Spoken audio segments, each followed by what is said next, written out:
Li Xian's eyes were half open, a confused expression on his face.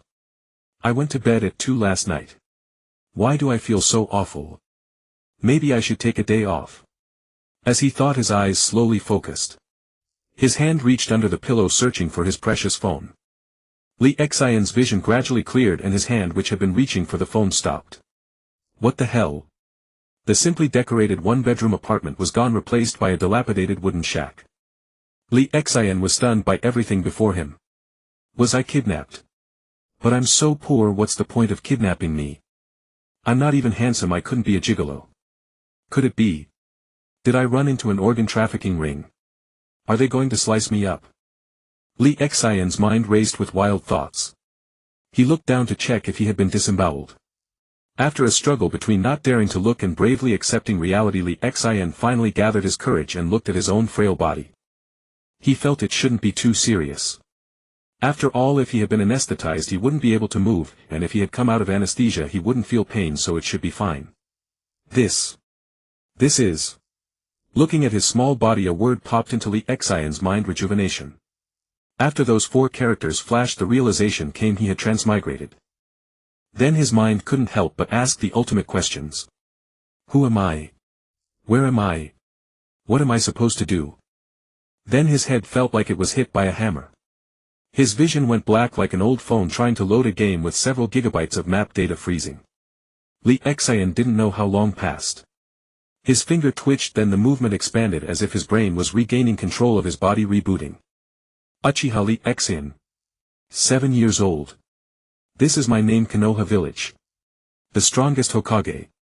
The Uchiha clan claims to be the strongest family in Konoha.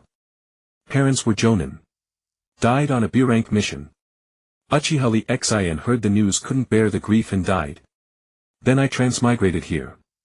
Li Xian was stunned for a long time, overwhelmed by strange terms like ninja. In Uchiha Li Xian's understanding, a jonin was a notable figure, so how could one die on a B-rank mission? After all, his father was a master who could spit a huge fireball several meters wide, and they had the Uchiha clan's bloodline limit, the three-tomoe Sharingan. The Sharingan was in young Li Xian's eyes the strongest bloodline limit in the world. The 20-something Li Xian sorted through the memories and found there were major problems. Conspiracy. Li Xian muttered softly. Sensing the chakra extraction method of this world, Li Xian was curious. The original Li Xian was spoiled by his parents. Normally 6 years old was the golden age for children to start school, but little Li Xian didn't go.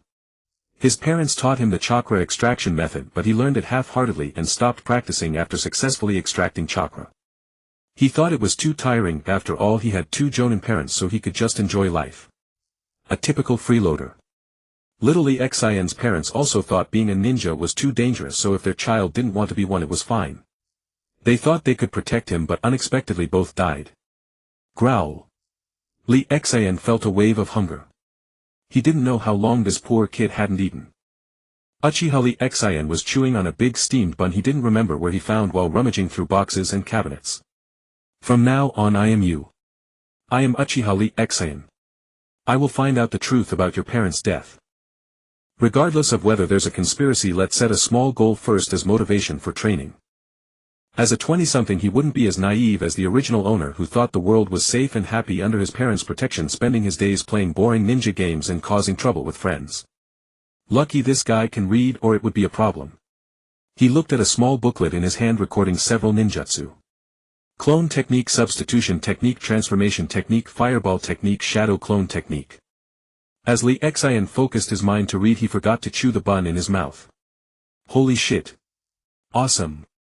The transformation technique can turn you into someone else, and the substitution technique can turn you into a log. The clone technique can create an additional body, but it has no mobility and shatters on touch. The fireball technique can spit fire. The shadow clone technique can create real clones, though they disappear when hit. But it shook his worldview. Awesome. Li Xian, who had just encountered these things, felt they were much more interesting than the real world. Little Li Xian, are you there? An old voice interrupted Li Xian's thoughts. Coming back to his senses, he put the booklet in a corner and hid it.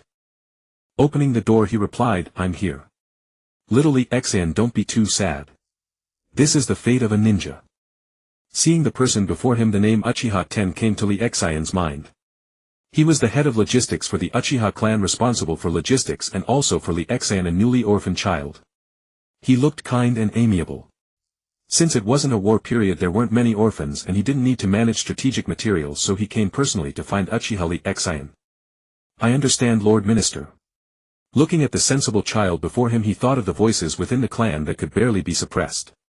If the Uchiha clan staged a coup, how many more orphans like this would appear? Uchiha 10 took an envelope from his chest.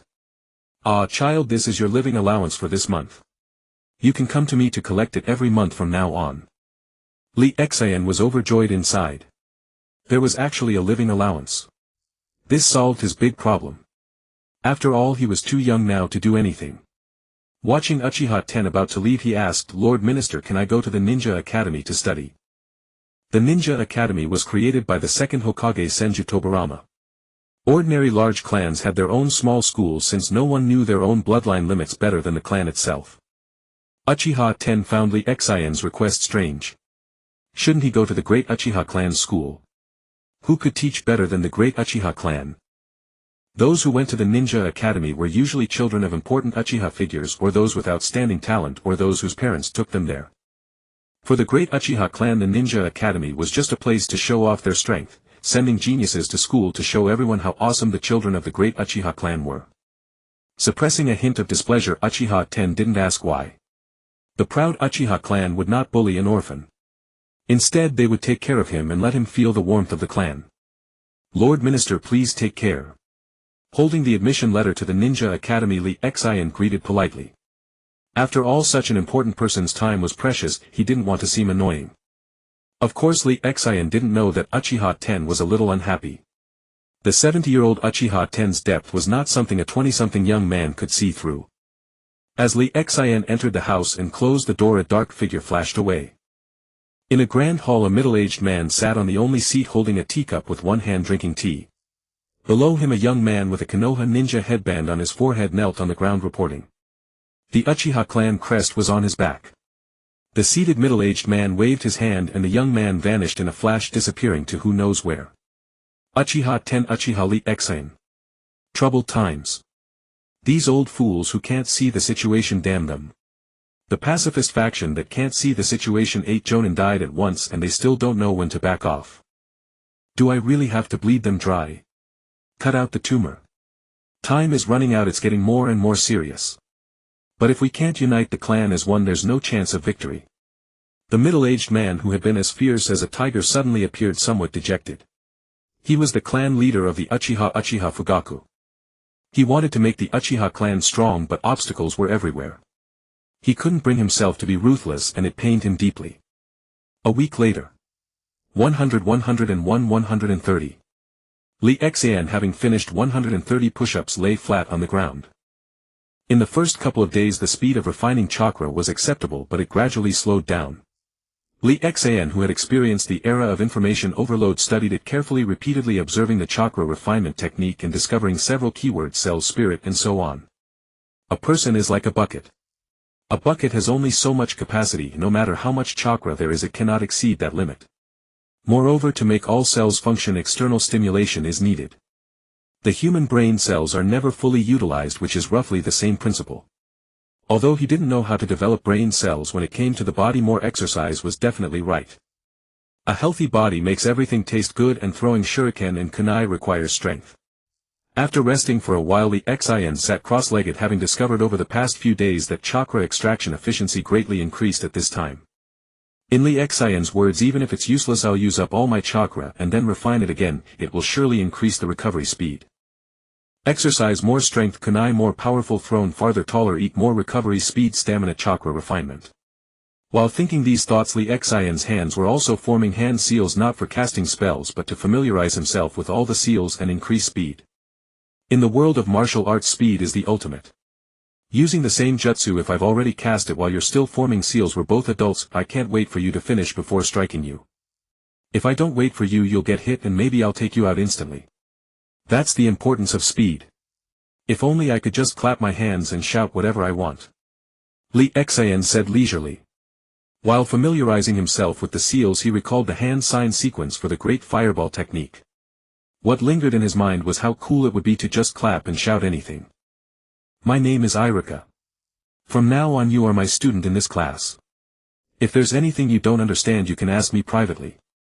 After completing the complicated enrollment procedures, Lee Xian followed the teacher named Irika out of the office and headed to the classroom. Naruto. You're late again. A sneaky figure crept through the back door into the classroom. The two just coming out of the office caught him red-handed. Yellow hair, worn out yellow clothes with the Uzumaki clan crest on the sleeves and back. Irika-sensei, I won't do it again. Naruto explained with his head down. The whole village would curse him as a demon fox using harsh words. Irika was the second person besides the old third Hokage who was willing to talk to him and never openly despised or scolded him. Irika's parents died in the Nine-Tails disaster. He hated Naruto but couldn't bring himself to truly resent him. As a teacher he couldn't be too cold. Go in. Today our class has a new student. Everyone quiet down. Today we have a new student and he's from the same clan as Sasuke. Come in. Lee Xian heard this and knew it was his time to step up. Hello everyone, my name is Uchiha Lee Xian. I'm 7 years old. My favorite food is braised pork and my dream is to become a gourmet. Why did Lee Xian say such childish words? It was thanks to the question Irika gave him earlier. A round building, a hall inside with a desk. An old man in the Hokage's attire looked at the image inside the round transparent crystal. The Uchiha clan. Sending a child to the ninja academy at this time. What is he trying to do? Call Uchiha Itachi here. In the empty room he didn't know who he was talking to. A soft sound came from the shadows. A moment later, Hokage-sama. A handsome young man knelt on one knee announcing his arrival. What's going on with this Uchiha Lee Xian? Uchiha Itachi listened and could only explain slowly. There were not many children of this age in the Uchiha clan. He definitely knew about Uchiha Lee Xian, who was in the same class as his younger brother. After all, he was a classmate of his cute younger brother. Lee Xian was unaware that his casual actions had stirred so many hearts. On the surface the peaceful Konoha seemed like a calm before the storm. I knew I shouldn't have come. What is this all about? Lee Xian complained. Possibly to accommodate him they spent 2 full hours just on chakra refinement. Irika kept glancing at him from time to time, wanting to know if he understood.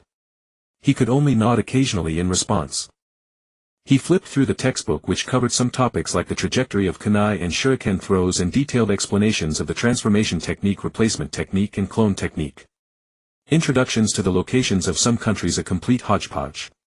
Only 3 ninjutsu. This left Lee Xian dumbfounded. Lee Xian felt like he was back in the old days, struggling to stay awake in class.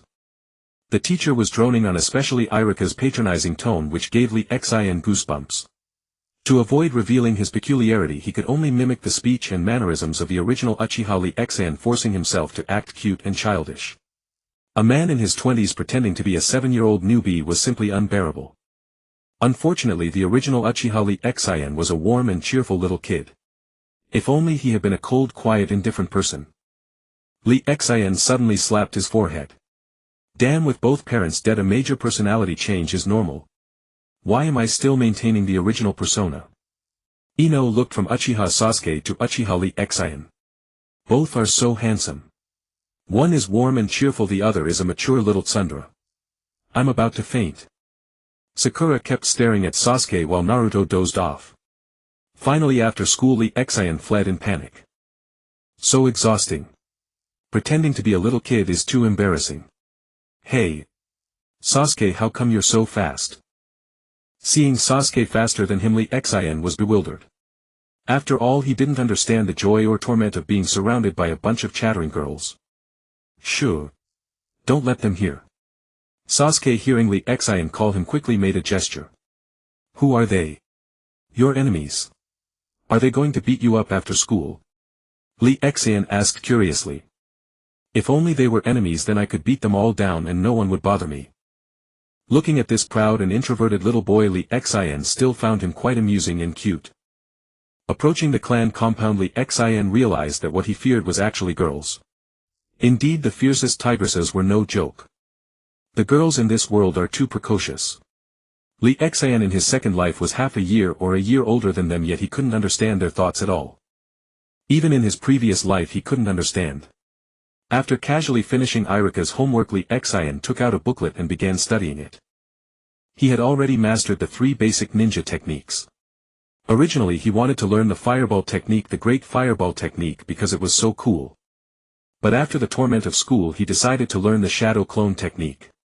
Class was too torturous, a nightmare for him. My chakra manipulation techniques are still too crude.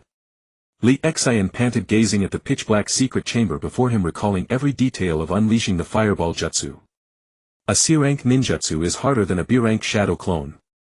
He pondered, then formed hand seals again, feeling chakra rampaging like a wild bull before a massive fireball of several meters blasted forth once more. This won't do. After forming the seals and channeling chakra I lose control, it defaults to maximum output and I can't regulate it. That's frustrating. Shadow clone is better. Split half the chakra, fix it and done. Suddenly memories flooded back. School had ended, a shadow clone disbanded in a corner, and the recollection returned. Lee Xian had attended school for only a week. Once his shadow clone stabilized he never went back. Sensing he had hit a small bottleneck he began rummaging through drawers again. Last time he found a booklet in his parents' room but stopped searching. Now he needed to continue to see if there were other ninjutsu or anything else. Previously the booklet's contents were enough for him to study. Not anymore, at least not ordinary things like the elementary techniques taught at school, which could no longer satisfy him. Under the moonlight a figure in the room held a book. So chakra has attributes. Chakra test paper, water walking, tree climbing, these can train chakra control. What puzzled him was that the book didn't mention how to awaken the Sharingan. He considered himself a minor prodigy. How could he be this old and still not have awakened it? After all, I'm a reincarnator.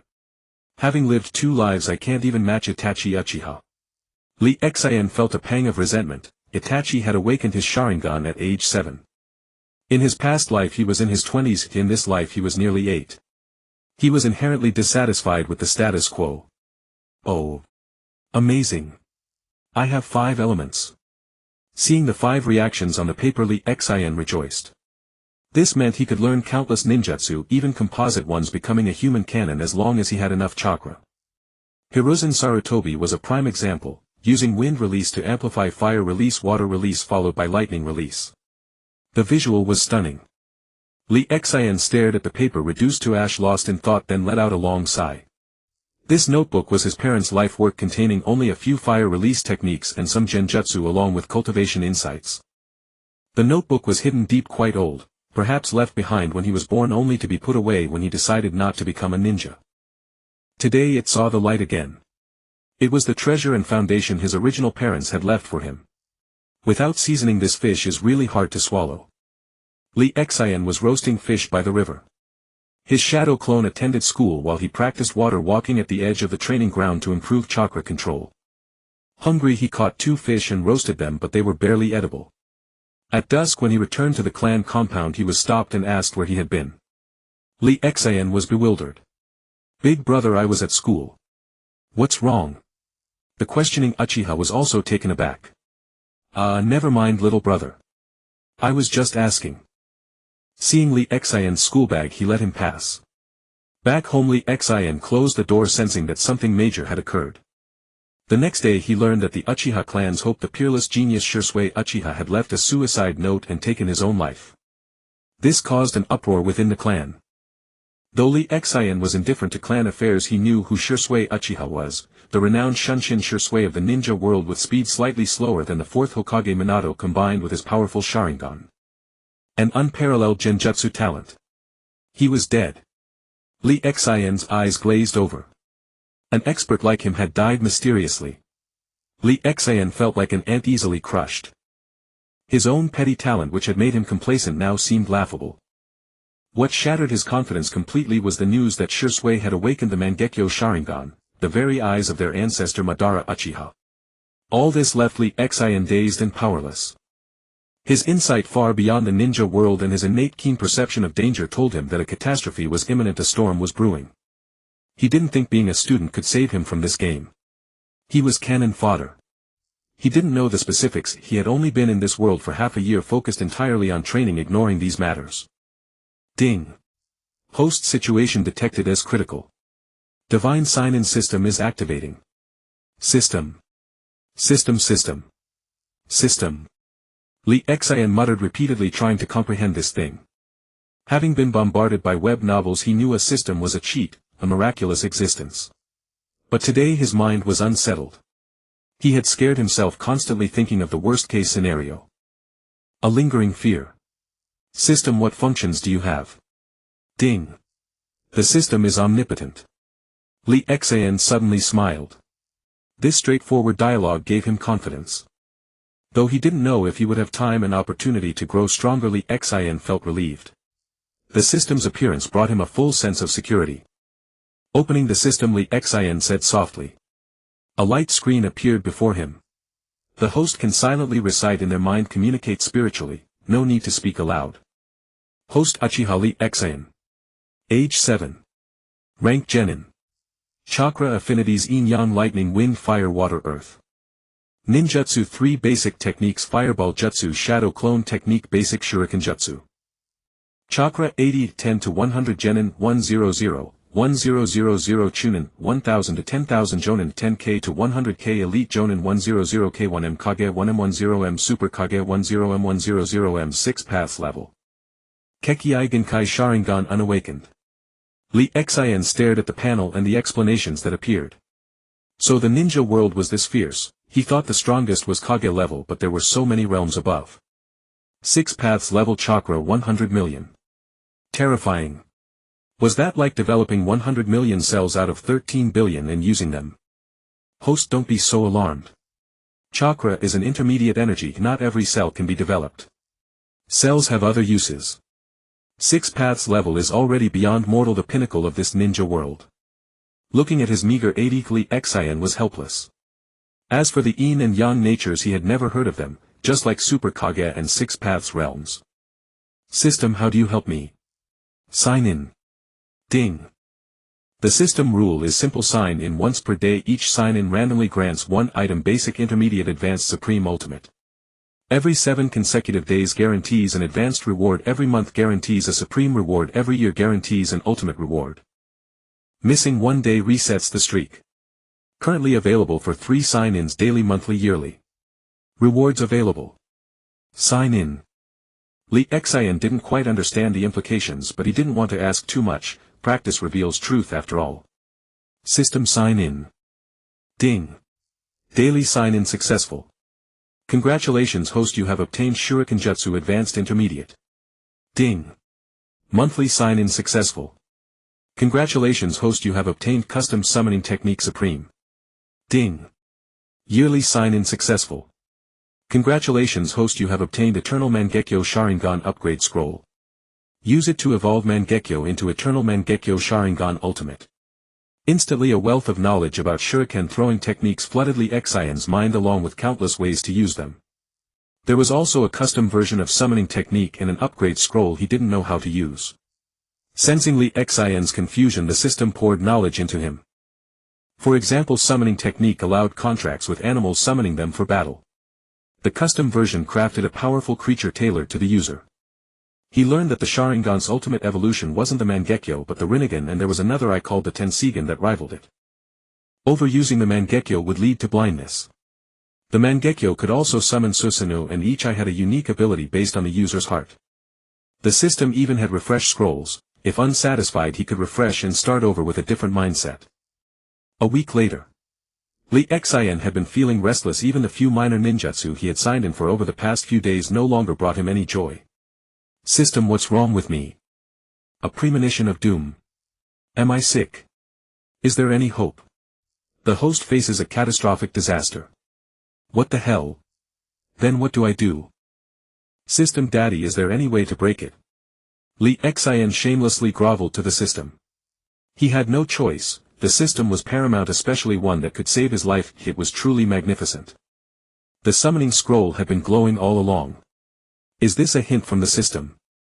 Li Xian opened the summoning scroll and mentally activated it.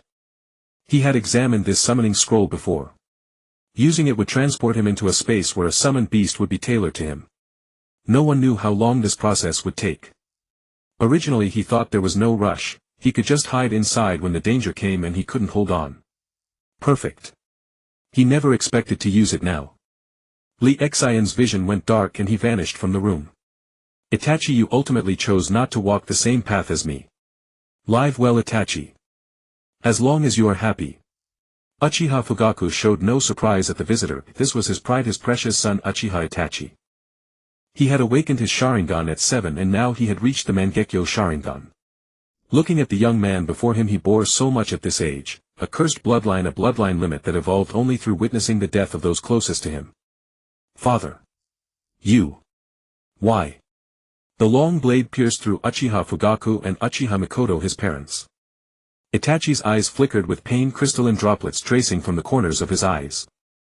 I am not the one in the wrong. It is this world. The village and the clan. I chose the village. Shisui has already died for it and I must follow in his footsteps. The hard-won peace, I will not allow the short-sighted Uchiha to destroy it all. Once the Uchiha launch a coup, the village will suffer unimaginable devastation and the surrounding ninja villages are waiting eagerly. He seemed to be talking to himself, comforting himself, or telling his father. Until his father's three-tomoe Sharingan transformed into the pinwheel pattern of the Mangekyo. Itachi could no longer hold back and tears fell one after another. Itachi, my child, you are my pride. The cost of using the Mangekyo Sharingan is gradual blindness, but the Mangekyo of a close relative can evolve it into the eternal Mangekyo. As he spoke, Uchiha Fugaku plucked out those ominous bewitching eyes and handed them to Itachi. Itachi, take care of Sasuke. Mikoto closed her eyes and passed away peacefully, leaning against Fugaku. My pride, how far can you see? Your capacity. Uchiha Fugaku's head slowly drooped and his breath ceased. Itachi's swollen eyes gradually grew more resolute. Watching the masked mystery man leave a trail of bloodshed wherever he went, and the root members and Anbu wearing masks on the surrounding trees blatantly monitoring the Uchiha compound. Uchiha Itachi's expression darkened. The great Uchiha clan has finally become a thing of the past. From now on only I and Sasuke remain in this world. He placed Uchiha Fugaku's eyes into a container filled with nutrient fluid, then looked into the distance, the path Sasuke would take on his way home from school. With a flicker, Uchiha Itachi landed on a utility pole. The screams of his clansmen around him went unnoticed. Including a girl named Uchiha Izumi who knew he loved dumplings. The masked mystery man's hollow eye sockets flickered with a trace of crimson. I will create a world with Rin. A world without Rin, I do not accept. Dreams. Rin. Wait for me, everything will return to how it was. Looking at the women and children before him, Obito felt nothing reaping them like weeds. Occasionally he would pluck out a three-tomoe Sharingan. Secretly some masked figures appeared looting property, ninja tools, ninjutsu and eyes. The Uchiha's arrogant bloodline limit the Sharingan. Danzo, have I done wrong? Hiruzen's eyes showed a trace of reluctance. Women and children should not have died. The Uchiha clan is now a thing of the past. Beside him the old man with a cane and bandages covering one eye revealed a cold sneer when Hiruzen wasn't looking, thinking to himself, hypocrite. The great second Hokage, our teacher Tobarama Senju, said that the Uchiha clan is inherently rebellious, a cursed clan. If only the teacher hadn't died so early, he would have wanted to see this day. After all, the Uchiha clan's police force attracted the villagers' hatred, pushing them to the opposite side of the entire village. This was the great teacher's brilliant masterpiece, a perfect scheme. Watching the members of his root organization return with bountiful spoils, Danzo ignored Hiruzen and turned to leave. He had come only to witness the extinction of this clan that displeased him and to prevent Hiruzen from sabotaging the operation. After all, the wealth of the prestigious Konoha clan tempted many. In a voice so low that Hiruzen couldn't hear, he murmured, just wait. I will personally push you off the throne and become the great Hokage. Only I can lead the village to glory. He touched the eye covered by bandages, feeling its immense power. Uchiha Shisui was so strong at such a young age. If I cannot use that power, how could I let you live? It's a pity, the ultimate genjutsu Koto Amatsukami, I only got one. Oh no. It's already this late. It's all Iruka-sensei's fault. Why did he have to organize an outdoor picnic? Now I can't eat mom's cooking. Sasuke jogged along, panting and muttering softly. Nisan should still be awake. Tomorrow is a holiday, I'll definitely make him train with me for a whole day. This time I won't let him brush me off. Thinking of his brother's gentle gesture, tapping his forehead with his index and middle fingers, he felt so warm. He loved being with his brother. Gradually he left the brightly lit residential area and the streetlights grew sparse. Almost there. Home is always more comfortable, so quiet unlike the noisy outside. Looking at the clan compound on the outskirts of the village, Sasuke instinctively quickened his pace. There seems to be someone on the lamppost.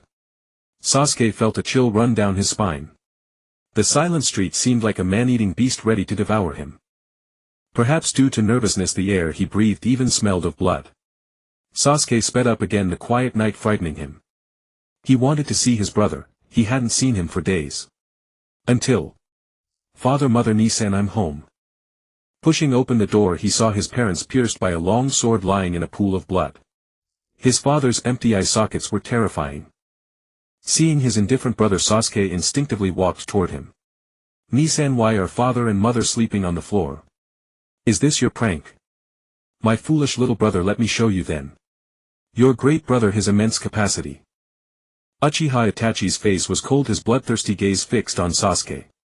His eyes reddened and Tomoe appeared, 1 2 3, spinning faster, turning into a shuriken pattern, staring at Sasuke with chilling intensity. Then Sasuke entered a strange space. Nissan. Sasuke called out instinctively.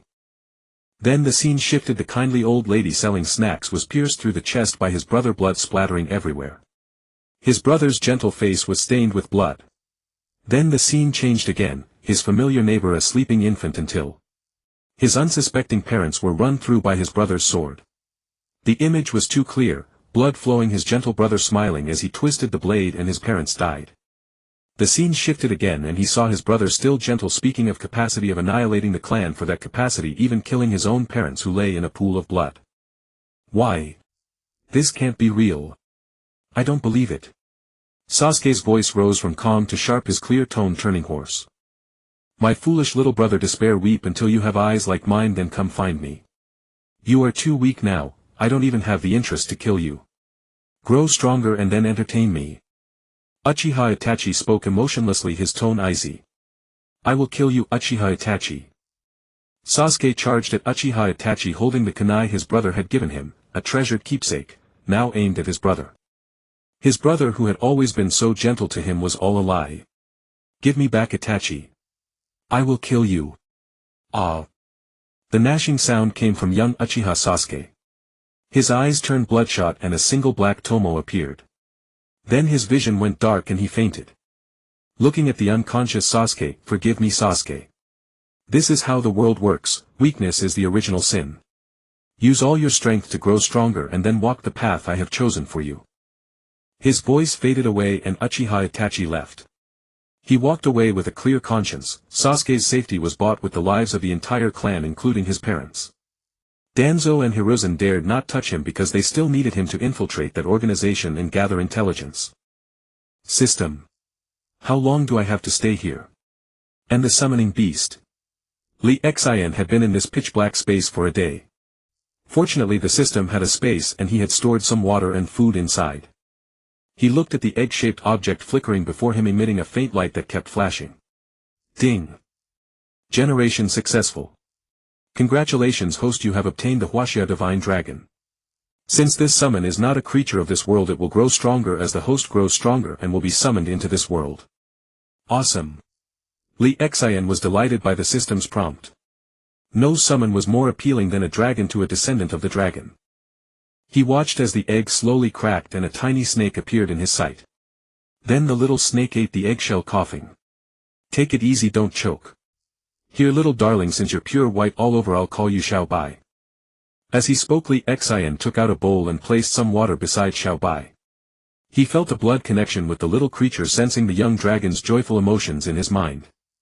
As Xiao Bai finished the eggshell, 2 tiny antlers grew on its head. Watching Xiao Bai fall asleep after eating, Li Xian revealed a fond smile. Xiao Bai is not a creature of this world. If the host dispels the summoning technique, Xiao Bai will return to its original world. Upon hearing this, Li Xian dispelled the summoning technique, sending Xiao Bai back to its original world. It was too small now to be of any help, and staying by his side would only be dangerous. System, how long can I stay here? When will the crisis end? Li Xian couldn't help asking. Staying here forever wasn't a solution. The major crisis has been resolved. The problem is no longer serious and the host is safe. This program can only be used once. After helping the host survive the insurmountable crisis during the novice period, it can no longer be used. This system can help the host become stronger, not tell fortunes. Upon hearing this, Li Xian abandoned some ideas. He had originally planned to ask the system to tell fortunes every now and then. When Li Xian returned, he fainted again. Lord Hokage, we found a child from the Uziba clan unconscious in the basement of his house. Yuan Fei Risen paused, his usually smooth brow slowly furrowing. He thought to himself, is this a child left behind by Uziba? Why is there an extra child? Should I kill him or not? Just as Yuan Fei Risen was pondering, Tuanzong, leaning on a cane and with his eyes wrapped in bandages, walked in. Kill him. If you don't uproot the weeds, they will grow again when the spring wind blows. It's already our mercy to have made an exception to leave Uziba's Wazhu alive. Irritated Yuan Fei Risen said displeasedly, you want to kill him, but I won't allow it. This child has already been known to other clans, we can't touch him anymore. Don't you understand the principle that when the lips are gone the teeth feel cold? Do you want to force the other clans to rebel? Yuan Fei Risen casually made up a reason, and as he spoke he became more convinced himself. Then, after a moment's thought to maintain his persona, he said, you can't move against him in secret either. He's just a child who knows nothing. Don't get any ideas. Otherwise. It seems that many ninjutsu and treasures of the Uziba clan have gone missing. He thought to himself, are you trying to teach me how to do my job? Upon hearing this, Tuanzong pretended to know nothing. Joking, I haven't even warmed them up yet. The Gen organization has many subordinates to support. If Li Xian knew that his life had nearly been in danger, he would probably be devastated. You're awake. When Li Xian woke up, he opened his eyes to see the old geezer Yuan Fei Risen, pipe in mouth, sitting by his bed with a kind greeting. Scared half to death, Li Xian said cautiously, Lord Hokage, with a childlike demeanor. I already know what happened to the Uziba clan. Live well, and we will definitely find the rogue ninja Uziba Yu and give you an explanation. That cruel butcher, how could he bring himself to do it? As if testing something, Yuan Fei Risen said tentatively. Upon hearing this, Li Xian immediately put on a look of uncontrollable grief. Is it Uziba Yu? He was a genius of our clan. How could it be? He was the heir of the Uziba clan. Yuan Fei Risen said no more. For a child of little value, his visit was merely a show to let the villagers see that he was busy with work yet still cared for his subordinates and children. Having failed to test anything, he said indifferently, rest well. I've already asked for leave from the school for you. Good luck. After speaking, he turned and left satisfied. A child naturally had no cunning. If the child had shown no doubt and directly believed his words, he would have considered eliminating him, either a heartless ingrate or a pretender. This went against his will of fire, such heretics must be destroyed. Li Xian stayed in the hospital for a few days before being discharged. On the streets, people pointed at him. I heard that the Uziba clan was wiped out, leaving only 2 children, and it was the clan leader's own son who did it. There are no good people in the Uziba clan. A teenager already so evil, a real butcher. What will he become when he grows up? Don't worry, the great Lord Hokage has issued a bounty. I heard it's an S-rank rogue ninja bounty. He won't survive. Alright. It's good that the Uziba clan is gone, always looking down on others. How about a drink tonight? I heard there's a new batch of fine tea. Li Xian felt very uncomfortable hearing the villagers' words. Although he had no feelings for the Uziba clan, it was the family of his original body's parents, and the clan leader had been kind to him, giving him extra living expenses every month. After the massacre, he gained a sense of identity and belonging to the Uziba clan. A ship without a harbor is adrift everywhere. The Uziba clan was the harbor of his soul. When it was there, he didn't feel it. When it was gone, he became sentimental. After washing up, Li Xian activated the check-in function. The 7-day grand prize was coming. Sign in. Ding. Congratulations, host, you have obtained the Dan Goyu Xiaolunyan. Li Xian was delighted. A Uziba without a Xiaolunyan had no soul. His path to genius had begun. Meanwhile, in a place unknown to Li Xian, Yuan Fei Risen was looking at a crystal ball before him. Watching Li Xian with his Xiaolunyan activated, he didn't awaken it when his parents died. Only after the whole clan was wiped out did he get a single Dan Goyu Xiaolunyan. Such poor potential. But it's just right to continue the bloodline limit. In decades or centuries the Yuzhiba will return to the embrace of my just be a mascot for passing on the bloodline like that lone seedling Gang Shou. Ah, Gang Shou is already over 50 and still hasn't found a partner. The teacher's Qinsho clan is all but extinct. Am I too ruthless? My teacher, my disciple. As he thought, the image on the crystal ball shifted to several young maidens bathing naked in a hot spring. More than half a month had passed. Li Xian maintained his daily check-ins, sent his shadow clone to attend classes and spent his time cultivating in the basement. He was no longer the same person as before. Gazing at the system panel, he reflected on his transformation. Host Uchiha Li Xian. Age 7. Rank Chunin. Chakra 590. Ninjutsu Summoning Technique, Shadow Clone, Great Fireball Technique, Water Wave Technique, Lightning Release, Ground Strike, Earth Release, Earth Wall, Wind Release, Great Wind Technique, Yin Release, Invisibility Technique, Yang Release, Bloodlust Technique, and a series of other ninjutsu, though aside from Summoning Technique and Shadow Clone the rest were all C-rank techniques. The infuriating part was that he could still draw duplicate techniques. Chakra Affinity All. Kekkei Genkai Single-tomoe Sharingan. His hand seal speed had also increased, allowing him to form 1.5 seals per second. Perhaps due to constant physical training, his height had also increased considerably. Because he often drew duplicate items from check-ins, a basic system shop appeared during the monthly check-in. The duplicate techniques were converted into points which could be used to exchange for advanced techniques. For instance, an S-rank technique like Lightning Cutter required 50000 points, and he already had 500 points. As his rank reached Chunin, the rewards from check-ins became more abundant. In the past he only got a single kunai, now he got 2. Of course, such advanced items came from a weekly check-in. There were still many aspects of the system he didn't know about which would only be triggered at certain times. Li Xian, get out here. A knock on the door interrupted his thoughts. What's wrong, Sasuke? Li Xian opened the door and looked at the boy before him. So you really used a shadow clone to fool the teacher again.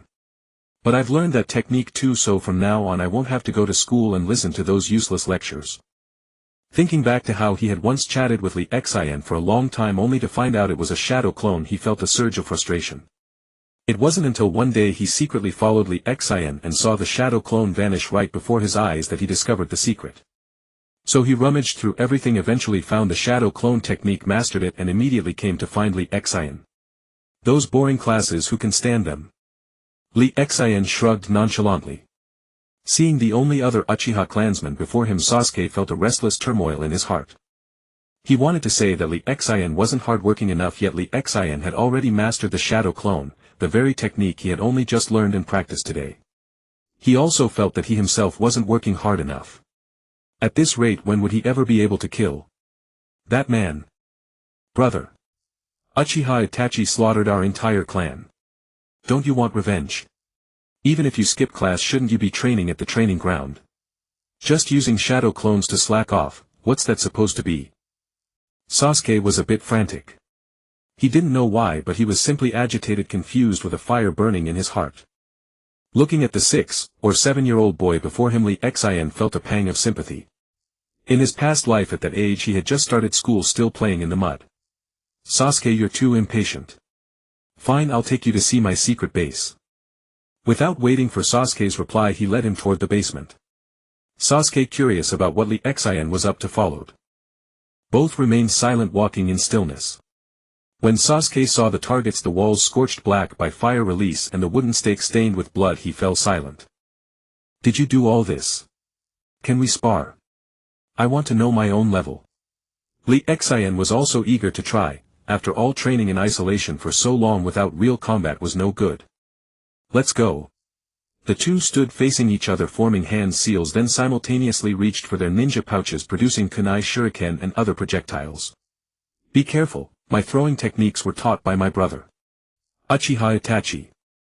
I don't want to hurt you, Sasuke said. Li Xian didn't feel like responding. Hurt him.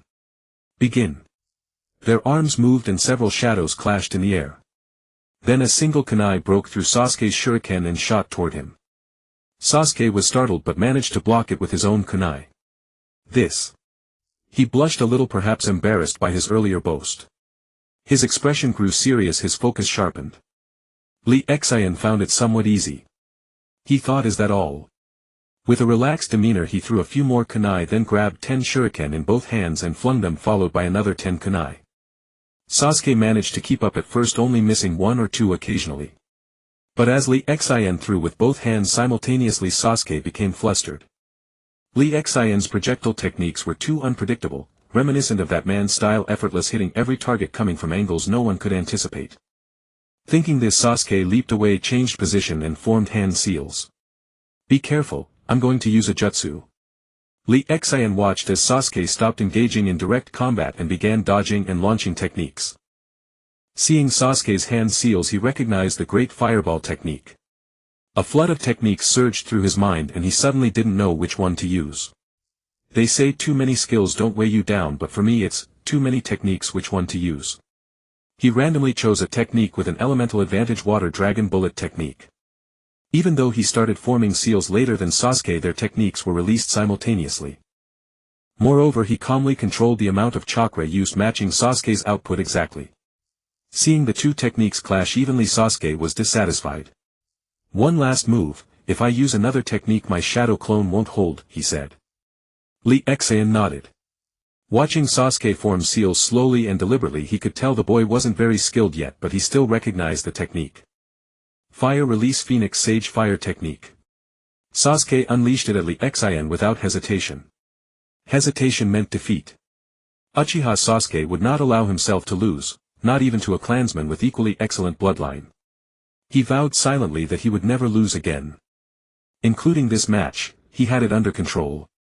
This was a technique more powerful than the Great Fireball. Wind Release Wind Breaker. Lee Xian released slightly more chakra than Sasuke, blowing apart the fireballs. Sasuke, who had been about to throw out some intimidating words, was instantly thrown off balance, incredulous. He thought, good thing I didn't blurt out the cool lines I was rehearsing, that would have been awkward. He couldn't see Lee Xian's limits and a sense of helplessness washed over him. Lee Xian also felt a bit awkward. Was he bullying a child? "Maybe I should pretend to be tired," he muttered quietly. At least he should save the boy some face. For him, a man in his 20s or 30s at heart, defeating a mere child was nothing to be proud of. The only pleasure was the slight thrill of combat. Seeing Lee Xian silent, Sasuke flushed. "We'll fight another day. I'm not in top form today. You got the better of me barely." Without waiting for a reply, he turned and went home. Lee Xian said nothing. Truth be told, he didn't know what to say. Children in this world matured early, and he feared saying the wrong thing would only make things worse. Sometimes silence itself seemed profound. There's another new thing. Lee Xian, waking up from his sleep, methodically enjoyed a hearty breakfast while his shadow clone scampered off to school, a dream for countless students. Mirror space. What the heck? Lee Xian instinctively asked the system. The mirror space is a function that allows the host to challenge projections of powerful beings. Upon successful challenge, you will randomly obtain one of the projection's abilities 3 times a day and can be repeated. I see. So that's how it is. But why can I only challenge the basic ones? Ding. Host, do not reach for what is beyond your grasp. In this world, even the 6 paths level is merely an intermediate difficulty here. Please choose carefully. The current mode has 100 pain sensation. Oh, sounds impressive. Lee Xian took a look and saw that Sasuke was also inside. It seemed to be Sasuke at his peak adulthood.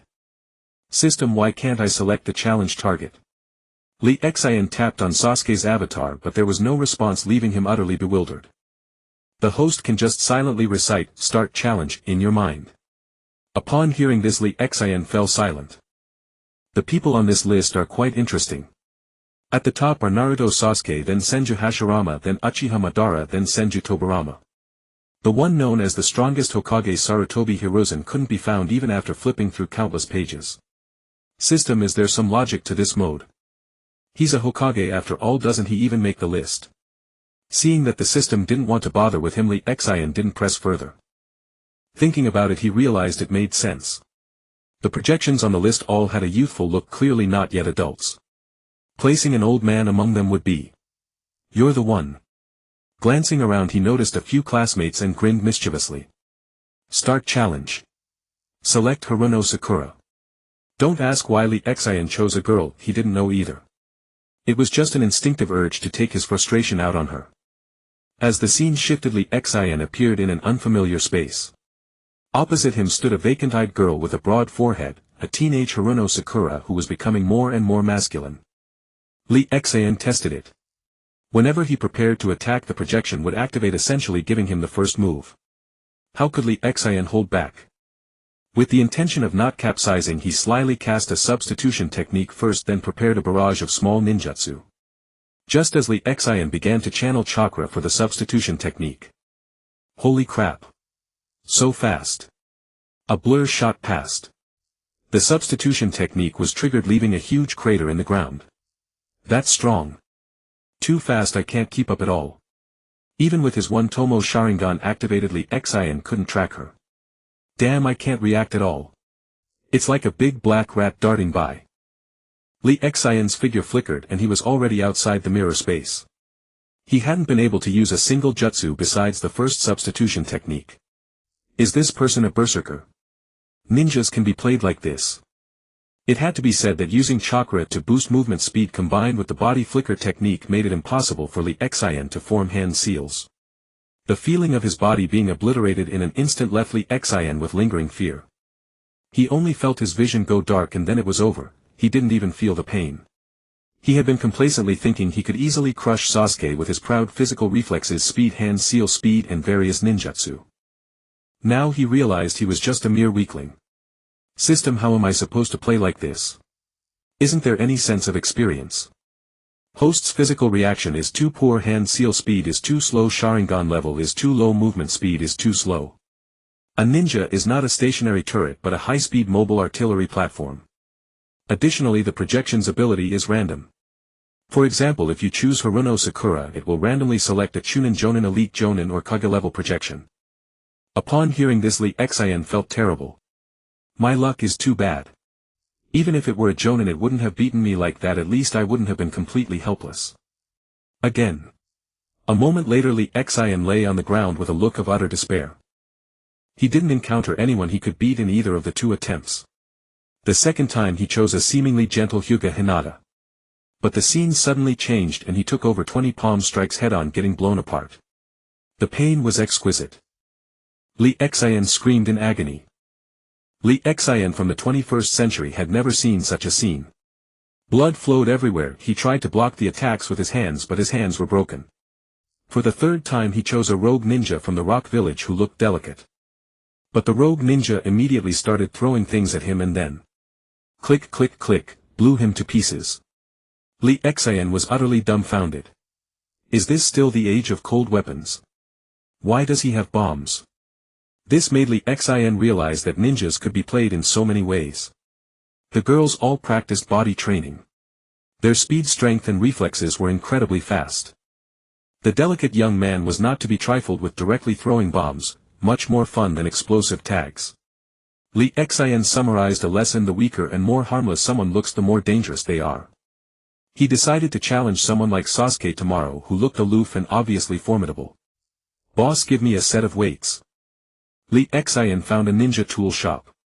He felt he needed external stimulation. Only by strengthening his body would his speed increase, and the same for reaction speed.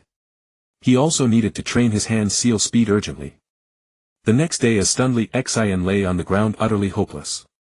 No way. In just a few years Sasuke became this strong.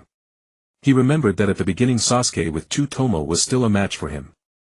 Then the projection seemed to be enraged, covered in markings. Wielding lightning in his hand. Thinking that choosing the super deadlast Naruto would be safe, but instead a single shadow clone technique filled the space. Then he was beaten to death by Naruto. Lee Xian decided not to touch this thing for a month. This is too brutal. He had thought he was already very strong. He couldn't understand why the Ninja Academy could produce such monsters. He didn't think about the fact that he was only 7 years old now. What would he be like when he was in his teens? Projections of 12 or 13-year-old Naruto and Sasuke became his current goal. Time flew by, and before he knew it he had been in this world for a year. Compared to when he first transmigrated, Lee Xian's gaze had become much sharper and he had grown half a head taller, now about 1.5 meters. Over the past year Lee Xian had become somewhat numb. As of now he maintained a record of 0 wins in the mirror space. From the initial fear and timidity to the middle stage of being a reckless brawler who would close in at the slightest provocation to later fighting up close while using one-handed hand seals to release ninjutsu. Now he could make 3 hand seals in 1 second with one hand and 4.5 with both hands. He had grown stronger. System check-in. Ding. Host's annual check-in successful. Congratulations host, you have obtained the Sage Body Supreme which will strengthen as you grow. Just as Lee Xian was studying what the Sage Body was, his chakra suddenly surged and his strength, speed and chakra increased several times. This is the Sage Body. Awesome. Lee Xian saw the explanation that because he was still underage he would obtain the complete form of the Sage Body once his body matured. As for how strong the complete Sage Body would be, Lee Xian had no idea. With the acquisition of the immortal body, Lee Xian's chakra could no longer be called chakra, it could be estimated as a ton of chakra.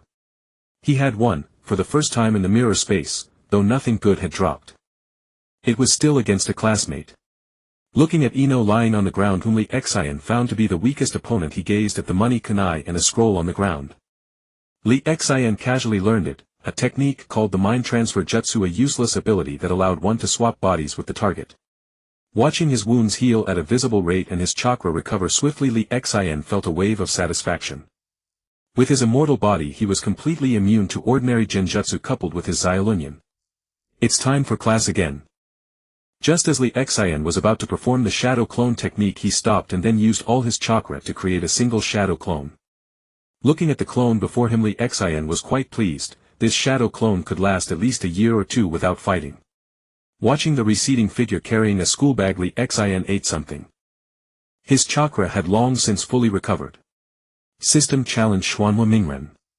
Seeing the 12 or 13-year-old Naruto before him, Lee Xian let out a long sigh of relief. At least it was only easy mode. Just easy mode. At this stage Naruto only knew the multi-shadow clone technique, the CLSA rank ninjutsu Luo Xian, one created by the 4th Hokage, the summoning technique that summoned a giant toad and the sudden surge of vast ominous red chakra. Lee Xian immediately unleashed the shadow clone technique. Then with 5 clones forming seals with one hand and his main body, he released 12 ninjutsu in one go, blasting them toward Naruto. Naruto's projection while Lee Xian was forming the shadow clone technique also used the multi-shadow clone technique and swarmed toward Lee Xian in a horde.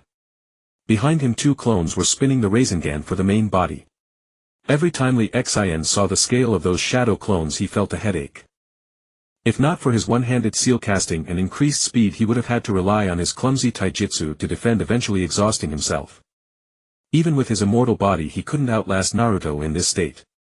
For a moment the space was filled with water style, earth style, lightning style, wind style and fire style flying everywhere.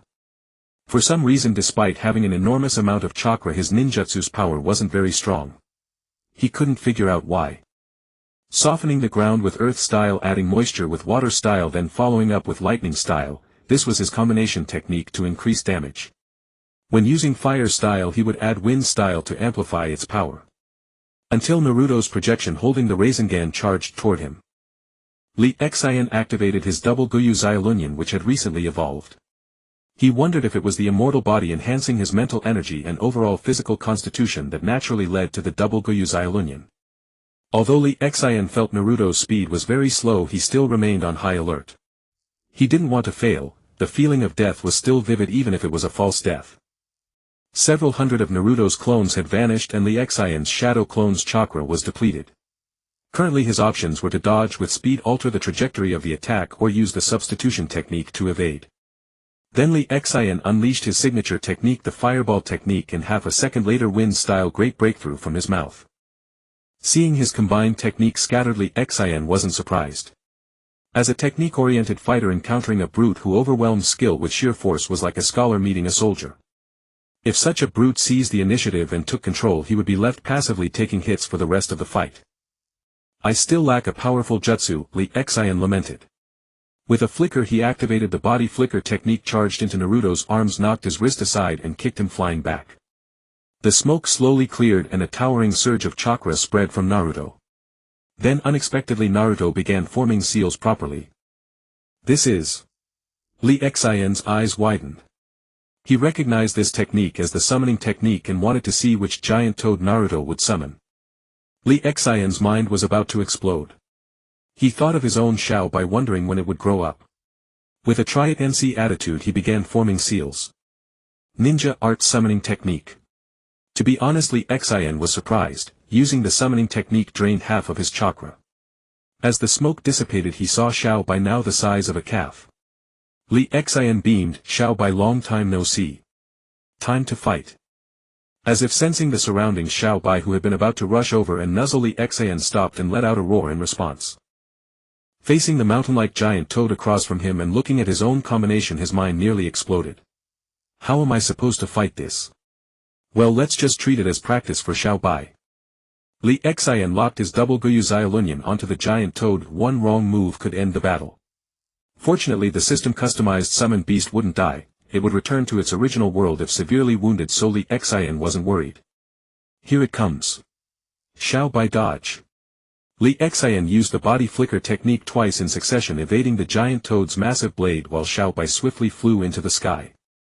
Looking at the enormous crack in the ground where he had stood, Li Xian wiped his cold sweat. How am I supposed to fight this? Shadow clone technique. Li Xian felt his chakra had fully recovered and split into 10 shadow clones. Damn. Even ants can kill an elephant if there are enough of them. Seizing the moment when the giant toad paused, Li Xian concentrated and his shadow clones unleashed ninjutsu.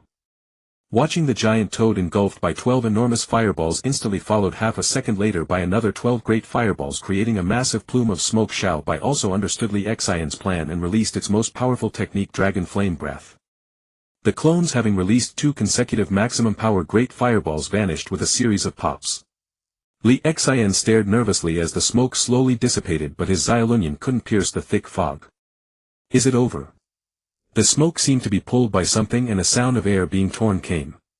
Not good. Li Xian instinctively dodged to the side. A massive greatsword landed exactly where he had stood, creating another chasm. The tremendous blast of wind sent Li Xian flying dozens of meters. Li Xian felt his internal organs misaligned. His vision went dark and he coughed up a mouthful of blood mixed with fragments of internal organs.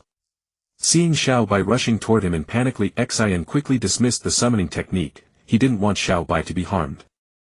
Then his body began to slowly repair itself, but his chakra was consumed so quickly that even his immortal body couldn't keep up. Soon his consciousness went dark and his head was blown apart. Li Xian lay on the ground, unable to come to his senses for a long time. How am I supposed to fight this? He's so absurd. After calming down he let out a string of curses. Who the hell is the one cheating here?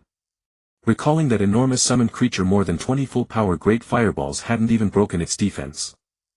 Naruto's chakra was even greater than his immortal body, and that vast deep red ominous chakra healed his body faster than the immortal body could.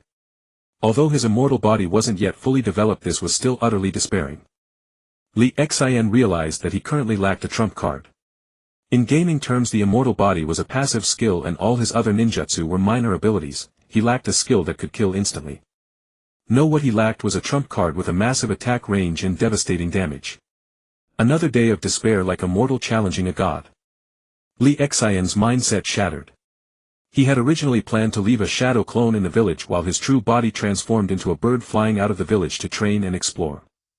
But recalling the teenagers in the mirror space barely 10 years old made him afraid to venture out. Without the ability to protect himself, encountering such opponents would be a certain loss. After some thought, Li Xian stopped. Today he did not cultivate. It had been a year since he came to this world and he had never truly taken a good look at it. The endless daily training had left him weary. Although his strength had soared dramatically compared to a year ago, the goal of being invincible still seemed distant. As he walked he came across a ramen shop. He had initially intended to keep going but instead stopped and went inside, ordering a bowl of noodles. Li Xian sighed, savoring the wonderful taste. Bowl after bowl, when he finally stopped, 8 empty bowls sat before him. Li Xian, you're skipping class too? Old man, give me a big bowl of seafood ramen.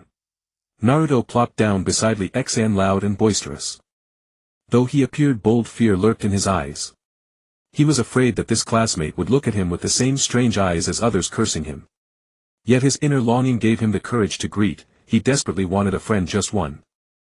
Li Xian looked at Naruto, his heart stirred. He was still stunned from being beaten senseless in the space. He couldn't help but marvel that the Naruto before him would one day possess such immense power. Worn yellow clothes with a few small patches, though shabby they were washed clean without any trace of odor. Thin and small as if underdeveloped. He had heard about Naruto's story. People called him a demon fox. No one in the village was willing to sell him anything except this Ichiraku ramen shop. But ramen was expensive. The monthly allowance Naruto received as an orphan was naturally not as much as Lee Xian's, and even that meager sum was mostly taken away by others. What a coincidence, you're also skipping class to eat ramen. Coming back to his senses, Lee Xian smiled warmly and responded to Naruto. Naruto froze, his nose tingling almost on the verge of tears. This was the first classmate willing to talk to him, and with such a gentle attitude. I love ramen the most, hee. It's just that the allowance from Grandpa Hokage is a bit small, otherwise I'd eat it every day, he said, then took a big slurp of noodles to hide his emotion. Lee Xian leisurely sipped his broth, watching Naruto. What he didn't know was that in an office an old man was watching the two of them through a crystal ball, puffing on his pipe. How did Naruto get mixed up with the Uchiha clan? For a moment murderous intent arose. The Uchiha clan, with their Mangekyo Sharingan that could control tailed beasts, even a child could not lower his guard. He was forced to take notice of this boy again. Was it intentional approach? Or? The room fell silent, filled only with the sound of smoking. Boss, another bowl. Lee Xian called out, seeing Naruto about to pay and leave, clearly not having eaten his fill. Since you like ramen too, I'll treat you. Lee Xian smiled gently. Naruto's reluctant expression vanished instantly. You said it. I can eat a lot. Looking at the pile of bowls even larger than his own, Lee Xian smiled. Fortunately his daily sign-ins often gave him money, so he wasn't worried at all. After paying, Naruto invited Lee Xian to his home, mysteriously saying he had something good to share.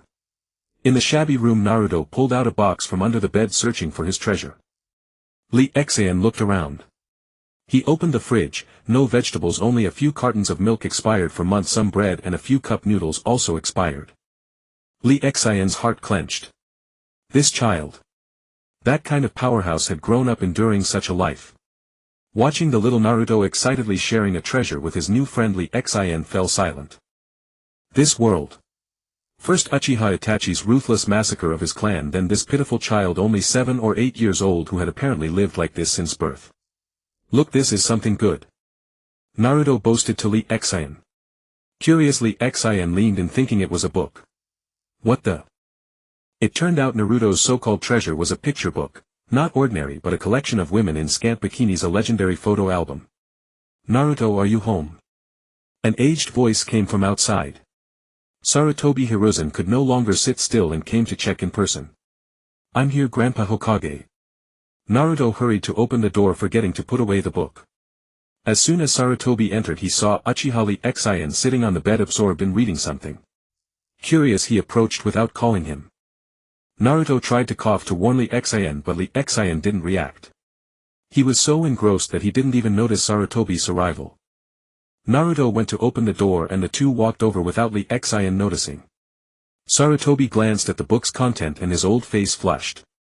He thought, this child has promise, sharing the same hobby as me. How could he be a bad kid? He left some living expenses for Naruto, not because he saw Naruto's appetite or thought he needed nourishment in his growth spurt, but because he came to investigate. After all, no one else could make children let down their guard and gather information like he could. Naruto saw the Hokage out and looked at Lee Xian still reading. He raised an eyebrow and patted him. Well. Isn't my treasure great? Hee hee. Lee Xian was interrupted. What are you doing? The book was really good. Talking to Naruto, he flipped through the last page, finished it and returned it. Grandpa Hokage just came and saw you reading a dirty book, Naruto said with a grin. Lee Xian was shocked. What the hell? Why didn't you call me? You were too absorbed. Grandpa Hokage walked right up to you and you didn't even notice. But it's not your fault. When I first saw it, I read it several times in a row and forgot to eat. Though Lee Xian seemed to be chatting with Naruto, inwardly he sternly warned himself. As a ninja, he had made such a low-level mistake, losing all awareness of his surroundings. The sexy jutsu is a rule in the Naruto world. Naruto's sexy jutsu charmed the Toad Sage, made Sarutobi's nose bleed, and even left Kaguya Otsutsuki bewildered by the reverse harem jutsu. Before leaving, Lee Xian bought some rice and fresh vegetables for Naruto. They agreed to have ramen together next time. Sasuke? Lee Xian asked with curiosity, looking at the Sasuke before him. Lee Xian, could you give me some guidance? I feel that my cultivation progress is too slow. Gazing at the young man before him, hatred had made his expression cold, of the feigned iciness had become increasingly tangible. Come on, attack me. Let me see your level. Lee Xian wanted to see how far Sasuke had progressed. After all, there were only a few Uchiha clan members left in this world. After a few minutes, Sasuke lay exhausted on the ground while Lee Xian sat beside him. Your speed is too slow. You can buy a set of weights and gradually increase the load to strengthen your physique. Your chakra is also too scarce. After casting a few ninjutsu, your body is drained and your Sharingan can't sustain for more than a few minutes before running out of chakra. Learning many ninjutsu does not equate to power. You can practice climbing trees or walking on water by adhering chakra to your feet, improving your chakra control. These are your more serious issues. The chakra problem in particular is a major injury. Stop learning new ninjutsu for now. Spend more time improving your physical fitness. When your body becomes stronger, you can refine more chakra. Lee Xian did not hide anything, if these were his own experiences. Is it because of these reasons that you are so strong? Sasuke looked at Lee Xian with longing. No one wanted to grow stronger more than he did. Ever since he learned of Lee Xian's power, he could no longer play childish games at the Ninja Academy, numbing himself. Yes, I've compiled all these. You're lucky. From now on, come to my place every day. I'll teach you. Today, go prepare the equipment first.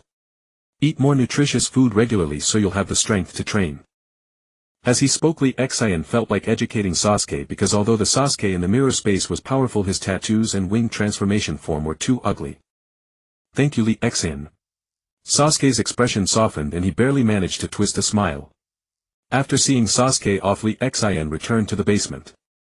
He planned to exchange points for a powerful ninjutsu.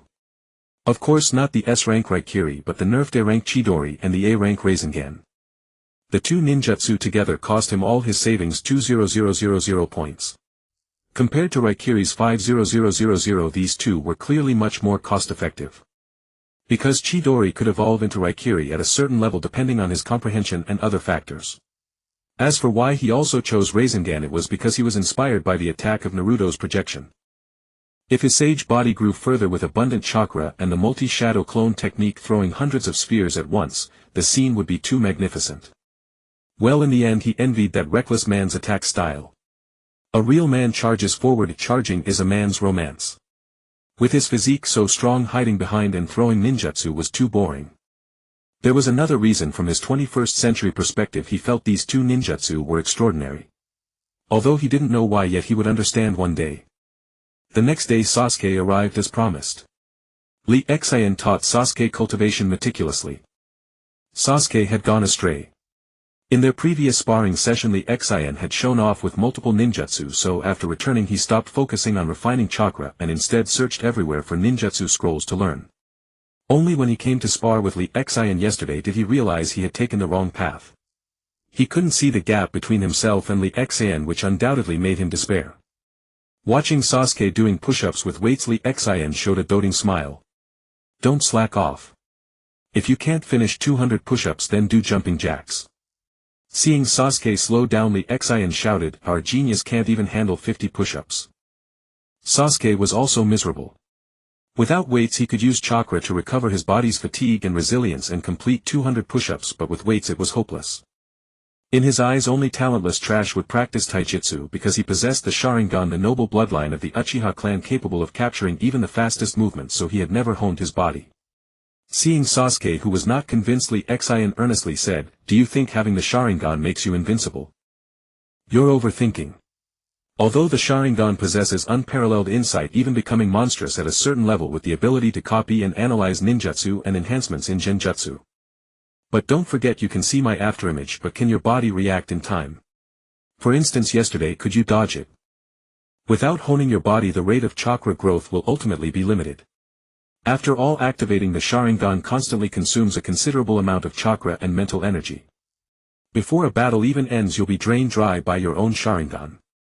Originally Sasuke was thinking of how to retort, but he was too tired and could only listen, gritting his teeth as he did push-ups. When he heard the latter part he fell silent. Seeing Sasuke obediently listening, Lee Xian was quite satisfied. Although he was a precocious 7 or 8-year-old child, it was good that he could take advice from a peer. At least he wasn't like a rebellious teenager who would go east when you told him west or chase dogs when you told him to catch chickens. Without further ado he released 2 shadow clones, one to study Rinnegan, the other to study Chidori, while his main body refined chakra. This was an accidental discovery. He found that when a shadow clone went to class, upon its dismissal the experiences of the entire day would be transmitted back to his mind. Therefore he would often use shadow clones to study ninjutsu. Although when a shadow clone disappeared, a flood of information would enter his mind and the clone's fatigue would accumulate on Lee Xian. Thanks to his persistent physical training, willpower, and the sage body, these minor issues were nothing to him. Sasuke's gaze was instantly drawn to Lee Xian. He immediately took a liking to Chidori. Boys either play with fire or lightning. Rinnegan was just a ball. What fun was that? How could it compare to Chidori, which was elegant and high class? Especially the crackling thunder, like countless birds chirping, it was simply scratching an itch in his heart. Although his heart itched unbearably, he knew nothing came without effort.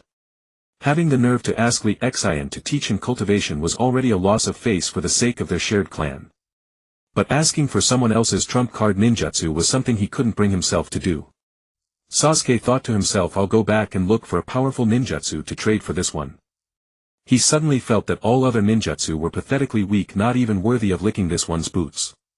This was the ninjutsu most suitable for the noble Uchiha clan. Naruto, I'm coming in. Lee Xian leisurely entered the mirror space. With his 2 extraordinarily powerful ninjutsu, he figured he had at least a 30% chance of winning, 30% for him, 70 for Naruto. He was truly envious of the multiple shadow clone technique and wanted to acquire it. After all, only the multiple shadow clone could match his hundreds of lesser ninjutsu. Lee Xian lay on the ground staring blankly at the ceiling. What the hell is that? Naruto actually grew a tail. What is that thing coming out of his mouth? A missile. And shouldn't that thing in his hand be a Rinnegan? Why is he forming a shuriken? System, are you there?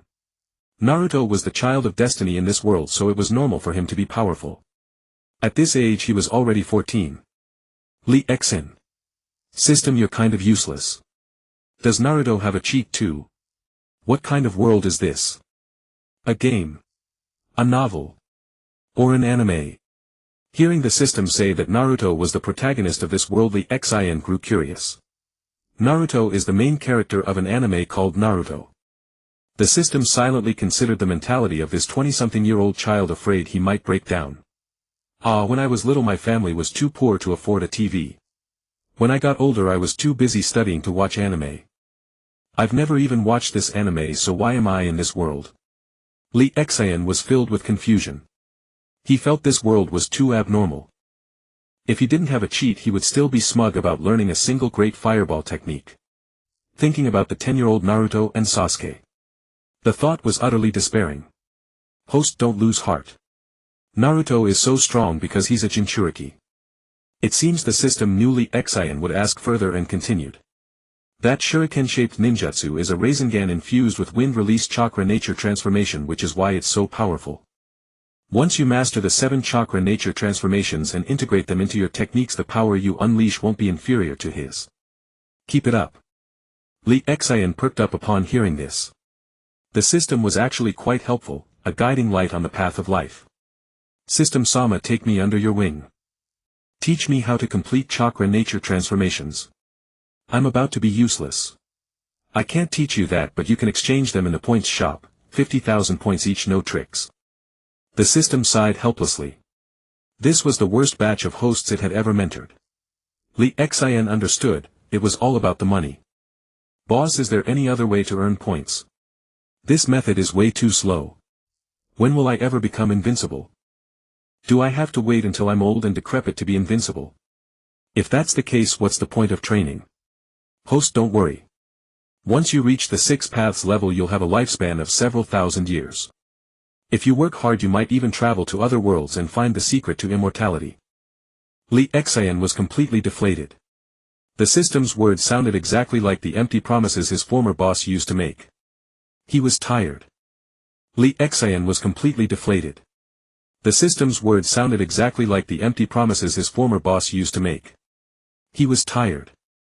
Poor child, a 30-something-year-old soul across 2 lifetimes, had been beaten down and lost all motivation. 5 years later, Lee Xian finally reached graduation season. He had already exchanged all 7 chakra nature transformations. He had grown lazy, spending his days sleeping at the ninja academy while leaving a few shadow clones at home to research. The system only gave him the method, not the mastery.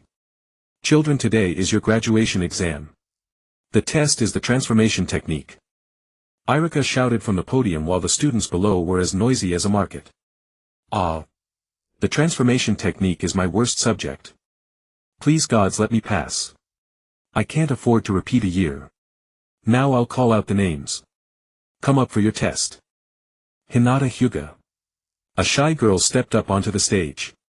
Her eyes were pure white without a trace of black. Pass. Sasuke Uchiha. Pass.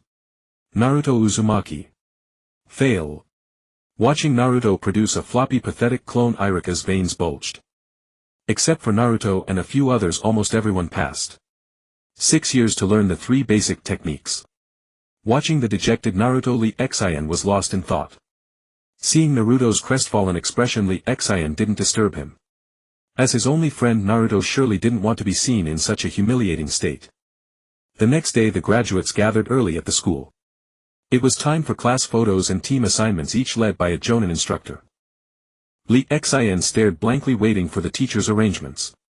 Uchiha Lee Xian Uchiha Sasuke Uzumaki Naruto.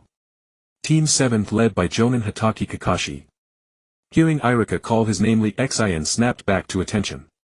Learning that his teammates were Naruto and Sasuke, he was quite pleased. After all, those 2 monsters were both cheaters.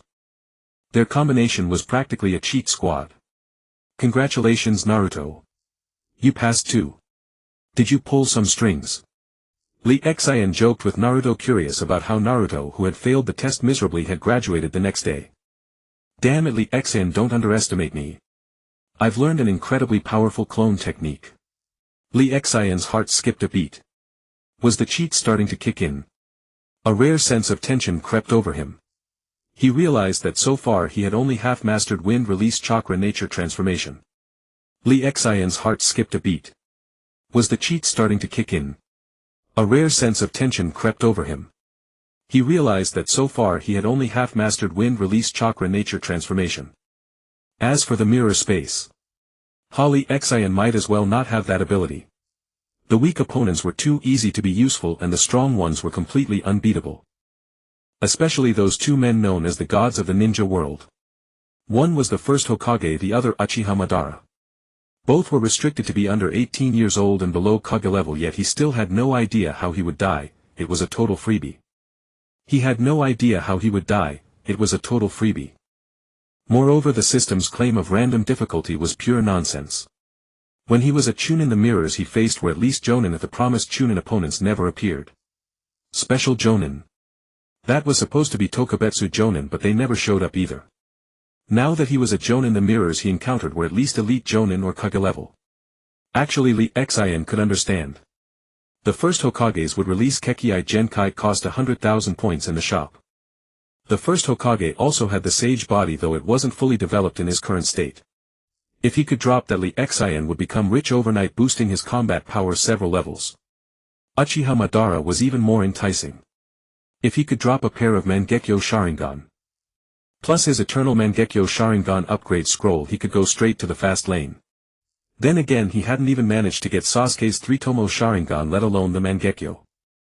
By the time everyone had left the classroom, the 3 of them stood there dumbfounded. What the? Over an hour later, Kakashi finally arrived late. He led them to the rooftop. Introduce yourselves. My name is Hitaki Kakashi. Things I like. I'll keep that to myself. Dreams. I'd rather not say. The 3 were bewildered. Me. My name is Uzumaki Naruto. I like Sakura. And Ichiraku Ramen. My dream is to become Hokage. Just as Naruto was about to continue, Sasuke cut in, unwilling to listen to any more chatter that wasted his training time. My name is Uchiha Sasuke. I have no likes no dislikes. My dream is to kill that man. I will. As he spoke, Sasuke clenched his teeth and everyone knew who he meant. Lee Xian put an arm around Sasuke's shoulder, signaling him to calm down. My name is Uchiha Lee Xian. Things I like. Well. Nothing. Things I dislike. Nothing either. My dream is to become Hokage. Lee Xian said it with a thoughtful look, his eyes shining when he mentioned his dream as if filled with passion. His inner monologue, stay low, don't be reckless. Kakashi, great. A bunch of problem children. Don't get too excited. Meet here at 6 tomorrow morning for your test. Only by passing can you officially become ninjas. If you fail, you'll have to repeat a year. Remember not to eat breakfast, I'm afraid you won't be able to handle it. The three were bewildered and nervous. Only Lee Xian was slightly better off, his strength giving him confidence. When they came to their senses, Kakashi had already disappeared. The three went their separate ways. Sasuke had been training alone since last year. After a secret trade for the Chidori, he stayed home doing research. The three of them arrived at the rooftop in utter bewilderment early in the morning. It was not until 11 o'clock that Kakashi finally showed up, dragging his feet. By then their stomachs were already growling with hunger. Kakashi offered an apology devoid of sincerity. Sorry, an old lady got lost and I couldn't bear to see her wander the streets, so I escorted her back. Naruto grumbled indignantly, but that took way too long. It's almost afternoon. The two Uchiha members exchanged knowing glances, too annoyed to call him out on it. They found it tedious. Come on, training ground 4. Let me see what you're made of. If you don't impress me, you'll be sent back to the drawing board. Don't want you losing your lives as ninjas. In the Hokage's office, Hiruzen was staring into a crystal ball which displayed the scene of Team 7. Hiruzen murmured to himself, the son of Konoha's White Fang, the disciple of the 4th Hokage, a former root member who once tried to assassinate me, the recently retired captain of the ANBU division, and an Uchiha with a Sharingan. Kakashi was someone Hiruzen had turned to his side, a ninja of unshakable loyalty. The reason he was assigned to lead Team 7 was that he shared deep ties with each member, making him the most suitable choice. There are only 2 bells. Those who grab them pass, those who don't repeat the year. But there's an extra penalty, no food for the losers. So come at me with the intent to kill. Naruto, thick-headed as ever, exclaimed, ah.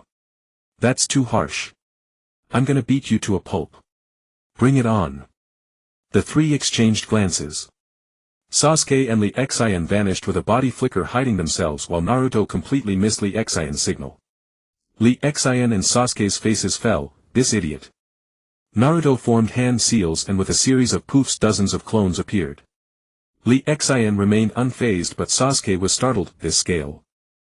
Had it not been for the years of training under Lee Xian, Sasuke might have been overwhelmed by Naruto. Lee Xian had no desire to interfere with their fates, which was why he hadn't taken Naruto under his wing. He felt Naruto was already strong in many aspects. As for teaching Sasuke, it was because he couldn't stand the sight of that projection, the one covered in tattoos, acting like he owned the world with an utterly hideous transformation. Uchiha Sasuke was the hope of their clan. Lee Xian envisioned him building a harem and producing a multitude of offspring to revive the Uchiha.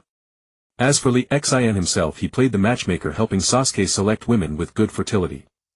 Sakura, who clung to Sasuke, didn't meet Lee Xian's standards, but Ino seemed promising and her offspring might turn out well. Lee Xian refrained from judging Sakura, though both she and Ino were captivated by Sasuke's appearance. Lost in his own fantasies once more, Lee Xian snapped back to reality to witness a cringeworthy scene. What the hell? On the field, only Naruto's original body remained, all his clones having been dispatched by Kakashi. The bewildered Naruto looked around, unaware that Kakashi had appeared behind him, crouched low, hands forming the tiger seal. Ninja art, 1,000 years of death. A piercing scream echoed as Naruto was sent flying. Brutal, Lee Xian muttered, initially tempted to test Kakashi's skills, but after witnessing this he thought better of it, fearing for his own dignity. Sasuke could no longer hold back. He launched several shuriken from an odd angle toward Kakashi. Seeing Kakashi seemingly caught off guard, Lee Xian sensed that things were not so simple. Sasuke's heart tightened. He had never killed anyone before. The shuriken had been thrown from a blind spot in Kakashi's vision. Could he have actually killed him? Suddenly Sasuke used a body flicker to vacate his position. The hit target was a substitution jutsu, a log lay where Kakashi had been. By revealing his location with the shuriken, Sasuke had no choice but to flee instantly. Even as he moved, he formed hand seals. Under Lee Xian's Sharingan observation, Sasuke completed multiple jutsu in a few seconds. Truly my proud disciple, Lee Xian thought. The first was a fireball jutsu aimed at his original position. Kakashi appeared there and dodged. As Sasuke's second seal finished while Kakashi was evading, Sasuke's real body had already replaced itself with a shadow clone, leaving it as bait. Sasuke waited in the shadows for Kakashi to reveal himself while his clone kept its eyes on Kakashi's position, forming the next seal. It was the same jutsu that the real Sasuke was preparing. However, the real body did not manifest the technique yet. He was waiting. The clone's hand began to emit a crackling, chirping lightning enveloping the palm. This was his favorite jutsu. Naruto crawled out of the water. Whoa! Sasuke is this strong. Naruto had harbored some feelings for Sakura, but since she liked Sasuke, he had always been a bit resentful. Yet seeing Sasuke's power and realizing they were teammates, he decided to let Sasuke have Sakura. That way he wouldn't have to choose between Sakura and Hinata. The shy girl who liked him, Lee Xian, had told him so. Using such a powerful jutsu against your own teammate, are you trying to kill me? A powerful technique is not meant to be used on your comrades. Uchiha Sasuke. Kakashi's tone was laced with anger. Obito, also an Uchiha, had been gentle and sunny, but Sasuke's personality was terrible. Kakashi's mind wandered, but his hands kept forming seals. Earth-style Great Earth Wall. A 2-meter-high, half-meter-thick wall engraved with a dog head rose before him. His hands didn't stop. As Sasuke's technique struck the wall and nearly pierced through, Kakashi emerged from underground, grabbing the clone's legs and yanking it down until only its head was visible. Think about your actions, Kakashi said in a smug, lazy tone. But then he saw Sasuke's body disappear with a puff. It was a clone. A sharp gust of wind and a tremendous noise followed. Drops of blood scattered on the ground, glaring in the sunlight. Kakashi had underestimated Sasuke. He had never shown such prowess before. For a child his age eager to show off, shouldn't he have been like Naruto, flaunting his abilities? Fortunately, years of battle had honed Kakashi's instincts. He twisted his body on reflex, dodging the fatal blow. Moreover, Sasuke, having never used this technique on a living target, was slightly off. But it still carved a chunk of flesh from Kakashi's arm. You said to fight with the intent to kill, and now you spout nonsense. What's this about not using powerful techniques on comrades? Do you think this is a game? Sasuke's cold words dripped with contempt. Inwardly he reminded himself that he was an avenger. He could not afford to be soft or hesitant. He should pierce through all obstacles in his path. What use were lengthy lectures to those who had never experienced pain or understood suffering? Kakashi gave a bitter smile, looking at Sasuke, who had somehow already taken the bells. He didn't know what to say. He watched as Lee Xian emerged and Sasuke handed him one of the bells. Kakashi stood there dejectedly, a mere spectator.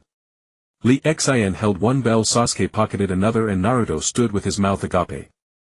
The trial had unfolded completely differently from what Kakashi had envisioned. He had intended to pass them if they showed teamwork and protected each other. Now being defeated by his own students, what kind of joke was that? Looking at Sasuke, whose Sharingan eyes spun with Tomo, Kakashi couldn't help but think of his comrade Obito. Are you watching from above? Another little monster has emerged from the Uchiha clan. You've passed. Same place tomorrow. With that, Kakashi vanished in an instant, reappearing in the Hokage's office. By then his arm had been treated at the hospital with healing jutsu wrapped in white bandages. He knelt before Hiruzen Sarutobi. Seeing Kakashi injured, Hiruzen felt a pang of frustration. Kakashi, who had become a jonin at 12, had been toppled. He began to doubt whether Kakashi was even fit for the role. You made a mistake. Don't judge geniuses by conventional standards. Be more careful in the future. Despite his doubts, no one was more suitable than Kakashi for this position. After Kakashi left, Hiruzen smoked his pipe in silence, muttering, "The will of fire, the Uchiha clan, Uchiha Sasuke, Uchiha Lee Xian." A flicker of killing intent flashed in Hiruzen's eyes. Geniuses not within his grasp were better off dead. He turned to the window, about to summon someone, but his expression darkened as he thought of a particular person. Itachi Uchiha and the intelligence he had brought, that their leader possessed the Rinnegan, the eye of the sage. Hiruzen couldn't help but lament his own age and declining strength. He had become consumed with political balancing and scheming. A long sigh echoed through the office. In the dark underground an old man with one eye bandaged muttered, "Uchiha Sasuke, so young yet hiding so deeply. What is that old fool Hiruzen thinking? A child with such depth must have ulterior motives and he still doesn't act." Lee Xian, seeing that Naruto was lagging behind, handed him 2 scrolls with instructions to burn them after reading. Then he returned home. When Naruto got home he opened the scroll and saw the words Rinnegan along with its description. Tears welled up in his eyes, such a precious technique. After reading he remembered Lee Xian's warning and hurriedly burned the scrolls. He opened the other scroll which contained storage items, balloons, rubber balls and a set of weighted training gear that Lee Xian had once worn. Naruto put on the weights, stashed the rest in his cabinet and headed to the training ground. He intended to follow the scroll's instructions, first use chakra to stick to trees, then walk on water, improving his control. No technique was more suited to him than one without hand seals. Simultaneously he would continue his physical training. 2 clones and his original body all training in parallel, accelerating their progress.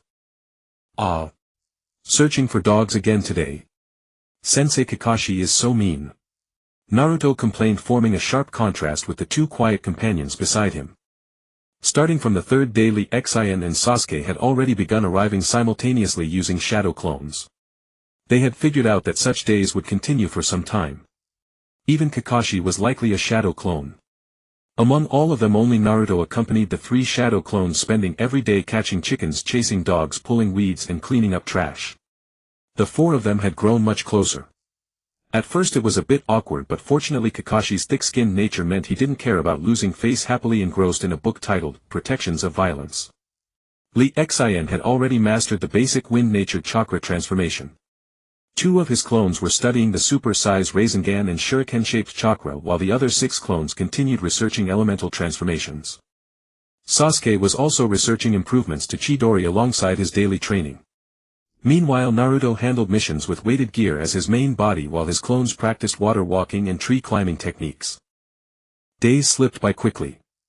Lee Xian and Sasuke's main bodies suddenly paused to receive information relayed back from their shadow clones. "Are we heading to the land of waves tomorrow? I can finally leave the village and see what's outside." They spoke similar words. Lee Xian rubbed his temples as he processed the information. 1 clone's transmission was fine. He had long been accustomed to it. If multiple clones transmitted simultaneously, the overwhelming data would cause him significant discomfort.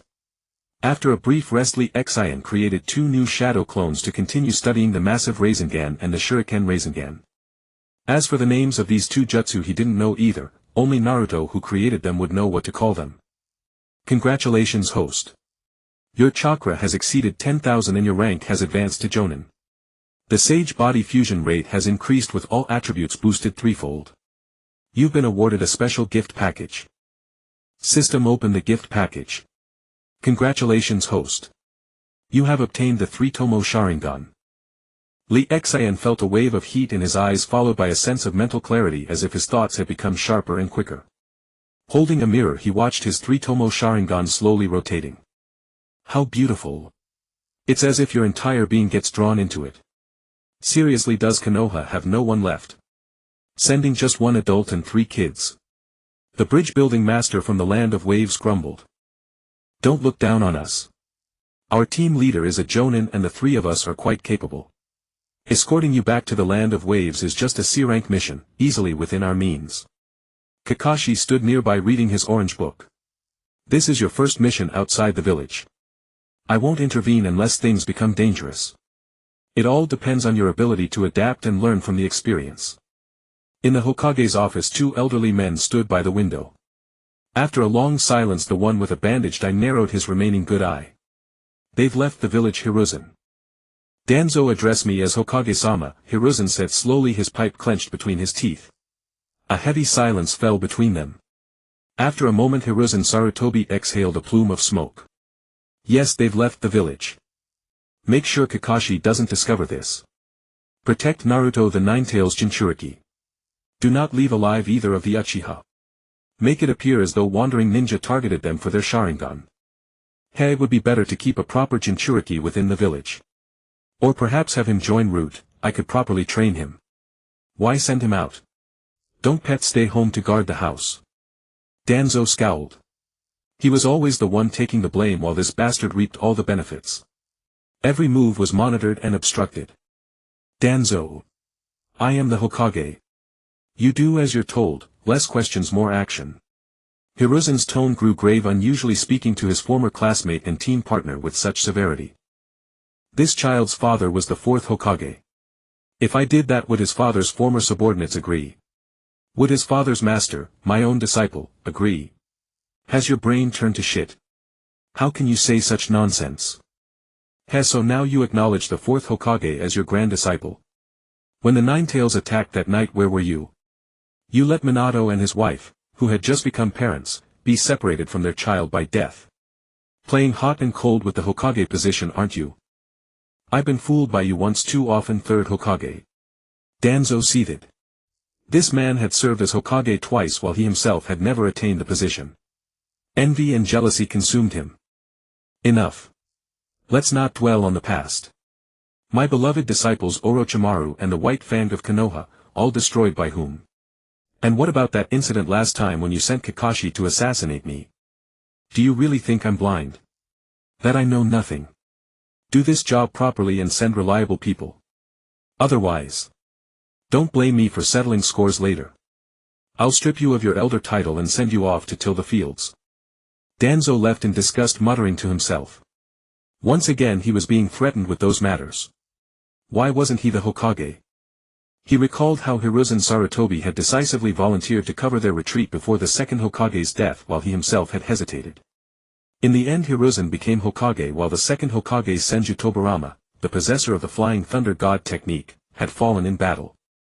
And he, after much persuasion, had only managed to gain some authority, commanding Konoha's route and carrying out all manner of dark deeds. Gazing at his former classmate, now effectively a stranger, and his several disciples, Hiruzen couldn't help but feel a pang of melancholy. Everything I do is for Konoha. Those who fail to inherit the will of fire are heretics. They all deserve to die. Especially geniuses like them, they'd be better off dead. Better to eliminate them before they become a grave threat. One masked root member after another emerged from a secluded barrier entrance, leaving the village. In total there were over 10 of them. They did not depart through Konoha's main gate. Their direction of departure happened to align with the path taken by Team 7. 3 Jonin to distract Kakashi, 1 Jonin to handle the weak Jinchuriki, and the remaining 6 Jonin should have no trouble dealing with the 2 Uchiha brats. The shadowy figure in the darkness blinked with gleaming eyes illuminated by faint light, an eerie one-eyed specter with a repulsive visage. Lee X and Sasuke, have you noticed how much fresher the air is outside the village? Sasuke responded coldly, idiot. There are fewer people outside, so nobody's competing with you for air.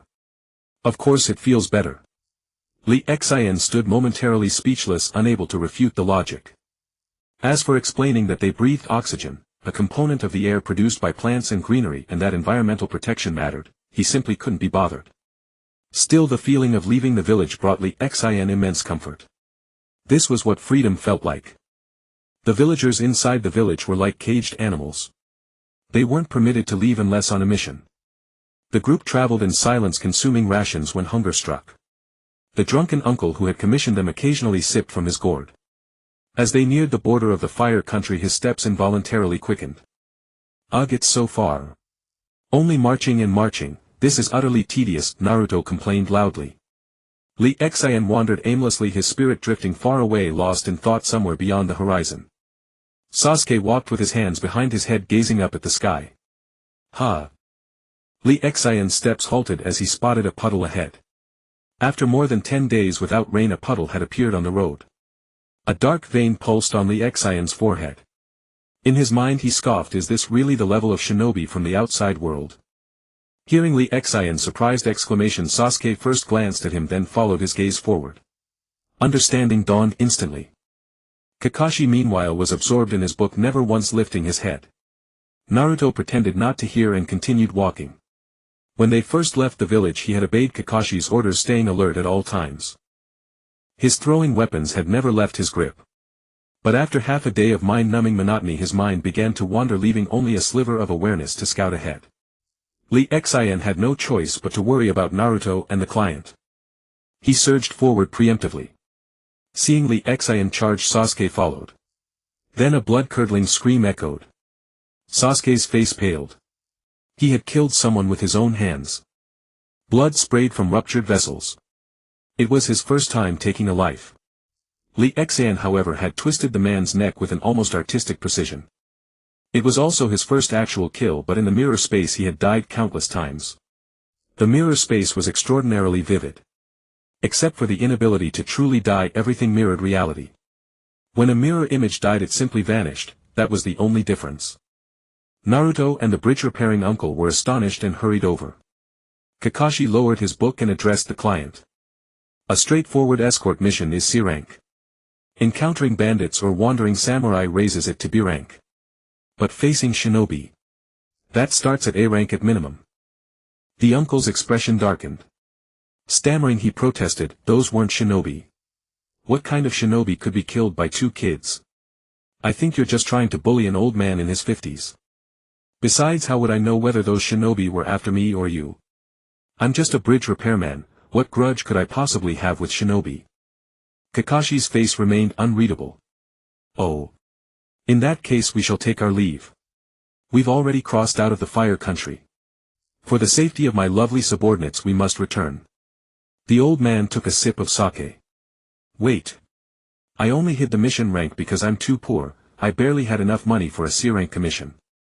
If I die, all that'll be left of my family is my lovely daughter and pitiful little grandson."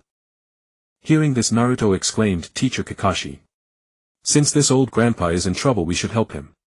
We've come this far, let's see it through to the end." "Right. Lee Xian, Sasuke.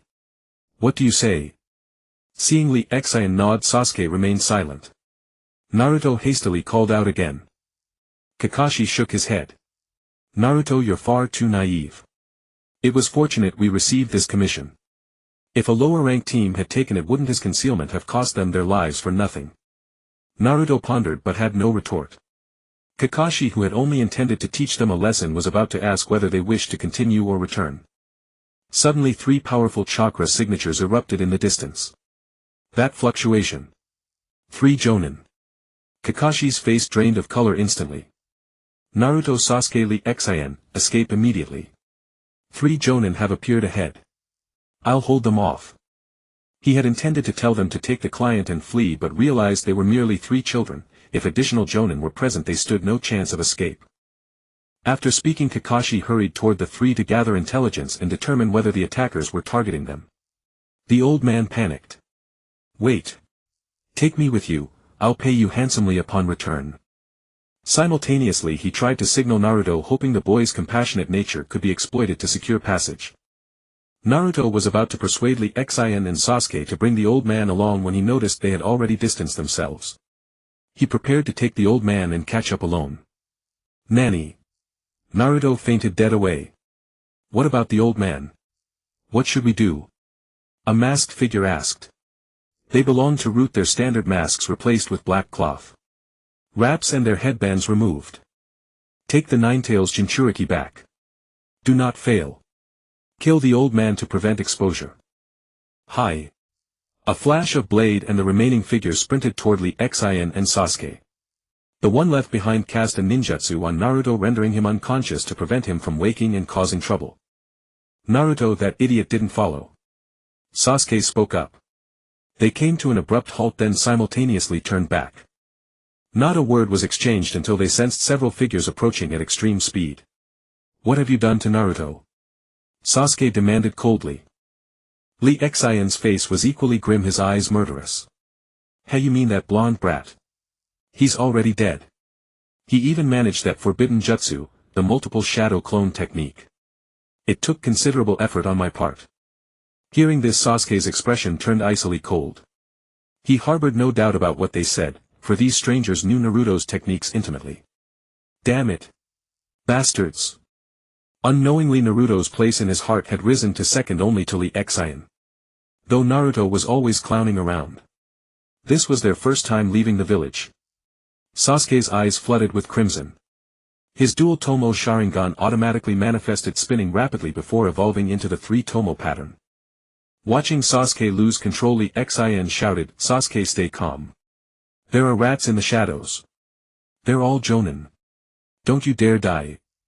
Upon hearing news of Naruto's death, Lee Xian felt a wave of sorrow himself. He had long regarded the lonely child as his younger brother, otherwise he never would have entrusted him with the Rinnegan and its cultivation method. But with such a formidable enemy before them, he could not afford to lose his reason. Not when he still had no desire to die. As for why Lee Xian had not awakened the Mangekyo Sharingan, perhaps his grief and rage had simply not reached sufficient intensity. For years he had trained almost every single day, with Sasuke being the only distraction. If Sasuke were to die, Lee Xian would undoubtedly awaken the Mangekyo. When those closest to you perish, power knows no bounds. Lee Xian mused bitterly. Watching the masked figures already engaged in combat with Sasuke, Lee Xian's expression grew grave. This one was also a jonin, not to mention the hidden enemies lurking in the shadows. This is bad. Sensing the surge of battle in the distance, Kakashi's expression shifted. Damn. It's a diversion. His face paled. You have to hold on. The three who were fleeing earlier had sensed the battle's fluctuations and now encircled Kakashi. This left Kakashi, who wanted to rush back and assist, with a bitter heart. Today might be the day I die here. Who are you people? Do you realize what you're doing? So many jonin invading Konoha. This is provoking a war. Once the two nations clash, you will be the sinners. The three ignored Kakashi, instead deploying an obscure formation to trap him, fearing any slip-ups in combat. Damn. Their target isn't me. The Jinchuriki. Or the Sharingan. Gazing at the barrier that showed no ripple from a ninjutsu attack, Kakashi clasped his hands in a seal, unleashing his strongest technique, Lightning Cutter. With eyes full of hope, he watched as the blade cut a small opening, only to have it instantly heal. And his eyes grew dim. The three jonin possessed too much chakra, he couldn't break through. Even if he opened a slit, it would heal immediately. He needed a large-scale overwhelming attack, not a single target point-piercing technique like Lightning Cutter. What are you waiting for? Get out here. A ninja being overwhelmed by Sasuke couldn't help but call for backup. You're so weak, a jonin can't even handle a child. The newcomer arrived with 5 masked ninjas behind him. Go all out. Don't hold back. Let's not drag this out. Hearing the leader's words, the jonin who had been pressured by Sasuke retreated. The battle style shifted abruptly. The 7 formed a battle array and advanced toward Sasuke and Lee Xian. Fire style Dragon Flame Song Technique. Fire style Great Fire Annihilation. Fire style Dragon Flame Bullet. Fire style Fire Dragon Bullet. 4 ninjas unleashed 4 fire style techniques in succession, roaring toward the duo. The remaining 3 used Wind style Super Great Breakthrough. Wind style Tornado. Wind style Cutting. Seeing the overwhelming sea of fire, the duo momentarily didn't know where to begin. Lee Xian was fine, having seen large-scale battles before, but Sasuke, a novice, turned pale, completely at a loss. Sasuke used Earth style or Water style. Lee Xian quickly thought, first use a countering technique to block the incoming ninjutsu. Otherwise there would be no way to dodge. Hearing this, Sasuke panicked. He only had lightning and fire affinities. He had no earth or water style. He quickly prepared to remind Lee Xian to retreat farther first, then think of a plan. Then he saw the chakra visibly surging around Lee Xian. Such dense chakra. Lee Xian had already started forming seals after prompting Sasuke, not considering whether Sasuke had water or earth style. 6 Lee Zins appeared beside him. Brothers. Let's go with earth style and water style. Full power Water Dragon Bullet Technique. A massive water dragon instantly blocked the fire in sight. The clones erected earth walls to contain the spread of flames. Sasuke was utterly stunned, his mouth agape. Impossible. A water style of this scale. Boss. Trouble. The fire is extinguished. I have eyes. Switch to plan B. Don't think we can kill this freak with ninjutsu alone.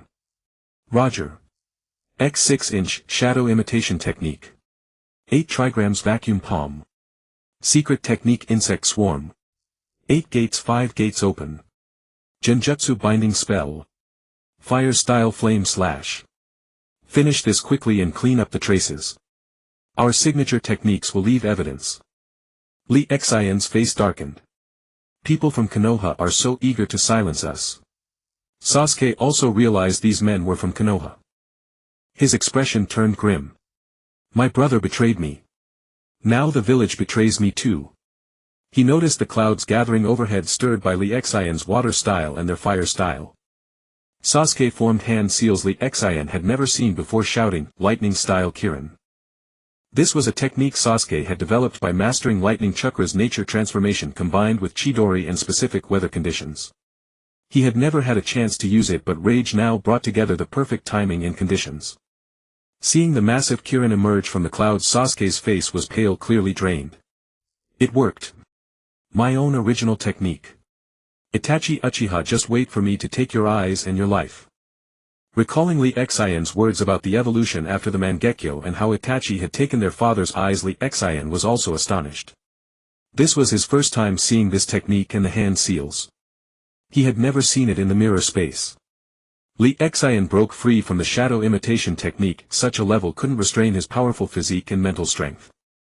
Many were controlled by the shadow imitation technique because their physique was weak or because the technique was in-release targeting the spiritual world. He spat a great fire annihilation toward the insect swarm, burning some and driving the rest away from the flames. Seeing Sasuke's magnificent technique ready to descend, Lee Xian couldn't hold back any longer. He dismissed the clone that was studying the Raisin Shuriken. As a vast flood of memories merged. The Raisin Shuriken was nearly perfected, but Lee Xian had been refining it for perfection. Since he was in the basement, he hadn't dared to use too much chakra. What better place than a battlefield to unleash a technique of this scale?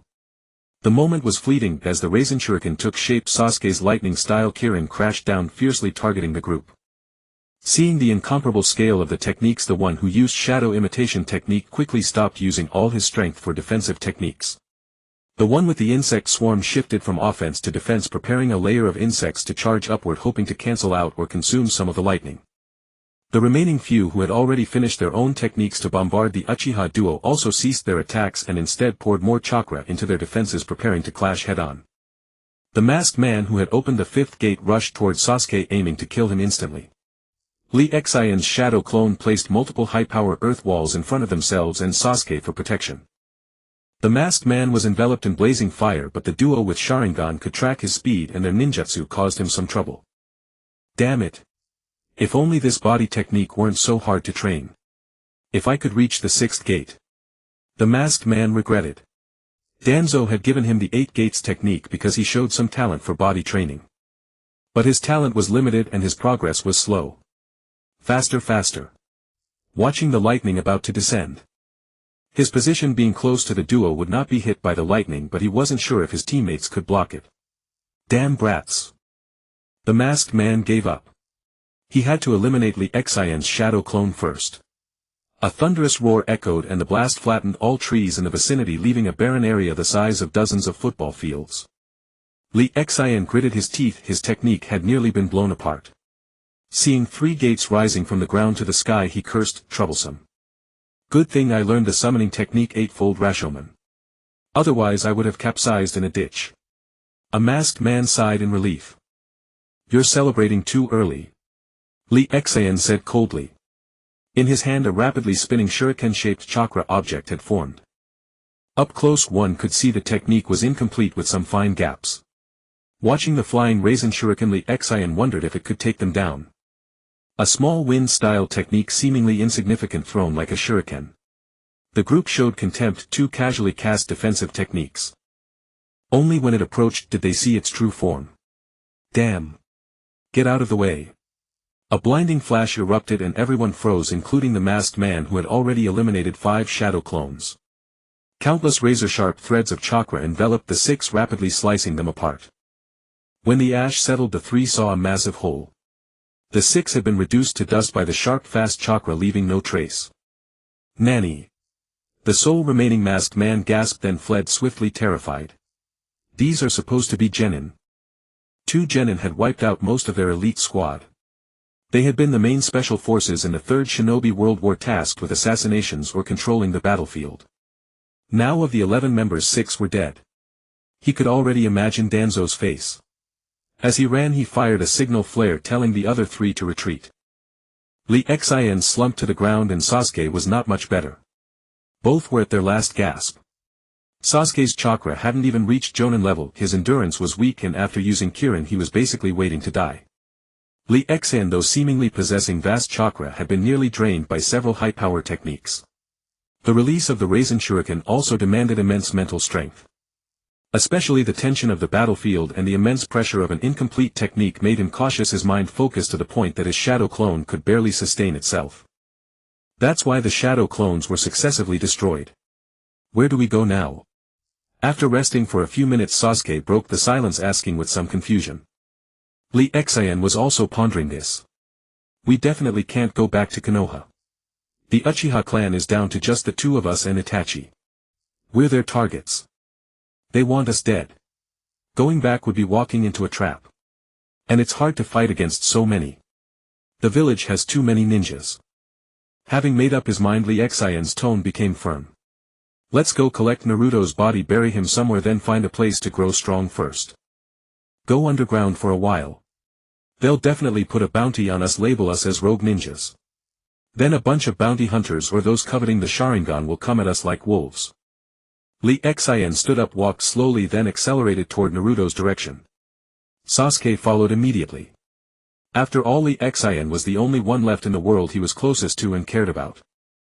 Seeing only the corpse of an old man head separated from body, Lee Xian suddenly recalled the incredibly strong Naruto from the mirror space. He pondered for a few minutes. Then he chose a direction and left. Sasuke followed. Lee Xian hesitated for a moment, then finally couldn't help asking, "Aren't we looking for Naruto's body?" Lee Xian slowed down. Naruto isn't so easy to kill. The villagers call him a monster. He wouldn't die without a sound. Besides, there's no sign of battle there. Even if they killed him instantly, they wouldn't take the body. It's meaningless. We can't stay either. Remember when Kakashi said there were 3 Jonin? We haven't heard any sound from there. That means Kakashi was either ambushed and killed or they're in a standoff. They want to eliminate us Uchiha. All this suggests they should be fine. During the fight only the two of us were present. No one knows who those masked men were, so they're still safe. They gradually increased their speed, took a break midway to eat some dry rations, and Lee Xian pulled out a world map to study. This map was bought before he left the village. The world was vast and he had long wanted to explore it. They removed their forehead protectors and tossed them into a river. Scratching a horizontal line across the forehead protector and wearing it as a rogue ninja was too tedious. Sigh. What a troubled autumn. I say, just disband your route. 11 Jonin can't even handle 2 whippersnappers. Danzo bowed his head, enduring the reprimand. He had no rebuttal. 6 of the 11 were dead. That was his backbone. A sharp glint flashed in Sarutobi's eyes. We must uproot the weeds or they'll regrow with the spring wind. To have such formidable power at this age keeps me awake at night. When they return, tell them to report to my office. Additionally, deploy 20 Jonin for an ambush. Danzo gazed out the window as though today's sun were unusually glaring. Sarutobi ignored him. It was a convenient opportunity to weaken Danzo's influence. Don't forget the Chunin exams are in a few days. They'll be held here in Konoha and the daimyo himself will be in attendance. I'm well aware. But if these 2 heretics aren't eliminated now, who knows what further disasters may arise. Sarutobi's expression darkened. Whenever things got tough, that old fox Danzo would play dead. He's the loudest when it suits him. The second stage of the exam takes place in the Forest of Death, an endless expanse of trees, plenty of space. Danzo spoke with deliberate implication. Sarutobi pondered for a moment. He still felt uneasy. If things spiraled out of control and embarrassed the village and the daimyo grew dissatisfied enough to replace him as Hokage, that would be disastrous. Danzo, however, found amusement in Sarutobi's discomfort. The unhappier Sarutobi was, the happier Danzo became, just as Sarutobi had suspected. He would deliberately escalate the situation and then leak rumors to manipulate public opinion. The plan was to force Sarutobi Hiruzen off his feet, then seize the Hokage throne himself. Lost in these fantasies, Danzo schemed over how to execute his maneuvers. Sarutobi spoke slowly. What if they simply refused to return? The words struck Danzo like thunderclaps. He had forgotten to ask whether those operatives had been exposed. Danzo hurriedly departed. This was about his grand design for the Hokage seat. He couldn't rely on a single plan alone. He scribbled instructions in haste and dispatched them via carrier pigeon. To ensure absolute security he sent multiple copies. In the Sound Village a handsome young man read the letter. He licked his lips with a tongue that stretched 20 or 30 centimeters and two strange birthmarks marked the inner corners of his eyes. Quite dashing indeed. Sensei Sarutobi. You've grown old. Let me mercifully escort you to your grave, dying as a hero as you always wished. You'll never live to see my immortality. Such a pity. Slurp, his tongue naturally swept across his lips once more. Oh, and that person's brother too, sharing the same Kikei Genkai. The Sharingan. He plunged a kunai into the armrest lost in thought about his forbidden Edo Tensei Jutsu forged in pursuit of eternal life. The cost was a fragile soul, vulnerable enough to be immobilized by Uchiha Itachi's genjutsu with a single glance. Strictly speaking, mere eye contact from the Mangekyo Sharingan had reduced one of the legendary Sannin Orochimaru to defeat. Besides your brother Uchiha Sasuke. There also seems to be one named Uchiha Lee Exian. I shall gladly accept them all. He then summoned several subordinates and set off for the land of wind. His plan: assassinate the Kazekage, don his skin and command the Wind Village's forces to attack Konoha. Truly a brazen and audacious scheme. Days later, inside a cave. Sasuke entered disguised as an ordinary boy with a short black haircut while several identical copies of Lee Exian sat cross-legged within tinkering with something. Seeing Sasuke return, Lee Exian glanced at him. Sasuke, what's wrong? Konoha hasn't issued any bounties on us yet. They're holding the Chunin exams in a few days. So what? Let them hold their exam. What does it have to do with us? You look dreadful. Lee Exian took a bite of the rations Sasuke had brought, genuinely perplexed. Nothing. I was just thinking about Itachi's achievements. I want to shatter every record he's ever set, stand before him and despise him, mock his so-called magnanimity and then kill him as he writhes in regret. Lee Exian's face twitched. He recalled the Uchiha Itachi from the mirror dimension. That single glance had trapped him in a genjutsu space for 72 hours of torture while only 1 second passed in the real world. Then he'd been pulled back in again. Fortunately it could only be cast 3 times. Afterward Itachi appeared encased in a colossal chakra armor wielding devastating weapons. A giant matching Uchiha Madara in size, the largest version at least. Legend called it Susanoo. Those terrifying weapons were known as divine instruments exclusive to the Uchiha clan. Just imagining a 30 to 40 meter tall giant against modern apartment buildings. That enormous fist delivering massages. Truly electrifying. Coming back to reality, Lee Exian remembered Sasuke was still waiting for his response. As far as I know, Itachi went underground directly, right? He never took the exams. Sasuke blinked. Is that so? Then his expression darkened like a dead fish's eye and he fell into brooding silence. Seeing Sasuke idle was unacceptable. After some thought, Lee Exian decided he should offer some guidance. Sasuke was growing arrogant again. Sasuke, have you considered developing Chidori into a ranged attack? Or wrapping yourself in a lightning domain? Just thinking about it is impressive, isn't it? Sasuke imagined the scenario Lee Exian described. Never thought of it. However powerful, it still can't match my Kirin. Boring. Lee Exian wore an expression of, as expected. Sasuke, have you considered that your Kirin requires certain prerequisites? You need clouds formed by rapidly combining water and fire before you can unleash it, correct? I suppose so, but it's incredibly powerful. Do we really need to follow normal rules? Lee Exian covered his forehead with one hand, feigning defeat. You only have fire release. He grabbed a bucket of cold water and dumped it over Sasuke's head. Once Sasuke grasped the point, Lee Exian pressed his advantage. You can't expect every opponent to use water release to douse your fire release. What if you face someone like Naruto? Would you need to evaporate an entire river with fire release first to create enough steam? Tell me, what other strategies do you suggest? For instance, the principle behind your jutsu. Its power rivals Kirin's, yet it requires no prerequisites. Lee Exian smiled. That's wind release, you can't learn this one. It's similar to how your chakra nature transformation works. Like attaching lightning chakra to the Rinnegan to create a variation. Your Kirin is essentially lightning chakra infused natural lightning. Sasuke suddenly found Kirin far less appealing. By the way, you might try using lightning chakra to stimulate your cells, activating them to enhance speed and reflexes. I've been researching it but haven't succeeded yet. Lee Xian mentioned this to prevent Sasuke from fixating on new jutsu. Fine, I'll try. Sasuke replied coolly, completely lacking the endearing quality of a diligent student. He was like a heartless scoundrel, taking what he needed and moving on. Sasuke, do you have a girlfriend? We Uchiha have only the two of us left plus a traitor. The clan must eventually clean house. If you lose, at least leave behind an heir. Sasuke's face flushed. He had to admit the logic was sound. He couldn't let the Uchiha lineage vanish into history, such a noble bloodline. But why me? Aren't you also Uchiha? Sasuke snapped back to reality and questioned. Think about it, you're so handsome that girls faint on the street just from seeing you.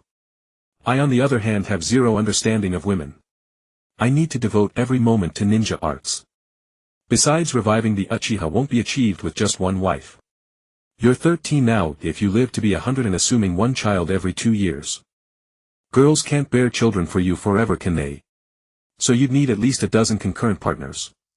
Imagine yourself as the great ancestor of the revived Uchiha clan. Sasuke's face turned crimson. You bastard. Are you treating me like a breeding machine? Am I just a stud? Go have kids yourself. Sasuke stood up and kept his distance. This guy's persuasion skills were too dangerous. He was afraid he'd be convinced into working his entire life just to father children endlessly. Lee Xian still felt deeply connected to the Uchiha clan, otherwise he wouldn't repeatedly ponder such matters of clan revival. Seeing Sasuke now deeply focused in meditation, Lee Xian refrained from further teasing. He wondered whether to return to Konoha with Sasuke for the Chunin exams, casually check whether Naruto was still alive, and if so, perhaps recruit him. 3 orphans together playing happily, creating an organization or even a village. Who knew? I'm so bored I don't know what to do. Lee Xian lay on the simple bed he had made with a half-eaten pork elbow beside him. If you're bored, go out for a walk. You're always telling me to do this and that. Sasuke rolled his eyes at Lee Xian with a displeased expression. Here, I'll give you something good. Lee Xian tossed a scroll to Sasuke. What is this? It's sealed with a scroll. Sasuke caught it curiously. Huh. It's not a storage scroll. Fire Nature Chakra Transformation Training Insights. You haven't even succeeded in your own research and you're using me as a guinea pig. Sasuke thought of Lee Xian's fire release. It was mediocre at best, and yet he was teaching him. Take a closer look and think it over. I spent a long time obtaining this. This scroll is correct, and I'm also researching along this direction. Such a good thing, and you're giving it to me only now. Isn't it better to study it earlier for greater power enhancement? Lee Xian rolled his eyes. Take it or leave it. If you don't want it, give it back. I don't see you sharing anything good with me. Getting something for nothing is not good. Lee Xian spoke earnestly like an old father. Come on, let's go out for a walk. You just gave me a secret manual and now you won't let me practice. Sasuke was stunned. That's too mean. You just piqued my interest. Are you stupid? Just use a shadow clone to study it. What's wrong with your brain? It's getting worse as you train. Lee Xian couldn't help but complain as he packed his things. What? What are you talking about? I've already split into 4 clones to study things. I'm almost at my limit. Now it's like doing 5 days' work in 1 day. If I add more, I'm afraid I'll die young. Lee Xian thought about it and realized it was true. It was because he had the sage body that he recovered so quickly and remained resilient. Normal people would probably not be able to bear it. Then just cancel a useless project. Then add this one simpleton. This is the direction to Konoha. Are you going to lead us into a trap? Watching Lee Xian walking ahead toward Konoha, Sasuke became uneasy. What's there to fear? Our transformation technique is already so powerful. Who can see through it? Didn't you say that Konoha will have a spectacular scrub fight in a month? Sasuke had long been used to Lee Xian's occasional strange vocabulary, which sounded quite interesting. They're all weaklings. Nothing worth watching. I bet Naruto could even take the top 3. Alright, there's still a month. Why think so much? Let's take a good look around this so-called land of fire. Watching Lee Xian open a luxurious suite, Sasuke fell silent. This guy was so rich. 50,000 Ryo per day for the room booked for 20 days. A full million Ryo. He had never seen so much money in his life. Aren't you an orphan? Your monthly allowance is from the clan. How do you have so much money? Seeing Lee Xian about to take a bath, Sasuke finally couldn't help asking. Secret. Lee Xian smiled. Watching Sasuke, the son of the Uchiha clan leader, looking so inexperienced was too amusing. Especially when he pretended to be calm but his eyes couldn't help looking around. Watching Lee Xian enter the private bathroom and soak in the hot spring, Sasuke finally couldn't resist touching here and looking there. His curiosity was maxed out. Lee Xian came out wearing a bathrobe, looking in a good mood. He had entered the bathroom just to cover his tracks, just like he had Sasuke go out to buy things every day. Go wash up. You've been living in a cave for so long, you're almost a wild man. Lee Xian looked at today's gains with mixed feelings. It's been 430 days without getting anything good. It keeps giving me money. How can I spend it all? Having too much money is really painful. Think about his system space, the size of hundreds of football fields filled with 3 football fields of money, half a football field of hidden weapons and explosive tags. If he spent all the money inside, the entire ninja world would probably experience inflation. A few hours later. Just as Lee Xian was about to go to the bathroom to see if Sasuke had drowned, Sasuke leisurely came out. Before Lee Xian could speak, Sasuke looked excited. What kind of divine bathroom is this? After soaking in the hot spring you can also have a sauna. It's simply too comfortable. Speaking of which, it was indeed worthy of Team 7. While they were soaking in the hot spring, Naruto encountered someone at the Konoha hot spring. Originally Kakashi had planned to teach Naruto properly for a month, but something came up. Later he arranged for a special jonin to teach him. That special jonin was also a weirdo. Seeing that Naruto had no bloodline limit, he showed an indifferent expression. He ignored him completely and just led him toward the hot spring. Naruto thought he was going to teach him some earth-shattering technique, but unexpectedly he was told to use chakra on his feet and walk on water. He was already a master at this, so he became a bit furious. Then this jonin named Shobichuan wanted to fight him to see his level. Originally Naruto was thinking about a proper battle, but maybe the hot spring steam got into his brain. He suddenly used his most proud self-created technique, the sexy technique. This involves creating multiple clones and simultaneously using the transformation technique to turn into a group of naked girls while speaking seductive words. Shobichuan couldn't handle it, his nosebleed sprayed instantly. Then he retreated, too embarrassed to stay. Later Naruto was about to go back, but unfortunately encountered an old man peeping on the women's bath. Naruto, full of righteous indignation, couldn't hold back. He took a deep breath and shouted, "Catch the pervert." Then a group of women of all ages ran out with sticks and beat the white-haired old man until his head was covered in bumps. "Kid, you're not playing fair. Who told you I was peeping? I'm a great writer just gathering material. And I have another identity." Curious, right? Naruto was astonished. How could there be such a shameless person in this world? But he subconsciously asked, "What is it?" With a sudden burst of background music, the white-haired old man danced with strange steps and said in an exaggerated voice, "That's a good question. Sage is just a title to hide from the world. I, who can do anything with ease, am invincible across the entire land.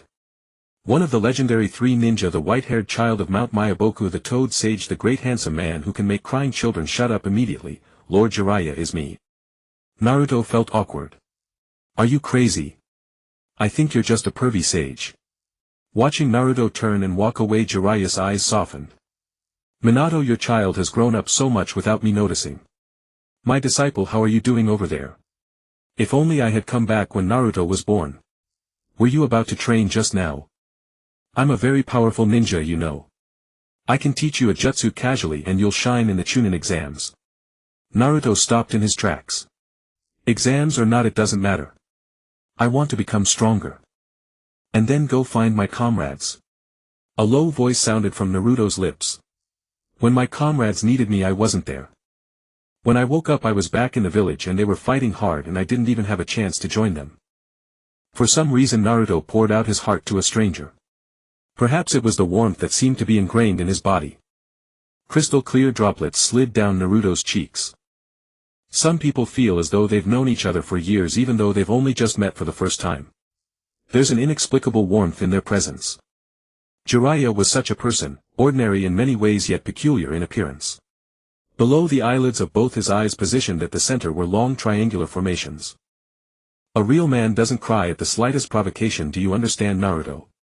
Jiraiya said tenderly, his broad palm resting gently on Naruto's head. Well then, perverted old man, what powerful jutsu are you going to teach me?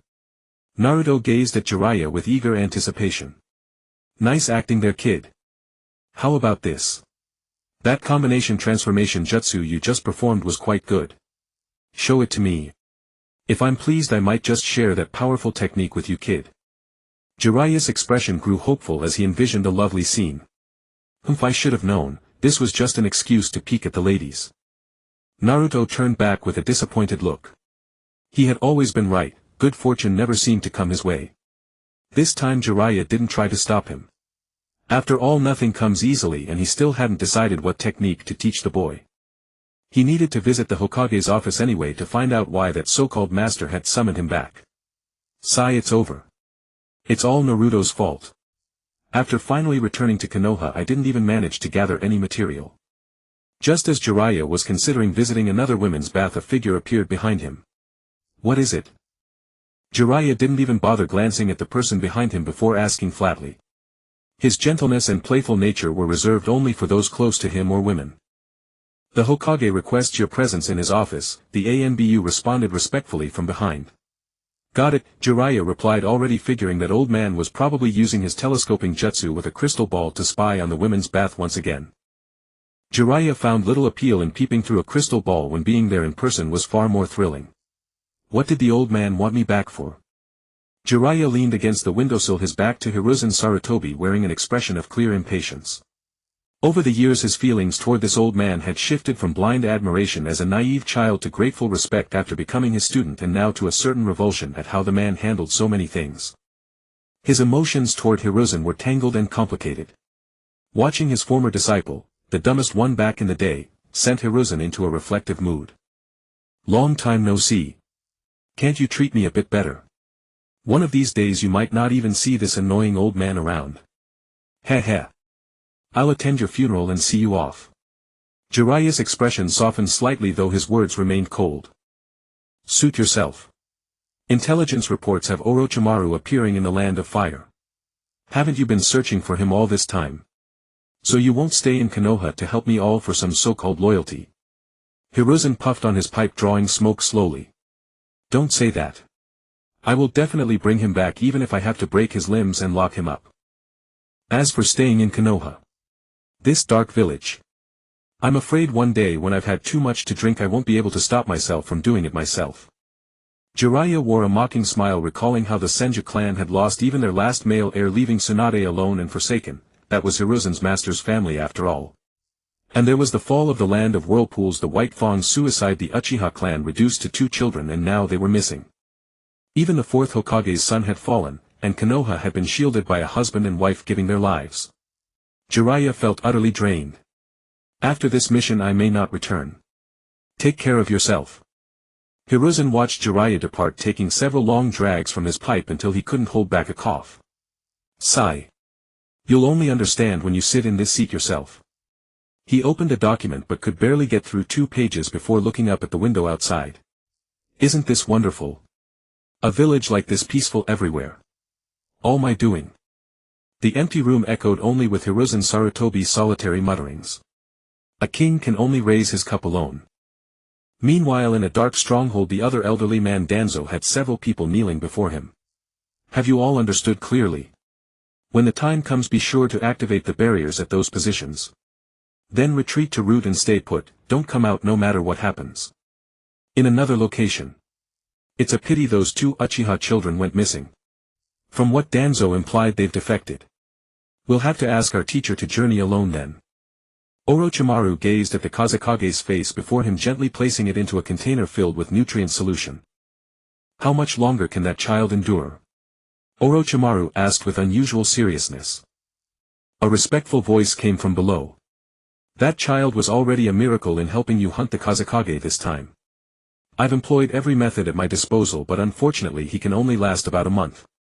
Kabuto adjusted his glasses with 2 fingers as he described Kimimara's condition. What a pity about Kabuto, this good boy, if he hadn't fallen ill.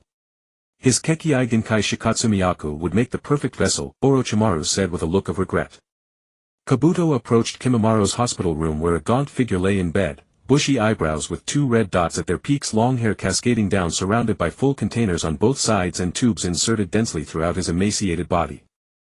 How much time do I have left? Kimamaru spoke first. Kabuto gazed at Kimamaru with a complicated expression. At most another month or so. Pausing for a moment, Kabuto unexpectedly felt a pang of sympathy. How about this? Should I send you away? He knew how much suffering lay before Kimamaru in that bed. Such a pity. I won't be able to merge with Lord Orochimaru. It's all because of my worthless body. Kimamaru furrowed his brows in pain. Lord Orochimaru needs me, and yet I. Is there anything else Lord Orochimaru requires of me? I wish to contribute in my final days. A glint passed through Kabuto's glasses. In about 20 more days Lord Orochimaru will destroy Konoha. Lord Orochimaru has chosen 2 vessels, but there are currently no leads on them and their power is formidable. You cannot match them. I see. Could you help me maintain my body at peak condition? I want to personally assist Lord Orochimaru in destroying Konoha to do my part. Kabuto's gaze shifted evasively. He had a solution but couldn't bring himself to make the boy endure such suffering. Kimamaru looked at him earnestly. Senior, I know you have a way. Please help me. Even if it leads to eternal damnation, it would be worth it for even a single smile from Lord Orochimaru. Kimamaru recalled his days in the land of water Kirigakure. During the clan uprising, when everyone fought to the death, Kimamaru, who had spent his entire life confined in a cage over 10 meters wide, was finally released. In the end all his clansmen perished. Lost and aimless, he made his way to the riverside, preparing to end his pointless sinful existence. Then Lord Orochimaru appeared behind him. That gentle smile was enough to stay his hand. He didn't immediately extract his bones to strike. That image remained etched in his memory to this day. He had asked Orochimaru, "What is the meaning of life?" Orochimaru chuckled softly, watching Kimamaru reach for a flower. Life has no inherent meaning, but in living you'll discover many interesting things. For instance, you see that flower while I see you. From that moment on he made his decision, to follow Lord Orochimaru, fight alongside him and uncover the world's curiosities together. Even if Orochimaru needed his body as a vessel, Kimamaru found joy in being needed. Kabuto adjusted his glasses with his right index and middle fingers as he observed Kimamaru lost in thought or memory. The pain would be 10 times worse than now, and you'd remain confined to a nutrient tank until release, emerging with peak strength, but no guarantee of how long you'd survive. Are you still willing? I'm willing. Kimamaru didn't let Kabuto finish. Please, senior. Kabuto left the hospital room and returned to his laboratory to prepare. With Kimamaru added, we might actually succeed in destroying Konoha, he thought, recalling Orochimaru's preparations, excitement coloring his expression. Dean, just wait. I'll make sure those people join you in the grave. The surgical scalpel in his hand crumpled under his grip. During the Konoha Chunin exams with ninja from various villages entering the village, the security should have been exceptionally strict. Yet Lee Xian and Sasuke managed to blend into the spectator stands with ease. What a decaying village this is. A tall, long-haired, cold-looking man gazed at the massive arena. Sasuke, oh, Xiaoyun. Keep your voice down. There might be little rats sitting right beside us. Lee Xian looked at Sasuke with evident distaste. Watching his dark-skinned companion, Sasuke could only sigh helplessly. Can you please pay some attention? I still can't believe someone as loose-lipped as you helped us slip in. It's been a month and you still haven't gotten used to my codename. Xian Su. Relax, I got it. Stay calm. Look over there, Naruto's opponent is a wind ninja named Gaara. Lee Xian forcibly changed the subject. Sasuke had grown up now and was proving difficult to manage, a truly rebellious child, Lee Xian thought to himself.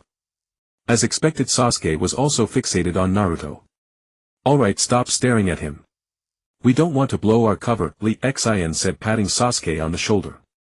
Have you lost your mind? What's gotten into you? Keeping your voice up like that. Are you trying to make it obvious we're trouble? The duo on the stands were acting like complete fools. If ANBU were seated nearby, they'd already be detained, or possibly dealt with by Chidori and the Rinnegan by now.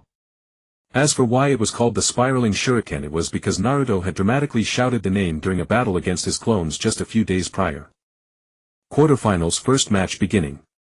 Temari vs Shikamaru. Enter the arena.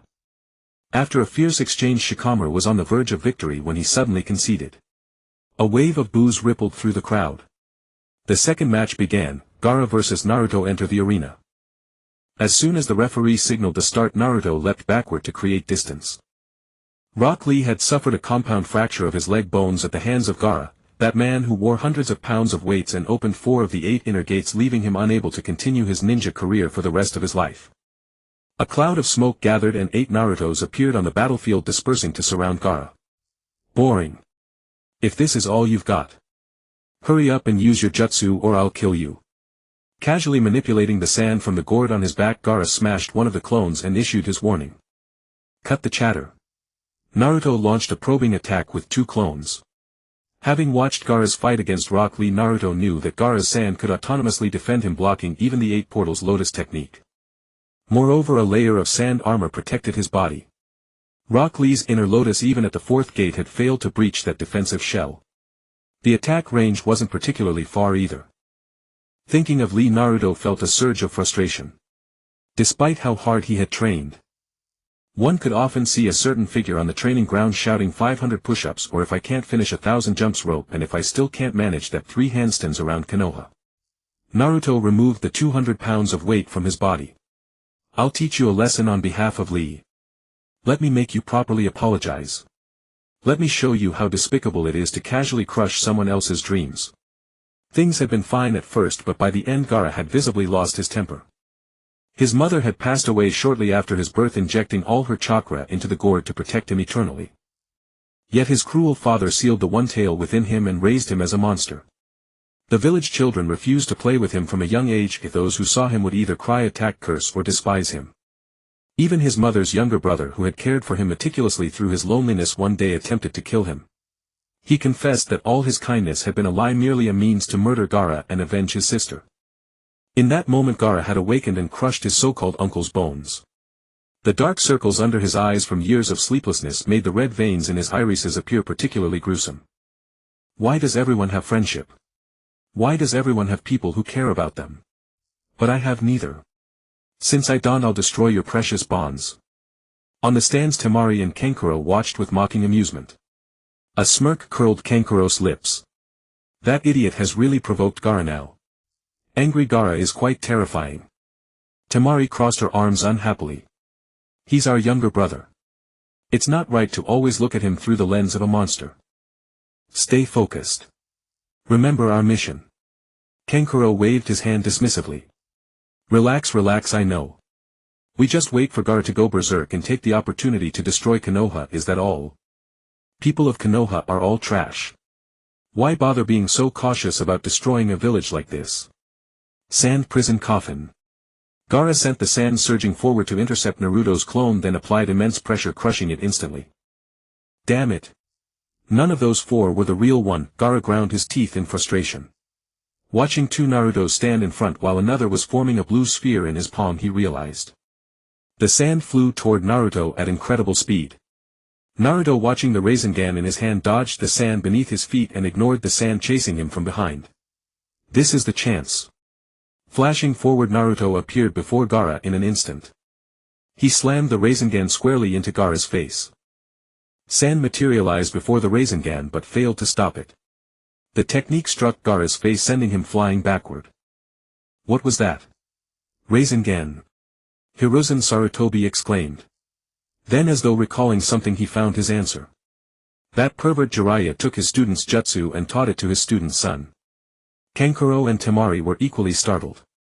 Damn it, I hit him, but not completely. Watching Gaara rise, his sand armor shattered, Naruto felt a pang of regret.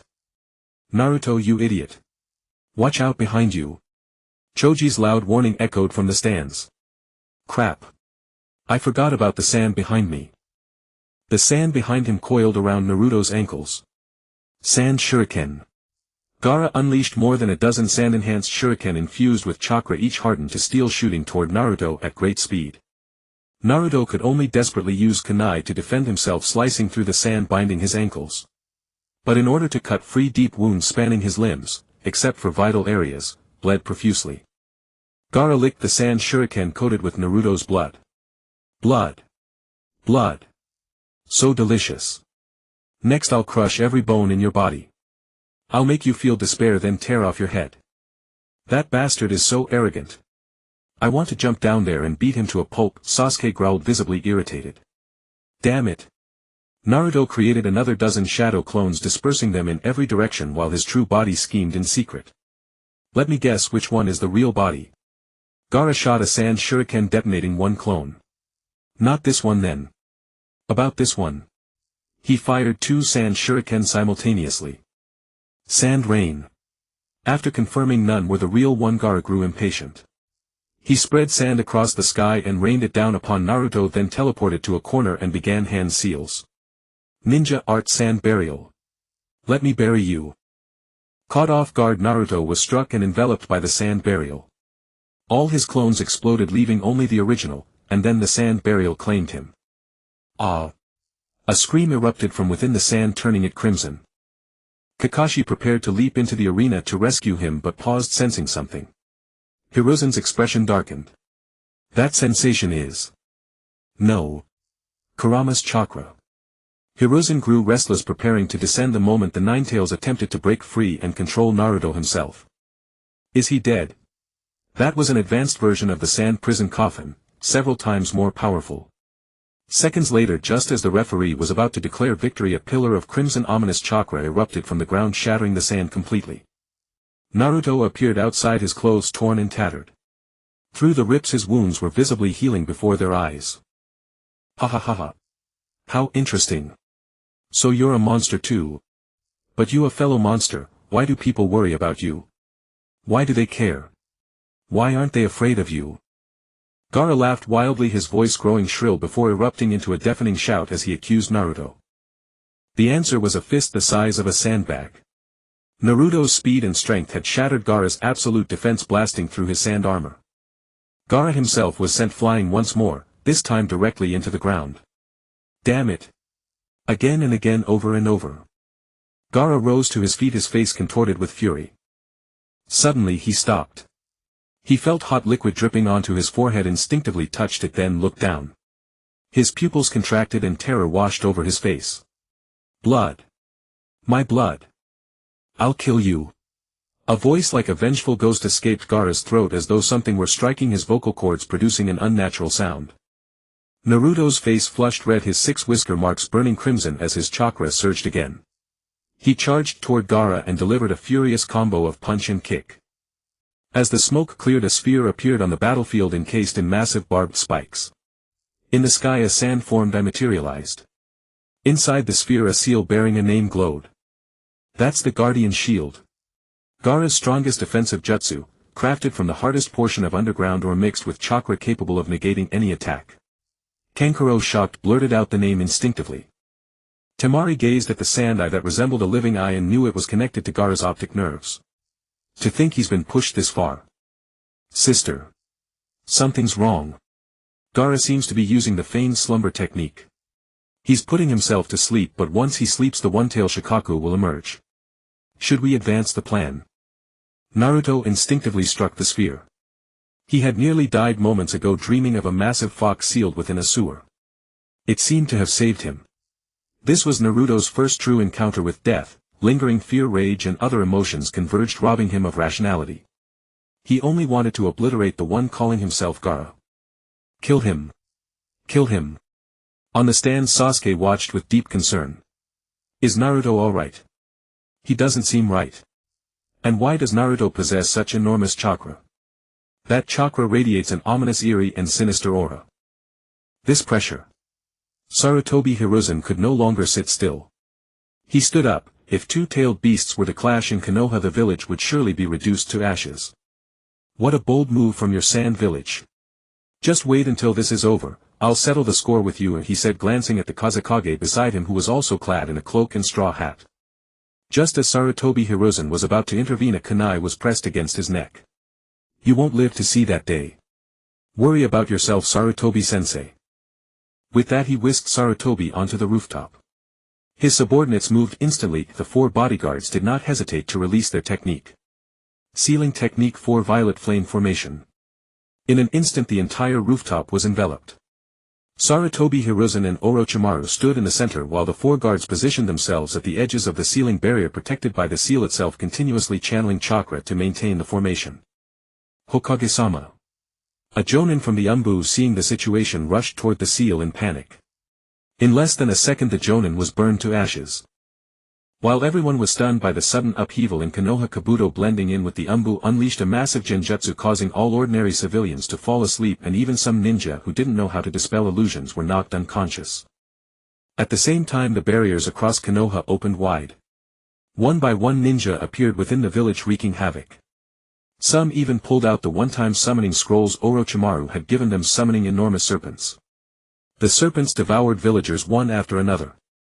The Umbu organized the evacuation, but for a time they were helpless against the invaders. After all, this was nearly half of the Sand Village's ninja force plus Orochimaru's own followers. Meanwhile Konoha's root, which possessed roughly half of the village's strength, had vanished without a trace, and many ninja were away on missions. Kabuto slipped out of the village and headed to a hidden stronghold not far from Konoha. "Hurry up, Orochimaru-sama needs you." Kabuto looked at Kimimaro, who had now recovered to his peak form. "Let them see your final radiance. The last Shikatsumiyaku in the world. And the most talented one in decades. Senior, take care. From now on Orochimaru-sama is in your hands." Kimimaro had already departed, but his voice still lingered. Kabuto paused for a moment. "What a fool. You're a good tool when Orochimaru finds you useful, and a worthless piece of junk when you're not." Kabuto murmured to himself, then vanished from the spot. "How thrilling. I never thought I'd witness such a grand spectacle," Lee Xin said excitedly, though he felt a pang of regret. "Too bad there's no peanuts or melon seeds." Sasuke's face was dark. Is this guy a demon? But he remained unmoved. His entire life was devoted to revenge. He was an avenger. A Konoha without the Uchiha clan meant nothing to him. Besides, if they were to intervene now, they would likely be attacked by Konoha's ninja as well. Jiraiya appeared in the arena. What a mess. He pulled out a massive scroll from behind, suppressing the leaking chakra of the Ninetales. Naruto then fell unconscious. Jiraiya carried him away. As he left, Jiraiya cast a glance at the man he had always cared about, Orochimaru. "Sarutobi-sensei, even Jiraiya has abandoned you." Orochimaru's tone was laced with delight, but his eyes flickered between joy and sorrow. Sensing Orochimaru's distraction, Sarutobi Hiruzen instantly formed the hand seal. Ninja Art Tile Shuriken. The roof tiles instantly transformed into shuriken and shot toward Orochimaru. Orochimaru dodged with a flicker of movement. He then kept a few meters distance from Sarutobi Hiruzen. Indeed, one cannot afford to be distracted when fighting Sarutobi Hiruzen. Orochimaru's gaze grew sharper and he licked the shuriken in his hand.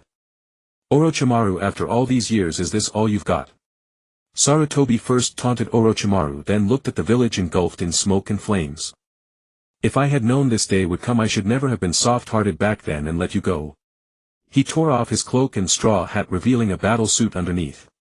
Orochimaru, seeing Sarutobi in combat mode, felt a surge of excitement. "It seems I've always wanted to have a decisive battle with you, Sarutobi-sensei." Hidden Shadow Snake Hands. A massive python shot out from Orochimaru's sleeve, extending like an elongated arm. The python seized Sarutobi Hiruzen without any surprise. But Sarutobi transformed into a lump of mud. Earth Release Shadow Clone. "Where are you, Sarutobi-sensei? Getting distracted in battle is not a good habit, Orochimaru." After completing his hand seal, Sarutobi appeared behind Orochimaru and spoke calmly. "Earth Release Mud Flow River." A torrent of mud and rock surged toward Orochimaru like a landslide. Immediately Sarutobi followed up with another technique, Earth Release Earth Dragon Bullet. A dragon head made of earth shot streams of mud at Orochimaru like bullets. As the Earth Dragon Bullet flew, Sarutobi quickly added a fire release, combining them into a more powerful Fire Dragon Bullet technique. After barely dodging the mud flow river, Orochimaru used his own substitution jutsu to escape the devastating Fire Dragon Bullet. He emerged from the destroyed old body completely unharmed. Sarutobi-sensei is still as vigorous as ever. Truly worthy of the title, Strongest Hokage, and Professor of Ninjutsu. Sarutobi Hiruzen, seeing Orochimaru still in peak condition, showed a hint of admiration in his eyes, but his hands never stopped. The one-tailed Shikaku had already reached its complete form. Unable to find Naruto, it was about to go on a rampage. Konoha's ninja were utterly helpless against it. Around the same time, Kakashi and Might Guy, who had just dealt with the Sand Village ninja, rushed over. However, the enemy quickly intercepted them, blocking their path. They held back the two formidable jonin. Shadow Shuriken Jutsu. Sarutobi Hiruzen formed hand seals and a rain of shuriken shot toward Orochimaru. Orochimaru, watching the swift and dense barrage of shuriken, calmly formed his own seals. Just as the shuriken were about to reach him, a coffin emerged before him, followed by a second. The coffins bore the characters first and second. A third coffin was also breaking through the ground, slowly rising. It seemed to emerge from the tiles, but in truth it was summoned from another dimension. Sarutobi immediately formed a snake hand seal and spat toward the rising third coffin, which bore the character 4. The coffin slowly sank back down. Sarutobi breathed a long sigh. As the professor of ninjutsu, he recognized the forbidden technique Orochimaru was using, Edo Tensei. Orochimaru was somewhat surprised that the third coffin had failed. He thought to check what had gone wrong later. He hadn't fully mastered the forbidden technique. As the coffins opened, a long-haired man in red armor and a white-haired man in pale blue armor appeared. The moment they appeared, their eyes were vacant, as if wondering why they were there. "Where is this? Is that little monkey ahead?" the red-armored man asked in confusion. "Big brother, it seems we've been revived. Using the forbidden technique I created, Edo Tensei," the white-haired man said. "I told you to destroy it. Why does it still exist?" The long-haired man looked disgusted. The white-haired man, knowing he was in the wrong, turned to look at Orochimaru. "Was it you who revived us? Playing with the dead never ends well." He then prepared to kill Orochimaru. "As the creator of this jutsu, don't you know I can control you?" Orochimaru said, looking at the two who could no longer move. He secretly rejoiced that the bodies he used this time were not very strong. Feeling the jutsu nearly being broken, Orochimaru broke out in a cold sweat. If they had broken free, he would probably have been killed. Orochimaru embedded 2 talismans filled with cursed seals into their heads with kunai. Time to get down to business. First Hokage-sama, no more catching up with Sarutobi-sensei. "Watch out, little monkey. It seems I can't control myself anymore," the long-haired man warned, feeling the chakra stirring within him. Sarutobi, seeing the first and second Hokage before him, steeled himself. Fire release, fire dragon flame bullet. This powerful technique was difficult to evade head-on and could only be blocked by water. The white-haired man, the second Hokage Tobirama Senju, easily blocked the fire dragon flame bullet that Sarutobi had placed his hopes in. He then launched an even stronger water release. Sarutobi, seeing the overwhelming water release, could only defend. He used earth release mud wall. Unlike Kakashi's version, which relied on terrain, Sarutobi's mud wall was a shield created entirely from chakra. Panting, Sarutobi Hiruzen looked at the mud wall that had stopped the water release. "Well done, little monkey." Seeing the first Hokage, no longer idle and ready to join the battle, Sarutobi felt a chill run down his spine. Summoning technique Monkey King.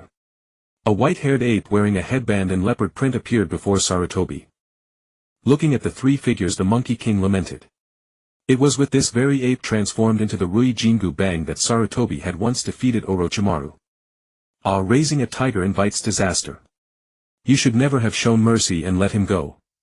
Before Sarutobi could respond, "Watch out, little monkey." The first Hokage Hashirama Senju, having completed his hand seals, warned, would release wood dragon jutsu. In an instant, countless uprooted trees sprouted from the tiles, filling the entire barrier. Only the spots where the 3 stood remained empty. Sarutobi Hiruzen, seeing the massive trees surging toward him, had no choice but to have the Monkey King transform into the indestructible Rui Jingu Bang and use adamantine attacking wall to protect himself. Though the first and second Hokage were operating at barely a tenth of their prime power, they possessed infinite chakra and immortal bodies, making them impossible to kill.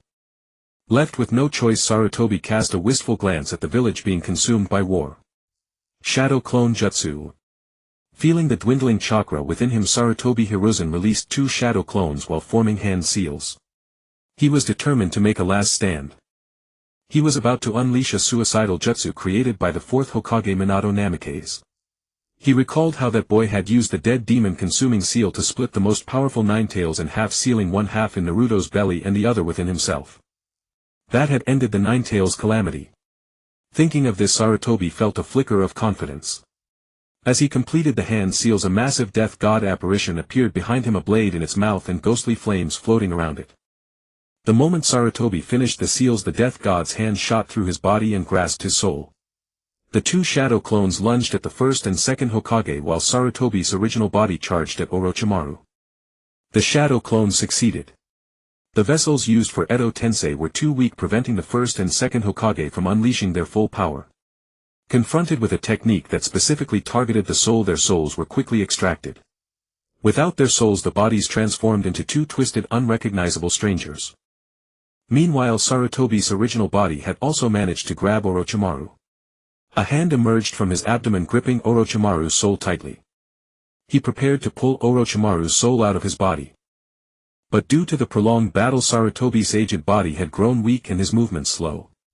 At the same time, the shadow clones had extracted the souls of the first and second Hokage, causing the death god's blade to pierce Sarutobi's own soul. His body faltered and the soul he was about to pull out slowly slipped back into Orochimaru's body. Sensing his gradually returning control, Orochimaru's expression twisted. Sarutobi gritted his teeth, determined to pull out Orochimaru's soul and eliminate this menace once and for all. Feeling his fingers twitch slightly, Orochimaru quickly gestured, summoning the legendary blade Kusanagi that had been discarded nearby during the fight.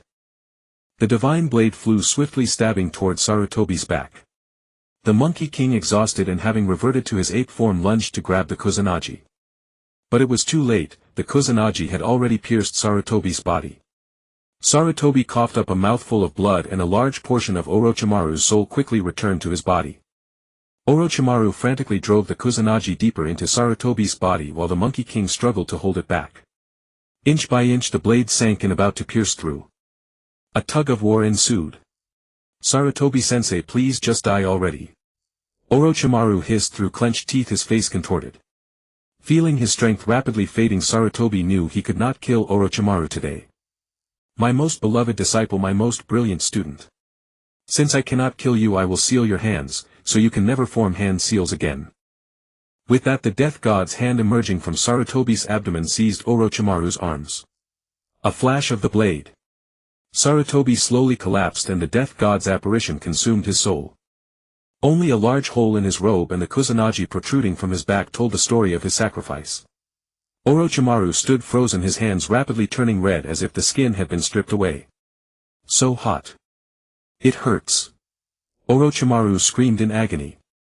His fingers were completely paralyzed, unable to move. He could no longer form hand seals.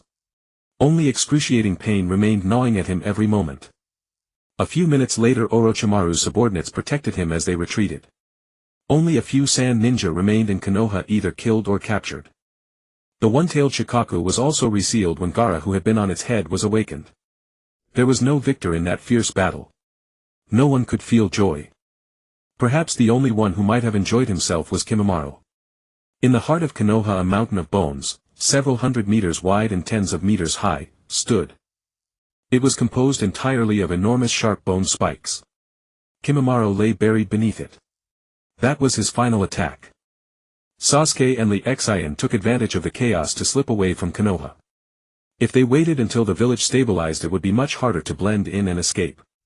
Before leaving, they left a letter in Naruto's room telling him that they were safe. They didn't say much else since they couldn't meet face to face and letters weren't secure.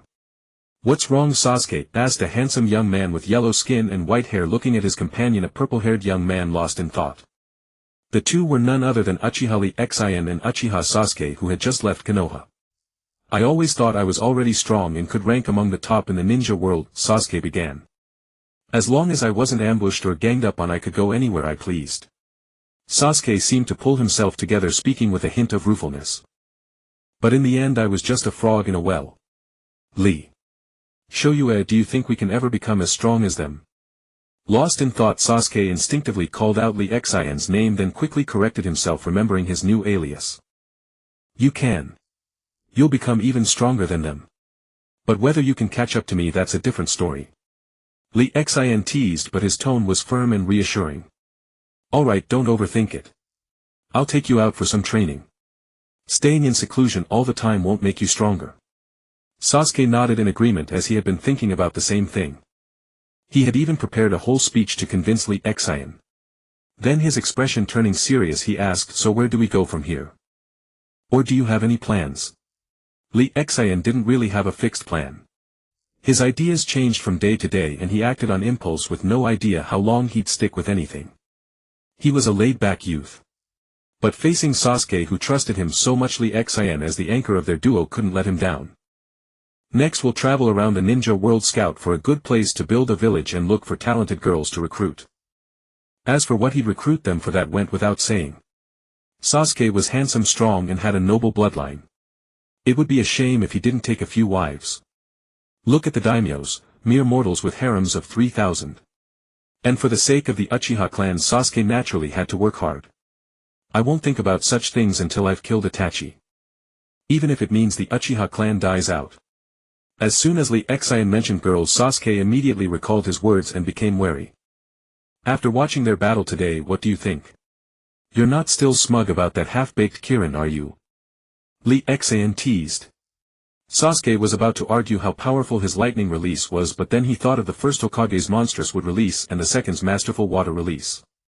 "I will surpass them," Sasuke declared, his voice shifting from uncertain to resolute. Lee Xian looked at the motivated Sasuke with the satisfaction of a kind father. As for Lee Xian, he was long used to it. He saw and even fought them every day in the mirror space.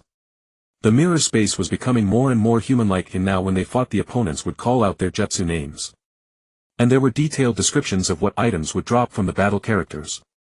"Let's go. There's a small village ahead. We'll stay there tonight." Lee Xian, whose mind was prone to wandering, glanced at the sky. It was already 4 or 5 in the afternoon, still hot and bright. But having received 9 years of compulsory education, he knew how to tell directions from the sun and shadows. Or tree rings. The land of fire with its fertile soil had plenty of greenery. He wondered if it was because the god of shinobi Hashirama Senju often went around using wood release. The inn looked a bit shabby, but the rooms were clean and tidy. The two were satisfied.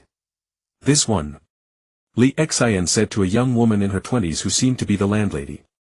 Since the inn was small with few rooms, she was the only one running the place. "Just one room?" the woman asked, a curious and slightly odd look on her face. She wondered if the two of them were. Ignoring her strange gaze, Lee Xian waved his hand to dismiss her. Since they were traveling, they usually slept in the same room to look out for each other. Lee Xian took out a roast chicken and a small bottle of sake from his system space and placed them on the table. Seeing a shadow clone already prepared to train, Sasuke said irritably, "Eat something before you train. We haven't eaten much today. We're still growing, we need nutrition." Seeing the pile of food on the table, Sasuke was already used to it and unfazed. "Why is it all meat again? I want vegetables," Sasuke mumbled as he tore off a chicken leg. Lee Xian also took a leg and said, "If you don't want it, give it back. If you want vegetables, cook them yourself." Lee Xian poured himself a cup of sake, looking disdainful. "Want a drink? This is good stuff." He took a sip and found it a bit dull. "Mother said minors can't drink." Sasuke shot Lee Xian a look. "I'm thirsty. Give me some water," Sasuke ordered without ceremony. As for food from outside, they usually avoided it to be safe, mostly because they couldn't check if it was poisoned. "What a hassle. Have some sugar water instead." Lee Xian pulled out a gourd filled with sugar water. He had many such gourds. They stayed awake all night, and when they woke up, the two shadow clones vanished. "Sasuke, your chess skills are terrible. Good thing it was a shadow clone, if it were me I'd have given up," Lee Xian complained as he recalled the memories. They had each left a shadow clone to keep watch, and the clones' board started playing chess. Poor shadow clones, though they had their own personalities and independent thoughts, they couldn't disobey their original. Every day they endured chakra fluctuations, developed techniques, or trained. They scouted ahead, set off traps, and drew lightning. They did all the dirty work while the original enjoyed the jutsu and intelligence they had obtained at the cost of countless lives. "Where are we going today?" Sasuke asked, his mouth full of steamed bun and pickled vegetables, speaking indistinctly. "Let's take a rest today. No rush. Training needs a balance of work and rest." The two walked out and saw the charming landlady smiling at them from the counter. They didn't even glance at her. Bai Jia was taken aback. She was one of the most beautiful women in this village. Usually men who wanted a taste of her charms would line up from the east end of the village to the west. When she went out to buy groceries she received all kinds of attention. Every man without exception flocked to her. If it weren't for how handsome these two were she wouldn't have bothered with them. As a woman with a happy life, a perfect figure and financial independence, she was the ultimate catch in the eyes of men. A hint of resentment flickered in Bai Jie's eyes. But what could she do? Her values followed her looks. Blame Sasuke and Li Xian for transforming in the first place. They had changed into handsome sunny young men around 20. Li Xian had a roguish charm, cold yet with a slight upward curve of his lips that gave a warm vibe. Sasuke was more aloof, the untouchable ascetic type. But they couldn't be blamed entirely. They were from the Uchiha clan, and besides their powerful Kekkei Genkai, the clan's greatest feature was that everyone was exceptionally handsome or beautiful. Except for a few rare exceptions. So turning into something ugly, rough, or like Rock Lee and Might Guy with their bushy eyebrows, or Asuma Sarutobi with his thick beard, that was absolutely unacceptable. As for why they transformed into adults, it was to avoid revealing their true identities. Looking like adults would deflect most people's attention. Unless they ran into someone unusually suspicious who would notice two men traveling together. And then study their habits or capture them for interrogation. They had considered this, but the idea of one or both of them transforming into women was utterly unacceptable. As for why they didn't turn into 30-something men or old men, that was because they radiated youthful vitality. Trying to act like a stooped, weary middle-aged man or a listless old man would raise suspicion from anyone with sharp eyes. Konoha. A dim underground base. Lord Tuansong. There are traces of the two Yuzhibo in Taishu village. A root member kneeling on the ground reported to Tuansong, who was seated. When did this happen? Why didn't you inform me immediately? The kneeling man said with a terrified expression, just now. Tuansong gave a slight signal with his eyes. Behind the kneeling man a long sword appeared and pierced through his body. Taishu village is located near the border of the Land of Fire. Even the slowest ninja hawk would take only about 3 hours to fly back. It's only just dawn now. Who would be traveling or sending messages in the early morning? Negligence is one thing, but daring to deceive me. Damn it.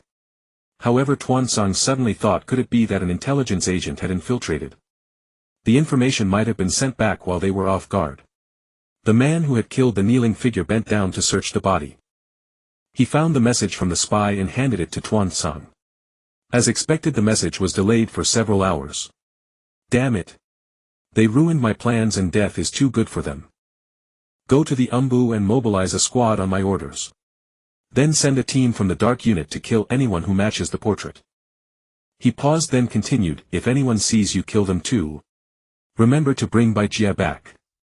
Li Xian felt as if he had had a dream, dreaming of the innkeeper.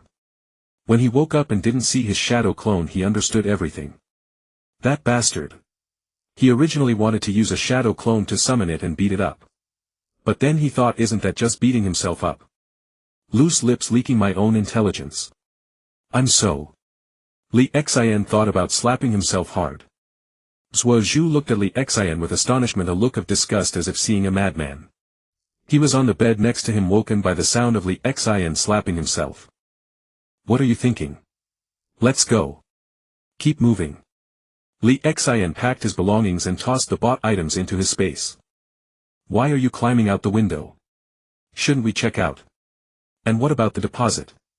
Zhuo Zhu was puzzled, feeling that Li Xian was acting very strange today, almost like a lunatic.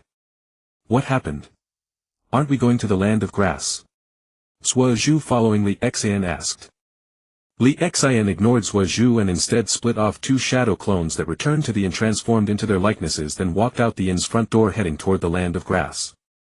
Right, let's change our appearances again and think of new names. Zhuo Zhu remembered the names they had registered at the inn.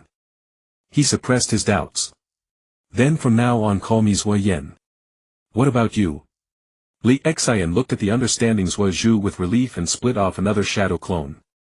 Then he transformed into an ordinary Chidori and changed his own appearance to that of a very ordinary Hugu, dressed in ancient costume with a transformed long sword on his back. Dazzlingly handsome, ordinary yet dazzlingly handsome. From now on call me Fei Peng. As for my shadow clone. He seemed to recall something. Li Xian looked displeased. Name yourself. If you don't like the appearance, change it yourself. The shadow clone looked moved, secretly thinking, has the revolution succeeded? Then it turned into a handsome young man taking the name Su Lai. The three of them slowly walked toward the land of waves. Su Lai, if you mess around again I'll send you to mine. Thinking of the shadow clone's antics last night, Li Xian was annoyed. Not even calling him for such things. That bastard enjoyed the benefits and left him to deal with the escape. Let's speed up. This is a good chance to train our chakra's explosive power, endurance and recovery speed. Suozhu got excited as soon as he heard training. He quickly agreed. As for the shadow clone Su Lai, he looked reluctant but obediently followed after Li Xian glared at him. After all, he had made a serious mistake in thought, who knew if the original would make him write a book on ideology and morality. By evening they arrived at the land of waves. However, it was slightly different from what Li Xian had imagined. The atmosphere here seemed a bit tense. They stayed overnight at a villager's house. The villager was kind enough, but the house was strangely poor. It wasn't until dinner that Li Xian asked and learned. A tyrant named Kato had appeared here. He commanded a group of rogue samurai and even had ninjas. They wanted to build a bridge to connect to the land of fire for trade. But the tyrant beat them severely and stopped the construction. He then bled them dry. Some time ago a bridge-building master went to Konoha to ask for help but never returned. It was said that he was killed by Kato's ninjas. After hearing this, Li Xian felt a strange twist. So the old man from their earlier mission was the bridge master, and their country was indeed very poor. Unfortunately, he was killed by Konoha's ninjas. That night Li Xian gently woke Suozhu. Suozhu opened his eyes and saw Li Xian with his finger to his lips signaling silence. Suozhu nodded and tiptoed out of the room with Li Xian. When Suozhu's shadow clone saw the two, it dispelled itself. Suozhu paused to steady himself. His mental strength was still weak and the fatigue and memories from the shadow clone several hours made him dizzy. This is why the multiple shadow clone technique is a forbidden art. Not everyone is like Naruto. Anyone else using it would likely die from exhaustion. After leaving the village, Suozhu couldn't help asking. Why are we out so late? Have we been exposed again? Are those Konoha ninjas so good at tracking? I can't even think of enough names. Seeing Suozhu's complaint, Li Xian couldn't help but laugh. Don't worry, it's not exposure. We're going out to do something. The people the land of waves sent last time may have been implicated because of us. That's why they are still suffering. I'm not asking you to draw your sword at every injustice. But as a man, since this situation arose because of us, we must resolve it. This is our responsibility and our understanding of right and wrong. Li Xian spoke earnestly. Yuzhibo Itachi must die. Even if Suozhu can't kill him, he will help Suozhu. As the last two Yuzhibo in the world, he wants to give Suozhu a proper ideological lesson. To prevent Suozhu from going astray. An hour later. This Kato's estate is huge. Suozhu was surprised. How should we solve this problem? Li Xian asked Suozhu, intending to cultivate his strategic thinking. Just charge in. A thug like that only bullies commoners. We can't beat strong enemies, but we can handle samurai, can't we? Li Xian was speechless. Do you know how many samurai are in the estate? Do you know if there are ninjas inside? How many medium-level ninjutsu can you cast? If you run out of stamina, how many sword strikes can you take? Li Xian fired a series of soul-searching questions. In this world, one-on-one a ninja always beats a samurai. But when outnumbered it becomes troublesome.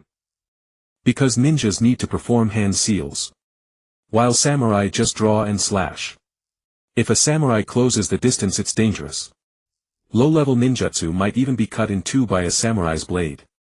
Suozhu broke out in a cold sweat thinking about the consequences Li Xian described. His scalp tingled. Relax, there aren't many outstanding samurai. Most are just slightly stronger in physique and reaction speed than ordinary people with some battlefield sword skills and instincts. Breaking limits is very difficult, especially the human body's limit. Then what should we do? Suozhu asked Li Xian. If it were you, I'd suggest you first gather intelligence, preferably develop a sensing ninjutsu or find a teammate with sensing abilities. That's very useful for anticipating the enemy. Like the Byakugan, which is pretty good. Li Xian thought for a moment. You still have many weaknesses. Think things through more. A brain is a good thing. At the end Li Xian started teasing Suozhu. Then what would you do? Suozhu respected Li Xian, so he listened to him. If it were someone else, me. Of course I choose to go berserk. Not everyone has chakra as vast as a tailed beast and recovery speed comparable to a tailed beast. Strong mental power. I know tons of ninjutsu. Right now I can split into dozens of shadow clones and simultaneously unleash various combination techniques. Each clone can release at least 3 medium-level ninjutsu at full power. It was only then that Suozhu clearly saw the gap between him and Li Xian. Of course Li Xian could be bragging. Seeing Suozhu, who was somewhat convinced but not entirely, Li Xian stroked his chin. Alright, you provide support from behind.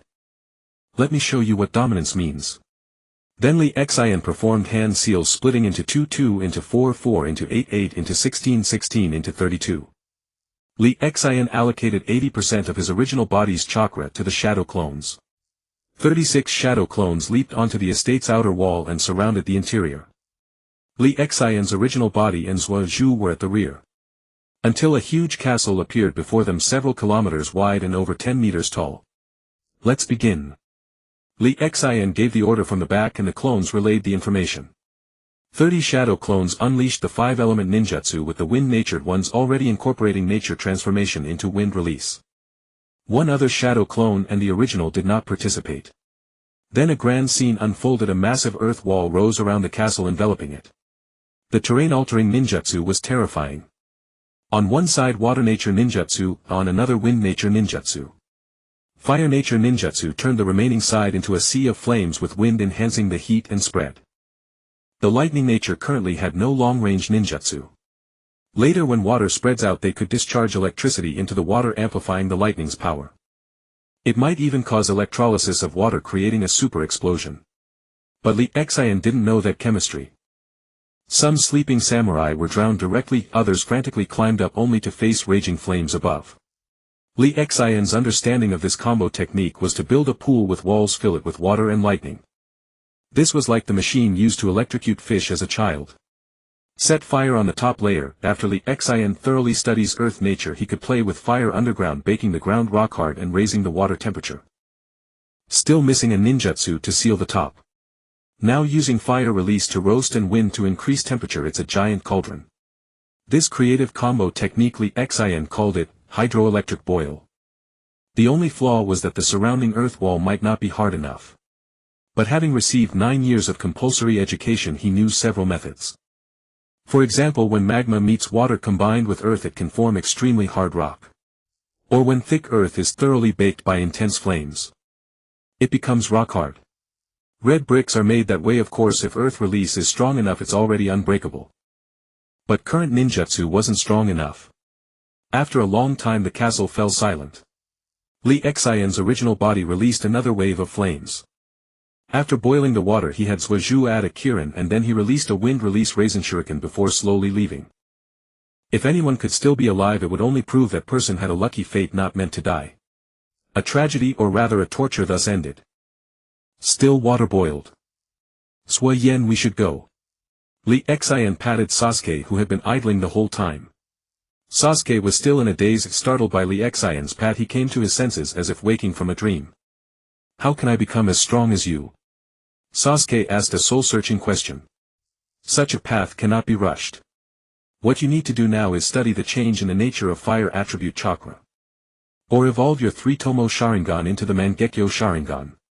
You should also study genjutsu, or you might be taken down by a single illusion technique. There's also sage mode. Li Xian organized his thoughts for Sasuke. Sage mode. What's that? Sasuke was taken aback hearing about it for the first time. Sage mode, or senjutsu for short. When cultivated to its peak, it can match my innate sage body. It uses natural energy combined with spiritual energy and your own chakra. It grants supreme perception recovery abilities and greatly increases your chakra. It suits you now. Li Xian paused, but I don't have it yet. Let's talk when I do. Sasuke pondered. In truth, he knew he was already far beyond his peers, but he was impatient. While he grew stronger, so did Itachi Uchiha. Li Xian patted Sasuke's shoulder, sensing his restlessness. He comforted him, for now the most important thing is to calm your mind. If your mindset falters, it will be detrimental to your growth. I'll help you find a way, don't worry. There are many ways to become stronger, take it slow. Isn't our current training making us stronger? Sasuke suppressed his agitation, nodded and fell silent. After several hours of travel they found a place to rest. Lee Xian left a shadow clone behind while his main body walked to a tree and slowly vanished. Naruto, it's been a while since I came to get beaten up. Let me see your level. 5 minutes later, staring at the earthen wall with a massive hole, Lee Xian was defeated once again. Sigh, as I grow stronger the opponents in the mirror space grow stronger too. How the hell am I supposed to play this? He wanted to challenge Hiruzen but he didn't dare. Hiruzen's combination ninjutsu and various elemental techniques made Lee Xian intensely envious. After witnessing Hiruzen's overwhelming power last time, he asked the system why there was no projection of Hiruzen's Sarutobi in the mirror space. He had always thought Hiruzen was weak, but if he had been foolish enough to fight him, the system would have crashed. Later it appeared, but it was larger than other projections. Presumably he was a late bloomer. Lee Xian thought it made sense. The initial difficulty of the mirror space only featured projections under 18 years old. Hiruzen had no bloodline limit, and though he had many chakra natures, his chakra growth was slow, insufficient for him to squander. Lee Xian could only force an explanation. Sigh, I've hit a bottleneck too. I'm anxious, so worried. Oh right, I haven't checked in today. Thinking of the ever-increasing money in his space, Lee Xian was also troubled. If not for the need to maintain the streak of check-ins, interrupting would reset everything and he would lose the rich monthly and annual rewards. Though monthly and annual check-ins also give money, the amounts are huge. Host, monthly check-in successful. Congratulations host, you have obtained the mutual multiplication explosive tags technique. Lee Xian was surprised. Another month had passed. He opened the mutual multiplication explosive tags technique. Mutual multiplication explosive tags technique, an A-rank infinite explosive ninjutsu developed by the second Hokage Tobirama Senju. With lightning speed, a single explosive tag is attached to the enemy's vital point. That single tag can infinitely summon billions of explosive tags, causing continuous explosions that can loop infinitely. The power is astonishing. Once attached by a single explosive tag, the target cannot escape. The technique has a massive attack range and long duration. If used without caution, the user may also be caught in the blast. This is a self-sacrifice explosion technique, hence classified as a forbidden jutsu. Holy shit! So powerful.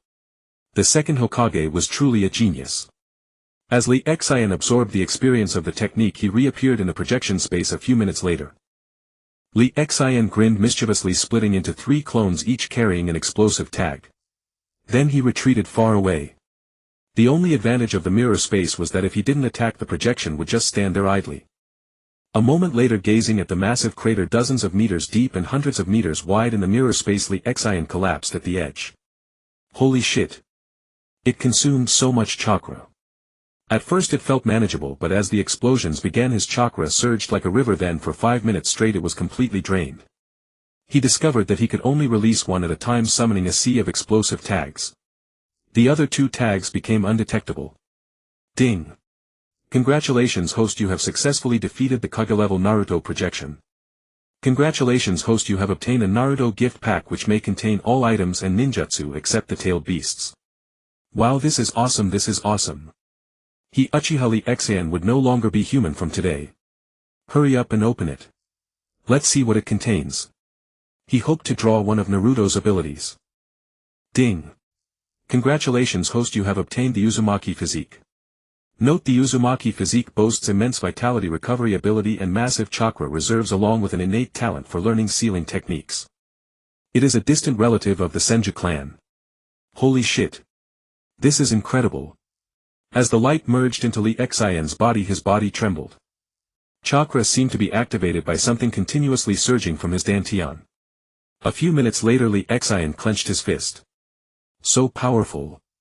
My depleted chakra has recovered rapidly, reaching my peak and then still increasing. My chakra has tripled. Terrifying. No wonder Naruto was so strong as a child. He already possessed the 9 tails, the most powerful tailed beast, granting him nearly infinite chakra. Coupled with his Uzumaki physique. No wonder he could never win. With that recovery rate plus the Ninetales recovery his own chakra and the Ninetales chakra. Injuries healed in seconds. As long as he wasn't killed instantly, even fatal wounds healed quickly. He had more chakra than he could use. Who knew how desperately Xin felt facing Naruto? Sokka, your turn now, Sasuke. Every time he saw the mirror space projection of Sasuke, Lee Xin was furious. With an ugly set of tattoos and an arrogant demeanor as if he were second only to the heavens. Later Sasuke was better, at Kage level with Mangekyo activated the Susanoo was indeed powerful. But he was unbearably cocky enough to make Lee Xin cough up buckets of blood. He was a complete trash talker, yet Lee Xin couldn't beat him. Seeing Sasuke, Lee Xin cackled. This time he only split off one shadow clone which hugged an explosive tag and rushed to Sasuke. Sasuke's lightning flashed, destroying the clone. Lee Xin far away stopped his hand seals. Boom. This time it lasted 7 minutes. Lee Xin was drained. Don't underestimate those minutes. The explosive tags first warmed up, then began to super multiply. 2 become 4, 4 become 8, 8 become 16, 16 become 32. And so on. What does a few more minutes mean? However, Lee Xin also discovered the technique's flaw: it could only be used in the mirror space. Once used it couldn't be stopped until he was drained. In reality, if this technique hit the enemy, fine, but if it failed. Such a dangerous technique obviously couldn't be used with the main body. But if you attach an explosive tag to someone, can't they just tear it off? And they have the substitution technique. Or what if they had already used a shadow clone? Attaching the tag to a shadow clone would be an ugly sight. Then came the issue of coordination. After the shadow clone attached the tag, if the target wasn't a clone and didn't use the substitution technique, he would immediately begin the summoning and use the technique. Open the gift pack. Lee Xin couldn't wait. Maybe it would be the Mangekyo Sharingan, and then he could use an upgrade scroll to evolve it directly into Eternal Mangekyo. Ding. Congratulations host, you have obtained a pair of three-tomoe Sharingan. Would you like to fuse? Lee Xin was stunned. What the hell? System, come out. Sasuke doesn't have the Mangekyo. Defeating a mirror projection grants the abilities the projection used. So that's how it is. If Sasuke used that big Susanoo, the so-called absolute defense ninjutsu, it wouldn't be easy to blast open in a short time. And if the first attack didn't hit or confuse him, he would find a way to escape like I did. The mirror projections aren't stupid either. Can the Sharingan fuse? What does fusion mean? After fusion, the pupil power and mental energy increase, potentially evolving into an unprecedented Sharingan. Just like the Byakugan can evolve into the Tenseigan, the Sharingan has similar potential. What is the Tenseigan? Lee Xin asked instinctively. The Tenseigan is a transformation that occurs when the Byakugan's purity reaches a certain level. It is an eye on par with the Rinnegan. Hearing the system's explanation, Lee Xin grew more confused. What is the Rinnegan? The Rinnegan is the eye above the Eternal Mangekyo Sharingan. It and the Tenseigan are the sage's eyes on the same level as your sage body at its peak. Lee Xin was taken aback. The ninja world is so deep. He felt he was still too naive, if the depths of this world were too profound for him to grasp. A few minutes later, feeling his chakra had recovered to a third, he said, fuse. Ding. Host has successfully fused the three-tomoe Sharingan. After the system notification, a beam of light merged into his eyes. Lee Xin's eyes showed three-tomoe spinning continuously. He felt a cool, pleasant sensation in his eyes, and even his mind became clearer. Lee Xin opened his eyes, the Sharingan slowly stopped spinning. As it stopped, a fourth tomoe appeared. But it vanished after a few seconds. Lee Xin was unaware of this. System, I don't feel much change, he asked, looking at his eyes in the mirror. Ding. The three-tomoe Sharingan's pupil power manifests in enhanced perception genjutsu amplification, mental power increasing genjutsu potency and resistance to genjutsu. It is predicted that after one more evolution the three-tomoe Sharingan will transform into a four-tomoe Sharingan. That's possible. Awesome. On an island. This place isn't bad. Although it's uninhabited, it's quite secluded. Lee Xin and Sasuke used shadow clones to search the entire island. How long will we stay here this time? Sasuke asked. The ninja world is too dangerous. After thinking it over, our strength is still too weak. We should cultivate properly before venturing out. Li Xian said with a grave expression. But didn't you also say that secluding ourselves is not advisable? Cultivating like this gives us no inspiration. Sasuke retorted mercilessly. What's there to worry about? I have inspiration. What's mine is yours. Once I fully grasp it I can share and teach you. First thoroughly study the nature of fire release. If you lack inspiration just burn something. Look at the fire and inspiration will come. You even manage to research lightning which is inaccessible in daily life. Shouldn't common things be simpler? Li Xian was speechless. But precisely because we cannot access real lightning we can only observe by releasing Chidori. Everything else is just imagined. Sasuke replied. Besides this fire is so small, what can it do besides cooking? What creative inspiration can it provide? Li Xian felt Sasuke had a point. He had been researching for years and only managed to develop wind release because he inadvertently recalled that when he used chakra paper the tearing indicated wind affinity. So he imitated Naruto's mirrored projection of jutsu patterns, copying roughly. He incorporated his own insights into the jutsu, but he didn't know if his jutsu differed from Naruto's. It was quite powerful though. Every element has multiple facets. For example, your Kirin has a destructive nature. It's a devastatingly powerful jutsu formed by using your Chidori to draw lightning from the clouds. But does lightning have other attributes? I think you can use a shadow clone to get struck by lightning and experience the real thing. As Li Xian spoke his mind was filled with clever ideas. Another use for shadow clones researched. A shadow clone's sensations and memories are transmitted to our mind when it disperses. Thus we can obtain complete experimental data without risking ourselves. Wouldn't a shadow clone just vanish instantly if struck by lightning? What's the point? To experience the pain of death once. Sasuke poured cold water. If your real body got struck by lightning it would also be gone in a flash, at most you could groan. You have a point. I'll try it first. Want to join? Sasuke, who had been sitting cross-legged by the fire staring at the flames, stood up upon hearing Li Xian's words, ready to research lightning. As he left he called out to Li Xian. I'll pass, I'm gifted. Li Xian quickly refused. He could get stronger just lying down, let alone having died countless times in the mirror space. Now he had to send a shadow clone to die. He really didn't want to experience that. Go train. Come back for dinner later. Don't go too far. Li Xian leaned against a tree and looked at the sky. Unknowingly I've been in this world for so long. In Konoha village the atmosphere was oppressive like a canary trapped in a cage.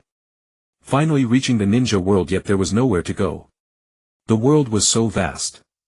In this cruel ninja world how long can I survive? Or how long can I linger on? As Li Xian's strength increased and his horizons broadened, aided by the system, he constantly realized that he had merely evolved from a cicada into a mantis. Behind him were even stronger Orioles, and behind the Orioles what else? Li Xian felt a bit tired. He thought of Sasuke, who had been following him through all the hardships. He thought this kid was quite remarkable. Not many children could reach his level. Compared to his classmates Sasuke was undoubtedly far ahead. As Li Xian was thinking, Sasuke walked back. Done training so soon?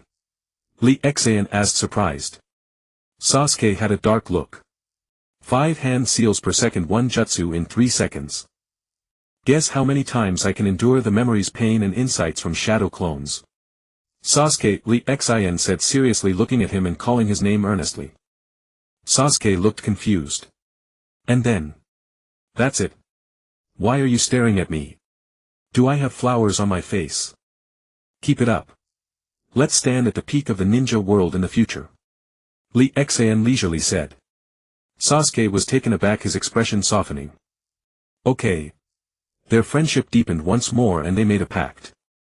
Your hand seal speed is too slow. You need to practice the basics. I can do one-handed seals faster than you. Just after the tender moment, Li Xian delivered a crushing blow to Sasuke. Sasuke was speechless. Thinking that he hadn't been improving in this area lately, he said, okay. I'll practice more. You need to take it seriously. Think about it. When you finish casting one jutsu, I'll have already launched a second one. How would you counter? In your spare time you can research using your lightning chakra to stimulate cells which can enhance your speed. This method can also improve hand speed. Sometimes I get the illusion that I can omit some hand seals for certain jutsu. You can approach it from this angle. Ponder the principles of the jutsu, the flow of chakra. This can significantly improve your strength. Hearing Lee Xian share his experience without reservation, Sasuke was moved. Thank you, Lee Xian. Lee Xian looked at Sasuke and smiled. Keep training hard, but don't be too impatient. You can train with a specific focus. When you encounter a problem, first study where the root cause lies. Then you can solve it effortlessly. If one day I'm no longer here, I'll only feel at ease leaving you alone. Lee Xian looked at Sasuke seriously. Sasuke's eyes showed a hint of panic. He couldn't imagine how desperate he would be if Lee Xian died. I won't let that happen. Even if it means death, I'll die before you. Sasuke said earnestly, his tone solemn. Lee Xian felt gratified but rolled his eyes at him. You're the one who's dead. I meant, not here.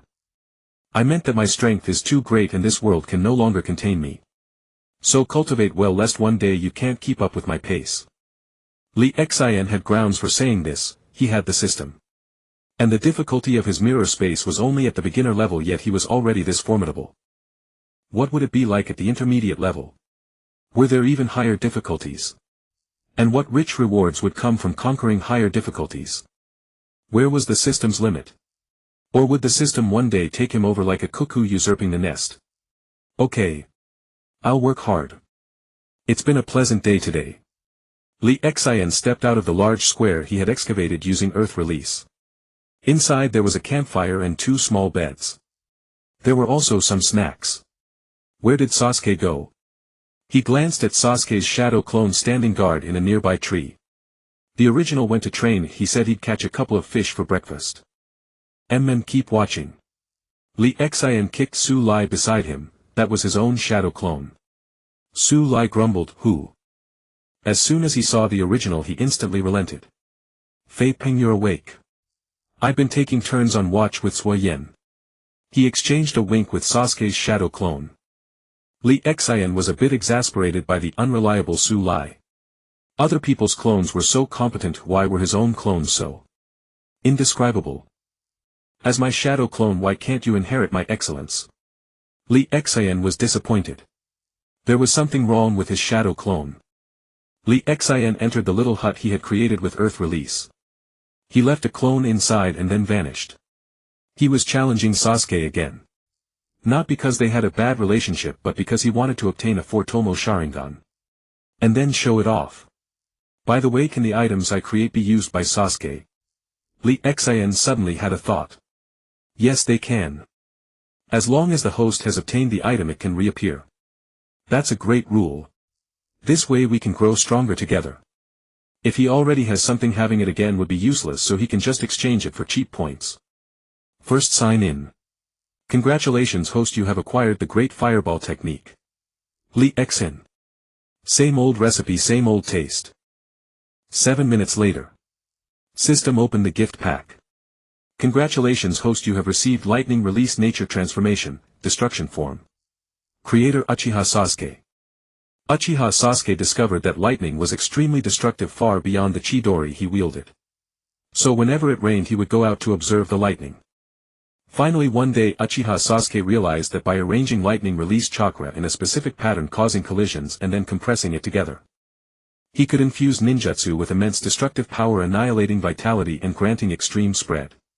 The form of lightning release chakra was poured into Lee Xian's mind.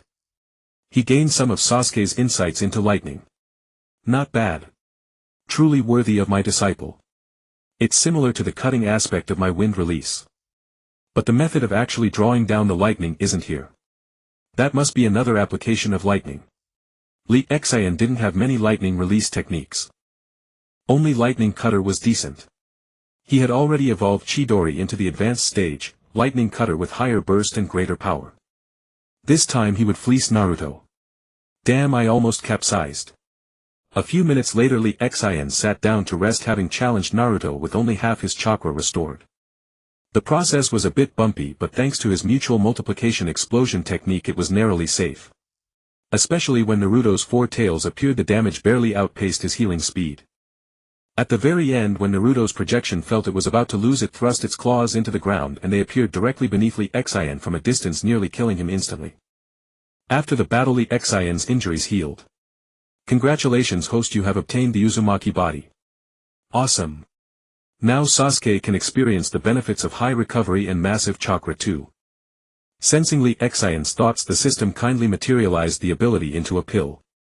According to the system, if not used by the host himself, the effect would be about 10 to 20% less than when Lee Xian used it. Lee Xian didn't mind. Sasuke was just lacking this kind of ability, so it would help him. To celebrate, Lee Xian challenged Sasuke again. Ding. Congratulations host, you have obtained an incomplete sage art. This technique was developed by Orochimaru. He discovered that natural energy had many wonderful properties and found it in a child. So he researched this ugly heaven's mark, which uses the body's potential and life force to generate massive sage chakra. This sage art has several forms, the later the form the faster the death. After reading the description, Lee Xian directly traded it for points. Because it was related to sage arts, it exchanged for 10,000 points. A complete sage art would cost 100,000. And it was a bespoke premium version. Not long after Lee Xian returned, Sasuke came back. You're awake. How did you sleep? Are you okay? Sasuke asked, carrying 2 fish and a shrimp. Pretty good. Perfect environment, good brother, makes one feel happy. Lightning release is great, it's really convenient for catching fish. Lee Xian remarked. Sasuke flushed with embarrassment. He felt Lee Xian was implying something. Insulting him. Brother. What does that mean? Lee Xian was taken aback. It means we are closer than brothers, even closer than partners. He recalled that this term wasn't common in this world. Yes, brother. From now on we are brothers. Sasuke skillfully placed the fish over the fire and took out some seasonings from their little house. His movements were so practiced it was almost heartbreaking. Lee Xian could only talk theory, his actual cooking was terrible. So Sasuke had taken on the arduous task voluntarily. Here's something good for you. Lee Xian handed Sasuke a small black pill the size of a thumb. It was the essence of the Uzumaki body. Once Sasuke ate it, he would fully absorb it within 3 days. What's this for? Sasuke examined the little black pill, which looked like something burnt. Eat it. Lee Xian handed him a bowl of water. Without further question, Sasuke swallowed it. A few seconds later he suddenly collapsed beside the fish, convulsing as if his entire body was on fire. His genes were being rewritten and merged with his Uchiha bloodline. He stared at Lee Xian in disbelief, then looked blankly at the sky. He felt he was about to die. So be it. Dying by your hand is fine. I don't know why you're doing this, but you must remember. Remember to kill Uchiha Itachi. Sasuke looked at Lee Xian again without hatred. He thought Lee Xian intended to kill him and was reciting his last words. Lee Xian quickly asked the system what was happening. That thing will alter his genes, then merge with his Uchiha bloodline in the optimal way, granting him both traits. Without the system's help he will feel great pain. Useless genes will collapse and reorganize, and duplicate genes from the Sharingan will be restructured. Lee Xian exhaled in relief. It's okay. Just a bit of pain, endure it and it'll pass. Your physique will undergo a huge change. From now on you'll rarely run out of chakra. Lee Xian said things Sasuke didn't understand. Sasuke felt dazed, sensing that something was melting inside him and the residue was being squeezed out through his skin. An hour later Sasuke stopped convulsing and slowly opened his eyes. His gaze was vacant, as if he had been wrung out 100 times. His body didn't feel like his own. Gradually his brain reconnected to his body through the nerve endings. Sasuke clenched his fist, he felt his strength had increased several times. He circulated his chakra and was stunned. If his original chakra was a small pond, now it had become a reservoir. Sugoi.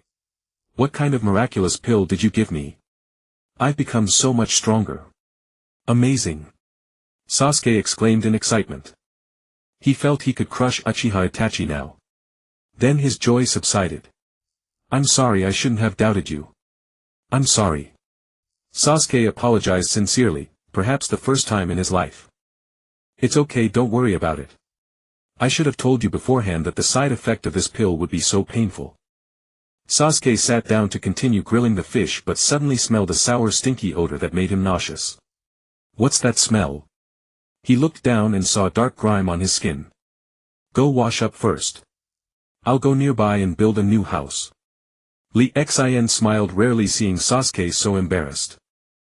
Sasuke grinned darkly and vanished with the body flicker technique. In the past he rarely used it because his physique wasn't strong enough to use it many times in a short period. Now that his physical strength had increased he could use it freely. A strong physique was exhilarating. He even felt that his three-tomoe Sharingan was stirring as if about to evolve into the Mangekyo Sharingan. The despair, grief and immense pain he had just experienced had greatly elevated his mental power. He also gained many insights into ninjutsu as if his meridians had been unblocked. After his bath Sasuke finished eating grilled fish with Lee Xin. Sasuke hesitated for a long time. Lee Xin. Could you practice with me? Upon hearing this Lee Xin looked at Sasuke and smiled. Sure. What should we practice? Lee Xin and Sasuke walked to an open clearing. The surrounding trees had been cleared away by Lee Xin. Sasuke charged toward Lee Xin, deploying the taijutsu he had copied along with insights from techniques he had long been refining. The sheer thrill of physical combat was something Sasuke had always yearned for. In the past he would have only employed one or two moves. Before encountering Lee Xin he regarded those who relied solely on brute force as reckless fools. Now he felt the power surging through his body, no longer needing to study his opponent's vulnerabilities before striking.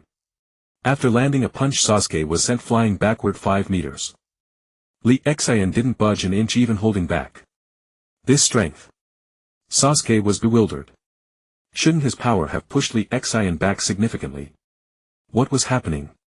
He then activated his Sharingan, locking his gaze tightly onto Lee Xin. Without his defenses a single blow from Lee Xin would be devastating. Seeing Sasuke hold back, Lee Xin smiled inwardly. In that case let's use ninjutsu. Lee Xion's fingers moved like phantom shadows. Sasuke instinctively watched closely, but before he could react the hand seals were complete. He realized the danger and swiftly dodged, watching as the ground where he'd stood was now a crater. Sweat poured down Sasuke's face. Is this the speed Lee Xin mentioned? Impressive. As expected of you, Lee Xin. Don't lose focus during combat, Sasuke. Lightning, release white lightning. Lee Xin spat a sphere of lightning from his mouth. Though it moved slowly it gave Sasuke the impression that he could block it with ninjutsu. Sasuke clearly sensed it was too late to react. He dodged again while rapidly forming hand seals. Fire, release fire, phoenix flower jutsu. Balls of fire rained toward Lee Xion's sphere.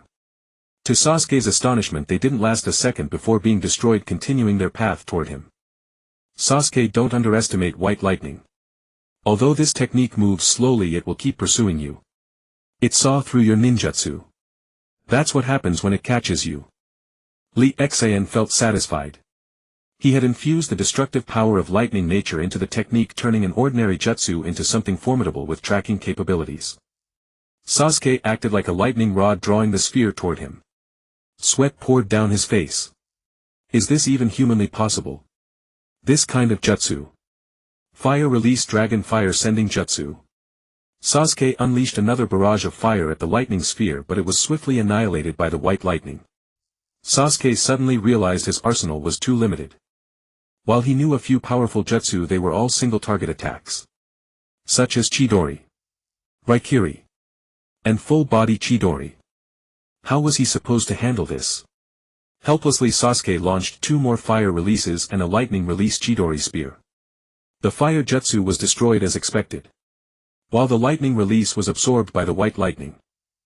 Lee Xin sat down to watch. Well done, Sasuke. I wasn't using much chakra to begin with and I was nearly running on empty. You kept adding lower-grade lightning jutsu to replenish my energy. Sasuke felt utterly defeated, sitting on the ground. I'm done. I'll come back after I develop some more powerful jutsu. Lee Xin smiled at Sasuke, who was rendered powerless by his one cheating jutsu. Actually, if Sasuke faced someone else he'd be formidable. His powerful physique gave him impressive close-range combat ability. Coupled with his charging jutsu and the Sharingan's ultimate observational power, most opponents' bodies couldn't match Lee Xion's enhanced physiology or share the same dojutsu. This rendered Sasuke's Sharingan and Chidori relatively ineffective. Watching the dissipated jutsu, Sasuke approached. "Why is your jutsu so powerful?" "My Chidori rail wasn't able to pierce through it, it actually became nourishment for it. Although we're both using ninjutsu, my techniques have undergone energy convergence. They're on an entirely different level than yours. For example, if my jutsu uses 50 chakra, you'd need at least 500 chakra to counter it. This is what happens when you incorporate nature transformation and shape transformation into your techniques. Take your Kirin for instance. It's drawn down by Raikiri and Chidori using the shape transformation of lightning nature to give it form while also possessing the characteristics of thunder. That's why it has such tremendous power, dealing massive area damage.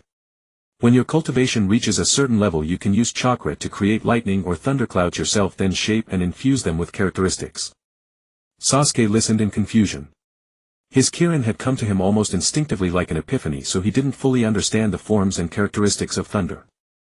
Seeing Sasuke's confusion, Lee Xin said casually, "If you don't understand, just practice summoning Kirin more often.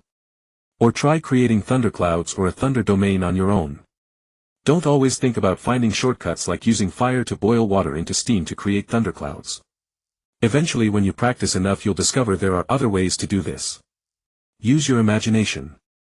For example, now you're making Kirin, but you could also create a lightning dragon or have it breathe pure lightning plasma. Be innovative. You've given the lightning its form, which already makes it far more powerful than ordinary thunder. You can also carve and refine it further to make it even more lifelike. Through your carving and the chakra you input, its energy will also increase significantly." Sasuke listened in a daze, though he roughly understood some of it. Excitedly he went off to conduct experiments. Soon the sky above Sasuke crackled with lightning as if someone were undergoing tribulation. Meanwhile, Lee Xin sent his shadow clones to suicide study ninjutsu. He himself slept peacefully. Exploiting his clones, this was playing with himself. Several hours later, Lee Xin watched as Sasuke was called back for dinner by one of his shadow clones. Lee Xin handed Sasuke a new set of clothes somewhat exasperatedly. "Take it easy next time. We're running low on clothes. Last time we only ordered a dozen sets." Sasuke's hair stood up like a bird's nest, with some parts looking singed. His clothes were torn in places, riddled with holes. "Noticing my shadow clone wasn't making progress, I couldn't help but try it myself. I didn't expect to lose control. Fortunately." Lee Xin felt speechless inside. This guy truly deserves to be called a good kid who wants to handle everything personally. Lee Xin knew that feeling well. Sometimes during training you become so absorbed it's like entering a trance. You completely lose track of what you're doing. "Itachi, where are we going?" "This is the road to Konoha, isn't it?" Kisame Hoshigaki asked, gazing at Uchiha Itachi walking ahead. Uchiha Itachi, aware of the plan to destroy Konoha, had his mind fixed solely on his younger brother Uchiha Sasuke. Finally he could no longer hold back. He wanted to see how Sasuke was doing, whether he had grown taller. Had he gained weight? How strong had he become? Possessing Fugaku Uchiha's Mangekyo Sharingan, Itachi schemed to help Sasuke evolve his own Mangekyo Sharingan, then use their father's eyes to forge Sasuke's eternal Mangekyo Sharingan. As for himself, once Sasuke reached the level of the Mangekyo Sharingan, he would reveal everything to him. Ostensibly, Uchiha Itachi had been a rogue ninja from the village for many years, and during those years away he had come to understand many things. He felt remorse. He should have persuaded Shisui to control the Konoha higher-ups and stand with the clan. But regret was useless if there was no turning back time. Now he only wanted to strengthen Sasuke's power so that the boy could protect himself in this world. Within the Akatsuki, Itachi realized this world was far more complex than he had imagined. Standing at a different height granted a different perspective and a different way of thinking. He had even considered taking Sasuke far away, with his strength protecting him should not be difficult. "I'm coming to Konoha to investigate the Nine Tails. The leader is preparing to capture the tailed beasts." Uchiha Itachi did not pause, his tone devoid of emotion. At the entrance to Konoha, the ever-present gate guards Kotetsu Hagane and Izumo Kamizuki stepped forward as usual to question them. "General, state your name." Kotetsu stammered, embarrassed. "Please show your passes." The two wore strange cloaks adorned with red clouds and conical hats clearly formidable. The guards spoke gently. Uchiha Itachi lifted his hat, revealing a handsome face and a pair of blood-red spinning Mangekyo. Their eyes glazed over. One of them found himself in a mysterious space. In this world 72 hours passed while only a second elapsed in the real world. This was one of Uchiha Itachi's Mangekyo abilities Tsukuyomi.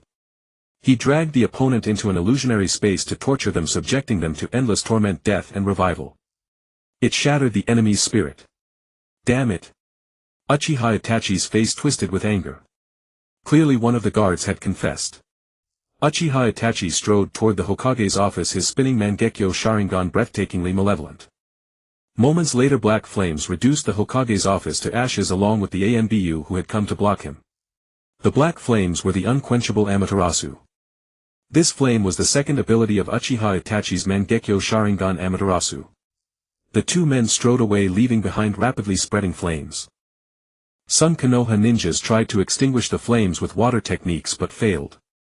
Finally Danzo arrived and resolved the fire using a rarely seen technique, the fire seal method. He sealed the Amaterasu flames one by one into scrolls. After a group of ninjas had exhausted themselves, they finally put out all the flames. The Hokage's office and everything within dozens of meters had been burned to nothing. This was Uchiha Itachi's warning. If Itachi learned that his brother had been hunted down by Konoha, he had no idea what might happen.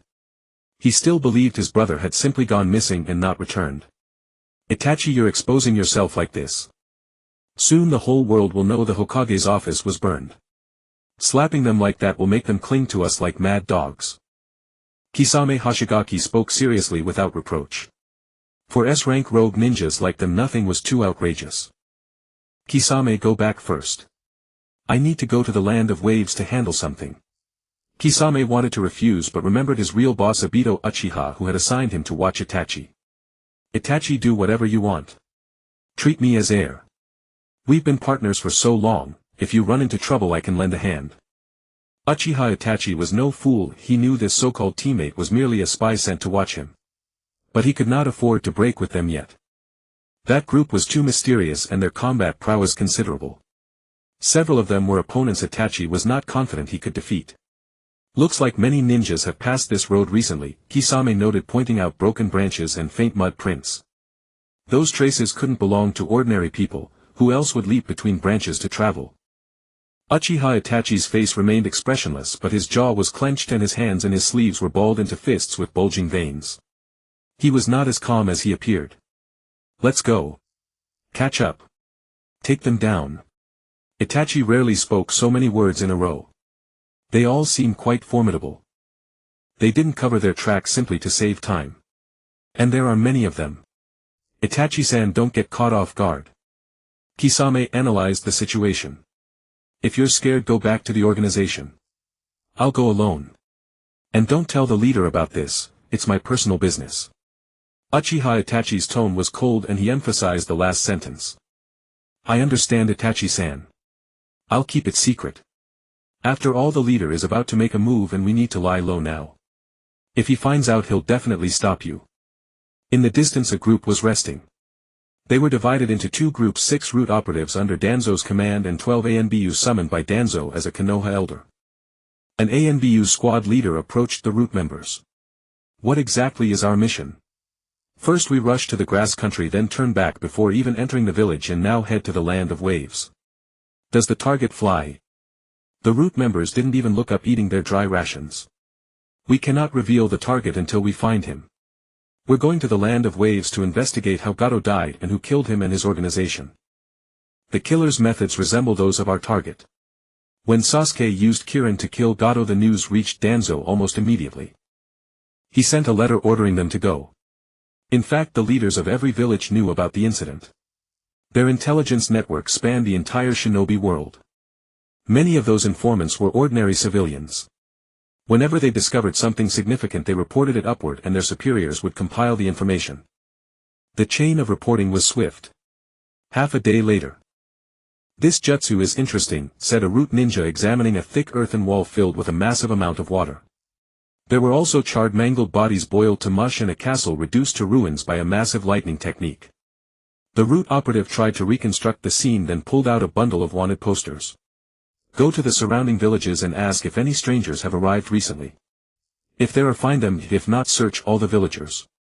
If you find anyone matching the portraits, immediately release a signal. As the squad leader finished speaking, the group vanished in a blur.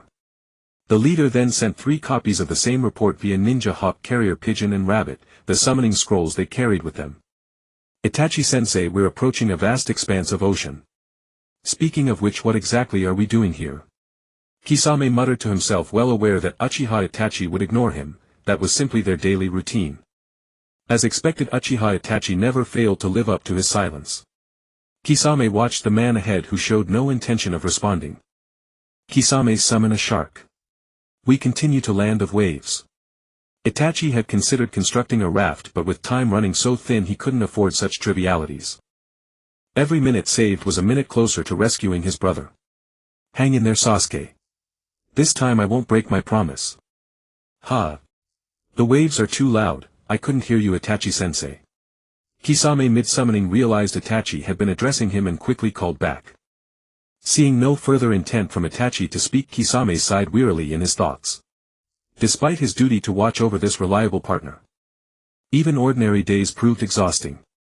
Itachi-sensei, it's done, Kisame announced, turning to inform him, only to nearly suffer a cardiac event at what he witnessed. Cold sweat broke out across his brow. This man moved entirely without sound. Let's move at full speed, Itachi commanded with those 5 words. The two rode atop the summoned shark chakra, adhering to its back just a millimeter above the waterline. Not long into their journey, a colossal bridge rose before them, a sight that stunned them both. To craft such a masterfully engineered bridge as ordinary mortals was nothing short of extraordinary. Several hours later they arrived at a village. Itachi expertly employed genjutsu to control an individual, deliberately avoiding his Mangekyo Sharingan this time. The prolonged use of that power would cost him his sight. He still needed to protect Sasuke, to witness firsthand the transplantation of Uchiha Fugaku's Mangekyo Sharingan into his brother's eyes, a pair that would grant him eternal vision. After learning of a group that had recently appeared in the village and their whereabouts, the two hurried off. That ninja technique was quite amusing. Only a child could possess such vivid imagination, treating ninja techniques like pretend games. Kisame chuckled, observing the jutsu that Lee Xian clearly took pride in, one powerful enough that Sasuke's lightning release nearly brought the wall crashing down. Come take a look, Itachi called to Kisame, who stood on the ground examining the earth release traces. This, intense lightning release residue. Wait, wind release as well. Both are large-scale S-rank jutsu. Kisame was genuinely surprised he detected something the entire group of a dozen ninjas had missed. In truth, only the lead jonin had failed to notice, the others were merely observing casually, and the root operative hadn't directed their attention anywhere specific. Yet they genuinely hadn't spotted it either. Lee Xian's wind release had likely been deployed early, with fire and water subsequently reinforcing the surrounding earth release, and finally Sasuke's Kirin, lightning scattered across the earthen walls, had charred all evidence black. Let's go find that group of ninja. They've likely scattered across nearby villages. We'll split up and hunt separately. If you spot a child with the Sharingan as well, send me a signal. He's my dear brother. I want to see if he's improved, so I can personally end his life and prevent him from tarnishing the noble Uchiha bloodline. Itachi's blunt declaration left Kisame utterly speechless. Initially Itachi had employed his Mangekyo Sharingan's genjutsu for purposes unknown, then erupted in fury, torching the Hokage's office before heading toward Land of Waves. Upon detecting traces of numerous ninja, he grew increasingly desperate, as though his hands urgently needed to be stained with blood. Once in Land of Waves, he'd questioned villagers with peculiar inquiries, then arrived at the crime scene, just as the two prepared to eliminate those ninja. And now Itachi claimed that if he encountered his brother he should be informed, so he could personally deliver the killing blow. Kisame found himself completely bewildered, occasionally questioning whether he lacked the mental capacity to follow Itachi's plans. They'd been traveling together, yet he still hadn't grasped the full picture. Could there truly be someone who traveled countless miles, set fires, then journeyed further to hunt jonin who outnumbered them by several times? He might even fail miserably. All for the sake of reaching his brother first, then killing him. What manner of vendetta was this? Kisame found a spot to rest, then began walking slowly, recalling the villagers' words that the opposing force numbered around 20. He planned to eliminate a few isolated targets while observing Itachi's performance, conserving his strength to rescue his partner when the moment demanded it. Today Kisame would play the savior. He intended to have Itachi owe him a tremendous favor, ensuring he wouldn't be left behind again. The thought immediately lifted his spirits. I've traveled this far without spotting any ninja, have I gone the wrong way? Are all the enemies with Itachi? Kisame, having moved at a moderate pace for nearly an hour, came to a halt. Passing through one or two dilapidated villages along the way, Kisame smacked his forehead. Damn it! I didn't even stop to investigate or question anyone. What kind of brain do I have? He paused mid-motion, replacing the slap with a gentle touch to his head. His shark-like face contorted into an awkward grin, sharp teeth jutting out awkwardly. He produced a walnut, cracked it with a light bite, and began eating the kernel within. They say this strengthens the brain, I should consume more regularly. With a massive cloth-wrapped blade pressed against the neck of a village man in his 20s. I'm asking you, if you dare withhold information or lie, I'll smash your skull. The weapon swept through the air, shattering a tree as thick as a washbasin beside them. The villager with the lethal blade at his throat trembled violently, his face draining of color. Quaking with fear. Sir, please ask away. I'll tell you everything I know. Kisame glared with a ferocious expression. Cut the fancy language, speak plainly or I'll lose your head. Speak now or you'll never get another chance. I'll kill you and find someone else to question. Sir, the villager whimpered, his face twisted in terror, speaking softly to avoid further provoking Kisame. Just ask your questions, how am I supposed to know what to say if you don't ask? Kisame froze. Were his skin not already pale, one might have thought he was blushing. Who told you to interrupt? I'm asking you, have any strangers come to your village today asking questions? Upon hearing this, the villager paused to think. There was someone who came to our village asking if we'd seen two people. If we had, we were to inform him and receive 100,000 ryo as reward. What happened next? When was this? Kisame pressed. Over 2 hours ago. The wanted poster was posted right at the village chief's door. Then the person continued onward, likely heading to the neighboring village. Kisame frowned in confusion. Didn't Itachi only have one brother? Why were they searching for two? Coming back to his senses, he shifted his weapon. The villager, noticing the movement, immediately began pleading for mercy. I've told you everything I know, I swear I haven't. Watching the unconscious man on the ground, Kisame spat. Right, did this guy actually deceive me? I knocked him out too soon. But how could an ordinary villager fabricate something like this to trick me? It's probably true. Kisame frowned, scratching his head in thought. He hadn't had to think for himself in quite some time. It was always Itachi who devised the plans while he charged ahead recklessly. Young lad, are you a ninja from Konoha? Finally spotting signs of Konoha ninja, Kisame found the root members searching the village.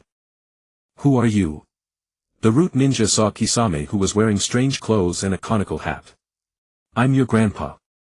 Kisame's words were spoken in a joking tone, but his face showed no smile and his expression was even cold. The root ninja was bewildered. What the hell? Kid, are you looking for death? Your grandpa has things to do. Kneel and apologize obediently.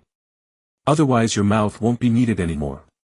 The root ninja Chao Ginyan said with a serious expression. Everyone was a veteran, who was afraid of whom? Who didn't have a pile of lives on their hands? Especially as a member of the root of a ninja village involved in various assassinations and eliminating opponents for others. Come out and fight. Let's try not to involve civilians in a ninja battle. If there's no enmity. Kisame said calmly, even feeling a bit cool. Water release, exploding water collision wave. On a flat plain, Kisame, with the attitude of a lion hunting a rabbit, used his signature technique. This technique was like a great fireball spewing water. Kisame used his massive chakra to create a lake suitable for his combat. The root ninja opposite was bewildered. Are you trying to drown me with water? At the same time he secretly became alert. Such a scale of water release. He was panicked deeply.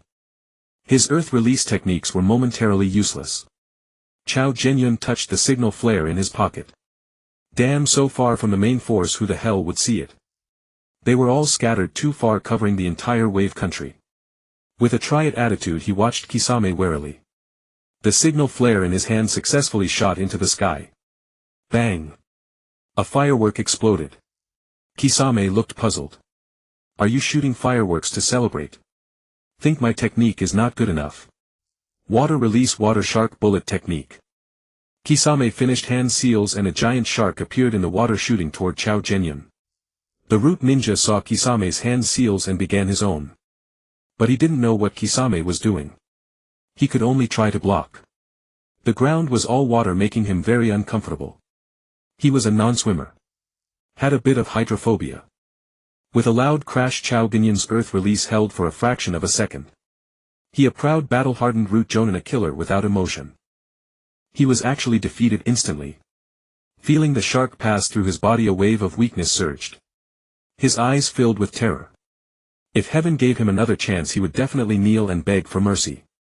He would never put on the posture of the invincible king of talk. Kisame was stunned, looking at the opponent who had fallen dead, not dissipating nor turning into a log nor appearing behind him. Is this it? This is a Konoha jonin. Looking at his jonin vest, did the examiner take bribes? But then he thought the opponent was clearly very confident in his own strength. He should be pretty strong, right? Otherwise, why would he be so tough? Kisame rubbed his chin. Am I too strong? Kisame nodded with deep conviction, then found a place to rest. Let's see if anyone comes to die. A dozen minutes later, in Kisame's perception, a chakra appeared nearby. Then slowly and cautiously he approached Chao Ginyan's corpse. He was a root ninja luhwashing. Just now, while searching for the target, he had seen a signal flare a few miles away. He immediately stopped searching and carefully moved toward the signal flare. Cautious and fully alert, he knew that a ninja who could be targeted by so many jonin couldn't be simple. He planned to observe from the shadows. If his teammates were ineffective, he would retreat immediately. Looking at the massive water release before him, which had turned the surroundings into a small lake. Luhwashing even carefully transformed into a small fish swimming slowly. But little did he know that Kisame, who had released the technique, had absolute perception of the lake he created. If this ninja had turned into a tiny bug or a small animal, Kisame might not have noticed. But turning into a fish.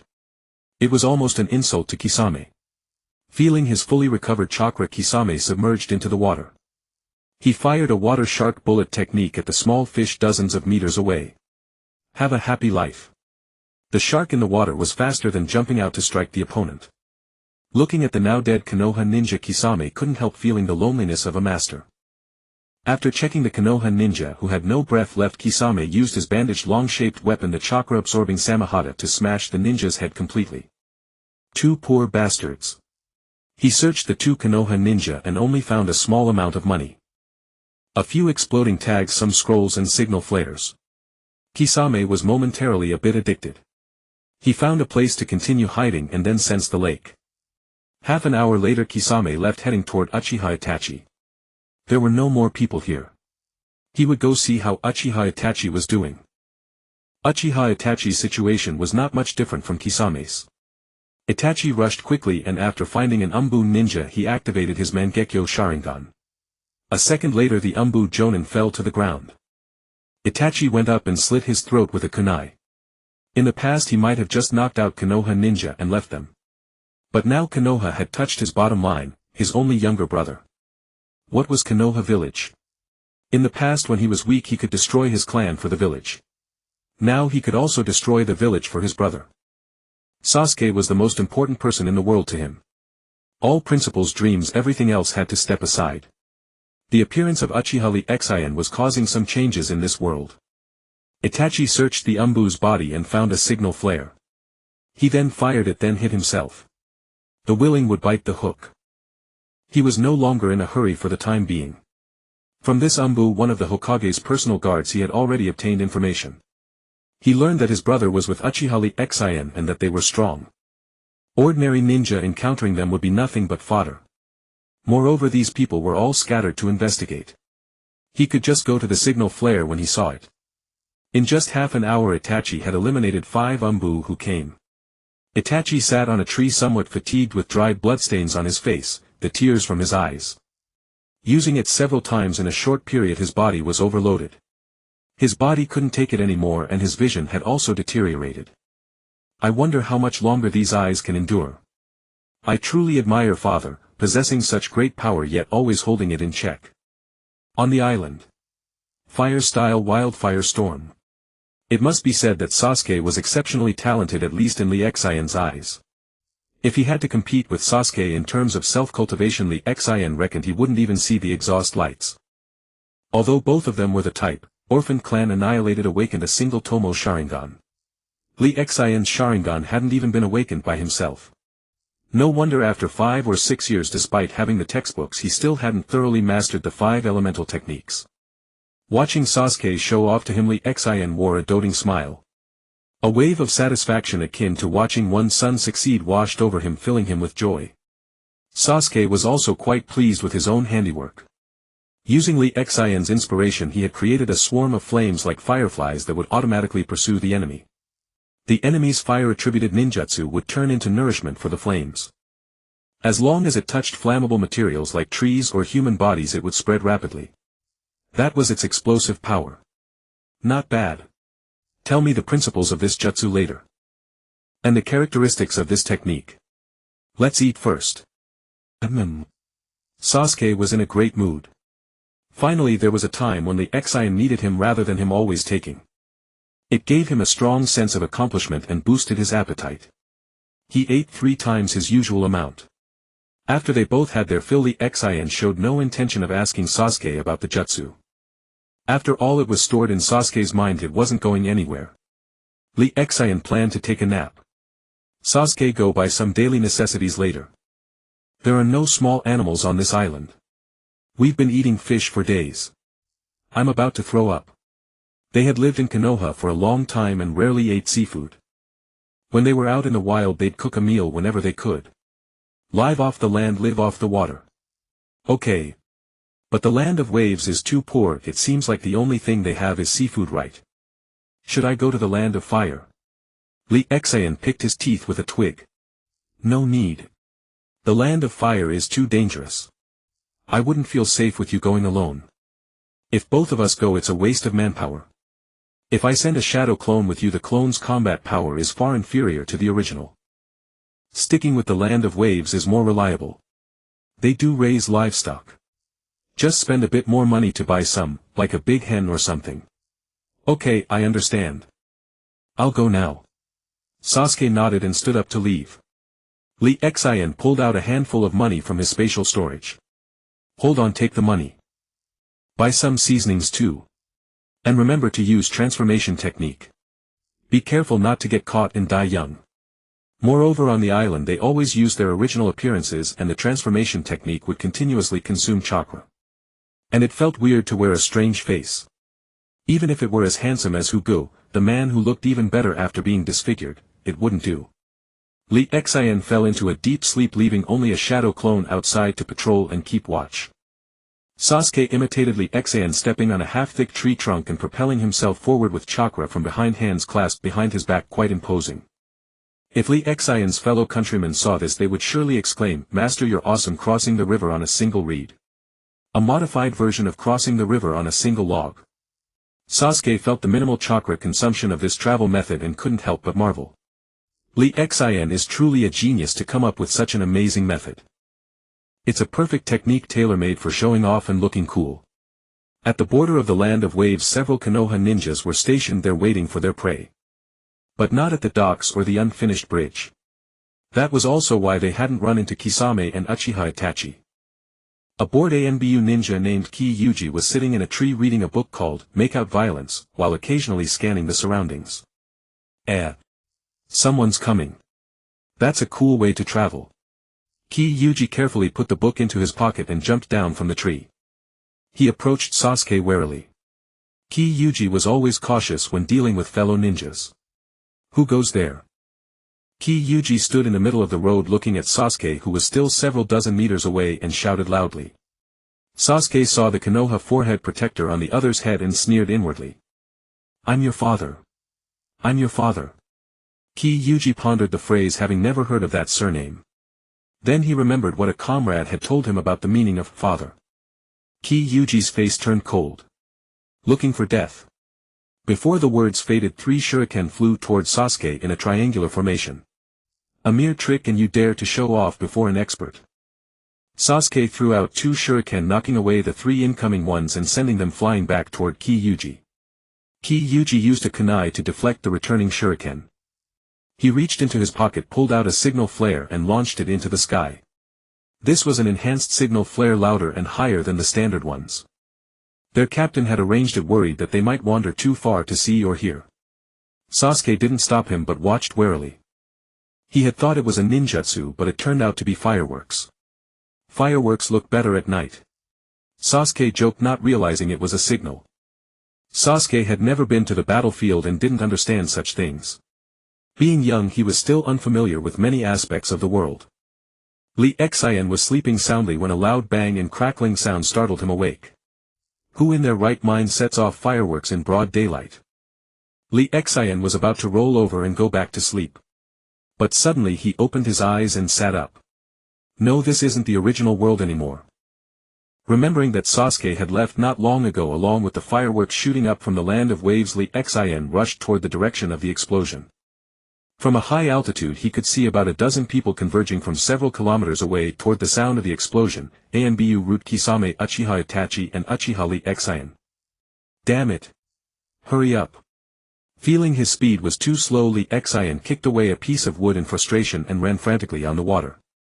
Uchiha Itachi was also anxious. Sasuke! Wait for me! Big brother is coming right now.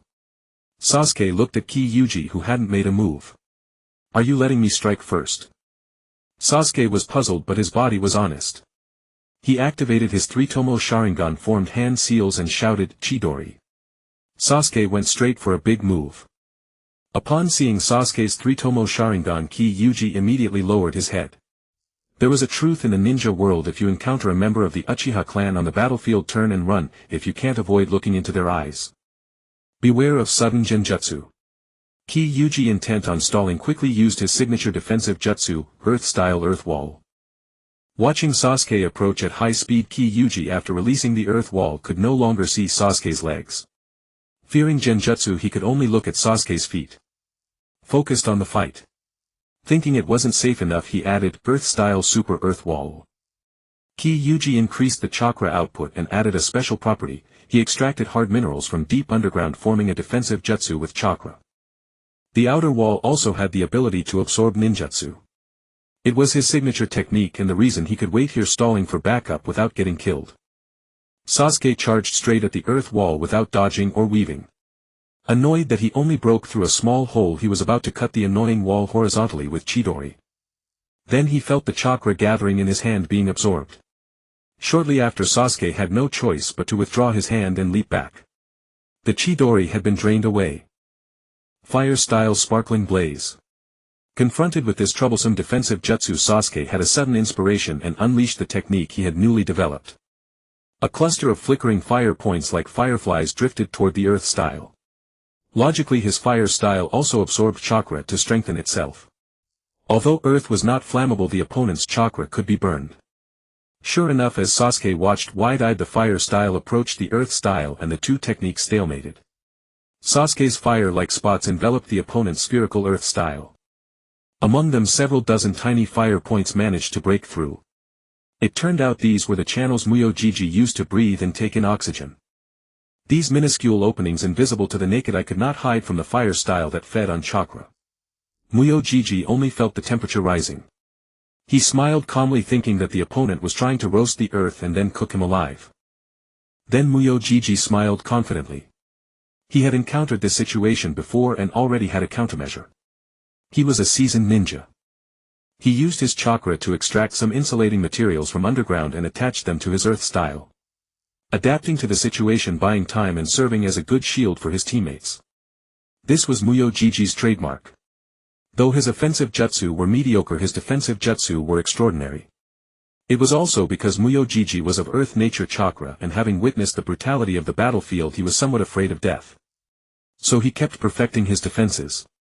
Sasuke silently watched the fire style slowly penetrate the earth style, waiting for the Konoha ninja to emerge and deliver a fatal blow. Muyojiji sat cross-legged in a relaxed manner, recovering his chakra while maintaining the jutsu. After a while, whether it was intuition or some other reason, Muyojiji, though having sensed no movement from the opponent through chakra, still opened his eyes. What is this? Tiny points flickering like fireflies. Looking at these small points that seemed harmless and emitted no fluctuations, Muyojiji threw a kunai at them. Watching the kunai pass through without any reaction, he let out an involuntary sigh of relief. He thought it was some powerful jutsu that had broken his absolute defense. It turned out to be just small fireballs resembling light. Nani? Small fireballs. Muyojiji realized, this was fire. Then the tiny points of light attached themselves to his body. Ah! The pain was like being pricked by needles or bitten by ants, and it was not just 1 or 2 points but dozens of fire points on his back. Muyojiji even ignored the fire points in front of him, naturally not noticing the large swarm of invaders behind. He quickly tried to take off his clothes and use them to extinguish the tiny flames. Within seconds not a single patch of healthy skin remained. Rolling on the ground was useless. His earth style collapsed rapidly as he cut off the chakra. Hey, is that all? Sasuke sneered, his eyes gleaming with pride at the effectiveness of his fire style. What kind of jutsu is this? It could break my absolute defense. His absolute defense using only his own chakra could withstand attacks from at least 5 ninja of the same rank. The dead don't need to know that much. Sasuke had no intention of answering. He recovered some chakra and ate a few bites of grilled fish to replenish his strength. I can now easily deal with Jonin. This is my power. Just as Sasuke was thinking, he heard a sound of wind. He dodged immediately. Over a dozen various projectiles struck the spot where he had been. Who goes there? Sasuke appeared a dozen meters behind his original position. Not bad, kid. So you killed Muyojiji alone. No more tank for us. Are you ready to face my wrath? The speaker slowly emerged. Be careful, this guy is a remnant of the Uchiha clan. 2 others appeared together. What's this? Calling so many people just to deal with a brat. Another person wearing an animal mask appeared on a branch, sizing up Sasuke. Uchiha Sasuke, where is your comrade Uchiha Xian? A root member also appeared. They saw Uchiha Sasuke, who had reverted to his original form because he couldn't maintain his transformation jutsu during the battle, and the three-tomoe Sharingan in his eyes. Let's finish him quickly. We've been messing around for days. I have a young wife at home and the neighbor next door is always up to no good. I need to go back and check. An arrogant voice sounded. Sasuke looked at so many jonin appearing in such a short time, his heart trembled. It seems I can't bring fresh meat back for you, Xian. I hope you hear the battle here and escape. Then avenge me. Sasuke murmured, head lowered. Fire style sparkling blaze. Surrender or waiting to die was not his style. Even with so many enemies, Sasuke did not hesitate to attack them. Fire style sparkling blaze. Surrender or waiting to die was not his style. Even with so many enemies, Sasuke did not hesitate to attack them. Kid, a jutsu of this level won't work. It's barely enough for lighting. Who's your teacher? Teaching a useless student like you. Looking at such slow fire points, the speaker sneered disdainfully. His hands moved quickly. Water style explosive water slash. A 2-meter-long blade made of water swung toward Sasuke's fire style. Hey, there's something to it. It even has special properties. But didn't your teacher teach you that water has a strong cutting nature? Or didn't he tell you not to use fire style in front of a water style user? Kazama Yumi teased with a mocking expression. He loved killing geniuses. Never giving geniuses a chance to rise and grow. A dead genius was just a genius. Let's attack together. Don't drag it out. Kazama Yumi said after dealing with Sasuke's fire style. Sasuke watched a group of people forming hand seals at him, feeling helpless. He could only rely on luck and try to dodge a few of their techniques. Kid, you dare to be distracted in front of so many seniors? A voice came from behind Sasuke. Startled, Sasuke quickly used the body flicker technique to escape. A flash of blade light slightly off target, the katana tore off a chunk of flesh from Sasuke's shoulder. Sasuke appeared on a branch. Damn it. Facing a group of battle-hardened jonin, he had no idea where to start. There was even a swordsman jonin hiding in the shadows. Jifun Guji, hidden in the darkness, licked the blood on his blade. He had deliberately warned Sasuke to savor the prey's fear. Then slowly bleed him cut by cut. Come out, little brat.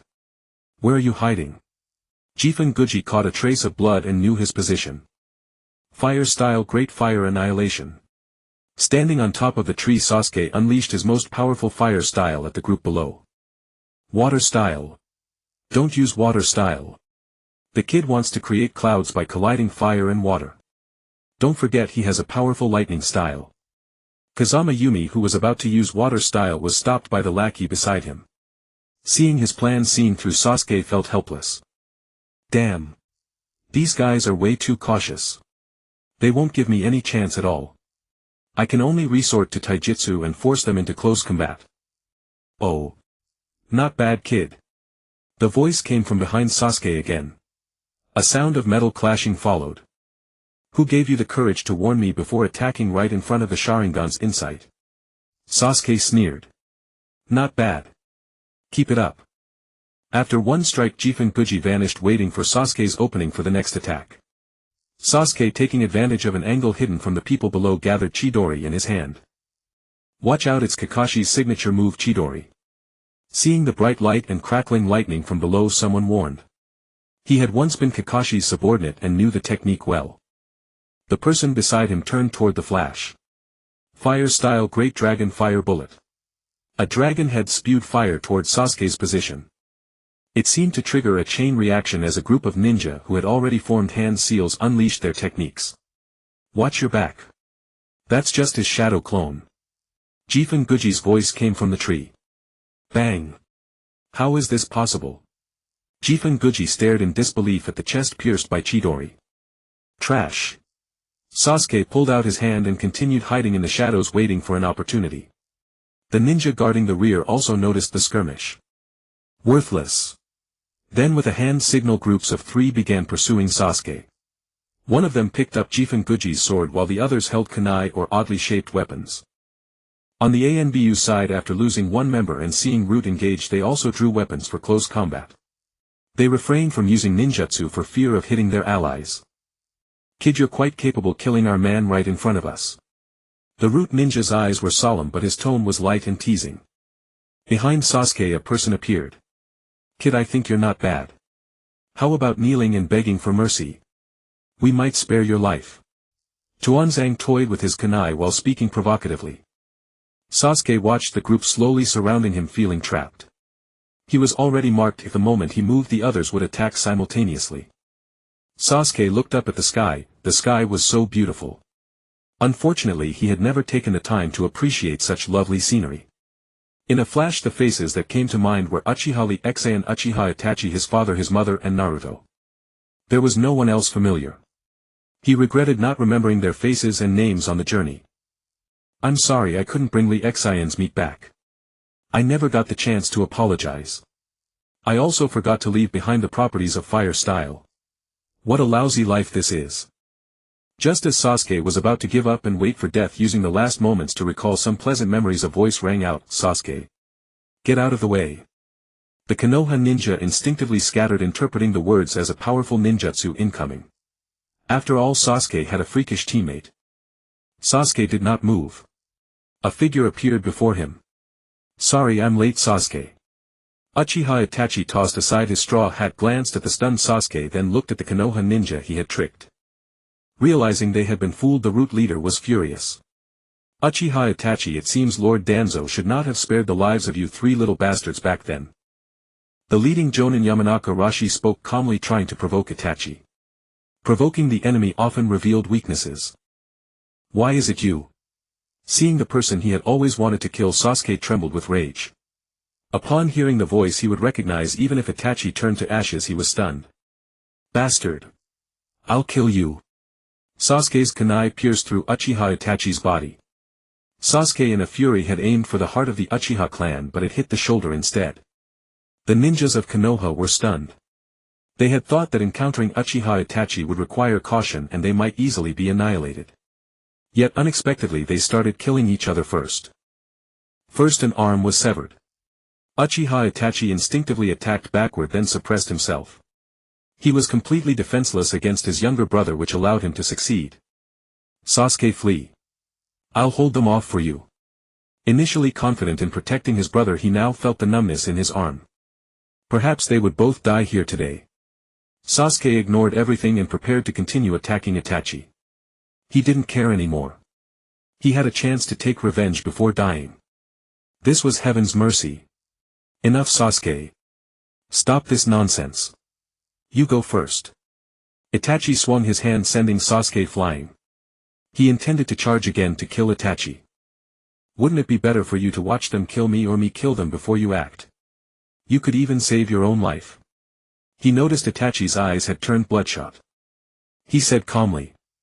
Sasuke halted his charged thought for a moment and realized Itachi was right. He didn't want to die yet. A group of Konoha ninjas couldn't help but clap their hands. They hadn't expected to witness such an outstanding performance. Well done, kid. The group didn't rush to attack. They were confident of victory. So they casually revealed some secret information engaging in psychological warfare. They wanted to see the despair and sorrow in their eyes. Back when the Uchiha clan was planning a coup, we already knew. Even if you hadn't rebelled, we would have moved against your clan, Uchiha Itachi. Our genius Itachi, the Umbu captain. This was a plan initiated by the second Hokage regardless of what happened later. You were all destined to die. Haha. When we saw Uchiha Shisui and you Uchiha Itachi kneeling before Lord Danzo. Lord Danzo was overjoyed. Especially because Uchiha Shisui possessed such a powerful Mangekyo Sharingan. The so-called strongest genjutsu ever, Koto Amatsukami. It could alter people's thoughts and change their will. Uchiha Shisui even revealed his trump card to the Hokage and Lord Danzo, saying he would control the Uchiha clan leader, your father, and change his mindset to suppress the rebellious Uchiha members. Seeing the grief and anger on Uchiha Itachi's face, the root ninja sneered with malicious delight. So that very afternoon Uchiha Shisui died. One of his eyes now resides in Lord Danzo's socket. Though this genjutsu is powerful, its cooldown is long after a single use. Otherwise the Hokage, as if remembering the Umbu was still nearby, the root ninja stopped short. Then Uchiha Shisui's death further fueled the conflict between the Uchiha clan and the village. As our savior, you Uchiha Itachi appeared. Having witnessed the great ninja war at the age of 4, you were truly a saint. You knew that a war between the Uchiha clan and Konoha would damage the village's foundation. Other ninja villages were also stirring. Wanting to take Uchiha Sasuke out of this vortex, you realized Sasuke was too young and you couldn't protect him. You had to abandon your red-eyed Uchiha kin and choose Konoha. Everyone knew your little scheme. To protect young Uchiha Sasuke, you annihilated your own clan. If it weren't for your contact with an organization that troubled the Hokage and you being sent as an infiltrator, your dear brother would have died long ago. Even someone as talentless as Uchiha Sasuke, whose parents died and clan was annihilated, only awakened a single tomo Sharingan. As for Uchiha Lee Xan, who also only had a single tomo, he could be used for breeding. The Uchiha would still be Konoha's Uchiha, but merely everyone's dogs. Seeing Uchiha Itachi's calm eyes now filled with rage and Uchiha Sasuke unable to accept reality, the Konoha ninjas felt a wave of satisfaction.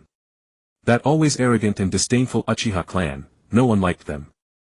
They loved seeing the stunned and frustrated expressions of the Uchiha. Well, it's not bad now. We'll take care of you, who's down to one arm, and Uchiha Sasuke. Then find Uchiha Lee Xan and take him back for breeding. Well said, sir. If you were a comedian, you'd be a huge hit.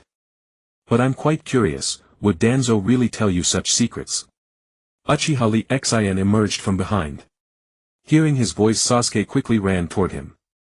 It seemed he had found a pillar of support. He simply couldn't bear this truth. The brother he had always wanted to kill had been protecting him all along. How could he face that? Lee Xan patted Sasuke, a green light flickering in his hand as he healed him.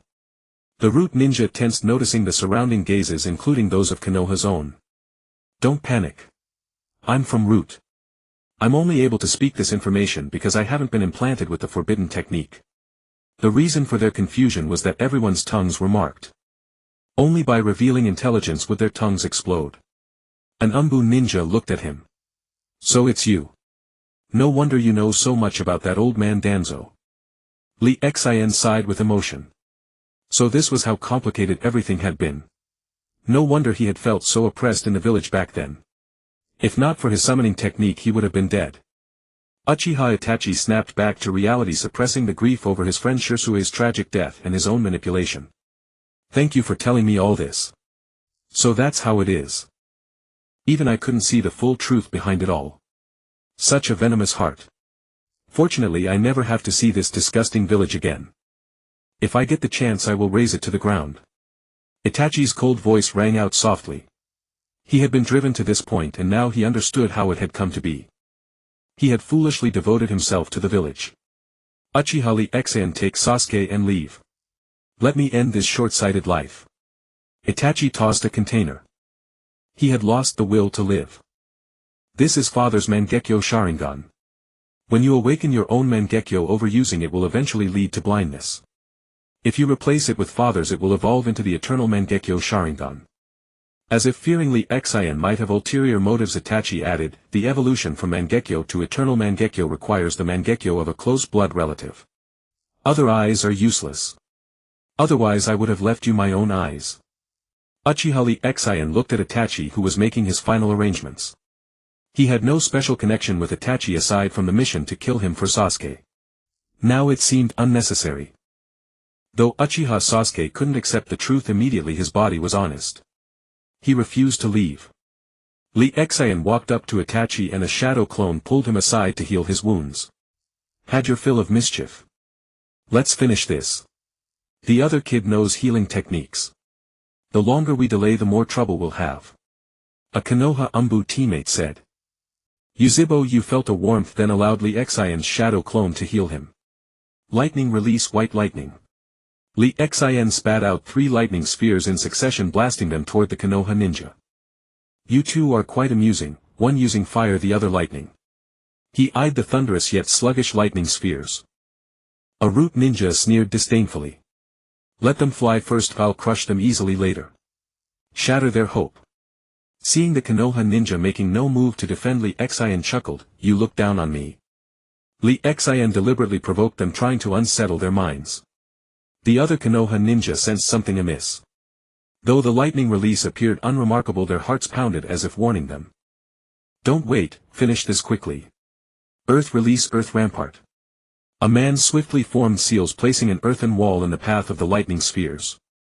Lee Exan memorized that ninja's face, intending to eliminate him later. Without waiting to see the lightning sphere's effect, he immediately used the shadow clone technique.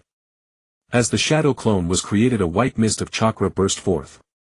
He hid behind a tree in the rear, gathering power for a wind release, leaving 2 shadow clones behind. The first shadow clone wanted to taunt the enemy to buy time for the original, but momentarily couldn't find words. Then take this lightning cutter.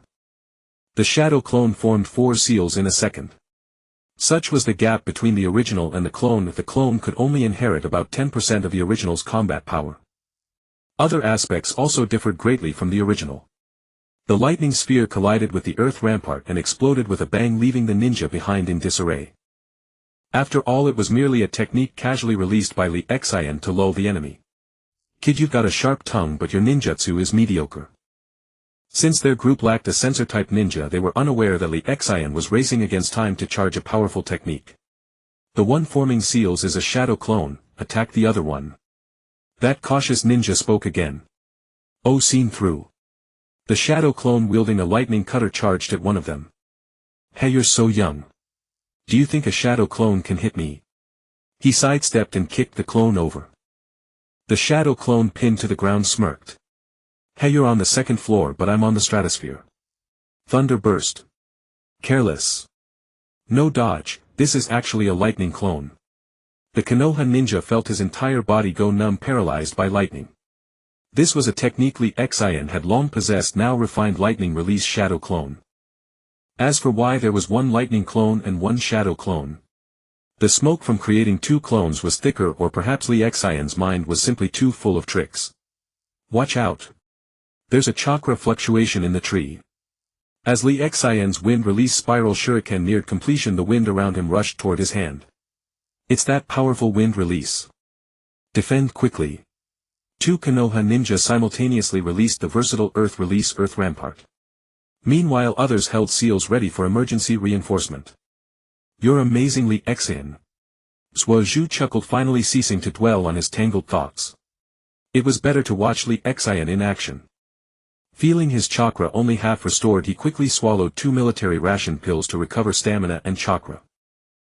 Too late. Wind release spiral shuriken. He hurled it from his hand. When it reached above them, it exploded violently.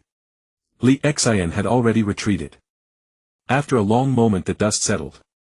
Several Konoha ninja stood before the rubble-strewn battlefield. The earth defenses were all shattered and scattered. Like something a dog had gnawed at. Still alive, huh? Lee Xin sighed in regret knowing he couldn't use spiral shuriken again for a short while. A terrifying kid, one ninja missing half an arm gritted his teeth. He had been too slow to react and his arm was instantly cut in half. Oh, you're in a sorry state. A squad of Umbu appeared on the battlefield. They were the follow-up reinforcements, 6 in total, all jonin including an illusion expert, a censor and a medic. A 12-man Umbu squad, and this is all that's left. Looking at the 8.5 remaining Konoha ninja, 4 from Route 4 from Umbu. 18 jonin, and this is the result. Danzo will flay you alive. He then turned to the Umbu leader. You're dismissed. Go back and face the elders. Then an arrogant-looking man glanced at Lee Xion's group. The kid has talent, but it's a pity he chose to be a thief. Naibai, what gives you the audacity to speak so boldly before me? Yuzhibo Yu, feeling his fully healed arm, looked at the newcomer. Oh, if it isn't my former superior. The ninja world is vast, yet we meet again, my great captain. This time our good department head Kakashi Hatake isn't standing in front of you. Huh? Are you sure it wasn't Kakashi saving you? Yuzhibo Yu's eyes spun with shuriken patterns. Fire release, great fireball technique. A massive fireball 50 to 60 meters in diameter hurtled toward them. How terrifying, Captain. Water release, water vibration wave. Naibai spewed a torrent of water, quickly forming a pond spanning hundreds of meters. The ninja behind him also formed seals. Water release, wave cannon. A rapidly spinning water sphere shot from his mouth, expanding swiftly as it hurtled toward Yuzhibo Yu's great fireball. Captain Yizhuazhu is exceptionally skilled in a tremendously powerful lightning release technique, and its prerequisite is thunderclouds, the root leader hastily explained. Naibai waved his hand impatiently. With so many of us, why fear one technique? Ridiculous. Engage quickly and finish this. I have other missions. Naibai urged. Yuzhibo Yu sensed that prolonging this was pointless, so he casually flicked his hand inside his sleeve. At the same time he abandoned the enormous fireball. Naibai, you're still useless. All bark and no bite. What? Naibai saw the shuriken flying toward him and tried to deflect it, but suddenly his vision went black and he found himself in a strange space. Then he was subjected to 72 hours of torture. The ninja beside Naibai saw the kunai flying and Naibai not moving to block it. They lunged and knocked Naibai to the ground, only to see him pale and unconscious. The ninja named E, holding a kunai, plunged it viciously toward Naibai. This stunned everyone. E, what are you doing? The Konoha ninja warily stared at E, whose eyes were vacant, turning to attack his comrades. Damn it, he's under an illusion. Didn't I tell you not to look into Yuzhibo Yu's eyes? A team member shouted angrily. When did you say that? The member behind him looked bewildered at the furious vice captain. Back in Konoha. Idiot. It's only been a few years. And you forgot. To be so careless against a Mangekyo Sharingan. Oh. Is that so? The speaking member stabbed his kunai into the vice-captain's kidney, twisting it. The vice-captain turned back in disbelief, seeing the dull eyes of his subordinate. As expected of you, Yuzhibo Yu. When did you cast that technique? Yuzhibo Yu replied calmly, during our chat earlier, my dear subordinate White Tiger. Guess how many others have exchanged glances with me? Upon hearing this, the Konoha ninja immediately scattered. Watching them like frightened birds, Zhu exclaimed, so strong. He quickly covered his mouth, feeling embarrassed. He hadn't forgiven his brother yet. Lee Xian was also stunned. So this was illusion technique. Zhu, watch closely, the power of our Uchiha clan. You too, Lee Xian. Seeing the scattered Konoha group, Yuzhibo Yu's eyes spun. Suddenly a towering surge of chakra erupted from his body. Everyone present felt an eerie chill, even though the sun was blazing. A giant several dozen meters tall materialized around Yuzhibo Yu, protecting him. Yuzhibo Yu slowly stood atop the Susanu's head. Then with a single sword slash he erased several Konoha ninja who couldn't retreat in time. A deep trench dozens of meters deep and several meters wide appeared on the ground. You've got to be kidding me. How do we fight this? The Konoha ninja were terrified. Some, their legs trembling, collapsed and crawled backward. Others unleashed their most powerful techniques. But after swinging that first strike, Yuzhibo Yu's eyes began to bleed. Using this technique placed a heavy burden on him. Even though it was only the second form of Susanoo. He swung again, annihilating those who had lost their will to fight. The Konoha ninja's ready technique struck the Susanoo. The supposedly invincible Susanoo had its feet blown off by their combined assault. Blood dripped from Yuzhibo Yu's eyes. Gritting his teeth, he made his Mangekyo Sharingan spin faster, rapidly depleting his chakra until almost nothing remained. Controlling the regenerating Susanoo, he continued his assault. This time he used the Susanoo's divine weapon, the Ten-Fist Sword. After one strike, the earth shook and the remaining ninja were directly sealed away by the Ten-Fist Sword. Seeing Yuzhibo Yu collapse unconscious, Suazhu rushed over and embraced him. "Let's go quickly.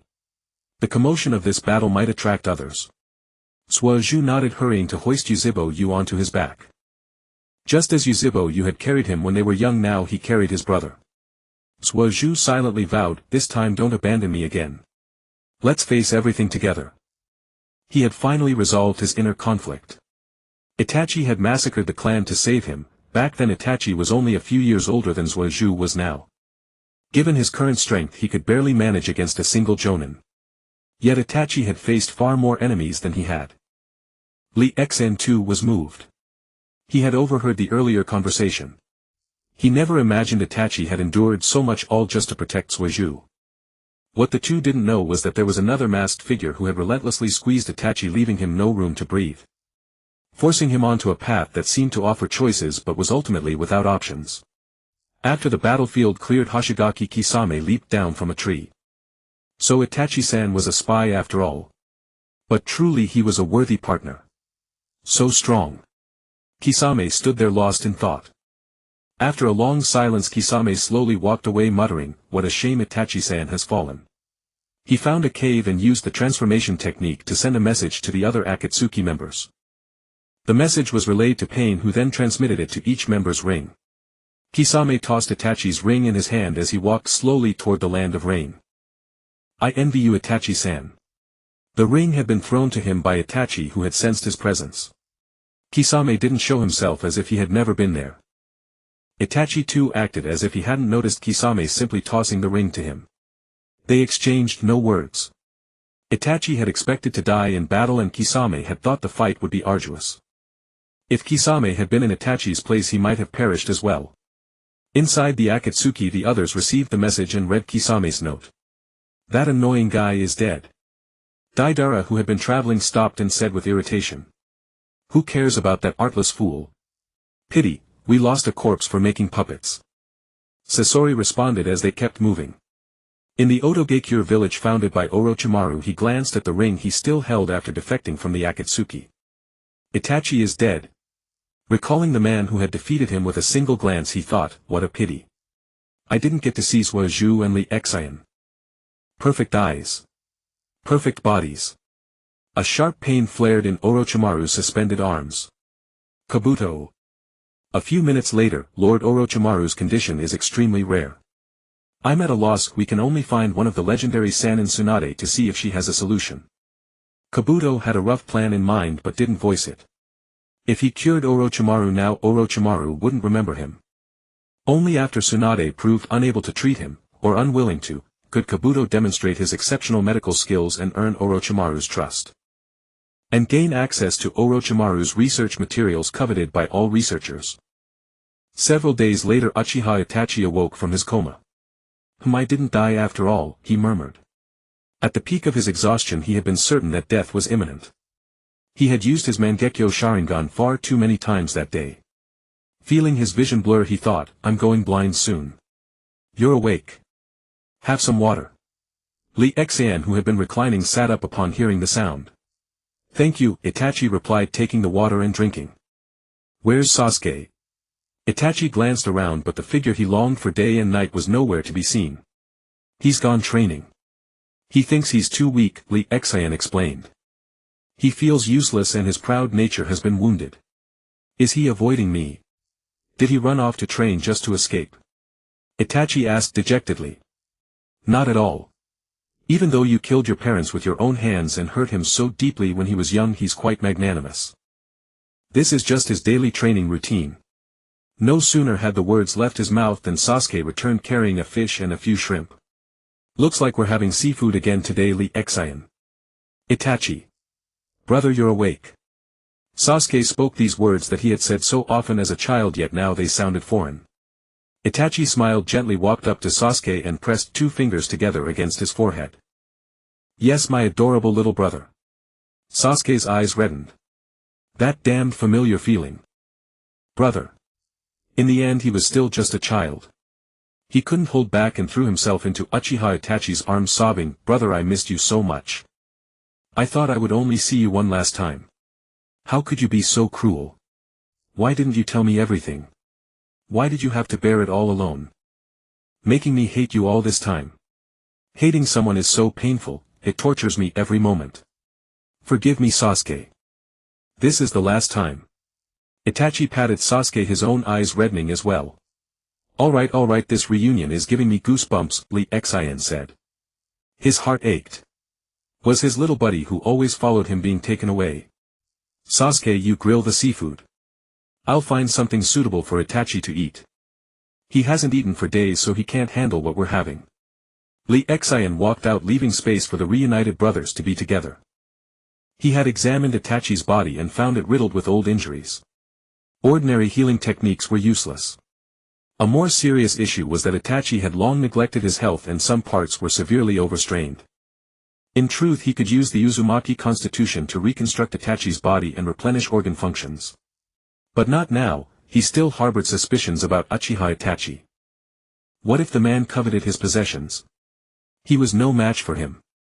A single genjutsu could finish him off. Lee Xian wasn't wrong, he had indeed been placed under a genjutsu by Uchiha Itachi.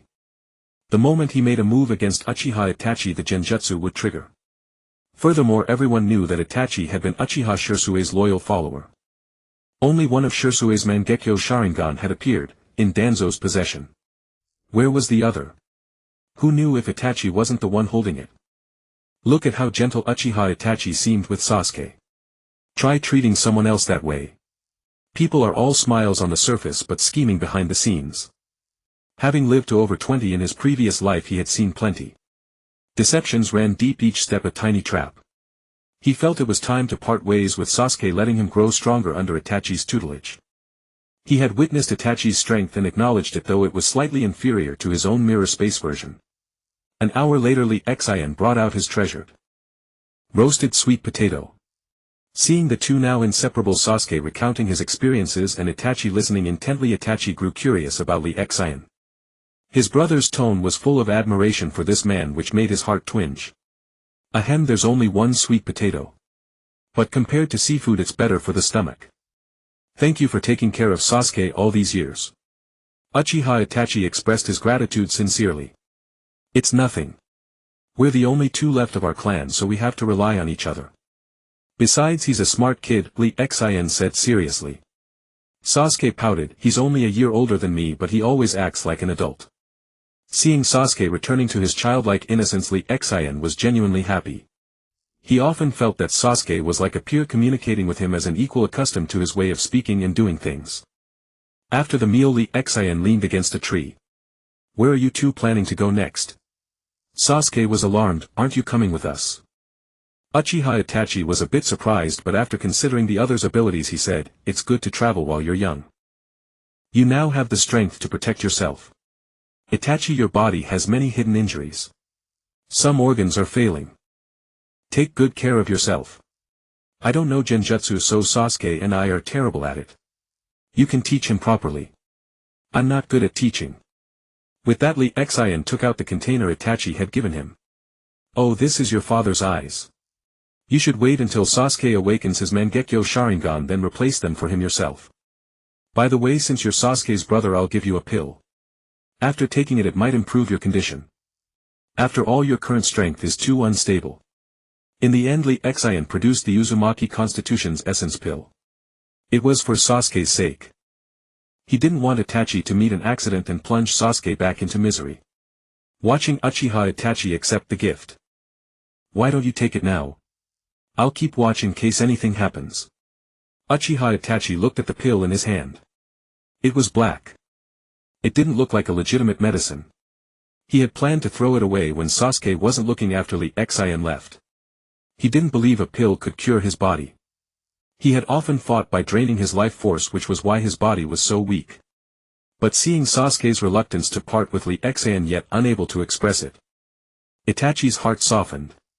This man had been so good to his brother, he wasn't blind. Even if Lee Xian poisoned him to death, what did it matter? He should have died long ago. Lee Xian had no idea about the storm of thoughts in Itachi's mind. If he had known, he might have laughed. This was exactly the kind of world he remembered from his past life, where showing kindness made people suspect ulterior motives or hidden agendas. In the end, Itachi reluctantly swallowed the pill. Feeling an excruciating pain throughout his body as if it were dissolving, Itachi's eyes turned cold. His Mangekyo Sharingan spun sinisterly. But seeing his younger brother staring at him with innocent concern, he held back. Sasuke was still so defenseless. If Sasuke wanted him dead, he would accept it. He even briefly wondered if Sasuke and Lee Xian had conspired to poison him, his mind racing with wild thoughts. Half an hour later, the piercing pain gradually faded, replaced by a warm soothing sensation as if soaking in a milk bath. Seeing that Uchiha Itachi had progressed about halfway, Lee Xian said to Sasuke, "Get stronger quickly, Sasuke. I'll be waiting for you at the peak of the ninja world." Sasuke nodded solemnly. "I will work twice as hard, Lee Xian." Lee Xian left just as he had come. Lightly, he waved his sleeve, not taking a single cloud with him. Half an hour later, Uchiha Itachi took a bath and felt an unprecedented lightness from his body, as if returning to the womb. If Lee Xian had been there, he would have been astonished. This Itachi had fused the pill in one go, unlike Sasuke, who took 3 days to fully integrate. Was it due to the strength of their constitution, or was it too weak? Watching Uchiha Lee Xian depart, Sasuke felt a pang of melancholy. This was the first time they had been separated in so many years. Although he could be with his brother forever now, something still felt incomplete. Uchiha Itachi, on the other hand, had a different thought. He had considered killing Lee Xian to trigger Sasuke's Mangekyo Sharingan evolution. Then evolve further into the eternal Mangekyo Sharingan. After all, the only known path to the Mangekyo was through the death of someone deeply cherished. Ah, this cursed bloodline. The Sharingan's awakening required the stimulation of joy and sorrow. The three-tomoe evolved through extreme anger or grief. Most often it was the death of a close comrade that triggered awakening and evolution. The Mangekyo Sharingan was even more sinful. The deeper the bond, the greater the pain, anger and loss of reason after the death of a beloved friend. And that very depth of emotion increased the likelihood of awakening the Mangekyo.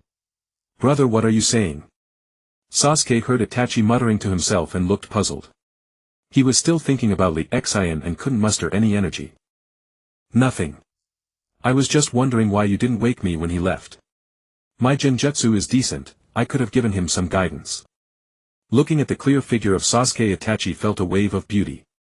It had been so long since he had seen the world so clearly, especially being able to see Sasuke like this. It was wonderful.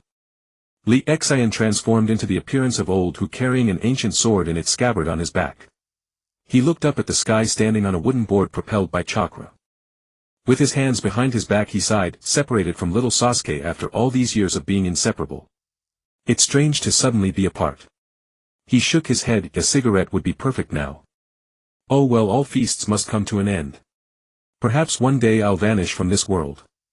By then Sasuke and I would both be even more reluctant to part.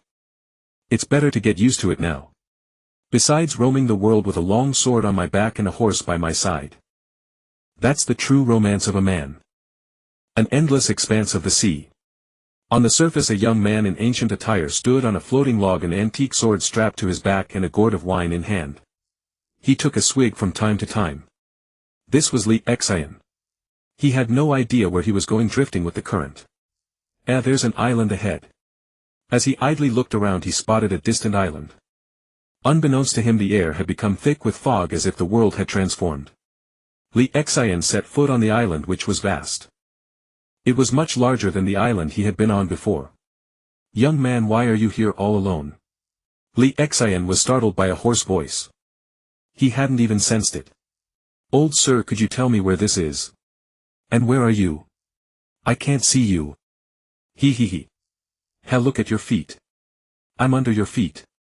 Lee Xian looked down and saw a skull. Curious, he crouched down and touched it. "Is this you, old sir?" "Old sir?" Lee Xian stared at the motionless skull, utterly bewildered. Come out and have some fun." Lee Xian was full of curiosity. "Oh. Are you sure you want me to come out? The voice had turned from a hoarse old tone to a vigorous middle-aged one. Hurry up, come out and play. What's the fun in hiding in the dark? Li Xian urged. But I don't feel like moving. I've been sleeping here for thousands of years. The voice found it boring, just a little brat. It had intended to scare him for some twisted amusement, but seeing Li Xian unfazed it lost interest. The voice quieted down, and no matter how Li Xian called there was no response, as if it had fallen asleep again. Li Xian felt restless. Having someone in the shadows watching him made it impossible to feel at ease. Li Xian carefully examined the ground beneath his feet. Nothing. A trick. He didn't use his shadow clone to search. Since this was someone else's territory, he decided to stay respectful. Li Xian deliberately left an opening, hoping to bait an attack. He tried to fish for a response. But the chicken he was roasting was almost cooked and still no one bothered him. He looked like a fool fighting with the air. Li Xian was full of question marks. If he hadn't really heard a voice and even chatted with it, he would have thought he was seeing ghosts. Hey young man. What's that? It smells so good. A puzzled voice rang out across the island, deep like a subwoofer. This is roasted chicken. Same principle as grilled meat. The skin gets crispy golden brown plus my special honey and spices. The aroma is rich, the meat inside melts in your mouth. The outer part is chewy and crispy. Come out, I'll treat you to some roasted chicken. Li Xian activated his Sharingan, scanning the surroundings. Forget it, it's too small. I wouldn't even taste it unless there were 100 chickens. Raw is better, no trouble, one bite and I'm full. The voice was flat and slow, as if about to fall asleep again. Kid, don't grill here. The smell is too tempting. Gurgle. A sound of speaking underwater followed by bubbles. Old man, are you drooling? 100 chickens. Don't choke on them. Li Xian took a big bite of the roasted chicken. Delicious. The hidden voice didn't respond again, as if it had fallen asleep. Li Xian shook his head. It seemed the voice meant no harm. Li Xian decided to stay here for a few days. He immediately performed the earth release 2-bedroom 1 living room technique. He changed clothes and used water release to take a shower. He left a shadow clone to patrol and went to sleep. The journey had tired him. The world fell silent again. This vast island had no mosquitoes, small animals, or any sound. The island he had been on with Sasuke before had at least mosquitoes, even if no animals. Li Xian slept soundly and woke up the next day. He trained on his own physical fitness ninjutsu chakra refinement. Kid, don't ruin my painstakingly planted bonsai. The voice awakened by Li Xian's constant kicking of the tree spoke. Oh, I see. The bonsai you mentioned, is it this tree? Li Xian naturally responded, then realized what he was looking at, a tree that he couldn't wrap his arms around even with 5 or 6 people. He fell into thought. Soon it was time for lunch. He had eaten some dry rations and drunk a glass of milk in the morning, and now his stomach was empty and growling. Kid, you're so annoying. Can you stop making these smells? You're making me drool all over the place.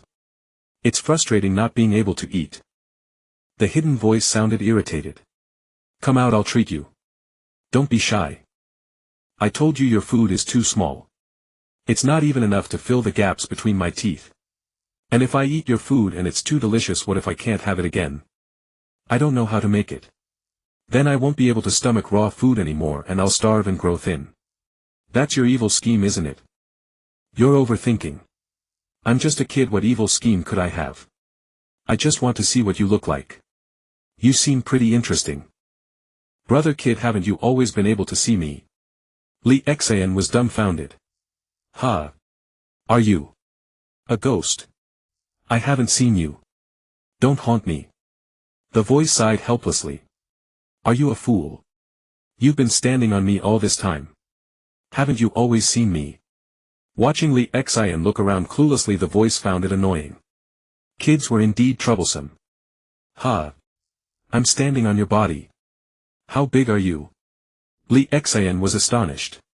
Had the island become a spirit? A mountain god? Nonsense. The entire island is my back. The soil was created with earth release and the trees with wood release. Wood release? Those 2 words echoed in Li Xian's mind. Wasn't that a technique exclusive to the first Hokage? Wasn't he the only one in the world who could use it? Kid, surprised aren't you? But I'm not going to teach you. Even if you have both earth and water affinities, you can't learn it. The voice was delighted, savoring Lee Xian's astonished expression. It was so proud of itself. Humph, bragging. Isn't would release a Kekii Genkai? How can it be a combination of water and earth chakra? Don't try to fool me, I used to be from Konoha. Our first Hokage possessed would release. Lee Xian was puzzled. In his memory it was a unique bloodline ability of the Senju clan, but only Hashirama Senju had awakened it. His clansmen only had immense strength, vitality and greater chakra reserves than ordinary people. The first to have would release wasn't Shinsho Jujian. It was a Apollo kid. As for who Apollo is, I'm not telling you. Humph, you just made up a name to trick me. Lee Xian didn't believe it. Impossible, absolutely impossible. Kid, believe it or not, I'm going to sleep. Lee Xian couldn't sit still with the silence. He asked the system in his mind, who is Apollo? Why isn't he in the mirror projection? Ding, host's realm is insufficient. Improve your realm to unlock more functions. The system didn't deny it. So there really is such a person. Thinking it over, Lee Xian nibbled on the burnt chicken and decided not to dwell on it. He hadn't even mastered the 5 basic releases, so thinking about combining them into Kekii Genkai was too far off. Elder, are you asleep? Come out and chat. What's the point of sleeping all the time? Lee Xian, bored out of his mind, harassed the old man with nonsense, having no idea what kind of creature it was. You noisy brat, isn't it nicer for each to sleep in peace? A deafening voice echoed around Lee Xian. Elder, what breed are you? How can you grow this huge? Lee Xian persistently tried to draw information from him. Elder, say something.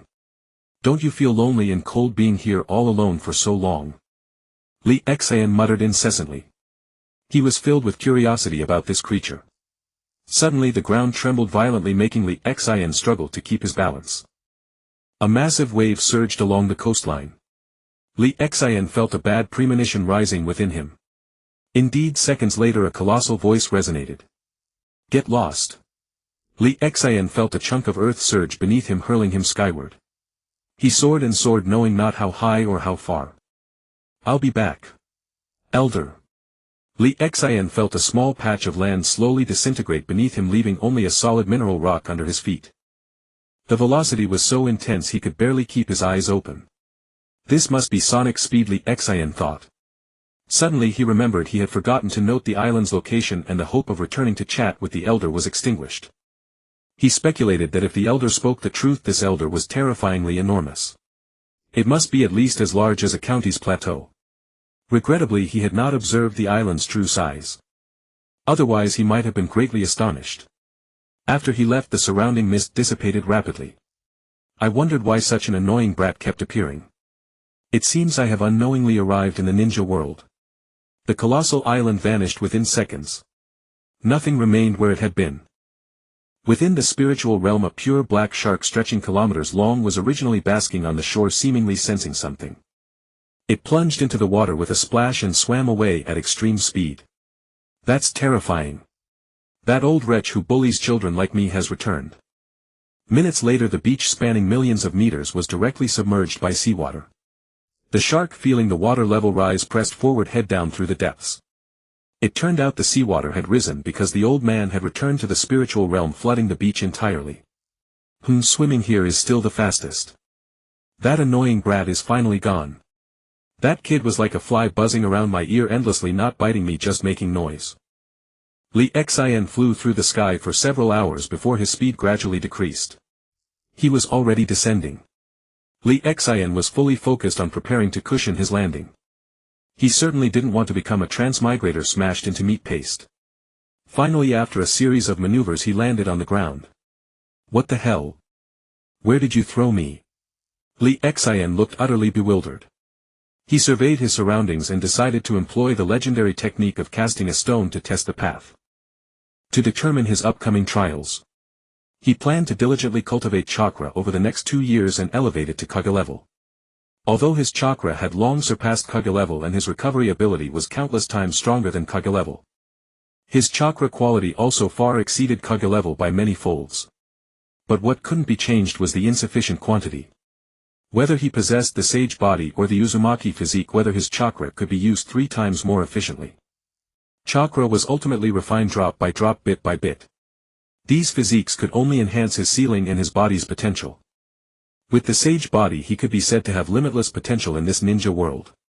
Following a steady cultivation path would lead him to the pinnacle. But it also required the accumulation of time. Although his efficiency was incomparably faster than others. That was the meaning of the numbers on his panel. After walking a few steps, Lee Xian decided he didn't want to walk anymore. He felt the sun was so intense and the weather so hot, making it perfect for cultivation. So 4 shadow clones lifted a crude sedan chair while Lee Xian himself cultivated with all his might. No flaws there. Although the fatigue from shadow clones disappearing would be multiplied 4-fold and return to the original body, he would be extremely happy now. He loved the feeling of chakra increasing within his body too much. Not far away. Boss, the land of Uzumaki country has been abandoned and the remaining people are fleeing in all directions. No one will come to rob us here, right? A stuttering subordinate said to the rugged man beside him. You little stumbler, what do you know? The gang leader is handsome and elegant, brilliant and peerless. He ordered us to ambush here. Just work hard. Why think so much? A sycophantic man beside the stutterer bored to death patted the horse's back. I told you to call me cult leader, this name sounds better. Why keep saying gang leader, gang leader? People who don't know would think we're triads bandits. A cross-eyed man seemed to see something. Cult leader, there seems to be someone ahead. Sitting in a sedan chair. Seems like a wealthy family. The gang leader muttered upon hearing this. Impossible. How could anyone be here? What did you say, boss? Asked the subordinate beside him. Nothing. Subordinates, follow me to charge. Let's get them. A group of 8 charged toward Lee Xian's sedan chair. This mountain was opened by me, this tree was planted by me. If you wish to pass, leave your wealth as toll. The gang leader walked up to the sedan chair and shouted loudly. Shadow clone technique dispersed. The sedan chair, having no one to carry it, crashed to the ground with a bang. Holy crap. Boss, there's a ghost. A bandit screamed in terror. What are you yelling about? What ghost? This is a ninja. We should believe in science. As if remembering something, Ninja. Ninja grandpa, spare our lives. The gang leader knelt directly on the ground. Lee Xian looked at the 8 people kneeling on the ground with utter bewilderment. The leader was a rugged man. Behind him were a cross-eyed person, a hunchbacked person, a one-armed person. Deformed and bizarre. What the hell were they irradiated? They look like this. What's your name? Stopping me to commit robbery. Lee Xian wore a melancholic expression. My name is Zhang Yida. Beside me are my subordinates, Little Stumbler, Cross-Eye, Little Butt and Limp. Zhang Yida introduced them all. Lee Xian couldn't help but exclaim in amazement. Who taught you these lines? Lee Xian was somewhat curious. This was a legendary robbery scene. These lines didn't seem to belong to the ninja world, did they? No. No one taught them. I came up with them myself. Zhang Yida explained stutteringly. Lee Xian felt a surge of disappointment, having hoped to encounter a fellow countryman, which would have brought him great joy. Where is this? Which country? Lee Xian inquired. Ninja grandpa, this is the former site of Uzumaki country. It was destroyed by the Ninja Alliance before. Now no one comes to this land. Zhang Yida displayed his talent for flattery. Behind him people chimed in yes, yes, yes, yes, following suit. How did you end up robbing people? You ordinary folks committing robbery, and there are no villagers nearby. How dare you? Who are you? Zhang Yida's eyeballs rolled. Sir, we are people placed here by other countries. If remnants of Uzumaki country return, we only need to send messages back to our country. Because this place is desolate and uninhabited, conditions are extremely harsh. We had no choice but to resort to this, doing something to pass the time and relieve boredom on one hand. Oh, so you're spies. But spies who fallen this low are truly miserable, huh? Lee Xian sighed, realizing no one's life was easy. Have you decided what interesting intelligence to use to buy your lives? Or perhaps something amusing to purchase your lives? His tone shifted and grew profound. The scorching sun blazed like fire, yet Zhang Yida felt a bone-chilling cold. He stared blankly at Li Xian, whose expression was icy. After a moment, it seems you don't have it after all. Li Xian shook his head. He walked toward them, approaching as they watched in terror. How boring. Li Xian brushed past them and left. He was not bloodthirsty.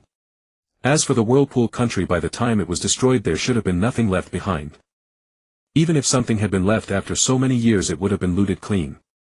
After all, in a shinobi world with 9-tailed beasts, sealing techniques were far too tempting.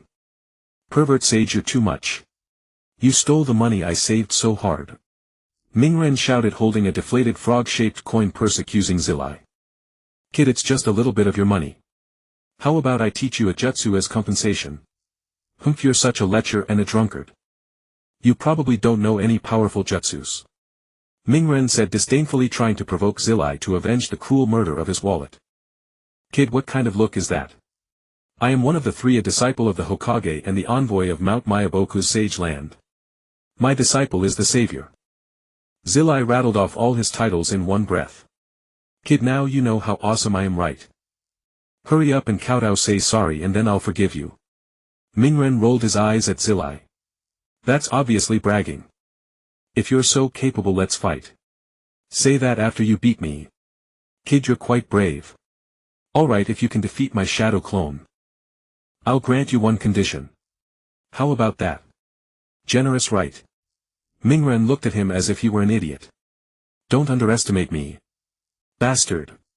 If I win, you'd better give back my money. No. Double it. Yo kid, you've got some spirit. Then let's start quickly. Shadow clone technique. Zilai created a shadow clone and leaned against a tree nearby, drinking sake. Mingren was surprised that the pervert sage actually knew ninjutsu. He had thought the pervert sage was just a charlatan with bad habits, peeping on girls bathing and drinking too much. If it weren't for Kakashi-sensei asking him to go on a mission with Zilai, he would never have teamed up with the pervert sage. Could it be that this guy is telling the truth? But that doesn't make sense. If he were really that strong, he should have warned me. If I angered such a powerful person, wouldn't I be dead without a burial place? Multiple shadow clone technique. Mingren formed hand seals and clones rapidly multiplied. In a blink there were hundreds. Yo kid, you're not bad. You've made so many shadow clones. Go ahead, attack first. I'll let you make the first move. Zilai's clone was also extremely arrogant. Meanwhile Zilai's real body squinted, drinking his sake. Damn it, you dare look down on me. Take this. Mingren 100-star barrage. Mingren's shadow clones swarmed toward Zilai's clone, throwing punches and kicks, a variety of attacks. Yo, such a dense assault.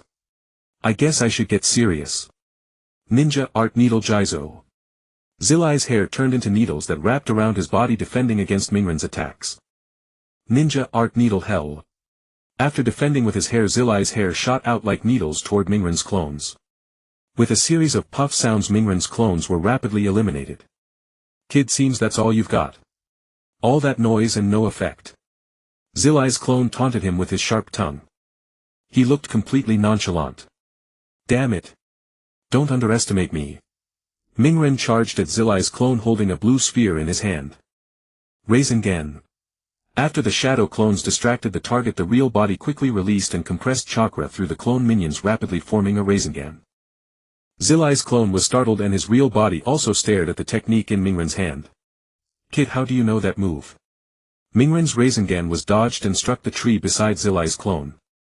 The spot where the tree was hit instantly exploded. He's already mastered the Rinnegan, including its power. Zilai was momentarily stunned, a bit confused. The fire shadow wouldn't be so kind as to teach this powerful CLSA rank jutsu to Mingren. But aside from him, only his disciple, the fourth fire shadow, knew it. There should be no one else in the world who knows it. Could the fire shadow have shown Mingren the jutsu scroll? That's even more unlikely. A friend taught me. How about that? Awesome, right? Beg me, and if I'm in a good mood I might teach you. Mingren said proudly, slightly out of breath. Kid, this jutsu was developed by my disciple, the fourth fire shadow, by observing the tailed beast ball. How could I not know it? We even researched the later stages. Humph, bragging. Mingren didn't believe it, but his attitude improved a bit. After all, the guy was indeed strong. Although his Rasengan was powerful, it was useless if it couldn't hit anyone. How about this: if you tell me your friend's name, I'll teach you an incredibly powerful jutsu. What do you think? Zillai's tone was tempting. Mingren was interested. He had too few techniques and desperately wanted new ones. After all, Li Xian wasn't in the village, so he didn't mind Zillai knowing. My friend is the genius of Konoha, Uchiha Li Xian. Mingren laughed loudly. Hurry up and show me all your jutsus. I want to pick one. Zillai was thoughtful. A genius of the Yuzhibo clan. Could he have figured it out on his own? Or perhaps he heard about the Rasengan and developed it himself. Zillai remembered the name. No need for that. I know a jutsu that's perfect for you. Zillai took down the large scroll from his back, wrote the name Uzumaki Mingren on it, and then pressed Mingren's handprint onto it. Zillai moved quickly, finishing before Mingren could react. What are you doing? What was that handprint you just pressed? It's not a bill, is it? Mingren looked terrified, especially sensitive to such things. He looked at the scroll to see what was written. Kid, why are you panicking? This is a summoning scroll. I'm helping you sign a contract. Now you can summon cool toads to fight for you. Zillai looked at him as if disappointed in his ignorance. You don't even know what a summoning scroll is. Your knowledge is too lacking. Now watch me form the hand seals. I'll only teach you once. We still have to travel and we'll practice on the way. Then Zillai slowly formed the hand seals, explaining each one to help Mingren remember. Only a few seals. Come on kid, give it a try. What kind of partner will you summon on your first try? Mingren bit his finger like Zillai did, then seriously and clumsily formed the hand seals. After completing the seals, he pressed his hand to the ground. Then patterns of talismans appeared on the ground. He shouted like Zillai, summoning technique. He thought it looked really cool. After a puff of smoke cleared, a toad several dozen meters tall appeared before them. It had a scar over one eye, a huge katana hanging at its waist, and a large pipe in its mouth. Zillai. Who is the enemy? Zillai was shocked. He summoned Hama Wentai on his first try. Wow. What a cool toad. Mingren looked at the giant toad with delight. Hearing the toad speak, he quickly stepped in front of Zillai. It's me. I summoned you. My name is Xuanhua Mingren. Nice to meet you. Hama Wentai first leaned one eye toward Mingren, then looked at Zillai. After seeing Zillai nod Hama Wentai's scarred eye became particularly fierce.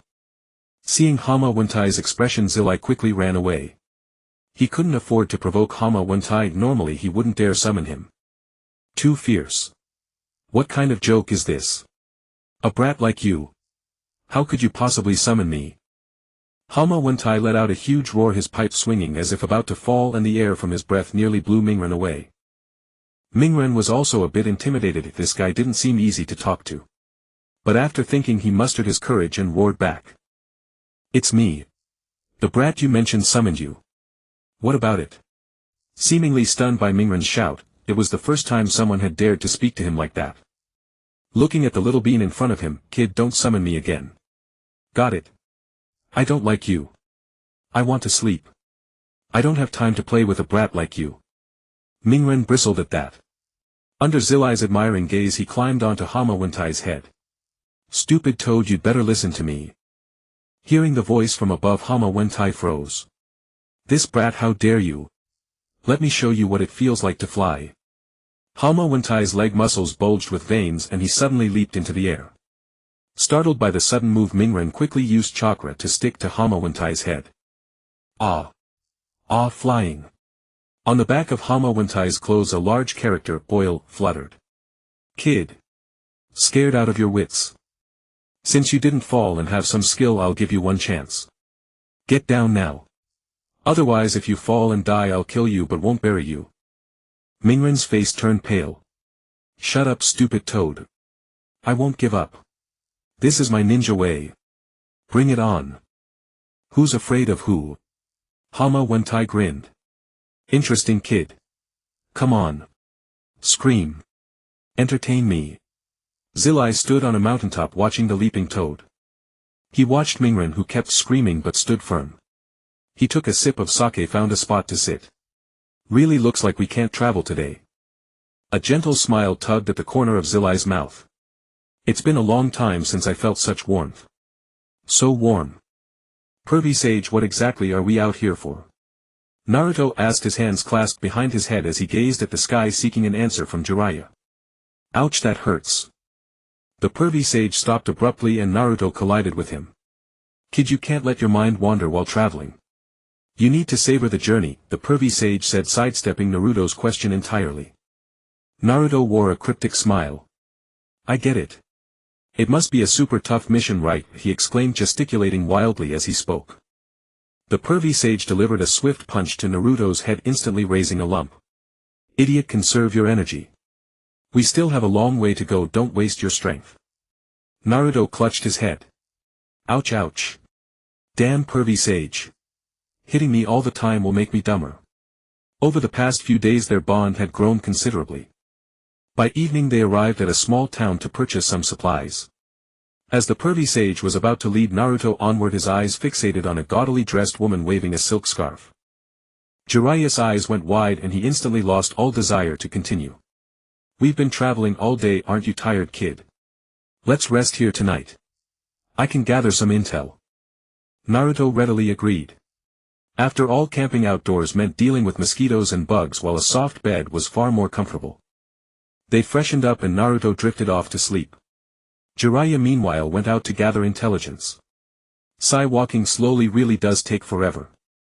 Lee Xin sat by the fire, chin propped in his hand, occasionally turning the plump sizzling rabbit. Behind him stood his earth-released 2-bedroom 1-living-room technique. As he sprinkled seasonings he noticed his pale yellow hands. Ah, I've gotten sunburned. My flawless skin. A tan really doesn't suit me. Decided. I'll speed up my pace. Or maybe I'll just use my 4-person palanquin technique. The next morning Lee Xin set off with great fanfare. He continued to sleep inside the palanquin.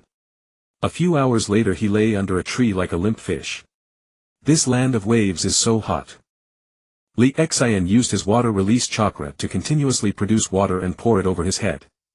At the same time he clashed wind and water release chakras to cool the water. Could wind and water create ice release? Lee Xin mused thoughtfully. The combination of wind and water could lower the temperature. If intensified enough it might just be possible. I kind of miss little Sasuke. Traveling alone is pretty boring, Lee Xin muttered to himself, though he wasn't exactly rushing.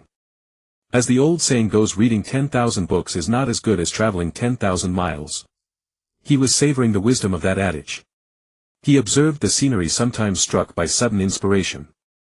He would stop to conduct experiments uniting knowledge and action. I wonder if there are other continents in this world. Having seen the map of the ninja world, Lee Xin was curious. This world felt too small. With nothing better to do he decided to head in one direction just to see if the world was spherical. Lee Xin was a great scientist. This was his first attempt to study the world through action. Suddenly remembering he hadn't taken on today's challenge, he vanished. The next instant he appeared in the mirror dimension, his three-tomoe Sharingan fixed intently on Sasuke. While others' Sharingan spun like circles, his spun like a square. Who knew what it would become later? Sai failed again. Time to use a bug.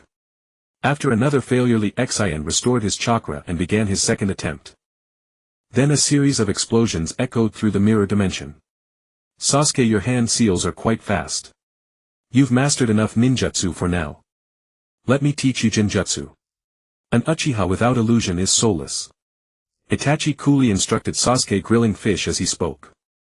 After watching Sasuke release all his ninjutsu he said, "Alright, thank you brother." Sasuke, equally cool in demeanor, responded with a gentle tone. Sasuke, recover your chakra first. I'll finish grilling the fish and we'll start after we eat. Uchiha Itachi's eyes seemed to see through all things, detecting Sasuke's condition. Lady Tsunade. Unbelievable. You actually rolled 3 sevens. Shizune exclaimed joyfully, looking at the piles of coins at Tsunade's feet. Tsunade froze, a sense of dread washing over her. She who always lost when gambling had actually won. Whenever she won, something bad always happened. At that thought Tsunade's heart sank and she lost all interest. Let's go.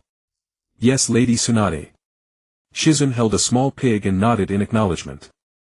That night Tsunade sat at the table, one hand supporting her head, the other swirling a wine glass.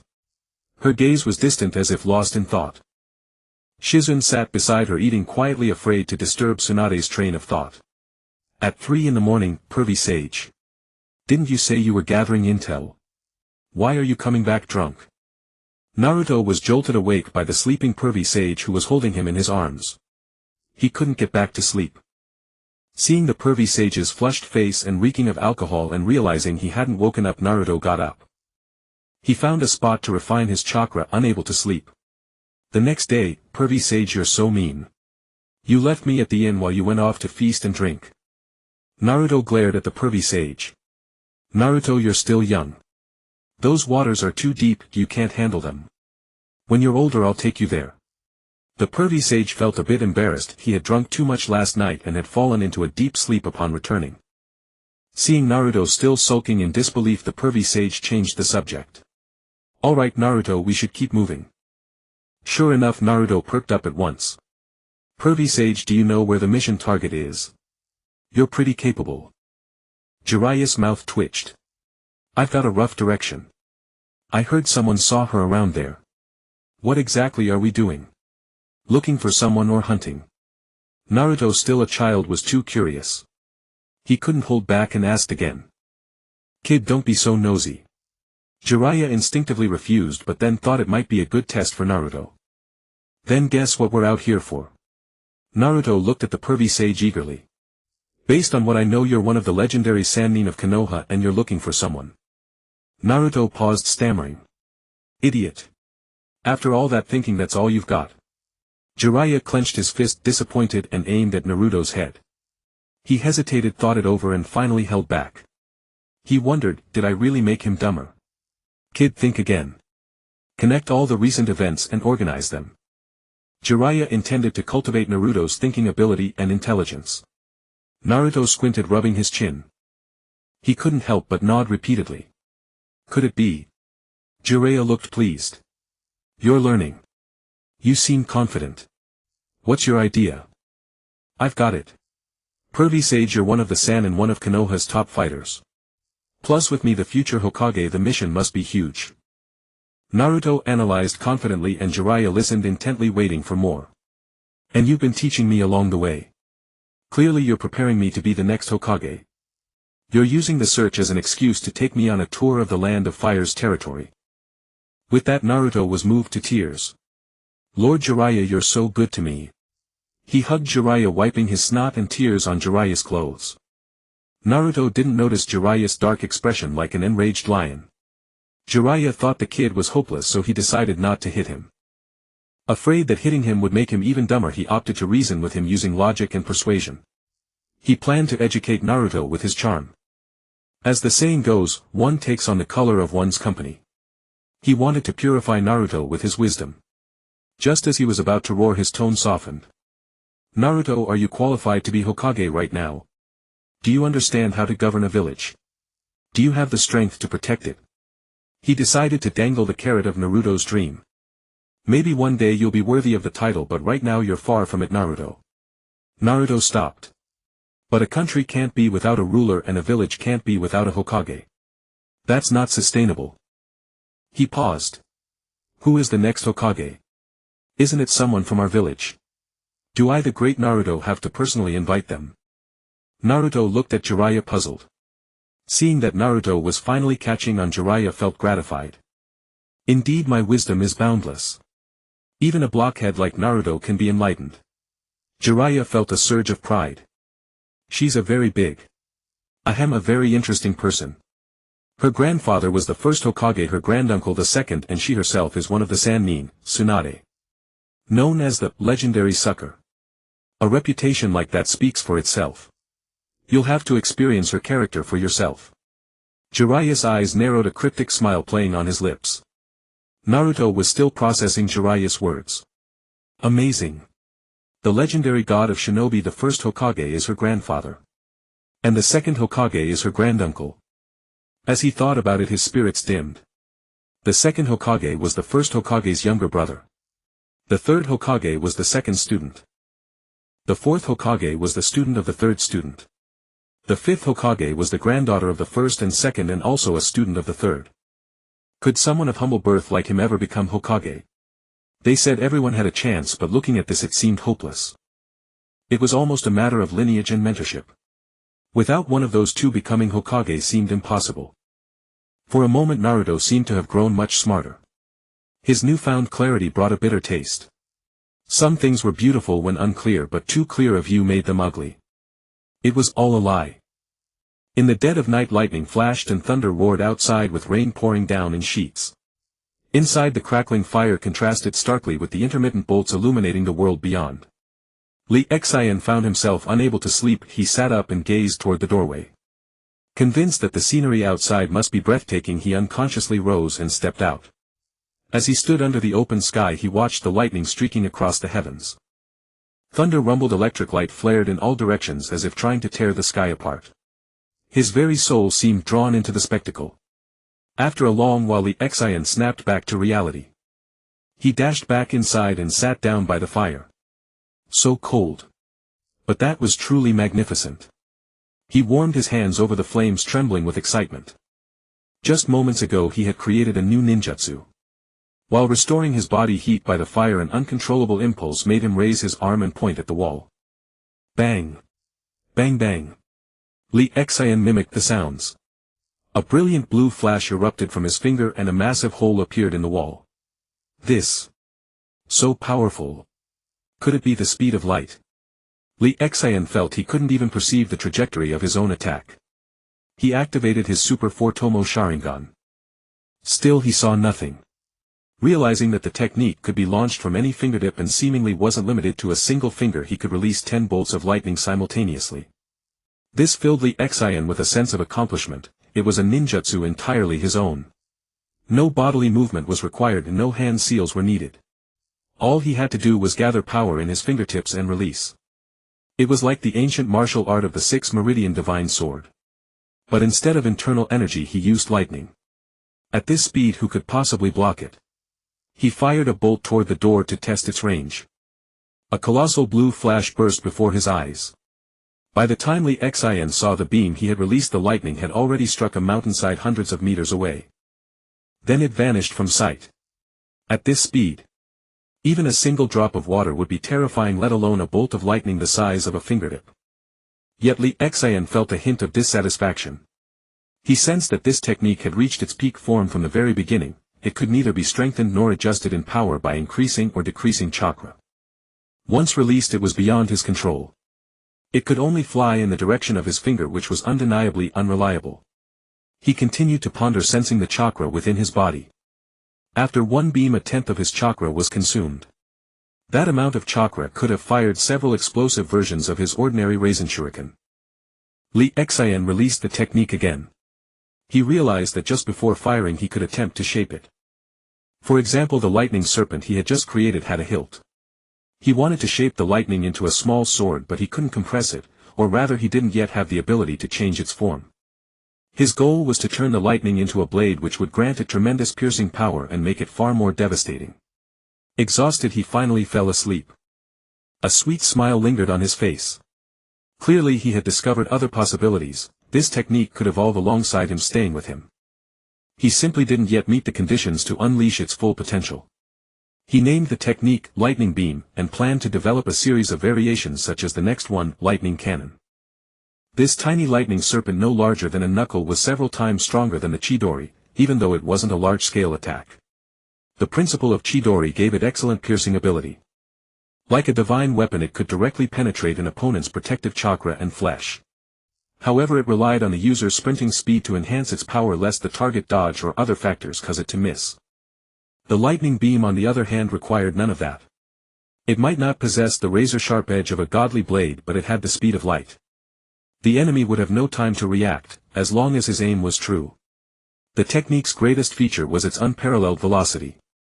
With that speed, even a drop of water could easily pierce through solid rock. Let alone a human body.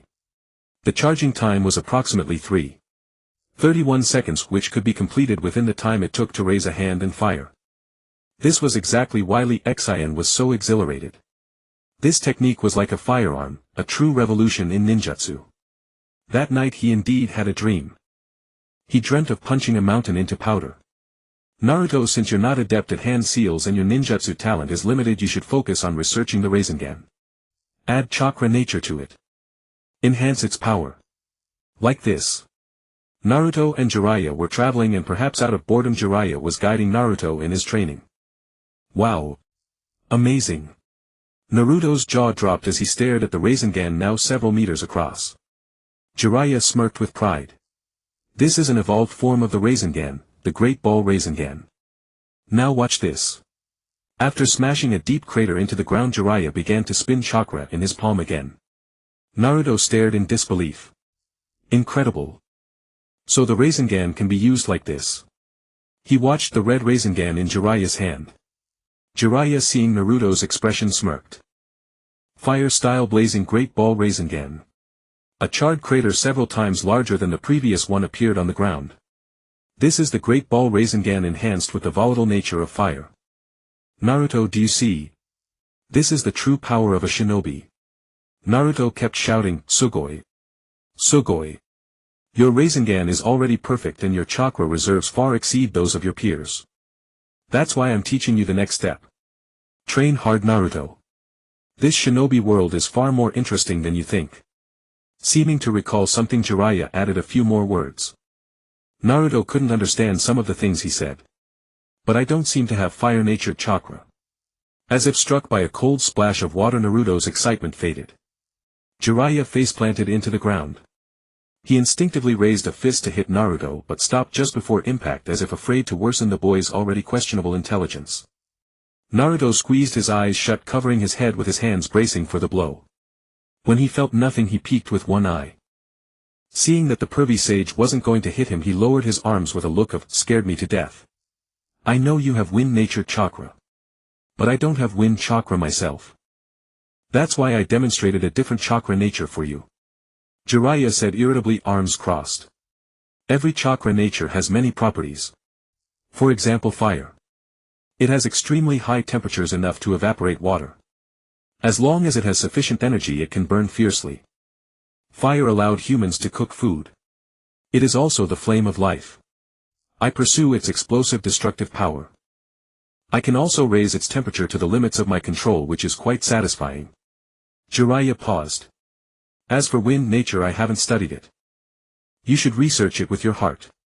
You've already discovered that using shadow clones can accelerate your training. How is it to see again? After more than a monthly, Xian had traveled through the whirlpool country on foot, covering 3 to 6 hours each day. After some thought, he decided to continue moving forward. He wanted to see if there were any other continental plates. As he walked, Xian took out a piece of paper and drew a map. This time he chose to summon several hundred shadow clones to build a boat. After all, he had no idea where it would lead. He also needed rest at night. Pervy sage. Why is Gangsho a woman? Are you saying a woman should be the Hokage? That's unprecedented. Mingren became agitated upon seeing Gangsho. Jiraiya couldn't help it to show off his manliness in front of his crush. He knocked Mingren down with a single punch. Shut up. You're too noisy. Then, like a simp, he approached Gangsho with flattering care. Gangsho, how have you been lately? You're still so stunningly beautiful. Seems like they've gotten bigger too. As he spoke, Jiraiya's gaze began to wander, pausing at a certain spot. He muttered subconsciously. Then a scream, ah. Jiraiya was sent flying. He lay on the ground for a long time without moving.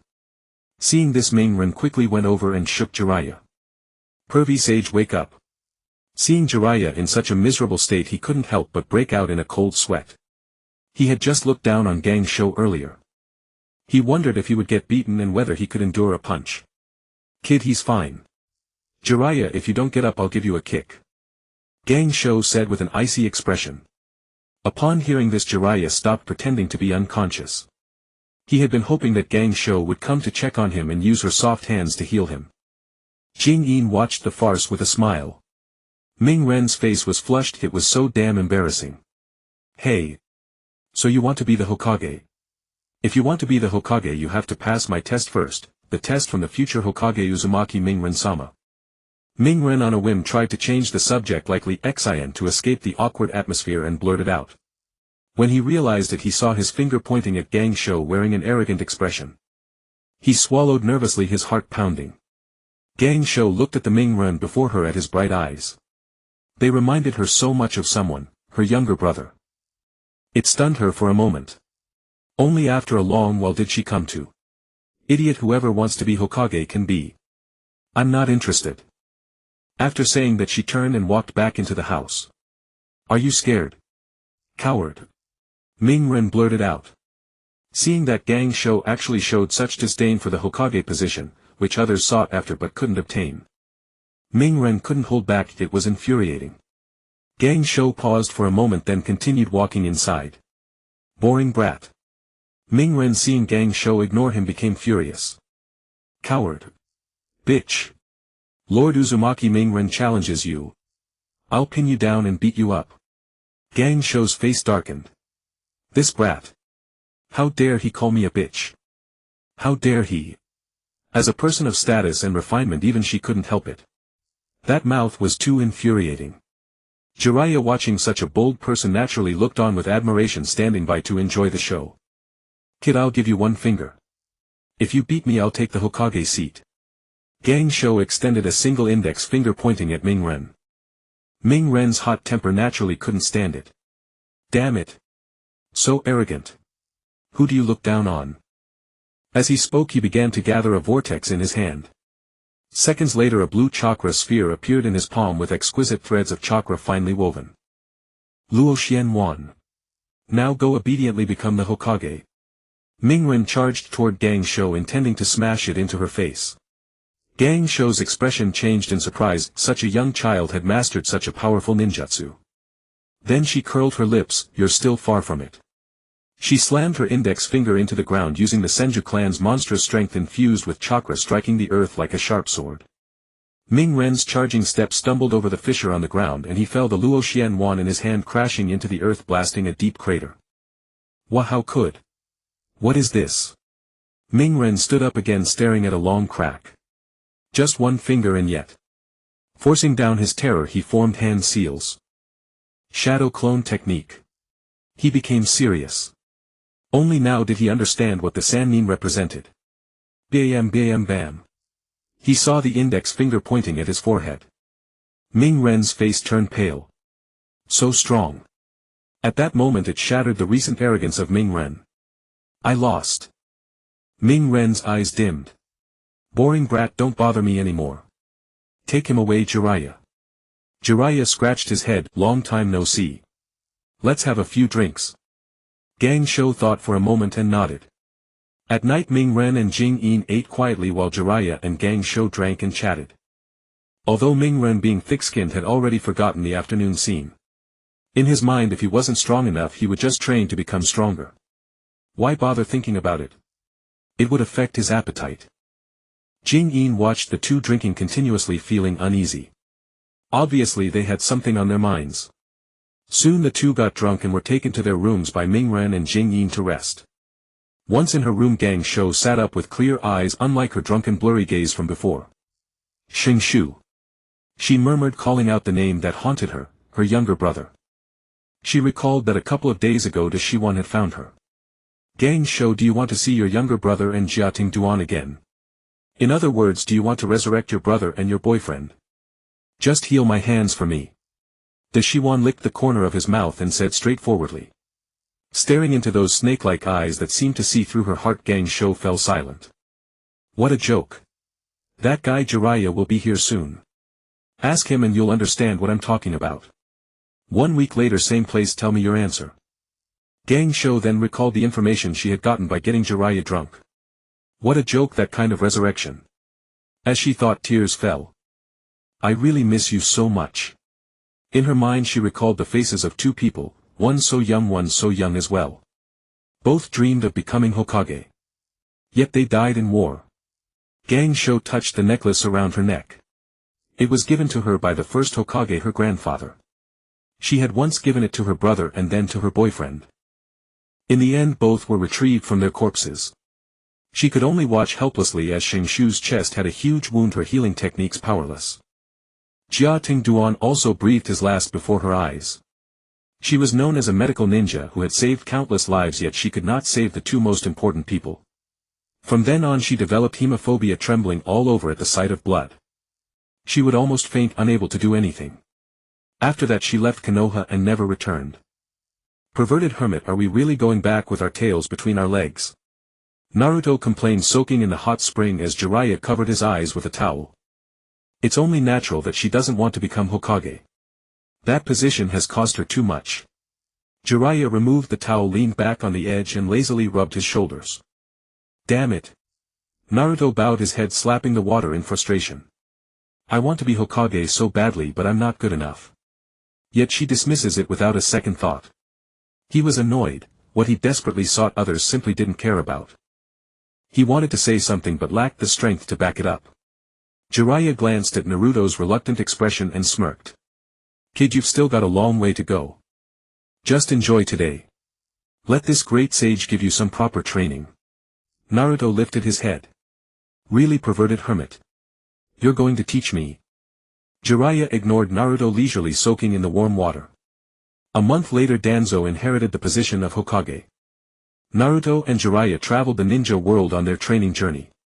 Brother, I really don't seem to have any talent for genjutsu, Sasuke said, lowering his head, not daring to look at Itachi Uchiha. Itachi Uchiha looked at Sasuke. Since you have no talent for learning genjutsu, focus on learning how to break them. From now on don't put your energy into genjutsu, train your stronger ninjutsu instead. Okay brother. Sasuke responded earnestly, savoring the time spent with Itachi. Amidst the vast ocean, damn it, a whole month has passed and I still haven't seen land. Lee Xian silently complained, sick of the same view. Let me check in, don't break the streak. System, old man, sign me in. Lee Xian lounged with crossed legs, communicating with the system in his mind. Ding. Congratulations host, you've obtained a pair of Byakugan Ultimate. Host, would you like to fuse them? Lee Xian, who had been lounging like a sloth, immediately sat up. You can do that. Can the Byakugan fuse with the Sharingan? Yes, the system replied curtly. Then fuse. Let me see what's different. Lee Xian adjusted his posture into a meditative state. Fusion complete. Before Lee Xian could react, he felt a cool sensation in his eyes. How could it be this simple? That's so unscientific. Lee Xian was dumbfounded, grabbing a mirror to see what his eyes had become. Holy crap. What the hell is this? Lee Xian stared at his eyes. The black pupils had turned white with 3 black tomoe and 2 white tomoe above them. So what am I now? The system thoughtfully answered his question. This pair of Byakugan has a higher purity than your 5-tomoe Sharingan, so the Byakugan dominates the assimilation. You can now use both the Byakugan and the Sharingan simultaneously. Lee Xian immediately tried it. But the world before him showed no change, unlike what others had described. Others' Byakugan saw the surroundings in black and white, but his was in color. What is this? When Lee Xian looked down, he could clearly see the structure of his palm, muscles, meridians, chakra, blood. Focusing further, he could easily see through the ship's hull into the sea. X-ray vision. And in full color, high definition. Lee Xian was speechless. This seemed like an incredible ability. Seeing through fabric would be effortless. And in color. He could even clearly see injuries in others' bodies, making him the perfect partner for a doctor. This is going to be fun. Sorry, little Hinata. Lee Xian chuckled. Since the Byakugan could fuse his daily challenges, Hinata and Sasuke would definitely need equal attention. What's wrong with the ship? Why can't it move forward? Lee Xian felt the ship not moving forward, as if trapped by something. He jumped onto the bow and activated his Sharingan. Can't see anything. He reached out his hand and touched the space ahead, but clearly felt an obstruction. A wall made of air. Unconvinced, Lee Xian felt around the surface. It was like an invisible dome covering the area. Thunder beam. Lee Xian gathered energy in his finger and a collision sound echoed in the air. No way. No reaction at all. What's going on? Lee Xian instinctively asked the system. This is a boundary wall. Only those who surpass the 6 paths level can break it, the system's ethereal voice echoed in his mind. What's a boundary wall? Lee Xian asked, utterly confused. Host's authority is insufficient. Train well, the system replied emotionlessly. Lee Xian stayed there for 2 days, lost in thought, his face calm as if nothing had happened. On the way back he was still deep in contemplation. I knew the ninja world map was too small. It's been fenced in. Is this raising livestock? His mind wandered. He felt this situation was definitely not simple. He wondered if he had entered a game world. The so-called boundary wall was just the entrance to the next high-level map which he could enter once his cultivation reached the required level. Just like playing a game. Ah, forget it. I'll just train hard. Thinking too much won't help, I'll find out when I get there. The highest good is like water. Water benefits all things without contention. Li Xian recited the rare wisdom stored in his mind studying the nature of water. Wind can achieve extreme cutting and water seems to be able to do the same, but it might need something added. A high-pressure water jet is also quite powerful. Tsunami. Li Xian pondered how water could generate immense power and what principles lay behind it. Unfortunately his academic performance was too poor. If he had been good at physics and chemistry he could have developed all kinds of powerful techniques. Water electrolysis molecules, atoms, neutrons, protons. Ah, I still don't have enough points. If I could swap out Flying Thunder God, traveling the ninja world would be so convenient. Li Xian contemplated his next path. Originally he followed the ninja world's default training methods: taijutsu, ninjutsu, genjutsu and bloodline limits. Like Itachi Uchiha he could activate Susanoo, but now his Sharingan had gone from 3-tomoe to 5. And the black had turned white. Who knew if it could still evolve into the Mangekyo? Or if he could still summon the giant? This gave Li Xian a headache. He hadn't thought this through back then. When he heard fusion was possible he immediately went for it. In his mind 1 plus 1 was greater than 2. But he forgot that 1 plus 1 could also be less than 2. He also forgot the possibility of 0. Not everything multiplied becomes stronger, it could also become 0. Fortunately he hadn't reached 0 yet. 1 year later. Congratulations, host. The annual sign-in is complete. You have obtained the power of the Mangekyo Sharingan. Integrating it will evolve your Tomoe-enhanced Sharingan into the Mangekyo. Yay, finally. System, help me integrate. Integration successful. Congratulations, host, on evolving into the Mangekyo Sharingan. Li Xian found the system's calm, unchanging voice unexpectedly pleasing for the first time. System, help me use the eternal Mangekyo Sharingan Upgrade Scroll. Li Xian was thrilled at last he could use this item. Beep. Currently it is not recommended for the host to use this. The optimal time is when the host possesses a 9-tomoe Mangekyo. Li Xian was astonished. My 8-tomoe Sharingan has been stable for nearly 3 months. I've integrated no fewer than 50 pairs of 3-tomoe Sharingan eyes with no changes. Unexpectedly there's a 9th tomoe. Li Xian checked the mirror, observing the pair of white pupils in his eye sockets. 8 black tomoe formed a circle with a 5-pointed star-shaped Mangekyo Sharingan at the center. What abilities do my eyes possess? Li Xian asked the system. The host's left eye grants 8-fold reinforcement and ninjutsu of all 7 chakra attributes. 9 tomoe can enhance it 9-fold. The system paused. This ability was far too ordinary. For a 3-tomoe user it was monstrous, but for Li Xian with an 8-tomoe Mangekyo it was mediocre. Li Xian was bewildered. 8-fold damage increase and you call it ordinary? Regardless, I think it's quite nice. What about the right eye's ability? Li Xian asked eagerly. The host's right eye Mangekyo ability is absolute disregard for defenses.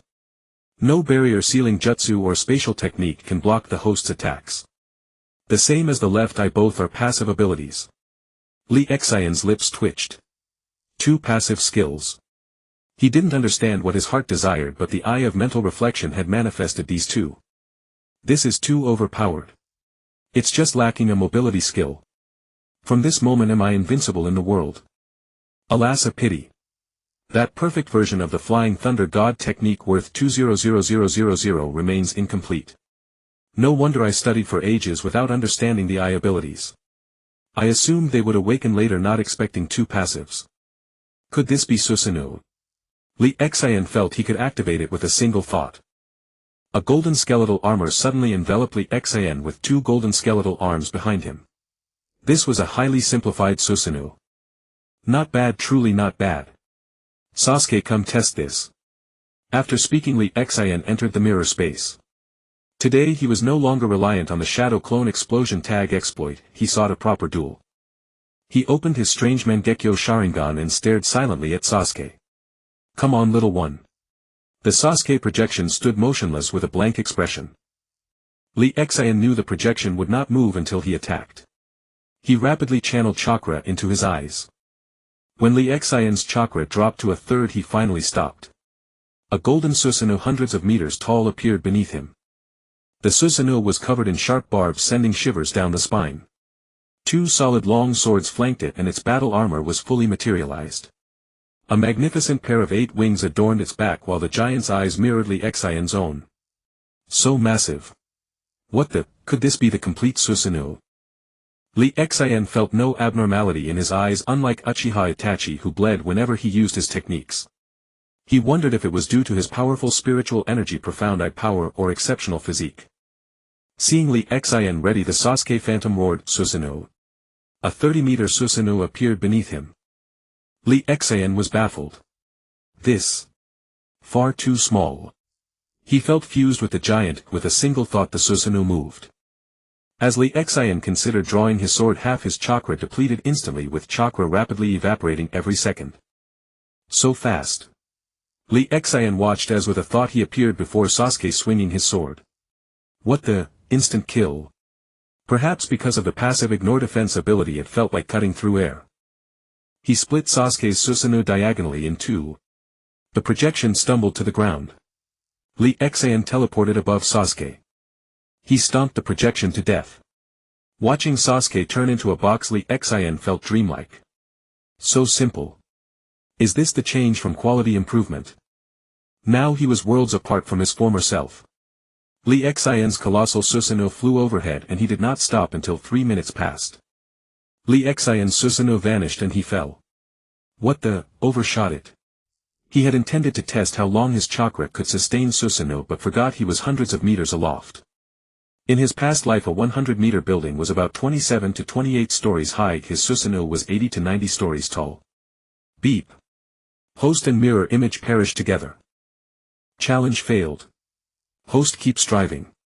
His vision darkened then brightened and Lee Xian reappeared. His eyes felt slightly fatigued, akin to reading novels for 2 to 3 hours straight. Awesome.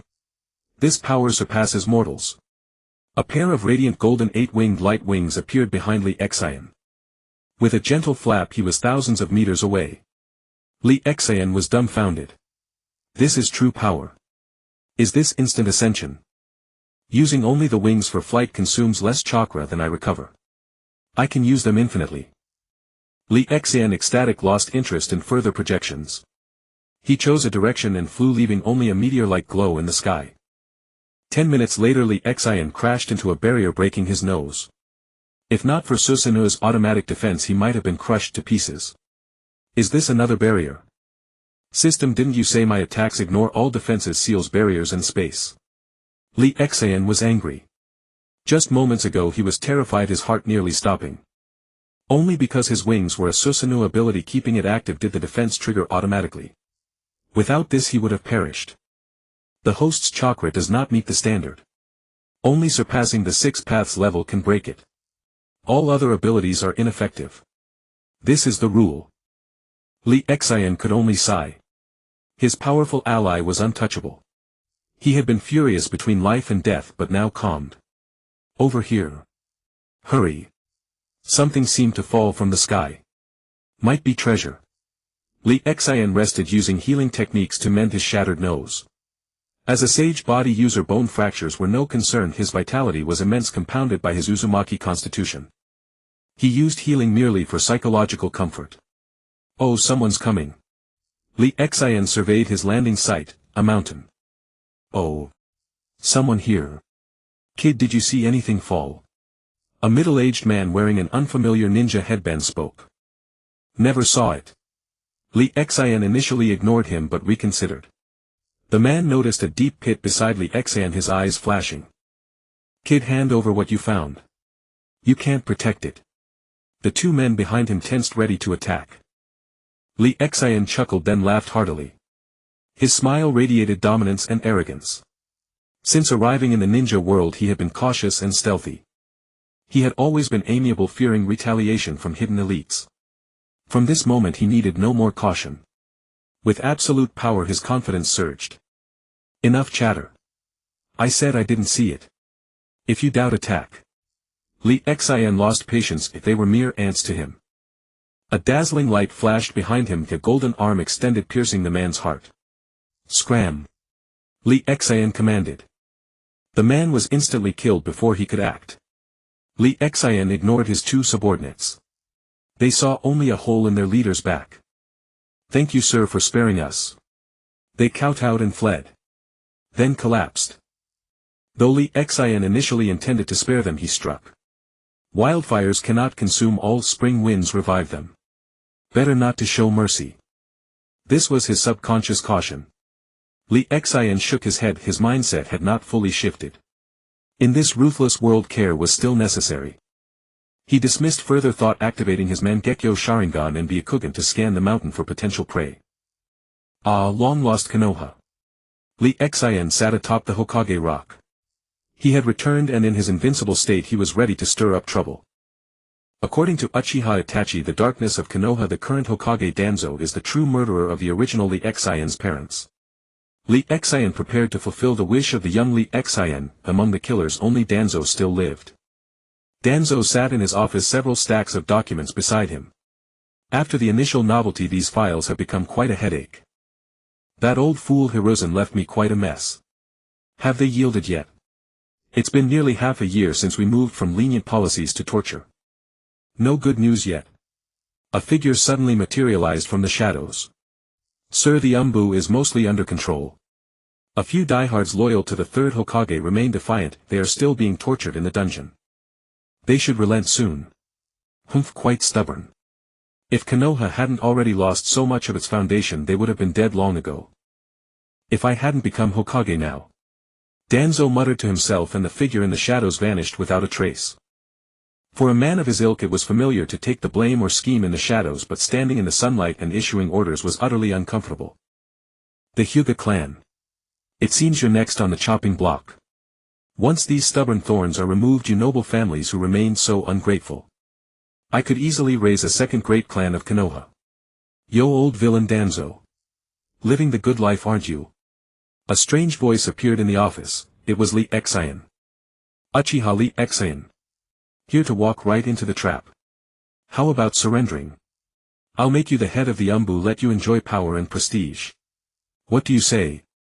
Danzo spoke cordially. After all, he coveted this bloodline limit. With a living host he could breed a whole line of them. Tisk, this is quite different from the Danzo I've heard about from others. Li Xian casually chatted with Danzo, sensing the rapidly increasing life forces around him. Danzo's eyes narrowed with interest. It seems you're not afraid. Remember to address me as Hokage-sama. Also, I greatly dislike your attitude. Danzo's voice suddenly rose. Break his legs. I don't like people speaking to me standing up. Danzo leisurely stepped back, and Li Xian was surrounded by a group of masked figures. Regret it? Too late. Even if you kneel and beg for mercy now, I won't forgive you. He. Danzo pressed his left hand to his forehead, leaning back. His right hand supported his cane, and a bizarre laugh escaped his lips. Li Xian was speechless. What was this cringy behavior? He couldn't help blurting out, "You're so weird." Danzo's laughter stopped abruptly. The single visible eye instantly turned fierce. In a flat tone he said, "Break his limbs. Just keep him alive." Watching his men begin to move, Danzo walked away. Even Uchiha Shursui with his Mangekyo didn't dare to be so arrogant in front of me. How dare you? Observing the attackers charging with cold weapons instead of jutsu. Li Xian drew the long sword at his waist, a weapon he had obtained from a seinen second only to divine artifacts. A flash of sword light intercepted the blade aimed at his head. A simple Susanoo armor materialized around him. If I kill all these people you'll feel pretty pained, won't you, little bro? 1. The long sword cut through a man's neck. Li Xian spoke calmly, simultaneously shifting his position. Watch out for his armor, it's unbreakable. Aim for the head, exclaimed a newly assigned Umbu. Too weak. Li Xian's voice flickered as he appeared behind the speaker. Piercing through his chest. He let the others attack without bothering to defend. Excellent. We got him. Kid daring to be so careless against us. How dare you, what?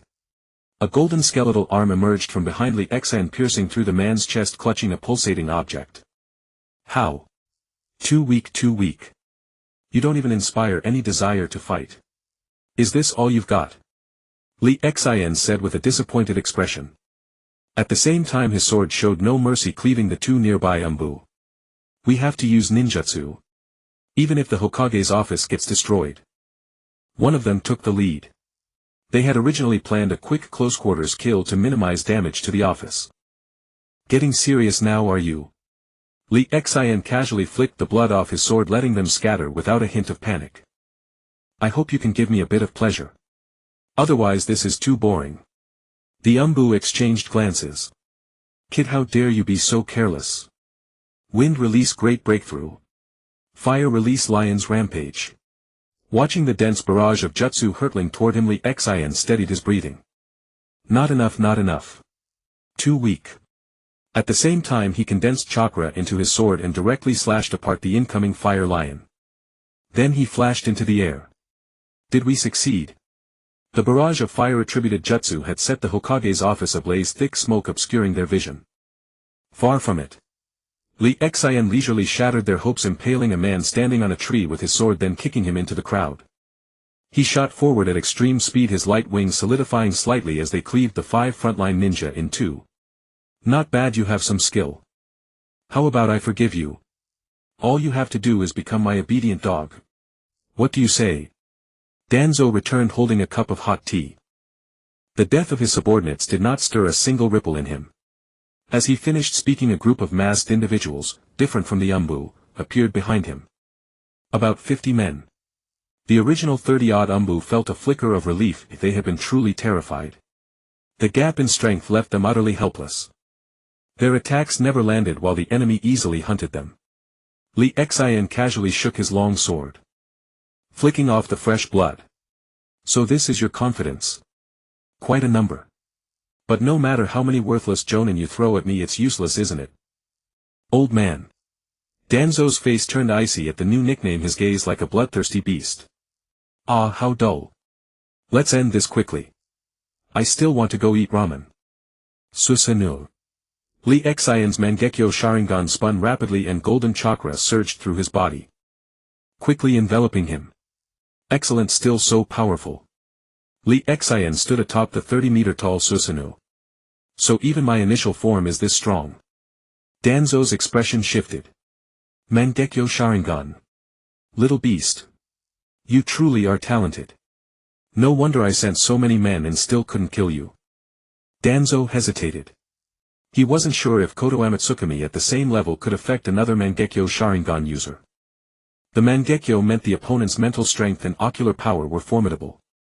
Perhaps Shisui could control the target, but Danzo wasn't confident he could. After all, Koto Amatsukami was in his right eye and he lacked Uchiha blood. The Mangekyo in his body was like rootless water. It couldn't unleash its full power even with Hashirama's cells. Kill him. No mercy. If I don't kill him today, my heart will never rest. Danzo changed his orders. Li Xian drew the twin swords of Susanoo and swung a chakra / dozens of meters long shot from the blade. The slash reduced a dozen jonin to dust, leaving only fragments of limbs at the edges. Ha, that's your foundation. How many slashes can it take, old ghost? Danzo gazed at the immense chasm stretching dozens of meters, a gash that seemed like an unstoppable sword slash, sending a chill down his spine. He then steeled himself and summoned a root member to head toward the underground prison. Tell them that Konoha is in crisis and a rogue ninja is destroying the village. If they can stop him, I will immediately step down and let a new Hokage be chosen. Danzo was merely employing a delaying tactic. After they stopped the threat, both sides would be exhausted and then he could do as he pleased with them. As for whether they would come, there was no doubt, they would give him their love for Konoha. By the way, go fetch Irika as well. Danzo summoned another root member. Battle requires strategy. I hope you still have your weaknesses. Otherwise today will be hard to settle. Letting out a long sigh, Danzo lifted his head to look at the blue sky. Everyone cheer up. Don't be afraid. He's so young, his chakra must be limited. That powerful technique can't be used twice. Danzo tried to boost morale hoping these useless fools could buy some time. That old fox is quite crafty sending people to die. Li Xian gauged his chakra, the initial Susanoo form could only last about 2 hours. Don't stand so far away, let me cut you all down with one stroke. Why waste the air? Li Xian sighed as he watched the Konoha ninjas scatter away from him. Now he could only kill one at a time, wasting much more chakra. Out of options, brat. You can only kill one at a time. There are many of us who will tire you out. Let's see how long you can last. An Umbu member unleashed a signature jutsu, but it didn't even leave a scratch on the Susanoo. Then came the trash talk. Li Xian ignored it, counting 1, 2, 3. What a drag. Forget it, Danzo prepared to die. As Li Xian spoke, the Susanoo's finger shot out a bolt of lightning, his own lightning beam. He had tried it idly earlier and found that the Susanoo could use it. Lord Danzo. Lord Hokage. The Konoha ninjas in the area cried out. Brat, I'm not dead yet. You're still far from it. Danzo's voice came from the ruins, startling Li Xian. Not bad, old man. Take this. Li Xian praised, then fired another lightning beam. At the same time he widened his Mangekyo Sharingan, staring intently at Danzo's position. How is this possible? You're immortal. Is the old man that powerful? Li Xian's eyes widened in astonishment. Danzo smirked at the halted Li Xian. Brat, you can't kill me. This is a forbidden technique of your Uchiha clan, sacrificing one Sharingan to return to the reality of 3 seconds ago. A genjutsu that alters reality is quite useful. As he spoke, Danzo suddenly slapped himself in the face. Loose lips reveal your trump card. Li Xian chuckled. It was true what they said in novels, villains die from talking too much. They always reveal their secrets. Old man, how many Sharingan do you have left? Could they be on that wrapped arm of yours? Li Xian analyzed the situation. Danzo had one eye covered with a bandage and his arm was also bandaged. There might be many Sharingan implanted in his arm. Old man, you're quite the player. Does your arm have optic nerves? Can you transplant Sharingan into an arm? Li Xian effortlessly endured the barrage of ninjutsu from the Konoha ninjas while chatting with Danzo. Although maintaining the defense consumed chakra, Li Xian found the old man's methods impressive. Brat, this arm is fused with Hashirama Senju's cells and I've inherited his wood release. Danzo seemed to be seeking praise. Danzo, the third Hokage, explicitly banned human experimentation, yet you didn't even spare the first Hokage's remains. Kakashi, covered in wounds, appeared, followed by Asuma, Sarutobi, Might Guy, Kurenai, Yuhi and others Li Xian didn't recognize. Remember to call me Hokage. Haven't you suffered enough? Do you truly wish to die? Don't you know that Konoha is under my command? Danzo was enraged that someone among his own called him an old villain. Looking at the group of people with wounds all over, their skin exposed, only their faces unharmed, Danzo suppressed his anger and pondered. After all, these people were the pillars of Konoha. Being beaten like this, it was natural for them to be angry. Root has already told you the terms: capture or kill this brat and I will immediately resign.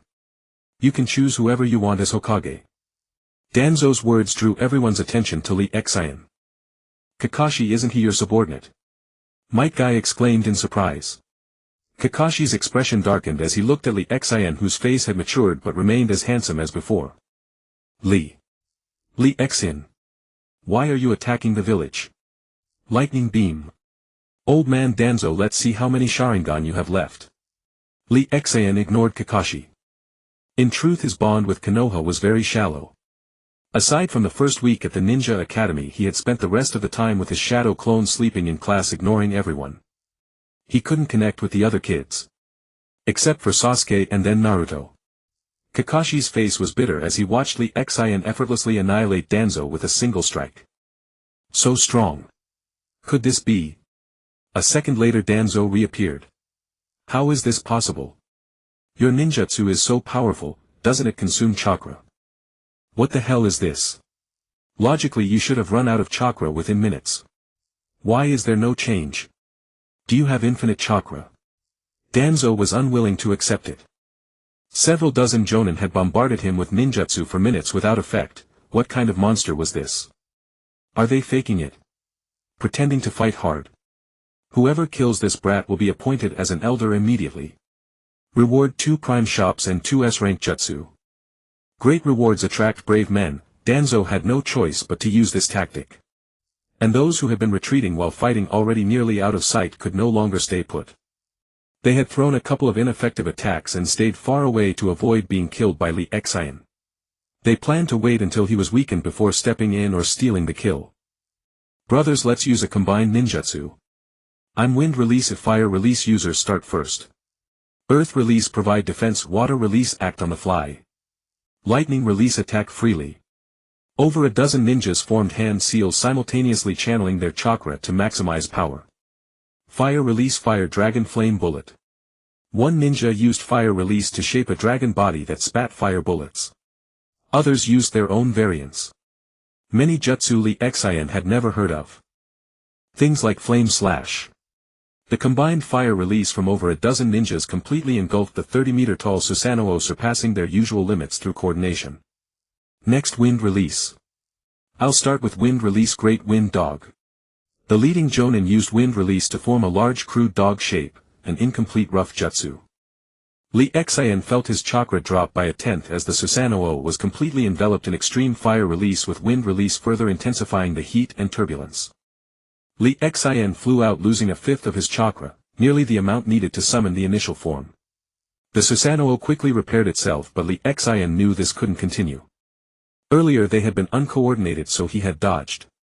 Now he deliberately took a hit to test the Susanoo's defense to be prepared for future battles.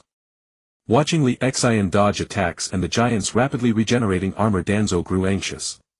He couldn't let him catch his breath. Hurry up.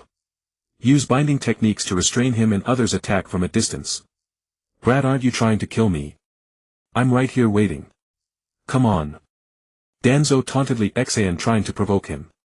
But the newly released ninjas looked at each other, refrained from attacking and stayed far away.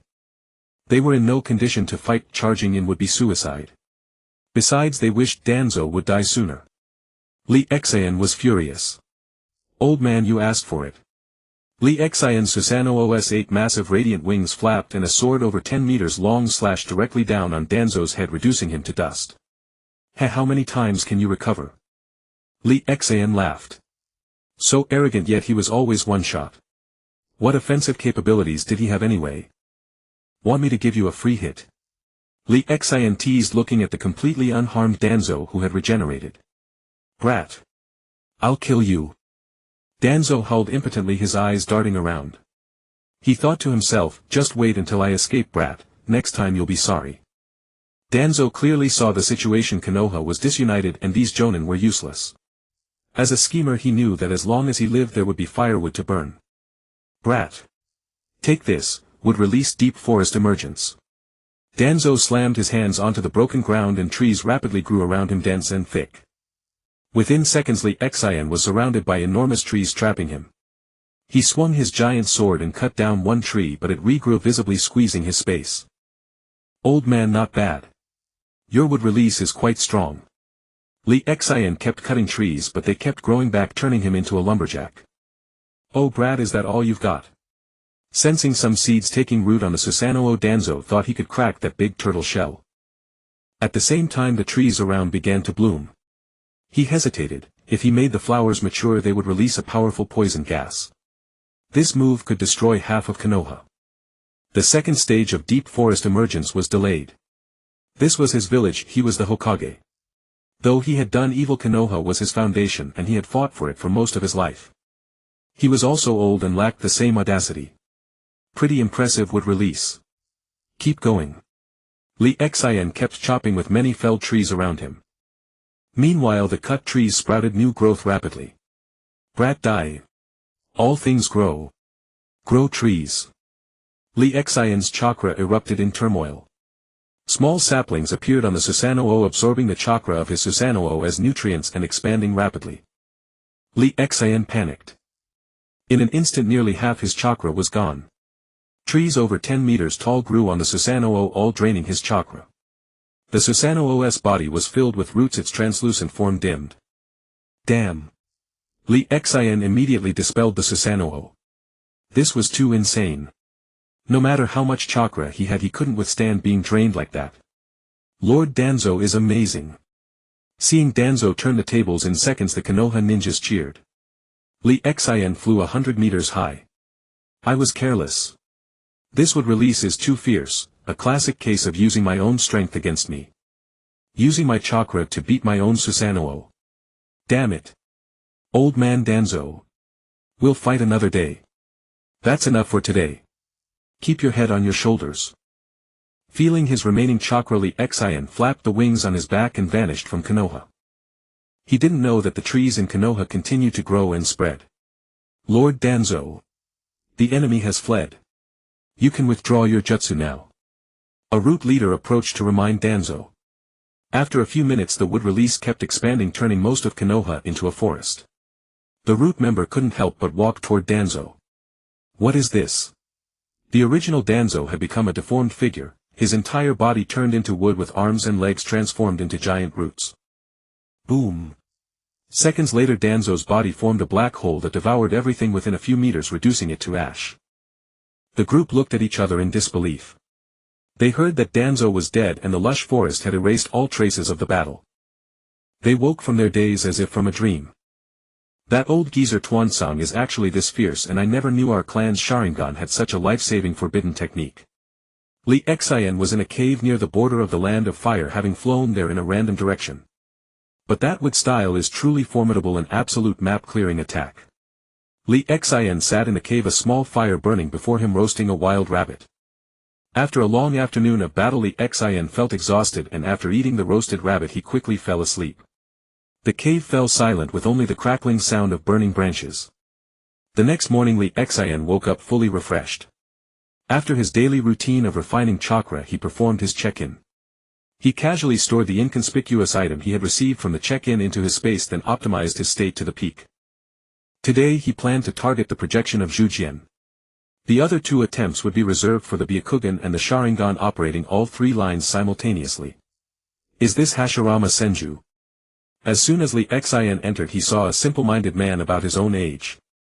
This man wore ordinary cloth adorned with the emblem of the Senju clan. His face bore the general features of his adult self. Li Xian rubbed his eyes to make sure he wasn't mistaken, finding it hard to compare this version with the Hashirama Senju carved on the Hokage rock or the one resurrected by Dashiwan's impure world reincarnation.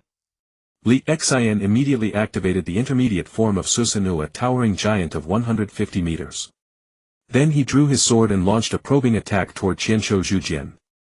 He intended to force out Qianshou Zhujian's wood style, then swiftly eliminate him before he could react. Otherwise he feared he wouldn't be able to extract good loot. Seeing the massive sword slashing toward him, Qianshou Zhujian dodged with a flicker of his form.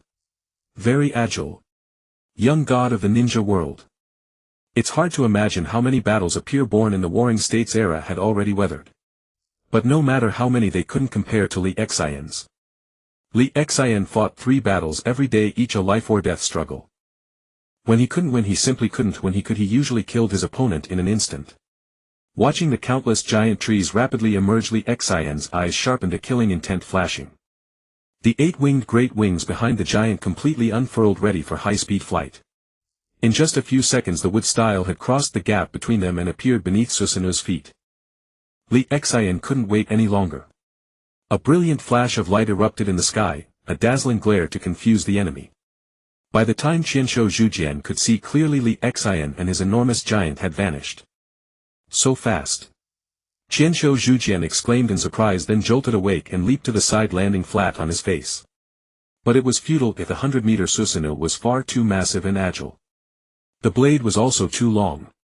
Seeing Zhujian dive, Li Xian changed his slash into a horizontal sweep before the sword struck the ground, moving with great flexibility. Finally dealt with. Li Xian breathed a sigh of relief, seeing the sword cleave through Qianshou Zhujian. He was about to dismiss Susanoo. No. He's not dead yet. Just as he was about to release Susanoo, Li Xian stopped. He noticed that the Zhujian cleaved in two by the sword hadn't disappeared, instead it had turned into 2 pieces of wood. When? Li Xian's gaze had been fixed on Qianshou Zhujian the entire time, and he hadn't noticed him forming any hand seals. Damn. That's not right. He didn't seem to use hand seals for wood style either. Could it be that I entered this mirror space and it was already with style? The rules of the mirror space have changed. Crap. Li Xin hurriedly flew outward.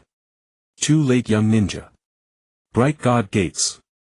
As Zhu Jian spoke, massive wooden frames encased Li Xin Susanoo and countless giant frames descended from the sky. They pressed down on Susanoo. Li Xin shuddered, feeling Susanoo sink several meters, trapped and immobile. He was about to hurl a threat and unleash his power, activating the 300-meter advanced form. What the hell? These wooden frames can absorb chakra. Feeling his chakra drained rapidly, Li Xin panicked. What kind of wood style was this?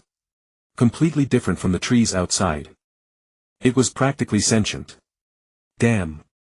This is no time to be thinking about that. Li Xin quickly snapped back to focus, calming his mind to sense Susanoo's state trying to break free. The next second his vision went dark and two capital letters, GG, appeared in his mind. His Susanoo had shattered under the assault, the frames were draining his chakra while injecting foreign chakra inside, destabilizing the Susanoo from within. Just then the balance was broken and Susanoo crumbled.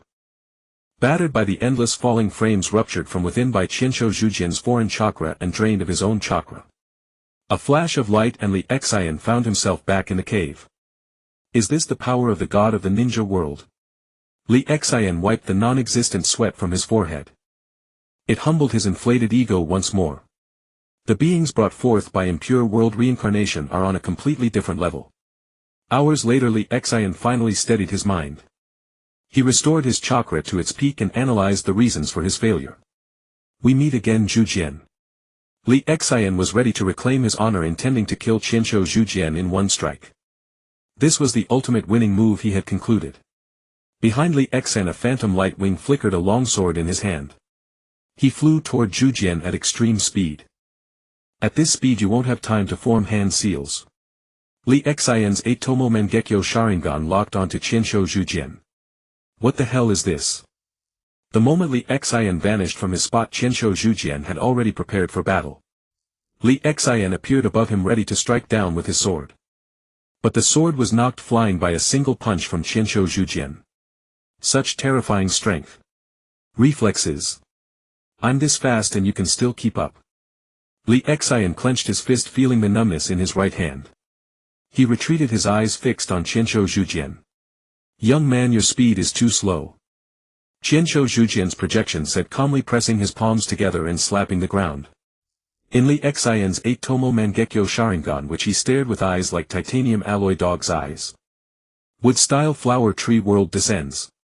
In Li Xin's Mangekyo Sharingan he only saw tiny sprouts appearing slowly on the ground. His eyes widened. No hand seal jutsu. He recalled that Tuan Song had to form hand seals for nearly a full minute to release the tree world birth. Yet here Qianshou Zhujian simply slapped the ground and it began. No way. Is this guy even a ninja? 6 hand seals a second, one-handed seals, all that's nothing. By the time Li Xin snapped back, the trees were growing at a speed he couldn't even wrap his arms around. When he stepped back, the trees had already grown too thick for two of him to embrace. This is called slow.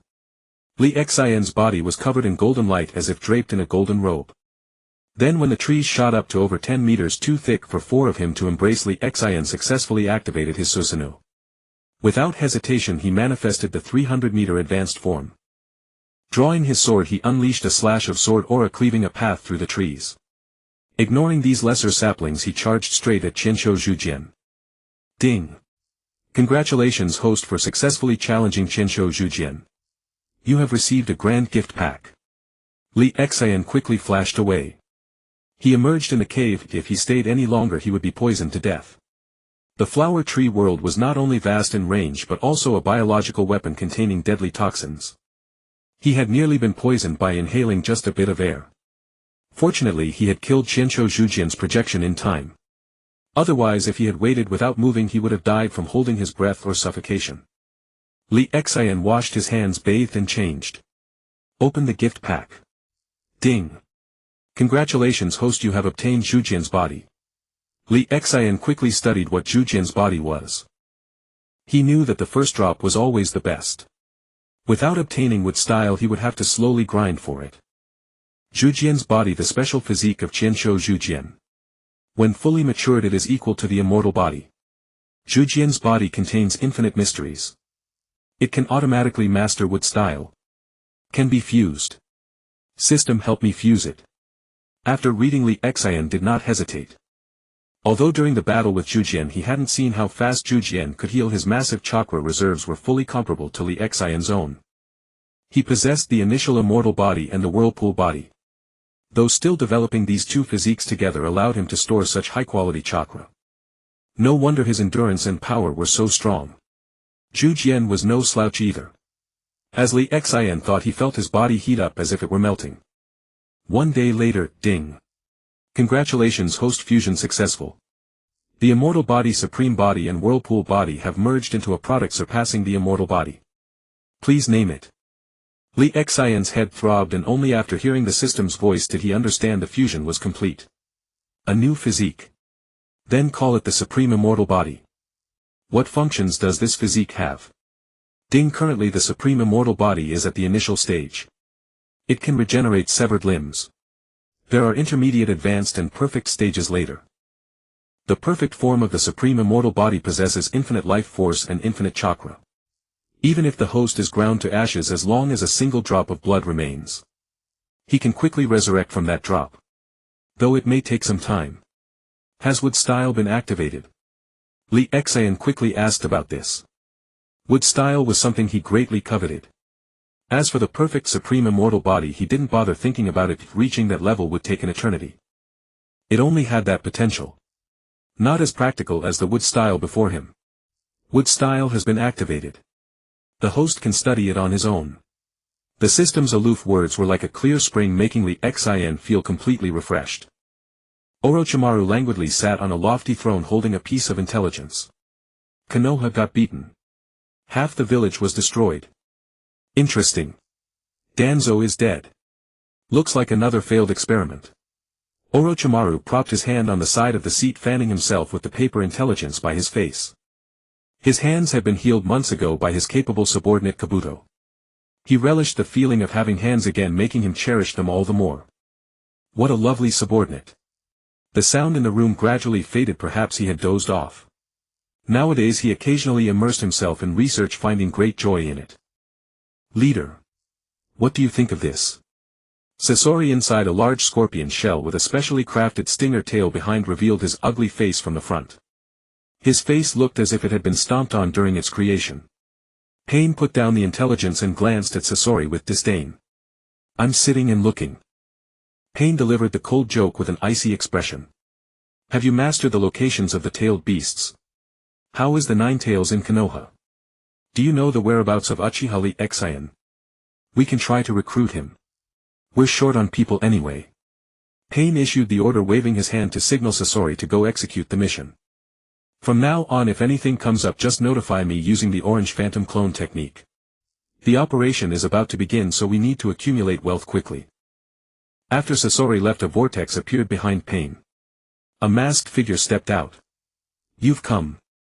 Uchiha Madara. Pain didn't turn around, tidying the table expressionlessly while speaking to the person behind him.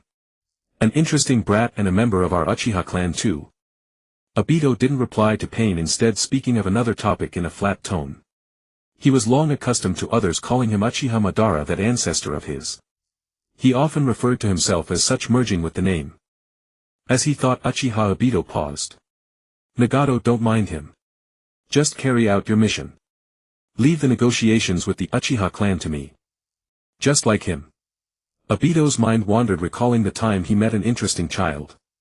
Laughing, he killed the child's teammates, helping him awaken the accursed Sharingan. Later he even helped him accomplish the feat of annihilating the clan. What's the point of keeping a rotten clan? As long as he exists, the Uchiha will always endure. White Zetsu, I'll leave the search to you. Don't keep me waiting too long.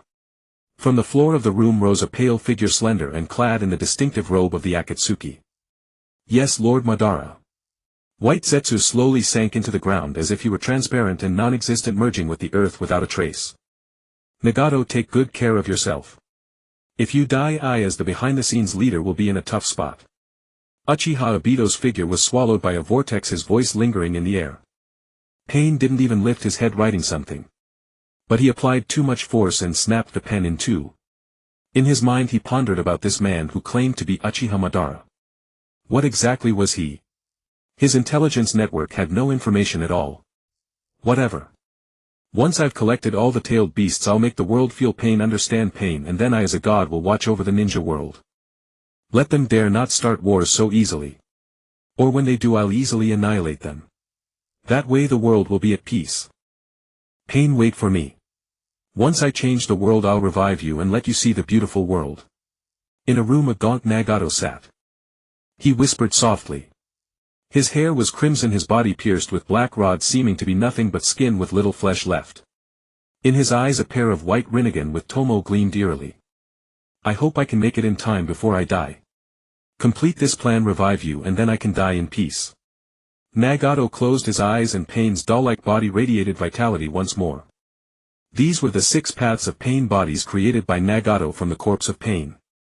The 6 paths include the Deva path, Pain's body, the Naraka path, the human path, the animal path, the Asura path, and the Preta path. The Deva path's ability is the core of the 6 paths, possessing nearly all the abilities of the original. As long as enough energy is channeled into it, it is almost a second self.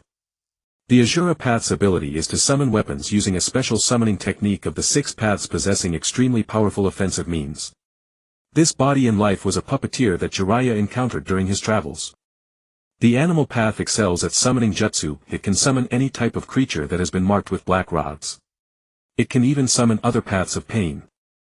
When using the augmented summoning technique, the summoned creatures can split into multiple copies upon taking external damage. It serves an offensive role among the 6 paths. There are 2 animal paths, one male and one female. This male body in life had fought Jiraiya, who left a scar on his forehead with a kunai. He was a ninja of the Fuma clan. The female was a kunoichi from the village. The Preta path can absorb chakra-based ninjutsu, primarily serving a defensive role in the 6 paths. In life it was a ninja from the Kusagakure that Jiraiya met in a tavern. The human path can capture memories and souls, mainly responsible for intelligence gathering and close-quarters combat. In life it was a ninja teacher from Takigakure that Jiraiya met during his travels, who taught children how to survive in war. The Naraka path can summon and control the King of Hell. Once the opponent is captured, they will see the King of Hell behind the Naraka path, who governs life and death. It is primarily responsible for intelligence gathering and support. In life it was an unknown religious leader that Jiraiya met during his travels, who taught people to avoid disasters through prayer in the chaotic times. All these people had crossed paths with Jiraiya in life. It must be said that Jiraiya taught them how to survive, taught them ninjutsu and how to protect themselves. But he didn't teach them how to resolve hatred. Pain, Konan and their teacher Nagato. Pain founded the Akatsuki, meaning dawn. They gathered people who had experienced pain and helped rebuild homes everywhere. But as their numbers grew, they eventually attracted the attention of the demigod of the ninja world, Hanzo, the leader of Mangekyo. Finally, on a rainy day, Hanzo, in collusion with a shadowy figure, captured Konan. Pain was killed in battle, but Konan was rescued. He also had his legs blown off due to his youth. In an instant, few members of the Akatsuki remained. To repel the powerful enemy, he burned a vast amount of life force to summon the Ten-Tails shell, barely driving them away. Later, this man called Uchiha Madara suddenly appeared, and together they devised this plan to infuse all 9-tailed beasts into the Ten-Tails shell while collecting them to bring pain to the great villages, then revive the Ten-Tails and gain absolute power. Thus dominating the ninja world, so those people would not dare to wage war lightly. Now his original body still sat in a wheelchair. The majority of his burned life force never recovered, his body growing weaker. Pain snapped back to reality, interrupting his memories. Feel pain, feel despair. Those who have never experienced these things, who never know the pain of war, start wars at the drop of a hat. Pain, the day we've been waiting for is almost here. Hey kid, what are you looking at? A middle-aged man with a ninja headband on his forehead snarled at Lee Xian. Lee Xian, feeling refreshed, was strolling down the middle of the road, lost in thought, when he was bumped into. Turning around, he saw this man standing 6 feet tall, muscles bulging, with a face full of aggression, as if he was itching for a fight. What are you staring at? Lee Xian naturally refused to back down. After all, he was the one who had been bumped. Besides, with his newly mastered divine arts, he was eager to test his strength and had no intention of cowering. Lee Xian gave a lazy smile, uttering the most arrogant words in a casual tone. The man was about to make a move, but upon carefully sensing the youth's aura, he found it dark, seething with bloodlust. Yet he could detect no chakra within the boy. It was an unsettling feeling. His instincts told him this person was not to be trifled with. He considered offering a simple apology, but his pride would not allow him to retreat. He was destined to walk the path of invincibility, seeking an unblemished record to cultivate an aura of supremacy that would make enemies surrender without a fight, sharp and extraordinary. He wanted to seize the initiative again, making the other party think he was troublesome and thus avoid engaging him. After all, as a skilled ninja, no one wanted pointless battles. Because after a fight, if chakra was depleted, what would happen if they encountered an enemy? Or if the battle was too draining, recovery would take a long time. After all, most people in the ninja world were fierce when casting ninjutsu but could only manage a few moves in close combat, turning into weaklings. Having thought this through, the man roared, "Kid, do you want to die? Want me to finish you off?"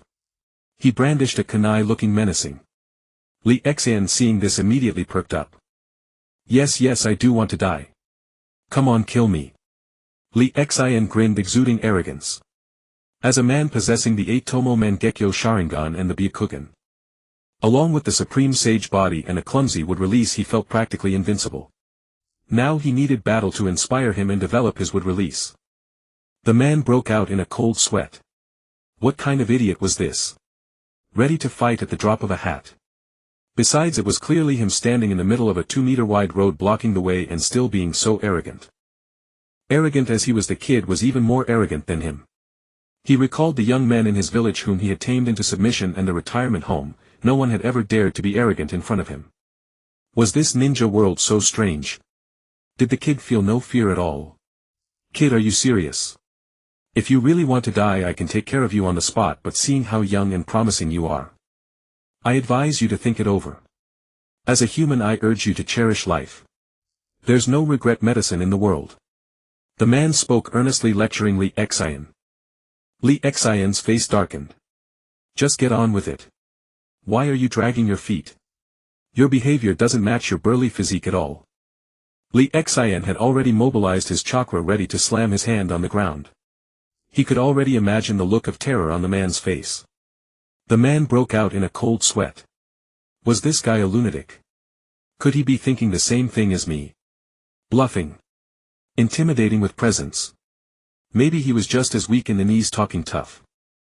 Without time to think further, seeing the youth approaching, a sharp light flashed in the man's eyes. "After years of accumulation, it's time to show my true skills." Li Xian looked at the opponent in top form, that burly physique, a formidable man who seemed very strong. Definitely a good opponent. Perhaps if the battle got intense, he could even comprehend a powerful wood release technique. "Come on. Let me see what you've got. Dance for me." Watching the man charge, Li Xian's surging chakra boiled like a mighty river. He crouched down and slammed his hand on the ground. Wood release, big tree. Li Xian was channeling his chakra, thinking about what shape to form the wood into. But his chakra didn't wait for him, it had already left his body, pouring continuously into the earth. The man saw Li Xian crouch and thought, "Is he kneeling to beg for mercy because my charge is too fierce?" He slowed down, ready to taunt, but upon hearing the word, would release, he immediately became wary. "No hand seals. Is this a ninjutsu? What kind of trick are you playing?" The man was furious. Why couldn't he just kneel and beg for mercy properly? He had already mentally labeled Li Xian as the same kind of person as himself. All bluffing and showing off. Just as he began forming hand seals to unleash his signature C-rank ninjutsu, he saw trees burst from the ground, growing thick and massive in an instant. Wood. Wood release. It's actually wood release. His heart sank. He was doomed before he even started. Ayunin won't live much longer. The man knew he was finished, given the reputation of wood release. He gave up resistance. Whoa. Li Xian was dumbfounded. He hadn't even decided how to deploy wood release. His chakra had already been fully discharged. Staring at the 2-bedroom 1-living-room structure several meters high before him, the scene was incredibly awkward. Meanwhile, the man stood still, sensing the overwhelming ninjutsu. He closed his eyes, waiting for death, but after a few seconds, without feeling any pain, he opened his eyes and saw the enormous 2-bedroom 1-living-room structure. He was inwardly impressed. Is he building a house to sleep in tonight? I was charging at him and he completely ignored me to build a house. Is this the way of a true master? In just a few seconds he crafted such a luxurious house. Camping out tonight would be wonderful, wouldn't it? Then he saw the master twitching like he was having a seizure. Li Xian stood up shouting, "Wrong move, let me try again." And in the next second a 3-bedroom 1 living room appeared on the ground. A few seconds later a 4-bedroom 1 living room. Then a duplex mansion.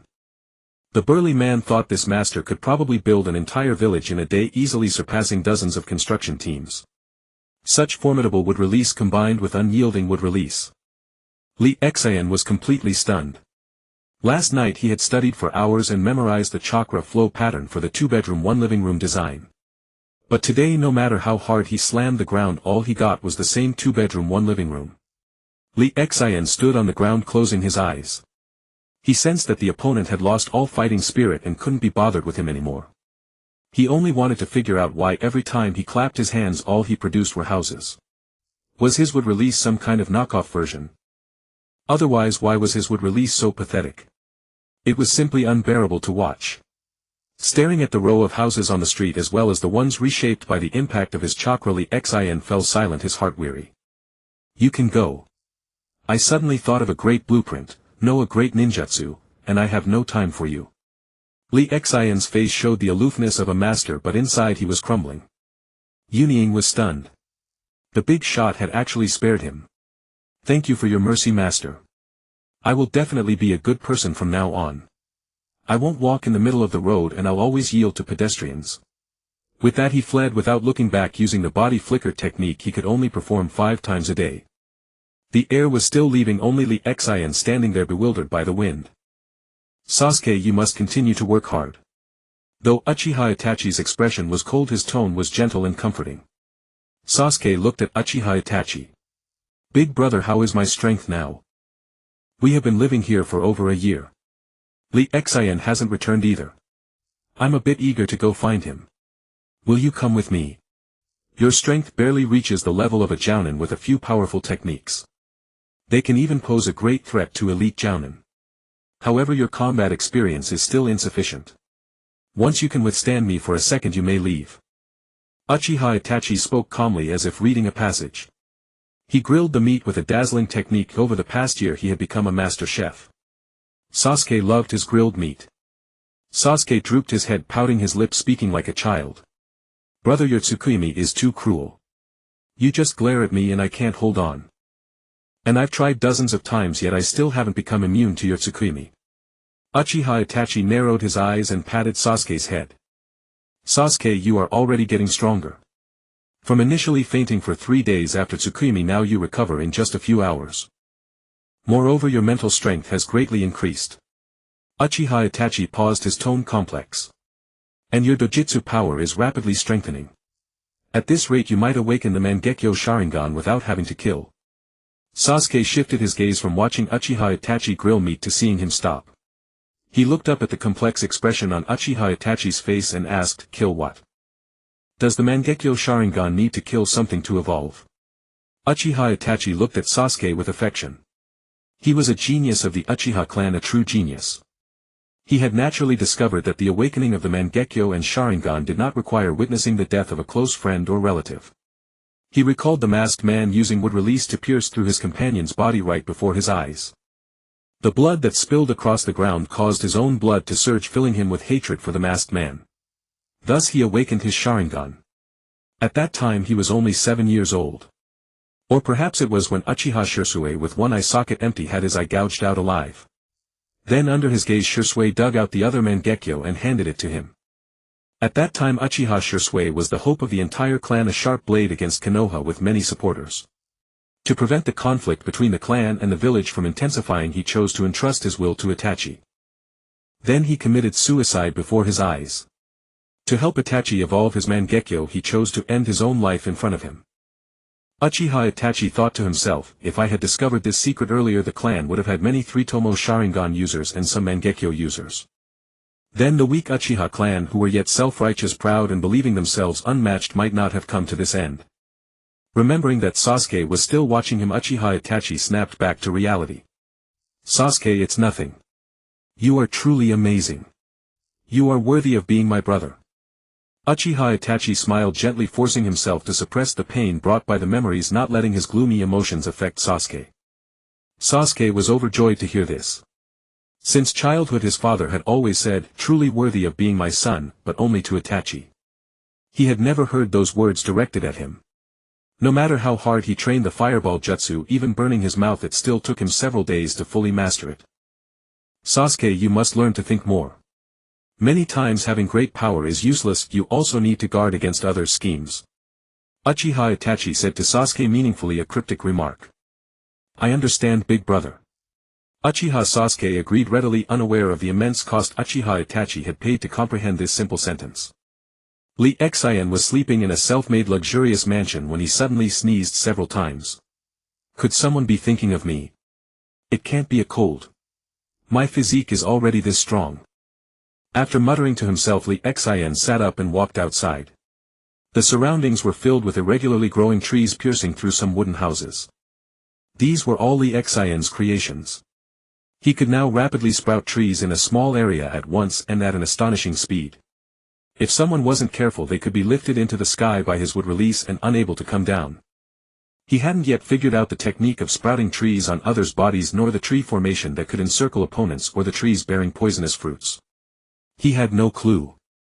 He was currently imitating, lacking any creative ideas. Even if he had some strange thoughts, he couldn't achieve them yet. "You idiot Naruto. This technique shouldn't be used often, it will damage your wrist." Jiraiya struck Naruto's head heavily. "But such a powerful technique, I couldn't help but try it out, pervy sage." Naruto rubbed his head. By now he had mastered the Iron Head skill, immune to such blows. "Idiot. The opponent was just a group of bandits. Your wind release Raisin Shuriken is an S-rank forbidden technique. Using a cannon to kill a mosquito."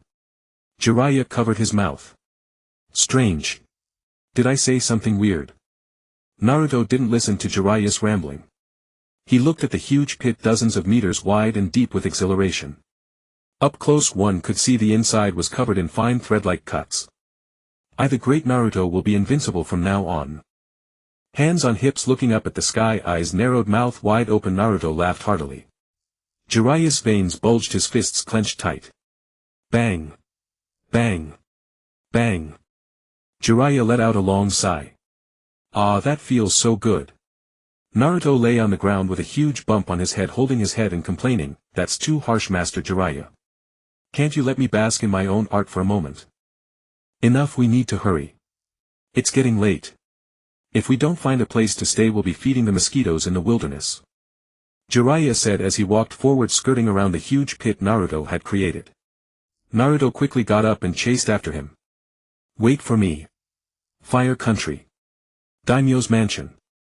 A group of people sat around a table with the daimyo at the head. Looking at the scroll in his hand, "That old man Danzo is no good either. He boasted to me so extravagantly. He barely became Hokage for a moment before dying."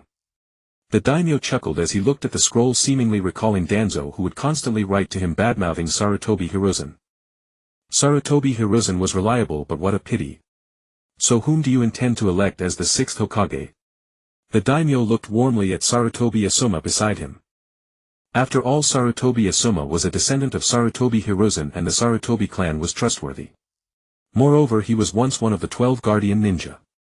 He had left Konoha free from the village's management and constraints, only answering to the daimyo. Although it was a pity that internal conflicts were too great, leading to infighting and eventual disbandment. He favored Sarutobi Asuma. After all, Asuma was once his subordinate. If he could help his former subordinate ascend to the position of Hokage, that would be a brilliant move. But unfortunately he couldn't have his way. The village was not his to command. He could only participate and support the next Hokage, then issue the appointment. Our village held a vote and chose Hatake Kakashi as the next Hokage. In terms of qualifications, he was the disciple of the 4th Hokage, the grand disciple of one of the Sannin, and the son of Konoha's White Fang, who was once a candidate for Hokage. Sarutobi Asuma had a good relationship with Hatake Kakashi, so he spoke on Kakashi's behalf. Back then he had fallen out with Sarutobi Hiruzen and joined the 12 guardian ninja, leaving Konoha because he disapproved of his father's ways. He had no interest in becoming Hokage. He didn't want to become a person like his father. Is Konoha changing Hokage so frequently? Could there be a conspiracy? A burly man sat in the Rakich's office, flipping through the intelligence in his hands. "Damn it. I can't see through it at all. Am I getting old? Should I also select a new rakeage to keep up with the pace? The rakeage bare-chested his muscles as hard as steel and exuding streamlined power. What kind of trick is Konoha playing? Are they trying to impoverish our Wind Shadow village? We still owe Konoha a huge debt, and Danzo already sent gifts when he took office. This makes our impoverished Wind Ninja village even worse off. In just one short year they've changed the Hokage again. This is outrageous. The defeated Wind Ninja village had its Kazekage assassinated. They were also forced to lead the charge against the Hokage, serving as cannon fodder, and in the end they lost the battle. The other side simply walked away while they faced massive reparations. Ebizo glanced at his sister, then at Gaara, who was studying government affairs, and remained silent for a moment. Chiyo's eyes blazed with fury. This is too much. She slammed the table hard. The guard ninja, hearing the commotion, rushed in. Chiyo gritted her teeth. Prepare generous gifts and send them to Konoha. Wishing them to have such celebrations year after year. I dare them to change the Hokage again next year. Because of the recent defeat, most of the intelligence agents have been eliminated during the attack on Konoha. Thus the Kage of other villages had no idea what had actually happened, they only knew that Konoha was changing Hokage frequently. In the Mist Ninja village, Terumi May held a mirror with a piece of intelligence lying beside her on the table. How delightful. In the Earth Ninja village, since that old man Sarutobi died, Konoha has been going from bad to worse.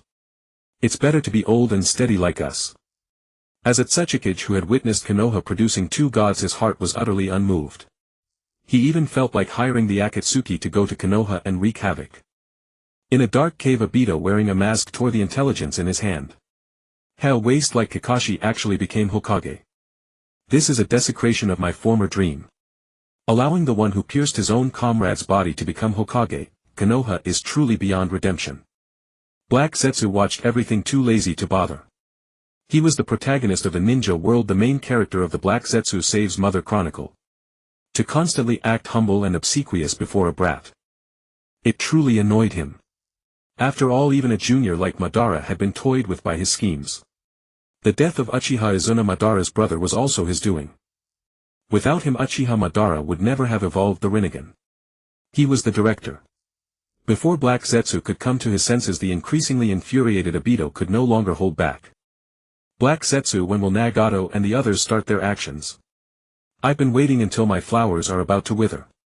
Black Zetsu, unseen by Obito, wore a look of displeasure. Lord Obito, because you once controlled the former Mizukage and systematically eradicated clans with Kekkei Genkai, you created the bloody reputation of the Blood Mist Village. And the former Mizukage was the Three-Tails Jinchuriki, who was killed by the current Mizukage. When a Jinchuriki dies, the tailed beast also dies. A tailed beast's death takes several years to revive. Nagato's plan is to seal the tailed beasts into the Ten-Tails husk in order. Now that the Three-Tails hasn't revived, if we capture the One-Tail and Two-Tails, it would alert the other ninja villages, putting them on guard. That would be detrimental to the plan. Black Zetsu spoke with eloquence, analyzing the situation for Obito. To prevent Obito from acting rashly and ruining his scheme. Obito gradually calmed down. Very well, let you have your moment of glory. But remember, the higher you stand, the harder you fall. Bang! Bang! Bang! In the darkness, wooden stakes shot out, randomly destroying everything inside the cave. Clearly Obito was still furious, not truly calm. Come on Obito, calm down. A voice came from within Obito. Half of Obito's body had been crushed by a massive rock, and Madara had used White Zetsu's body to repair that half. This White Zetsu had its own consciousness. Whenever Obito went to the toilet to relieve himself, it would come out to examine things. The rest of the time it played dead. Afei, you're so noisy. I'm so mad. Obito's gloomy voice echoed through the cave while Black Zetsu had already vanished. Black Zetsu was the conscious entity that Madara believed he had created to monitor Obito. And Obito thought Black Zetsu and White Zetsu were the same kind of being. In any case, it was all layers of deception. Black Zetsu was playing on a higher level. Obito, take it easy. The day we've been waiting for is almost here. Afei spoke in a rare serious tone. This goofy White Zetsu, who was usually only interested in feces and defecation, actually spoke earnestly. After venting, Obito calmed down. But he still couldn't sit still, his figure was swallowed by a vortex. He was going to retrieve his eye. Konoha's strength was now pitifully weak. Even if it meant alerting the enemy, he could no longer tolerate Kakashi. He didn't want his eye to be defiled by Kakashi any longer. He would send a gift on the day Kakashi became Hokage, tearing out his own Mangekyō Sharingan. He wanted to create a world with Rin, and in that world there would also be Kakashi. But only the young Kakashi, the current Kakashi, was beneath his notice. As dusk fell, Lee Xian was still deep in thought studying. On the ground lay a grotesque-looking man, and trees grew on trees. Extremely difficult. He felt that his wood style seemed somewhat off. The ability to absorb an opponent's chakra was completely beyond his grasp. He could only forcefully summon trees using his own chakra, which was entirely different from Hashirama's summoning. After all, Hashirama's wood style was sharp and powerful, able to absorb chakra and nutrients from the earth. With very little chakra he could grow a multitude of trees which drew nutrients from the earth, requiring only a small amount of chakra. Moreover, he had exquisite control. But Lee Xian's version of trees was a mess, as if he had allocated his skill points wrong. Before he knew it, he'd build a 2-bedroom 1-living-room house. At the slightest provocation he'd construct a house for others. And the shadow level projection didn't contain Hashirama's complete repertoire of techniques. This left Lee Xian deeply frustrated. Under dim light, Orochimaru was fiddling with instruments. The Fushire Tensei is finally perfected, and the weakness of the soul becoming fragile has also been repaired. I still lack some important materials to restore the soul that was damaged before. Orochimaru licked his lips, lost in thought. He had taken another step closer to his path of immortality. Meanwhile, Kabuto was in Orochimaru's study, greedily devouring the research materials. The scroll he held faintly revealed a few characters: Edo Tensei. This was the forbidden technique created by Senju Tobarama, which Orochimaru had slightly refined from its rough form. It was evident that it was still incomplete, with Orochimaru's notes scribbled on it. The revived ninja are far weaker than in life. The optimal solution has not yet been found. Lee Xian unfolded his 8-winged large wings and flew arrogantly in the sky, picking a random direction. After 2 days of research he had no clue at all. Jujian's projection couldn't yield anything good either. I really have some fate with this whirlpool country. I've arrived at the whirlpool country again. Lee Xian slowed down, flying leisurely. After a while he noticed an unusual place. Last time he had basically been running around blindly, but now with a broad view from the sky he spotted an interesting location. This place contains a very faint sealing spell barrier, likely due to its age. That's why the energy is so weak. Lee Xian saw through the flaw. Could this be my opportunity? No matter how I try to avoid it, I can't escape it. Lee Xian was slightly delighted. He was quite covetous of sealing techniques. After all, those thick chains once tied around a person directly become bondage. Mainly Lee Xian was eager to learn. Break. The sword in Lee Xian's hand gradually disappeared, and the barrier before him was successfully cut through by him. Is this a ruin? Lee Xian examined several masks placed on the altar. He didn't see any scrolls left behind. Lee Xian picked up a demon head mask and examined it, feeling it was quite ordinary and plain. The only thing was that the mask was somewhat novel, no matter from which direction he looked at it. It was an ordinary mask. Lee Xian was amazed, gently picking up a mask. He felt that this mask looked very familiar. It seemed like he had seen it somewhere before. Before he could think further, he felt the mask in front of him magically cling to his face, and then he realized his body could no longer move. Lee Xian struggled desperately, but he felt he had lost control of his body. Get off me! Lee Xian roared, but the mask stuck to his face, unmovingly eroding his will. After a few minutes under the pressure of his mental will and after futile struggle, Lee Xian felt his head swelling and grew drowsy. Whether it was an illusion, his hands were actually forming clumsy hand seals. The speed was very slow, taking tens of seconds to form a single seal. Lee Xian felt his soul vibrating. He had a bad premonition. To Lee Xian it felt like an eternity, but in reality a few minutes passed. The seals finally reached their end. Lee Xian felt that his body could move again. His spirits lifted and he was slightly delighted. But the joy on his face quickly turned ugly. What kind of demon is this? It's crazily devouring my chakra. Finally the mask that had extracted his chakra stopped. Lee Xian, sensing something, turned his head to look back. He saw a phantom over 10 meters tall behind him. Is this the old scoundrel Sarutobi's suicidal technique? The dead demon seal? Li Xian was shocked. Why am I being controlled to release this technique? Isn't this the forbidden jutsu used by Sarutobi Hiruzen? How did it appear in the Whirlpool country? Before he could think more, Li Xian felt his soul slightly shaken as if about to burst out of his body. A big, danger, character was written all over Li Xian's forehead. A word appeared in his mind. I'm done for. This is the Grim Reaper. Then, as if grasping at a lifeline, he remembered an existence. System Dad, save me. Li Xian hurriedly called out to the system within his consciousness. Kid, calling me grandpa won't help. You people of the Xuanhua clan are quite sensible, still remembering this lord's existence.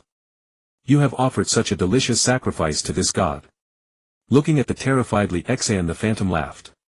It couldn't help but marvel that the people of the Xuanhua clan were all good people.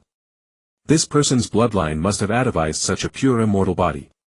Truly a great tonic. What are you? Li Xian asked, terrified like a frightened child. Interesting. Didn't the Xuanhua clan tell you? I am the guardian deity of the Xuanhua clan. Lord Death. The phantom's voice boomed, making Li Xian's scalp tingle. The Xuanhua clan. The Xuanhua clan wasn't the Whirlpool country already destroyed? Li Xian was puzzled.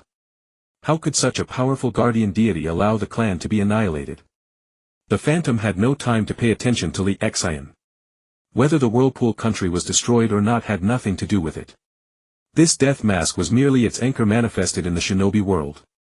He let me eat you. The death phantom's face turned cold and its sharp claws pierced fiercely toward Li Xian's body as if to bore a huge hole through him. Li Xian could only cry out to System Dad in his heart. He couldn't resist, although his body could move. When the death attacked him, he felt he couldn't dodge. Li Xian closed his eyes. System Dad. Save me quickly. I'm going to die. As if awakened by Li Xian's cries, an ethereal voice sounded in his mind. Don't panic. Let him have a strike. The death saw its arm had already entered Li Xian's body, touching his soul, and grinned maliciously. In a moment the smile froze. It tried to pull its arm back but couldn't move it at all. Shocked, it thought, what?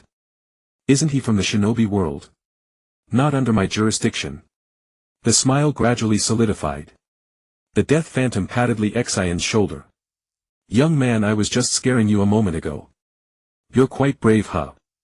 The death laughed awkwardly, unaware that Li Xian was not only not from this world but also because the mysterious existence of the system was bound to his soul. For a mere little death like this, how could it move him? Even the great Pangu had his blood drawn by these system teams from time to time.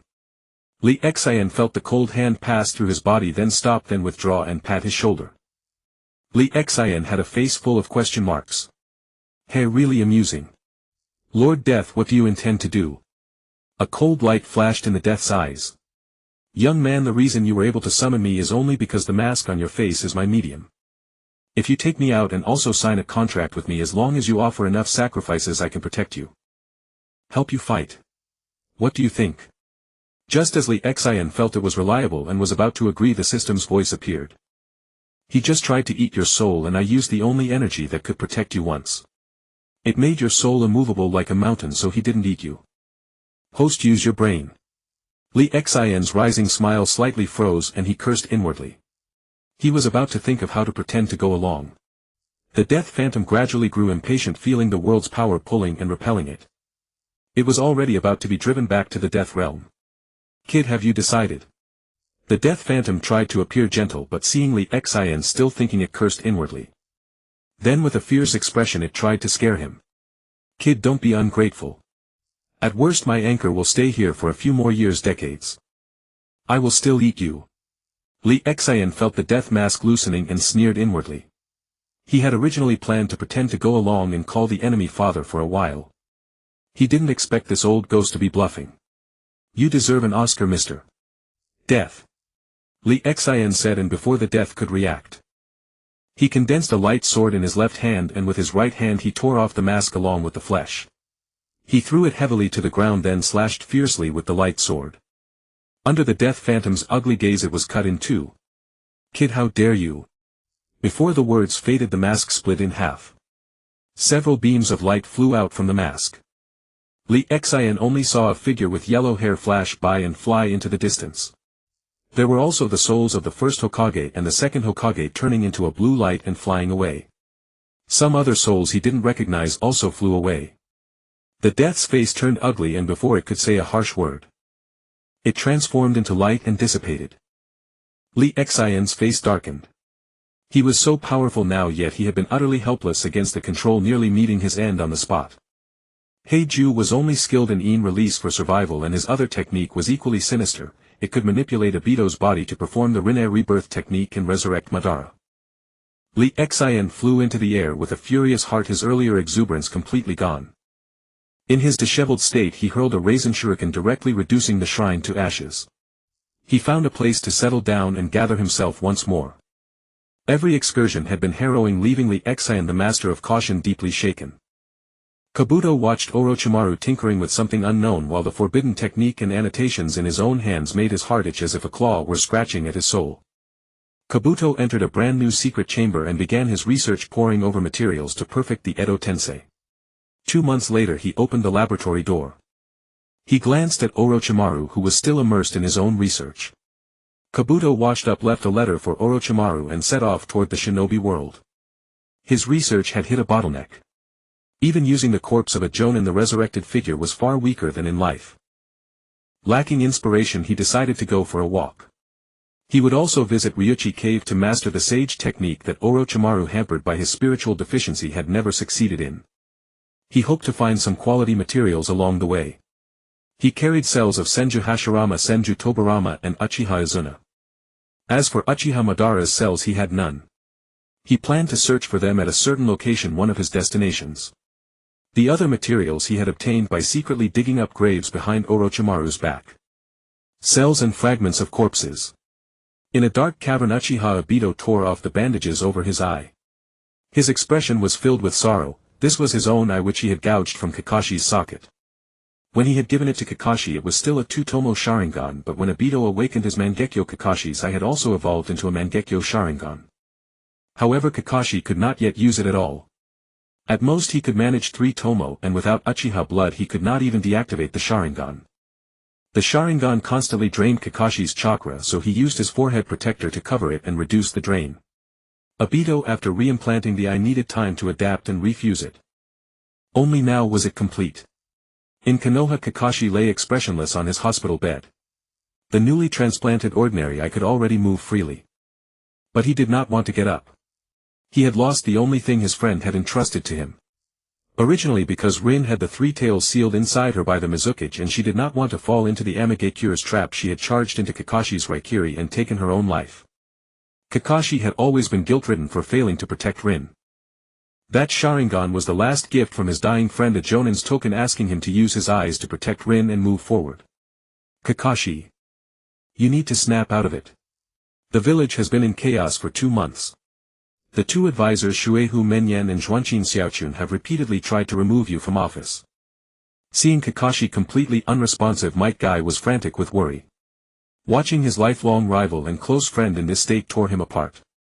A flash of inspiration struck Might Guy. Think about it, if you're removed from office, Konoha will go back to the way it was. Those old fools are all blinded by their own interests, every one of them. But I couldn't even protect my teammate, let alone the keepsake my friend left me. How can I be Hokage? I'm not worthy. Kakashi's voice was choked with grief. That's exactly why we need to grow stronger.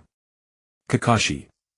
All these years you've been using the Sharingan which belonged to Obito, and it's been draining you. Your progress has stagnated since that moment. Maybe Obito in heaven couldn't bear to see it anymore, and that's why this happened.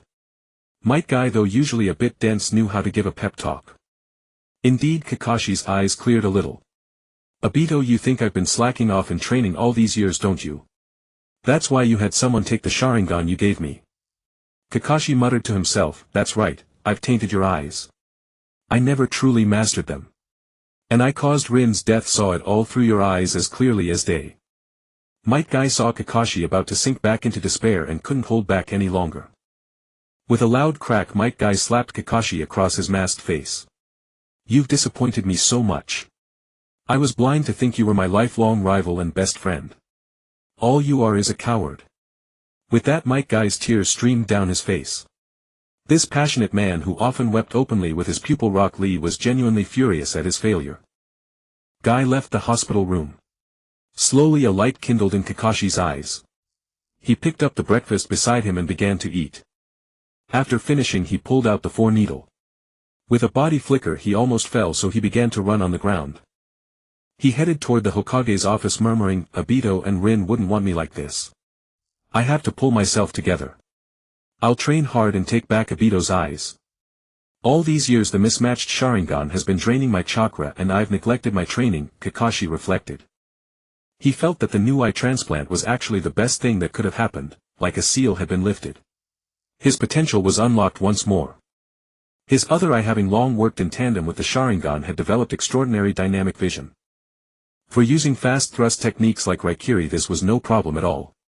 In the shadows Obito, who had come to Konoha out of concern for Kakashi, was swallowed by a vortex and reappeared in the Konoha cemetery.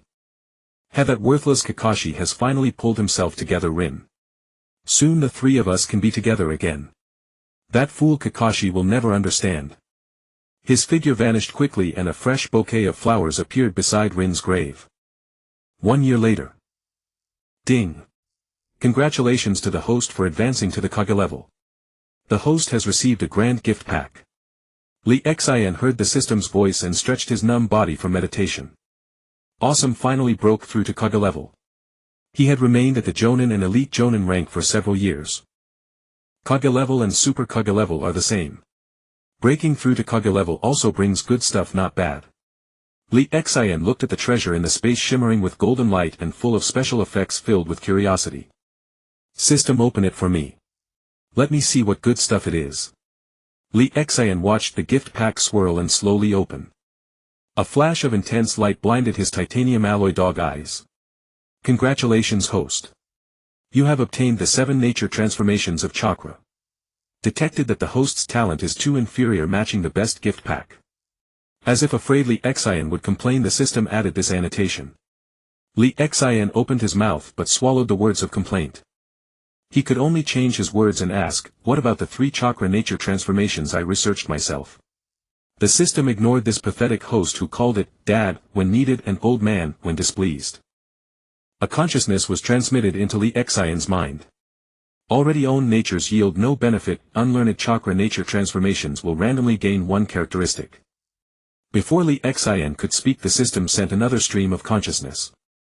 The host's current characteristics are lightning's destruction, winds cutting, water's tolerance, fire's rage, earth's solidity, yin's shadow, yang's vitality. Is that all? Doesn't seem impressive. Lee Xian pouted, dissatisfied. He had hoped for a Rinnegan or Tensigan upon reaching Kage level. The system ignored this fool. Lee Xian gazed at the blue sky and white clouds, the joy of breaking through fading. So does love disappear. In Konoha village. Kakashi held the repaired weapon of his father, the White Fang. 13985 swings. After another 10,000 swings I'll return to handle administrative affairs. Kakashi swung the White Fang meticulously, his physique growing stronger. He had revived his father's sword arts. From recalling childhood training to the present mastery. Might Guy was running around Konoha on his hands. "Yo! Hardworking Kakashi. Let's have a match. See who falls first." Rock Lee, healed by Tsunade, was sweating profusely in the training ground. Niji, having abandoned his hatred, devoted himself to protecting Hinata. Tenten studied new weapon scrolls, unleashing thousands of projectiles from a single scroll. The thought sent chills down one's spine. Sakura practiced clumsy medical ninjutsu at the hospital, mastering the palm healing technique to save lives. The Inoshikacho trio still studied their clan's secret techniques. Hinata, less timid and more courageous, had developed a set of protective 8 trigrams palms. An unremarkable bug user, a bratty dog handler, each methodically training their partners and strengthening their own foundations. Naruto sat by the bed watching the busy Tsunade and her assistant Shizun. Tsunade had long cured her hemophobia. Jiraiya lay pale in bed, a fox paw print sunken into his chest. Naruto had lost consciousness during training and woke to find Jiraiya on the ground. Without a second thought, Naruto rushed Jiraiya to Tsunade. After a long while, the green glow from Tsunade's hands ceased and the scattered Byakugo seal on her forehead reverted to a diamond shape. "Kid. What enemy did you face?" They broke 5 of Jiraiya's ribs. Tsunade wiped the sweat from her brow and questioned Naruto. When Naruto carried Jiraiya back, the old sage was barely breathing. Without a word, she hurriedly began treatment. Granny Tsunade, I don't know either. We were sparring at the time. Naruto racked his brain but found no clue. Then I lost consciousness. When I woke up, I only saw the pervy sage lying on the ground, scrolls scattered everywhere. Tsunade was at a loss. The wounds on Jiraiya carried a strange chakra that took her great effort to expel. Only after expelling it could she set the bones and heal him. Good job bringing him back. Keep an eye on him, I'll rest for a bit. Call me if anything happens or when he wakes up. Tsunade patted Naruto's shoulder and retired to her room. Naruto watched the exhausted Tsunade, his face full of gratitude. For a moment he couldn't find the words to thank her. Thank you, Granny Tsunade. Tsunade paused mid-step, her furrowed brow slowly relaxing. She thought of how this kid, even when told to call her Big Sis, would forget and revert to Granny Tsunade. She cursed inwardly, that's why I hate kids so much. 72 hours are almost up. Just hold on a little longer. Sasuke's three-tomoe Sharingan stared fixedly at the torture blade piercing the masked man's body. A sharp pain struck him. His already numb body convulsed in agony. Feeling the blade twist inside his belly, Sasuke's face was drenched in cold sweat. His eyes were wide as he felt his power rapidly drain, his body's heat slowly fading with the loss of blood. When he thought he was dying, a new scene appeared. He didn't faint, he stared at the long nails laid out on the ground. Sasuke's voice had become hoarse from screaming. Brother, continue. This time I won't pass out from the pain. Itachi Uchiha was cloaked in black, revealing only a pair of blood-red eyes. It begins, Sasuke. Itachi picked up a long nail and a hammer. Under Sasuke's terrified yet hard-won calm gaze, he placed the nail against Sasuke's fingernail and pressed it in, then hammered it bit by bit. Ah! Sasuke's hoarse cry echoed through the illusionary space. As Itachi picked up the last nail and placed it under Sasuke's toenail, the sound of the hammer striking the nail rang out. Sasuke's voice was husky, his eyes wide and bloodshot, his face like a demon's. His throat could no longer produce sound. These pains and experiences constantly stimulated his spiritual world. Finally Sasuke felt a coolness in his mind and his mental energy rapidly repaired itself. The pain in his body also quickly dissipated. The three-tomoe Sharingan in his eyes spun rapidly as if about to burst out. Under Itachi's unwavering gaze. Ha ha ha. He knew what this meant. His vision became clearer than ever, his body stronger, his speed and power multiplied several times. It seemed nothing could escape his eyes anymore. His three-tomoe slowly transformed into a hexagram, enclosing a smaller hexagram, a pattern completely different from Itachi's. Itachi gazed at Sasuke's Mangekyo with curiosity. What beautiful eyes! Congratulations, Sasuke. Hasten to master the Mangekyo. Itachi's face showed joy mixed with sorrow. So this was how one awakened the Mangekyo Sharingan. Only to discover the secret after all the clan members were dead. Brother. How do I use the Mangekyo Sharingan? Sasuke began to ask, but Itachi interrupted, you must experience the Mangekyo yourself. Master it as soon as possible. Once you can use the complete Susanoo, you can merge Father's eyes. At that time you will be the second person in the Uchiha clan after Madara to awaken the eternal Mangekyo Sharingan. The eternal Mangekyo Sharingan, also known as the straight-tomoe Mangekyo Sharingan. It possesses infinite ocular power and will never go blind. As long as you keep using it, your ocular power will endlessly increase. Your speed will become extreme. That is the secret of our ancestor Madara Uchiha's strength. After extensive research, there are many interpretations of the straight-tomoe Sharingan. The term first appeared in the original work from Madara's mouth. Madara sensed Sasuke's eternal Mangekyo and said Sasuke's Mangekyo type was straight-tomoe and that it was no wonder Sasuke's movements were so agile. According to Madara's words, since only he and Sasuke possess straight-tomoe, what does this straight-tomoe signify? Besides straight-tomoe, are there other types of Sharingan? I don't know if Boruto explains this, but from the Naruto storyline the straight-tomoe is most likely the eternal Mangekyo Sharingan. In the series only Madara and Sasuke have the eternal Mangekyo right. When Madara sensed Sasuke's Sharingan, he said it was no wonder Sasuke was so agile. So from a trait perspective, besides straight-tomoe there might be other types of Sharingan favoring other attributes like power. Another theory is about the Tomoe pattern. I looked at the differences in their Sharingan patterns and the images made my eyes dizzy. I couldn't see any mystery comparing from Mangekyo to Eternal Mangekyo. They said Madara's and Sasuke's patterns were straight, hence straight Tomoe. But the comparison was also between Eternal Mangekyo. Then some said Madara's normal Mangekyo and Itachi's normal Mangekyo had curved patterns, i.e. curved Tomoe. And that merging the younger brother's Mangekyo would straighten the elder brother's pattern. I read it all. Damn. They also said straight or curved Tomoe referred to the Eternal Mangekyo's Tomoe pattern, but only 2 Eternal Mangekyo appeared in the entire Naruto series. I really want to ask, what do you think, Yuanfang? Some say straight Tomoe excels in taijutsu and agility while curved Tomoe is better at genjutsu. This classification began at the Mangekyo stage. Then I studied the Book of Formation, which stated that Itachi's life was exchanged for Sasuke to awaken the straight Tomoe Mangekyo Sharingan. Literally, Tomoe means a comma-shaped pattern. It originated from the Shang dynasty in ancient China and spread to Japan during the Tang dynasty. But ancient China also continued to use it. Ming dynasty Chuanzhou merchant ships used the Tomoe pattern as a crest. The difference between Tomoe and Magatama is that the latter has a hole. Tomoe has no hole, Magatama has a hole. Both Madara's and Sasuke's Mangekyo patterns added black straight lines to the original Tomoe. Then I researched further and found that the term Eternal Mangekyo Sharingan does not appear in the Naruto series. It seems to be a widely circulated fan-made term created by Chinese netizens. Then I found another theory: the so-called straight Tomoe was a name given by Madara based on the pattern characteristics of the Eternal Mangekyo. To summarize, there are 2 theories. One is that straight Tomoe is the name Madara gave to the Eternal Mangekyo Sharingan. The other theory is that it refers to the Tomoe pattern of the Mangekyo Sharingan. Straight Tomoe means straight pattern, curved Tomoe means curved pattern.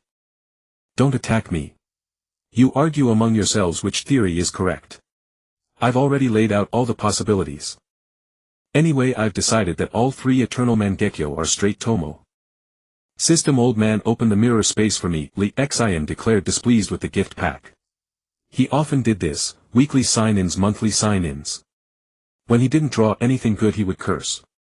And the system was speechless. If this unlucky kid's luck was too bad. Do's eyes turned into vertical pupils just like a snake's eyes. On his head were 2 small horns. If this was his sage art mode. Unexpectedly, the sage art of the snake immortal of Longdi Cave suits me so well. Do tapped his eye socket with his index finger, dispelling the sage art mode. Next I should go to another location. I need to speed up. With Lord de Shiwan's research level he must have already started practice. Without my help Lord de Shiwan will be slowed down. A few days later. Do appeared at the place where Zhujian and Ban had fought. He wanted to search there to see if he could find Uchiha Ban's cells. As for Qianshou Zhujian's corpse, it had long been dug up by people like Tuanzang and de Shiwan. This place is truly beautiful. The 2 great figures' colossal statues are also very majestic. Do circled these 2 statues, searching inch by inch within a radius of several thousand meters, hoping to find some clues. A few hours later. Do picked up a piece of dried meat and gnawed on it, his body drenched in sweat. The memories and fatigue from several shadow clones returning simultaneously made Do suffer unbearably. Although successfully cultivating sage art would enhance the body to some extent. However, sage art is more often used to add a bunch of buffs in battle: perception, chakra recovery, massive chakra, greatly increased ninjutsu power, and also increased recovery ability. That place seems interesting, Do said, carefully examining the memories of his shadow clones. He found an interesting location. Here. Do saw a crack below. His shadow clone seemed to have sensed being gazed upon. It was in this direction. Do's eyes flashed with white light. Could this be? With an excited heart he created a torch and slowly walked in. Half an hour later, as Do cautiously made his way, a hall gradually appeared. In the hall were several large nutrient tanks with pipes extending out to suspend some white corpses. Their eyes were three-tomoe Sharingan. And directly below there was an aged corpse. He sat on the stone steps, eyes closed as if asleep. Although his hair was completely white. But a domineering aura condensed around him, a sovereign presence that gave immense pressure as if demanding submission. This is. Could this be Uchiha Ban? Is he not dead yet? Cold sweat trickled down Do's forehead, his legs seemingly glued to the ground. Can't move. Has he discovered me? Do's heart trembled violently like an earthquake of magnitude 8. His breathing became subtle, afraid to awaken this king. An hour later. Do's glasses glinted. With a slightly trembling hand he adjusted his frames and curled his lips. The shinobi world's Azura. Nothing special. Do walked toward the corpse with weak legs, his thighs trembling slightly. The closer he got, the stronger the pressure. It gave the feeling that this king might open his eyes at any moment, making Do's heart bitter. He thought to himself, such a powerful being couldn't have stayed near him for an hour without noticing him. So he tried to encourage himself. No, he's dead. It's been so long. No one can live that long. But the shinobi world's god said he had killed him. Why didn't he die? Instead he lived out his old age. Is he really not dead? Or did he just die recently to have this aura? As Do's mind wandered, his body drew closer to Ban. Is that it? The shinobi world's Azura still. A rat scurried past, almost scaring Do to death. He instantly teleported several dozen meters back. Wiping the cold sweat from his forehead, Do decided to stop scaring himself. Half an hour later, Do held 10 pieces of fingernails in his hand. His body was nearly exhausted. This man's title of Azura was earned through slaughter, as if a sea of blood lay behind him. Unlike the gentle aura of the shinobi world's god, the shinobi world's Azura exuded killing intent. It made Do dare not be too presumptuous. He gently put the nail clipper into his hidden weapon pouch, then took down a white corpse. He found a room far from the hall ready to study. He thought that Uchiha Ban's longevity might be related to the white corpses and the pipes connected to unknown places. Although it was now empty, it was obvious that a large object had been placed there. He opened several storage scrolls and his heart gradually calmed down. His heart, which had been pounding like a frightened deer, settled down. He didn't like this place. He wanted to see if the white corpse held any secrets. If not, he would quickly flee. He had a shadow over this place. The successive shocks made him terrified. But once Do started researching, his mind immediately emptied. Even if this were a battlefield, it wouldn't disturb him in the slightest.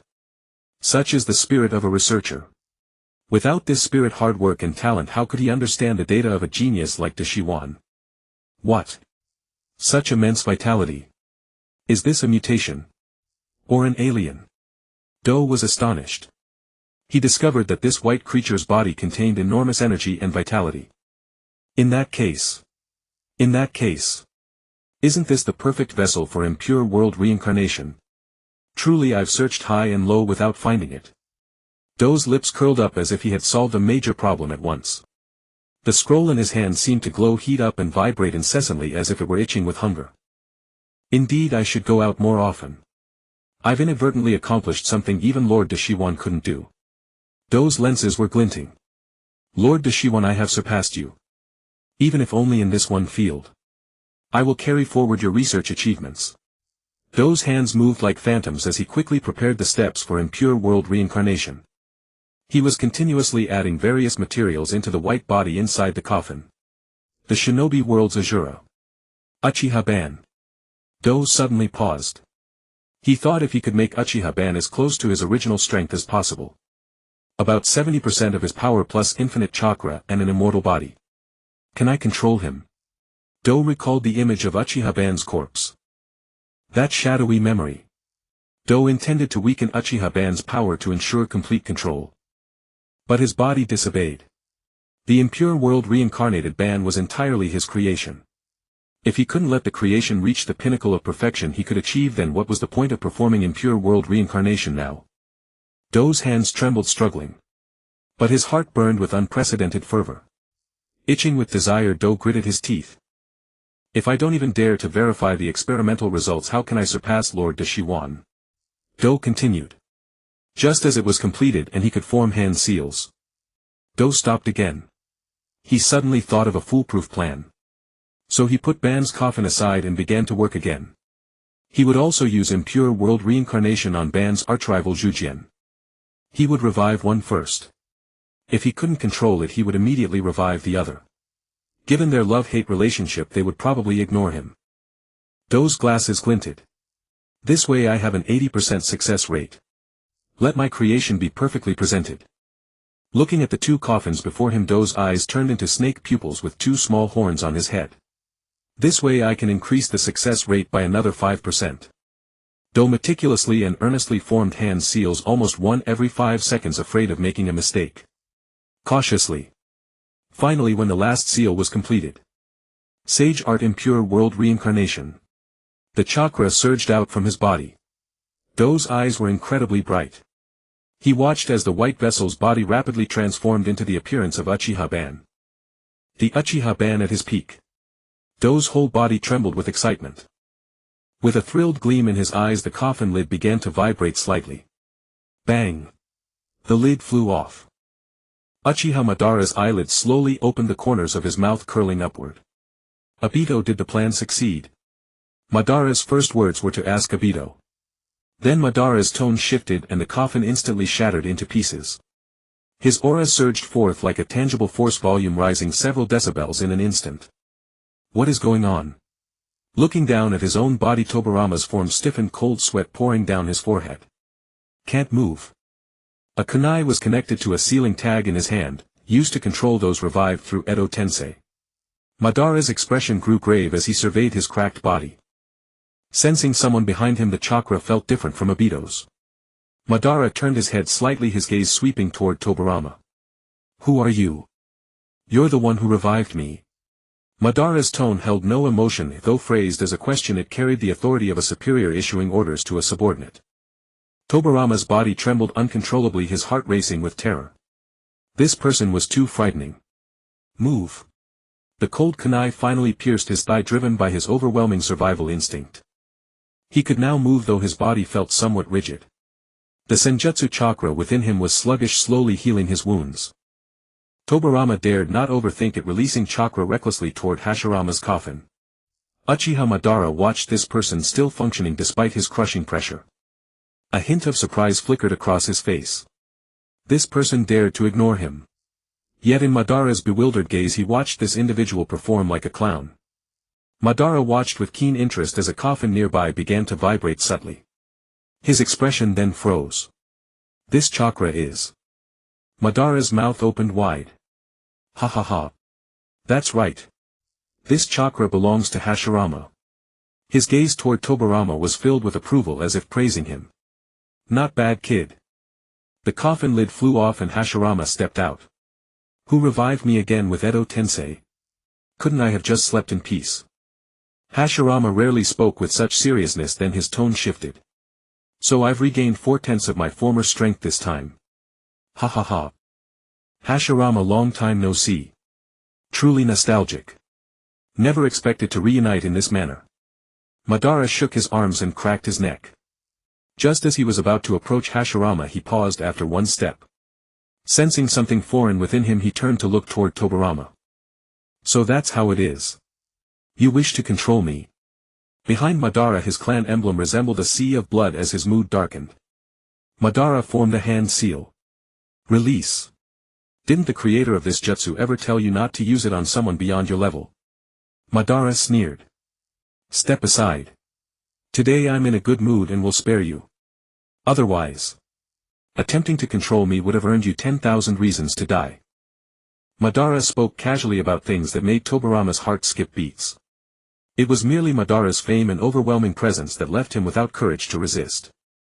Hashirama easily dispelled the sealing technique hidden on Tobarama. His tone filled with apology. Madara, long time no see. I'm sorry about back then. Madara, initially pleased at meeting an old friend, darkened instantly. He interrupted Hashirama directly. Hashirama, no one in this world can kill me. Don't you understand this simple truth? After speaking, Madara glanced toward Tobarama with sharp eyes, signaling him to leave swiftly.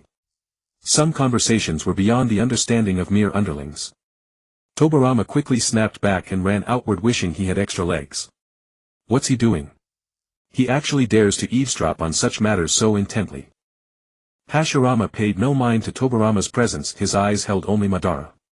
Madara's mouth curled upward, ready to proudly recount his plan, then suddenly stopped. He couldn't even recall which stage his plan had reached. Want to know? I won't tell you. Foolish Hashirama. Ha ha ha. Hashirama's brow twitched, suddenly recalling childhood memories of them playing together. Hashirama lowered his head, muttering to himself. How cruel, raising my curiosity only to withhold the answer. Damn you Madara. Exactly as in their youth, shutting himself off alone. Seeing Hashirama like this, Madara's mouth curved upward. He carefully studied his old friend's features. But when he noticed the cracks forming on Hashirama's body, his smile froze. His once warm heart turned ice cold. Hashirama, I do not wish to fight you today. Go properly inspect your village.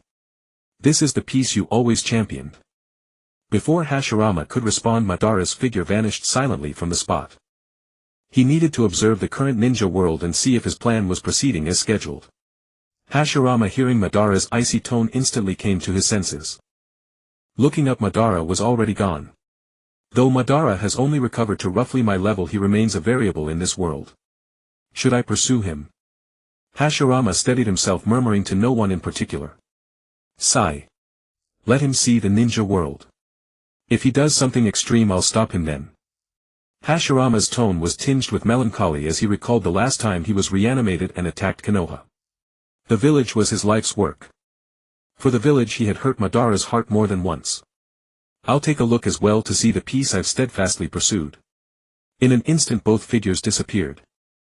Madara, noticing Hashirama had not followed, wore a complex expression. He truly doesn't care if I destroy the ninja world. Is this trust, or does he value Konoha more than me? Madara's brow alternately relaxed and tightened. Shaking off his thoughts, he began walking like an ordinary young man, simultaneously sensing the location of the black zetsu he had created. Will you stop me then, Hashirama? Or will you change your mind and fight alongside me again? While walking, Tobirama suddenly stopped. Crap, I forgot to harvest some white zetsu bodies. These people clearly aren't dead, full of vitality within, yet they appear as corpses. Tobirama looked utterly bewildered by these white beings.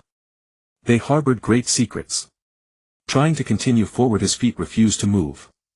Slowly turning around, he carefully concealed his chakra and crept back. Muttering to himself, if they start fighting, I'll hide far away immediately.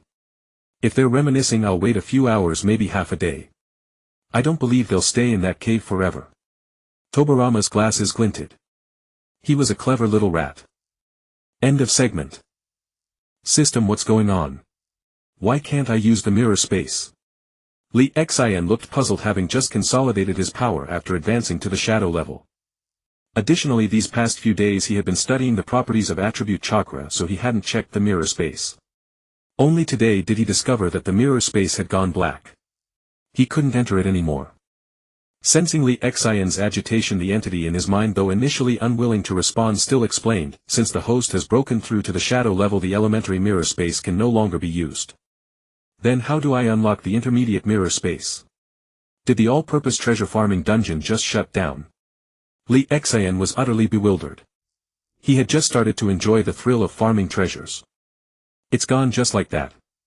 The host can sign in and have a chance to obtain the intermediate mirror space, the system added helpfully. Lee Xin felt like spitting blood. A chance to obtain it by signing in, that's basically saying nothing. I've been signing in for years. How many times has the so-called supreme reward ever appeared? As Lee Xin sat cross-legged with his eyes closed chatting with the system, a white figure appeared near a tree not far away. On both sides of its shoulders, something like a carnivorous flower had opened its mouth. The white figure curled its lips. Finally found you. Then it vanished. Obito stared at the table in front of him, his right Mangekyo spinning and expanding slightly. The table was left with only half. Shenwei, living up to its name. Such a powerful name, and its ability matches perfectly. Obito's face showed a hint of joy. Then, sensing something, his expression turned serious. Something up. Obito looked at White Zetsu, who was walking over. White Zetsu's face was expressionless, his mouth opening and closing. Found Uchiha Lee Xin. Obito was slightly pleased, then became serious. Lead the way. Meanwhile, Black Zetsu was indulging in some fantasies when he suddenly sensed Obito leaving. The strange smile on his face faded. What is Obito going out for at this time? Black Zetsu was puzzled, then thought it over. This idiot is probably going to Konoha to see Rinnegan. What a waste. Mother, just wait. I will soon rescue you. Black Zetsu walked out of the cave and looked up at the moonlight in the sky. His mother was sealed inside by his two brothers. His plan was to free his mother's consciousness, then take over Madara's body to resurrect. It's all that damned Obito's fault causing the death of the Three Tails. He clearly has no intention of reviving Uchiha Madara and obediently listens to him. Hope everything goes smoothly. Madara is the best existence after Indra's reincarnation. In the ninja world for so many years he had seen far too many reincarnations of Indra and Ashura. Only Madara and Hashirama were the most outstanding. Just as Black Zetsu was gazing at the unnoticeable moonlight due to the daytime and sighing about life, he paused. This. Is Uchiha Madara calling me? Madara believed that Black Zetsu was a consciousness he had created, so there was a connection between them.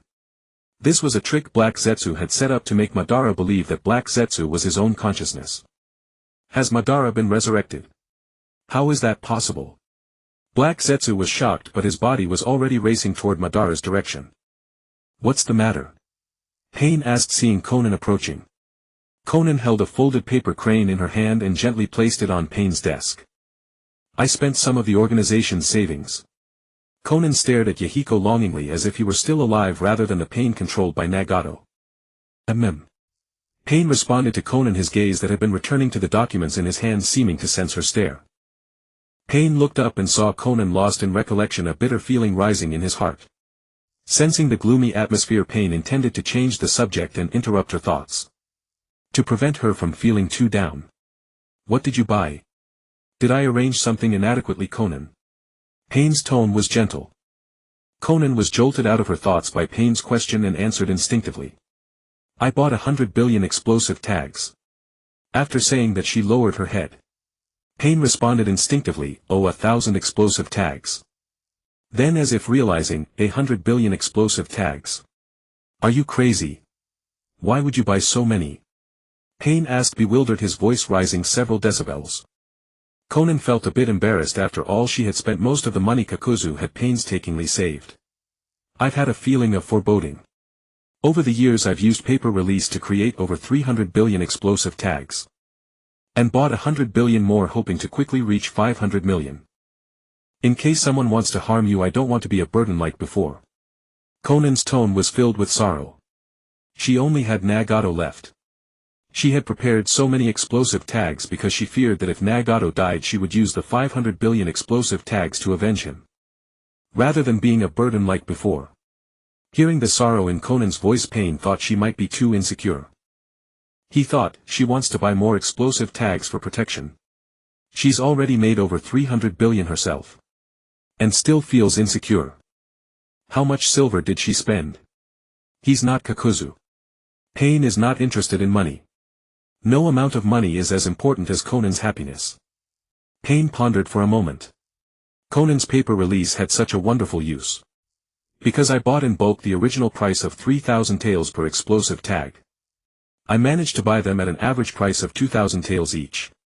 Konan's face lit up with excitement. After all, shopping was a woman's romance. Being able to haggle down the price of explosive tags from 3,000 taels to 2,000 was quite an achievement. She had cut the price by a third. Don't worry, it won't attract attention. These explosive tags were all bought from various black markets. No one knows who bought them. Konan said considerately. Are you Uchiha Lee Exayan? Obito appeared beside Lee Exayan. He had found him so swiftly because Uzumaki White Zetsu had employed the Mayfly Jutsu, a travel technique renowned for its extraordinary speed. Ha! Are you addressing me? Uchiha Lee Exayan was whittling a branch with his kunai regarding the mysterious figure that had materialized beside him without warning.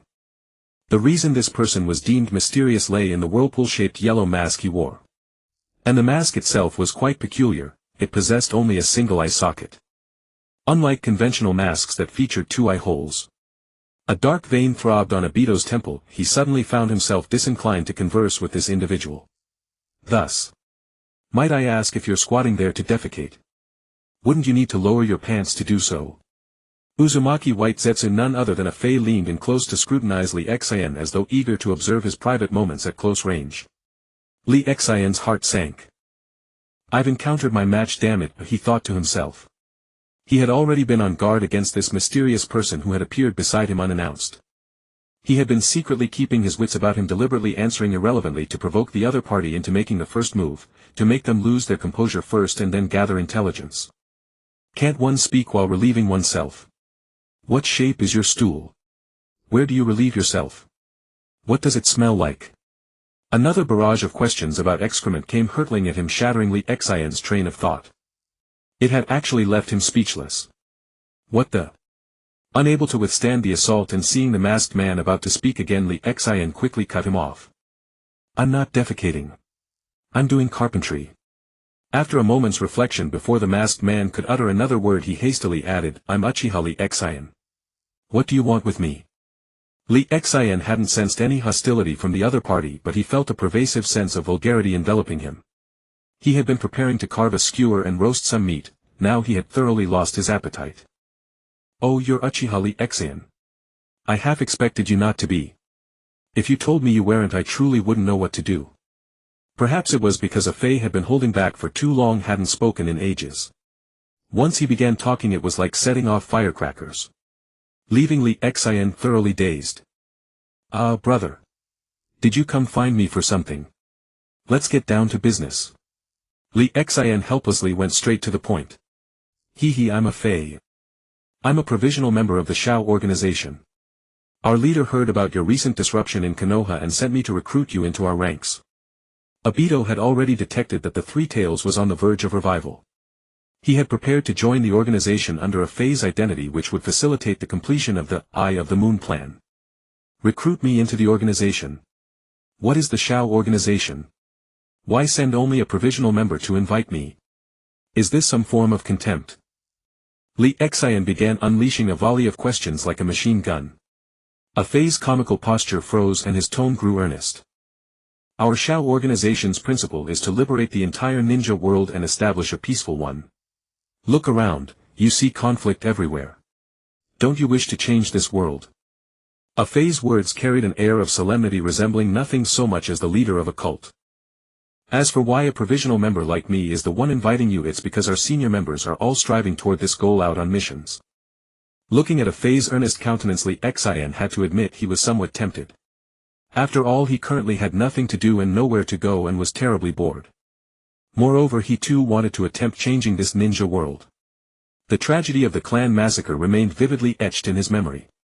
Sasuke's trauma, the deaths of his step-parents, the injustices Naruto endured since childhood, and the hypocrisy of Konoha's leadership, all of these weighed on Li Xian's mind. He detested this kind of ninja world. He was tempted. He wanted to see what schemes the Shao organization harbored. Most importantly, he was idle anyway. Very well. Let me see your base. If it bores me, I shall take my leave. A Fei was pondering whether Li Xian would agree, whether he should resort to violence first and to what extent.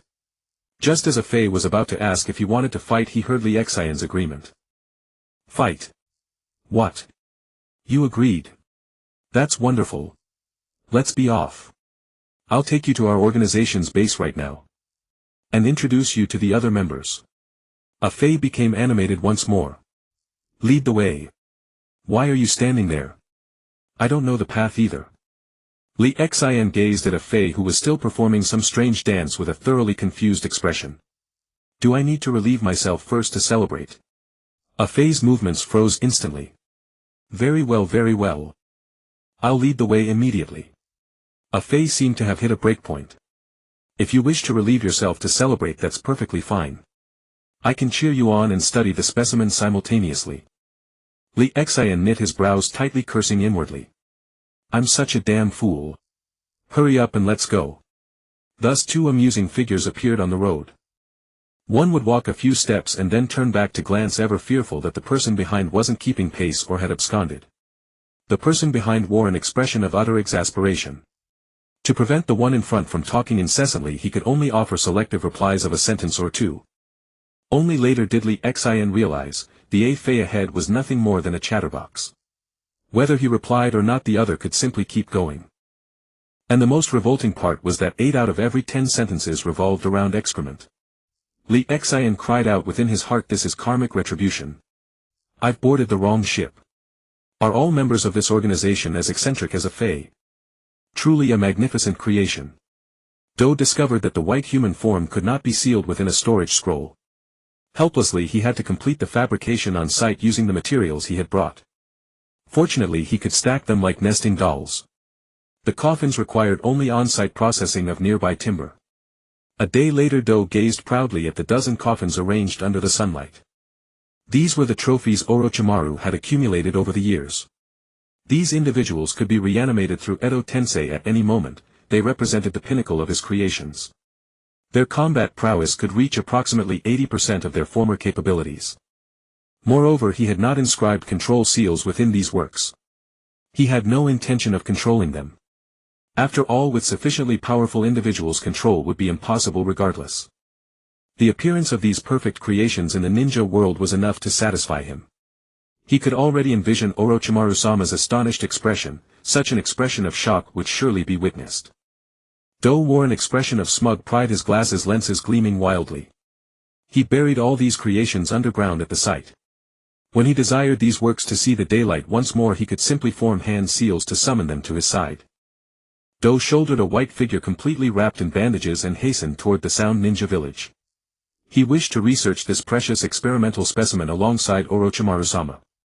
With Orochimaru's research capabilities, countless white humans could be replicated directly.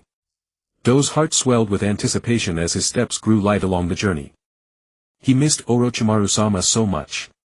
He truly wished to see his idol without delay, to recount to his most revered mentor his experiences throughout the past year and to witness whether his idol would be astonished by his growth. And to see that delighted expression upon beholding this trophy. Kurizetsu. How far has the plan progressed? Before Kurizetsu could catch his breath, Madara questioned him with an expressionless face. Kurizetsu bowed his head, a hint of disdain flashing in his eyes. Lord Madara, the Three Tails will be resurrected soon. As soon as it revives, Nagato will begin capturing the Jinchuriki of the tailed beasts, extracting them and sealing them into the Ten Tails body. Lord Madara, how were you resurrected?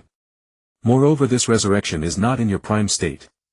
Weren't your plans to have Nagato use the Rinne Tensei no Jutsu to fully revive you? Then, utilizing the immense chakra of the Ten Tails Jinchuriki, awaken the Rinne Sharingan, project its power onto the moon and unleash the infinite Tsukimi to reshape the world. Madara silently fixed his gaze upon Kurizetsu without uttering a word. Then he recalled that Kurizetsu was but a will he himself had forged, one wholly aligned with his own designs. He then spoke. Are you instructing me on how to act? Some questions are better left unasked. Kurizetsu choked on his words and hastily bowed his head, though murderous intent flickered in his eyes. In his thoughts he mused, if only reviving Mother didn't require two elements, the divine tree and the infinite Tsukimi. The divine tree's chakra has been scattered throughout the ninja world in the form of 9-tailed beasts. To activate the infinite Tsukimi requires the Rinnegan, which can only be opened with the chakra of Hagoromo Atsutsuki. Yet Hagoromo's chakra was divided between Indra and Azura. To awaken the Rinnegan, Kurizetsu approached the descendants of both clans, the reincarnations of Indra and Azura, attempting to trigger the Sharingan. Time and again he failed, spending over a millennium merely executing these preliminary steps. Only when the reincarnations manifested as Uchiha Madara and Senju Hashirama did Kurizetsu finally recognize that Madara possessed the capacity to achieve it. However, Madara was defeated by Hashirama. Just as Kurizetsu believed everything had reset to square one, he realized Madara had foreseen this outcome all along. He had cast a jutsu upon himself, exploiting the Mangekyo Sharingan's ability to layer techniques with temporal displacement. He prepositioned the Izanagi within his right eye, using it to rewrite reality and resurrect himself. He also harvested flesh from Hashirama and grafted it onto his own body. Only in his old age did Madara finally awaken the Rinnegan. This was the culmination of all Kurizetsu had orchestrated through the Uchiha stone tablets. Kurizetsu, I have a new plan. I want you to take control of Nagato's body and resurrect me directly so I can seize command of his organization. Then proceed with the plan. Madara, lost in thought, cut off Kurizetsu's reverie. With no intention of consultation, he laid out his plan outright. Kurizetsu considered the feasibility of the plan and shook his head. Lord Madara, there are matters you are unaware of. I have not yet fully earned Nagato's trust. This move requires complete surprise to succeed. Kurizetsu paused. Moreover, Nagato has already mastered your Rinnegan and grown significantly stronger. I fear I would not have the opportunity to approach him before the plan unravels. Even if you confront him directly and prevail, the effect may be limited. You may not be able to kill him. This would instead attract the attention of other nations due to the massive battle fluctuations, greatly increasing the difficulty of the plan. It would be wiser for you to act opportunistically from the shadows. Madara listened to Kurizetsu's words and found his own consciousness vessel remarkably prudent. The considerations were thorough, truly worthy of his creation. Then very well, do not make me wait too long. Madara naturally understood the power of the Rinnegan, though he was deeply displeased. But the plan had already reached this stage, he could not let his thirst for battle cause everything to collapse.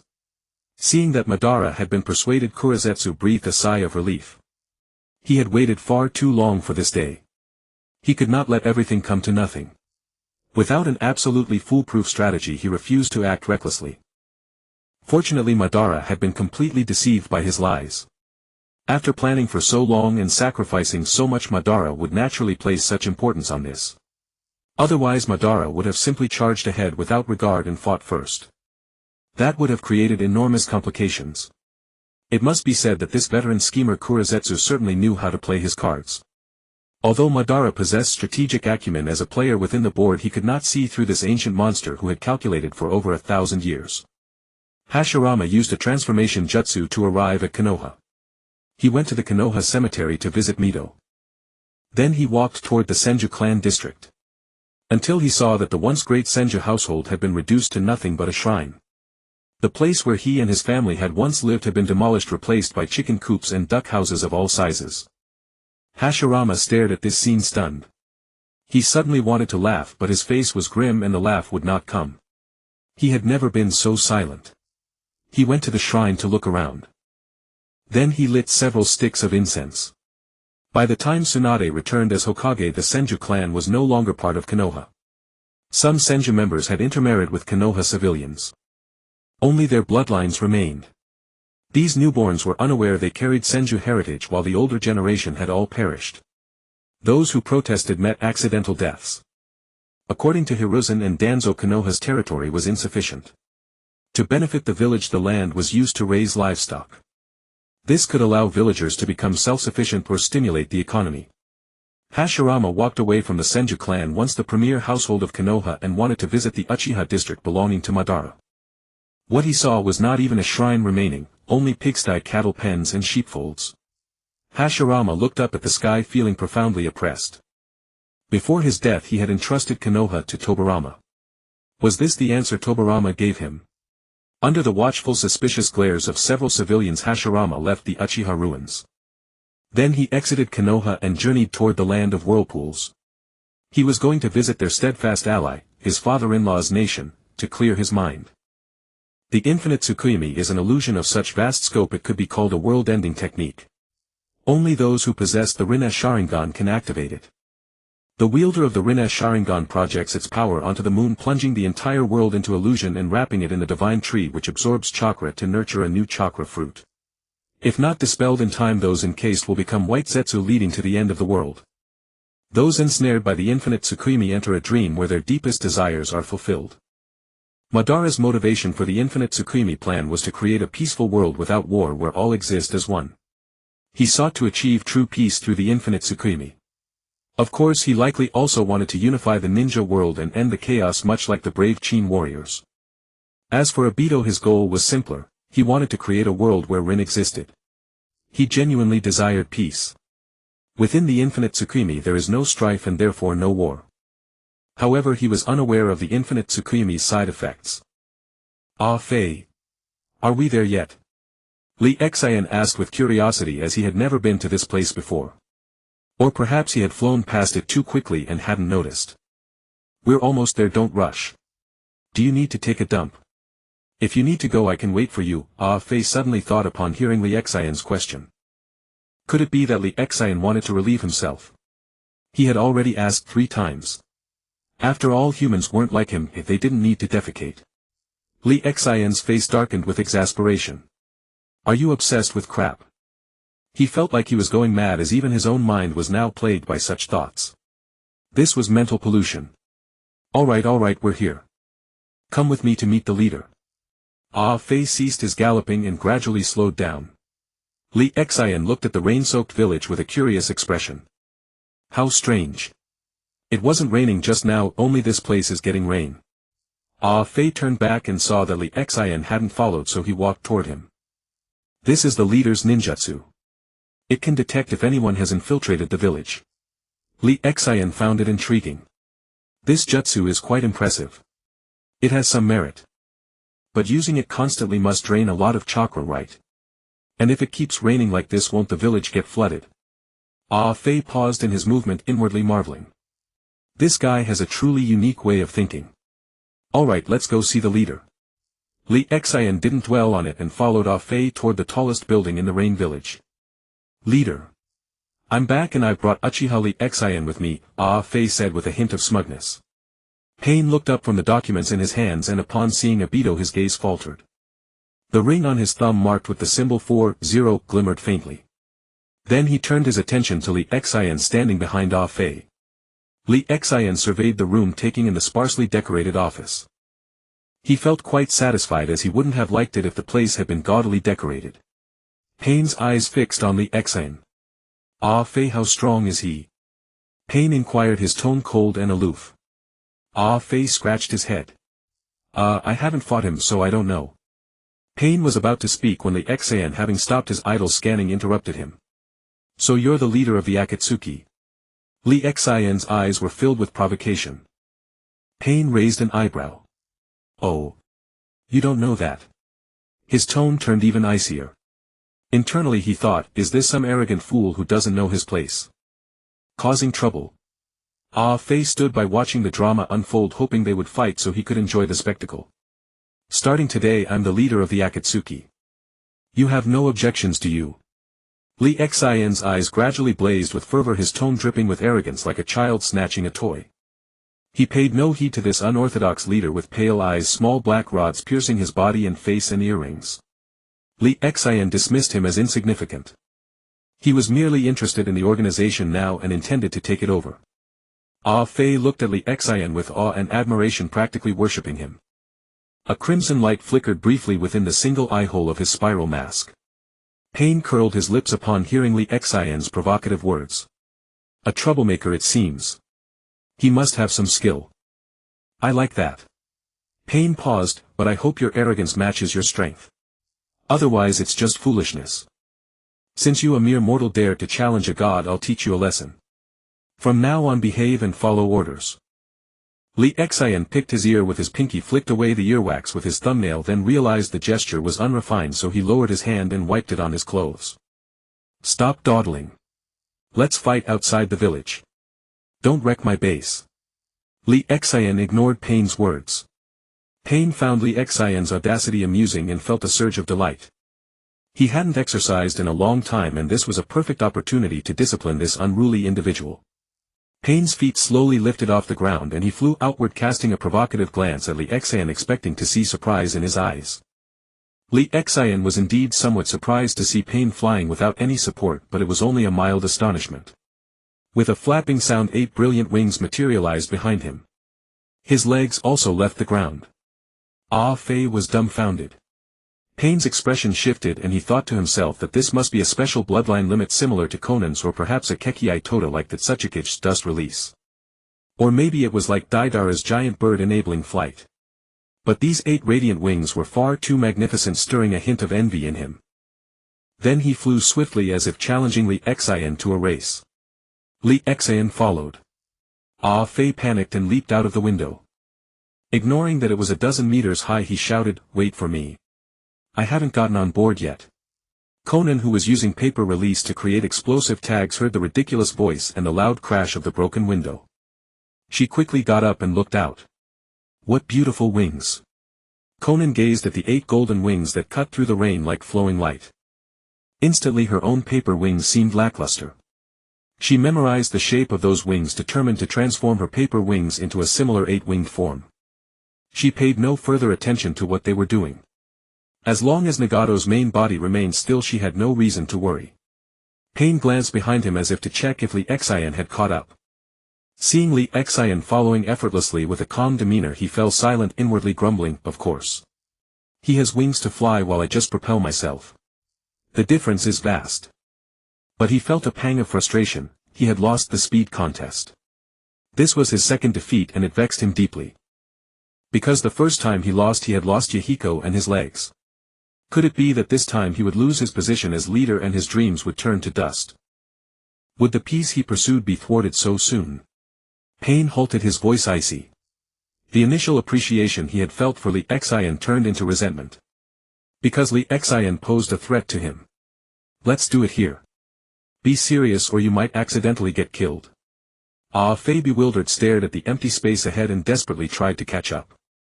Spinning, leaping. Suddenly a voice rang out. Are you full of crap? They flew so fast they're probably out of the rain country by now. If you keep chasing like this, how long will it take? Obito couldn't stand it anymore. He had been resting with his eyes closed, occasionally observing the outside world, but now he couldn't tolerate Ah Fei using his body to act so foolishly, damaging his reputation. Ah Fei was puzzled. But I can't fly, so what do you want me to do? He retorted without hesitation, the spiral mask spinning incessantly. Obito was momentarily rendered speechless. You're the strongest of the white Zetsu. What about your mayfly technique? The voice was almost a roar echoing in the air. Two distinct voices issued from the same body, completely different in tone. Anyone witnessing this would surely think the person was insane, a classic case of split personality. Ah Fei's figure sank into the ground, using tree roots to teleport rapidly. Li Xian surveyed the surroundings. Yes, this place is quite nice. From now on you'll be my loyal followers. I'll lead you toward peace. Show me your plans later and I'll see if they're feasible. Pain had originally thought that if Li Xian proved too strong he might as well kill him. If he could be controlled he would be a useful subordinate. But if he was too powerful or too close to his own level, it would be better to eliminate him. However, upon hearing Li Xian's words, Pain's brow relaxed. If your goal is also peace, then we are comrades. If you can defeat me, then these things are not impossible. As long as you are superior to me and share the same objective. Oh, I see. Li Xian twisted his arm and stretched his neck. Aren't you going to make a move? Li Xian looked at Pain curiously. Pain's Rinnegan stared at Li Xian. He had initially intended to kill Li Xian, so Nagato dispatched the other 5 Pains the other 5 paths. Mainly because Li Xian flew too fast, fearing he would escape. But now he changed his mind and sent them back. However, the chakra within Pain's body was several times more abundant than usual. You make the first move. I don't know many ninjutsu, Tendo, Pain said calmly. However, organization members who had seen him fight would notice he was much more serious than usual. Oh, Li Xian replied indifferently, his body vanishing from the spot. He thought Pain was using the Byakugan and was probably skilled in taijutsu. He wanted to defeat the opponent properly and test him at the same time. Because he wanted to subdue the opponent, he couldn't just suddenly unleash a 300-meter giant and cut him down with a single sword. Pain watched Li Xian approach rapidly, his movements seeming incredibly fast. But in his Rinnegan it was like an ant crawling, slowed down countless times.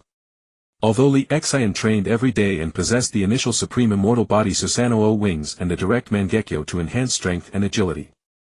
But it was still not enough. Too slow. Just as Li Xian was about to close in on Pain, he felt himself pushed back violently by the air. What? Li Xian's three-tomoe Mangekyo Sharingan spun violently. He couldn't see what pushed him back. Li Xian was pushed back to his original position. It must be said that Pain's control over repulsive force was truly exquisite. You're not using the Byakugan. What kind of eyes are those? Could they be the Tensigan?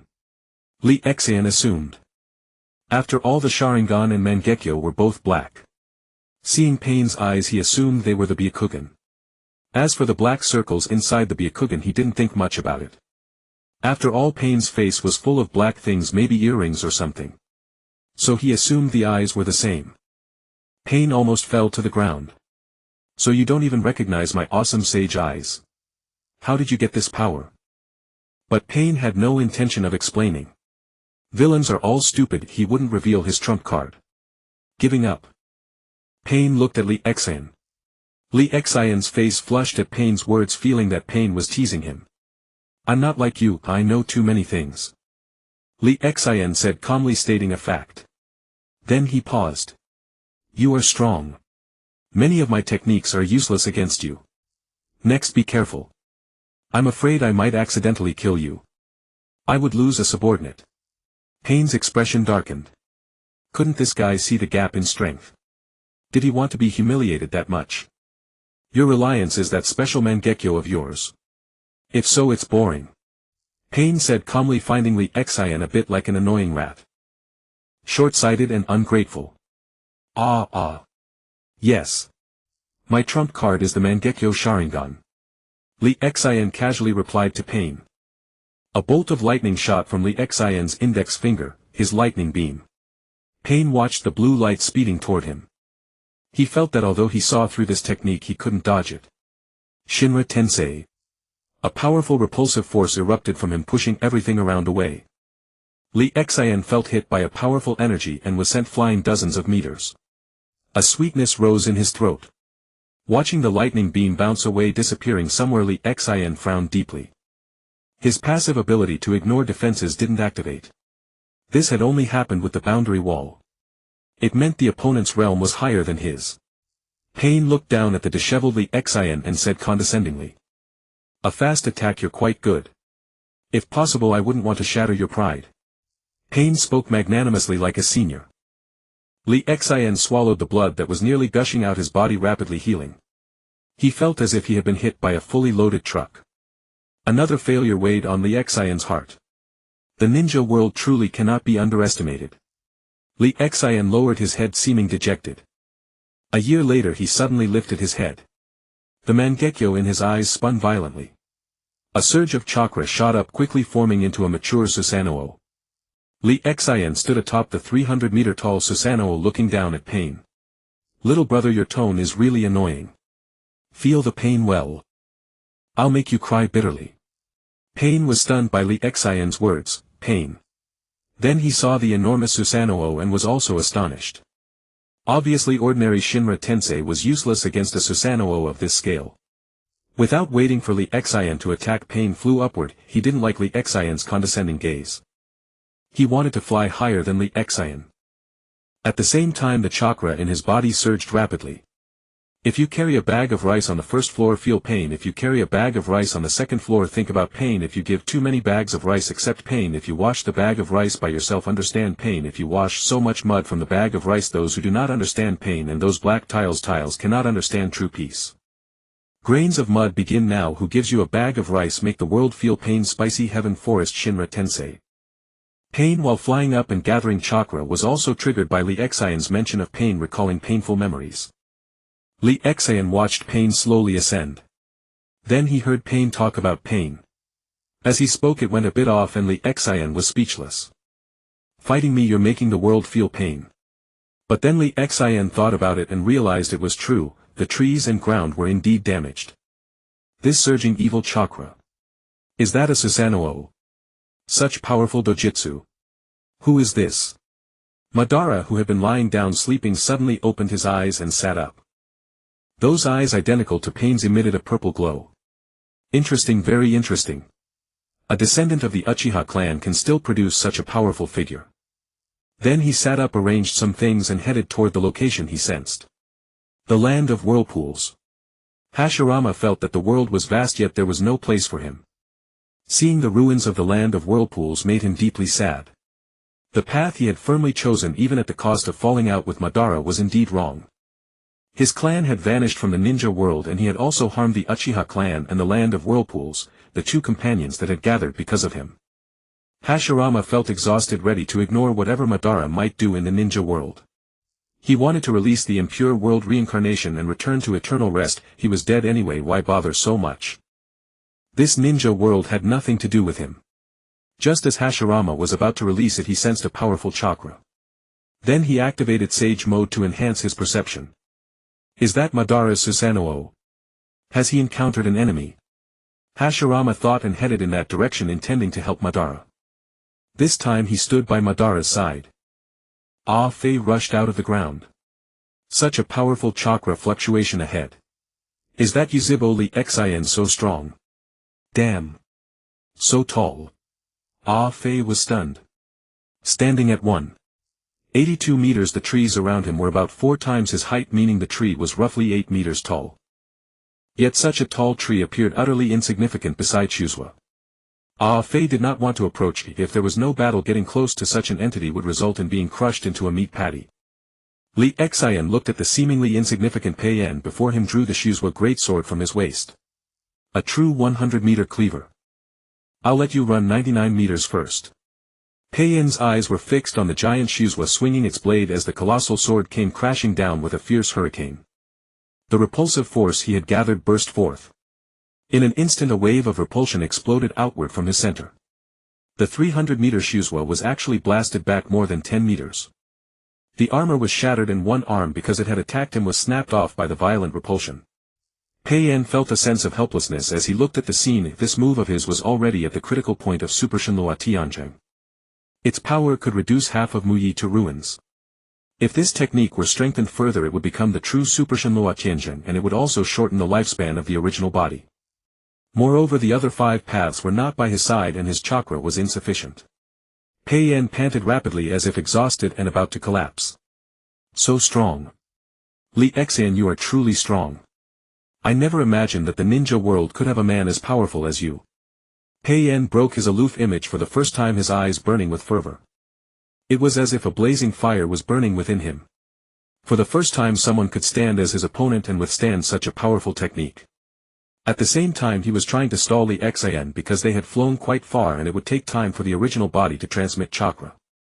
He had just used 3/5 of the chakra in his body, but it was clearly insufficient. The ninjutsu he was about to unleash would also shorten the original body's lifespan, and his current chakra was far from enough to eliminate the great trouble of Li Xian. Li Xian panted for breath. Just now Shuzhua had withstood Pei Yan's ultimate move head-on. The armor on Shuzhua was mostly shattered and the arm holding the sword was broken. Now he was using chakra to rapidly repair Shuzhua. Li Xian looked at the trees for several kilometers around, all reduced to ashes, and the horizon that had sunk by several meters. He was secretly shocked. The indiscriminate attack released from a height of 300 meters possessed such terrifying energy. An indiscriminate all-directional strike. Little brother. You have made your big brother so happy. You are actually this strong. From now on follow me well. Li Xian thought that such a powerful technique must be the opponent's ultimate move, and it must have consumed a lot. Do you admit defeat? Or do you want to continue? Li Xian's Shuzhua had been fully repaired and the armor's patterns were even more delicate and lifelike, as if it were solid. Pei Yan looked at Li Xian, who had fully recovered, and felt bitter. We've flown too damn far. Then he shuddered. The power bank had arrived. I still have one more move. Do you dare to take it? If you receive it and survive, I will acknowledge you as my big brother. Li Xian was waiting for Pei Yan to speak, putting on the airs of a master. To make the other submit. Really? But can you say that again? Acknowledge you as my big brother, or acknowledge me as your big brother. Li Xian was well versed in this wordplay. Pei Yan was stunned. Such a deeply hidden loophole in the wording had been discovered. For a moment the atmosphere was awkward. At the same time Pei Yan was rapidly receiving chakra. Stalling for time. Seeing Li Xian ready to act, Pei Yan had no choice. I acknowledge you as my big brother. As long as you take this next move of mine. Then I will recognize you not only as my big brother but also hand over the position of leader to you. Pei Yan, in order to buy time, also shook off the awkwardness. Ah Fei, looking disheveled, retreated a few steps. Pei Yan is this strong. Li Xian actually withstood such a powerful move. The red light in his mask flickered. He had already figured out this technique some time ago. Shuzhua Ninghu. However, he had no target to test it on. Moreover, he had discovered that the Mangekyo, which he could originally use freely without any side effects.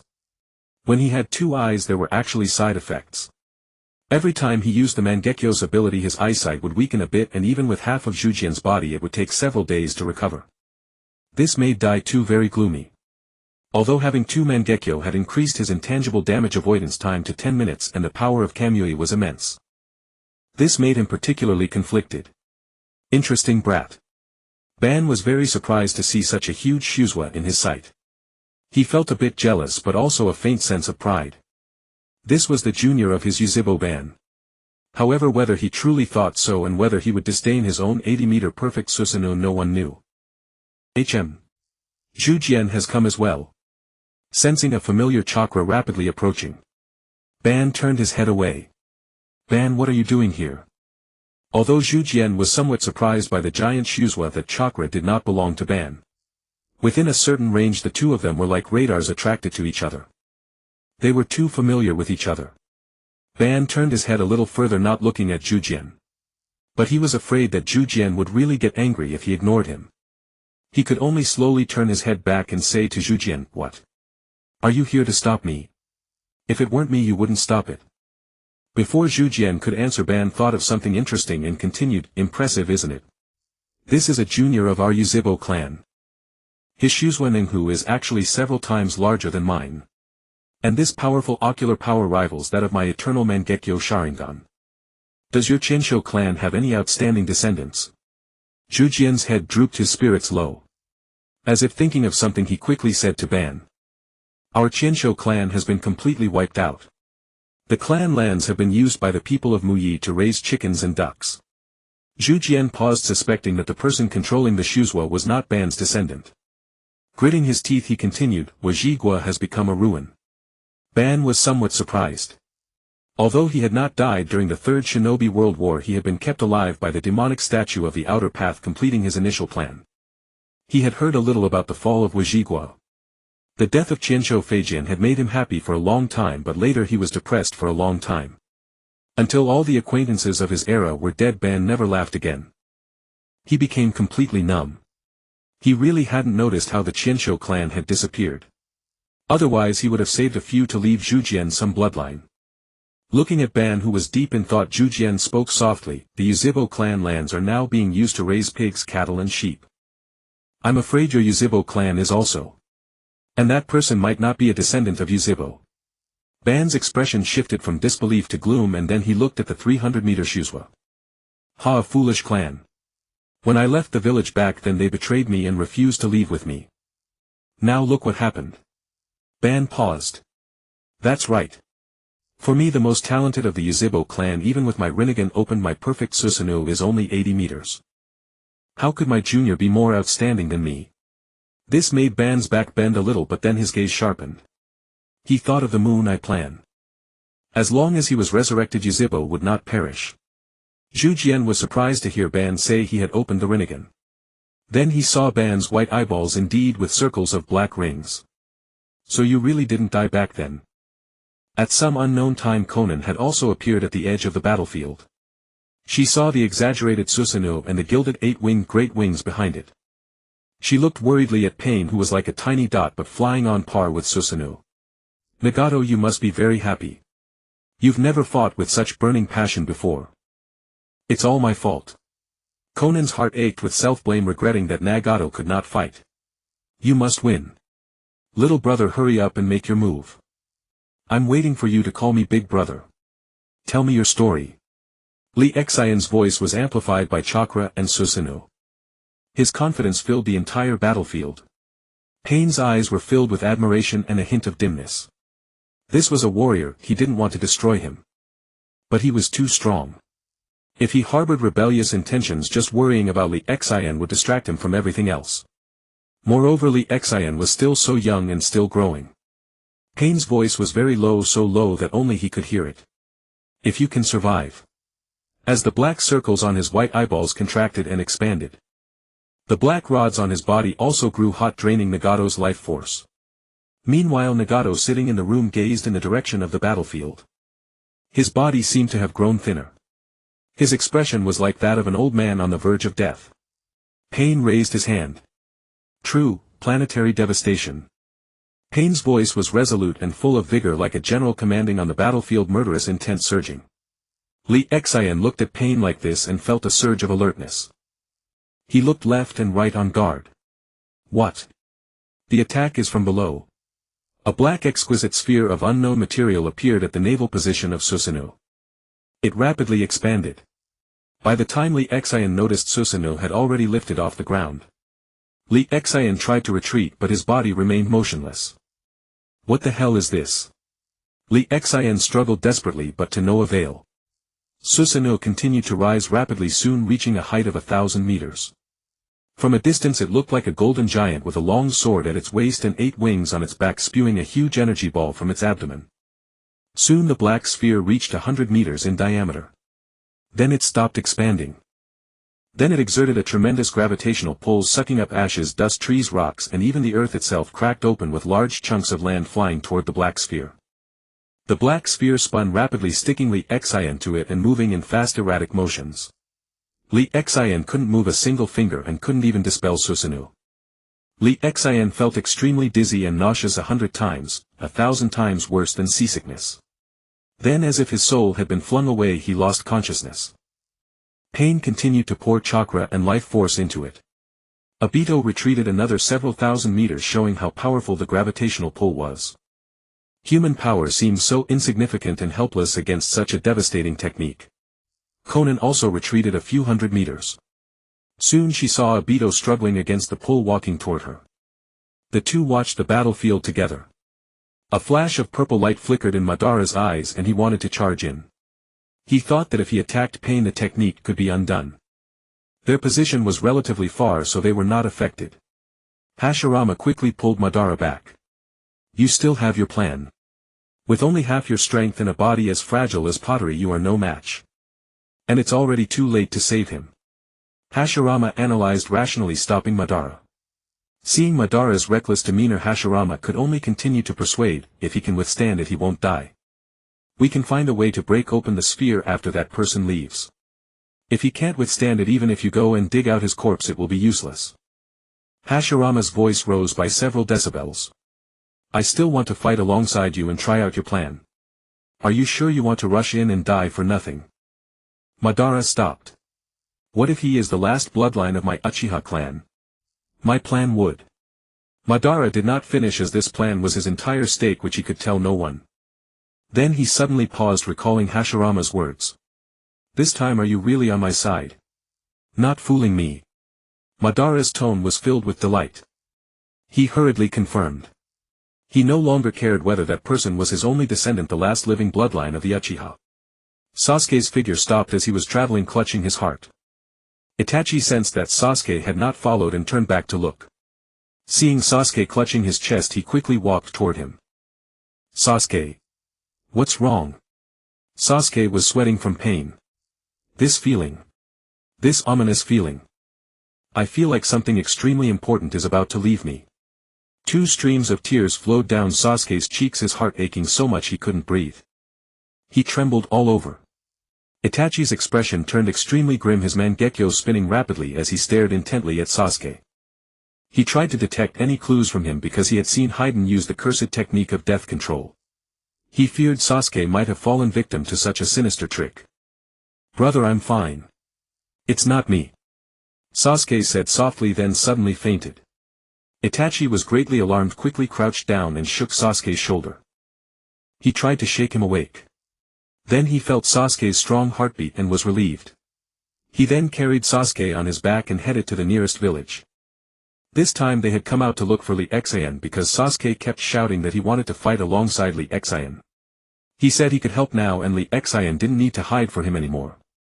Naruto, what's wrong? Jiraiya looked at Naruto in surprise, seeing 2 streams of tears in his eyes. I'm fine. I just don't know why, but I really want to cry. Naruto tried to smile, the corners of his mouth lifting, but tears kept falling uncontrollably, a picture of extreme sorrow. Jiraiya looked puzzled. Naruto, you're the man I've acknowledged. Why are you suddenly crying? Jiraiya saw Naruto's mournful expression but with no apparent reason. I'm fine, I just can't control my tears for some reason. Why am I feeling so sad all of a sudden? Jiraiya patted Naruto's head. Let's take a rest today. As if thinking of something, wait here. I'll be right back. A few minutes later Jiraiya returned with a popsicle and tore open the packaging. Inside were 2 popsicles stuck together. Jiraiya took out the popsicle and gently split it into 2. A gentle smile spread across his face. Naruto is a man, so no more crying from now on. Come on, have a popsicle, one for each of us. Jiraiya handed half of the popsicle to Naruto, then ate the remaining one himself, making a funny face that made Naruto laugh heartily. But his tears flowed even more. Jiraiya watched Naruto laughing while crying uncontrollably, a mix of laughter and tears. He felt deeply grieved. It's okay to cry. A man can cry sometimes. Li Xian, his mind hazy, opened his eyes in confusion. Where is this? Then he recalled, that's right, I was buried alive by Pain's Chibaku Tensei. Lee Xian struggled, realizing he was lying flat on his stomach. With great effort Lee Xian finally sat up. Surrounding him was utter darkness with only his heavy breathing audible. System, are you there? Lee Xian sensed the meager chakra within him, recovering it while calling the system. Ha! You've gone and gotten yourself killed again. The system, as if just awakened, noticed Lee Xian's predicament and silently complained. Lee Xian's face darkened visibly. Fortunately it was pitch black so no one could see. Lee Xian formed a massive fireball in his hand, illuminating the surroundings. He then realized he was in a sealed circular space about 100 meters in diameter. The walls were all black, appearing extremely hard yet incredibly smooth. I advise you, host, to extinguish the fire. The remaining oxygen in the air can sustain you for only about 30 minutes. The system's voice echoed in Lee Xian's mind. Startled, Lee Xian shuddered and the light in the darkness vanished instantly. The endless darkness tormented Lee Xian, especially in this claustrophobic space. Lee Xian attempted to condense a lightning beam with chakra and struck the black circular wall. If you continue such strenuous activity, host, you can last at most 10 minutes. The system's words came belatedly before Lee Xian could go check. Although alarmed by the drastically shortened time, Lee Xian couldn't just wait to die. Lee Xian fumbled around, heading toward the wall he had struck to see how deep the hole was. Don't waste your effort. The inner wall of this black circular space is entirely composed of essence obsidian. It's 100 times harder than ordinary obsidian, and obsidian is stronger than the steel in your mind. The system's emotionless voice rang out flatly, explaining Lee Xian's current predicament. Lee Xian refused to believe it. Until he touched a warm spot on the obsidian wall, he knew he had found the area he had attacked. When he touched the hottest point, his face turned pale. Only a finger's depth. Lee Xian slumped to the ground, leaning against the wall. He looked up at the pitch-black void above. As if struck by a thought, his eyes lit up. System, do you have a way? Lee Xian's voice was filled with tension, longing, hope and fear. Host, have you misunderstood something? I am merely an auxiliary system. The last time I saved your life was within the permissible scope of the rules. That was the only time. Lee Xian's face turned ashen. Pain stopped infusing chakra, gazing at the several-kilometer sphere in the sky. It was like a second sun. From the ground it appeared even larger than the sun. Pain stood silently in the air, watching the sphere. No one knew what he was thinking. Time passed like that for over 10 minutes. Pain turned around. A frog in a well knows not the vastness of the sky. He slowly flew back, his bloodlust gradually calming. Though you are a slightly larger ant, an ant is still an ant. A fey patted his chest. How terrifying. The newbie I brought back was taken out just like that. How cruel. Xiao Nan flapped her white six-winged wings and flew back. She had stopped her wing research at 6 wings. Then, sensing the massive chakra fluctuation, she hurried over. Because she was petite, unlike Lee Xian, who was tall and large. She felt that 6 wings suited her best and were the most beautiful. To be able to use the Rinnegan to this extent, pretty impressive. Ban looked at the completed jutsu, marveling at such a massive sphere. As someone who could summon meteorites as a means of attack, he was not surprised by the power of this technique. Zhujian, seeing Ban's calm demeanor, also calmed down. The ninja world has indeed produced some fine juniors. Ban turned his head away, ignoring Zhujian. Let's go back. It's been a long time since we last met. Zhujian's face darkened. Aren't you going to care about that person who might be your descendant? This change of attitude was too fast. He couldn't keep up. Ban looked melancholic. Just now I merely got excited seeing such a powerful battle fluctuation. That line was just to break my self-restraint. No one understood what Ban was saying, not even Zhujian. Perhaps only Heiju understood. Ban's eyes flickered. Was it really just that? Only he himself knew. But he was not a sentimental person. Where do you live now? Want to move in with me? Ban asked tentatively. Zhujian's old face flushed and he whispered, Can I? Lee Xian. Sasuke sat up in shock. Itachi heard the commotion and hurried over. Sasuke. What's wrong? Sasuke came to his senses, looking at the blanket covering him. And the bed he was sitting on. Obviously he had been asleep. Brother, it's nothing. I just had a terrible dream. Itachi came over and patted Sasuke's head. I heard you call the Xian's name just now. Did you dream of him? Sasuke looked distracted, clearly still recalling the dream. He didn't hear what Itachi said. Sasuke clenched his fists tightly, recalling the images in his dream. Li Xian was covered in blood with not a single intact spot on his body.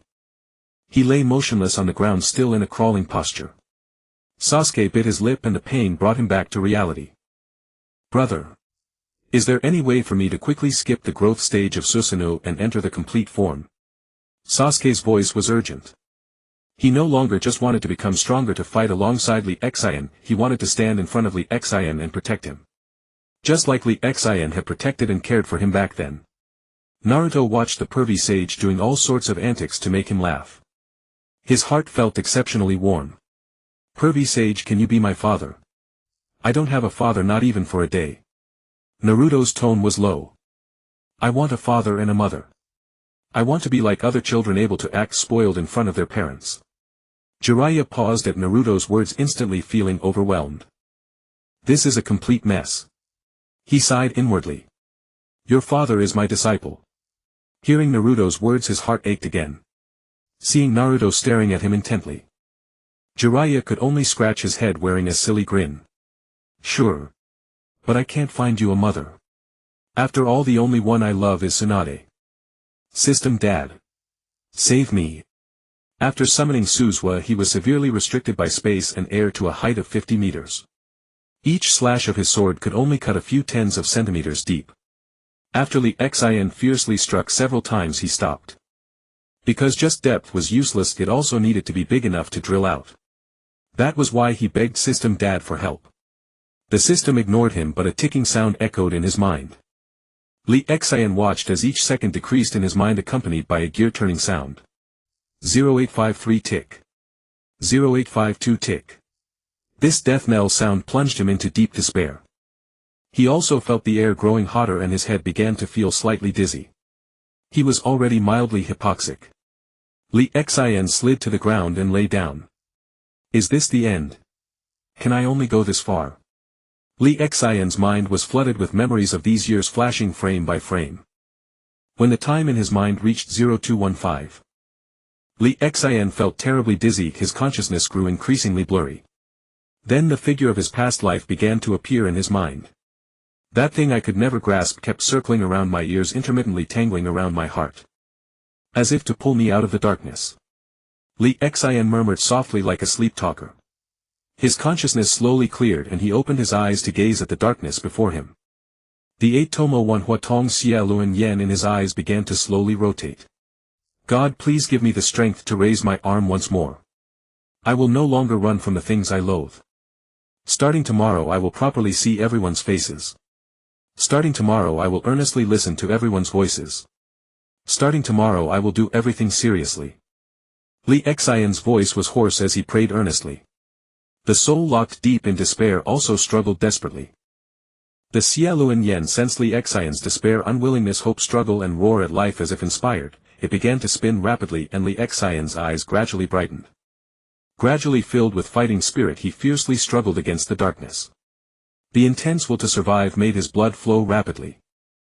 Li Xian could even clearly hear the sound of blood flowing. The Cha-Kula inside him also began to riot, accompanying Li Xian in breaking the darkness and shackles in his heart. This energy coming from nowhere instantly reached Li Xian's peak.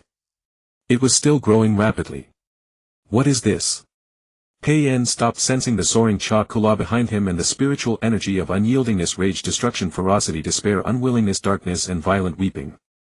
Like a tornado it rapidly washed over the sphere. Not dead yet. Impressive aura. What will you do next? Can you break it? Pei Yan slowly turned around, staring at the sphere. A Fei and Xiao Nan also stopped in their tracks, each lost in thought, but they did not continue walking. Then, as if in sync, they turned to stare at the enormous planet-like sphere. Ban and Zhu Jian were walking on the road, chatting as they went. They exchanged words. Ban selectively recounted some matters after his feigned death while listening with interest to Zhu Jian's stories. Although Zhu Jian said that after Ban's feigned death he soon died of severe injuries. Ban's lips curled into a gentle smile, thinking to himself, this fool, could his robust physique be harmed by me? He knew all this. After his feigned death he was not only busy with his plans but also keeping an eye on Zhu Jian, though he was unaware of some trivial details. At the same time both turned to look at the sphere in the sky. It seems you don't need to save him, Ban, Zhu Jian teased. It seems you guessed right. This powerful aura is very similar to yours. Truly worthy of someone who shares your blood. Ban's eyebrows soared upon hearing Zhu Jian's praise. It gave him a joy akin to the hard-won victory after a fierce battle. Comfortable. Ban suppressed his pride and approval but said, this kid still has a long way to go. I wonder if he's a descendant of some acquaintance. As the air grew thinner, Li Xian felt on the verge of suffocation. But his will grew even higher, his aura even stronger. He sensed it. And it became clearer. He was about to touch it. The system's countdown also stopped, then silently disappeared. The scroll that had been emitting a faint glow quickly dimmed. Xiao Bai was drenched in blood, which made him even more majestic. He too was fighting hard, improving his strength, waiting to fight alongside that interesting big brother. You really won't die. The bond that had begun to dim in his mind quickly restored its glory. Scorching. What strong willpower. It actually makes me feel fear. Is this the evil Cha Kola of the Uzibo? The Jiu Wei inside Ming Ren seemed to sense something, then carefully perceived it. Could it be that bastard Ban? The Jiu Wei seemed to recall some unpleasant memories. Then he returned to calm, propping his 9 tails behind his head, looking at the ceiling, raising his head high. The fox head nodded leisurely, one bit at a time. With both arms crossed over his chest, his claws gently tapping his arms, his legs crossed. How carefree. None of my damn business. I'm a Renjuli now. Can he still find trouble with me through the belly? The Jiu Wei snapped his fingers in delight, and a milk tea made of Cha Kola appeared in his hand. This was his way of pleasing himself. Miao Mu Mountain. Ah. Gone again. The bubble from Hama Wan's, also known as the Toad Sage's nose popped. He slowly opened his eyes, recalling the dream he just had, which was a prophecy. Strange. I can't remember. But it seems the future of the ninja world has changed again. Hama Wan's voice echoed leisurely in the room, then a bubble appeared on his nose again. Growing big, then small. Very amusing. Shirgu Forest. What a fearsome person. The will of the slug sage appeared on a clone, murmuring softly. But can he grow up? Long D Cave. A giant snake was rolling in the lake, playing in the water, bathing. Ah, a new era has begun. What role does the spokesperson who went out from my Long D Cave play? The white snake sage's snake eyes rolled to the upper right as if recalling something. He remembered that interesting child who wore glasses. Xian Ren Mosher, and even has a Jiao long horn. Truly a fine child. After a pause he flicked his tongue. Ah, youth is truly wonderful. This is what youth is. I have sensed it. So my ocular power was already sufficient. Li Xian's lips curled upward, his voice brimming with unshakable confidence. Heh heh heh. Indeed, perseverance begets miracles. If I had given up and awaited death. Li Xian felt the door he had already touched. Shatter now. Li Xian's 8-tomoe Mangekyo Sharingan spun wildly, and tiny blood vessels burst from his rampaging chakra. A strange smile hung on Li Xian's lips as 2 streaks of blood trickled from his eyes, dripping onto the ground with a pattering sound. The pattern within his eyes had reached its peak rotation speed, yet he continued to release immense chakra without restraint. It seemed as if his eyes were about to burst. Then a crack echoed, as though something had shattered. A surge of new energy coursed back into his body from his eyes. Li Xian's face was pale, but his fighting spirit blazed. His lips were bitten through without his awareness. He felt it, this unparalleled ocular power. So the activation condition for this final tomo was this arduous. It required facing death head-on, seeking life through peril. Only then would this door appear. He sensed his chakra already far surpassing its peak, multiplied several times over. He quickly used chakra to heal the damaged meridians. System. Use the upgrade scroll for me. Feeling his wounds fully restored, Li Xian unhesitatingly used the eternal Mangekyo Sharingan Upgrade Scroll, which had long accumulated dust in the warehouse. Activation successful. Congratulations, host. The system seemed somewhat moved, its voice no longer so cold. This host, it seemed, had something special. Li Xian felt his eyes alternating between icy cold and searing heat. Then everything returned to normal. His vision, which had suffered slight damage from using Susanoo, was restored and became even sharper than before. His ocular power surged dramatically and his chakra doubled. The eternal Mangekyo Sharingan is not vastly different from the Mangekyo, except that it never causes blindness and grows stronger with use. Ding! The system detects that the host possesses 2 pairs of eyes of the same tier. Do you wish to fully fuse them? The system thoughtfully prompted Li Xian, indicating that the highly pure Byakugan could now be fused with the 9-tomoe eternal Mangekyo Sharingan. Li Xian pondered. No fusion for now. I have things to do. Buzz off. He casually dismissed the system, but then recalled the prayer he had just made. He added afterward, good brother, just wait for the show. Watch me tear this wretched sphere apart. Li Xian closed his eyes, regulating his aura. And all his energy preparing to unleash it in one cataclysmic burst to shatter the cage. He could clearly hear his own heartbeat, the sound of blood flowing, the dynamics of his chakra. He held his breath and concentrated his spirit. Suddenly his eyes snapped open. The previously restrained calm aura and will erupted from his body, soaring into the sky once more. Unlike the earlier loose scattered state, this time he had a target. 3 white tomoe and 6 black tomoe were gradually drawn by a black thread, forming an 8-pointed star. The central tomoe kept spinning like a circle. The 8-pointed star resembled 2 squares of equal size placed diagonally to form an octagram. In Li Xian's hand materialized a blue lightsaber, crackling with thunder as if forged from the unruly lightning of the heavens. The Susanoo blade in his hand caused slight discomfort, as he had been in utter darkness and suddenly beheld light. Li Xian blinked twice to adjust, then poured all kinds of energy into the blade and slashed it fiercely against the inner wall. This strike was unbreakable, unstoppable, and carried a passive effect. It was like cutting into a fruit, though there was a slight resistance, it was utterly futile. The sphere was directly cleaved with a sword mark, and then a dazzling blue light shot out, even more blinding than the setting sun. So easy. Li Xian was astonished. He then struck a few more times. The sphere began to crack like porcelain, and Li Xian had already broken several of its equilibrium points. Without its core and outer ring, fragments of the sphere fell to the ground one after another. It had lost its gravity and could no longer hover in the air. Li Xian held the lightsaber, which flickered like a thunder serpent, in his right hand. Behind him were brand new 18 wings. The wings were entirely golden. 9 blue thunder dragons roamed erratically across the wings, exuding unmatched nobility and dominance. Li Xian brushed his tousled bangs with his left hand. Behind him massive rocks and soil, meters, tens of meters, hundreds of meters wide, crashed to the ground. Boom! Huge dust clouds rose and spread in all directions. Little brother. Not bad strength.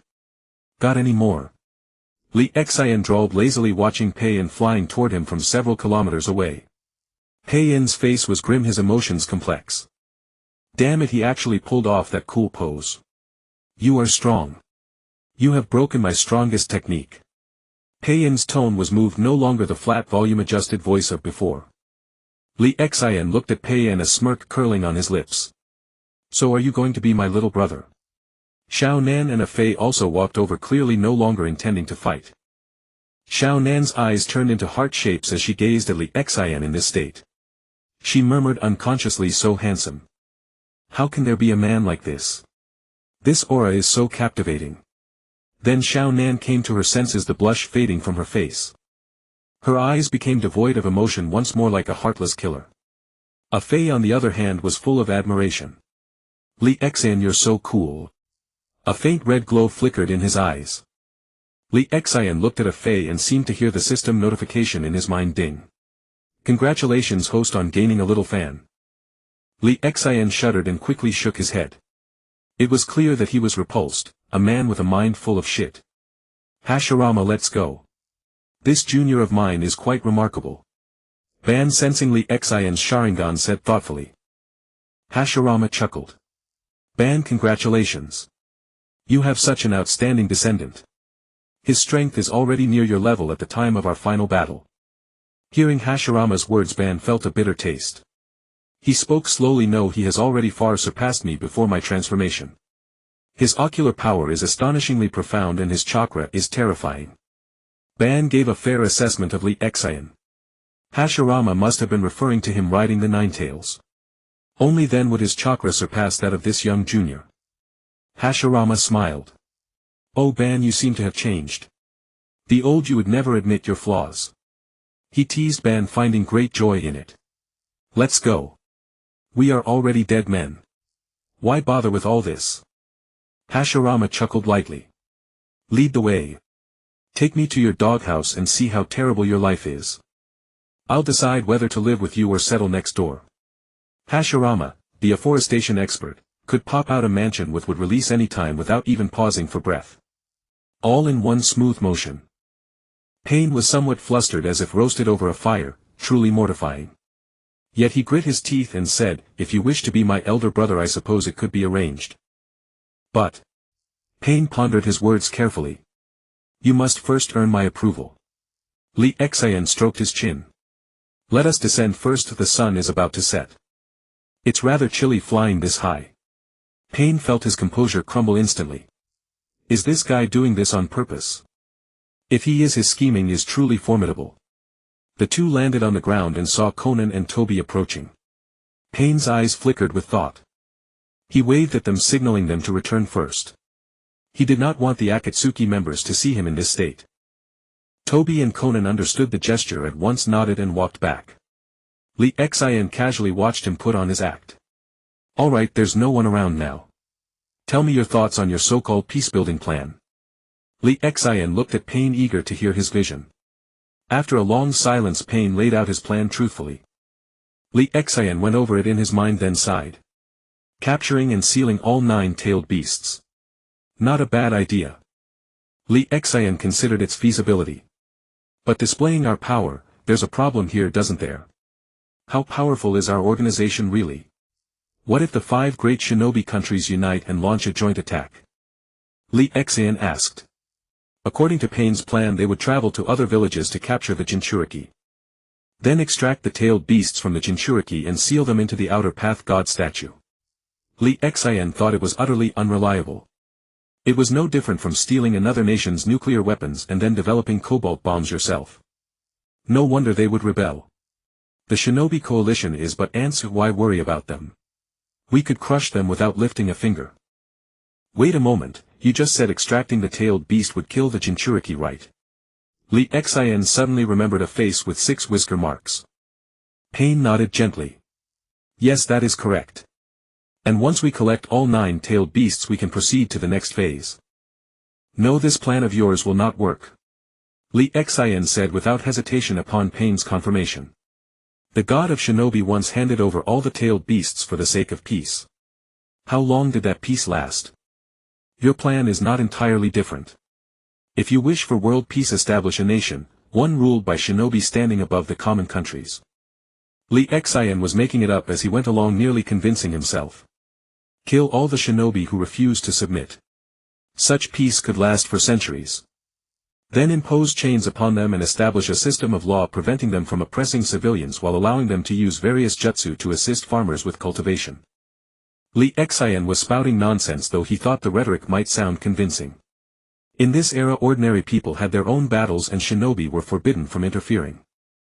The great ninja villages enjoyed the nation's support, protecting its peace in return. If there were a grand unification, the shinobi would surely cause chaos everywhere. Corpse strewn across the land. Pain looked at Li Xian as though he were an idiot. Can you think before you speak? If you don't understand something, don't just babble. Li Xian's face turned red and he stammered, anyone is fine but not Naruto. He's my brother. Do whatever you want with everyone else. If you agree to this condition, I will adopt your plan. Pain contemplated, for absolute peace some sacrifices are unavoidable. Seeing Li Xian's expression darken, Pain quickly changed his tune. Naruto is the container for the 9 tails. Let's capture the other 8-tailed beasts first. Pain amended his words swiftly, perhaps fearing a beating from Li Xian. After all, Li Xian had been taking his beats without retaliating. Pain thought to himself secretly. Li Xian glanced at the sky. Night had fallen. Alright, let's settle on this for now. Li Xian found the plan acceptable. He had nothing better to do anyway. At this point in the shinobi world he was invincible, wasn't he? Lee Xian drifted into thought. Pain nodded and slowly took flight, though not very high. Lee Xian followed suit. Under the starry night sky, Pain sat motionlessly before a desk, lost in thought. Nagato pushed his wheelchair to the window and opened it.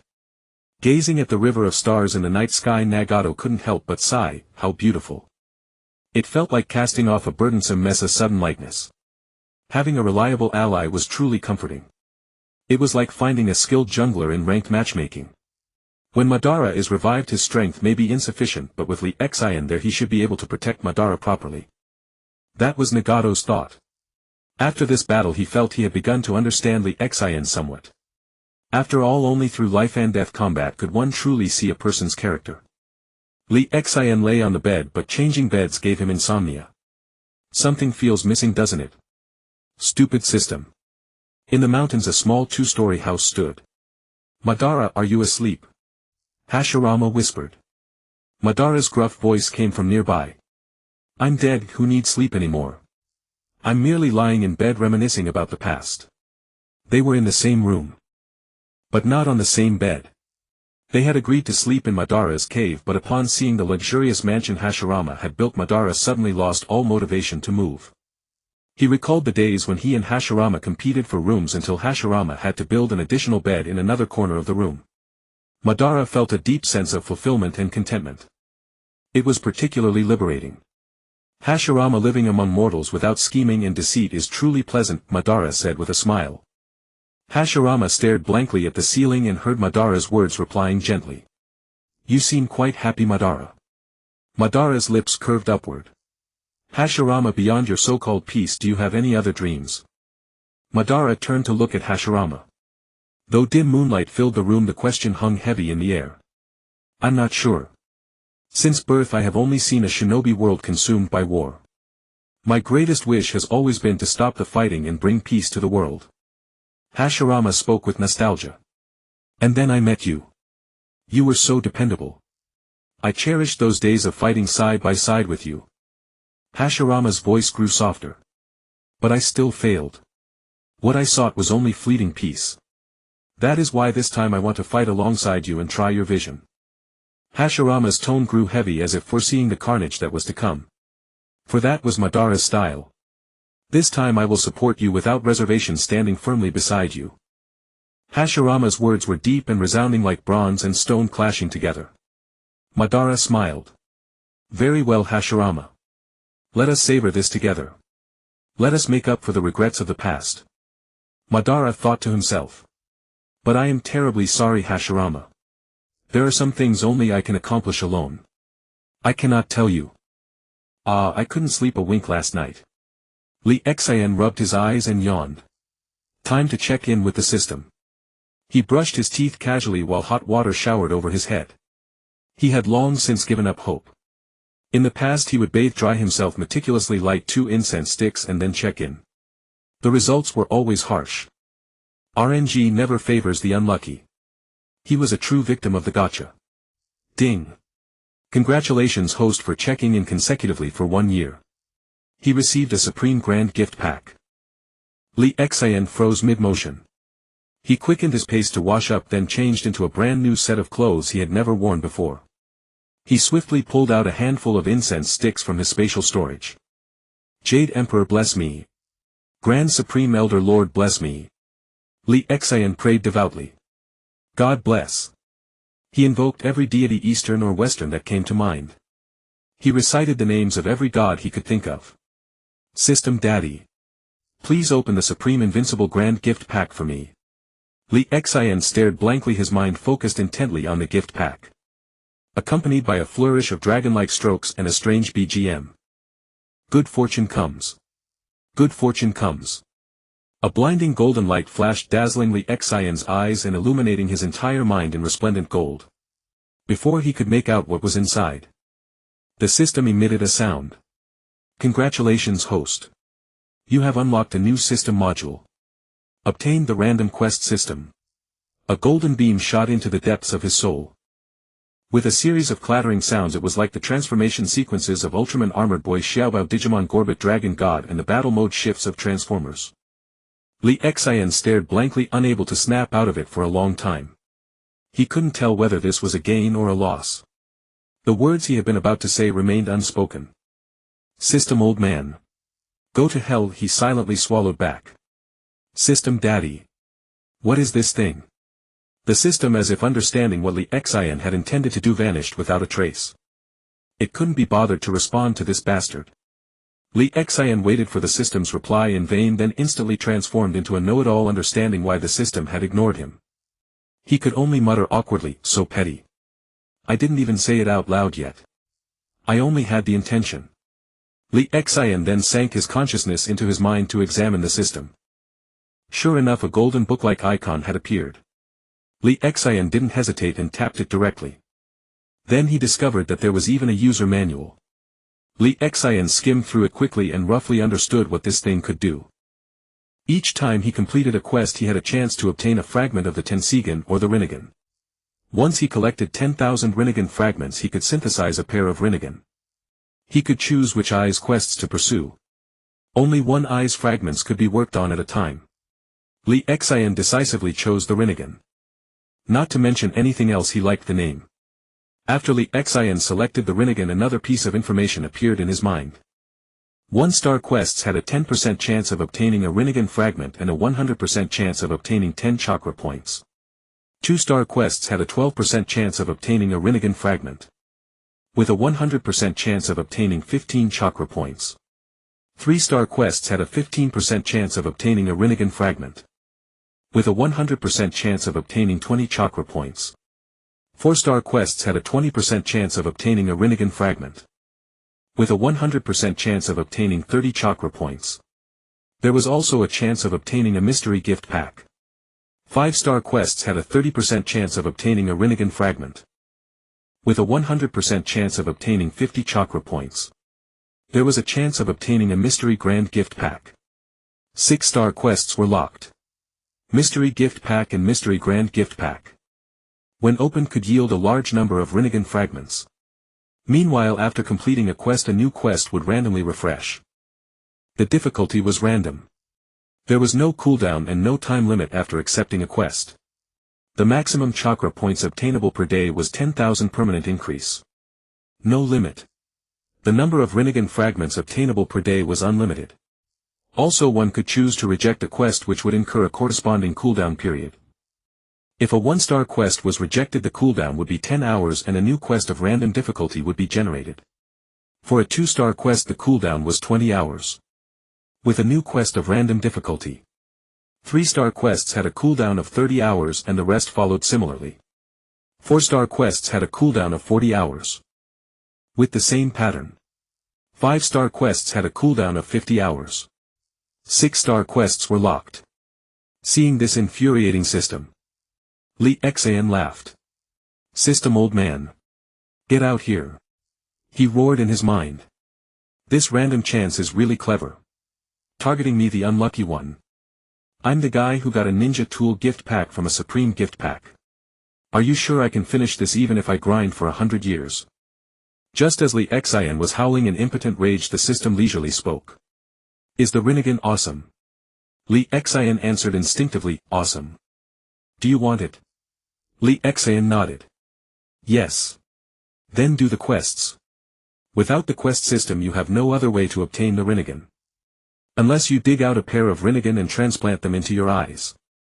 That would mean giving up all your previous efforts. The system seemed to be thinking of words to brainwash Li Xian, for its joy was built upon his suffering. And even if you transplant the Rinnegan, you might not be compatible.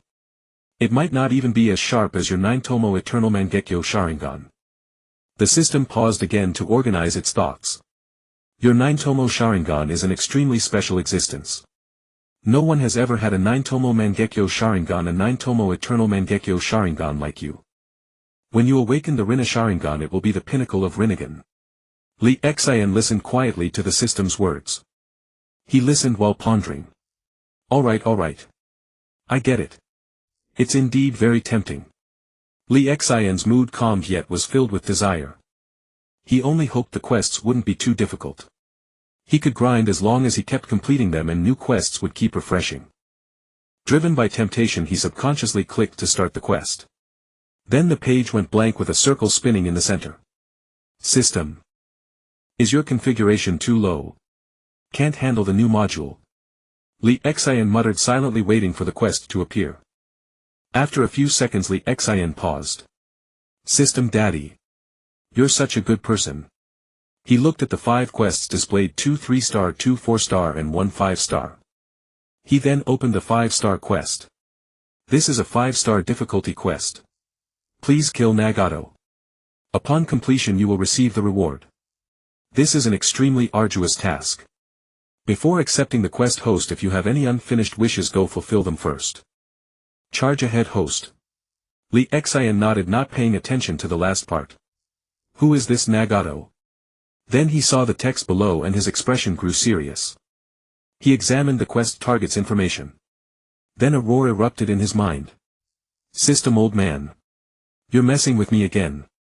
He realized that Nagato was the original body of pain, meaning Nagato was also his subordinate. And Nagato's eyes were the Rinnegan. Li Xian fell silent, then silently clicked to reject the quest. Seeing the 50-hour cooldown timer, he was on the verge of tears. This is like dying before the battle even starts. The first quest is like this. Li Xian went to wash his face, then resumed checking the quests. This time he decided to read through the rest all at once. This is a 3-star difficulty quest. Please go and forcibly kiss Conan. Upon completion you will receive the reward. Please note the quest target is powerful and possesses a formidable trump card. Please consider carefully, host. Due to the quest target having some favorable feelings toward the host. The quest difficulty is set at 3 stars. Host, go for it without hesitation. Li Xian wore a bitter smile. This system was truly perverse. He neither agreed nor rejected. With a blank expression he looked at the next quest. This is a 3-star difficulty quest. Please defecate on the spot for a fay to watch. Upon completion you will receive the reward. This quest is simple and the reward is practically free. Go for it bravely, host. Li Xian furrowed his brow, veins bulging on his forehead. He muttered under his breath, System, you really are a dog. Again he neither accepted nor rejected. Li Xian looked up at the blue sky, thinking darkly, has the system been replaced? He stared fixedly for a few minutes, then looked at the next quest. There was no choice, the Rinnegan was too tempting. Otherwise he would rather this module didn't exist. This is a 4-star difficulty quest. Please take Gang Shouji's virginity.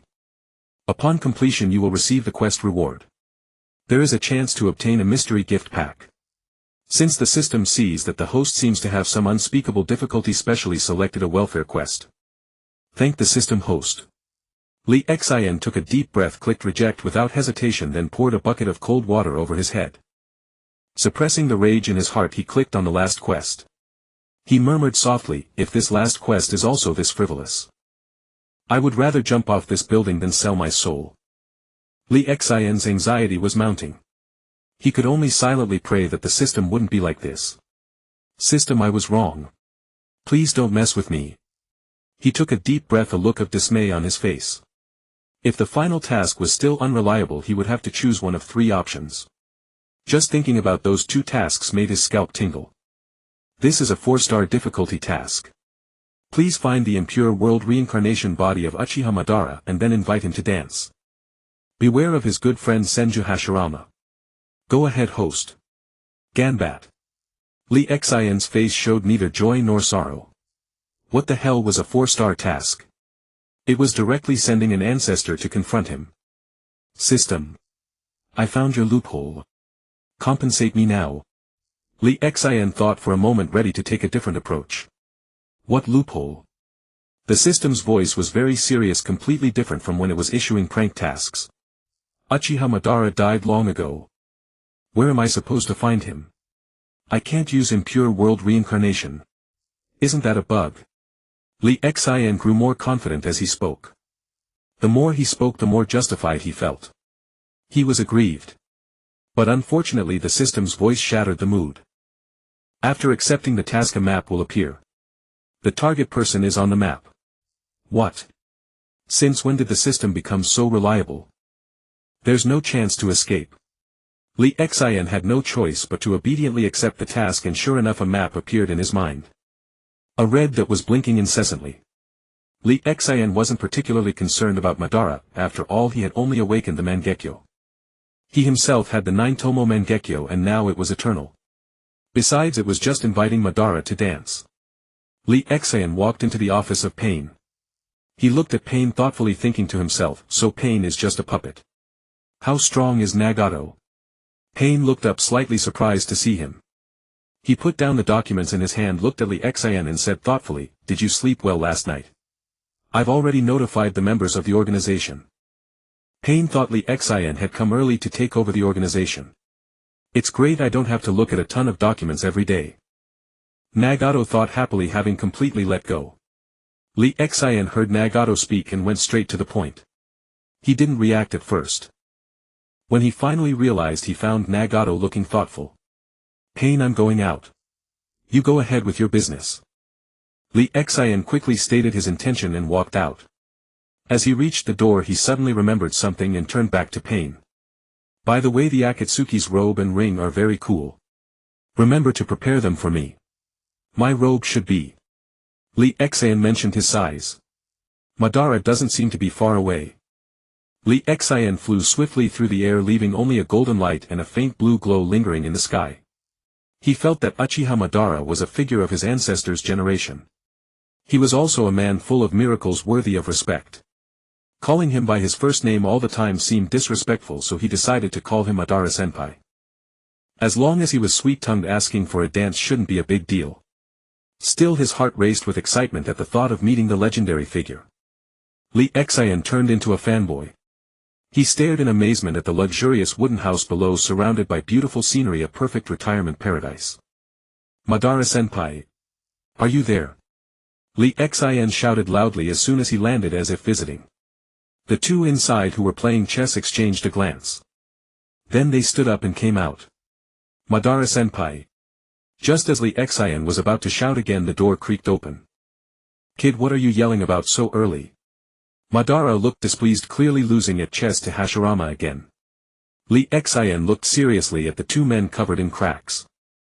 Both appeared to be around 30 years old. Madara wore the Uchiha clan robe, exuding extraordinary charm and handsome features. But behind him there seemed to be a sea of blood and imposing aura. Hashirama wore a red armor, looking like a gentle neighbor. Although his aura was also overwhelming, it was peaceful, indicating a very kind person. Madara looked at the young man still staring blankly at him and Hashirama. His eyes narrowed. Although Li Xian had put away his wings and changed clothes, the Uchiha clan emblem still evoked a wave of nostalgia in Madara, calming his dissatisfaction. "Kid. What do you want from me?" I'm your ancestor. You're calling me by my name." Madara complained irritably.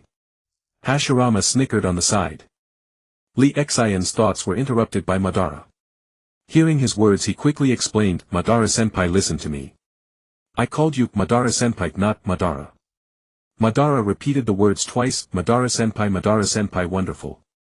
Then he looked at Li Xian with a grin. "Kid, you're pretty good. What do you want from Madara-senpai? I mean, what do you want from me?" It was clear that Madara liked the title. Hashirama sighed, "What at Sundra Madara?" Then he spoke softly, "Kid. You call him Madara-senpai. What do you call me?" Seeing that Li Xian didn't bother to respond, Hashirama's face darkened. He quickly spoke up. Madara, seeing this, felt a surge of amusement. Li Xian was completely bewildered. "I'm talking to my Madara-senpai. What's up with this Hashirama? Hashirama-sama. Do we have a blood relation too?" Li Xian asked cautiously. His words immediately made Hashirama unhappy. "Kid, you call Madara so affectionately, but why do you call me so formally? What the hell is blood relation?"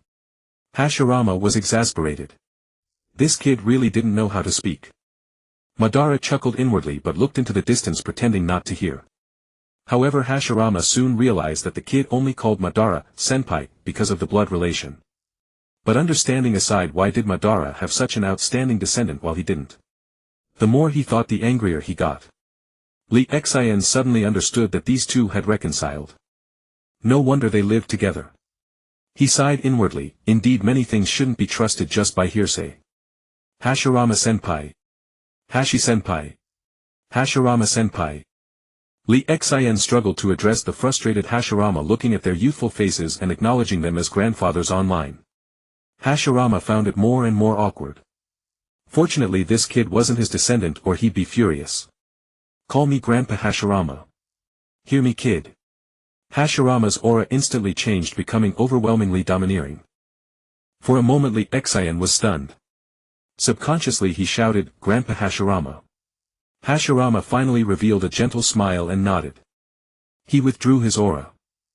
Boy, what do you want from me? Madara inquired, looking at Lee Xian. Are you in some kind of trouble? Lee Xian was bewildered by Madara's question, thinking to himself. When did Grandpa Ban become so warm-hearted? Could the legend of Azura I heard be a counterfeit? Grandpa Ban, I do have something. I want to dance with you. Fearing a mistake, Lee Xian followed the system's exact words. The slight upward curve of Madara's lips flattened. Oh. With some strength you already dare to challenge a legendary ninja to seize their glory. Madara's expression gradually turned cold and ruthless. So you plan to make an example of your own ancestor? Madara was somewhat disappointed. The familial warmth he had initially felt dissipated. Hashirama's expression was also grim. He knew Lee Xian's combat prowess was formidable, but he never expected this promising youth whom Madara favored to be such an ungrateful wretch. He was about to turn on Madara. Lee Xian, seeing their expressions, was instantly dumbfounded. Wasn't it just a dance? Those elderly aunties danced square dancing so joyfully. Those uncles, old men in their 50s and 60s. They also enjoyed clubbing. But upon hearing Madara's subsequent words, Lee Xian realized he had been screwed over by the system again. Lee Xian felt helpless, unable to reveal the system's existence. He should never have followed the system's words. Agitated, Lee Xian's eyes darted around. He deeply admired Grandpa Ban, and from their earlier interaction he found him quite amiable. He didn't want to make him feel uncomfortable or cause misunderstandings. After all, he could sense familial affection from Grandpa Ban. Grandpa Ban. Listen to me. Don't get excited. Lee Xian raised his voice several decibels, cutting off Madara. He feared that if he didn't interrupt now he would never have another chance and they would instantly become mortal enemies. Lee Xian gathered his thoughts, pondering how to phrase it so Madara would accept. Grandpa Ban. It's like this. I feel I've hit a bottleneck, so I came to seek a sparring match with you. Lee Xian now understood what dancing meant. Seeing Madara listening to him, Hashirama's expression also eased. Lee Xian continued, in the ninja world no one is stronger than you, Grandpa Ban and Grandpa Hashirama. So I came to you. Lee Xian swiftly flattered them. It was no shame to be humble before his idol ancestor and seniors. After all, the Chinese people value benevolence, righteousness, propriety, wisdom and faithfulness. Respect others and they will respect you in return. Madara was pleased by these words. He nodded as if confirming his suspicions. Hashirama's smile returned. What a clever boy, he thought. Seeing the two calmed, Lee Xian sighed inwardly. The ancients did not deceive me. Indeed, flattery can overcome any obstacle. Madara thought for a moment. Although he might lose face before his junior, he still had to clarify beforehand. Boy, I haven't even asked your name yet. Madara first diverted attention.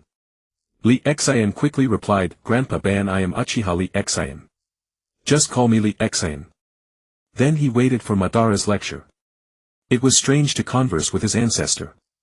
It felt like a dimensionality reduction strike. You see, I am currently in an impure world reincarnation state. My strength is less than half of what it was in life.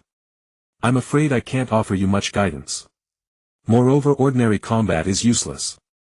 Life or death battles might have some effect, but the aftermath would be too intense. That would expose me. I still want to enjoy the scenery. Lee Xian was at a loss for words. He sighed inwardly. Is this mission doomed to fail? But Lee Xian refused to give up. Just as he was about to make another plea, Madara suddenly recalled something. By the way, how did you find me? I only arrived here yesterday. Madara asked, puzzled. Hashirama was also curious. They hadn't interacted with anyone. Lee Xian was stunned. How was he supposed to explain this? He had addressed Madara directly as Grandpa Ban when he arrived. Li Xian's mind raced. Seeing Li Xian silent and lost in thought as if troubled by something unspeakable. Hashirama speculated it might be a kind of perception jutsu. But that didn't quite fit because if they had been detected by perception jutsu, they would have sensed it. Madara's expression shifted as he watched the still pondering Li Xian. After all, he had grand schemes. Unlike Hashirama's indifferent attitude, Hashirama keenly sensed Madara's change, even the possible stirring of murderous intent. He quickly tried to smooth things over. As everyone knows, serving a lord is like lying with a tiger. Their suspicions ran deep. Madara was like that. The Warring States period was too brutal. Survivors were not fools. Could it be that you saw us standing so far away watching the battle yesterday? That's terrifying. We've been through countless battles and seen everything. To make his explanation more plausible, Hashirama spoke with a straight face. Madara considered Hashirama's words and thought they made sense. He had even awakened the Rinnegan. Who in the Warring States period could have imagined the Sharingan evolving like this? The Rinnegan was indeed immensely powerful. Thinking of the Rinnegan, Madara began to muse. He recalled Li Xian's powerful Mangekyo Sharingan. Li Xian's ability to find us might be a power of the Mangekyo. And he doesn't want to tell us, which is why he looks troubled. He also wants to persuade us. The more Madara thought, the more convinced he became. He exclaimed inwardly. Nothing escapes these eyes. Invisible imagination can be the most fatal. Seeing Madara's slightly furrowed brow relax, Hashirama breathed a sigh of relief. He was probably the one who understood Madara best, knowing his habits. They were not only friends but also enemies. Of course, that was all in the past. Li Xian thought for a moment. Making up a story seemed unreliable. Better to be straightforward than to lie. Li Xian spoke. Grandpa Ban. Grandpa Hashirama. The reason I know you are here is my secret. I only learned of it today, which is why I came. Hearing Li Xian's words, Madara's eyes lit up. This confirmed his suspicion. As for Hashirama, he didn't care, he was merely curious. He had experienced raising children and grandchildren, so he wanted Madara to taste that joy, which was why he racked his brains to help mend their relationship. Oh, I see. Quite a useful ability. Madara deliberately added the word ability at the end to indicate he already knew. Playing this game of keeping Hashirama in the dark pleased Madara greatly. Li Xian, unaware of Madara's intent, was solely focused on completing the mission. Grandpa Ban, let's find a secluded place. I really want to fight you. You've always been my idol. Li Xian pleaded once more. Looking at Li Xian's serious expression, Ban couldn't bring himself to refuse. He was Ban. Refusing to fight had already gone against his own will. If he refused again, he wouldn't be Ban. Besides, guiding the younger generation was necessary. For the healthy growth of the next generation. To hell with the plan. Fighting plus the junior's second invitation awakened Ban's true nature like a sleeping lion. His originally fierce aura became even more overwhelming, like a surging sea of blood. Li Xian felt as if he had fallen into a hellish abyss, the air thick with the scent of blood. Seeing Ban like this, Zhujian instantly became bloodthirsty. Ban. This is the you I know. Burn. Zhujian said with a touch of narcissism. Li Xian watched Ban, who seemed to have transformed into a different person. That sinister smile at the corner of his mouth, his sharp eyes. Behind him it was as if a demon was threatening Li Xian, baring its claws and teeth. Li Xian's face grew heavy, the pressure Ban exerted on him was too intense. It made his body tremble. On one hand he was infected by Ban's battle lust, on the other he was overwhelmed by Ban's aura. Li Xian gritted his teeth and mobilized the power of his heart. He wanted to break through Ban's aura and form a confrontation. Finally. Li Xian's eyes transformed from 1 tomoe to 2 tomoes, 3 tomoes, 4 tomoes, 5 tomoes, 6 tomoes, 7 tomoes, 8 tomoes, 9 tomoes, each rotation adding 1 tomoe. When 9 irregular tomoes appeared in Li Xian's eyes, the rotation stopped. Then, like a chemical reaction, they transformed into a Mangekyo. The 9 tomoe eternal Mangekyo Sharingan. The power of his heart also surged skyward, unlike Ban's controlled aura. Li Xian unleashed it all at once. Li Xian's eyes were filled with confidence. Now, no matter who the enemy was, he would never fear again. Ban and Zhu Jian were also surprised by the change in Li Xian's eyes. Ban grinned and looked at Li Xian. "Junior, your eyes are quite impressive." Then he turned to Zhu Jian and said with a smile, "It seems that this state of mine is not strong enough. Let us two old men fight side by side and guide the younger generation." Zhu Jian laughed. "I've been ready." He gave Ban a fist bump gesture. Ban was stunned for a moment, then warmth filled his heart. He raised his fist in response. At that moment it was as if the two became one in both gaze and movement. Their coordination was incredibly high. Li Xian's expression turned serious. A thought crossed his mind: 1 + 1 is more than 2. "Li Xian, let's begin. Let us two old men see your strength." Ban and Zhu Jian spoke the same words simultaneously as if one person. Li Xian turned off the passive that ignored defense. This kind of battle made his blood boil. He stretched his arms back and a tangible chakra burst out of his body. Li Xian's body rapidly grew taller. Beneath his feet a 500-meter Susanoo quickly formed. On his back 18 huge golden wings with blue light appeared. At his waist were 2 huge swords in sheaths. The wolf head on his chest armor howled to the sky lifelike. Ban and Zhu Jian exchanged a glance. They looked somewhat serious. Ban said to Zhu Jian, "Use that move of yours." Zhu Jian nodded and instantly entered immortal mode. Then he clasped his hands together and something immediately burst from the ground. But this time he wasn't as relaxed as usual, he continuously poured in chakra. A smile curled on Ban's lips. Having such a move on a teammate is truly comforting. He quickly closed his eyes. Then he opened his eyes. 3 tomos appeared, then a Mangekyo which whirled violently and some straight lines emerged. A second later it turned into a Rinnegan with black rings and white pupils. Ban looked at the 300-meter-tall 1,000-armed giant Buddha that had just appeared in front of him. He murmured to himself, "It's not over yet. The face of Zhu Jian on my chest is slightly warm. Immortal mode activate." Zhu Jian had stopped. The giant Buddha with multiple heads was now as tall as Li Xian's Susanoo. Seeing that Zhu Jian was ready, Ban thought for a moment. "Junior, be careful." Then his chakra surged skyward, enveloping the 1,000-armed giant Buddha. The giant Buddha was then clad in blue armor. Thousands of giant hands gained gauntlets. The two stood on the Buddha's head, exchanged a glance and then spoke at the same time. Immortal technique with style true several thousand hands top Buddha. Immortal technique armor true several thousand hands top Buddha. Li Xian was dumbfounded when they unleashed their ultimate moves from the start. His bloodshot eyes gradually calmed. Damn. Why not just dance? That looks freaking fierce. He had no confidence to withstand it. Chang Men's dazed expression stopped. His Rinnegan turned to Li Xian's direction. Such 3 powerful chakras. One of them is familiar. Is it Li Xian? Who is Li Xian fighting again? Tian Dao Peiyan, who had been organizing documents, immediately stood up. He flew toward the battle. Such a troublemaker. Don't die. Wait for me. Peiyan flew quickly and soon the other 5 Peiyan appeared behind him. But the other Peiyan could not fly, they could only run on the ground. Xiao Nan put down her book. Both of those chakras are so strong.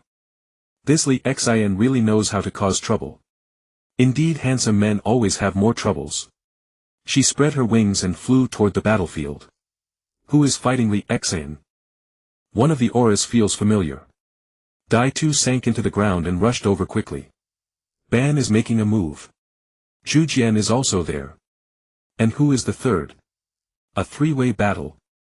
He Ju stared at the direction of the battle. Damn Ban. I told you to keep a low profile, keep a low profile. And you still use such powerful force. He Ju had not been around the Rain country yesterday, so he hadn't sensed Li Xian's battle. Ban and Zhu Jian, using immortal mode, had exceptionally strong perception. They immediately sensed someone approaching. They were now like human radars. Even if others didn't use chakra, they could sense their massive chakra. Li Xian, let's decide the battle in one move.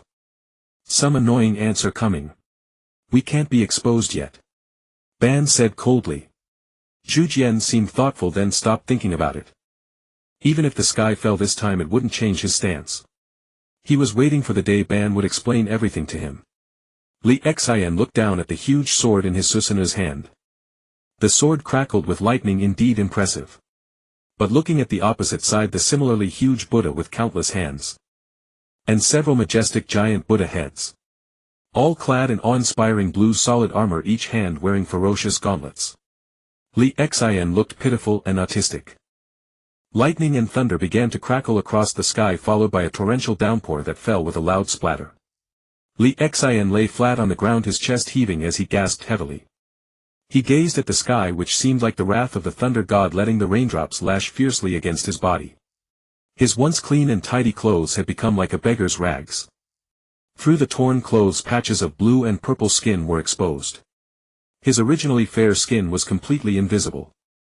It was only because they saw he couldn't hold on any longer and Zhu Jian and Ban stopped in time that his injuries were so light. So strong.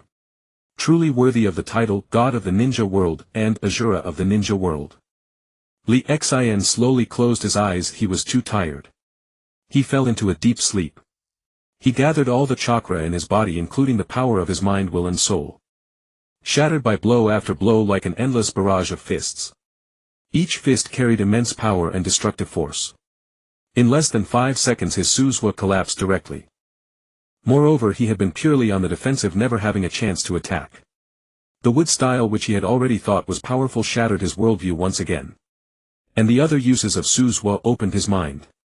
In the rain, Zhu Jian and Ban silently made their way. They showed no signs of having just been through a fierce battle. Zhu Jian had an excited expression. Ban. Our secret techniques are so powerful. Whoosh whoosh whoosh, it's so satisfying. Zhu Jian walked along making punching motions. Making gestures. Ban recalled the previous battle, a thoughtful expression on his face. He had discovered that Li Xian's Mangekyo was an eternal Mangekyo, far surpassing his own eye power. It was the same straight-tomoe as his. Moreover, despite Li Xian's arm being broken because they couldn't stop in time, it had healed completely in no time. Coupled with Li Xian's 9-tomoe, Ban felt a sense of crisis that this junior might soon surpass him. Zhu Jian, seeing that Ban ignored him and kept his head down, felt puzzled. He walked up and pushed Ban. What's wrong with you? You're absent-minded. We won the battle, shouldn't we be happy? And he's such a powerful junior. Gave him a good lesson so he won't get cocky. Zhu Jian was confused. Ban, pushed by Zhu Jian, snapped back to reality. Sorry Zhu Jian, I was just thinking about something. What you said just now is quite reasonable, but I think this junior is extraordinary. Perhaps next time we meet we won't be able to defeat him. And this is also our strongest technique, isn't it? Ban was very rational, but also thinking about other things. He was pondering how to deal with this junior if he ultimately obstructed his plan. Zhu Jian, hearing Ban's words, seemed thoughtful. He nodded and said, "You're right. How can he be like a teenager? How can a teenager be this powerful?" Then he smiled. The stronger he is, the more interesting it is, isn't it? We'll just get stronger too. Ban looked at Zhu Jian like he was an idiot. We're already dead now, we're just impure world bodies. How can we get stronger? Zhu Jian rolled his eyes. Chakra can't get stronger, but we have an immortal body. And chakra is unlimited. We can study new techniques. Ban was instantly amazed. Zhu Jian, I didn't expect you to have such a brain. I've underestimated you before. Ban said teasingly, thinking Zhu Jian's words were indeed quite reasonable. A smile hung on the corner of Ban's mouth as he thought to himself. I hope you'll always stand with me, Zhu Jian. Pei-Yan flew in the air, sensing that the battle fluctuations had ceased. Just now a strong wind had blown past him, the aftermath of the battle. Pei-Yan gritted his teeth and increased his speed again.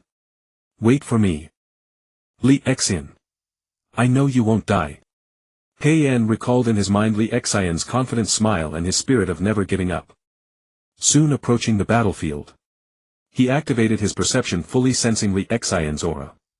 He saw that the surrounding several kilometers were completely bare. Everywhere were ravines, not a single piece of intact ground. Pei-Yan was secretly shocked that the ninja world still had such a powerful figure. His heart sank. This was bad for his upcoming plans. Soon he reached the center. The land here was either deeply sunken hundreds of meters by a tremendous force or gouged out by a single strike into a ditch tens of meters deep and hundreds of meters long. The holes around were slowly being filled by rain. After a few more heavy rains, this place would turn into a small lake. Pei-en saw Li Xian lying on a small elliptical platform a few meters high. He was completely naked with only a few scraps of cloth on him. Bruises and red marks were everywhere. Pei-en walked up and felt Li Xian's pulse, then took off his own robe and draped it over Li Xian to prevent him from being exposed. His already tattered clothes had been washed away by the heavy rain. Then Pei-en used his aura to levitate both of them and flew back. But the speed was much slower than when he came. Soon Dai too emerged from the ground at the edge of the battlefield. He then discovered that the land for several kilometers had been plowed over and instantly understood why he had stopped before. There were no tree roots left for him to use the mayfly technique to dive into. Heiju appeared in the shadows with a gloomy expression, said nothing and then left. He had come in vain, the battle was already over. Xiao Nan arrived late, saw Pei-en and the guy at his feet and looked utterly confused. Pei-en was not wearing his robe, but this guy was on the ground wearing Pei-en's robe, occasionally revealing a glimpse of skin. Xiao Nan blushed deeply. She hurriedly flew back, avoiding impropriety. The paper wings behind her quickly flew away. Pei-en was dumbfounded. He had been about to ask Xiao Nan to take this troublesome guy away. He was not used to carrying someone with his aura and had to concentrate to keep this guy from falling. When Li Xian woke up, it was already the next day. He felt his stiff body all over and was very uncomfortable. Then he looked around and found that he had returned to the Akatsuki organization in his own room. Just as he sat up, a scream. Damn! He hurriedly covered himself with the blanket. Then he rushed to the bathroom to shower.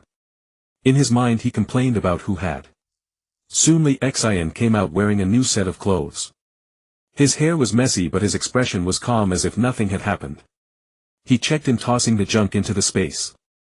Then he opened the mission and collected the rewards. He received a fragment. The mysterious gift pack was indeed mysterious. He opened it and got 100 points of chakra. Then Li Xian looked at the newly refreshed missions. 2 missions were in countdown status. Only 2 3-star missions remained. Li Xian had forgotten to reject them. Who knew he would faint directly? The 4-star mission was so difficult. Another 4-star mission. This mission actually. This is a 4-star difficulty mission. Abduct Uzumaki Naruto to the Akatsuki. Completing the mission will grant substantial rewards. Li Xian saw this mission and rubbed his chin. Is this system going too far? It's starting to kidnap children now. Li Xian pondered this mission was feasible. After all, he was the leader of the Akatsuki and it would be a perfect opportunity to personally protect Naruto while also seeing how much he had improved over the years. Pei-en's hand, which was writing something, trembled and the pen nearly fell off the table. He cursed inwardly, doesn't this man ever rest? He was tormented so badly yesterday and now he's back again. Pei-en had a premonition that Li Xian was about to go out and cause trouble again. This guy is nothing but a troublemaker. I can't stand it anymore. You. Cough. What are you here for? Pei-en almost blurted out the words he was contemplating. Li Xian was speechless. He stared at Pei-en in astonishment, feeling that first there was the system and then Pei-en. How could he change so much? The system now seemed like a different person, as if it had become darker. I need to go out for a while. You carry on as usual and holler if anything comes up. I'll be right back.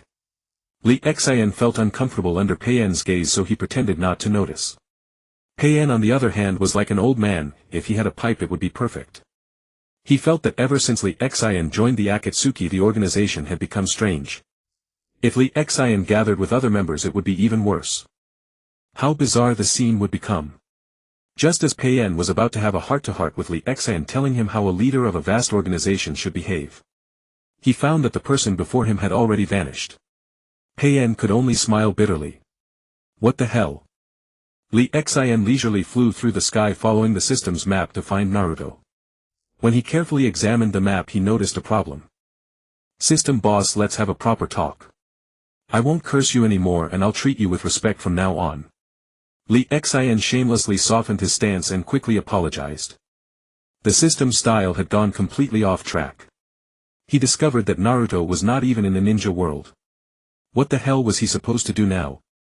The system's voice was cold and aloof, only offering a terse explanation. He wouldn't forgive Li Xian, a man so quick to forget. The system spoke slowly. Naruto is currently training in sage art at Mount Myaboku. To go there and complete this mission you need to use the mission item, the teleportation talisman. Li Xian listened carefully to the system's words, not daring to make a sound. The dark version of the system was too terrifying, it seemed determined to toy with him. System boss. Boss. What is this mission item?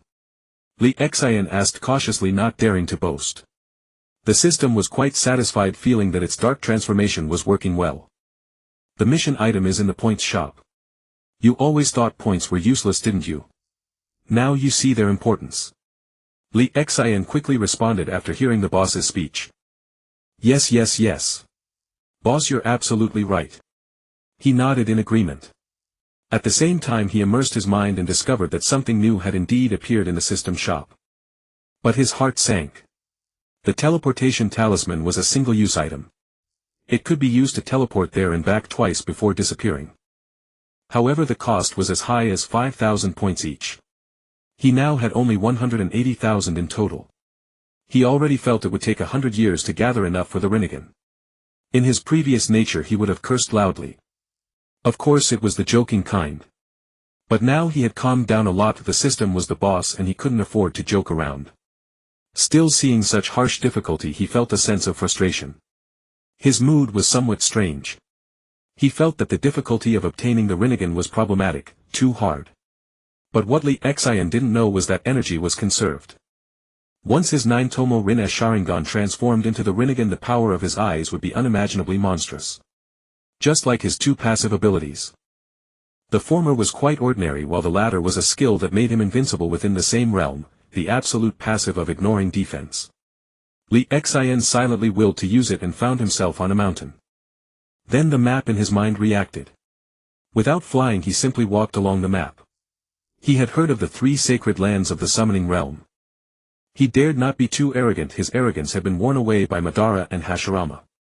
Now he walked silently, growing stronger in silence. Li Xian's mentality had been constantly changing. As he gradually unveiled the veil of the ninja world and experienced certain events, his mindset never stopped evolving. The strongest power of a warrior is the power of the soul. Jiraiya had some matters to attend to. He had learned of Orochimaru's whereabouts. It was inconvenient to bring Naruto along and he worried that no one would take care of him. So he simply taught Naruto to practice sage art. That was what Jiraiya had in mind. As for whether it was because Naruto's Rasen Shuriken had caused too much damage to his wrist and thus Jiraiya was trying to teach him his signature technique, only he knew. Only he knew. As for why he sought Orochimaru, it might be because he could no longer stomach the live insects. The ninja world placed great importance on ninjutsu secret techniques and training methods. Even a direct disciple would be kept in the dark with only a few techniques casually taught. The rest depended on one's luck. Otherwise, why wouldn't any of the legendary Sannin have formed a contract with Enma? Enma was still very strong and summoning beasts usually had families. There were even stronger summoning beasts than Enma. Keep it up, Naruto. You're doing better than last time, said Fukasaku Sage, striking the petrifying body of Naruto with his staff, his tone encouraging. Yes, Fukasaku Sage. Naruto thanked Fukasaku Sage and then carefully recalled the experience. Soon after resting for a while, Naruto spoke. Fukasaku Sage. I've rested enough. Let's try again. I feel like I'm almost there. Fukasaku Sage nodded with a smile, his face full of admiration. Very well. Let's do it one more time. Shima has already started preparing a delicious meal. After this practice we'll go eat. Fukasaku Sage's face lit up at the thought of the delicacy. Naruto's face turned green when he heard the sage's words. Everything here was wonderful even though Jiraiya was absent.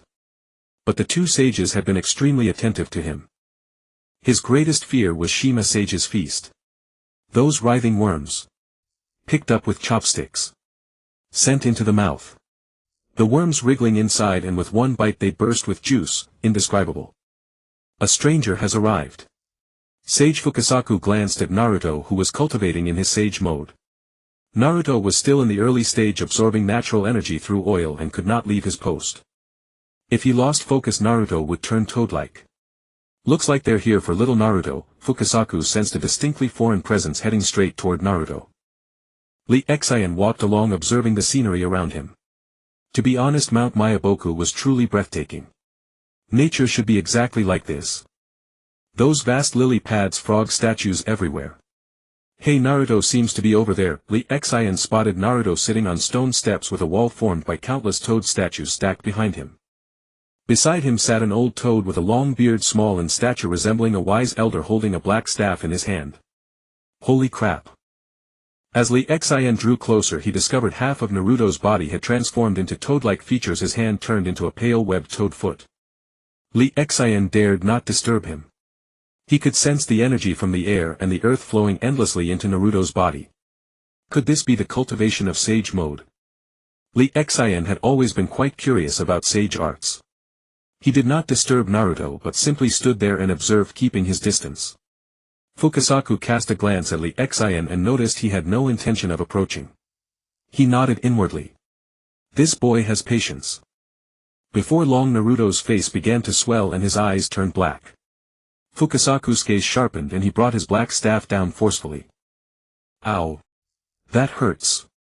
Old man Fukasaku, you hit too hard. Naruto complained to Fukasaku. He clutched his head, emerging from that strange state. Fukasaku ignored him. He had already explained this several times before. Without force he could not snap Naruto out of this state. Otherwise Naruto would turn into a stone toad. Naruto, is that person your friend? He seems to be looking for you. Fukasaku gestured for Naruto to look toward Lee Xian. Naruto rubbed his head and looked in the direction Fukasaku pointed. Lee Xian. He stood up and walked toward Lee Xian. Fukasaku hopped onto Naruto's shoulders. With Fukasaku perched on Naruto's left shoulder, Naruto waved with his right hand as he ran toward Lee Xian. Lee Xian carefully examined Naruto and noticed he had already changed into new clothes. He had grown considerably taller as well. You look much sharper, Naruto. Also more muscular. Naruto, breathing slightly heavily, replied, darn it. You've gotten even handsomer. And taller too. Their words came out at almost the same time. They locked eyes and burst into laughter, the awkwardness of over a year apart melting away. Naruto scratched his head. Lee Xian, how did you find your way here? This place is no ordinary location. Naruto was puzzled and curious. Lee Xian offered a gentle smile, refined and elegant, yet his tone carried a hint of boldness. Wherever I set my mind, there is nowhere I cannot reach. Fukasaku's eyes narrowed. Then, as if recalling something. Naruto, we're about to have a meal. Invite your friend to join us. Today's feast is particularly special. Naruto's face turned green, sweat beading on his forehead. Lee Xian looked on curiously. Naruto seemed capable of changing expressions in an instant. Naruto's expression shifted, his eyes darting about. It was as though. Is that so? Grandpa Fukasaku, that's wonderful. Let's hurry and go. Before Lee Xian could respond, Naruto grabbed him and dragged him toward Fukasaku's home. Behind Naruto it seemed as if a demon emerged, revealing two sharp horns. In his heart he thought. Let Lee Xian experience my recent despair. Sage Shima had not yet noticed the unfamiliar figure among them and paid it no mind. Old man Naruto, you're back. And who's this young man? I just happened to develop a wonderful new dish today. Let's eat together. Sage Shima warmly pulled them inside. At this moment Lee Xian already had a bad feeling. But it was too late to turn back. He cursed inwardly. Darn it. Naruto has turned bad. He's no longer that innocent little brother. Soon Lee Xian confirmed his suspicions. His expression began to stiffen. On the table before him were crawling fuzzy creatures along with boiled and stir-fried preparations. Apparently Naruto could not stomach the raw food and opted for the stir-fried versions. Come on. Eat more. Don't be shy. When Lee Xian snapped back to reality, he was already seated, a bowl in hand, chopsticks beside him. Naruto shot him conspiratorial glances. Lee Xian's hand trembling slightly as he held his chopsticks. Naruto had doubled over with suppressed laughter. In his hand he pinched a stir-fried insect and popped it into his mouth, chewing softly. He swallowed hard, then looked at Lee Xian with tearful eyes and smiled. Lee Xian, try Grandma Shima's cooking. It's really quite something. Lee Xian stared at Naruto in utter disbelief. His mind raced. Darn it. When did I fall under an illusion? How could Naruto be like this?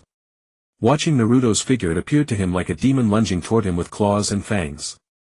Warping and undulating. Lee Xian felt the world had abandoned him. Burn it all down.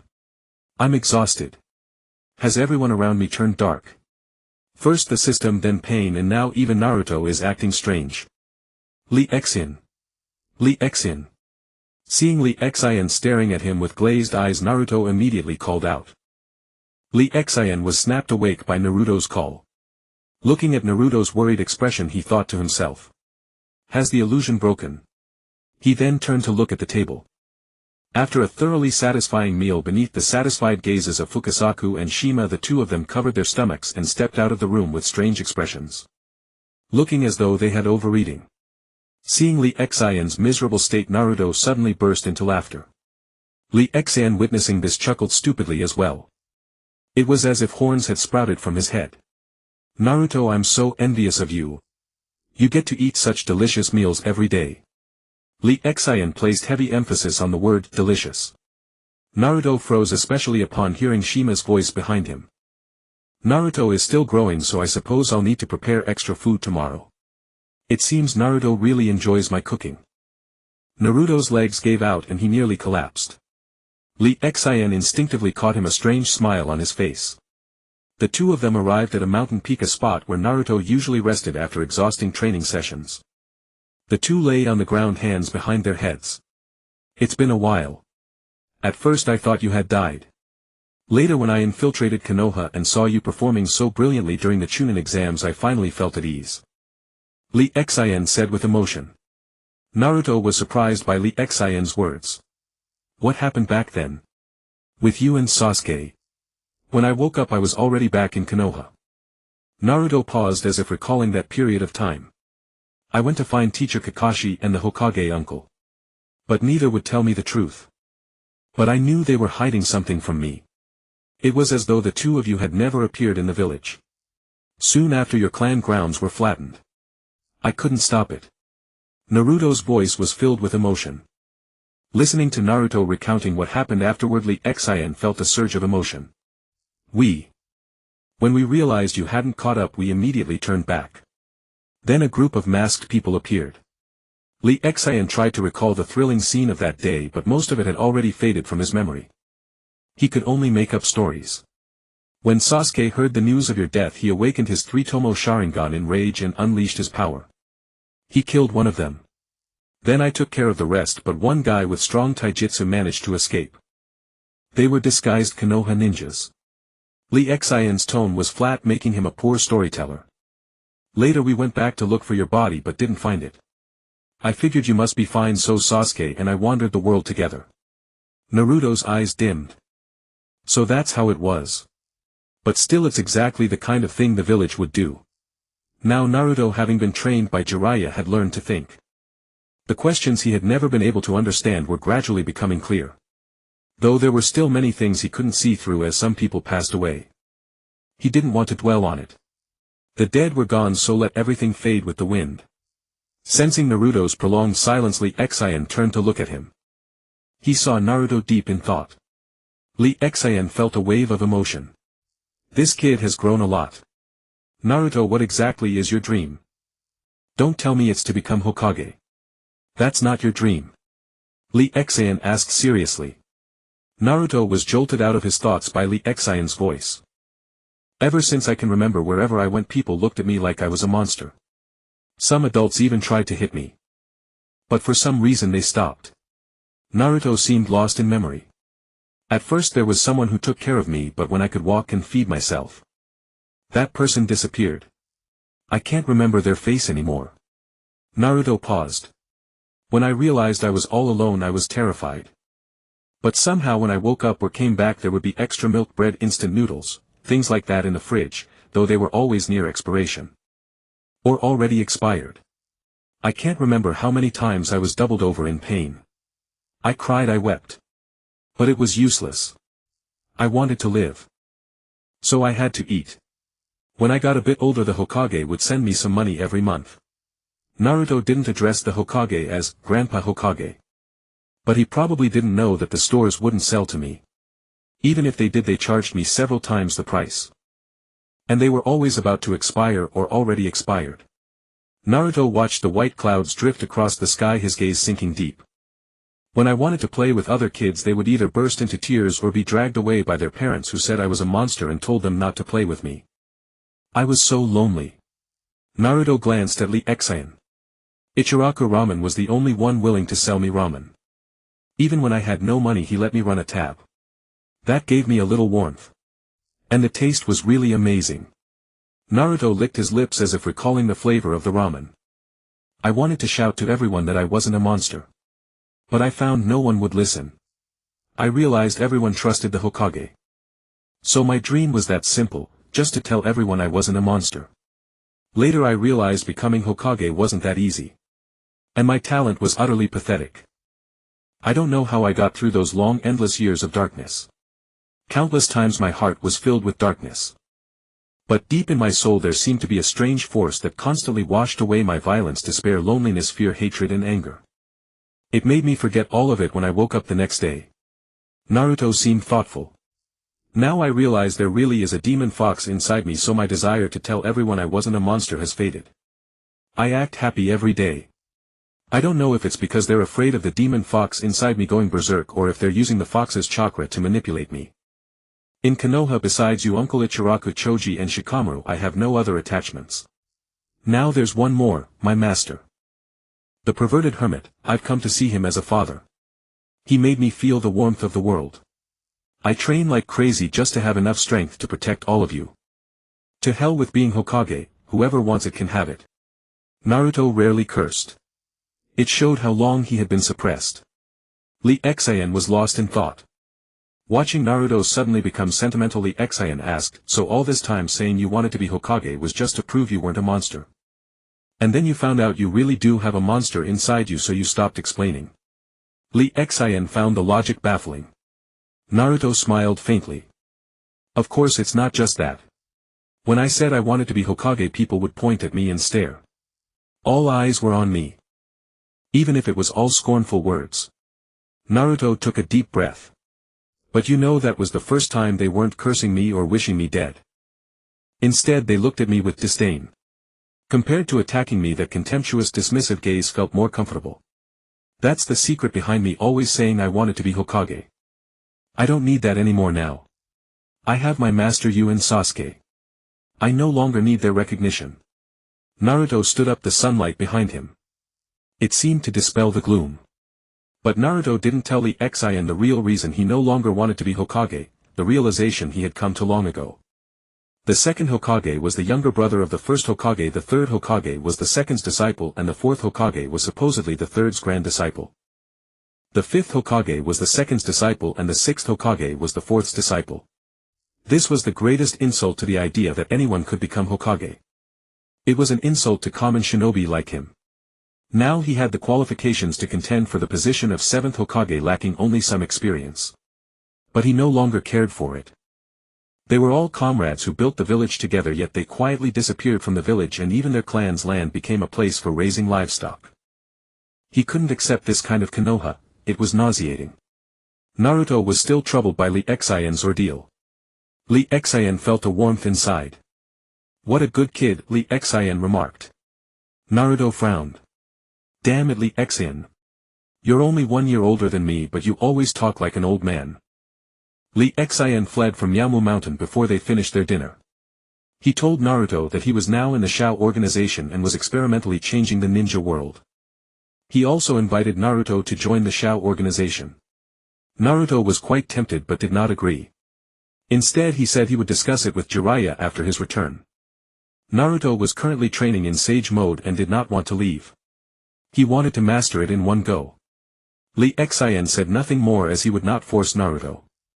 The two reminisced for a while, then Naruto went to train while Lee Exian returned to the ninja world. Lee Exian stared at the two remaining 3-star missions deep in thought. There was also a mission timer with 40 hours left, almost at an end. His mind replayed Conan's delicate face, her icy aloof demeanor, blue hair and the ineffable curves of her figure. The image in his mind suddenly shifted to an Obito with a spiral mask. Lee Exian quickly shook his head and rejected both missions. Whenever he stopped being busy, the colossal giant Buddha would appear in his mind, clad in blue solid chakra armor bearing several different heads and with what seemed like countless arms. On its hands were terrifying gauntlets. Fists came crashing down like a flood, dense and overwhelming. Lee Xian thought it over, and except for Naruto's 4-star mission which he kept, the other 4 mission slots had all entered cooldown. So he decided to develop a new with-style technique. After witnessing Hashirama's majestic jutsu and Madara's exquisite control over Susanoo, Lee Xian was extremely envious. But unfortunately he could no longer find Madara, otherwise he would have sought their advice. Wouldn't that be wonderful? Lee Xian found a secluded spot and pressed his palms together. Chakra burst from his body, and within a radius of several hundred meters tree sprouts densely appeared, quickly growing into saplings. Looking at the trees now over 10 meters tall, he had reached a bottleneck. It was not a lack of chakra, but the trees could no longer increase in size. Even if he input more chakra, it only produced additional trees repeating the same growth. After several experiments, Lee Xian gave up. He planned to ask Grandpa Hashirama when he met him next. The area of several hundred meters had become a dense forest of bizarrely shaped trees. Trees were growing on trees. Just as Lee Xian was about to return, he suddenly realized he was lost. The spot he had been teleported back to from Yamu Mountain was not the original place.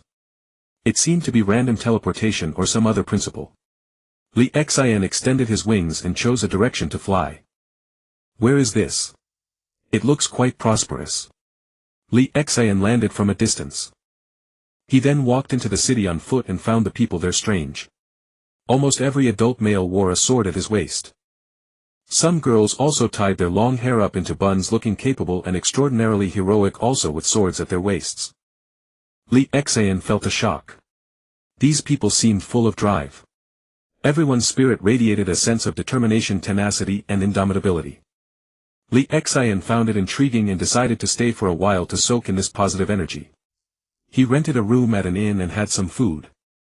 Then he walked along the streets looking left and right. The most common shops were weapon smithies, and they only sold swords, all kinds of swords. He visited several shops and found the swords quite good both in quality and design. However, most were ordinary blades, few were made with chakra or to create chakra weapons. Someone is playing the eru. Lee Xian followed the sound to its source. He saw a beggar about 50 years old wearing a tattered black kimono. Beside him lay a rust-covered longsword completely encrusted with rust. It was placed there in broad daylight without a sheath. The beggar's eru playing was so melodious that Lee Xian's mind wandered. Unconsciously he sat down and listened. When the beggar finished a piece, Lee Xian took a handful of silver coins from his pocket and placed them in the beggar's bowl. He said softly, "The music was beautiful." Then he headed back to the inn. But when he arrived he noticed the beggar sitting not far away. Lee Xian was speechless. "I'm so awesome. I took a long detour when it was right next to me. My poor sense of direction." He wondered why, despite the old man's excellent playing, no one came to listen or tip. Perhaps because people here looked down on beggars. They were swordsmen with indomitable hearts. So they despised street performers who didn't strive for more. The next day the missions had mostly refreshed. Lee Xian saw several new missions and was exasperated. He rejected them outright, too ridiculous. Then he went to listen to the beggar again, leaving some silver coins. Then he left. As usual, the beggar did not thank him, just kept playing his little tune expressionlessly. Lee Xian stayed here for a month. Every time the missions refreshed, Lee Xian's face darkened and he rejected them without even reading all the way. Things like, sneak a bite from a latrine pit, try pig feed, shout, "I'm a pervert," in the women's restroom. The system was now blatantly trying to mess with him, not even pretending. It was as if the system was telling him, "I'm going to mess with you, give you a hard time and make you miserable." Letting him understand who was really in charge in this house. Of course Lee Xian would not submit. Every day he would listen to one tune and leave some silver coins. Then he would refine chakra. Somehow the music seemed to have a magic that cleansed his soul. He was almost reluctant to leave. "System, are you giving up already?" Lee Xian looked at the 4 5-star difficulty missions with some pride. Mission 1, this is a 5-star difficulty mission. Please infiltrate the Soul Society and kill 10 evil spirits. Note, this mission is extremely dangerous. The host should accept at his discretion. Mission 2, this is a high difficulty 5-star mission. Please travel to the demon realm and kill 10 fanatical followers of the evil god. Note this mission is extremely dangerous. Be careful not to be discovered by the evil god. Mission 3, go to Ryuchi Cave and walk out alive. This mission is full of danger, a 5-star difficulty mission. Mission 4, find the dragon vein and travel back to the time when Kaguya Otsutsuki first descended upon the ninja world and make her smile. This is a suicidal 5-star difficulty mission. Dare the host accept it? After reading the missions, Lee Xian couldn't laugh anymore. His smugness vanished instantly. Indeed, the system master was still the system master. Lee Xian carefully studied the 4 tasks. He accepted the mission to the evil god realm, not daring to venture into the death god realm. The sense of helplessness from last time was still vividly before his eyes. He felt that such eerie power was best left unprovoked for now. As for the dragon pulse and the Tong Mu, Lee Xian examined the character introductions closely and let out an exclamation of recognition. Without a second thought he refused. The Longdi Cave appeared to be the simplest option, but Lee Xian turned it down. The system must be setting a trap for him. The idea of entering Longdi Cave and coming out alive seemed deceptively simple. Lee Xian sensed a deep malice lurking beneath. Teaching through words fails to instruct, teaching through experience leaves a lasting lesson. Eating and suffering alike, one grows from both. So only the evil god realm remained, for it only required slaying fanatical believers. Fanatical believers should be human after all, the most normal thing among them. Lee Xian packed his belongings and checked out of the room. Just as Lee Xian was about to leave, he paused before the old beggar and listened intently to a tune. Then he placed a handful of silver coins before the beggar. I must be going. Your music is beautiful. I hope I can hear it again someday. The beggar's hand pulling the arrow faltered for a moment before resuming its melody. Lee Xian departed following the map. The beggar cast a glance at Lee Xian's retreating figure, then continued playing his arrow. After walking several hundred meters out of the city, Lee Xian slipped out of the guard's sight. Then he soared into the sky. The system boss is actually considerate this time, no need to buy a teleportation stone. Lee Xian marveled, gathering his aura to maintain peak condition. Lee Xian flew not particularly fast but high enough to stand shoulder to shoulder with the sky. At a few thousand meters the houses below looked like tiny pebbles. There's a village ahead. Is that the destination? Lee Xian found it strange. The map in his mind indicated a spot within the village, but it was not the final endpoint. It was likely an entrance. Using a transformation technique, Lee Xian quietly infiltrated the village. He noticed that many of the children bore strange patterns on their faces. So did many adults. Lee Xian stealthily avoided several guards and slipped into a place resembling a shrine. He discovered a statue of an unknown deity. On the altar lay a blood-drenched head adorned with eerie patterns painted in a red dye of unknown material. It sent a chill down Lee Xian's spine. The statue was indescribably sinister. Its eyes glowed red and its entire body was composed of black and white. Unlike the death god, who wore a cloak of white cloth and had a horned head, sharp teeth and claws, the evil god appeared more human-like except for the statue and the altar. The room held nothing else. Lee Xian could only hide behind a pillar, wary of the villagers patrolling outside. Then he inquired of the system in his mind. System. How do I get in? The system responded with a peculiar BGM playing. Lee Xian felt a strange sense of absurdity. Is the system having another glitch? The system ignored his mental mutterings. The pattern behind the evil god statue. Lee Xian then realized that this statue was indeed the evil god. He looked at the painting behind the evil god. Only then did he notice how oppressive the painting was. Humans lay fallen like grass being mowed, while the perpetrators were creatures Lee Xian had never seen before. Only a few swordsmen could barely hold them back. Some people knelt on the ground worshipping the evil god statue and received protection. Then they fought against those unknown entities, exchanging blows, and even after dying they could rise again as if nothing had happened. Lee Xian noticed that there were no ninjas in the entire painting. As he watched, he felt drawn and approached the painting and reached out to touch it. The eternal Mangekyo Sharingan with 9 tomo in his eyes spun delicately, as if to see the painting clearly or to resist the mind-enthralling force. By the time Lee Xian came to his senses, he had entered a strange space. The air was filled with red mist, and as far as the eye could see there was only fine sand. It was as if he had arrived in a desert. The air was thick with a nauseating stench of blood. Li Xian found that his chakra was suppressed, leaving him with only about 40% of his full strength. Moreover, unlike the lively chakra outside, his current chakra was sluggish, as if preparing for hibernation. Li Xian's face darkened as he realized the path back had vanished. He was lost in this bizarre world. The map in his mind also indicated that he had reached the mission location. Li Xian tried to use the transformation technique to alter his appearance. He quickly discovered that it had failed. Only by using 10 times the usual chakra could he barely complete a shoddy transformation. The chakra within him was even more unruly than when he first used it. He also discovered a fatal problem: the chakra he used here could not be replenished. From initially skulking about, Li Xian now walked boldly. He found the place desolate with not a soul in sight. He was already suffering from visual fatigue, and even his Sharingan eyes could not alleviate it. In other words, something was constantly eroding his soul. Li Xian blinked wearily, beads of sweat forming on his forehead. He summoned a bit of water to drink, replenishing his body's moisture. Suddenly Li Xian heard a sound of something cutting through the air behind him. He swiftly dodged, rolling on the ground, and a weapon instantly appeared in his hand. It was the longsword, second only to a divine artifact. Before Li Xian could see what it was, a phantom attacked him again. He could only use the sword to protect his vital organs while activating his Sharingan to observe. Then he sensed trouble. The Sharingan's insight was also suppressed by the rules of this world, allowing him to see the attack trajectory but only defend passively. It was then that he realized the figure was a bizarre creature, its body covered in stripes like a zebra stretching across its entire form.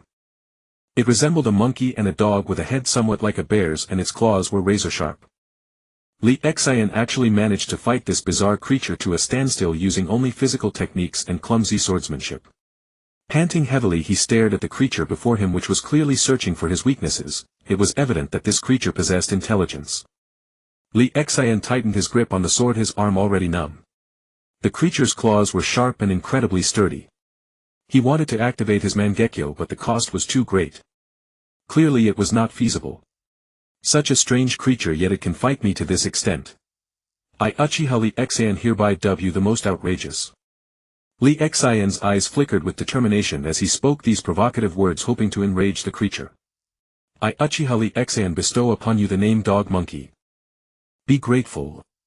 Indeed, Li Xian sensed the creature before him had been angered, its eyes turning red. It let out a long roar toward the sky. Li Xian narrowed his eyes, feeling a sense of impending trouble. The dog monkey bared its teeth, its gaze fixed on Li Xian. Seeing it in this state, Li Xian slowly walked toward it, then suddenly stumbled as if tripped. He deliberately feigned a weakness. As expected, the dog monkey fell for it and rushed toward him. Li Xian's sword swung wildly, but at an angle the creature couldn't see, it thrust out in a bizarre trajectory.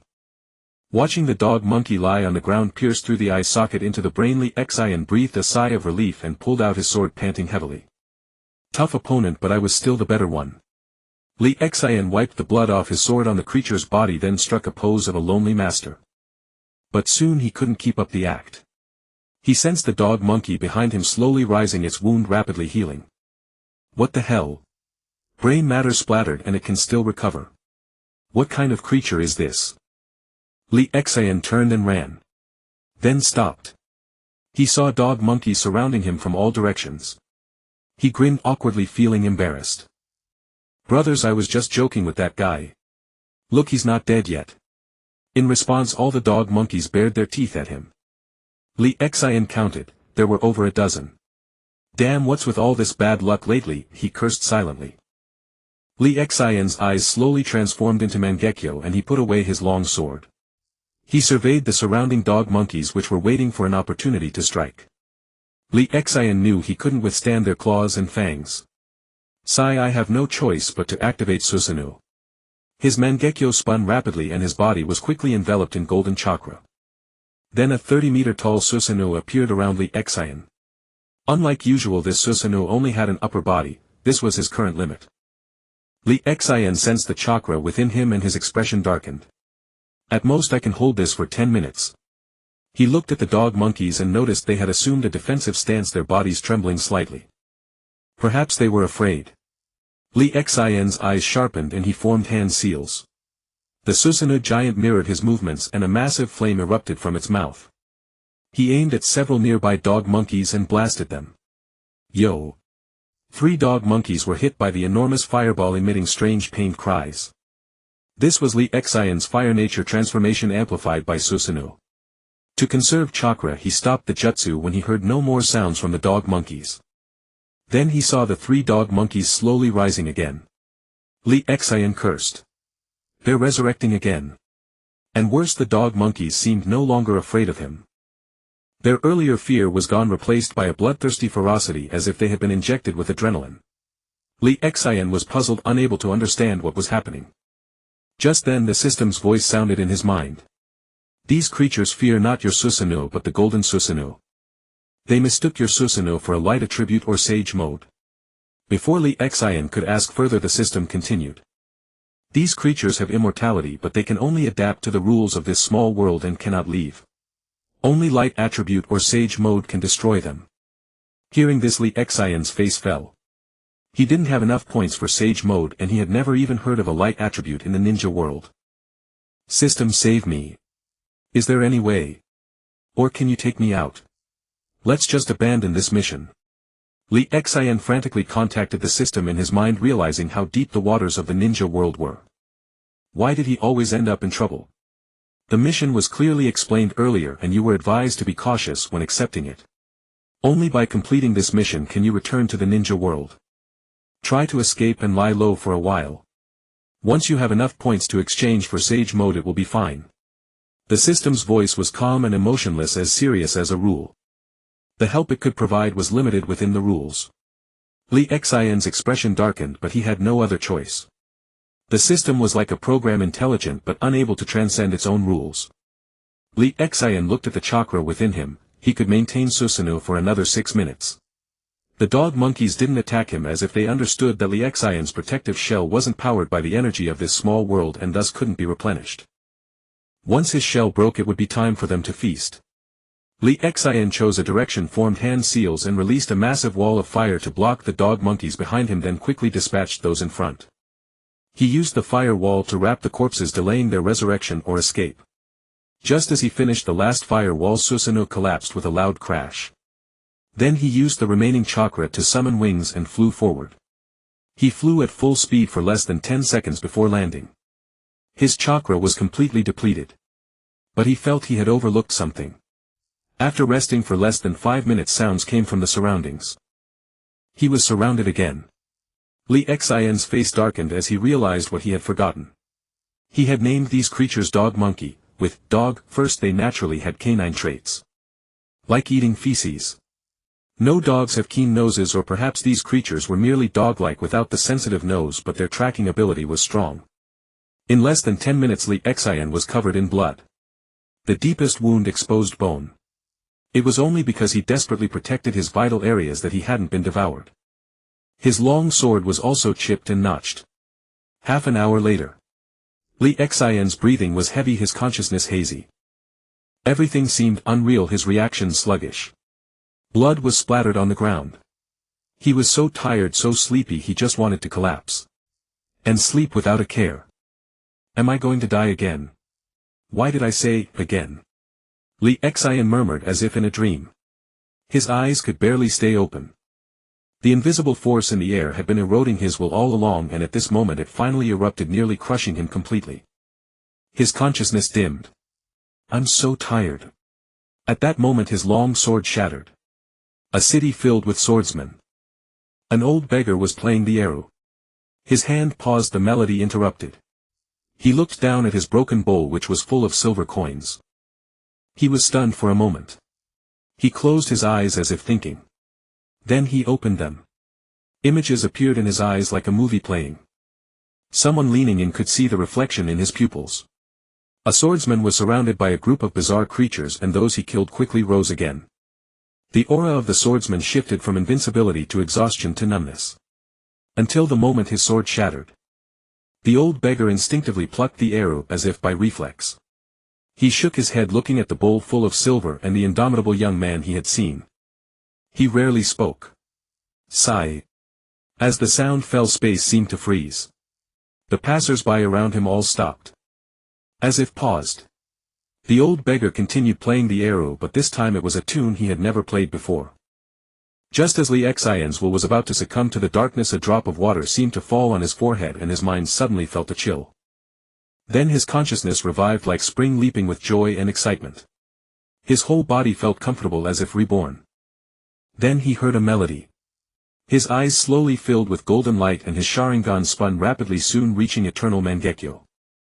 The pattern in his eyes shone with golden light, and at the corners of his eyes a golden eye shadow appeared as if painted with gold powder. For words appeared in Li Xian's mind. Human Tao mode. In the evil god realm. Within a hall. On both sides several bizarre stone statues stood in a row. In the center a coffin was placed. The coffin was carved with strange patterns, their meaning unknown. Suddenly, the coffin floated up and flew toward a certain direction. The stone statues on both sides shattered, and from within emerged men with red hair and wearing animal hides. Their skin was pale and sickly. Then, as if receiving some message, they turned back into stone statues as if nothing had changed. The hall returned to silence. Li Xian was immersed in a melody emitting a strange multicolored halo. Those dog monkeys went mad, some making strange noises in place. Some seemed to be laughing foolishly. Some bared their teeth, eyes bloodshot. Some angrily attacked their companions. Some wore worried expressions as if fearing they would have no meat tomorrow. Some seemed lost in thought as if reminiscing about childhood sweethearts absent-minded. Some showed grief as if betrayed by a female dog monkey. Some were terrified, eyes wide open as if seeing something dreadful. Some were startled as if their minds had been shocked, fidgeting anxiously. Soon these dog monkeys died as if their minds had been exhausted. They never revived. Meanwhile Li Xian was studying in his mind the 7 emotions of the human path mode. Once the human path mode was mastered, it would amplify the 7 emotions and 6 desires by hundreds of times and radiate them outward, causing the enemy's mind to wither and die with immense spiritual erosion and mental impact. If the target was a humanoid life form, the mental damage would be doubled on top of the base damage.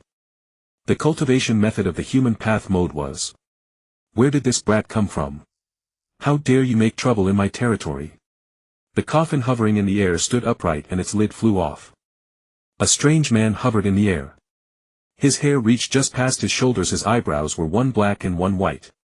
His eyes were also half black and half white, and his skin centered on his nose was likewise half black and half white. As if he was stubbornly fixated on black and white. Li Xian was awakened by the loud noise, the melody in his mind. The cultivation method of the human path mode dissolved into specks of light and vanished. Li Xian's face twisted in agony and he let out a scream. Damn! Recalling that the human path mode had various other applications, he felt such heartache he couldn't breathe. Just as the evil god appeared, the old beggar finally turned serious. Behind Li Xian emerged a colossal phantom shadow, thousands of meters tall, its features unclear. When Li Xian regained consciousness, before he could even grow angry, his entire person vanished. He returned to the ninja world. The old beggar looked curious and somewhat puzzled, wondering how Li Xian had suddenly disappeared. A few seconds later, when he sensed Li Xian, he found that he had already appeared in the ninja world. His pupils slowly turned black, his gaze deep and profound. Then he put away the basin in front of him, and the sword beside him flew up on its own, leaning against his back. The surrounding space had recovered, and the pedestrians on the road seemed to have been pressed play again, completely unaware. Interesting young man. The old beggar's steps were slow, yet as his foot landed his entire figure vanished. It was as if he had entered another dimension. People from this side, for thousands of years none have been able to make me draw my sword. Old friend, you too long for battle, don't you? The rusted long sword behind him faintly glowed as if in response. In the evil god realm only the evil god was left dumbfounded. That phantom just now. Impossible. Absolutely impossible. How could he still be alive? Li Xian was filled with grief and indignation. Ah! Damn it! It was like a huge fortune had been deposited into his bank account only to be shown to him, and then the account was frozen. System, what just happened? Li Xian felt that what had just happened was strange. Host, did something happen just now? The system's voice sounded puzzled. He had been asleep. Li Xian, asked by the system, was also confused. What was I about to say? I can't remember. Li Xian scratched his head, feeling that something was off. Then he remembered. Those dog monkeys had seemingly died for no reason, and then he was teleported back to the ninja world. Anyway, Li Xian felt something was wrong but couldn't pinpoint it. The system was also puzzled. Why hadn't the host who was so weak died? Not only was he weak, but he was also unlucky. His luck was terrible. How long would it take to return to the system realm? He missed his beautiful system wife. The system secretly thought maybe it should increase the difficulty for Li Xian. Finish him off sooner and go back on vacation. If Li Xian knew what the system was thinking, who knows what he would think. System bro. Open the mysterious gift pack.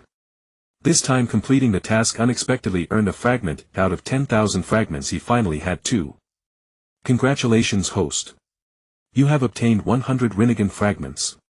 Li Xian immediately looked at the space. Seeing that the space now contained 100 fragments, he was incredulous. Damn. My luck changed. The system didn't reply but muttered inwardly. A 0.01 chance, and he got it. Could this kid's luck have turned? The system almost felt it could see Li Xian radiating golden auspicious energy. If this luck lasted, he would soon be able to go back and hold his beautiful wife, complete this mission and take paid leave. How wonderful. The system's view of Li Xian had changed a bit. As it thought, it fell back into slumber. No choice, it had hosted too many hosts. Every one of them had extraordinary luck, soaring to the top and becoming invincible. They were practically children of the Tao. And then there was Li Xian, a man who could draw a weapon pack from a supreme gift pack. Then he would unbind and submit the mission. Li Xian's battles, like children's play, held no interest at all. Li Xian, on the other hand, was in high spirits. Along the way he felt the sky was so blue, the flowers so brilliant. Then he realized he was actually near the rain country and couldn't help but sigh. Luck had finally descended upon him. By the way, while the luck is still here, let's check the next mission. Li Xian suddenly became very interested in the mission as long as it wasn't 5-star difficulty.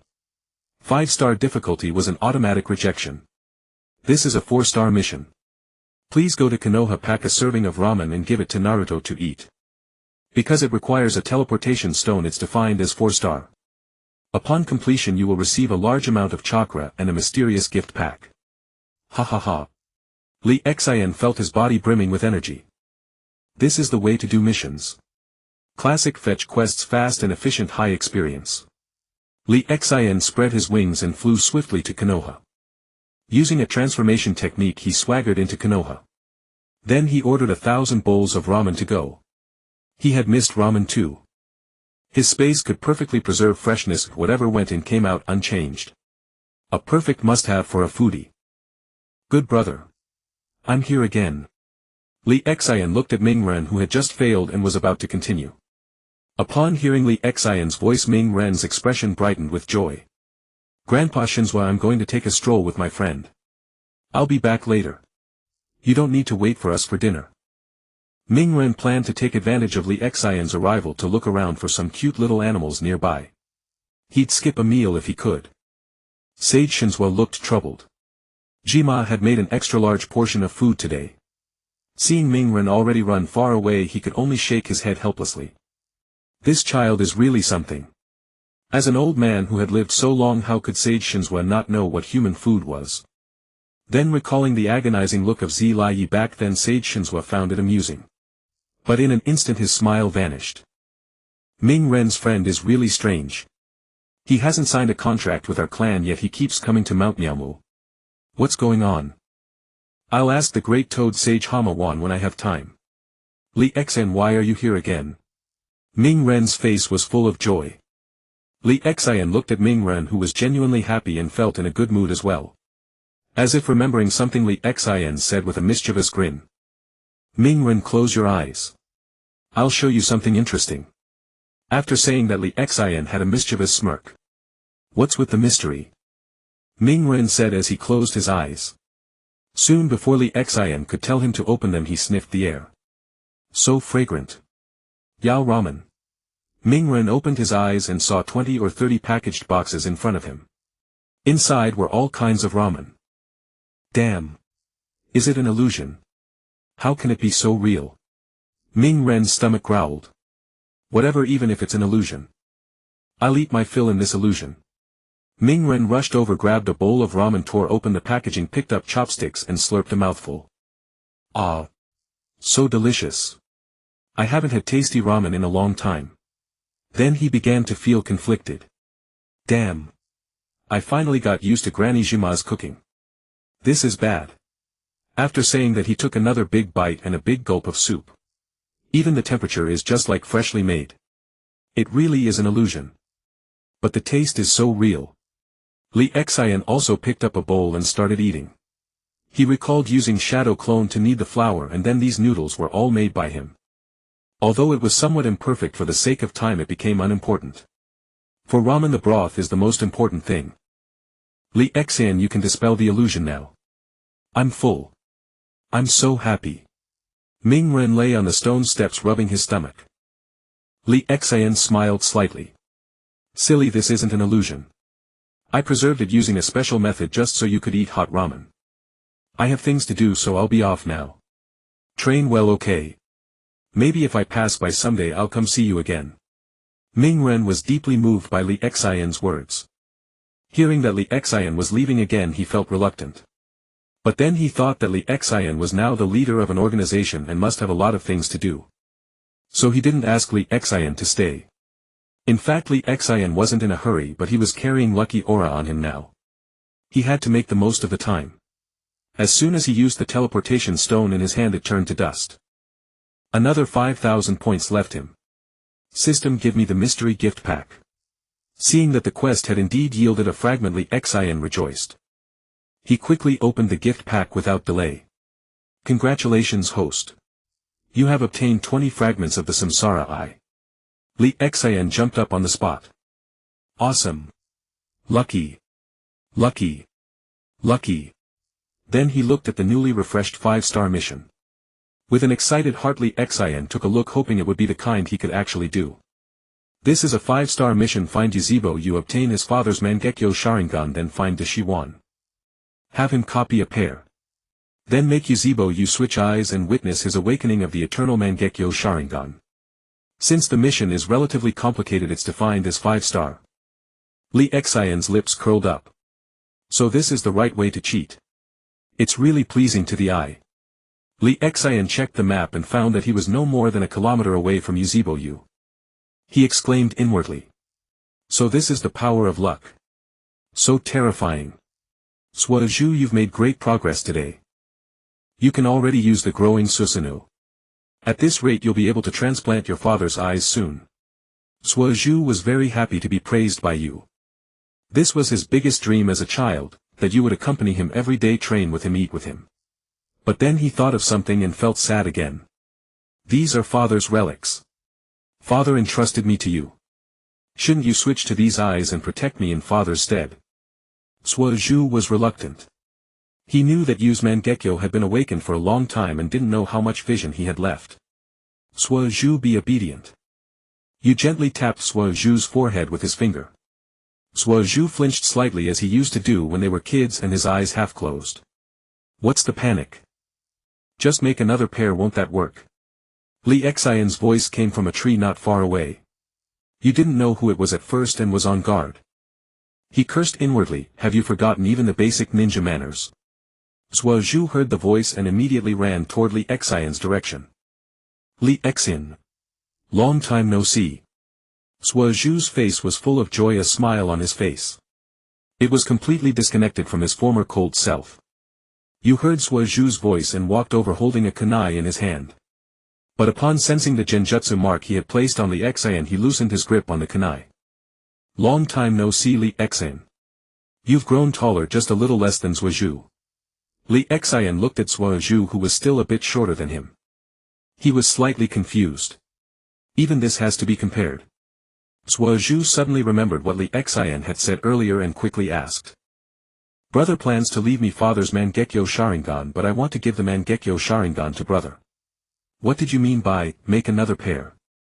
Suozhu asked. Then, as if remembering something, the corners of his mouth turned up. Hey! Only just awakened the Mangekyo Sharingan. So slow. It's the same straight pattern as our ancestor Yuzhibo Ban. Suozhu looked at Li Xian with emotion showing off crazily. Li Xian looked at this second pillar. Wait. Why am I calling him second pillar? He was confused. Keep it up, strive to evolve into the eternal Mangekyo Sharingan soon. That way you won't go blind. Li Xian patted Sua Zhu's shoulder. Oh, my nine-tomoe eternal Mangekyo Sharingan is a bit itchy. Li Xian rubbed his eyes. He deliberately lifted his eyelid a bit. What's been going on lately? Sigh. Li Xian opened his eyes wide. It seems like sand got in my eyes, Sua Zhu. Can you blow it for me? Li Xian stretched his eyelid open with his thumb and index finger leaning close to Sua Zhu. Sua Zhu looked shocked. He exclaimed inwardly. Damn. Failed to show off again. Observing Sasuke, who now lowered his head in docility, Li Xian chuckled inwardly. He paid no heed to the astonishment on Itachi's face. I know someone with the ability to replicate the Mangekyo Sharingan.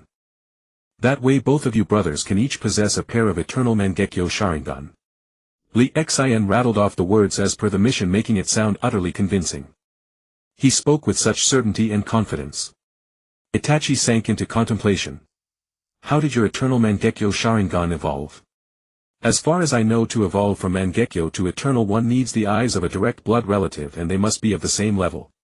Moreover, your eyes have 9 tomo, that completely defies all logic.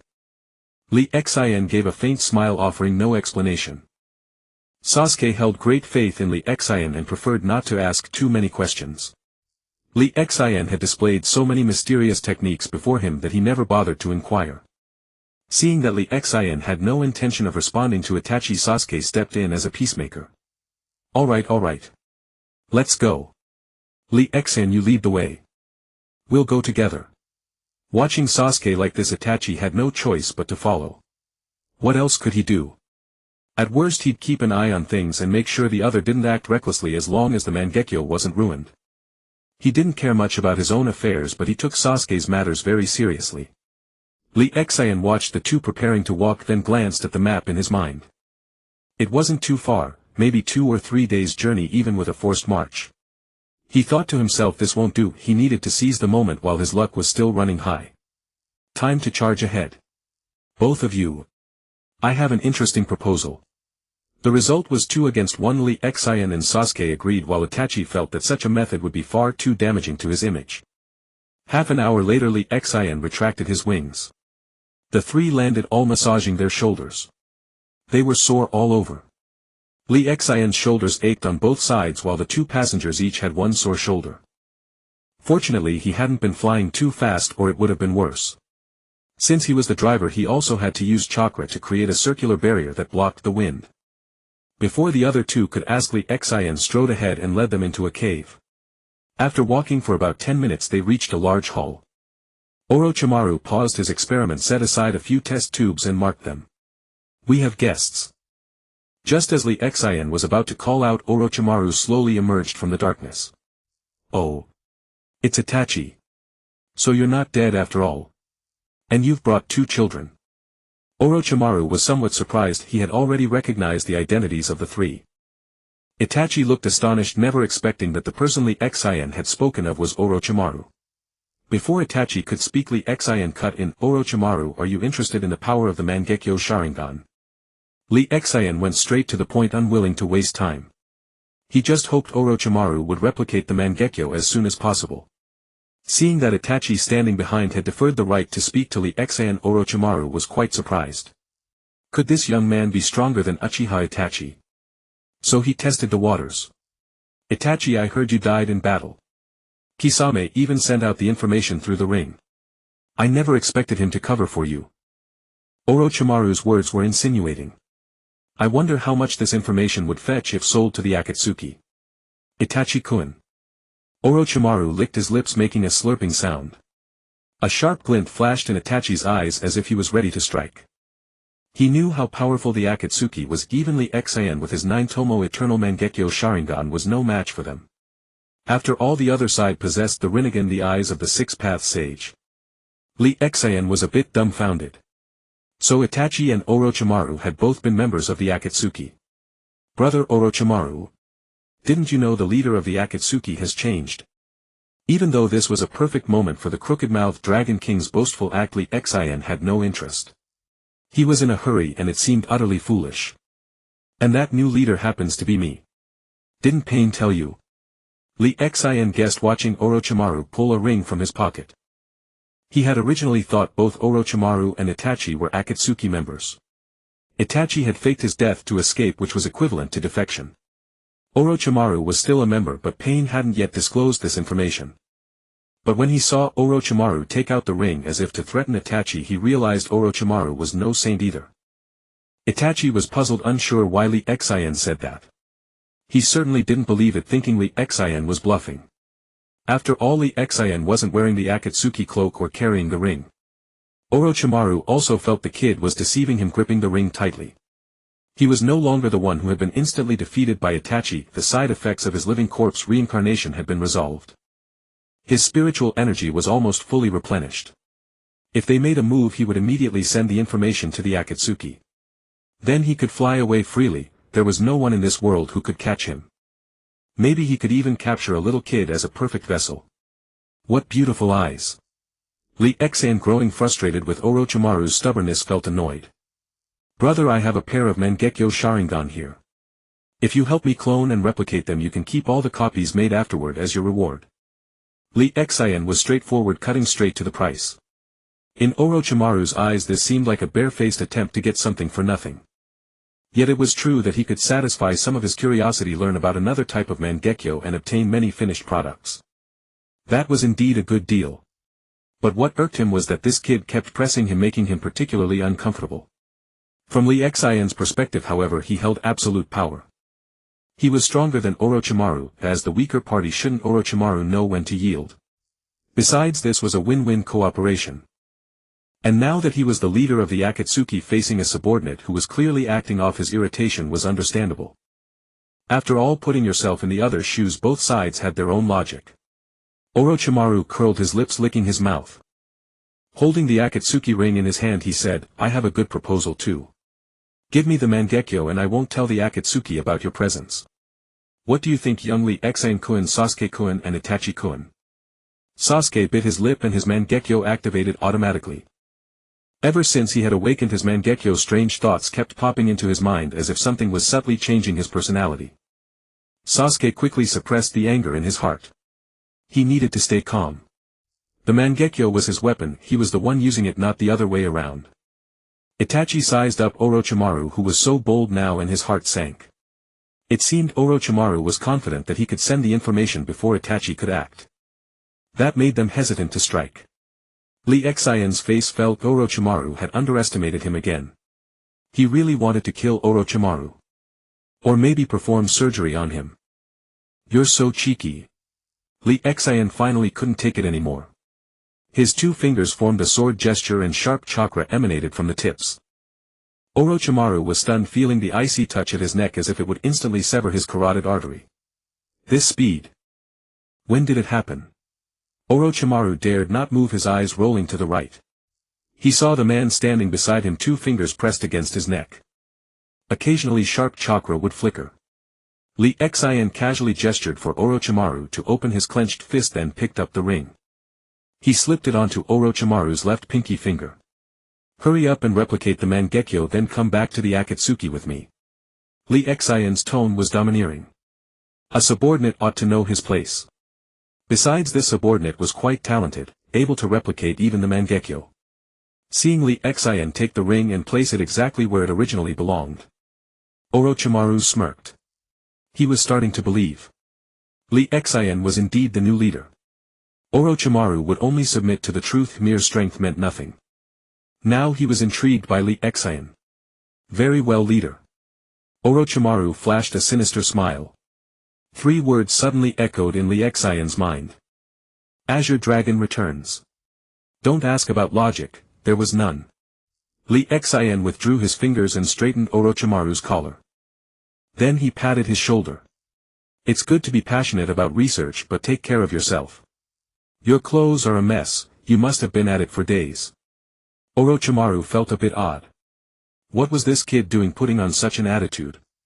Still, being cared for was not unpleasant, at least he wasn't being treated as a mere tool. About 3 days to replicate it. Orochimaru took the Mangekyo that Lee Xian had retrieved from Itachi and estimated the time. Since it involved genetic factors and special abilities, Orochimaru couldn't pinpoint an exact time frame. Lee Xian nodded and smiled. As expected of my capable right hand, solving such a thorny problem with ease. Orochimaru shook his head.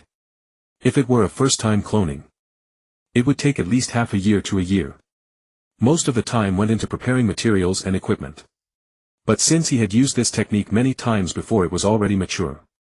That was why the time was so short. Lee Xian was curious. This is a Mangekyo Sharingan, you know. It's not like ordinary eyes. Lee Xian reminded Orochimaru, thinking he was only cloning ordinary eyes. It seems leader doesn't know me well enough. I cloned a Mangekyo long ago, and even. He thought of Uchiha Shin and the present Uchiha Lee Xian. Orochimaru trailed off. Don't worry. It's in the bag. Lee Xian had no concerns, since the system arranged it, he would just follow through. Besides, if he didn't trust Orochimaru, why come to him? If you doubt someone, don't use them. If you use them, don't doubt them. Orochimaru then went off to his thrilling research. He was quite pleased with Lee Xian's trust. Now he was very interested in Lee Xian's cells, if only he could study them thoroughly. Someone so young and yet stronger than Itachi. Meanwhile, Lee Xian, Itachi and Sasuke settled in. Sasuke wondered how Lee Xian had become so strong. Lee Xian on the other hand completed a few one-star missions nearby. They were utterly boring. Itachi was absent-minded, often glancing toward Orochimaru's lab. Sasuke, any plans for the future? One day as the three were having lunch, Lee Xian suddenly asked Sasuke. Of course I'll fight alongside you. Just like before. I'm really strong now. Sasuke's face lit up with excitement. Itachi's expression darkened. You're my little brother. Why do you always want to stick with Lee Xian? Following your big brother, I'll cook and wash for you. Isn't that better than being Lee Xian's subordinate? Lee Xian felt a warmth at Sasuke's enthusiasm. Sasuke, what's your Mangekyo ability? Lee Xian was curious. Itachi's expression turned grim. In his view, such trump cards should only be revealed to his elder brother, not an outsider. Before Itachi could stop him, Sasuke eagerly began explaining. Itachi felt a pang of exhaustion. His precious little brother was being taken away. After all, love fades, doesn't it? My left eye's ability is Amaterasu and my right eye's is Tianchili. Due to the butterfly effect, Sasuke had experienced a different life, so his Mangekyo abilities were altered. For example, when Obito awakened his Mangekyo upon seeing Rin die, he wanted to escape that space and felt everything was an illusion, hence both his eyes were space-related. Sasuke's mindset had changed drastically when he awakened his Mangekyo, so I gave him the abilities of the Six Path Sage's three-tomoe Rinnegan, only in a weakened version. His left eye retained Amaterasu. In my opinion, Amaterasu isn't really that strong. There are many ways to counter it. Amaterasu conjures flames of immense destructive power at the focal point of my Mangekyo, and these flames won't vanish until the target is completely incinerated. My right eye's Tianchili allows me to instantly swap places with any inanimate object within a 500-meter range. It only works on objects, not people, and has a 5-second cooldown. In its unweakened form, the range was much larger, could swap with people and had no cooldown, but it consumed far more ocular power. This way, when Sasuke eventually gets the Rinnegan, he can gain new abilities. In my opinion, Naruto's Ninetales had a bug. Madara's Mangekyo or Eternal Mangekyo could control the full Ninetales with a mere glare, and Obito could control it with a glance. Yet Sasuke with just three-tomoe could enter Naruto's seal space. The power scaling got increasingly bizarre later on. No matter how strong Naruto got, why not just glare at the Ninetales? After Sasuke finished speaking under Itachi's exasperated gaze, he didn't ask about Lee Xian's abilities. He had revealed his own to let Lee Xian know he had grown stronger and to facilitate future cooperation. As for Lee Xian, his depth was too great to fathom. Impressive abilities, Sasuke. Much more interesting than mine. Mine are just passive. In the original story, Madara's Mangekyo abilities were never described if they might also be passive. What do you think? The 3-day deadline had arrived. Orochimaru held 2 containers, each with 2 compartments marked left and right. As expected, the Mangekyō Sharingan has been successfully cloned. Orochimaru spoke with a calm and effortless demeanor, as if he had merely performed a trivial task.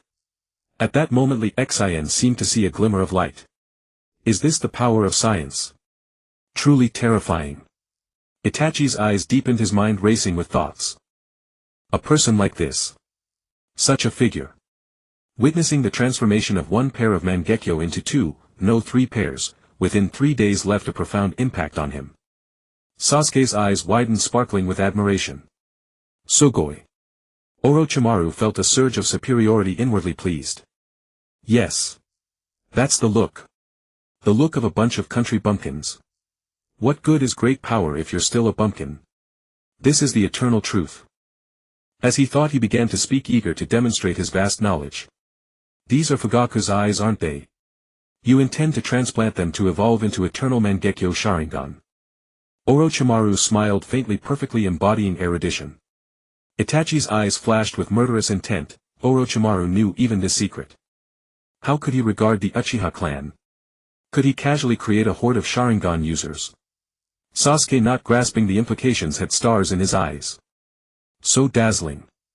He seems to radiate charm and light. Li Xian smiled lightly. Good work. Orochimaru, would you like to witness the awakening of the eternal Mangekyo Sharingan? It might allow you to gather more data. Li Xian, who had originally planned to simply pluck out Itachi's eyes and reinsert them, changed his mind slightly. I would be delighted. Orochimaru smiled softly. However, if you think cloning 2 pairs of Mangekyo means you can evolve 2 pairs of eternal Mangekyo, you are oversimplifying things. Orochimaru's eyes gleamed with a hint of pride. Li Xian frowned. Itachi's expression shifted. Sasuke, oblivious, remained in awe. Orochimaru observed the 3 of them staring intently at him, well, except for that brat with a peculiar look. Suddenly Orochimaru seemed to glimpse the figure of Nawaki, his disciple, who had also looked up to him with such adoration and trust. But it ended in tragedy. His mood soured and he lost interest in showing off. The conditions for evolving the eternal Mangekyo Sharingan are extremely demanding. It requires transplanting the Mangekyo of a close relative into your own eye sockets, and only between father and son or brothers. If it were as simple as you think, couldn't you just swap eyes?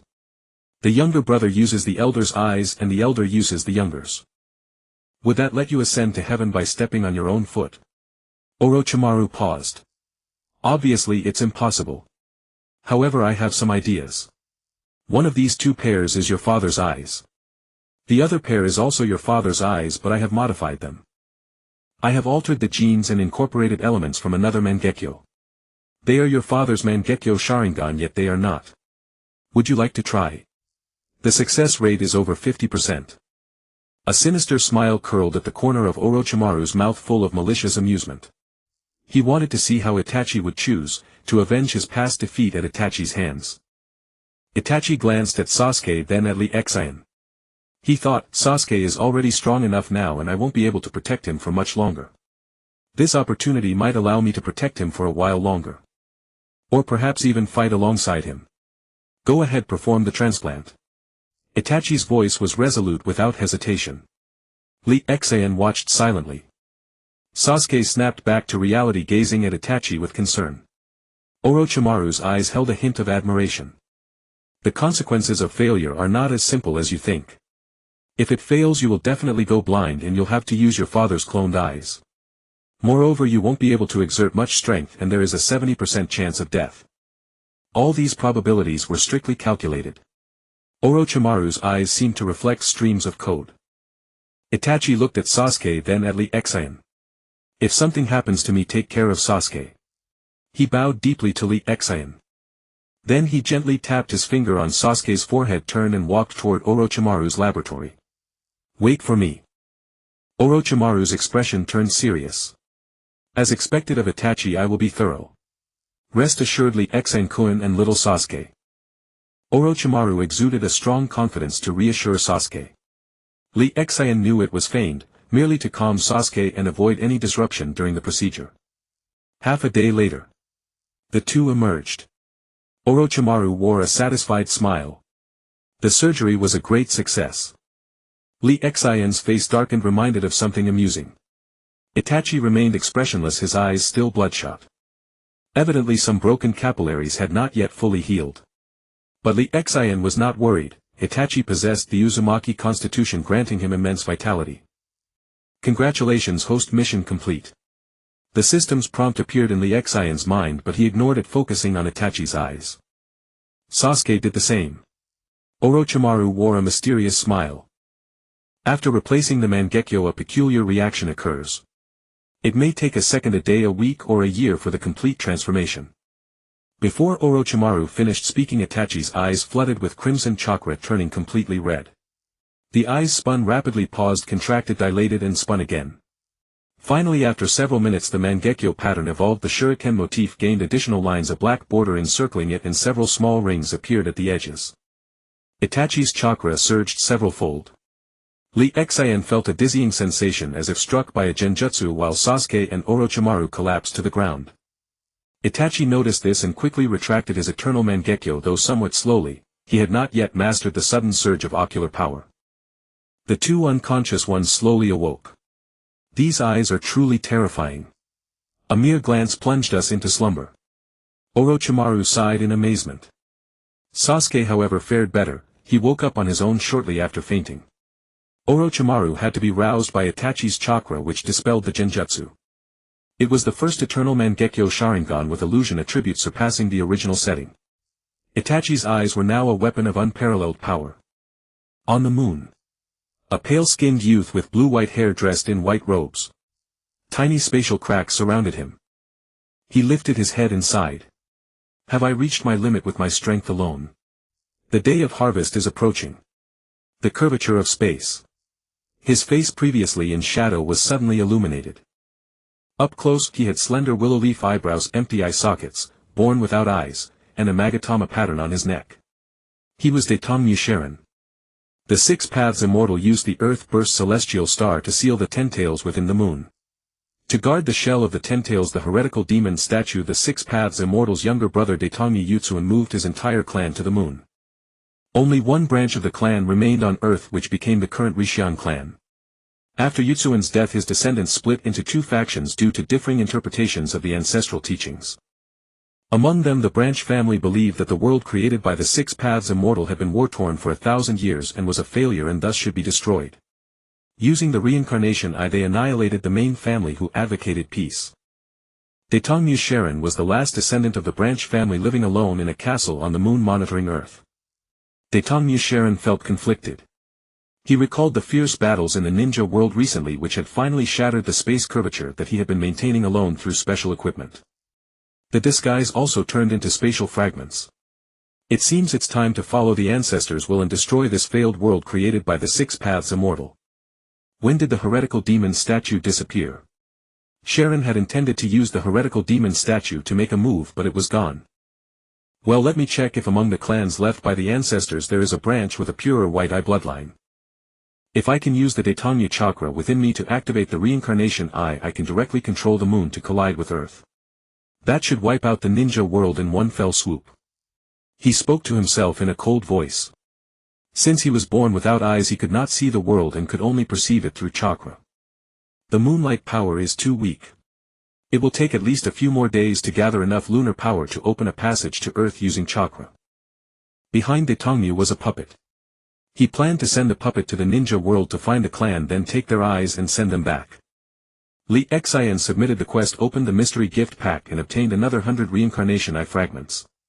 If this luck continues for 98 more times, the reincarnation eye will be mine. Then he refreshed the quest and found it was a 4-star mission.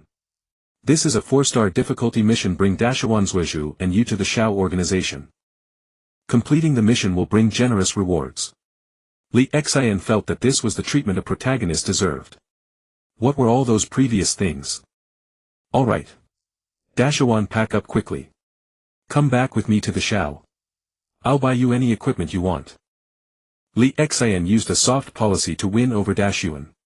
This guy was truly a treasure of humanity.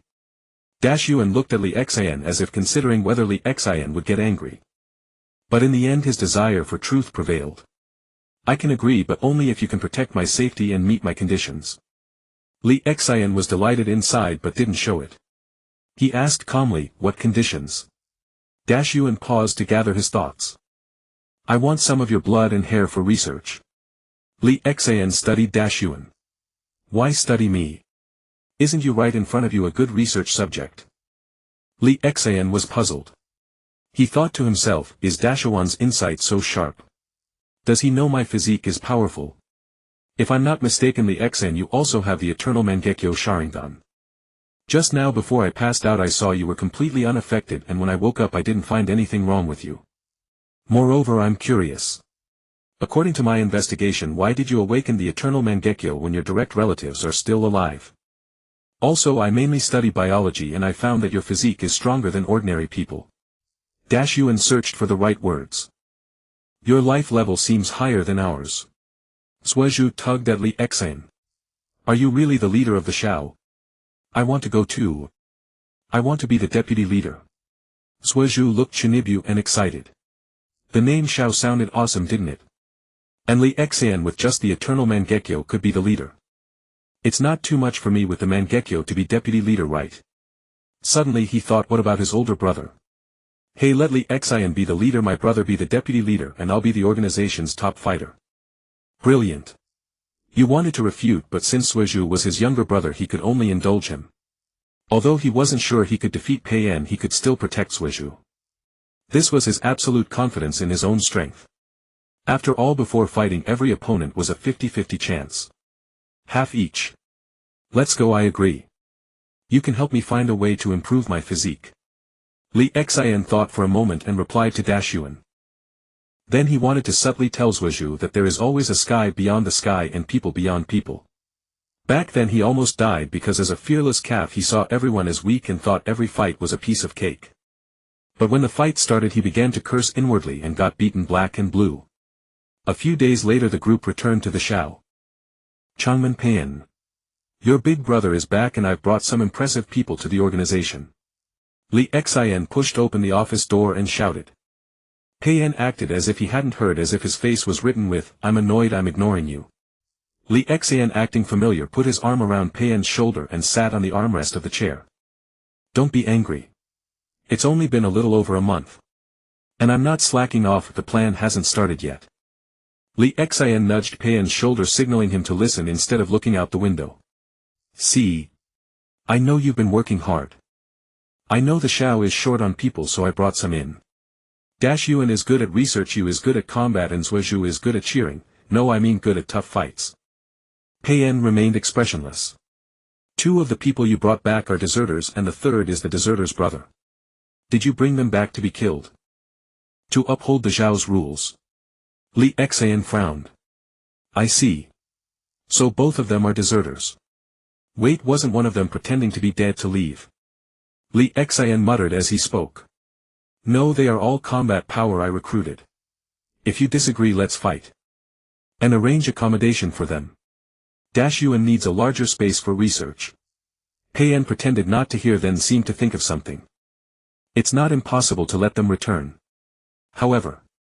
Peian clapped his hands and a maid entered holding a black robe with red clouds and a conical hat.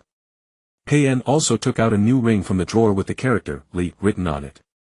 As long as you wear this outfit and this ring, I'll do whatever you say. How about that? Peian looked serious. Li Xian, seeing Peian's expression, felt as if he were talking to Changmen. Li Xian gently tapped Peian's forehead with his finger. Forgive me. Next time. My main task now is to become stronger, that's more useful than anything. It's settled. You arrange them properly. I'm going out. Li Xian picked up the red cloud robe and the ring and found the ring was very small, only fitting on his left pinky finger. Li Xian was stunned. He recalled that this finger signified the unmarried group, indicating being single, not marrying, not dating. Li Xian's mentality collapsed. Is it because there wasn't enough material? And they gave me such a small ring.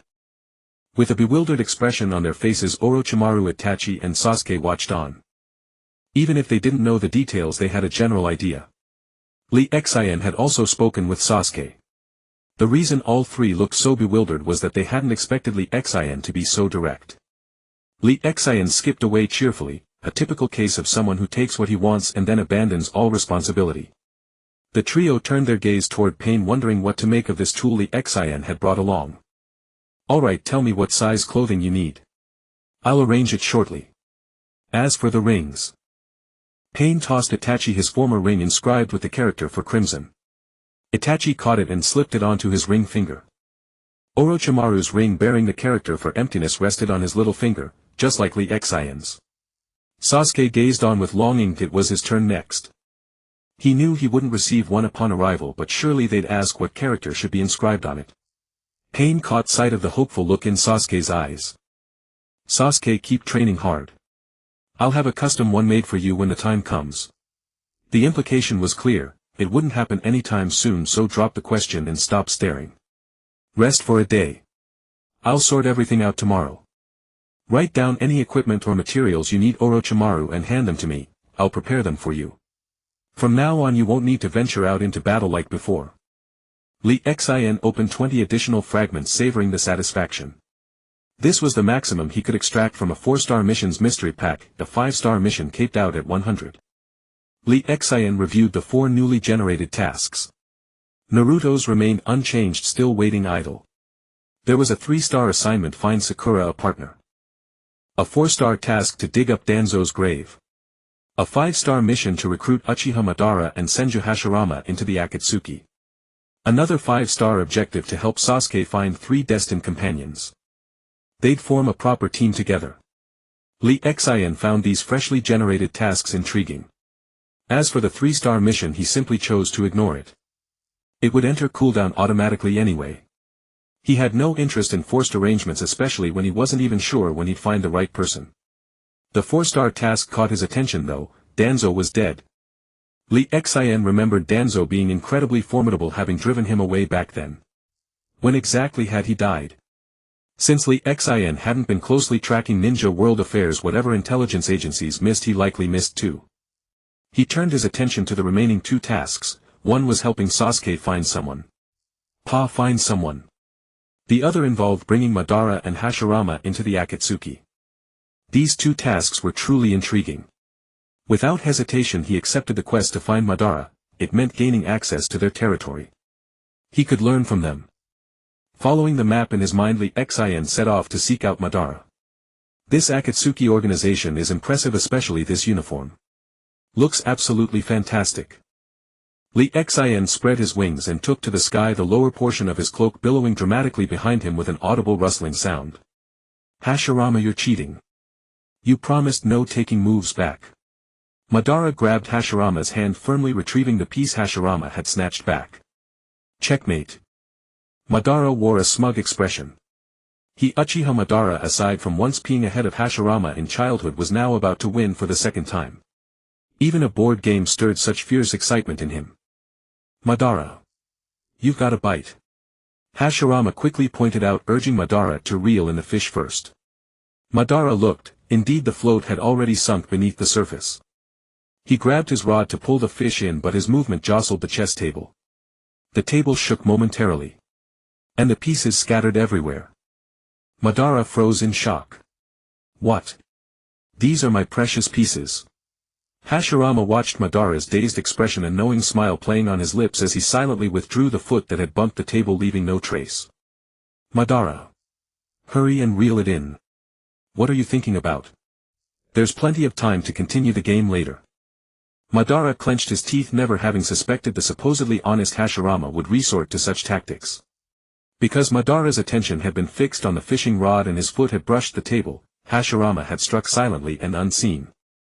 He had somehow made Madara miss it entirely. Lord Madara, grandfather Hashirama. Fishing are we? Lee Xian appeared beside them without warning. Madara wore a despondent expression. How did you find us again? Hashirama merely chuckled. Madara says that although we don't need to eat and have no sense, he wanted to try grilling fish just to experience the sensation of eating. Madara's face darkened. Hashirama. Stop twisting my words. You're the one who said it was boring, so we'd fish while playing chess. And now because of the fishing eye. Madara stopped mid-sentence. He couldn't continue down that path. Digging deeper would only embarrass him further. Hashirama regarded him with a knowing, meaningful look. What's wrong with me? Hashirama feigned innocence. Seeing Hashirama resort to excuses once again, Madara felt a wave of grievance. You used to accommodate me so much. Yes, that's right, I just wanted to try it. Madara resigned himself to changing his tune. It was as if those words weren't spoken by Hashirama but by him instead. The current Hashirama had grown increasingly mischievous, always bullying him. Days were becoming unbearable. Young one, what do you want from us? Madara maintained a cold demeanor toward everyone, his junior or otherwise. Lee Xian thought for a moment before speaking his purpose. Having defeated their leader last time, I now lead the Akatsuki. When I learned of their plan, I found it quite interesting, which is why I'm inviting you both to come oversee matters alongside me. Madara's expression grew serious as he processed the offer mentally. Hashirama listened quietly, making no move to interject. Lee Xian then explained the Akatsuki's plan to them. Madara's lips curled into a smile. Capturing tailed beasts, couldn't that be done with a single glance? Why do we need to stay? Hashirama surprisingly chimed in. The tailed beasts are indeed quite powerful, especially the nine-tails. Madara felt a twitch of annoyance as certain unpleasant memories surfaced. His beast-summoning technique had been shattered by Hashirama's giant Buddha form, with a single arm grabbing the nine-tails as easily as one might seize a kitten. So the question remains, what has Hashirama's combat prowess become after becoming the six-path sage? Lee Xian offered an awkward smile. I see neither of you has anywhere else to go. Lingering in this remote wilderness serves no purpose. That's why I'm inviting you, to guide me in my cultivation. There are still 3 members of our Uchiha clan. They all need you, Lord Madara. Lee Xian deliberately played the part of the desperate descendant, hinting that the Uchiha had only 3 left, leaving Madara to consider. Turning to Hashirama, he continued. Grandfather Hashirama, I actually possess would release as well. But my control is terrible. I'd like you to teach me. If you join the Akatsuki, your living conditions will improve significantly. Staying in the deep mountains endlessly isn't practical. Madara pondered, preparing to refuse. Hashirama, however, looked utterly astonished. Wow, you actually know would release. Show me quickly. Finally, a second person with would release. Danzo had died after using would release, relying solely on his implanted arm, a fact Hashirama had known when returning to Konoha. Beside him, Madara struggled to contain his frustration, wanting weakly to say, I know it too. Wow.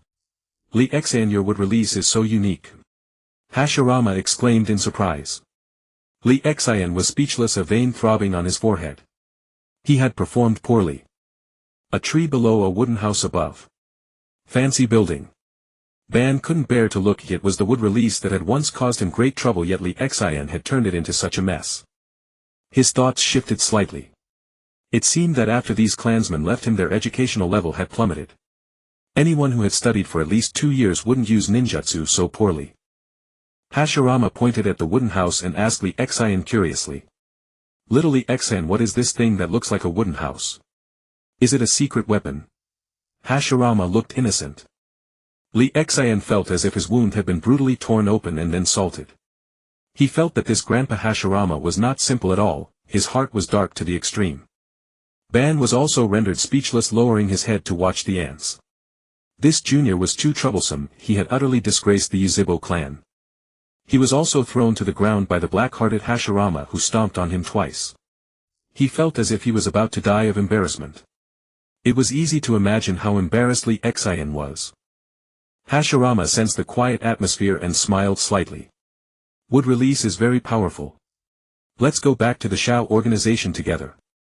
Then I'll teach you well.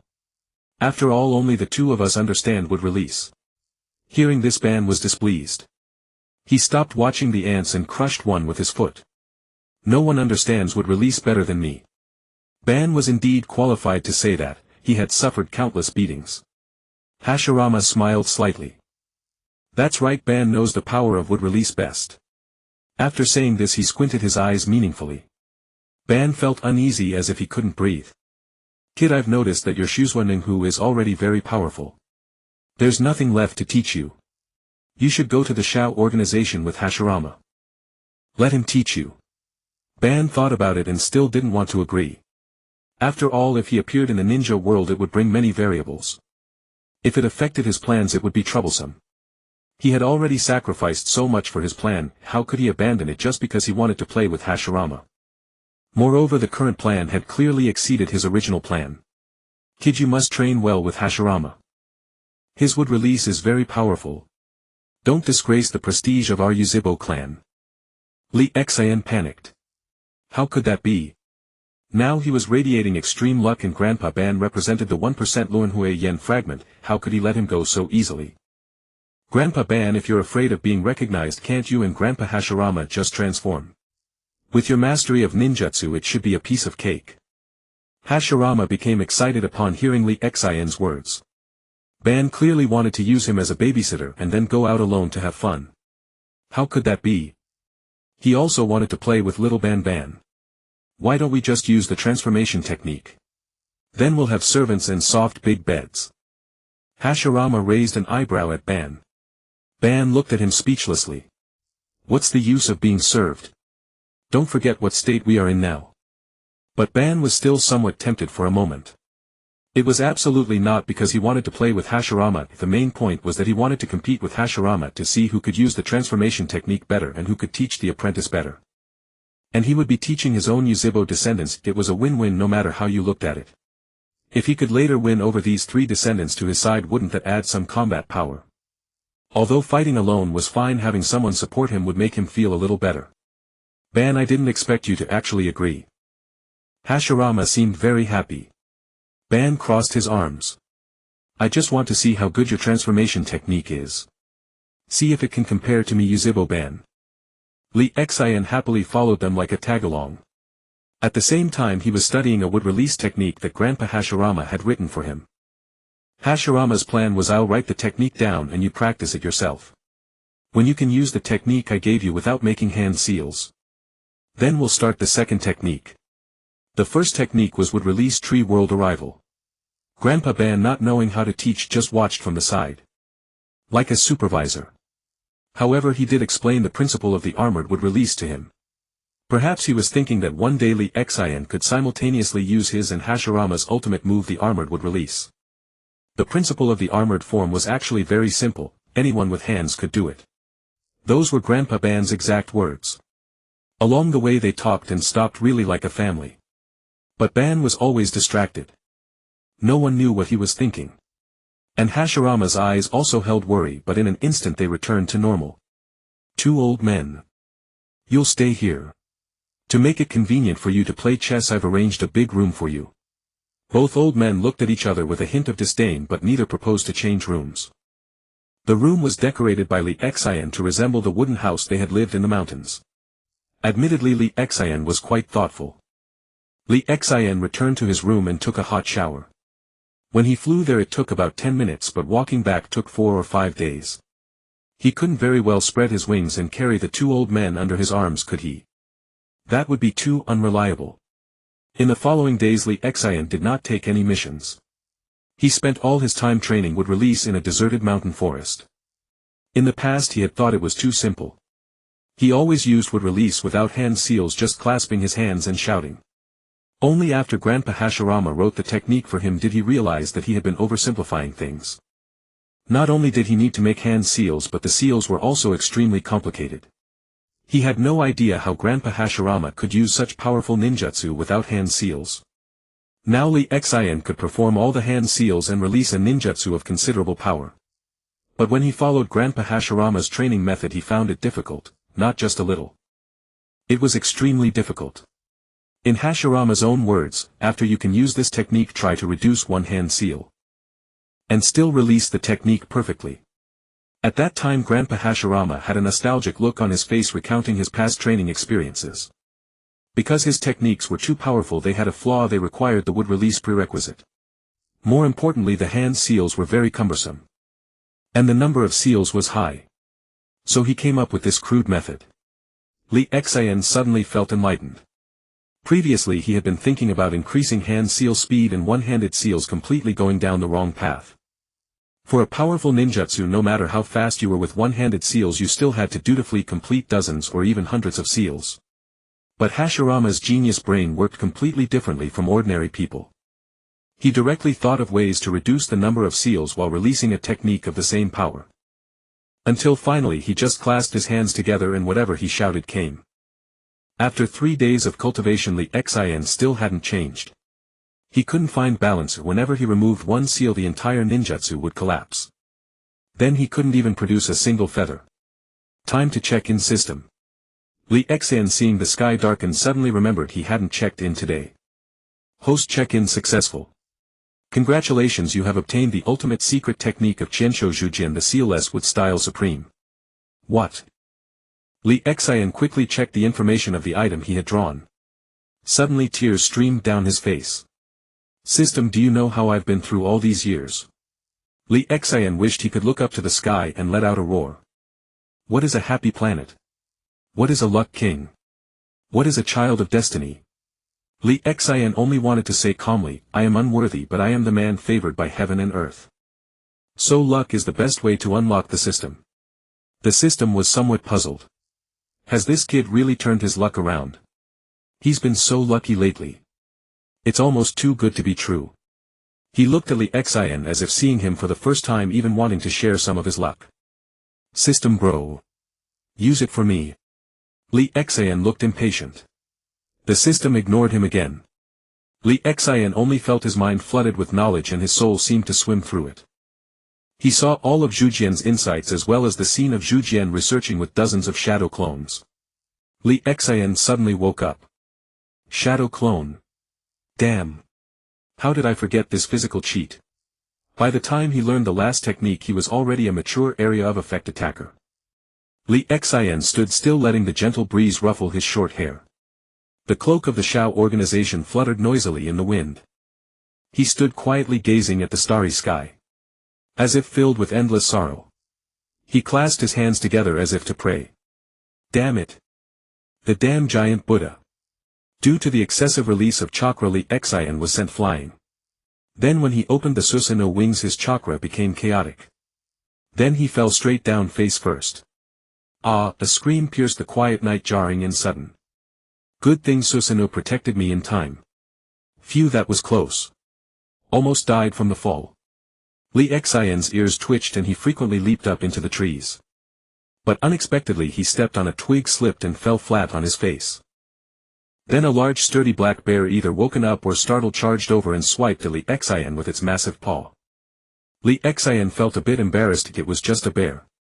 He had thought he was being ambushed and reacted instinctively. He didn't expect it to be an animal. Li Xian glanced at his reliable Susanoo armor and couldn't be bothered to dodge. Hey, if you can shatter it, I'll find you a she-bear. Before the words faded, Li Xian's golden gleaming Susanoo armor flickered on and off. With a crack it shattered. Li Xian's eyes bulged wide as he stared at the broken Susanoo and the bear claw inches away. Damn. It turned out that the earlier fall had blocked one of his meridians. Then he was sent flying by a heavy slap. Li Xian. He spat out a mouthful of blood. He felt lucky that thanks to his luck blessing it hadn't hit his head. Li Xian suddenly paused. Could it be? My luck has expired. Am I Li Laohe going to return to the embrace of the unlucky ones? Li Xian shook his head. No, definitely not. If it weren't for the luck blessing, I might have had my head crushed by that claw. Li Xian looked dumbfounded and incredulous. System bro. Do you know about the concept of luck? Feeling his body being repaired, Li Xian quickly climbed up a tree. The ground was too dangerous. Host, be more careful recently. You overdrew too much luck earlier and now it's backfiring. In the coming days you'll be dozens of times unluckier than usual. The system originally couldn't see Li Xian's luck, but just now it noticed a negative status on him. Then it understood what was happening. The system found it amusing, even wanted to say a couple of words. Excellent, this unlucky guy Li Xian is probably going to have a rough time. When Li Xian limped into the room of Ban and Zhujian. Ban's eyes narrowed. What's wrong? So disheveled. Lost a fight. Zhujian laughed heartily and plucked off the fallen leaves stuck to Li Xian's hair. The next day, after slipping in the bathroom, Li Xian became docile. He just lay quietly in the bathroom all day. He didn't eat all day, truly afraid of choking to death. On the third day, while lying in bed, the bedboard collapsed. Li Xian slept directly on the floor. He just drank some water. Where have the main family members gone? The possessed Itachi Sharingan controlled the puppet. It could sense people within 5 kilometers at once. He had searched for a day and still hadn't found the chakra signature of the Byakugan. Could it be that the entire branch of the main family is dead? Sharon speculated. Because he was the last person of the branch family and was born without eyes. He only needed to find a pair of Byakugan to increase his combat power many times over. The direction of the puppet was getting closer to Konoha. Lee Xian finally felt his luck had improved a little. Not so unlucky anymore. He dared not go far, but he could still visit the two old men next door. Sasuke and Itachi had gone on a mission and Orochimaru was intently studying Lee Xian's blood. The more he looked, the more amazed he became. He discovered that Lee Xian's cells were very strange. Their vitality was only slightly inferior to Zhujian's cells, but their compatibility and other advantages were even stronger. He tried to clone an arm or even a body, but all attempts failed. This frustrated him greatly. Just then he suddenly thought of someone. That person, when he just came of age, voluntarily became his experimental subject solely to learn cloning technology. He was more of an experiment than a person. His body could accept various organ transplants without rejection. Tuanzang's arm was this person's arm. Orochimaru had transplanted many Sharingan that Tuanzang collected during the Uchiha clan massacre onto this person. Then he gave Tuanzang the right arm that had already been implanted with various Sharingan. Tuanzang had been using that arm ever since. And this person's name was Xian. Sasuke, why are you back so soon? Lee Xian asked with some surprise. Sasuke was delighted to see Lee Xian. Are you okay? You looked pretty battered that day, didn't you? Who was that strong guy? When I get stronger, I'll definitely help you kill him. Sasuke had seen Lee Xian before leaving for a mission, and Lee Xian naturally couldn't admit he'd fallen. So he made up an excuse. He hadn't expected Sasuke to still remember. And since Sasuke was about to depart that day, they didn't talk much. Suddenly Sasuke remembered something, a glint in his eyes. Lee Xian, we haven't fought in a long time. Let's spar. I want to see the gap between us. Sasuke's fighting spirit surged as if injected with adrenaline. Before Lee Xian could refuse, Sasuke continued, my brother said I need to fight strong opponents now. Only through pressure can I squeeze out my potential. That way I can hone my Mangekyo to its limit and then unlock the eternal Mangekyō Sharingan. Seeing you both so strong, I want to become stronger too. Then fight alongside you and if possible become even stronger than you and protect you. Lee Xian felt a warmth hearing this. This child had practically grown up under his care. In the past, bent on revenge, Sasuke had only reserved a place in his heart for Lee Xian and later for Naruto. But after being influenced by Lee Xian and Itachi, he had become a considerate and gentle child. He used to understand loyalty but not empathy, or perhaps he was too aloof, not knowing how to interact with people. What he thought was coolness was actually shyness, easily embarrassed. The two arrived at a mountain range and stood facing each other. Itachi stood by as backup, afraid Lee Xian might lose control. Behind a tree, two men in casual kimonos watched the scene. Madara, I'm so envious of you. Even though you only have 3 clan members left, they're all outstanding. Hashirama observed the 3 Uchiha youths in the arena with Itachi slightly off to the side. All 3 youths had gorgeous Mangekyo Sharingan. Hashirama was green with envy. Madara looked smug. Ah, they're still far from perfect. I wonder how Lee Xian's wood style training is coming along, his talent is so poor. Madara deliberately reminded Hashirama about the wood style showing off. Though even he didn't know where Lee Xian's wood style came from. Hashirama looked up. That's right, Lee Xian also has wood style. I knew it, how else could Lee Xian use wood style? He must be of our Senju bloodline. Hashirama's mood turned sunny, it seemed his descendant was quite capable. He could even set aside hatred and resolve the age-old feud between the 2 clans by uniting them. Hashirama knew how much his clan hated the Uchiha, and he knew how much the Uchiha hated the Senju. Hundreds of years of enmity not easily dissolved. Though they shared a village, conflicts never ceased. Yet sparks had flown between them. Hashirama couldn't help but imagine a tragic love story. He was almost moved to tears. Madara was speechless for a moment. He had never thought of that. He just wanted to show off. Orochimaru had somehow appeared as well. He was looking for Lee Xian to ask for more materials. Hearing that they had gone outside, he tracked them down through perception and searching. Sasuke, come on. Use your full strength right from the start. Lee Xian's 9-tomoe eternal Mangekyo Sharingan fixed on Sasuke. Like a hungry wolf it locked onto its target. He also infused some willpower into the gaze to make the enemy tense up, causing them to slip up if their concentration wavered. This was a shallow technique he had developed, but he didn't use it too forcefully.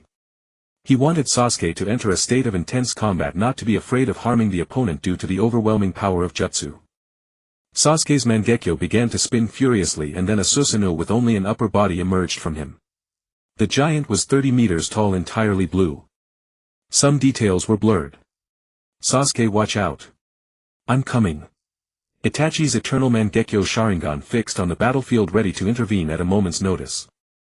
His eyes were already brimming with chakra prepared. Sasuke watched Lee Exayan, who hadn't summoned a giant, his expression puzzled. He wondered what Lee Exayan was planning. Lee Exayan didn't keep him waiting. He pressed his hands together and his chakra instantly enveloped him. Wood-style forest emergence. Lee Exayan's chakra made his robe rustle loudly, and the trees rapidly sprouting from the ground created a current of air. Sasuke saw Lee Exayan's chakra surging and thought he was about to activate Susanoo. He was ready to attack as soon as Lee Exayan finished. But what the hell is this? Why are so many trees growing out of the ground? Is this wood style? But how come there's no hand seal? What's going on? Damn it, is it a genjutsu? Sasuke remembered being dragged into genjutsu countless times by Itachi, but this didn't feel like that. Even using chakra to disrupt his own body didn't help. Sasuke! Don't get distracted in battle. Lee Exayan shouted loudly. Because in those few seconds of distraction the trees had already surrounded Sasuke. Unless he could grow wings to escape. Sasuke came to his senses and slashed with Susanoo's longsword. The sensation returned. So hard. How can it be this tough? Sasuke tried to burn the trees with Amaterasu. Seeing that it took about 5 seconds to burn one tree, he felt a slight relief. At least there was a way. If he couldn't deal with the trees at all despite all his efforts, that would be frustrating. Madara, seeing this, recalled something. That was a dark period. Indeed, only wood style can defeat wood style. Just as he was about to look away, he suddenly saw Sasuke's determined face. Izuna. Madara. What did you say? Hashirama heard Madara's whisper and quickly asked. Then he noticed Madara didn't reply, just staring at the battlefield with a reminiscent look. Hashirama followed Madara's gaze. Izuna. It was then that they realized Sasuke and Izuna bore a striking resemblance, 7 or 8 out of 10. Madara had been focusing on Lee Exayan, thinking this junior was polite and pleasant to be around. He had glanced at Itachi, but Sasuke standing opposite Lee Exayan had most of his face blocked by Lee Exayan, so Madara quickly shifted his attention back to Lee Exayan. Hashirama hadn't even thought of it. Ask him to recognize Madara and he could do it from just one ear. Ask him to recognize Tobirama and he could do it from half a face without hesitation. Ask him to recognize anyone else. Sorry, but Hashirama suffered from face blindness. Hashirama's startled cry finally broke Madara's reverie. A sharp glint flashed across his eyes. Izuna, rest assured. I will find a way to bring you back. Whoever dares to stop me, I will. The image of Kabuto flashed through Madara's mind and he shook his head. He would resurrect Izuna in his complete form, not through such desecrating means. A hint of nostalgia flickered in Hashirama's eyes. Especially when he's serious, he truly resembles Izuna. Orochimaru's eyes lit up at Lee Exayan's would release. The fact that Lee Exayan could wield would release was completely unexpected for him. Especially this perfect form of would release rather than his half-qualified clone version. Or even the particularly volatile Hashirama cells. The difficulty of fusion was truly indescribable. So this is how the god of shinobi fought back then. It's truly despairing. Orochimaru observed Lee Exayan, who was using such a powerful jutsu with his hands clasped. Pain was irritable, revising documents at his desk. Originally his mood had been quite pleasant, as Conan had made a bowl of soup for his physical body. As for why he was irritable now, it all started from just now. A battle had erupted a few kilometers outside the village. He could tell by his gut that Lee Exayan was behind it. He was helpless, he was desperate. Damn it, this is our own home. If we fight here tomorrow, the spies from various countries will start entering the land of rain one after another, right? Pain rubbed his temples as if even as a puppet he felt exhausted. These were Nagato's movements. Nagato had finally managed to let go and stop thinking about it. And the result? A building dozens of meters tall began to shake again. It wasn't an earthquake but rather a resonance caused by matching frequencies. This all started from that day. If he hadn't been moved that day. If he hadn't had the idea to recruit Lee Xin into the organization. None of this would have happened. And he would still be a boss who exploited his organization members. After that day he even lost his position as the organization's leader. If he lost it, so be it. He had finally prepared to step down. But this guy went out to court death again, nearly getting himself killed. After a grueling 1,000-li pursuit he was rescued back. At that time Nagato had been thinking. Surely this time he would behave himself right.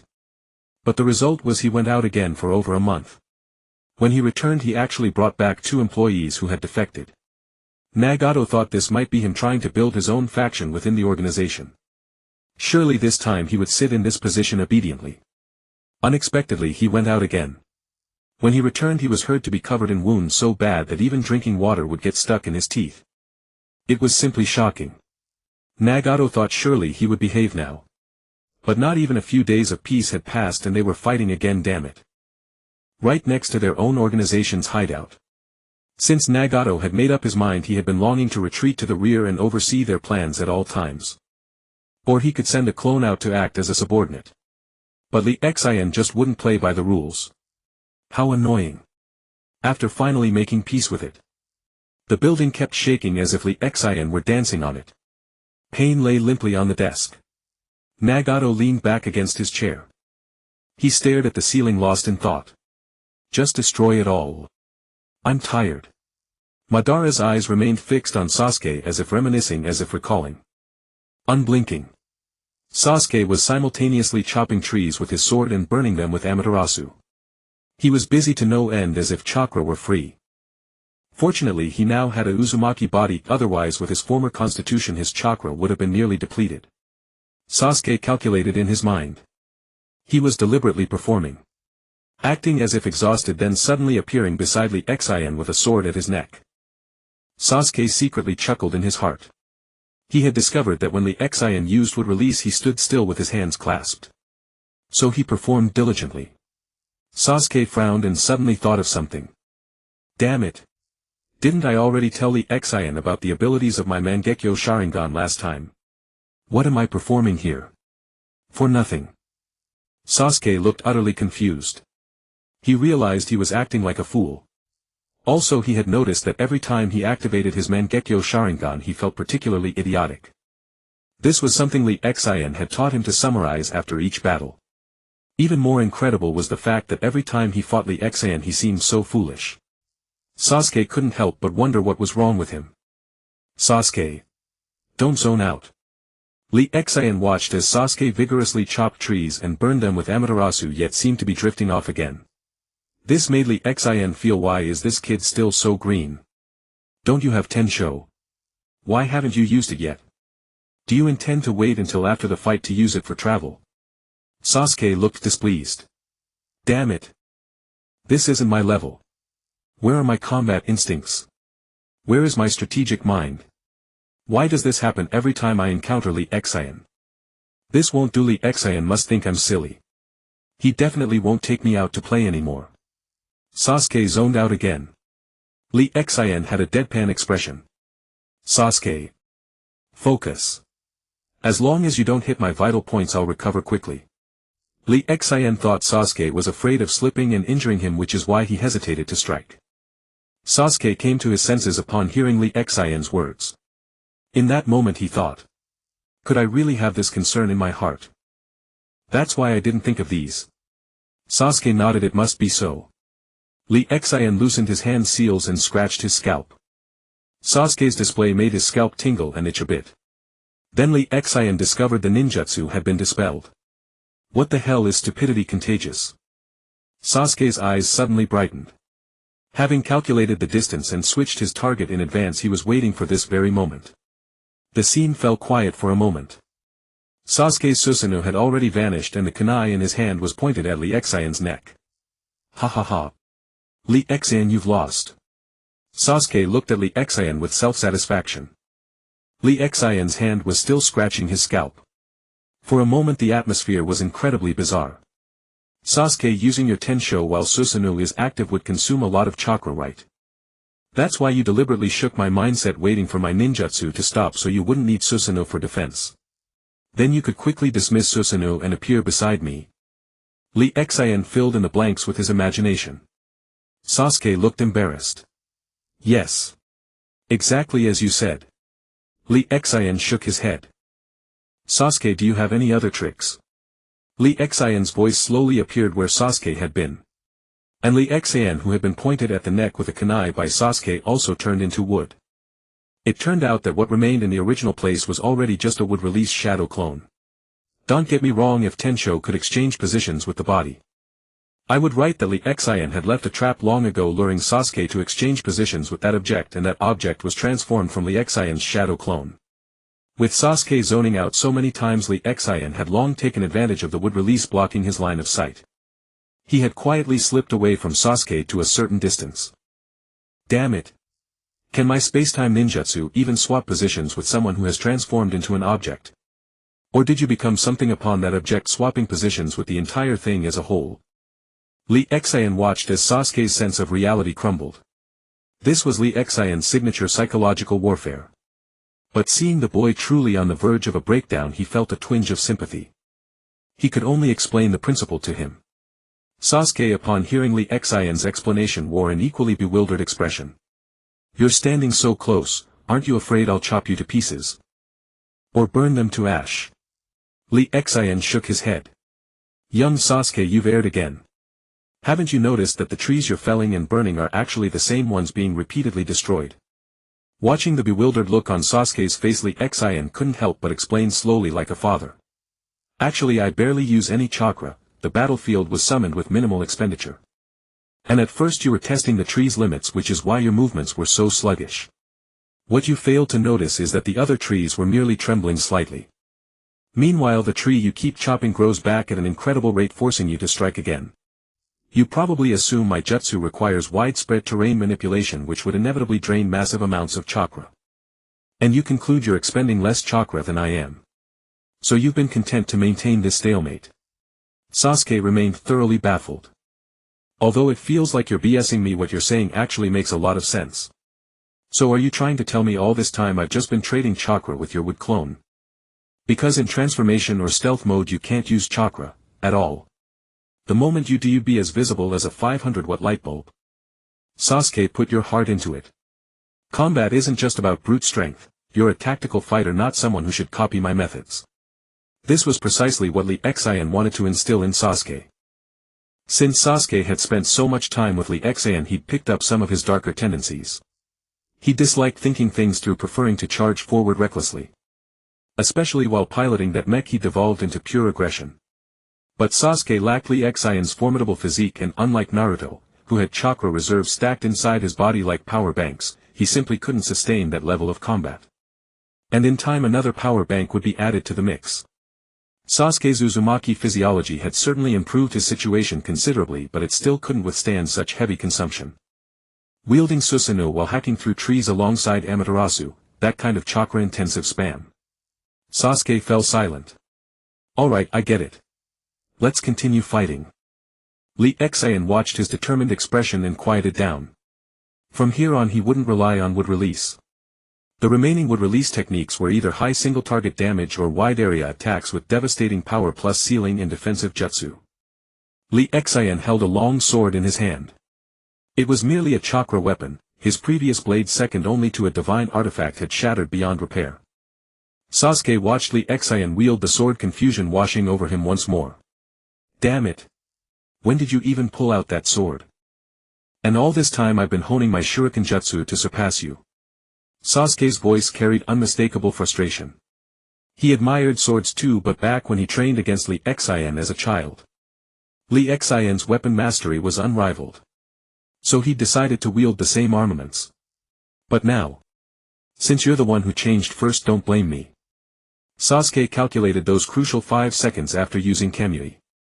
He produced a handful of shuriken and flung them forward in rapid succession. Then he grabbed a cluster of kunai and hurled them upward, striking the shuriken mid-flight. In an instant 10 sinister projectiles split and converged toward Lee Xian. A wave of smugness surged through him. See. This is what my training has produced. Li Xian however stared blankly, silently cursing under his breath. What century is this? Still relying on projectile weapons. Even explosive tags are obsolete now. Li Xian casually swatted away the incoming weapons. Sasuke. Li Xian began to caution him, about to suggest abandoning these pointless tactics, when Sasuke vanished without a trace. Li Xian's three-tomoe eternal Mangekyo Sharingan locked onto the remaining projectiles, spotting thin threads wrapped around the shuriken. A flicker of thought crossed his mind. This is getting clever. Though it might not matter. The threads on the shuriken meant unpredictable outcomes. The moment Li Xian realized Sasuke had disappeared and the shuriken before him hadn't transformed into him, he couldn't turn fast enough. His longsword swept backward in a desperate arc. But there was nobody there. Sasuke materialized in front of Li Xian instead. He'd never intended to swap positions with any of the 10 projectiles. By the time Li Xian's sweep confirmed nothing behind him, the miniature Susanoo had already manifested, just the ribcage forming a protective barrier around his body. Wings and slender golden skeletal hands followed. Li Xian finally turned his head back to center. Sasuke, your combat instincts have sharpened considerably. But your tactics remain juvenile. Li Xian watched as Sasuke had executed a flashy display only to charge forward with a kunai aimed at the Susanoo, a move that made no sense. Sasuke stood bewildered, unable to comprehend how Susanoo could be manipulated this way. Due to Li Xian's butterfly effect, Sasuke never bothered conserving chakra. He'd never experimented with this technique before. These chapters lack substantive content, but it's time for Naruto and Sasuke to demonstrate their tactical intelligence and abilities. Li Xian regarded him with mild distaste, memories resurfacing of that near-fatal encounter with the Great Black Bear. The kunai's approach shared similarities. Oh right, I still haven't found a mate for that bear. Li Xian mused silently. Sasuke's mind was in disarray. He'd completely lost his composure. Attempting to pierce the Susanoo with a kunai. And by the time he lunged, the Susanoo had already materialized. Yet he couldn't bring himself to unleash Amaterasu. What if Li Xian couldn't block it and he couldn't retreat in time? Li Xian would be severely injured. Li Xian caught the subtle look in Sasuke's eyes and remembered that moment, realizing he'd been too quick to judge. Warmth spread through Li Xian's chest. Sasuke truly was a caring person.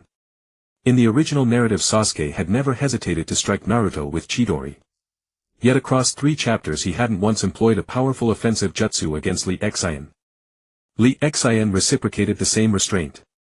This represents the fundamental shift in Sasuke's character compared to the original work. Granting him the Rinnegan as a significant advantage seems justified, doesn't it? Brothers. If you have objections, voice them now rather than waiting until I've finished and then arguing about discrepancies with the source material. Hahaha, protecting myself with irony. Finally finished 12 chapters. What a reckless maneuver.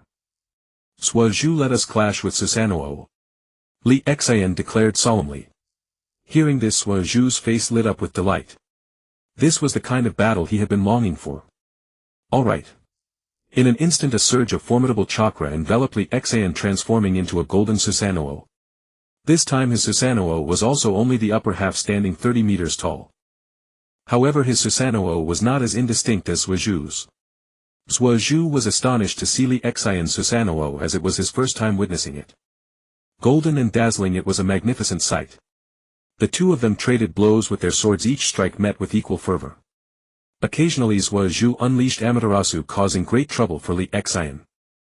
Li Xian did not hesitate to sever the afflicted part of his Susanoo and reforge it with chakra. His swordsmanship was slightly superior to Suiju's, leaving the latter hard-pressed to parry. Suiju lowered his sword and clasped his hands together. Chidori. The 30-meter giant Susanoo mimicked the gesture, its massive palms crackling with lightning. Li Xian observed this and fell into thought. He wondered what release would look like when used through Susanoo. As he pondered, the Susanoo pressed its hands together. Susanoo would release with golem technique. Li Xian felt a sudden drain, as if his body were hollowed out. Active use felt different from passive extraction. The Susanoo's robust form grew ethereal and its silhouette faded. From beneath rose a wooden arhat about 80 meters tall, with Li Xian standing atop its head, still clad in the 30-meter Susanoo. Suiju's charge slowed. What the hell is that? Zhu Jian exclaimed in awe. This kid can even summon my wood golem. And use it like this. And he can even play it like this. This Arhat itself was immensely powerful, capable of catching Ban Susanoo slashes or small-tailed beast balls barehanded. Zhu Jian felt his worldview shaken. Li Xian however found it acceptable, he had grasped the whole picture. Since his Susanoo was incomplete, he stood on the ground. If he had manifested a Susanoo hundreds of meters tall, he would have stood atop its head. How could he create such a colossal Arhat for the Susanoo to stand on? Still, it was quite amusing. Ban was jolted awake by the scene before him. He had snapped out of his reminiscence. No matter how much it resembled Quan Nai, it was not Quan Nai. He found Li Xian's pose rather comical. Indeed, this Arhat technique of Zhu Jian's was originally meant to serve as a stepping stone for the mighty Susanoo. Zhuo Zhu, seeing his Chidori blocked by the Arhat's hand, grew uneasy. What nonsense is this? What has happened to this ninja world? Can't we just spit water, blow fire, throw earth, release, and use lightning, release like before? Zhuo Zhu felt his worldview shattered. He realized that Li Xian's methods had completely changed from the past. Now Li Xian no longer played by the rules. Zhuo Zhu's face darkened. Damn it! He intensified his chakra output. Evolve. With a roar in his heart, blood began to flow from his Mangekyo Sharingan. Deep within his soul, it seemed to sense his craving for greater power. Suddenly Zhuo Zhu felt his Jujutsu double in strength and chakra gushed from an unknown source. His Susanoo was then enveloped in chakra once more. Zhuo Zhu's body rose steadily. An 80-meter Susanoo appeared, a blue light with wings on its back wielding a curved blade of azure radiance. Zhuo Zhu's Susanoo had reached 80 meters, but clearly not its limit. Zhuo Zhu possessed the Uzumaki lineage, which was also a branch of Asura. Thus his starting point was higher than Ban's. Ban's wood release was quite poor, so Hashirama's cells were barely enough for him to awaken the Rinnegan and perform some basic wood release. Ban with the Rinnegan was an exception to this rule.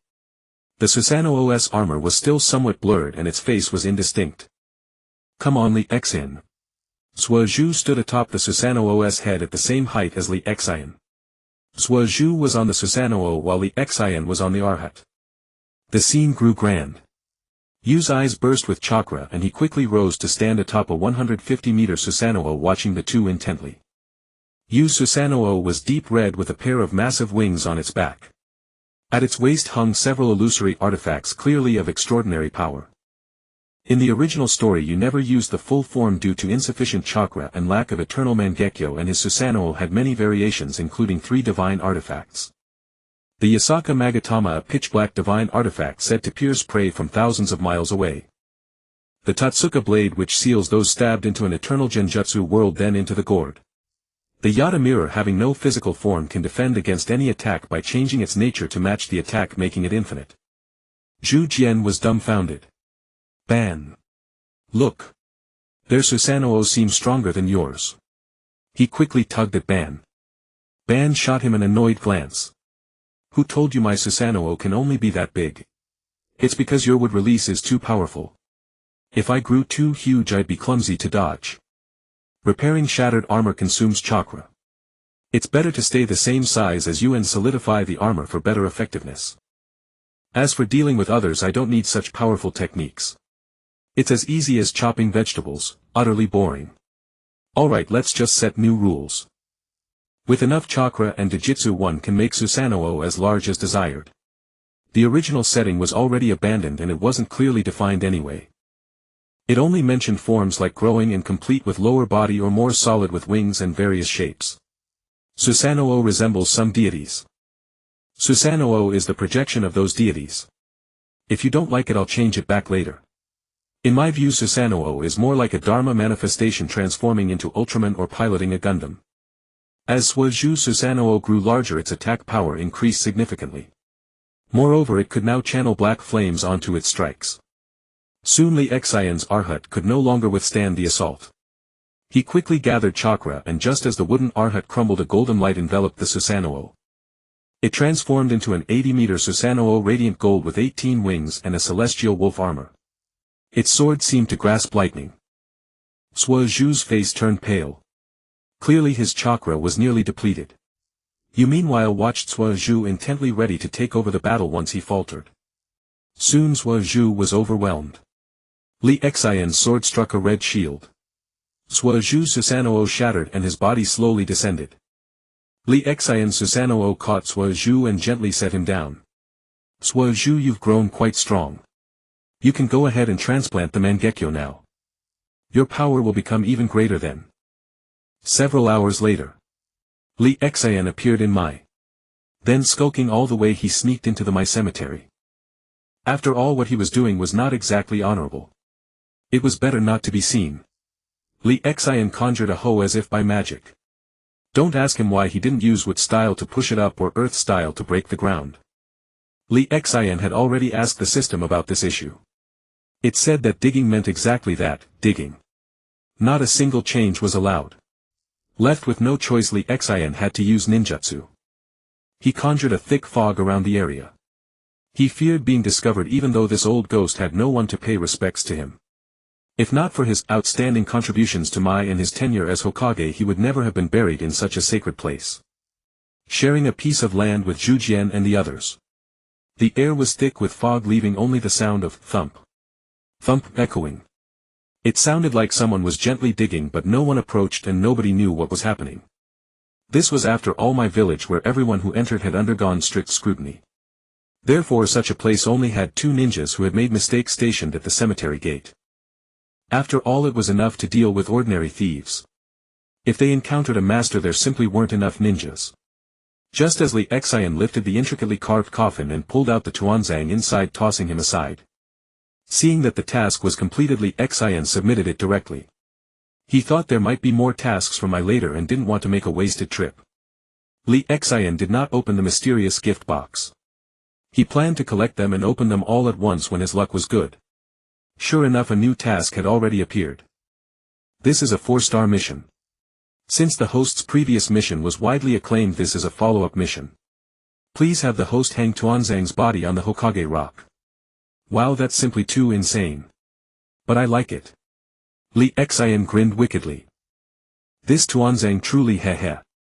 Unbeknownst to him, Li Xian seemed to have been corrupted by the system. When Li Xian submitted the task with cold sweat on his forehead, he finally breathed a sigh of relief. After all, the Hokage rock was easily noticed. So Li Xian used a little trick. He stripped Tuanzang naked, covered his body with dirt to make it look yellow. And then quietly placed him there. Li Xian put away the gift box and continued to refresh the tasks. Then he realized this system was really inhuman. This is a 4-star mission. Please have the host go and beat up Chu Naiying. Please don't get caught. Li Xian was stunned. He had never hit a woman before. He was about to refuse. But seeing the 4 golden stars on the mission board and the gift box icon behind it, Li Xian couldn't look away. He bit his lip, looking reluctant. He felt the system was trampling on his principles. Damn. I remember now. Last time in the mirror space I got beaten up by Chu Naiying. Finally I can avenge that grudge. I'll beat her head off. Li Xian's eyes lit up. It was true that he didn't hit women, but revenge was a different matter. Thus, like a dark force, Li Xian, as if radiating black light, stealthily avoided the crowd and walked according to the map in his mind. He had already prepared a sack in the space. Ready to ambush her. This was a stain on Li Xian's life. If he ever became invincible in the world and someone exposed this, how could he bear it? So Li Xian not only transformed but also brought the sack. This clever little devil gave no one a chance to see through him. Xiao Ying. You want something? Xiao Li's eyes turned into heart shapes. In his heart he exclaimed, wow. Xiao Ying is so beautiful. Xiao Ying tugged at her clothes, her eyes instantly bloodshot. Crystal tears filled her eyes. Xiao Li, when you go out on missions, have you heard any news about Sui Zhu? Xiao Ying was no longer a ninja, she was now working as a doctor. Because she was too weak and useless, her teammates looked down on her. Under the advice of her team leader, a Jonin, she chose the path of a doctor. The Jonin had noticed her excellent control over chakra. Xiao Li's eyes became clear. Oh. When we went out on missions we didn't hear any news about him. Why are you asking about Sui Zhu? He is a rogue ninja. Xiao Li also recalled this junior. He was truly a genius like Ningxi. It was a pity they never had a chance to fight. Chunai felt sad upon hearing Xiao Li's words. Can you help me find out when you're on missions? She was at her wit's end. Few of her former classmates liked her. Seeing that Xiao Li seemed interested in her, she rushed to ask him when she saw him.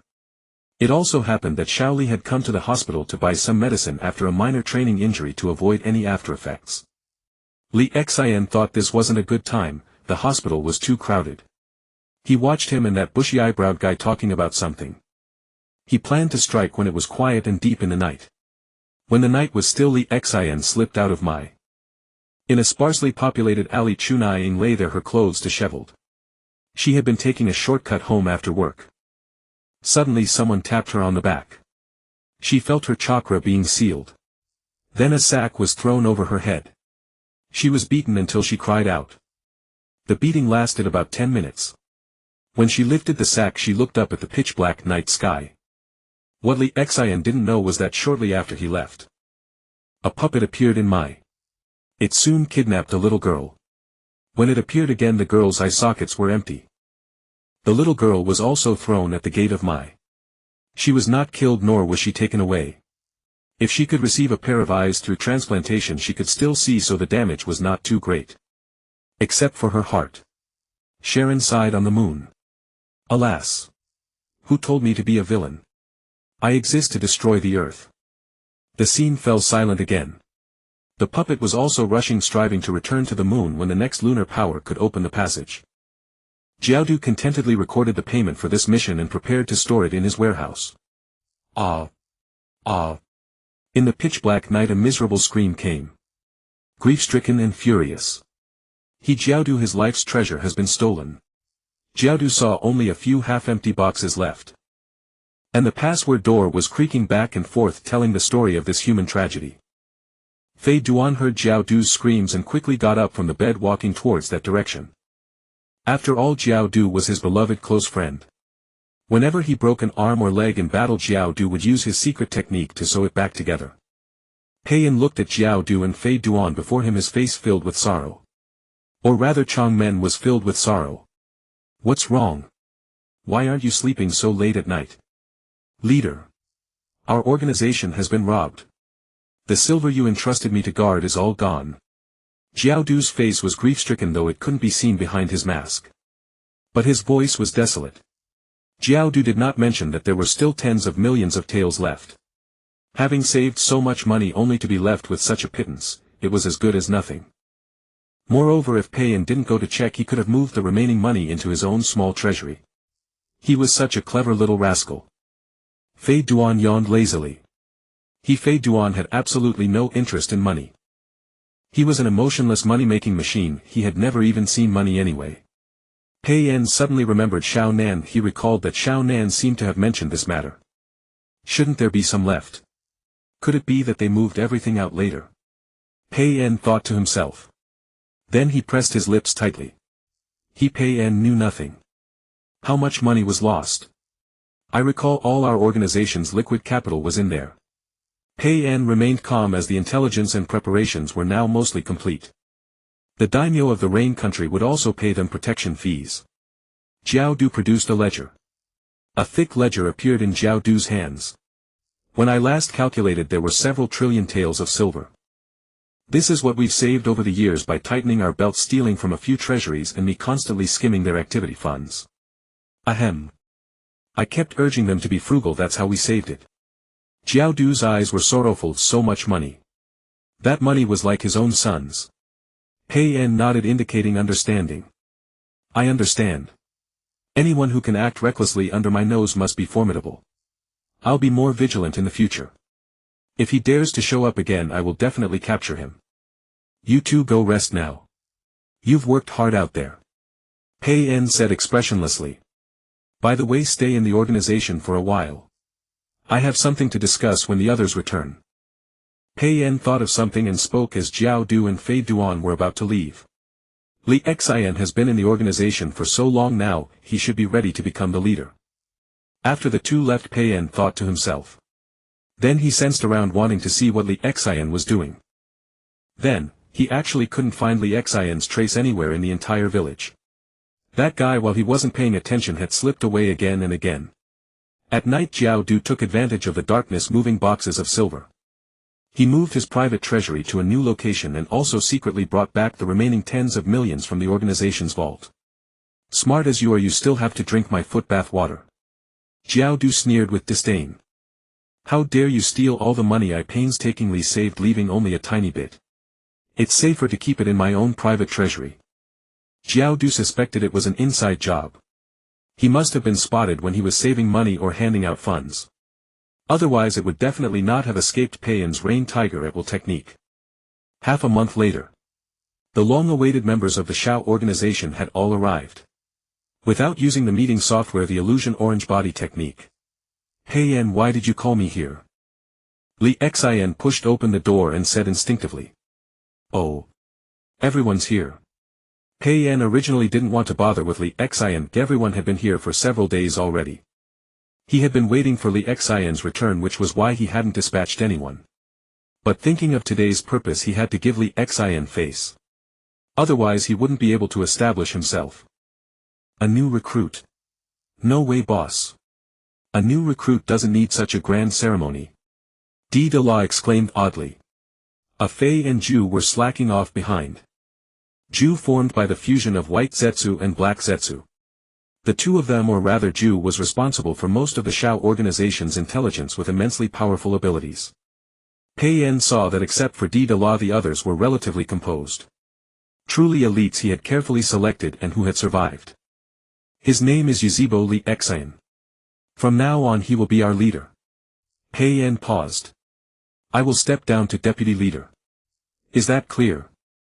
After speaking, Pei Yan gestured for Li Xian to come over. Li Xian saw that except for Shao Nan, Yuta, Shiwan, A Fei and Zhua Zhu, who had no expression, the others were looking at him with loose, strange expressions. Li Xian stood at Pei Yan's position. Pei Yan stepped back, yielding the center stage to Li Xian. Nice to meet you all. My name is Yuzhibo Li Xian.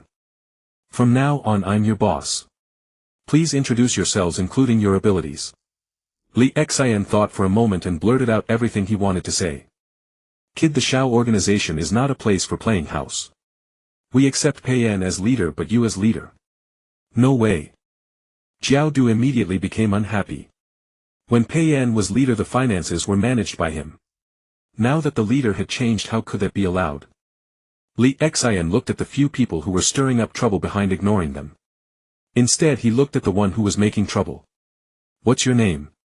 What achievements do you have? Also, isn't the Shao organization ruled by the strong? I am strong, so I take the position. Li Xian finished speaking and waited for the person's response. Jiao Du looked skeptical. This kid still wet behind the ears. So young. Could he be Pei Yan and Shao Nan's illegitimate child? My name is Jiao Du. I have no special abilities, just roughly indestructible and immortal.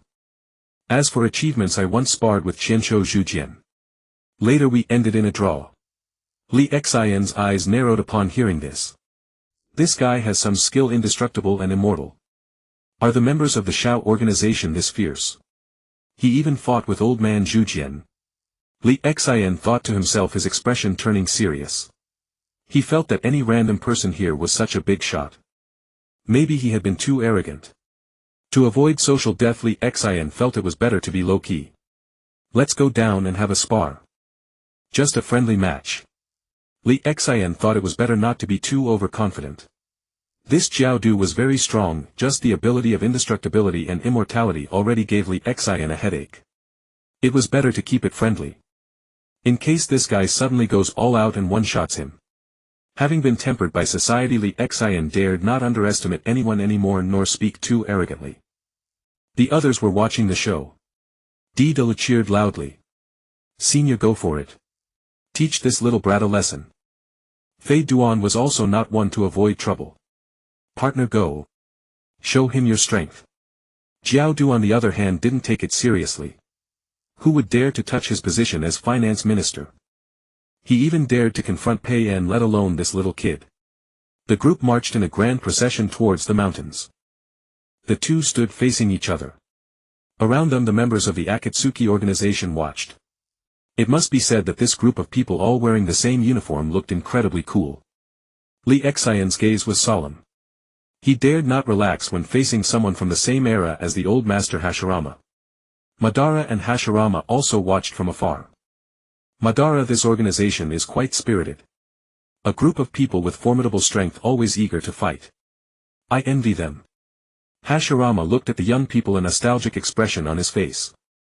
He used to fight every other day too, though it was more like killing than fighting. Madara looked helpless. Hashirama, go on up. Show these youngsters what we old-timers are made of. Sasuke activated his eternal Mangekyo Sharingan, intending to carefully observe and learn from Li Xian's battle, especially against such a powerful opponent. Seeing the serious expression on his opponent's face, Kakuzu grew even more contemptuous. Kid, you make the first move. Don't want people saying I'm bullying you. Li Xian's face was grave. Truly someone who has crossed swords with old man Hashirama. Such an imposing aura. Madara's expression turned serious upon hearing Li Xian's words. Hashirama. That person. Is he from our era? And he fought you? Hashirama was taken aback by Madara's question and looked at Kakuzu. I have no recollection of him at all. Normally I remember those with great strength. He thought for a moment before continuing. But it's possible I forgot. Hashirama recalled how he often suffered from face blindness and memory lapses, feeling a bit embarrassed. Watching the self-assured old veteran, Li Xian pressed his palms together. He prepared to unleash an appetizer. Would release Tree World Advent. Li Xian had always fought internally, so he had never used the Flower Tree World. This time Li Xian used would release with full force. Trees seemed to spring up instantly, densely surrounding Kakuzu, squeezing him with their trunks. When Kakuzu saw Li Xian clasp his hands together, he felt utterly disheartened. Then hearing the words, would release, only made it worse. Watching the trees closing in, he could barely maintain his composure. To salvage his dignity as much as possible, Kakuzu quickly spoke. No joke, he was used to fighting opponents who dutifully formed hand seals, spat water, breathed fire, or used earth, lightning and wind release. Leader. I acknowledge your strength. I'm the one in charge of the organization's finances, please remember me. Kakuzu, unwilling to give up the chance to see money every day, hurriedly said. Li Xian, bewildered, stopped his jutsu and stared at Kakuzu. Under the mask, Kakuzu's old face reddened. I was injured on a recent mission. Seeing that you have would release, I believe in your strength. Kakuzu spoke in a calm, experienced tone, then looked up at the sky with a nostalgic expression. I didn't expect little Hashirama's legacy to continue. I'm truly delighted, Kakuzu said the lie with a straight face. Yet Li Xian actually believed him. This kind of demeanor truly befits a master. Li Xian thought silently. Once this master recovers, I'll make sure he takes the lead next time and gives his all. Li Xian looked at the remaining members. Anyone else wants to fight? If not, I'll be the leader from now on. Haydn felt like stepping forward. After all, his partner had been injured and lost face, which made him look bad too. But as he prepared to go, Kakuzu grabbed him. Your taijutsu is too poor. Kakuzu's words were flat but forced Haydn to face reality. He could only stand there helplessly. His technique, though broken, required drawing the opponent's blood to work. Without a teammate's support, he was just an immortal body. Deidara looked defiant. I, Deidara, am not convinced, and neither is my art. Deidara was ecstatic inside. Finally, it's my turn to shine. My art performance. As long as I fly in the sky, your trees can't reach me, and you'll have no choice but to be bombed by me. Earth, release exploding clay, giant bird. Deidara stood on the giant bird, laughing heartily. No matter how strong your wood release is, you can't hit me. Earth, release exploding clay, spider. Deidara flew above Li Xian and threw a handful of spiders down. Just as the spiders were about to land on Li Xian's head, Deidara formed a blade-like hand seal and placed it on his chest. Ka. He wanted to end the fight quickly. The spiders instantly emitted a blinding light. Bang! Bang! Bang! A series of violent explosions rang out.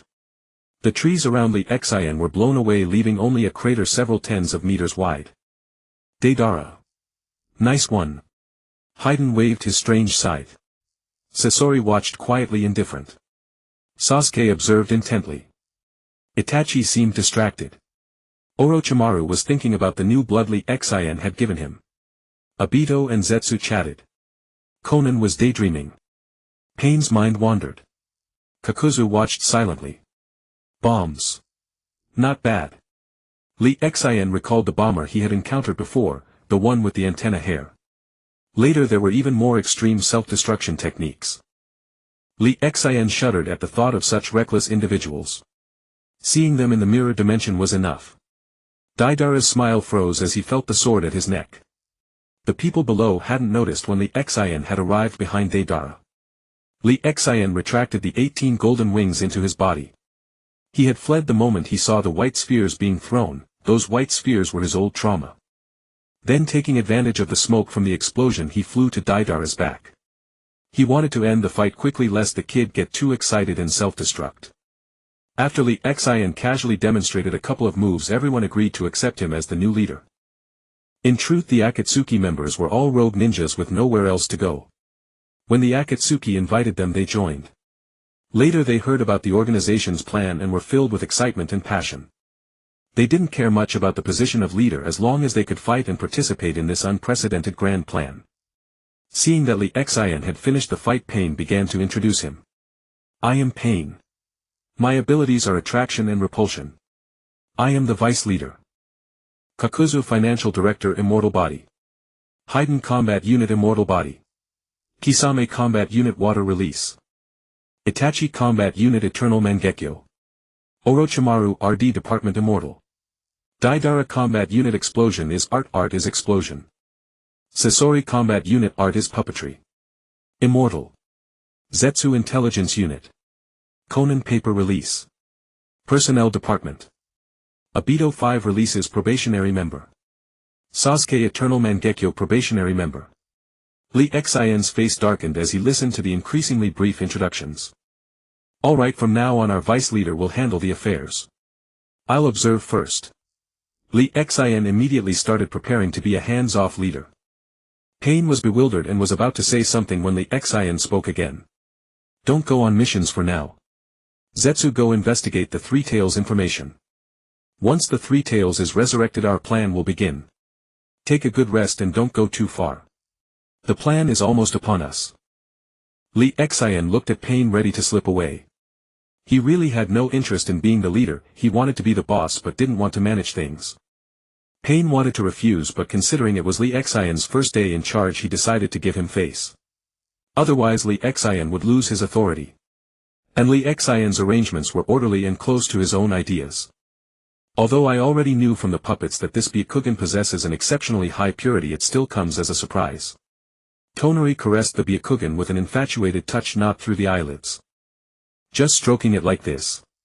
Feeling the chakra within him, which had never been so active, surging unceasingly toward the Byakugan. Tonari studied his own pale palm, then his entire body. So this is what the body looks like. This is the true appearance of the world. Truly fascinating. Tonari's gaze was entranced, his eyes burning with obsession. Ah! The chakra surging skyward was drawn by the Byakugan within his eyes, and the white eyeballs gradually began to turn blue, crystal clear and translucent. It's already starting to transform this quickly. He felt his pupils contract and then dilate repeatedly as if being hammered by a heavy mallet. A day later. Tonari's entire body was shrouded in green chakra with 9 truth-seeking balls floating behind him. Is this the Tensigen mode? It's incredibly powerful. The chakra within me has increased more than tenfold.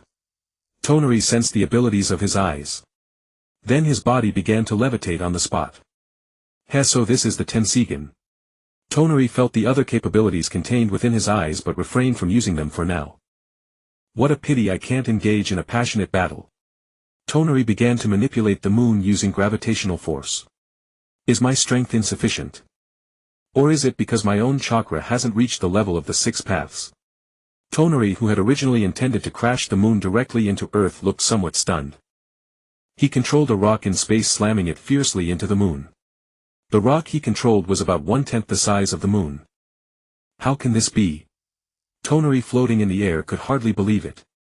Wasn't it said that the Tensigen can use gravity to control the moon and crash it into Earth? He couldn't control the moon, and when he sent a rock from space crashing into it, nothing happened. Not even a tremor. One explanation is that his chakra was insufficient, not yet reaching the 6 paths. Another is that his ancestors originally could, but after a second sealing by both his ancestor and the 6 paths sage, the mere Tenseigan could no longer move it. Ah! This moon looks so ugly now. He gazed at the huge rocks he had smashed onto the moon. The moon was not damaged, but it became hideously deformed, as if several towering mountain ranges had been added.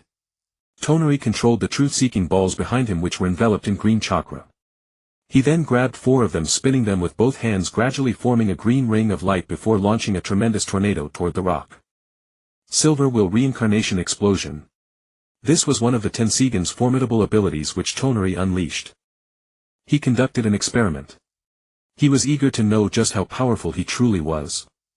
Having no other recourse, he decided to descend to the lower realm and see if there was any way to destroy the world. Or perhaps there was a quicker solution. If not, he would have to deal with things one by one. The 6 Paths Sage's clan. Tonari thought of the powerful beings that might still remain on the ground. Thus he needed to familiarize himself with his power as quickly as possible and then make his decision upon descending. Tonari snapped back to reality and looked at the aftermath of his attack. The rock had been completely pierced through. Tonari regained his focus. Such immense power. Then Tonari wrapped the remaining 5 truth-seeking balls behind him in green chakra and generated 4 more truth-seeking balls. In his hands they transformed into a massive yellow chakra longsword. He swung the sword fiercely at the remaining part of the moon. Tonari's eyes were filled with hope. If I can just split the moon. Damn. Tonari suddenly remembered that inside the moon was Otsutsuki Kagaya. This was truly reckless.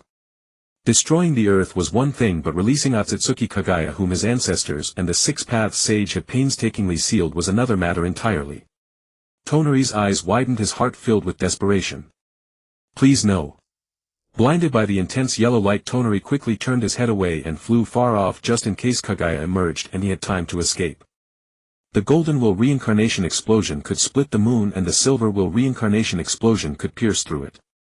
At that time Tonari carried out his plan 2 years after the 4th Great Ninja War ended. And even though the moon was split, Kagaya did not revive or break free from her seal. The moon was created by the 6 Paths Sage and Otsutsuki Himura using the Chibaku Tensei attracting meteors to form it. Since the seal had never been undone, the moon contained the power of both 6 Paths individuals, so it couldn't be broken through. Tonari looked at the tens of thousands of meters deep hole he had created, then landed on the moon to rest. Those attacks had consumed nearly 1/3 of his chakra. Tonari restored his white robe. He was torn between wanting the moon to break and hoping it wouldn't. He was deeply conflicted. Now he didn't need to think about it anymore and began to doubt his own strength. He believed that his ancestors' words were the truth. If his ancestors had not deceived their descendants, then there was only one reason: his own power was insufficient. So Earth is this beautiful. It seems that not using the moon to crash into Earth isn't such a bad thing. However, it's going to be tough for me. These shinobi who possess such a beautiful planet never think about protecting the environment. They only know how to fight day in and day out. Living like that is a waste of the air. This is far better than the barren environment of the moon, and the air is much better too. Tonari found a person, formed a green chakra sphere in his palm and inserted it into the target's body. The spirit ball, a green chakra sphere gathered in the palm, can control the will and actions of the target when placed inside, and can also extract their thoughts. Hinata was subjected to it twice. Why is there no information about the Otsutsuki at all? This person is clearly a shinobi. Tonari refused to believe it and tried another. By the 20th person, Tonari was growing tired. Mainly because of the abundance of memories and the strain on his Tenseigan. Kumogakure Cloud Ninja. Konoha Leaf Ninja. Sunagakure Sand Ninja. Iwagakure Rock Ninja. Kirigakure Mist Ninja. Tonari's head throbbed. Was he the only remaining member of the Otsutsuki clan? No. There's still the Byakugan. Did they change names? Could there be some existence in the shinobi world that could force the great Otsutsuki clan to cower? Shirin found a place to recover his chakra. Even clan members with such high purity of the Byakugan were so cowardly he dared not take risks. As one burdened with his ancestors' mission, he must always maintain a perfect state, retreat promptly when encountering an enemy he cannot defeat, and when outnumbered he must learn to be cautious. This was the content of a book that Shirin perceived with his chakra when he was bored. He called it the Bible. Why are these earth female monkeys all staring at me? Shiren was puzzled and confused. Not good. He suddenly remembered what the book said: if someone frequently stares at you and is not focused on their work, they must be police. Ahem, security guards. This made Shiren quickly flee. If he didn't, he might be surrounded. Damn. How could they have found me so quickly? Shiren, guilty as a thief, was completely bewildered. No wonder those weak clansmen would hide themselves like that. He finally understood a bit. The people here are too smart. Why did that handsome guy disappear just now? The two sisters shopping kept looking behind them. That handsome guy is so beautiful, with blue-white eyes, slender willow leaf eyebrows, a magatama pattern on his collarbone, messy blue-white hair, and wearing a white robe. Shiren memorized the appearance of that female monkey. If he encountered them again next time, he would quickly crouch down. Shiren walked out of the bustling market.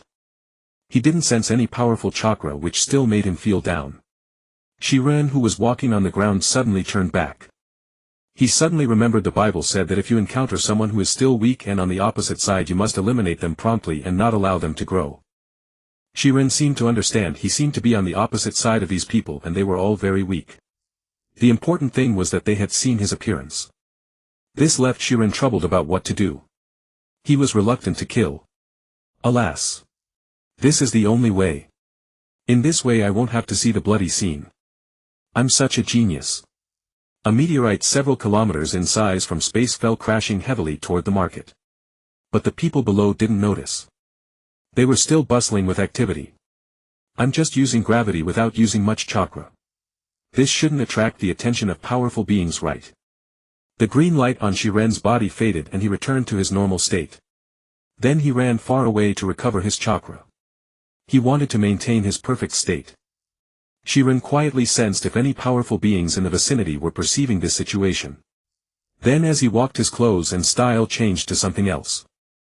This was from when he was recovering his chakra, recalling the words from the Bible. As a villain, one should change one's appearance at any time, including daily habits.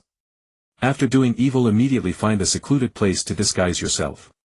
Shiren found this extremely reasonable. He changed direction and continued walking. Because the Bible said that one must not commit evil repeatedly in the same place, otherwise it would be easily detected and caught. Shiren deeply agreed. As he walked, he suddenly remembered. The ghetto statue seemed to have disappeared. There also seemed to be 9 small-tailed beasts on earth that could help him increase his chakra. If he found the ghetto statue, he could also load all the tailed beasts into it. Then summon the 10 tails. Perhaps then he could pull down the moon and complete his mission. Thinking about it, Shiren's face fell. But I don't know where the ghetto statue went. His eyebrows furrowed into a frown. I really want to go back to that carefree life. Using my brain like this every day is too tiring. Shiren looked toward the moon. Maybe I should go back and play for 2 years, then come out again. Or drop a few meteorites on Earth every so often. That way I won't have to think about these annoying problems. Just as he was becoming more and more tempted, he remembered the words from the Bible. Maintain firm faith and let them understand the art of war. Shiren clenched his fist and placed it on his chest, cheering himself up. Shiren, Shiren, you're the best. Shiren, Shiren, you're the most awesome. Shiren, Shiren, you're the most handsome. Seems like something strange got mixed in. After Shiren recited silently according to the Bible, he discovered. Today is another perfect day. Li Xian yawned, then stretched his shoulders. Opened the window facing the morning sun. Li Xian saw that the sun was almost directly above him, so he stopped his health exercises. It was already so late, the health exercises were definitely useless. Li Xian took a shower and changed into a robe. Sign in system, brother. Li Xian casually muttered in his mind, holding a bowl of ramen and eating. Congratulations to the host for successful sign in obtaining a box of instant noodles. Cough cough. System, why did something not belonging to the ninja world appear? Why didn't it appear before? Li Xian was dumbfounded, suspecting he misheard, and noodles sprayed out of his nose. Li Xian quickly patted his chest and used chakra to relieve the pain. Ding. It will unlock automatically when the time comes, don't ask why. The system's voice was full of aloofness, too lazy to respond to Li Xian. Li Xian took out the instant noodles. He took a bowl from his space, added water and placed the noodles in. Then he heated the bottom of the bowl with his hand. Today Li Xian could eat instant noodles. Li Xian pushed the ramen aside. SSS. So fragrant. A divine delicacy, slurp.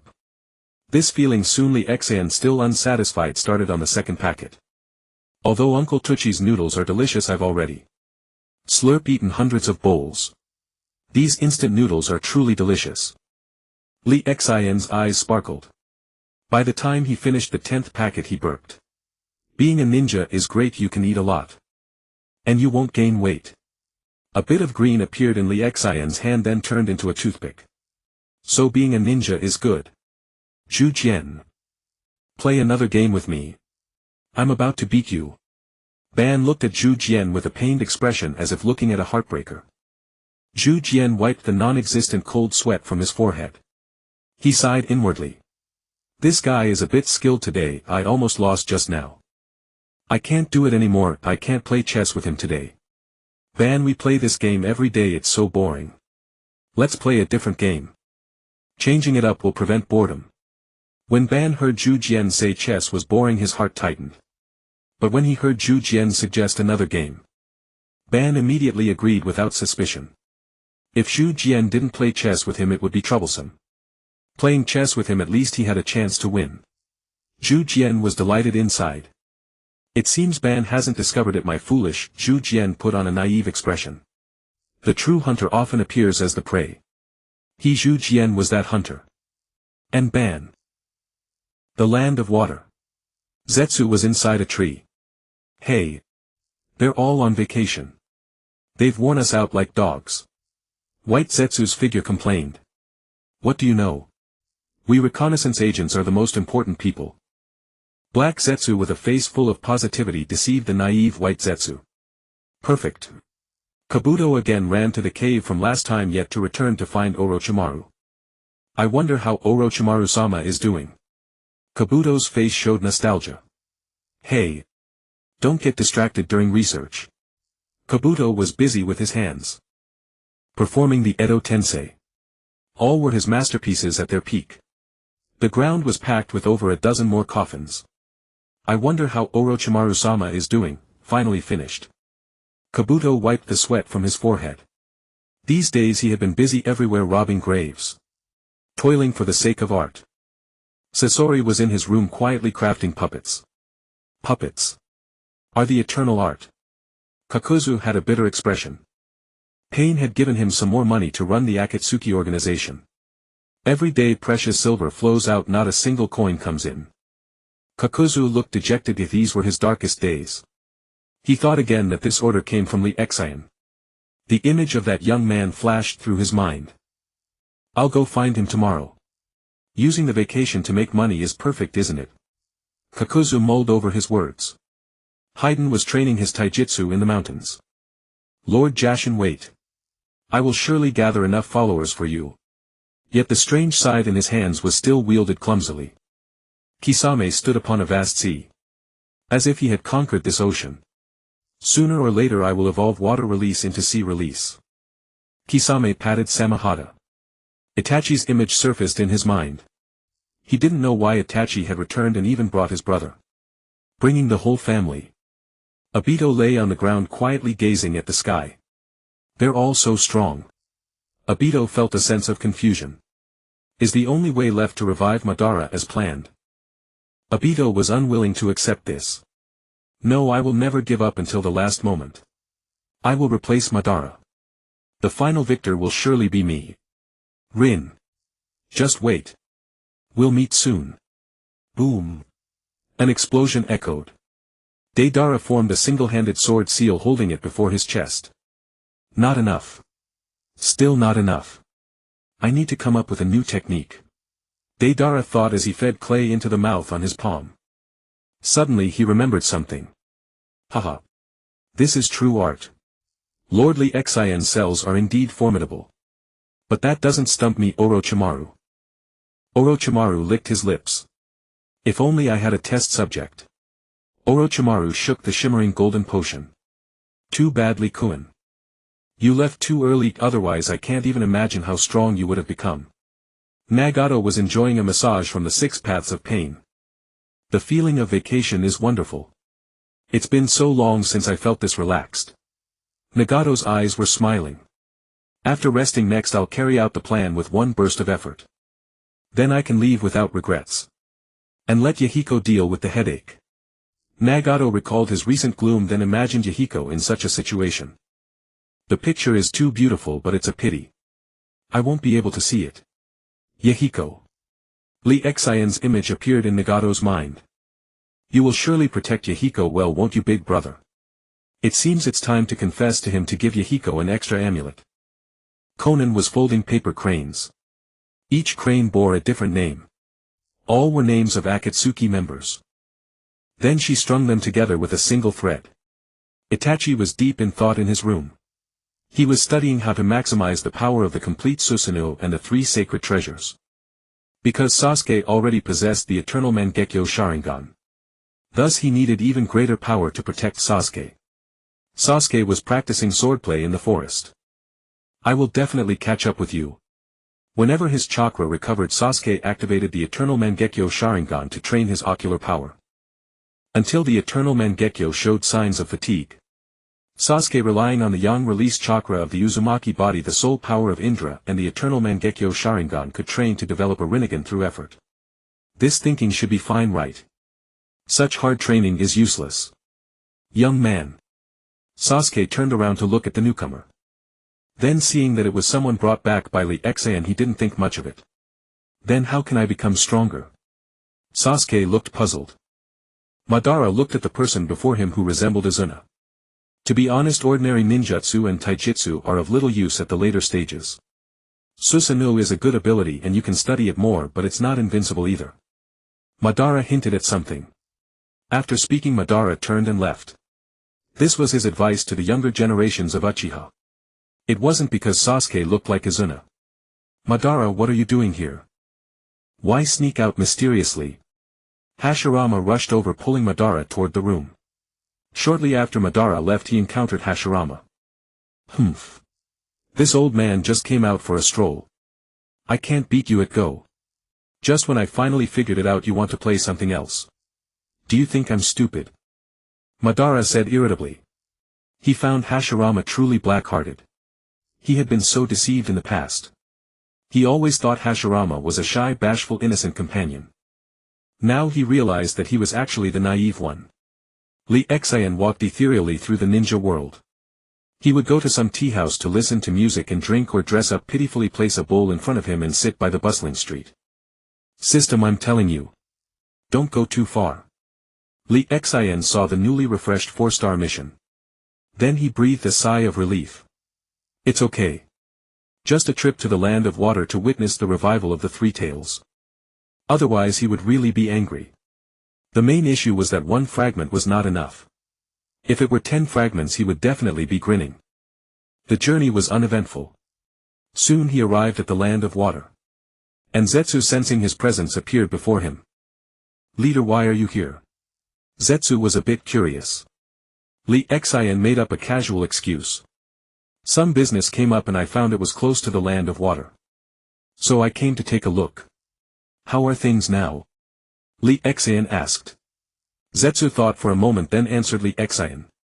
According to intelligence and certain signs. It should be very soon. But I don't know the exact time, because a tailed beast's revival has no foreshadowing. It's as if it suddenly descends into the world. Lee Xian was a bit speechless at the vague answer. He didn't understand the intricacies involved. Seeing Lee Xian's puzzled expression, Ju thoughtfully explained, we know the exact date when the Three Tails fell.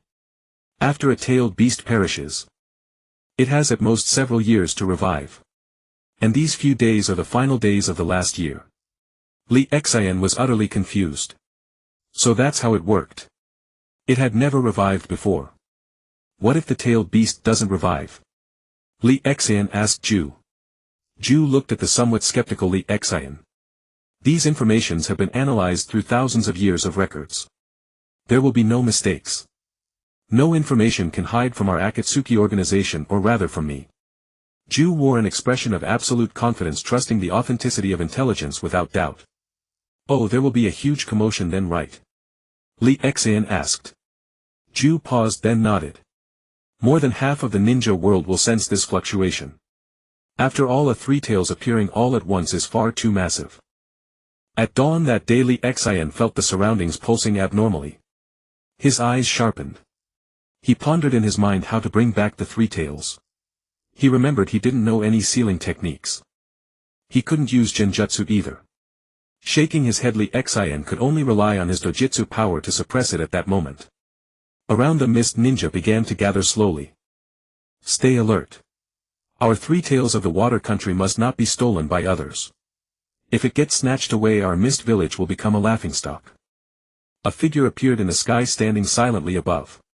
He held a staff in hand, wearing a white robe adorned with tomo patterns with 18 deva paths orbs arranged into a circle behind his back. 2 horns grew from his head with white hair and pure white eyes surrounded by strange black patterns.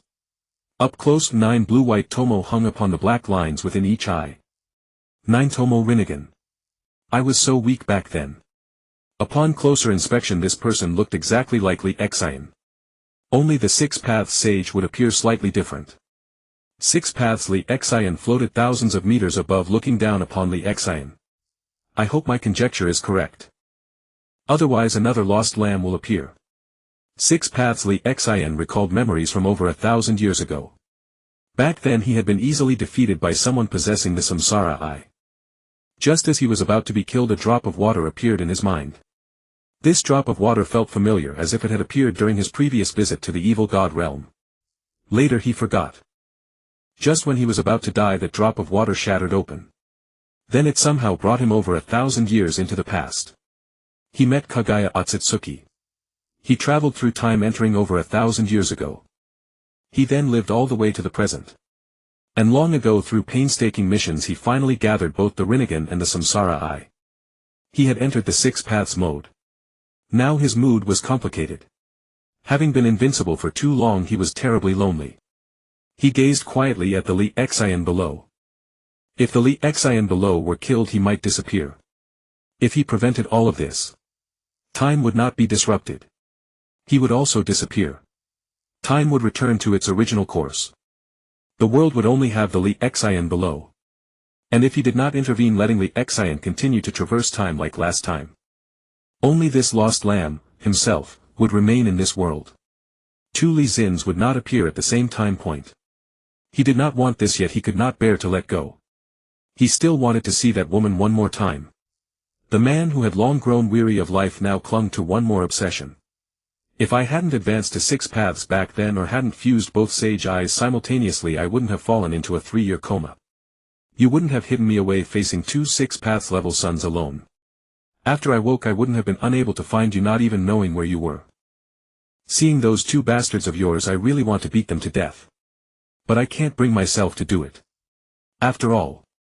6 paths Li Xian felt somewhat listless and fell into memories again. After advancing to 6 paths, he had grown weary of everything, sleeping for decades. Centuries. A surge of chakra erupted into the sky. Pain received the signal from his ring flashing and immediately sensed that chakra without even looking. The 3 tails had emerged. Hashirama, shall we go watch the show? Hashirama stared at Madara with sparkling eyes, as if saying, cry if you refuse. Madara's scalp tingled under that gaze. Fine, let's go take a look. But we should keep our distance lest some blind fool provoke us. Madara offered his advice. Hashirama's sweat dropped. I'm the one worried about you losing control. Too many ninjas will be eyeing the 3 tails. I'm afraid even a single kunai flying near you could become the spark that ignites everything. Hashirama said earnestly. Before Madara could react to his words, they sensed members of the Akatsuki already setting off one after another, the swooshing sounds continuous. Let's go quickly or we'll miss all the fun. Don't forget to bring popcorn.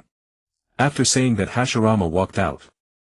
Madara hadn't even finished his thoughts when he heard Hashirama's final remark. We don't have taste buds anyway, why would we eat that? Madara tsukumied on the spot.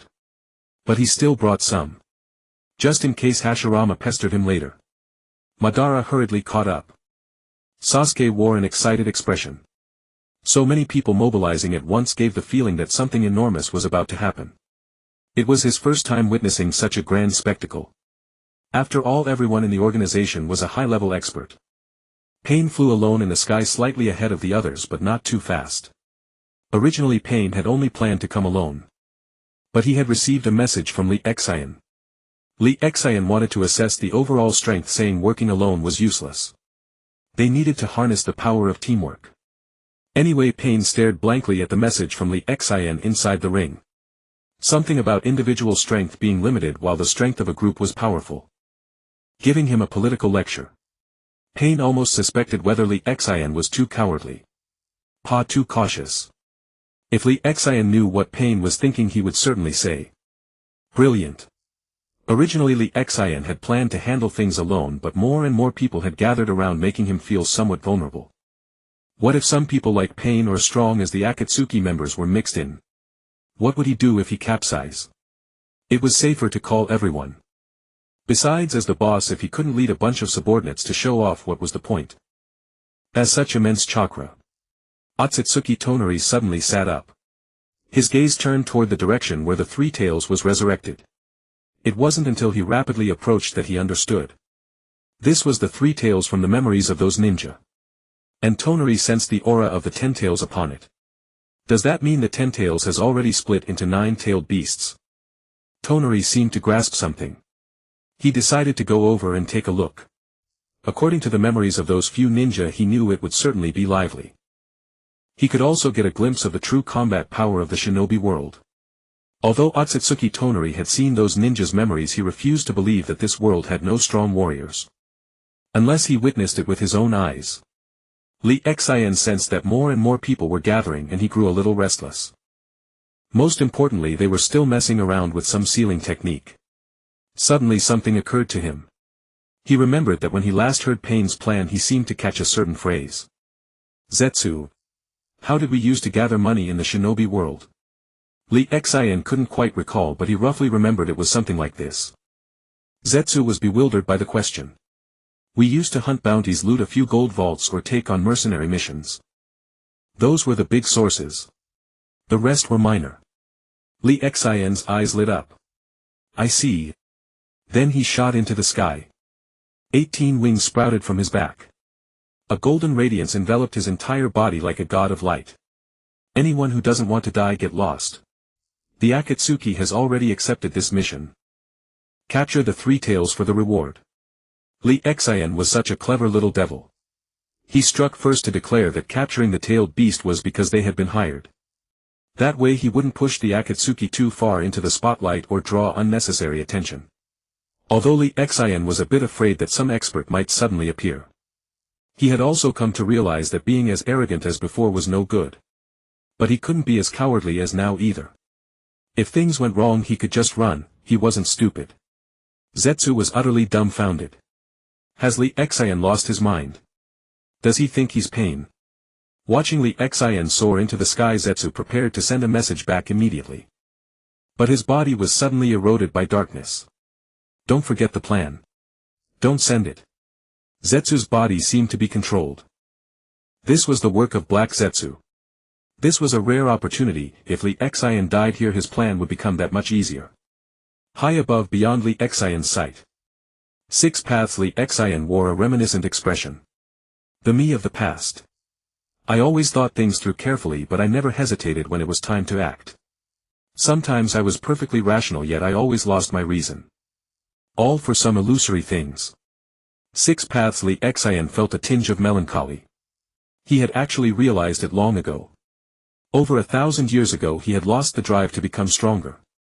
He had always trained in seclusion and honed his strength, but later he forgot why he had wanted to become strong in the first place. This left him utterly hollow. No true powerhouse ever reached the peak by being timid and hiding. And he had the system, yet he possessed strength without a mindset to match it. Moreover, the relentless river of time had been eroding his will, causing him to sink and become a mere spectator of history. I think the me of now, of this very moment, can definitely do it. After all, the me of now is still young. At this point in time my eyes hold the stars and the sea. 6 paths. Li Xian seemed to snap out of his stupor, his gaze gradually firming. If he hesitated, the Li Xian down there would also hesitate. So it had to end here. Who is that person? He can fly. Some ninja below began to discuss. Probably just a secret technique. The more extravagant the appearance, the weaker the strength. A ninja remarked casually. Don't mind him. When the Three Tails appears, we'll have a big battle. Ignore this jumping clown. The ninja beside him prepared a sealing scroll while chiming in. But he said he's from the Akatsuki. That organization is said to be very strong. I heard that Tsuchikage often hires them for jobs. A ninja from the sealing squad spoke up. The Akatsuki doesn't have anyone like that. He's probably just claiming to be a member out of admiration. The mist ninja chattered among themselves. Alright, enough talk. Why worry about all that? Use this time to get ready. The Mizukage-sama is waiting. Ao was exasperated by these younglings. But there was nothing he could do if the previous Mizukage had really put the mist village through the ringer, leaving its strength severely depleted. Zabuza leaned against a tree with a boy even more beautiful than a girl standing beside him. Zabuza-sama, what do you think? Haku asked with a gentle tone. Zabuza's bandaged face twisted in disdain. Haku, don't speak. Lady Terumi has taken us back into the mist village. Many people are surely displeased with us. Let's not make things difficult for her. Zabuza said coldly. He had originally assassinated the Mizukage to save the village but failed and had to flee. Later he met Haku and the two became dependent on each other. Not long ago they encountered Mai Terumi. After being effortlessly defeated by her boil release and lava release, they had been ready to die. But unexpectedly Mai Terumi spoke of his past. She told him that she had already killed the Mizukage. And she invited him to return to the mist village to protect it and witness its transformation. Whether it was because Mai Terumi was too beautiful or because Zabuza's heart was always devoted to the village, he didn't hesitate for a moment to pledge his allegiance. From then on he called himself her loyal subordinate, and brought Haku along with him. As a result, many ninjas still held a grudge against him. After all, he was the one who had tried to assassinate the Mizukage. Lee Xan felt extremely awkward. I'm being this arrogant and you still don't want to fight me. Are you all ninja turtles? How can you tolerate this much? If you don't like me, come and hit me. Lee Xian's voice echoed across the entire area.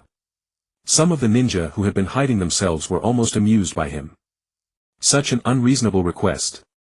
To be honest, seeing the ninja remain so calm made Lee Xian a little uneasy. After all, there was clearly an enemy high in the sky who could fly, which seemed incredibly formidable. But they were unreasonably ignoring him. Going about their own business. Was this because they had absolute confidence in their strength? Since Ao had ordered them not to pay any attention to that person. They didn't even bother to look. Zetsu yawned in the tree. What a lucky brat. Why doesn't a lightning bolt strike him dead? The agitation grew stronger. The lake began to ripple as if countless fish were blowing bubbles or like boiling water churning. The Akatsuki was on top of a giant bird.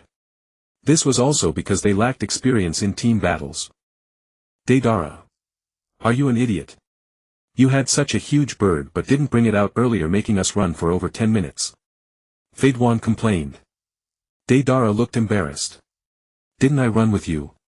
I thought you wanted to go on foot, so I just followed. I never expected that when I got tired and summoned the big bird you'd only come over then. And you didn't remind me. I didn't know your bird could be this big. This is your secret technique. Even I, your partner, didn't know, so how could they possibly know? Xia said helplessly.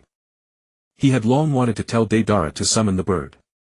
But seeing the kid running with such excitement, he thought the kid didn't want to use it. In the end, after running for over 10 minutes, he finally summoned his nocturnal mount, the owl. Now a group of people all stared at Deidara, wanting to board. Deidara looked helpless and could only try to enlarge it. Suizhu was excited. The feeling of being in the sky is so marvelous, nothing like the time Lee Xin carried me while flying. Yu's expression froze. He decided that whenever he had free time he would study how to create wings like Lee Xin's. That way he could hold Suizhu and soar through the sky. If I have a chance, I want to find a giant flying bird as my summon beast. Suizhu sighed with emotion. Hearing this, Yu instantly felt that the crow was no longer appealing. Lee Xin has misled me. Yu thought to himself. Ban, they've all flown away. Zhu Jian watched the group who had mounted the owls and quickly flew off. Ah. Damn. They didn't wait for us. Even though we were behind them, they should have noticed that two old comrades hadn't boarded yet. Ban looked at Jujian's eager expression and understood something. He recalled that his Susanoo had 2 heads and 2 swords. Perhaps it also had wings. Poor Susanoo. Ban hadn't used it in decades. Last time it didn't even appear. It was used to make wooden clothes and boxing gloves. Ban closed his eyes in contemplation, remembering Li Xian's wings. Ban. What are you thinking? They've all taken off. If we don't run desperately, we'll miss the show. Jujian saw Ban standing still with his eyes closed. He was baffled. A minute later. Come out. Ban struck a Chinibyu pose, spreading his arms as if embracing the sky. Behind him a pair of blue translucent wings several meters long appeared. Sugoi. Jujian saw the wings sprouting from Ban's back and instantly understood. He walked over and placed his foot on one of Ban's arms and his head on the other. He gave himself a princess carry. Ban stared blankly as Jujian placed his foot on his arm. Then he was dumbfounded by Jujian's next move. Just as Ban was about to say something and throw Jujian off, Jujian looked at Ban. Hold me steady, don't let me fall. Before Ban could speak, it turned into a single word. Okay. Then he steadied Jujian. And then shot up into the sky much faster than those riding the owl. Jujian looked down curiously. We're flying so high. Ban, you're amazing. Ban was elated by Jujian's praise. Ban loved seeing the surprised and admiring expressions on people's faces. Ban thought to himself, I've finally won against Jujian again after the peeing contest. This time I can fly and he can't. Over at the Three Tails the situation was getting tense. Li Xian was momentarily bewildered. He had a principle: never harbor ill intentions but always be cautious. If they didn't attack him, he had no reason to attack them. This made him feel a bit annoyed. He stalled and simply watched from above to see what they were doing. After all, even if they were Jinchuriki they could manage. Even if they were captured it didn't matter. As long as they weren't killed. If they died he'd have to wait several more years. Li Xian's gleaming golden presence served as a beacon for the ninjas traveling from other countries, showing them where the enemy's encirclement was. Wonderful. A surge of chakra shot up into the sky. A solid form of the Three Tails rapidly coalesced on the spot.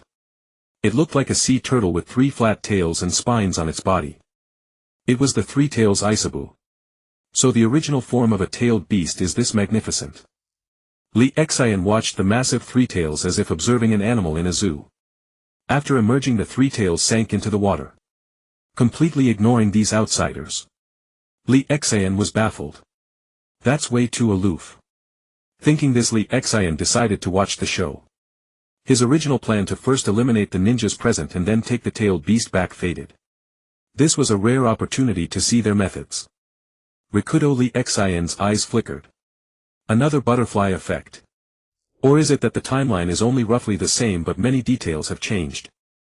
Rikudo. Li Xian pondered this question while sensing the battlefield. He would be ready the moment that entity appeared. After giving Li Xian some combat experience. Letting Li Xian suffer a bit but not die in. Rikudo. Li Xian's mind was still on the earlier question. Suddenly he thought of something. And this problem was serious. Rikudo. Li Xian flew even higher.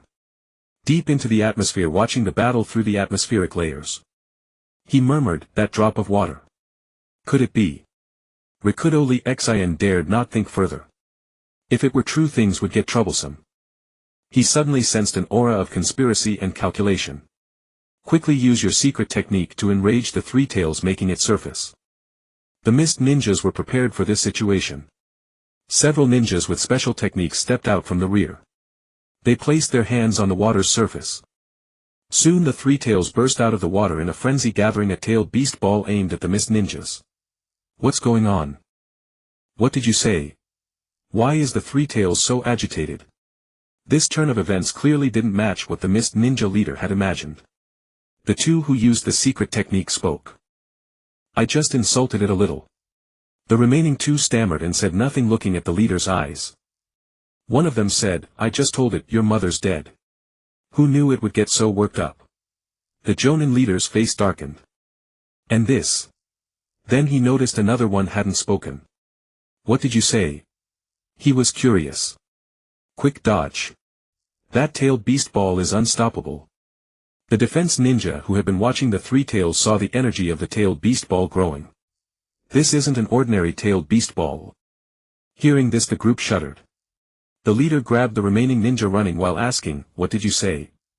This ninja realized the situation was serious. Being dragged along, he stammered out, "FCKU. You motherfucker." The Jonin leader thought he was being insulted and his chakra instinctually stirred. When he finally heard the rest, he directly smashed the ninja's head. Then he realized it wasn't an insult to him, but rather that was how he had insulted the three tails. Li Xian watched the battle between the ninjas below. Three large wobbling characters emerged in his mind, fledgling fowls pecking at each other. A small ball. All scattered. Where was the bearing of a master? Li Xian was dumbfounded. What in the world are these? They're an eyesore. Then he saw the small ball explode. Now this is interesting. Did the Rinnegan originate from here? The three tails tailed beast ball blasted a crater several hundred meters wide. These pathetic ninjas, how could they withstand it? With their earth walls barely a few dozen centimeters thick. Or with their bodies. And because the three tails was charging a tailed beast ball in its mouth, some ninjas who had been hiding could no longer stay put. Their eyes locked onto the three tails' movements. Wherever it faced, people scattered in all directions, showing no unity at all. Just then a middle-aged man shouted loudly, "Brothers! The three tails is too strong. We alone are no match. How about we join forces to subdue the three tails first? Then we'll decide who gets it later." A leading ninja from Kirigakure village called out insidiously. They hadn't even used their sealing techniques yet, all to guard against these despicable ones trying to fish in troubled waters or play the mantis stalking the cicada. These people were all old foxes aiming to let the three tails and the others fight to the death. How could they agree to that?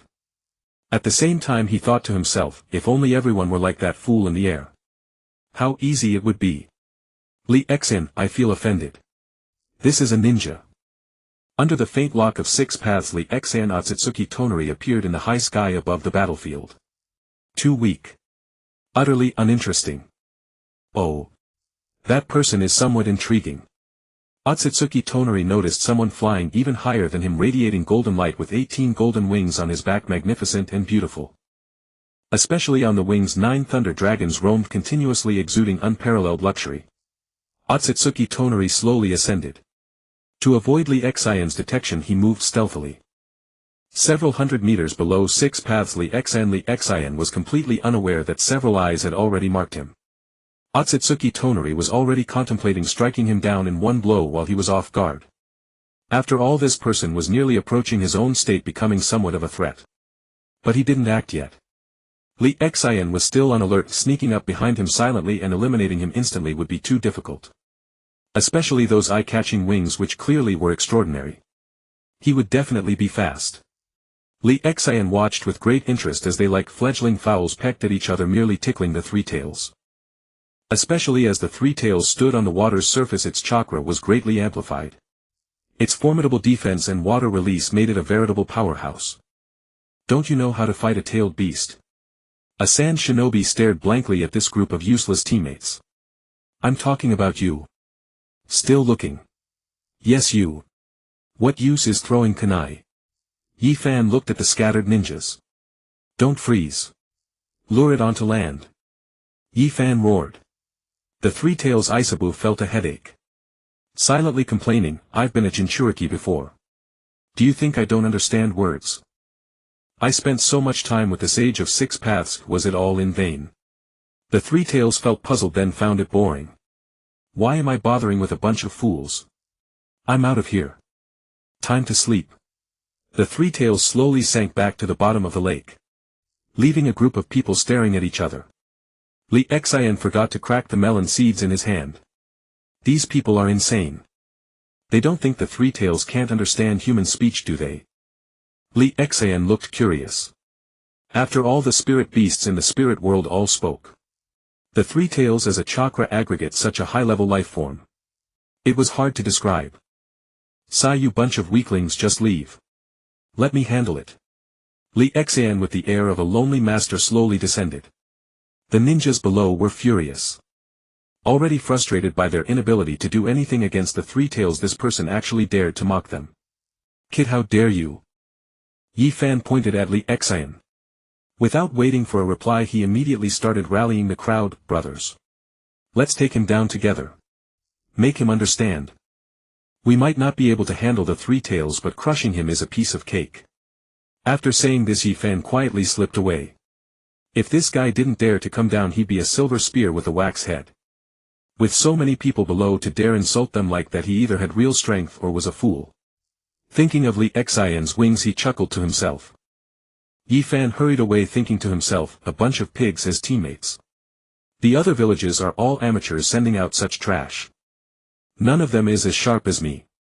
As Yi Fan walked, he suddenly remembered something. Damn. It seems the two teammates with me rushed in after hearing my words. Yi Fan quickly fled, intending to ambush them later from a distance to see if they could still return. He couldn't allow those idiots to tattle to the Kazekage about him. Li Xian looked at these defeated remnants and didn't want to say anything. This was already his second warning. Though he wouldn't step on ants, these ants repeatedly crawling on him made his heart darken. Fine, since you want to die so badly, I'll grant your wish. Secret art would style flower tree world. Li Xian brought his hands together with solemnity. Trees sprang up from the ground, covering the battlefield in seconds. They bore buds ready to bloom delicately. Bloom. When Li Xian decided to kill, he acted without hesitation. Either be merciful or bear all fangs. If you don't uproot the weeds, they'll grow back with the spring breeze. A group of ninjas were stunned speechless at the sight of wood style, but they weren't panicked at all. Their Kage was the strongest. Wasn't it just Hashirama Senju's trees? So what? Even if Hashirama Senju himself were here, they wouldn't be afraid. Otsutsuki Tonari formed a green light sphere in his hand. He was ready to strike a fatal blow when Li Xian let his guard down. The green light sphere covering the right hand with green chakra, then gathering a sphere in the palm, shooting it at the enemy. It could not only absorb the enemy's ninjutsu but also pierce through the opponent's body while remotely draining their chakra. Ah! This is with style indeed. A kunai can't even pierce it, exclaimed a foolish ninja.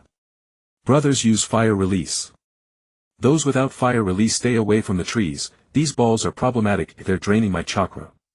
Help us with defensive jutsu. A random ninja shouted.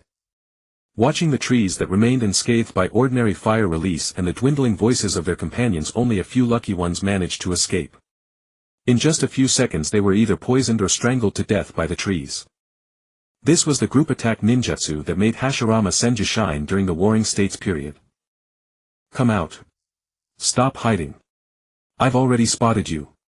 Li Xian stood still, withdrawing his hands. You up there, do you think standing behind me can fool my Byakugan? Li Xian said calmly, turning his head toward Tonari's direction. He had sensed Tonari's presence the moment he appeared behind him, for the complete Byakugan offered a 360-degree field of vision. Li Xian remained highly vigilant of this man who could fly without wings. High above 6 paths, Li Xian, knowing the power of Tonari's technique, relaxed his brows. After all, he was uncertain whether any unforeseen changes might occur or if the flow of the river of time would intervene. You also possess the Byakugan. Are you a branch of the Daitong main family? Tonari asked with some curiosity. The green orb of light in his hand grew ever more brilliant. Li Xian was puzzled. I don't know what you're talking about. But if you have nothing else, you can leave. The three tails is mine. Tonari found it difficult to decide. He pondered to fight or not to fight. After some thought he decided to give it a try. He was exactly lacking in combat experience. The green orb in his hand shot toward Li Xian. It's rare to meet a skilled opponent. Let's spar a little. Tonari said flatly, his blue-white tensigan brimming with murderous intent. Li Xian gritted his teeth at the bizarre technique. Secret art would release would human technique. Instead of dodging, Li Xian wanted to test the attack strength. The green light was swift. The moment Li Xian saw the orb incoming, he had already begun forming the jutsu. But the orb was too fast, he had no choice but to abort the technique.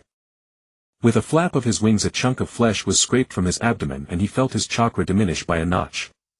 Tonari's hand glowed green as he drew out the golden chakra from Li Xian's body.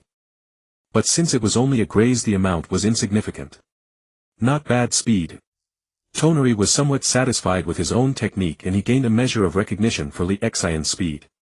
Such a person must either be crippled in one blow or else if he cannot be defeated he will flee. Li Xian stared at the man in the sky with a grave expression. His casting speed was about 1 to 2 seconds, but that was insufficient. He could not afford to react after the opponent's moves, he had to strike first. Zetsu's gaze sharpened. A Daitongmu has appeared in the ninja world. Could it be from the moon branch? Zetsu's ring flashed wildly as he sent the intelligence. His intention to eliminate Li Xian also faded. Clearly when facing a Daitongmu he and Li Xian stood on the same side. Nagato saw the ring's message and grew restless. Tenseigan. An existence on par with the Rinnegan. Konan kept vigil by Nagato's side. Watching Nagato sink into his thoughts she asked considerately, should we go too? Nagato nodded and the repulsive force enveloped them both as they flew swiftly toward the battlefield. Meanwhile the originally sluggish figure of Pain accelerated alone, rushing ahead. Deidara, hurry up. I'm curious about this man who has eyes like Pain's. Sasori said lightly. Deidara nodded. Everyone. Hold on tight. I'm speeding up. Deidara's face was excited and the others were also fired up. They were all warriors who loved battle. Only Sasuke looked worried. Itachi had just told him everything. Now Itachi hid nothing from Sasuke. Only Kakuzu found it boring, he was only interested in money. With a flap of his wings Li Xian soared toward Tonari. A long sword appeared in his hand. Tonari was somewhat surprised at the speed Li Xian had unleashed. His body was instantly covered in green chakra. Clearly the Tenseigan mode had been activated. 9 truth-seeking balls spun behind him. One of them was enveloped in green chakra and transformed into a long spear. He parried the incoming slash. Li Xian watched as his chakra-coated longsword shattered directly, his chakra protection proving useless. He then summoned a broadsword with a blue blade as if forged from concentrated lightning. This was a Susanoo weapon condensed with lightning release chakra.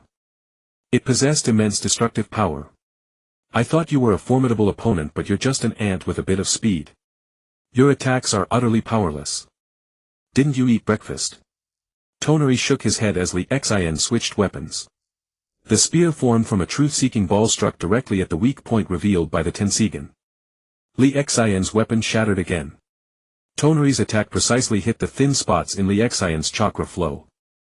These minor details that Li Xian had never noticed before became his fatal weakness under the eyes of a Tenseigan user. Li Xian released the broadsword, which had been reduced to half, dissolving into a rain of light.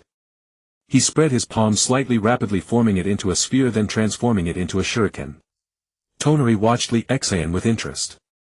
It seems you have quite some confidence in that move. One of the truth-seeking balls behind him was coated in green chakra. You are strong and you can fly, so my wood release is useless. In close combat I cannot evade your eyes. Interestingly, my eyes can see through weaknesses, but I cannot find any vulnerable point in you. Li Xian's eternal Mangekyo Sharingan with 9 tomo spun. Combined with the penetrating vision of the Byakugan, he still suffered defeat in close combat. His Byakugan could not analyze the opponent's chakra, nor could his Sharingan perceive it. Seeing that Tonari did not intend to attack him with that eerie green orb, Li Xian formed a wind-release Raisin Shuriken and hurled it. The violent energy that had been tightly suppressed by Li Xian's palm instantly erupted into a frenzy. Tonari's truth-seeking balls transformed into a black curtain that enveloped him. Li Xian stared intently at the Raisin Shuriken's landing point. He did not entertain high hopes, only wishing to cause some trouble for his opponent. An interesting wind release, but it seems rather ineffective. Tonari's voice came slowly from beyond the light curtain. Li Xian's expression darkened. For the moment he had no other means. His Susanoo was too large and useless against a nimble opponent like this. Moreover, Tonari's Tenseigan could precisely target and heavily damage his Susanoo. And Tonari possessed that strange green orb with immense penetrating power and the ability to drain chakra. Li Xian was completely outclassed. The 2 passive abilities of his Mangekyo were also useless. This made Li Xian realize that he lacked offensive techniques. The conceit he had felt earlier now weighed heavily on him. If this is all you've got. Tonari sensed that others were beginning to appear nearby. Without further words he thrust his spear straight at Li Xian. Li Xian snapped back to reality and instinctively fled. He understood that the tide had turned and he could not win. His mindset was also faltering. But he firmly controlled his feet. No way. Retreat is allowed, but I will never run out of fear. Running away once or twice is enough. Even if I have to flee, I must do it after giving my all. If I always retreat, why bother cultivating? As if encouraging himself, as if telling himself, Li Xin shouted loudly. A vast aura burst from within, interwoven with his essence, energy and spirit. In his hand an incredibly condensed light sword slowly materialized. It seemed almost tangible. Tonari saw Li Xin's sudden surge and curled his lips. Though your strength is mediocre, your mindset is not bad. Tonari laughed at the flawless light sword. Do you truly believe the reason you can't defeat me is about chakra condensation? Tonari spoke with interest. Before Li Xin could respond, he continued, you're wrong. Completely wrong. Your greatest flaw is your narrow vision. Even if you reign among ants, you are still an ant. Your ignorant confidence as an ant is nauseating. I'll shatter your pride. Your so-called will. Break. Originally Tonari could have broken through Li Xin's defense and attacked. Suddenly he changed his mind. He wanted to destroy all of Li Xin's reliance. Breaking someone's conviction is truly amusing. 6 paths. Li Xin narrowed his eyes. This was how he had his will crushed, and later he became hesitant in everything. Should I intervene? Or will you have your conviction shattered and forge a stronger one? 6 paths. Li Xin murmured to himself. As a modern person thrust into this cruel world, surviving was already an achievement. But becoming a true powerhouse was impossible. Even with a system. 6 paths. Li Xin could no longer sense the path ahead. Without any surprise, Li Xin's hopeful sword was shattered. The defeat was not due to a weakness, but because the truth-seeking balls were on a completely different level from his chakra. Li Xin grew increasingly silent. He slowly descended to the ground. Come down, it's cold up here. Li Xin wanted to lure Tonari down to find advantageous terrain. Tonari chuckled. I'm getting bored. Clearly you can't entertain me. Meanwhile 4 truth-seeking balls appeared in his hand and he began to spin them with both hands. Madara and Hashirama arrived nearby. Madara, what is that? Hashirama asked curiously, looking at Tonari surrounded by green light spinning 4 spheres like playing mahjong. Madara's expression turned serious. He sensed that the opponent's eyes were on the same level as his. Hearing Hashirama's words, he was speechless. He replied irritably, those black spheres aren't smooth, he's polishing them. Madara ignored Hashirama, focusing on the truth-seeking balls behind Tonari. That was something he himself didn't possess. Even though the opponent was on the same level, he had such means. Kid. Dodge. Those are truth-seeking balls. They're incredibly powerful. You can't block them. Li Xin heard Madara's shout and tensed up. Hashirama was surprised to see Madara yell to warn Li Xin. The smile on his face froze. Madara, since you're worried, let's go together. Use that move. Hashirama said enthusiastically. Madara sensed the arrival of the Akatsuki. His eager expression waned. No need. Let this kid learn his lesson. Always provoking such powerful opponents. Pain watched from above. A green light screen appeared before Tonari. Li Xin knew something was wrong. Golden chakra rapidly gathered around him, and in an instant a 500-meter golden giant materialized. Susanoo. Without hesitation, Li Xin drew the lightning sword and slashed at Tonari. At that moment a tornado emerged from Tonari's green light screen, charging toward Li Xin. Silver Will Reincarnation Explosion. Tonari smiled faintly. This is a technique theoretically capable of piercing the moon. What can you use to block it? Tonari's originally delicate face twisted with ferocity. As if suffering from split personality, his disposition changed drastically. Hearing Tonari's words, Li Xin hesitated no more. Hope feeds demons, passion fuels the storm. If I die here today, it's only because I'm outmatched. Your anger is envy. The golden Susanoo struck fiercely at the emerging tornado. In an instant the Susanoo was riddled with holes, a massive cavity opening in its chest. It collapsed completely. Li Xin was like a small boat battered by a giant wave, unable even to spread his wings. His body was pierced by fine chakra projectiles spinning along with the tornado, crashing into the earth. Tonari panted. That was only 40% of my power and you're already like this. Get up and keep shouting, you ant. Li Xian felt himself being dragged underground. His consciousness grew hazy, his body covered in wounds. Whenever his sage body tried to heal, a mysterious energy interrupted it. His injuries worsened. Blood-stained. So powerless. I'm still too weak. Li Xian stared at the sky. Then, as if pulled by something, he was rapidly dragged out. Toneri used gravitational force to yank Li Xian from tens of thousands of meters underground.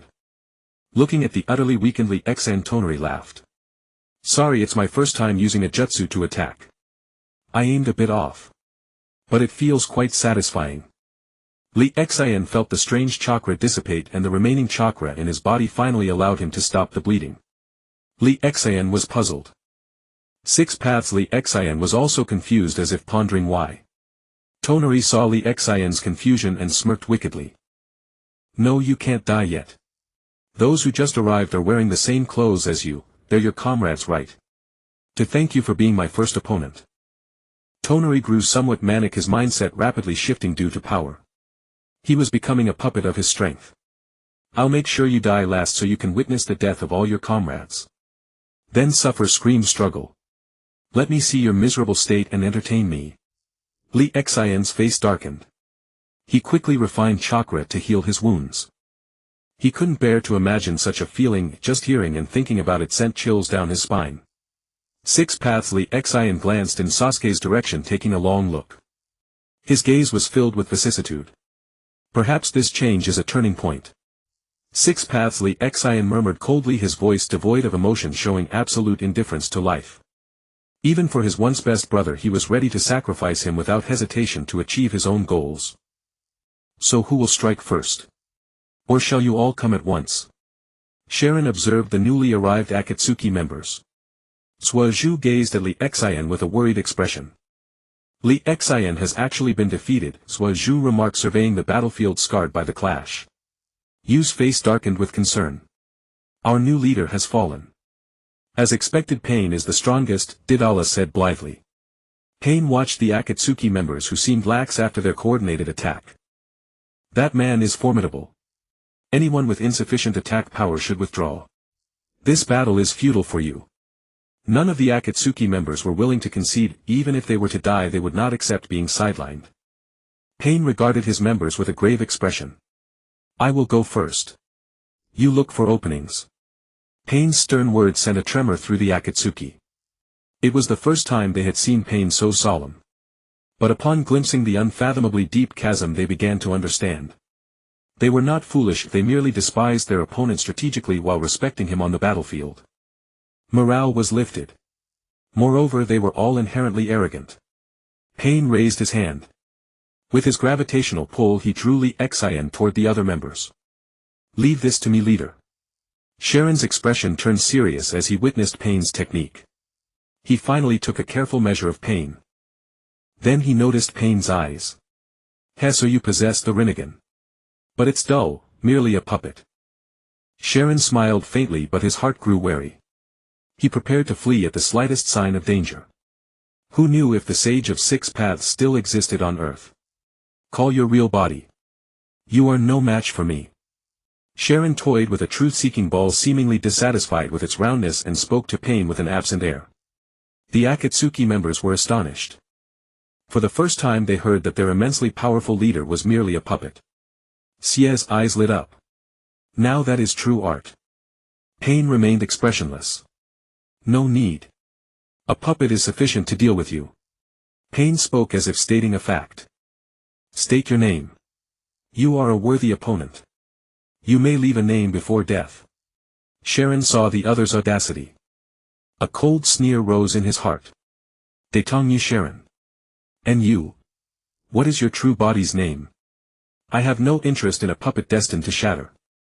Sharon sought to gather as much intelligence as possible. Pain ignored him outright, yet his heart grew more solemn.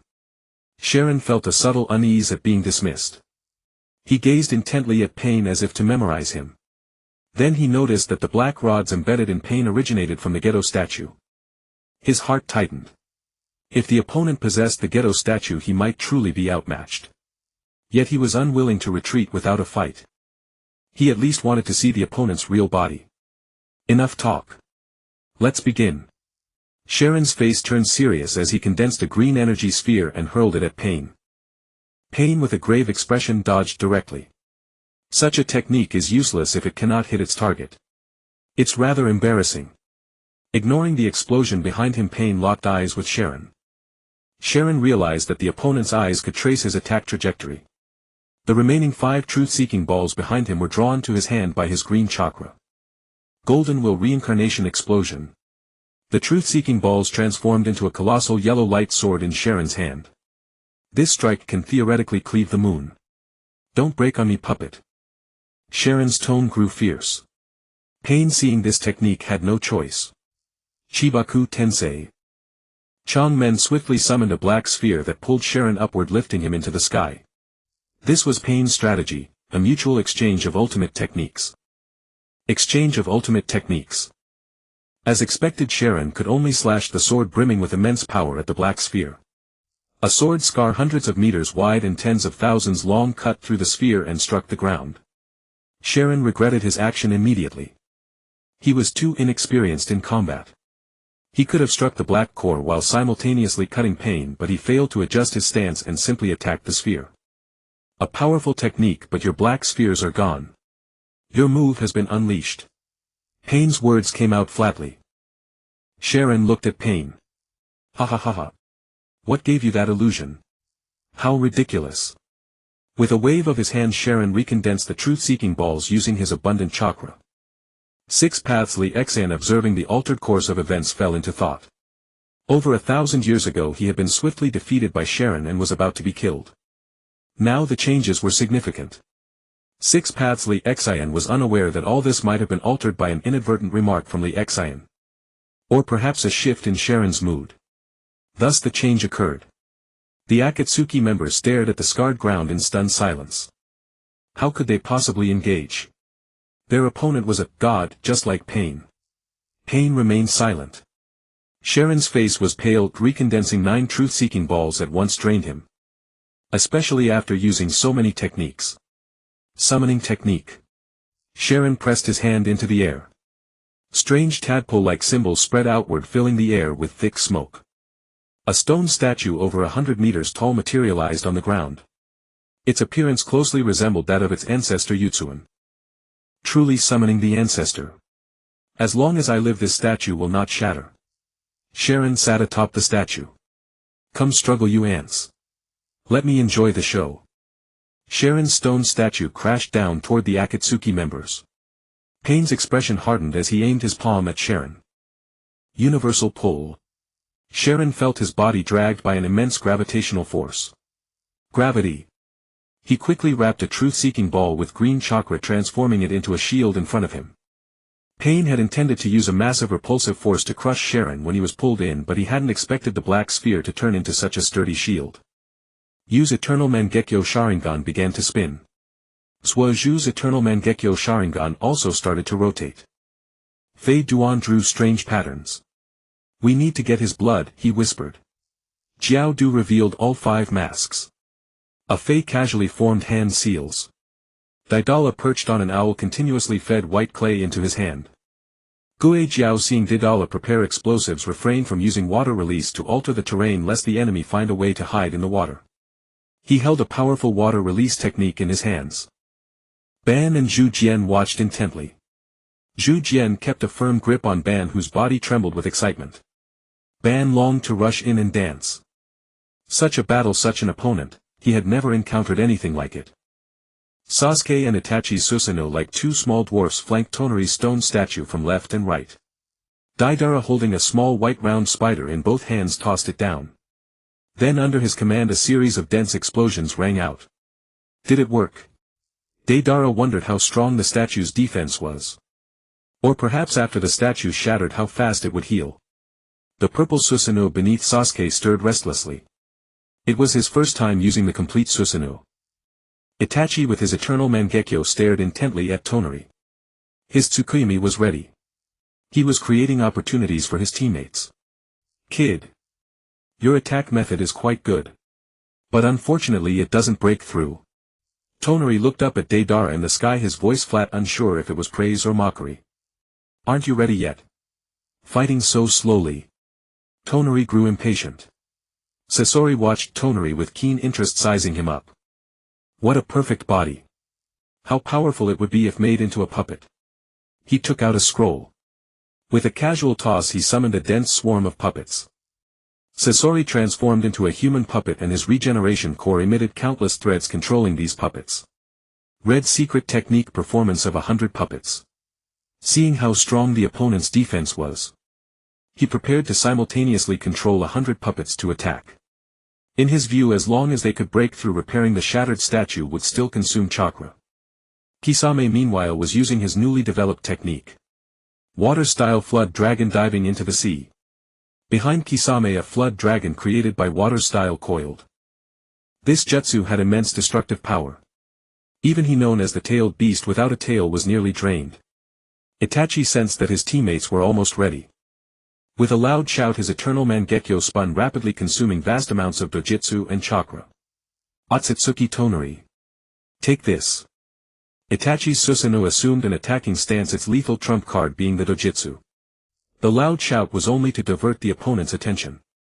Sure enough, Tonari, seeing this giant several times smaller than his statue daring to attack, first instinctively glanced at the figure atop the giant's head. Then his vision blurred, causing Tonari to falter for a moment. He quickly broke free. But by then Sasuke and Itachi struck in unison. Sasuke with his Susanoo also activated his eternal Mangekyo Sharingan.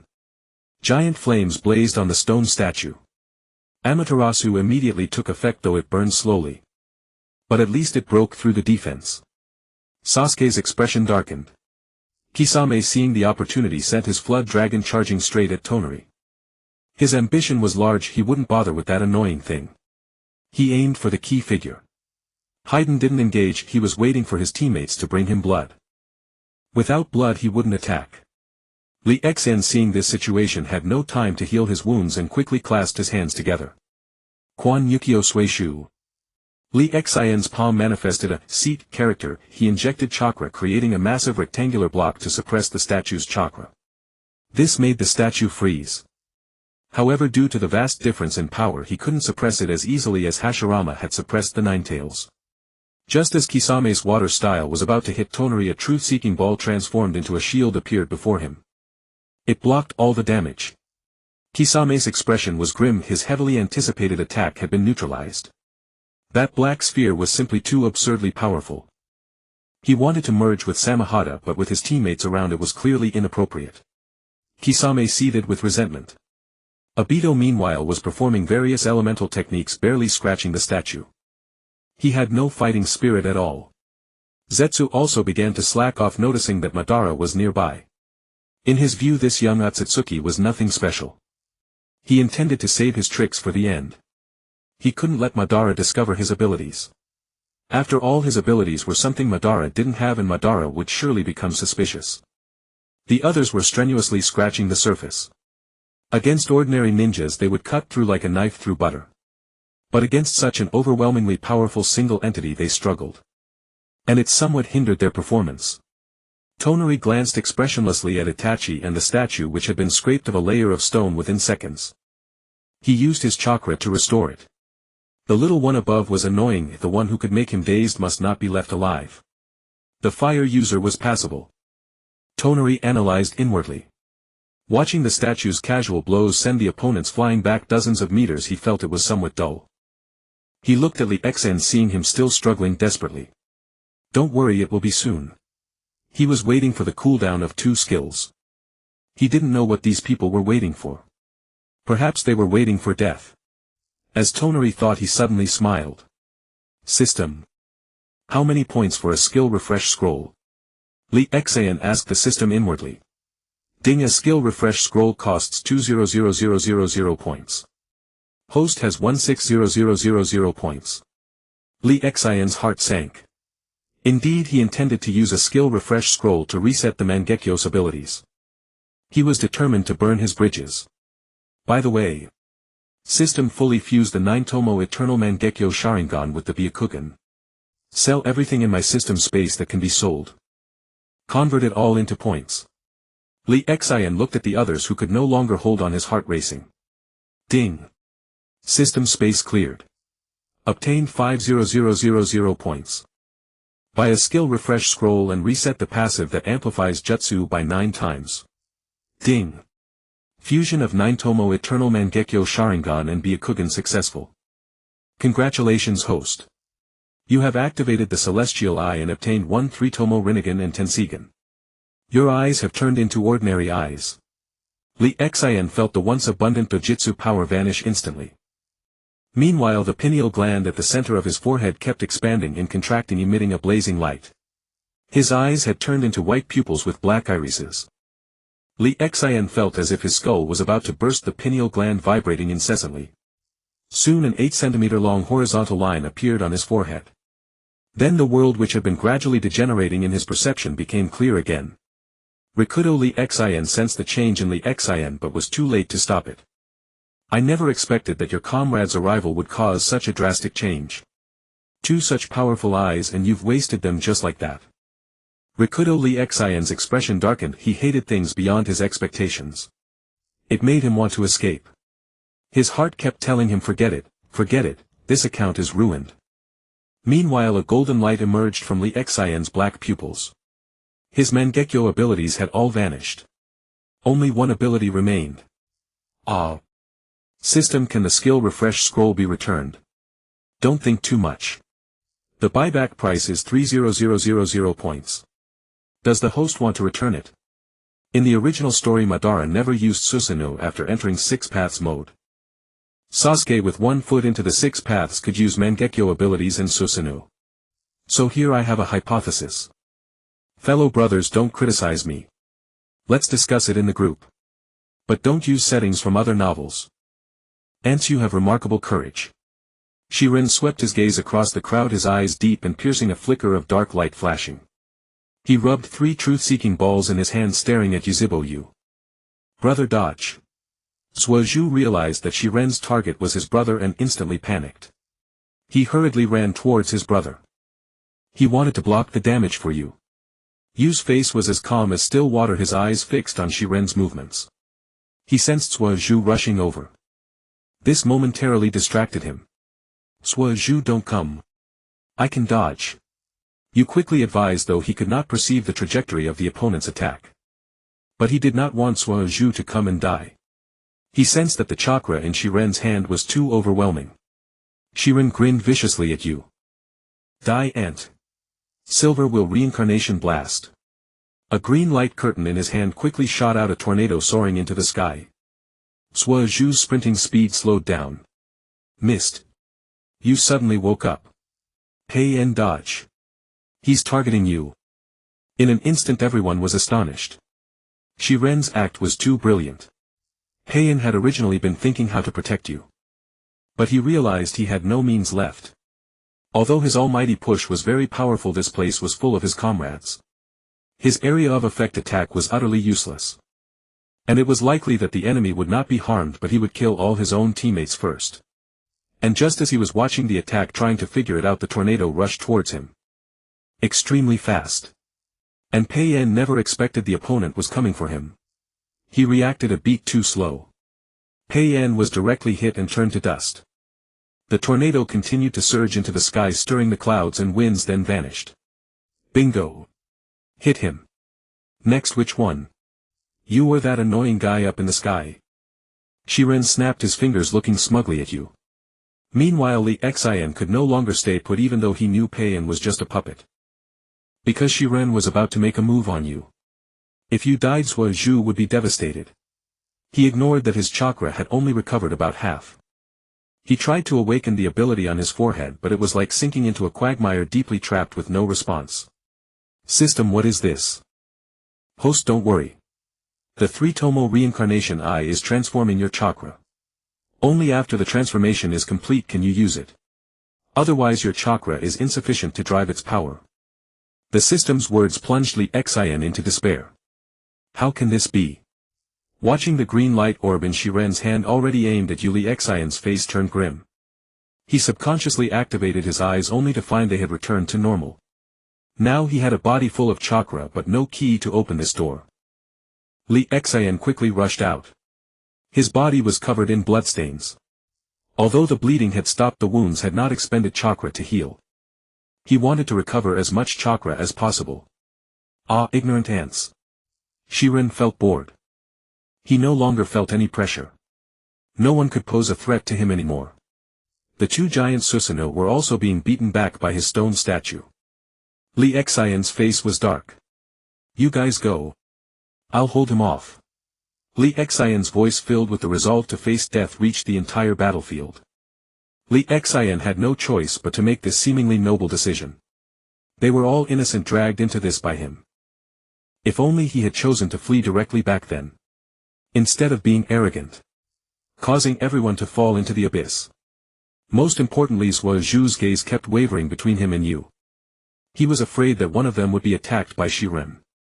The previous incident had terrified him. His eternal Mangekyo Sharingan was wide open, staring intently at Shiren's movements. He wanted to know the direction of Shiren's attack as soon as possible. Fei's eyes flickered. This is indeed not a match. I'll withdraw first. Good luck. Jiao Du also hesitated. Everyone saw it. My attacks are completely useless against him. I still want to keep this life to earn a lot of money. More importantly, Shiren's attacks were too powerful. He had no confidence in surviving even one blow. Guo Jiao stood still without any fluctuation. He was looking for an opportunity, recovering chakra while waiting to unleash a storm of attacks. Fei Duan noticed Jiao Du looking at him. Partner, you go. This guy is so strong. I want to sacrifice him to the evil god. Fei Duan's eyes sparkled. Ju's gaze flickered. Everyone knows. I'm an intelligence ninja. I don't have much combat ability. Moreover, I advise everyone run quickly. This is a powerful enemy that Yuzhibo Li Xian has provoked. We don't need to die in vain. Having said that, he merged into the tree and dissipated. Di La looked eager to try. He didn't communicate much with them. No kidding, this was the perfect moment to realize his art. Xie slowly retracted his puppet. I'll go first. You guys have fun. If you kill him, you can hand him over to me. Otherwise, I'll have to act later.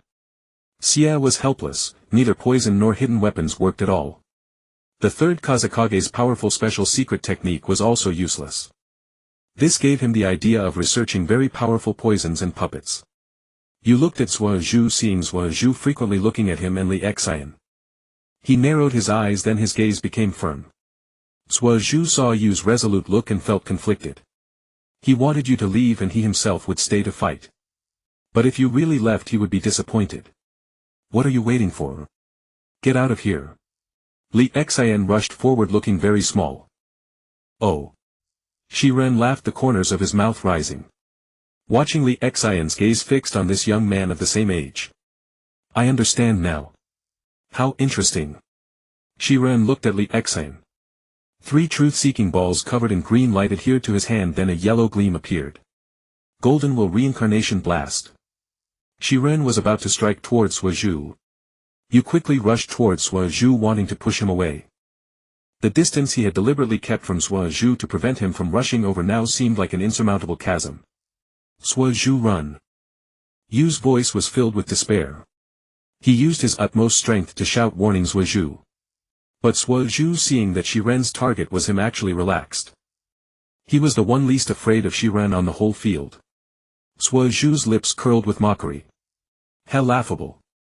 Zhuo Zhu spread his arms waiting for Shiren to attack, then he would instantly use the heavenly hand power to counter with a backhand strike. But... Li Xian. What the hell are you running over for? Zhuo Zhu's smile instantly froze. I'm freaking out. And when Shiren attacked, seeing Li Xian suddenly appear in front of Zhuo Zhu, he admitted it, he was envious. Seeing Zhuo Zhu instantly teleport in front of Li Xian, his giant Susanoo's arms spread wide. To block the damage for Li Xian. Li Xian's eyes froze. What am I doing? Zhuo Zhu has the heavenly hand power. Li Xian wanted to slap himself. Panic leads to chaos. Yu closed his eyes, filled with despair. Looking at the Golden Will Reincarnation Blast that Shiren had already swung. A massive chasm appeared on the ground. I'm really reluctant to kill you. Tonari muttered to himself. Sasuke knelt on the ground, his legs weak. I'm not dead.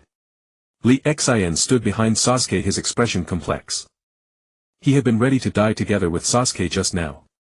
Itachi slowly opened his eyes and looked at Sasuke. His mind instantly relaxed. Susanoo also disappeared. The mental fluctuation was too intense. He hurriedly walked toward Sasuke. Sasuke looked at Lee Xian behind him, and after seeing that Lee Xian was fine, he breathed a sigh of relief. Why? Sasuke looked at Tonari, his heart complicated. But then Tonari's words plunged him into an icy abyss. Tonari sneered. You want to die together? I also want to end it like this, but it's really not interesting. Tonari looked at Lee Xian. I want to see you shattered by me, including your heart and will. Because I want to destroy you completely. Only then can you please me. Tonari laughed crazily like a madman. I will make them die before your eyes. That will give me a great sense of achievement. After all, with supreme power it's too amusing to toy with a person. Tonari's voice was manic, his crazy eyes chilling to the bone. It's a pity you can't understand the joy of possessing such power. Tonari became anxious again. It seemed no one could understand him. Understanding his current mood. This made him feel very bored. Madara, is this person a lunatic? Did he exchange his brain for power? Hashirama pulled on Madara's sleeve with a puzzled expression. Madara was silent, as if he saw a trace of himself in this person. I can perhaps understand some of his emotions, but I am different from him. Madara clenched his fist, denying himself. Uchiha Madara was not a lunatic. Seeing that Hashirama seemed to dislike this kind of person, Madara became alert instantly, using Tonari as a warning. Watching the expressions of these ants, Tonari felt displeased. Ants are fine too. It's just that they die too fast. As soon as he finished speaking, Tonari had originally put on a look of a lonely expert. The green orb of light that had gathered behind him pierced through the unsuspecting Itachi. Brother! Itachi! Itachi instantly fell to the ground. A large hole appeared in his stomach. Tonari was absorbing Itachi's chakra. Bingo! Hit again. But unfortunately I missed. Tonari shook his head. This script is not what I want. The truth-seeking balls behind Tonari were wrapped in green chakra, transforming into a spear, and he aimed it at Itachi and threw it. The pattern in Sasuke's eyes flashed, focusing on the flying spear. Then he activated Tiantially. He exchanged positions with the spear. Then he quickly rushed toward Itachi. Tonari revealed a faint cold smile. Very boring emotions, but still within my plan. You can't use it twice in a short time. Tonari laughed as he grabbed another truth-seeking ball and turned it into a spear. As he threw it, he said, next, as the elder brother you push your brother away. And then, boom! A smile hung on Tonari's lips like a demon. As if he could see the future clearly. From Sasuke using Tiantially to knock away the spear formed from the truth-seeking ball, or directly exchanging positions with the spear. Itachi watched Tonari aiming the spear at Sasuke, blood spilling from his mouth. He wanted to say something but couldn't speak clearly.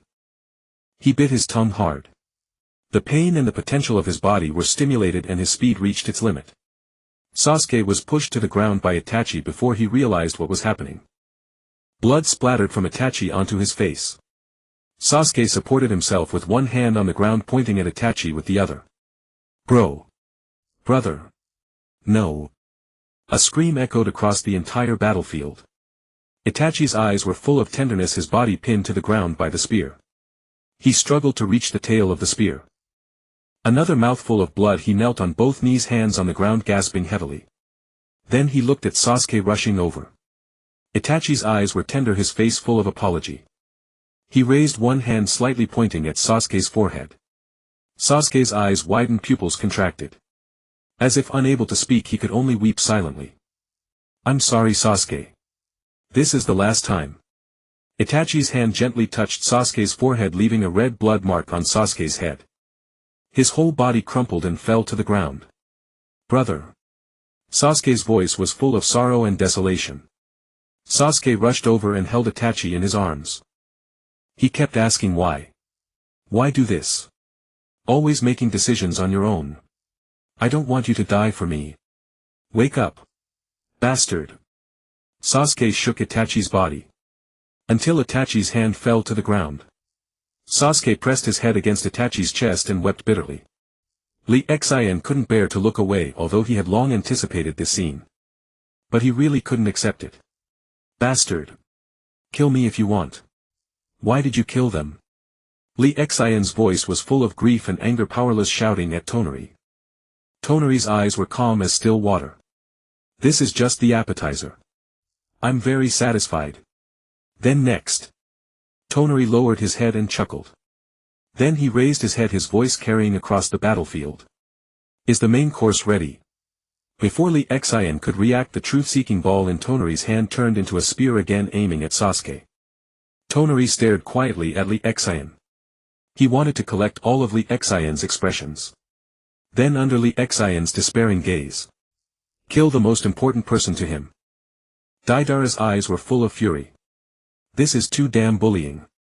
Kisame stared blankly as Itachi fell like that. His eyes were incredulous. Haiden looked at Tonari. His expression was no longer a sinister smile. His expression was serious, full of solemnity. This kind of disgusting person, I think the evil god wouldn't like him, right? I'll execute him myself. Haiden tightened his grip on the sickle. He was angry. Madara's fists were clenched tightly, his whole body trembling. Especially when he saw Tonari's spear aiming at Sasuke. And Sasuke holding Itachi and weeping bitterly. This reminded him of Izuna. He gritted his teeth hard. Hashirama's face was grim. He didn't know why Madara still hadn't made a move. What was Madara plotting? Hashirama looked at Tonari with sharp eyes. This person dared to treat Madara's junior and his own junior like this. Although he also wanted Lee Xian to gain some experience, it shouldn't be this kind of torture. But just as he was about to act, Madara stopped him. Their roles instantly switched. Hashirama, some sacrifices are inevitable. Madara's expression was fierce, but then it turned calm. He had thought too much in this short time. He had a reason not to act. And even if he did, it would only be a futile death. Hashirama looked at Madara's grim face and fell silent. 6 paths. Lee Xian watched quietly. He wanted to see what this Lee Xian would do. There were no longer 2 pairs of eyes with supreme potential. What was left? At the same time he began to reflect on himself. And some things that had happened before. Watching Sasuke, who was locked in by Tonari's gaze, Lee Xian felt a sudden daze, as if he were dreaming. Scenes of moments spent with Sasuke flashed incessantly through his mind. That Sundara kid had grown so much in the blink of an eye. And now he was about to be. Lee Xian felt the profound malice of the world. It seemed he could do nothing. As if heaven, to punish him as a time traveler, was determined to strip away everything he had.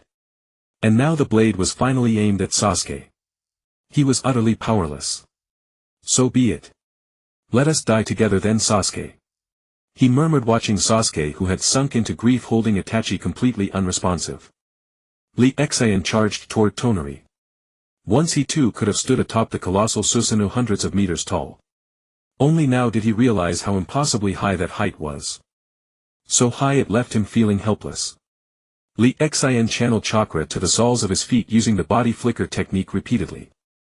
The wounds on his body, aggravated by the external force of the technique, bled profusely. Tonari watched Lee Xian, who expressionless climbed the stone statue like an insignificant ant. He lowered his spear, transforming it into truth-seeking balls. That's right, struggle with all your might. Sasuke slowly laid Itachi's body on the ground. Brother, wait for me. I will return soon. Sasuke's gaze was calm, but the fury within his heart surged and blazed. I will send that bastard down to join you. Kisame's expression darkened as he watched his comrades preparing for close-quarters combat. Hefting Samahata, he too charged forward. Deidara was momentarily at a loss. This way he couldn't use his long-range secret techniques. Tonari saw Lee Xian, who was almost at the top, and a faint smile curled at the corner of his mouth. The stone statues suddenly vanished. Lee Xian stood upright in midair, hundreds of meters high with no foothold, and plummeted. Tonari had originally intended a cruel jest, but seeing that Lee Xian, without using his wings or those strange eyes, charged straight at him, he felt a flicker of curiosity.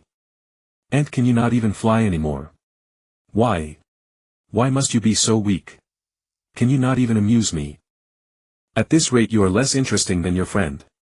Tonari watched the disheveled Lee Xian. Truly he found no amusement in this any longer. Not even as interesting as Sasuke.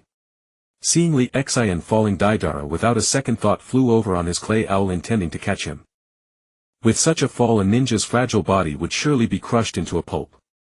Deidara watched Lee Xian plummeting rapidly.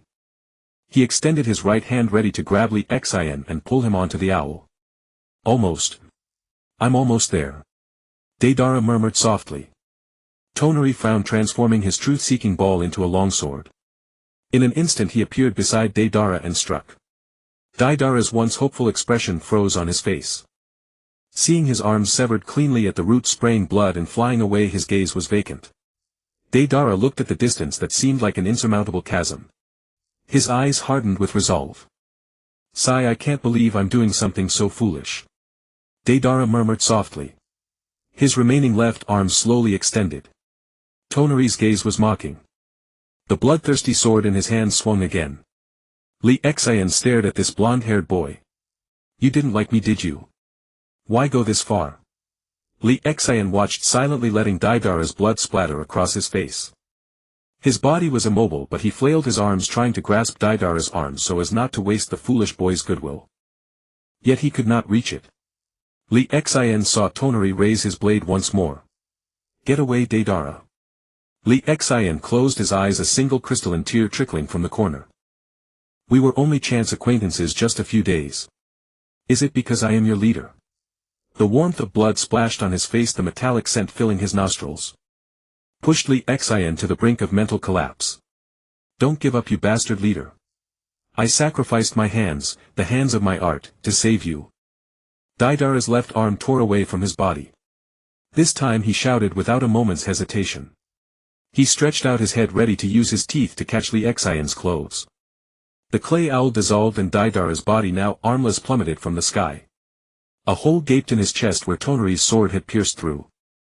He crashed heavily onto the ground, splitting open like an overripe melon.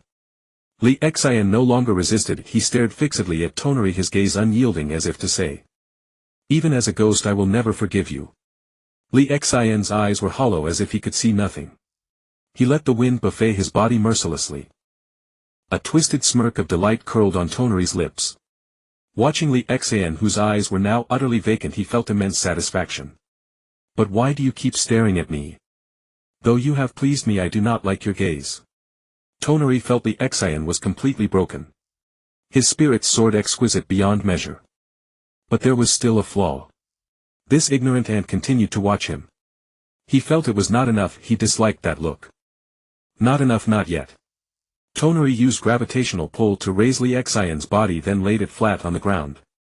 "Has that brat Sasuke mourned enough over there? If he has." Tonari paused. His truth-seeking ball transformed into a spear raised high, aimed at Lee Xian's head. Lee Xian's eyes were hollow, devoid of any ripple. He stared silently at Tonari. Sasuke, hearing Tonari's call, looked in his direction. Seeing Lee Xian lying on the ground utterly devoid of fighting spirit, his rage flared instantly. "Lee Xian." Lee Xian heard Sasuke's voice and a flicker of emotion crossed his eyes. "Sasuke. I must go first." Then, as if struck by a thought, he roared, "Sasuke. Run. You must survive to avenge me." Lee Xian turned to look at the charging Sasuke and bellowed. To ensure Sasuke could escape, Lee Xian sat up and grabbed Tonari's legs. He tried to delay Tonari, ignoring the spear thrusting toward him. Over and over he shouted, "Run. Go back to Nagato." The 6 paths. Lee Xian frowned. "So pathetic. Humph, trash. Go reincarnate for 1,000 years. Such a waste doesn't deserve my disappearance for you." 6 paths. Lee Xian had lost all interest in Lee Xian, whose eyes were ruined and spirit so hollow. Like a lump of mud, utterly beyond salvaging. The plan to vanish once conceived now seemed a joke mocking him. This timeline's Lee Xian was even worse than himself. Madara closed his eyes, holding Hashirama tightly. He turned away. The gap was simply too vast. Madara thought to himself, "Once my plan succeeds, you will all be resurrected." Hashirama slumped to the ground, defeated. For the first time he craved power so desperately. Gone was the thought of simply watching the spectacle, since he was already dead. Li Xian stared blankly at Sasuke, who had been pierced through. Just moments ago Sasuke had used his tensai power at the last critical moment. This was the second time. But this time Tonari did not hesitate. He had run Sasuke through. Blood sprayed from the wound on his abdomen. Li Xian crouching where Sasuke had been watched the scene in a daze. Tonari observed the two who had exchanged positions with keen interest. Sasuke, is it? You've got guts. I admire that. Tonari seemed somewhat bored as this played out exactly as he had anticipated. Yet the lack of any change irked him slightly. It was like knowing the ending of a story, continuing to watch from the beginning felt bland. Tonari looked at Li Xian. This Brad is your friend, isn't he? This is the second time. Tonari pulled out his spear, drawing a trail of blood. Li Xian lay on the ground staring at Sasuke's miserable state. Sasuke. Tears streamed down his face. Tonari frowned. Give me some reaction. Your friend is about to die. Tonari thrust the spear into Sasuke's abdomen, again piercing through. Sasuke spat out another mouthful of blood. His throat was clogged with blood, unable to make a sound. He turned his head toward Li Xian, his eyes pleading with him as if telling him to flee. Blood tears flowed from Li Xian's eyes. The white of his eyes was rapidly overtaken by black pupils. Both eyes turned a deep somber black, occasionally flashing with a bloody light. His hair slowly lengthened, turning blood red. The wounds on his body healed rapidly. The heavenly eye on his forehead began to open slightly. Inside the white, black and blue three-tomoe reincarnation eye was covered in red. A pair of horns sprouted from both sides of his forehead. The green grass beneath his feet turned blood red, spreading rapidly. 1 meter. 2 meters. 10 meters. 100 meters. Even the trees turned blood red. It was as if the entire world had become a hell drenched in blood. Li Xian slowly propped himself up and rose to his feet. I hate seeing them leave me because they are my comrades, he murmured to himself. He stood upright, swaying unsteadily. Watch how a mortal like me exterminates gods and demons. Li Xian seemed completely unconscious. It was as if he had sold his soul to the devil. The divinity and humanity within him collapsed while the demonic nature surged wildly. The heavenly eye on his forehead flickered with a dark red light. A broadsword seemingly condensed from blood materialized in his hand. With a flash he appeared beside Tonari, who looked on in astonishment. 1 slash. Tonari leaped back sharply. Seems I've unleashed a rather terrifying beast, Tonari remarked, observing Li Xian, who now resembled a demon. He was filled with an aura of madness, violence, bloodlust and destruction. Wherever he stepped the grass beneath turned blood red. Sasuke, witnessing this, fainted. Li Xian's entire consciousness was now under the control of an inner demon. No words were spoken. Just endless silence and the flickering blood-red light in his eyes. His speed was so extreme that even the reincarnation eye could not track him. Tonari could only see the chakra within his body flowing like blood. His whole body was covered in blood. Tonari's truth-seeking balls behind him were coated with green chakra. Die, you trash. Tonari's expression turned grave as he scanned the area. Bang! The originally indestructible truth-seeking ball shield was chipped. So fast. And it actually. Tonari did not dare to be careless. He summoned 2 more truth-seeking balls, one for defense, the other transforming into a spear. Bang! Another attack from an unknown direction struck his truth-seeking ball shield. You ant. Come out now. Is that all you've got? Tonari's face darkened. Have fun down there on the ground. Boring. He flew into the sky. Below, no human figure could be seen if the nearby ground had all turned blood red. And Li Xian's will gave him an extremely uncomfortable feeling, as if his spirit and body were being attacked simultaneously. How? Tonari saw a bloodstain on his shoulder and the chipped truth-seeking ball shield. Li Xian's voice came from behind him. If you're scared, then run away. Ha ha ha ha ha. Li Xian's hoarse low voice entered Tonari's ears. It made Tonari extremely irritated. Illusion attack. Or mental interference. He shook his head, looking at Li Xian like this. Hey, you become a creature neither human nor ghost. How utterly amusing. Tonari frowned, the man had vanished again. Like a ghost. Tonari released repulsive force, expanding it in all directions. The air seemed filled with a barrier launching indiscriminate attacks. But another streak of blood appeared on Tonari's thigh. He felt immensely frustrated. Have you evolved from an ant to a fly? Buzzing around me. I want to see just how long you can keep this up. How long can your body hold out? Tonari's truth-seeking balls transformed into a spherical barrier completely enveloping him. At the same time he began condensing 3 truth-seeking balls for the Silver Will Reincarnation Blast. A green light screen surrounded Tonari, the energy within seemingly ready to burst forth at any moment. The truth-seeking balls emitted a clanging sound like hammering iron, but they grew weaker. Not enough. Still not enough. Li Xian began to complain. Flesh and blood burning once is enough. His body started to wither. He was burning his chakra and his life force. The attack speed abruptly increased and the power grew stronger. A strike infused with immense power finally shattered the truth-seeking balls. At that moment a tornado burst forth from the green light screen around Tonari. Li Xian's body was instantly riddled with wounds. But with a single step he vanished. Tonari's expression turned solemn. Just moments ago the Silver Will Reincarnation Blast had struck Li Xian, even if only at the edge the cyclone should have carried him away. Impossible. He broke free by force. Li Xian's body appeared beside Deidara. His dark sunken eyes flickered with a trace of struggle. Then it returned to normal. Now Li Xian was drenched in blood with patches of white bone exposed in several places. Deidara's blood gushed from his wounds as if drawn by some force. Entering Li Xian's body. Li Xian's body began to heal rapidly. But it stopped halfway. Not enough. Not enough. He appeared beside Itachi's corpse. Without any effort blood gushed forth. The struggle in Li Xian's eyes deepened, but it was easily quelled.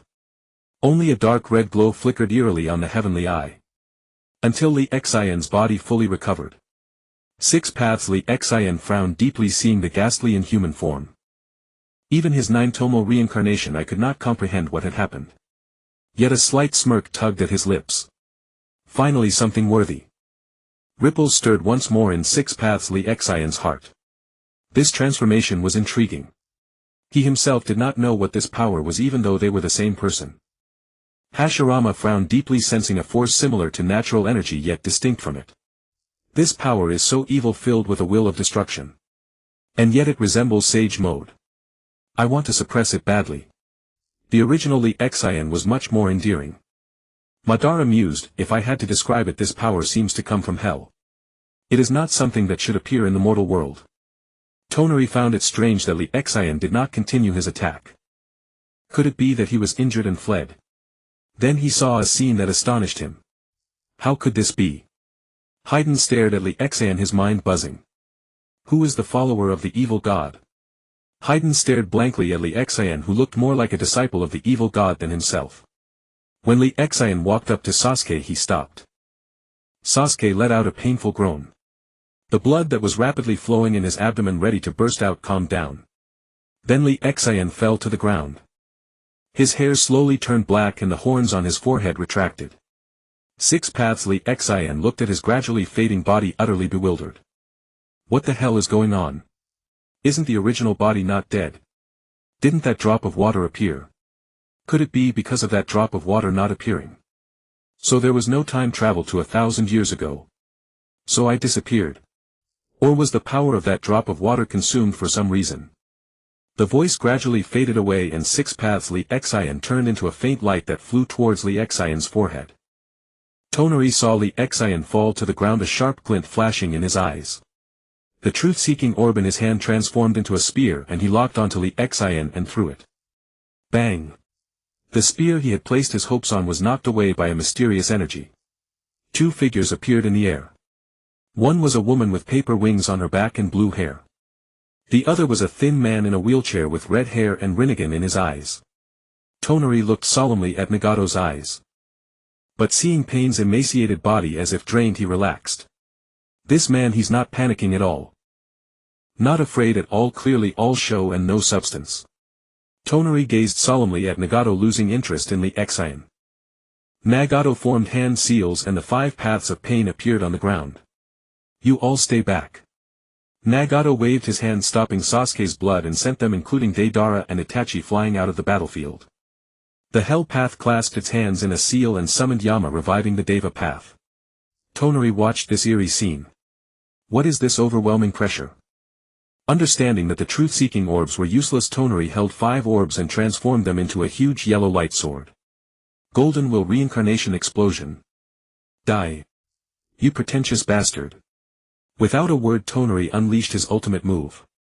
The 5 paths of pain poured chakra into the Preta Path's body and spread a barrier. Instead of dodging, they used Sealing Technique Absorption Seal to withstand it head-on. As soon as they collided, the barrier began to destabilize. Nagato's face turned solemn as he rapidly increased the chakra in the 6 paths through the chakra sensor. A few strands of his hair turned from red to snow white. Seeing that this powerful jutsu could not be blocked by human strength, Nagato dispersed the 6 paths. He had underestimated the power of the Golden Will Reincarnation Explosion. He suffered a slight setback. His Preta Path was useless in this battle. With a thought, Nagato withdrew the Preta Path to the rear. This time he used the Azura Path on his right arm, summoning 2 extra mechanical arms to grab at Tonari. This was the Azura Path's secret technique, Mechanical Armor. Tonari's truth-seeking orb turned into a shield, rendering the mechanical arms useless. Then from the summoned mechanical arms, multiple mechanical wires emerged and bound Tonari. Then the hands turned into cannons. After aiming at Tonari, they fired automatic cannons, pounding Tonari's truth-seeking orb shield full of dents. Nagato was a bit frustrated. Azura's attack was also useless. The abilities of the 6 paths of pain seemed weak in this battlefield. Nagato extended his left hand towards Tonari. Deva Path Universal Pull. Tonari felt the intense gravity of this technique, even his truth-seeking orb could not resist it, and he grew anxious. He frantically circulated his chakra, controlling a repulsive force to cancel out Nagato's attraction. But each technique has its specialty. His repulsive force was no match for Nagato's attraction. Nagato raised his right hand, summoning a huge boulder from deep underground and hurling it at Tonari. Tonari's eyes remained calm. Is this all you've got? He was somewhat disappointed in Nagato's strength. Your Rinnegan was transplanted, wasn't it? That's why you don't know how to use it properly. And the techniques you've developed are like child's play. Tonari began to taunt. The situation between them was somewhat awkward. Because Nagato's eyes had too strong insight. Although they were not his own eyes, he could barely use them. The techniques he developed were all aimed at reducing the power of the jutsu, to prevent his chakra from being drained by the Rinnegan. Tonari's Tensegan was truly his own eye and ability, but he had no way to deal with Nagato. His attack speed was decent but not enough for the insight of a complete Rinnegan. Deva Path Planetary Devastation. Nagato, seeing Tonari's slightly relaxed mind, used a black sphere compressed from extreme chakra to quickly catch up to the huge boulder and hide behind it. Tonari's expression froze. What was this sudden attraction? He was quickly pulled into the sky along with rocks and earth from the ground. They wanted to seal him. At the same time, the other 5 paths were continuously feeding chakra to the Azura Path. The moment the sphere closed, the Azura's attack would rain down like a storm. Ah, that was close. You really are a dirty trickster. Using such a move when I was distracted. Tonari's green light screen emitted a tornado. It shattered the core of the planetary devastation. Madara saw Nagato's state and understood. Nagato couldn't win, at best he could draw. Because the technique Nagato used by extracting his life force was countered. Nagato's face was pale, his already pallid complexion became even more sickly white. He gathered powerful chakra again, forming simple hand seals.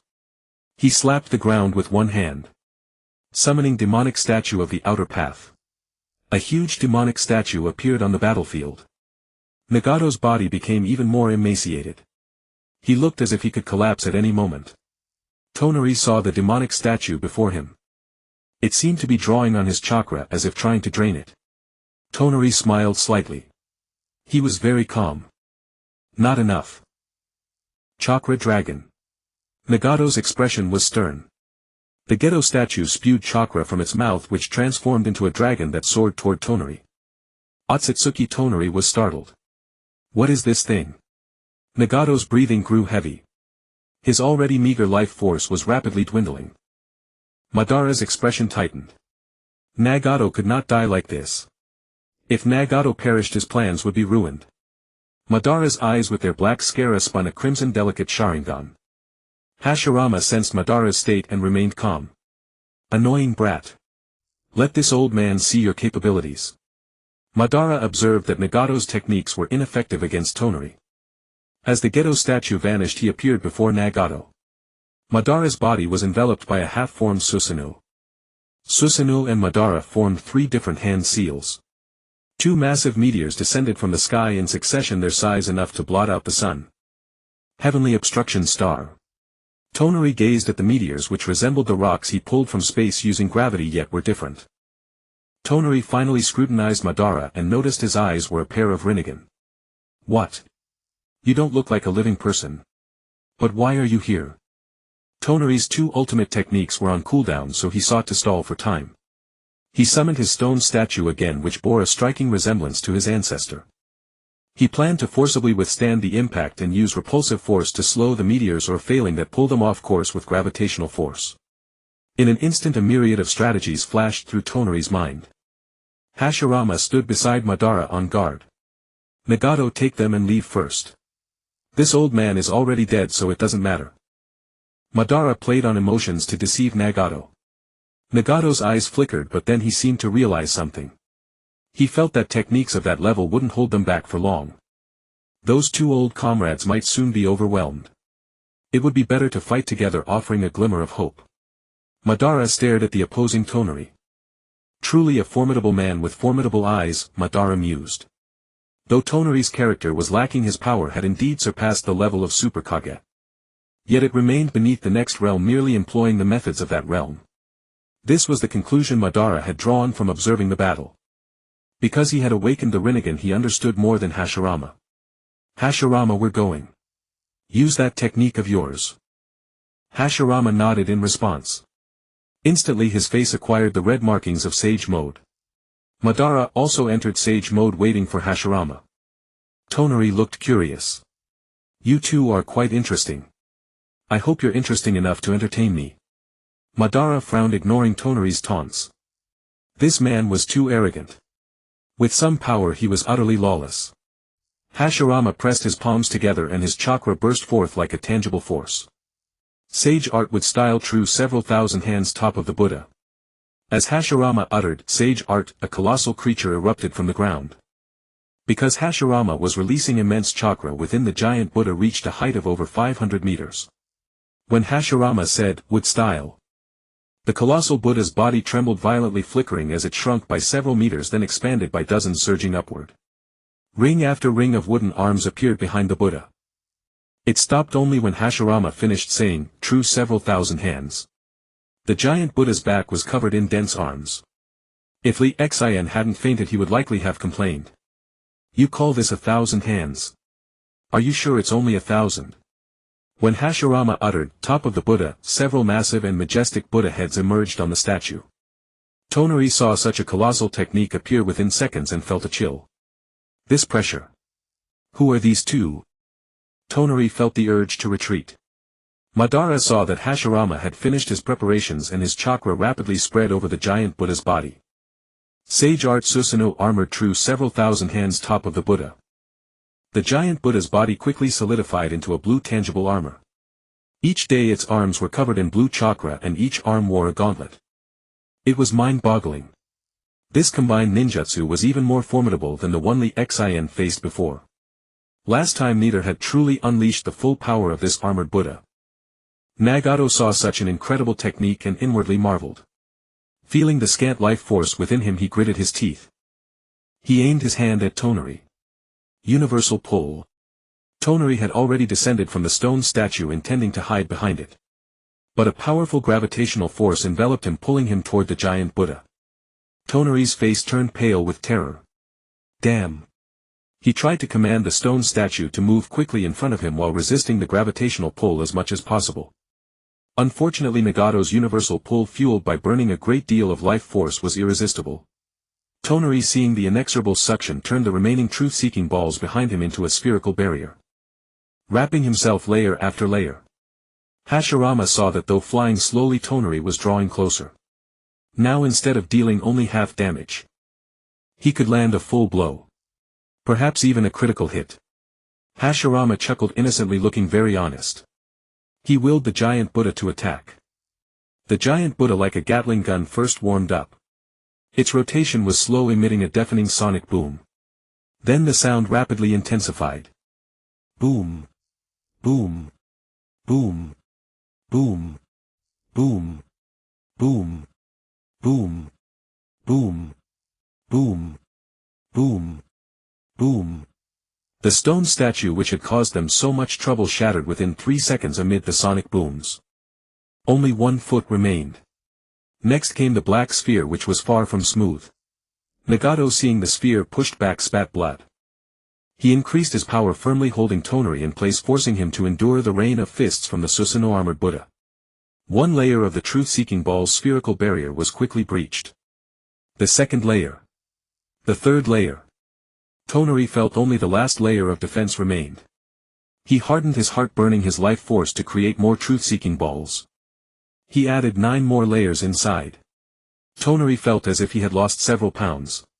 His fat and life force were rapidly dissipating. But fortunately he was still young. Unlike Nagato, who had drained himself too many times. His body was like a candle in the wind, unable to withstand the slightest storm. Hashirama and Madara slowly descended to the ground. The armored Buddha's energy had been exhausted, so it vanished. The two saw Tonari still protected by the truth-seeking balls. Their expressions darkened. They exchanged glances, feeling the replenished chakra of their impure world reincarnation bodies. They smiled at each other. Then they looked at the black sphere. Their expressions turned strange. They did not notice that behind them Nagato's hair had turned almost half white. Blood was so vividly red at the corners of his mouth. Conan silently flew beside Nagato, guarding him against any sneak attacks. Conan's face was full of worry, but there was nothing she could do. Such a fierce attack. Tonari, like a small boat amidst towering waves, was battered by the relentless onslaught. Then there was a rope pulling him like a ship's anchor caught on a reef. Finally it stopped. Tonari felt the intense bombardment had ceased. He waited a few seconds cautiously. Then the truth-seeking ball barrier transformed back into orbs. What the hell? Are you guys inhuman? As soon as Tonari opened the barrier, he found the combination jutsu was already raring to go. Doesn't the ultimate move have a cooldown? Tonari grumbled. How could he understand the beauty of the impure world reincarnation technique? Besides, the one using would release was Hashirama. Madara only needed to sit back and win. Now Tonari had no time to retreat. Because the giant Buddha was already stirring like an engine revving up. Tonari bit his tongue to force himself calm. The remaining 3 truth-seeking balls stood before him. At the same time his body burned life force to replenish chakra. This was an extremely extravagant act, only done when life was at stake.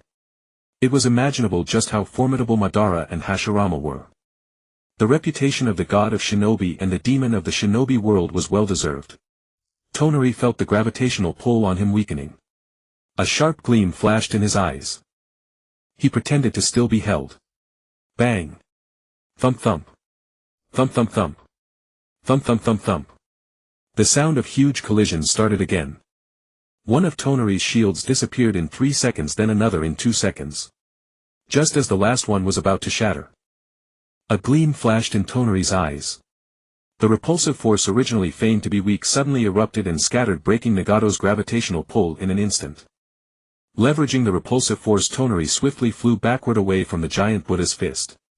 Saved. That was too close. Tonari panted heavily. He intended to flee, but sensing the remaining chakra in his body, he suddenly recalled a saying from the Bible: when 2 warriors meet, the brave one wins. If you are not in good condition but your opponent's strength doesn't vastly exceed yours, you must go all out with full concentration. Because once you entertain the thought of fleeing, your mindset collapses. The enemy will become like a beast, fixing their gaze on you, hunting you down. Tonari believed it without doubt. Frowning, he again exchanged life force for chakra. Behind him truth-seeking balls squeezed out one by one. Unlike the casual generation earlier, this time it was like a hen laying eggs. They formed extremely slowly. Soon there were 6 orbs. He saw that they were about to stop, so he hesitated no more. The 6 truth-seeking balls transformed into a giant yellow sword. Golden Will Reincarnation Blast. Tonari perfectly demonstrated what it meant to rely on a single move to conquer the world. The massive slash directly struck the Susanoo Buddha. Boom. Madara's body was left with only one arm. Madara had pushed Hashirama away just now, because his Rinnegan had caught the attack trajectory. Hashirama looked at Madara's shattered body which did not regenerate. How is this? Could the defect of impure world reincarnation be here? Hashirama found that the part of his own body that had been touched was also missing a piece. It did not recover. Tonari saw this and laughed. Haha. Ha ha ha. So that's it. The truth-seeking balls perfectly counter your twisted form of revival. Hashirama's face darkened. He pressed his palms together. Secret technique would release flower tree world. The trees on the ground rose rapidly, soon reaching over 10 meters tall. That kid Nagato, you flee quickly. I'll hold him off for you. Nagato smiled bitterly, sensing the meager chakra left in his body. Can't escape anymore. Nagato cast a lingering look at Konan. Time was truly running out. He couldn't wait for Hashirama to be taken down too. Konan, you go first. This old gentleman can't hold out for long. Konan looked at Nagato without speaking but took a step toward him, indicating her intention. Nagato was helpless, his face sorrowful. Konan, if I don't fight today I would at most live a few more years. I've already had my fill today. Nagato looked at Konan seriously as if memorizing her face. You must go. The Akatsuki is the lifelong work of Yahiko and us. I'll revive Yahiko soon. Don't hesitate, take him away immediately. His strength remains as it was in life. Nagato's mind raced. He was thinking about his affairs after death, trying to arrange everything properly and protect his two comrades. You must take good care of him. When my elder brotherly Exion wakes up, tell him everything. Just as Nagato was about to say more, you all go quickly. Hashirama's hand was pierced by a black spear formed from a truth-seeking ball. Hashirama quickly severed it, preventing the eerie ability of the truth-seeking ball from spreading. Konan. This time you must listen to me. Nagato formed hand seals, but his eyes were on Konan, full of reluctance. Konan's tears streamed down, unable to speak. Seeing Nagato still waiting for her agreement, she nodded heavily. Desolate.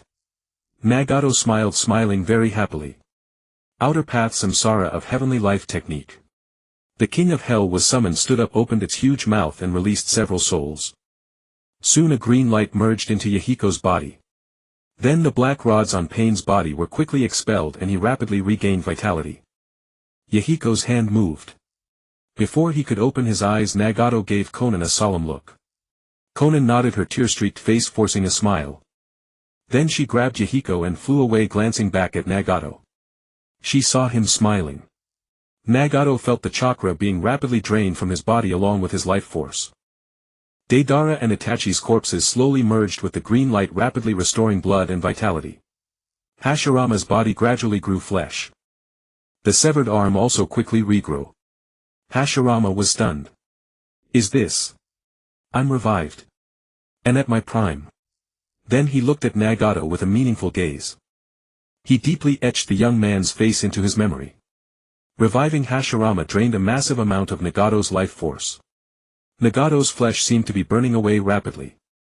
Then a green light merged into Madara's severed arm. This made it a bit easier. Nagato's hair turned snow white. Madara's body slowly recovered. But Madara's power was far too great and Nagato was now extremely weak and unable to sustain it. Madara stood bare-chested with Hashirama's face on his chest. His lower body was covered in a tantalizing mosaic.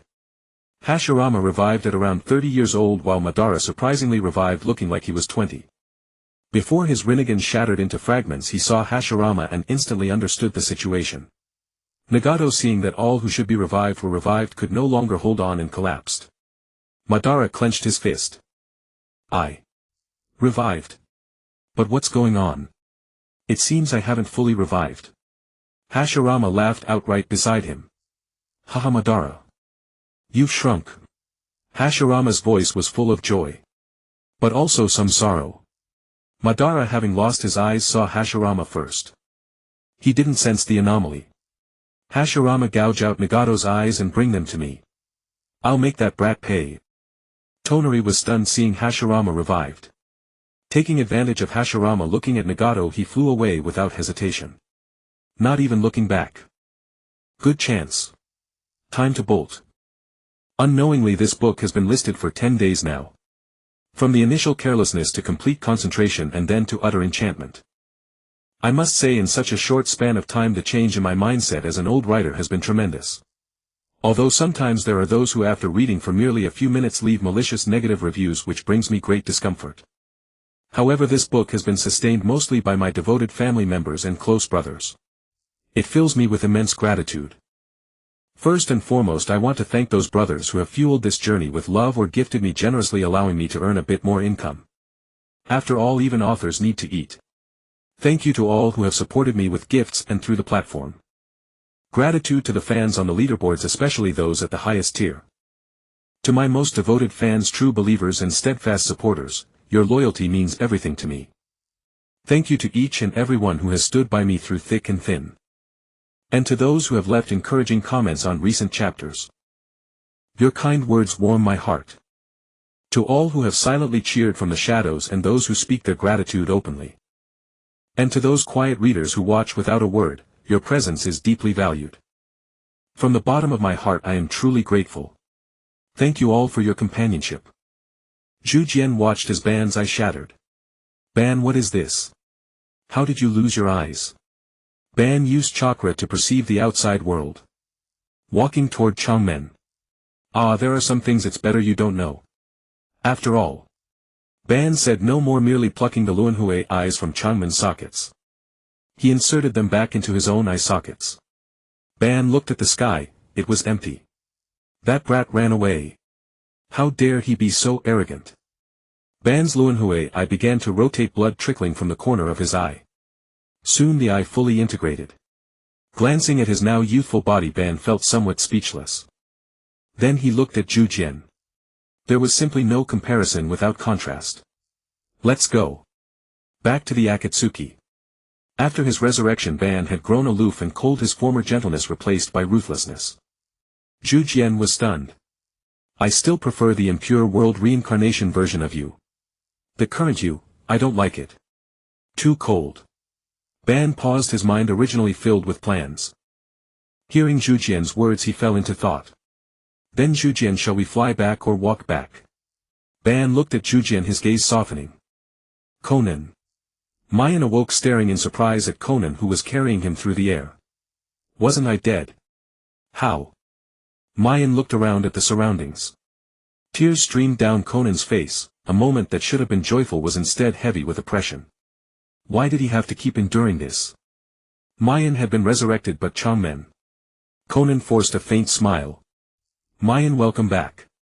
Then she began explaining what had happened over the years, including Changmen's sacrifice. Mayan's face was filled with grief and despair. So it was another exchange. Couldn't fate allow them to reunite?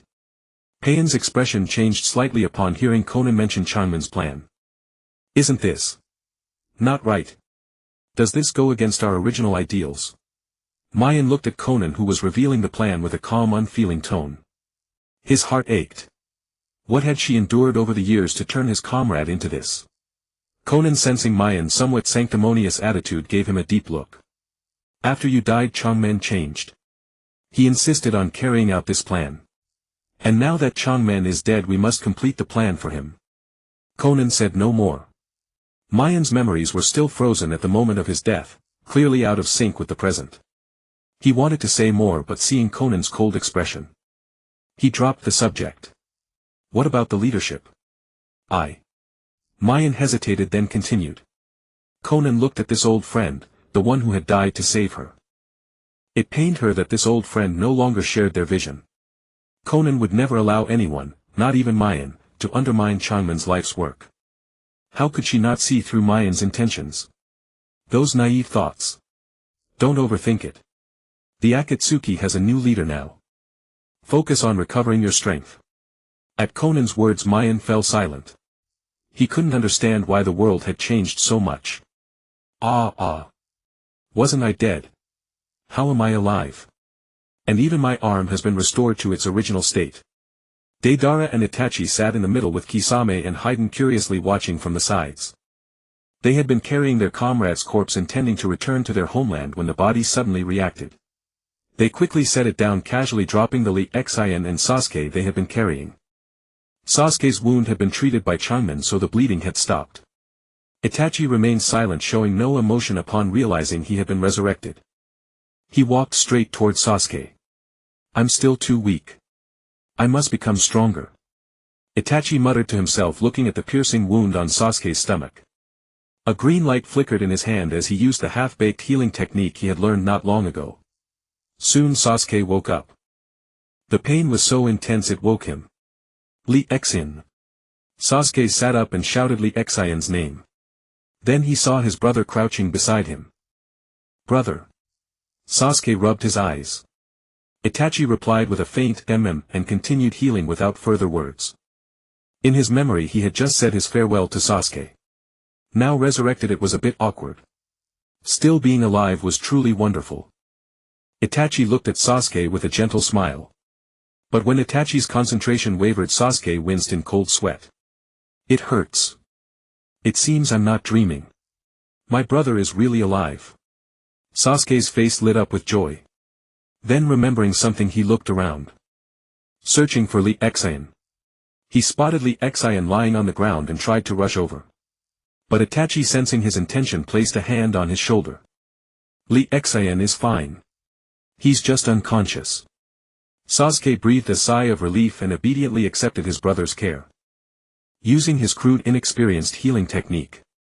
When Lee Xian saw Tonari preparing to spear Sasuke for the third time, the last string in his heart snapped.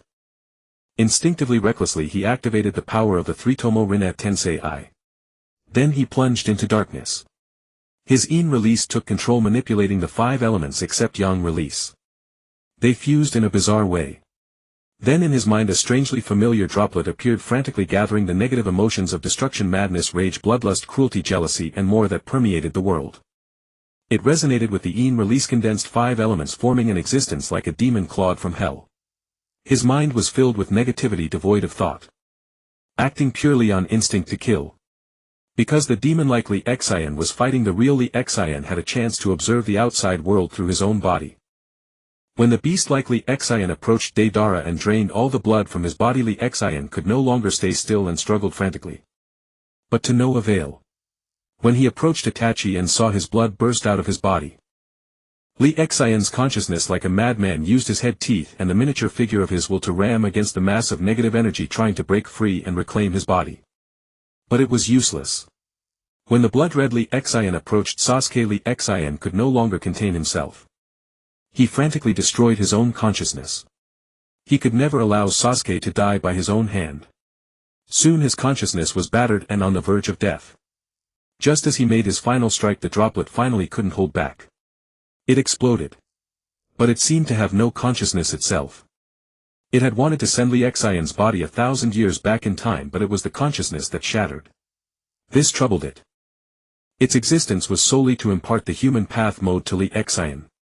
Yet it sensed that Lee Xian had developed an incomplete prototype of the human path mode will. It rushed out to help Lee Xian, but ended up creating a half-finished form. What baffled it was, hadn't he already learned several stages? Why was he self-harming? Left with no choice, it had to burst its core energy and appear of its own accord. It knocked Lee Xian unconscious and began repairing his consciousness. At the same time it realized its energy was nearly depleted, so it could only cram all the information into the three-tomoe Rinnegan Tensei. When Lee Xian woke up, he had already returned to the Akatsuki organization. His eyes were deep and somber. Clearly this incident had made him mature significantly. It had shown him what true strength meant. "System, are you there?" Lee Xian called out to the system in his mind. "Yes, what is it?" The system replied. "Is there another way to obtain Rinnegan fragments?" Lee Xian asked. He wanted to become stronger, never wanting to experience this again. "The system is currently upgrading, all functions are disabled. Host, please be patient." Lee Xian was stunned. "Why did you suddenly upgrade out of the blue?" The system paused for a moment. "While you were unconscious, a fragment of the system's origin suddenly flew into your body. I don't know what happened, only that this origin is extremely important. Li Xian was bewildered. All these events had happened to him, yet he was completely in the dark, unaware of them at all. Moreover, the system seemed somewhat unreliable. How long will the upgrade take? Li Xian pondered and asked. But the system did not respond anymore. Li Xian opened the door and stepped outside. Under the blazing sun he felt slightly dazed, as if he had aged decades in an instant. He wandered aimlessly, trying to ease his tense heart. He was deeply troubled. As he walked, someone approached from the opposite direction. It was Conan. Li Xian, you're awake. I need to talk to you. Clearly Conan had come to him as soon as she heard he was awake. Li Xian looked at this beautiful woman, but her mood was not good and her spirits were low. Originally as cold as ice, now she was like a 1,000-year-old glacier, awe-inspiring. The two arrived at Pain's office. Conan spoke first. Nagato is dead, so Pain as a puppet no longer exists. Before he died, Nagato entrusted the Akatsuki to you, hoping you would manage it well. The organization's morale is low and full of confusion. I hope you can come up with some good ideas to change this. Li Xian listened quietly. When Conan finished, he said, this time it was because of me that the organization suffered such heavy losses. I will carry out Nagato's plan. And I will definitely avenge them. Li Xian's gaze was firm as he spoke solemnly.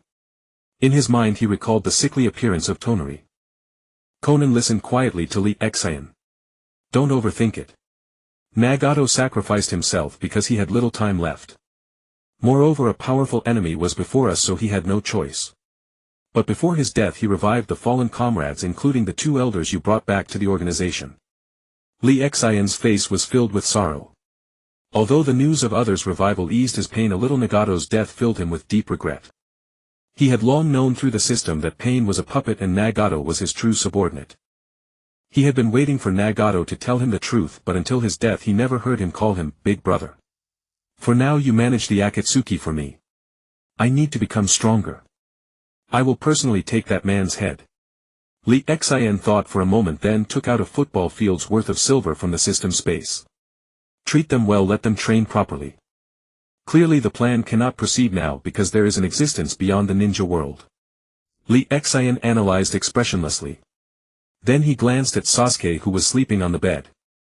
Seeing the pained expression on Sasuke's resolute face, Li Xian felt deeply distressed. Then he looked at the blonde Deidara. And Itachi. They did not notice him. He went to find Orochimaru. When he saw Orochimaru, Li Xian got straight to the point. Orochimaru, have you studied my constitution? Orochimaru smiled when he saw Li Xian enter his lab. You're here. Your cells are incredibly powerful. They have been very enlightening. But unfortunately there are no test subjects. Li Xian frowned. Orochimaru, your research direction is wrong. What I want to ask you is how to elevate my constitution to the next level, not to use it as the ultimate subject. Li Xian was somewhat disappointed. It seemed Orochimaru had not given him a pleasant surprise. Orochimaru was stunned by Li Xian's words. Li Xian-kun, you've truly awakened me. But your constitution is already so powerful, it should be difficult to grow further. Orochimaru was puzzled. Although the recovery ability and some other aspects of this constitution were slightly inferior to Hashirama's, its vitality and other traits were truly unmatched. It was probably the most comprehensive constitution in the ninja world. However, it inexplicably lacked something indescribable. Li Xian handed over some more blood to Orochimaru for research, then left the lab empty-handed. Next he witnessed a hilarious scene. Hashirama-sama looked around 30 with a face full of weariness. Beside him Madara-sama appeared to be in his early 20s but with an old-fashioned expression. To be honest, when Li Xian first saw this, it felt a bit like a father and son. No exaggeration. Little Madara. Madara. Don't go too far. I just shelled the sunflower seeds and haven't even eaten them yet and you've stolen them. Hashirama was dumbfounded. He thought shelling seeds was too troublesome, so he used wood release to remove the shells. Madara's movements were like afterimages. Then he looked at the stunned Hashirama and laughed gleefully. Li Xian felt healed by this sight. At the same time it shattered his worldview. Are you too busy? Li Xian spoke up. Seeing the two elders so absorbed that they hadn't noticed his arrival, they froze, then slowed their movements, instantly regaining dignity. They showed no panic, not even a hint of embarrassment. Li Xan, you're here. Hashirama said softly as if just noticing him. Madara's face had a slight blush. Like a 100-year-old infant. Do you have something to see us? After Madara prompted him to wipe off the seed shells on his face, Hashirama asked calmly. Li Xian paid no attention to this scene. I feel a bit lost about the path ahead. So I want to go out and see if any inspiration comes. Li Xian's gaze was distant as he spoke, then he calmed down. Since Nagato is dead, we plan to suspend the plan for now. Let's settle down properly so that when we act, Otsutsuki Tonari won't come to disrupt us. Li Xian paused to give them time to think, then continued. I'd like to ask you two elders to keep an eye on the Akatsuki. Please. Hashirama looked at Li Xian with eyes full of affection. It's been hard on you. Don't dwell on it. Everyone goes through this stage. Hashirama encouraged Li Xian. Madara nodded silently. Go ahead with peace of mind. Although I've been revived, my strength has dropped significantly. I'll train now and stay in the Akatsuki. Don't worry about anything.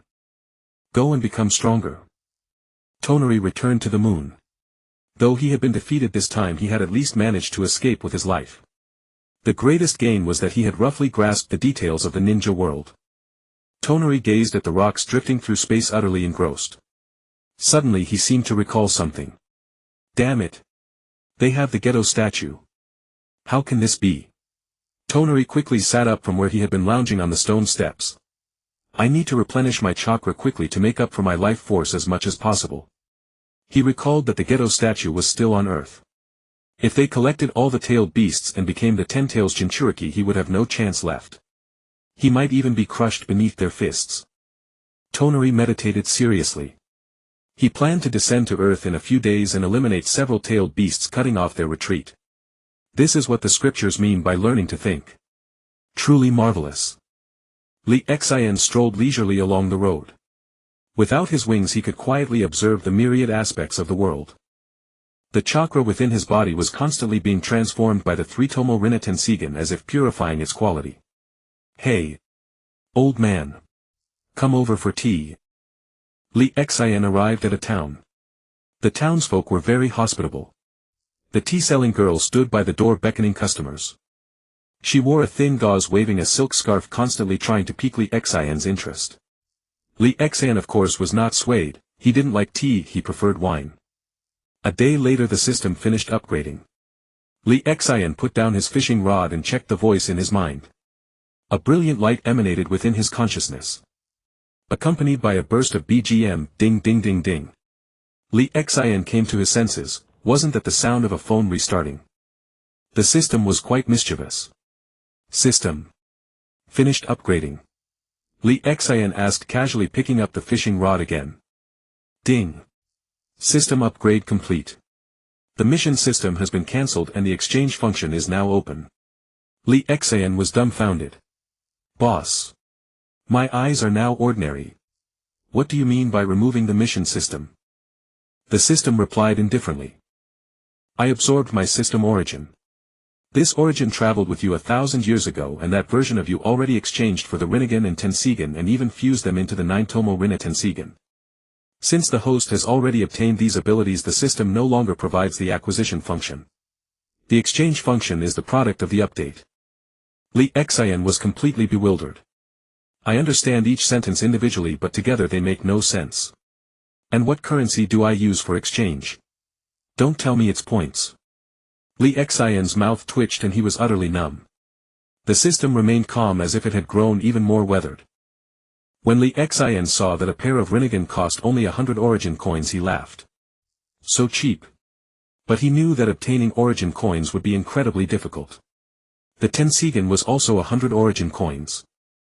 There was also a scroll to evolve the Celestial Eye. That version of Li Xian didn't have it, but this Li Xian did, so the system thoughtfully added it. However, the price was 50 origin coins. System. What exactly are origin coins? Li Xian asked hastily. This was the key to his growth. The system was silent for a moment, as if considering that Li Xian, a bumpkin, wouldn't understand, and explained briefly. Currently the host has encountered beings that can be recycled for origin coins: Tonari, Sasuke, Naruto, the Nine Tails, the Geto statue, Madara, Hashirama, and the One Tail. Lee Xian was stunned. System. Are you completely abandoning morality? Playing this kind of game? Human trafficking. Lee Xian would rather jump into this fish pond right now than betray my friends. He paused for a moment, then reconsidered, thinking it unwise to be too absolute. What are their prices? The system sighed helplessly at this fool. Jump in first, then I'll quote the price. Otherwise don't ask. Lee Xian's face darkened. The fishing rod he had excitedly thrown on the ground was being dragged into the water by a fish that had taken the bait. Holy crap. My fish. Lee Xian rushed to grab the rod, but his foot slipped and he plunged into the pond, flipping a somersault in midair. This ground is so slippery. Lee Xian climbed ashore, dripping wet, grumbling. Who was so careless not to put some stones by the bank? I hurt myself badly. The system was silent. This move was truly impressive, leaving it speechless. It finally managed to say, as if short-circuited, "Host, you forgot to pick up the fishing rod." Lee Xian understood instantly. With a great eagle spread he leaped into the pond, scaring the fish inside. Tonari is worth 120 origin coins, 30 for the Tensigen and 90 for the Otsutsuki chakra. As if afraid Lee Xian wouldn't understand, the system clearly listed the prices with explanations. Lee Xian's mind wandered. When he listened again, he heard the price of the Geto statue. It was worth 500 origin coins. More importantly, the eyes could be exchanged repeatedly. For example, after using it, Sasuke could directly evolve his eternal Mangekyo Sharingan into the Rinnegan. Lee Xian didn't catch the prices for Madara and the others. After all, he was a loyal friend. It wasn't that he had spaced out. Nor was it that the system ignored him when he asked the second time. He was simply being loyal. Yes, loyal. From then on, Lee Xian's direction was clear. He was going to do business. While Lee Xian leisurely compared a world map and made his way toward the phone country, Tonari had already begun his scheming. He believed that even if Lee Xian and the others filled the 10 tails shell, they would start with the 1 tail. So he decided to do the opposite and go after the 9 tails. The 9 tails was said to be the most powerful. Without it, Lee Xian would surely be no match for him. Otsutsuki Tonari inwardly praised his own cleverness. While restoring his life essence, he used fragments left from the 10 tails shell to conduct research, creating a device to locate tailed beasts. Otsutsuki Tonari was not only a formidable fighter and a sharp thinker, but also a skilled technician.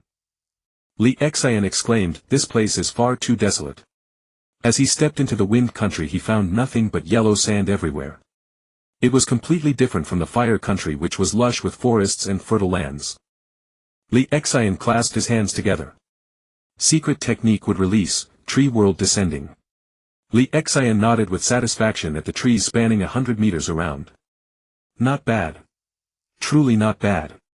However, after Lee Xian walked out of his technique's range, ahead was still yellow sand. So then. Tree world. Tree world. Tree world. Tree world. Tree world. Tree world. By the time Lee Xian was nearly foaming at the mouth, he stopped. He had drained all the chakra from his body. This was his gift to nature. Let the people of the wind country also breathe some fresh air. After resting for a while and recovering his chakra, Lee Xian, he prepared to go find the tailed beasts. He had come to terms with it. After extracting the tailed beast from a Jinchuriki, the person would not die, merely lose the bottomless well of chakra that the tailed beast provided. After all, ever since he entered the wind country, he had been paying the price. Now it was time to collect his spoils. Lee Xian wondered how much the 1 tail was worth. Ding! Detected a powerful energy source nearby. Can be exchanged for a large amount of origin coins. The system's words interrupted Lee Xian's thoughts. He then took a step forward and the system vibrated like a small electric motor. When Lee Xian walked to the left, the vibration became gentle and weak. When he walked backward, Lee Xian felt as if he had a concussion. He instantly understood. He headed left. Half an hour later. Lee Xian's eyes grew tired from staring at the endless yellow sand. Finally he heard the system's prompt. Detected that the host has arrived near the destination. There is a sealed dragon vein here. Do you wish to trade? He saw in the distance what seemed to be the outline of a city. But he was too lazy to walk further. Right there he dropped a small forest of several hundred meters. He sat on the ground. Sell it. Trading in progress. Transaction complete. Congratulations host, you have gained 300 origin coins. Li Xian was stunned. Whoa. That's so rich. A tremor shook the distance, then a collapse. A new abyss appeared. Frightened, Li Xian quickly stepped back. System. Give me a pair of reincarnation eyes and a pair of Rinnegan. Use the remaining 100 origin coins to upgrade my heavenly eye. Li Xian retreated while giving orders to the system. Ding. Which pair of eyes would the host like to install? The system's voice inquired calmly. Li Xian was baffled. Didn't I already have both pairs of eyes before? Just install both pairs. He quickly reminded this dog of a system. The host can choose to fuse them but will fall into a 3-year slumber. Does the host wish to install and fuse? The system prompted Li Xian. There is another option, use one pair of eyes to devour the other. Li Xian thought it over, neither plan was great. Is there a way to fuse quickly? Li Xian asked. Ding. Yes. Pay 100 origin coins for instant fusion. Fuse. Li Xian was dumbfounded, so it was all about squeezing money. Your master has money. Install and fuse them. And use origin coins to speed it up. Time is money. The system heard the command and did not hesitate. Li Xian's eyes directly shattered.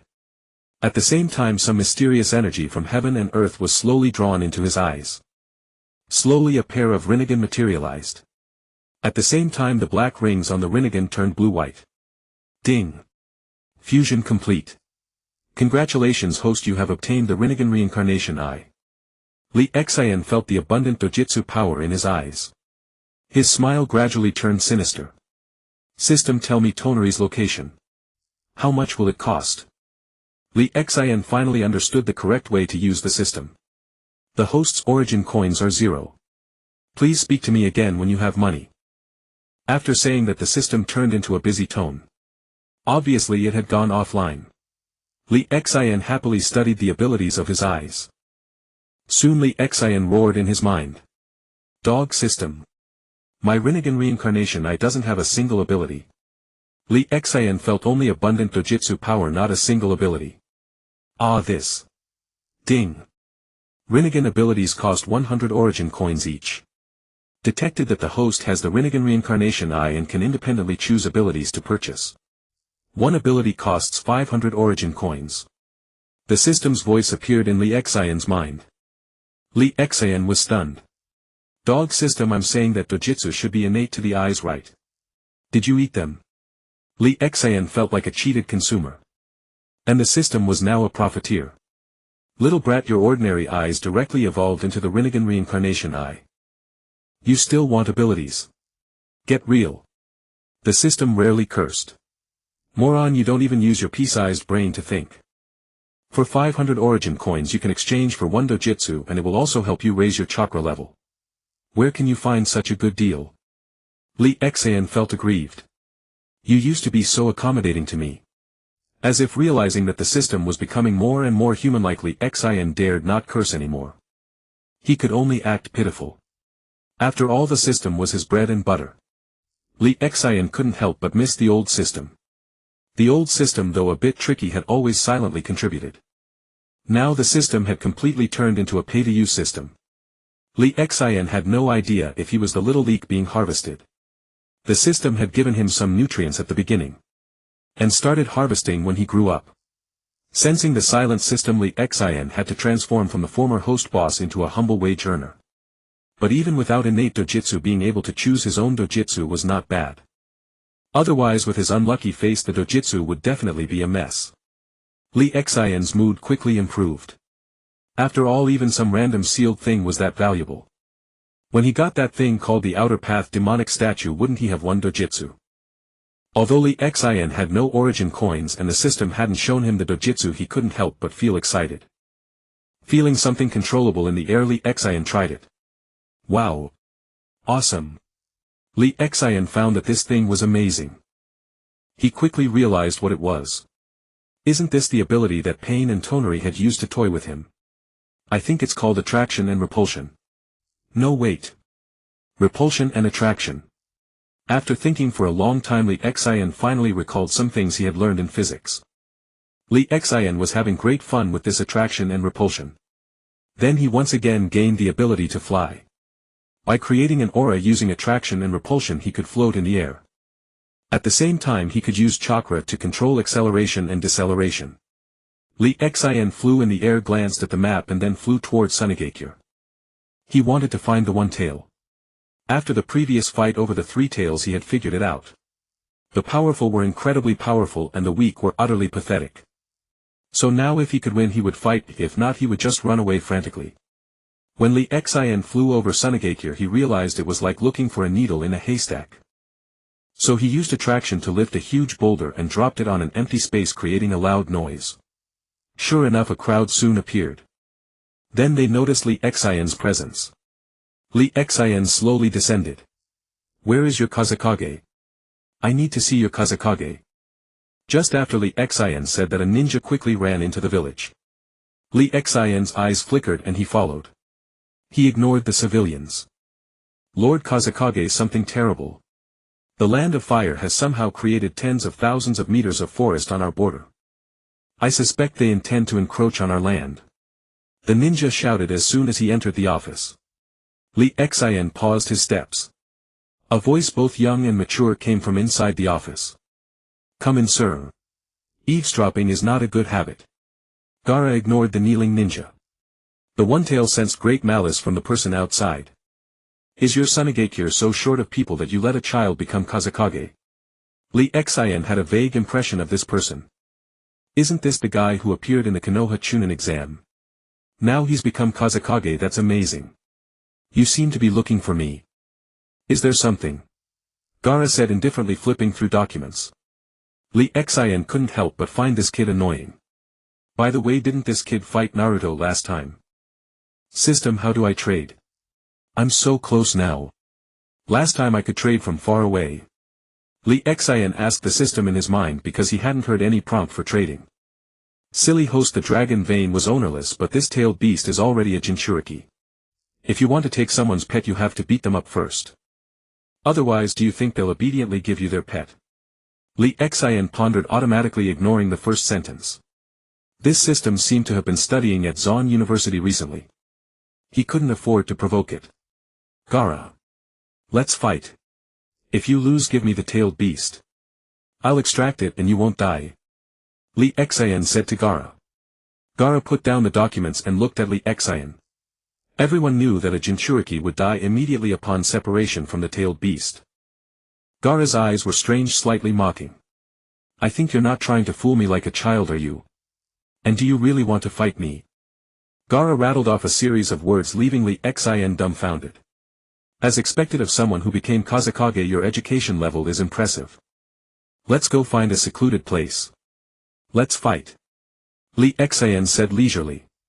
His strength was already considerable now, especially with the Heavenly Eye as his trump card.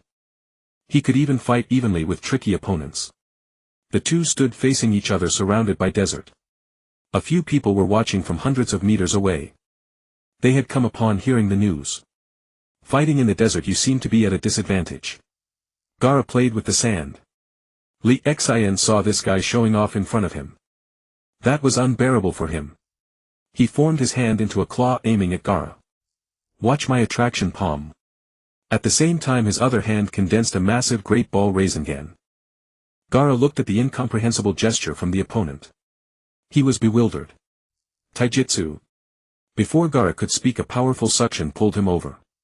He couldn't even react. What the hell? What was that? That thought lingered in his mind. Then he collided with the 1-meter-wide great ball Rinnegan. His automatic sand defense was instantly shattered. Then the sand armor close to his skin broke. Trade system. Li Xian saw Gaara knocked out and withdrew his chakra. It was a completely unequal battle. Gaara was like a mage with only one piece of equipment. Before he could prepare, he was stunned by Li Xian, who had at least 4 pieces. Taken out in one combo. Gaara had no reaction, his screen went black. Ding. One-tail Shikaku is resisting. Calming down. Trade complete. Congratulations host, you have obtained 50 source coins. Lee Xian had guessed this outcome but still found it hard to accept.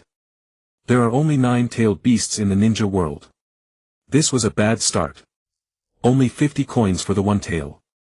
Lee Xian dropped Gaara on the ground and floated up. He prepared to go to the next place. To quickly obtain a powerful dojutsu he had to grind non-stop. Thinking about it, he originally planned to visit the organization. Because he only knew where the one-tail was. The organization had information on the other tailed beasts. But then he thought, why not take a trip to Konoha? To see if there were any gains. After all, it was the #1 ninja village. Maybe it had some heritage. So Lee Xian flew towards the land of fire with passion and anticipation. Lord Hokage. Mangekyo seems to have encountered a change. Tens of thousands of meters of their land in the land of wind have turned into forest. Kakashi heard the kneeling intelligence officer and frowned. His brow furrowed into a line. I remember when we drew the borders it was said that the desert belongs to the land of wind, right? Forest isn't that our land of fire's territory. Go tell the daimyo to resurvey and redraw the map. Kakashi's eyes lit up and he touched his mask. A petty land of wind, a petty Mangekyo. They dared to invade Konoha last time. Kakashi thought.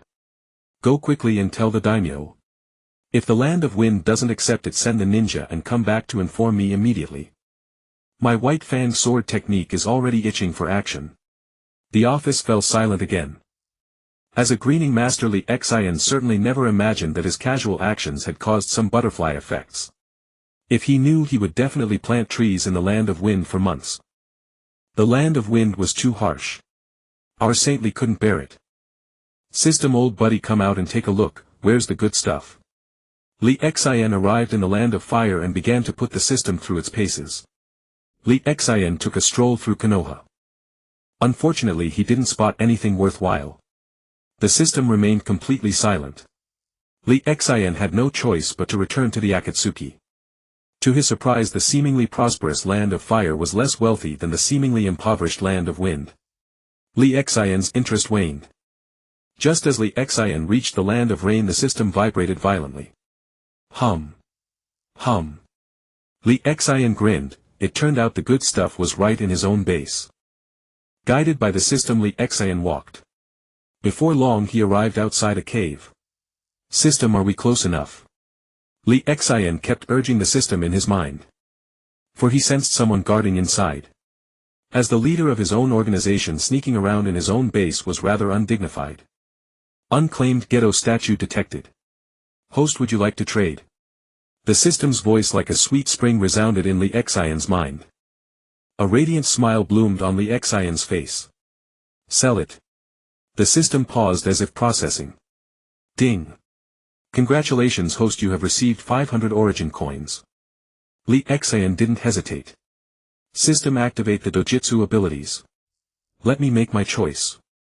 The system paused briefly, then transmitted the dojutsu abilities into Lee Xian's mind. Resurrection technique consumes some chakra to revive a deceased person. However, the revived individual will become an ordinary human without any power. They will need to cultivate anew. Seeing such a skill, Lee Xian couldn't be bothered to look at the rest. Lock in the resurrection technique. Lee Xian was resolute. Resurrection abilities were exceedingly rare in the shinobi world, and this one with no side effects was practically a divine skill. Ding. Lock complete. Host's left I can accommodate one more ability and the right I can accommodate 2 more. The system thoughtfully added. Lee Xian was overjoyed, one I could actually hold 2 abilities. In an instant he understood. It must be because his eyes were synthesized from 2 pairs of sage eyes. So possessing 2 abilities at once wasn't excessive. But one thing troubled him: even if he stripped the entire world bare, he wouldn't be able to gather that many points. Lee Xian remembered the 50 origin coins from selling the one tail. System, use the remaining 50 origin coins to upgrade my heavenly eye. Lee Xian commanded the system in his mind. Ding. Upgrading now. Please wait. Upgrade successful. Congratulations host, you have obtained the three-tomoe Rinnegan. Lee Xian felt a ripple in the eye on his forehead, then it settled.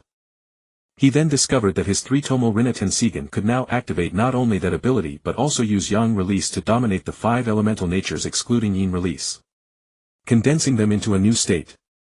Li Xian read the ability description and recalled the malevolent state he had used before. It was the complete opposite. However, that previous state seemed to have incorporated other elements while this new one apparently did not. What Li Xian didn't know was that whenever he activated this ability, a kind of all-encompassing bloodline power, it would draw the boundless desires of the world into him. Li Xian didn't test it for he sensed the ability was not yet strong. Perhaps because his heavenly eye didn't have enough tomo. It couldn't exert much power. Just as Li Xian was about to resurrect Nagato. Ding! Due to the disappearance of the dragon vein and the ghetto statue, the shinobi world seems to have undergone a peculiar change. Host, be careful, don't lose your life. The system broke its silence to warn Li Xian. Perhaps it felt Li Xian had finally set foot on the right path. Perhaps it thought it could soon retire and didn't want any more mishaps. Li Xian returned to the Akatsuki office. He tentatively used the resurrection technique. A flash of light filled the office. Nagato appeared naked, but he looked about 15 years old. He was completely different from the 30-something-year-old he had been at death. His body was healthy but his Rinnegan was gone, only ordinary eyes remained. Nagato slowly opened his eyes. He saw the familiar place. Li Xian. Did you kick the bucket too? Li Xian heard Nagato's question. He took off his Akatsuki cloak and draped it over Nagato. Don't catch a cold, Li Xian said, looking at the red-haired boy who was now shorter than him. Nagato was bewildered by Li Xian's gesture. Then a cold breeze hit him. His face flushed. He pinched his arm. Ow. That hurts. Am I resurrected? But where's my power? And I've shrunk. Nagato realized his body had become smaller and his broken leg had healed. Konan had been busy all morning and was taking a short nap in her room. Now she finished her rest and was heading back to the office to continue working. She heard noise coming from the office. Paper fluttered behind her. Who's there? Konan kicked open the door. Then she was stunned by the sight before her. She was completely dumbfounded. Then she reflexively slapped herself. That hurts. Seeing Nagato's appearance, she seemed to realize something and her face flushed. Nagato. You're alive. Konan used a body flicker to rush into Nagato's arms but forgot that he was now only about 15 years old and no longer had his former height. Li Xian watched the emotional reunion without disturbing them. He quietly closed the door, giving them some space. Then he went to find Sasuke. He had just tested the technique on Nagato and found it consumed about a third of his chakra and that age and other factors were beyond his control. Now he could go to Sasuke and ask him who he wanted to resurrect. From today on he was the master of dream fulfillment. Sasuke, are you there? Li Xian went to Sasuke's room but found no one. Feeling bored, he went to find old man Madara. As the dream fulfillment master, his first priority was to fulfill the dreams of everyone in the Akatsuki. It was his duty as the leader. Old man Madara. Old man Madara. Old man Hashirama. I'm here. Li Xian's spirits were high. After all, he was doing good deeds. What a noble sentiment. Little Li Xian. Why are you back? Didn't you go out to find the power to save the world? Hashirama's voice was puzzled. Madara was busy condensing chakra, actively restoring his strength. Old man Hashirama, is there anyone you want to resurrect? Li Xian got straight to the point without any evasion. Old man Hashirama had been good to him, so there was no need to hide it. Besides, his current strength meant he didn't have to fear any schemes or plots. Hashirama was a bit baffled by Li Xian's words. What did you say? He placed his hand on Li Xian's forehead to check if he had a fever. Madara also stopped his training. He was curious about the topic Li Xian brought up. Old man Hashirama, I don't know how, but I've awakened an incredibly powerful ability. It can resurrect the dead. Hashirama listened quietly. Since he himself had been revived, he didn't find this ability particularly strange. But he didn't quite believe that Li Xian possessed such a thing. Watching the old man's skeptical expression, Li Xian recalled the image and name of the second Hokage. The pupil power in his eyes and the chakra in his body surged. A brilliant flash of light erupted, blinding even old man Hashirama. Madara curiously activated his Rinnegan to watch. While Hashirama was completely off guard, Lee Xian began to showcase his skill. Before long the light faded. Tobarama Senju with his white hair and naked lay on the ground. He appeared to be around 17 or 18 years old. Lee Xian was speechless. It was indeed random. A sharp gleam flashed in Madara's eyes. This was the bastard who killed his brother. Then he paused, fixing his piercing gaze on Lee Xian. Lee Xian, does this ability have a cooldown? Are there any special conditions for resurrection? Madara asked softly. His eyes seemed to shine. Hearing Madara's words, Lee Xian pondered. It consumes quite a lot of chakra. Old man Hashirama, take your brother and get him cleaned up. Go reunite with your family. I need to help Madara fulfill his dream. Lee Xian, sensing that he could still use the resurrection jutsu, spoke. Madara approached him. Lee Xian, can you also resurrect my brother?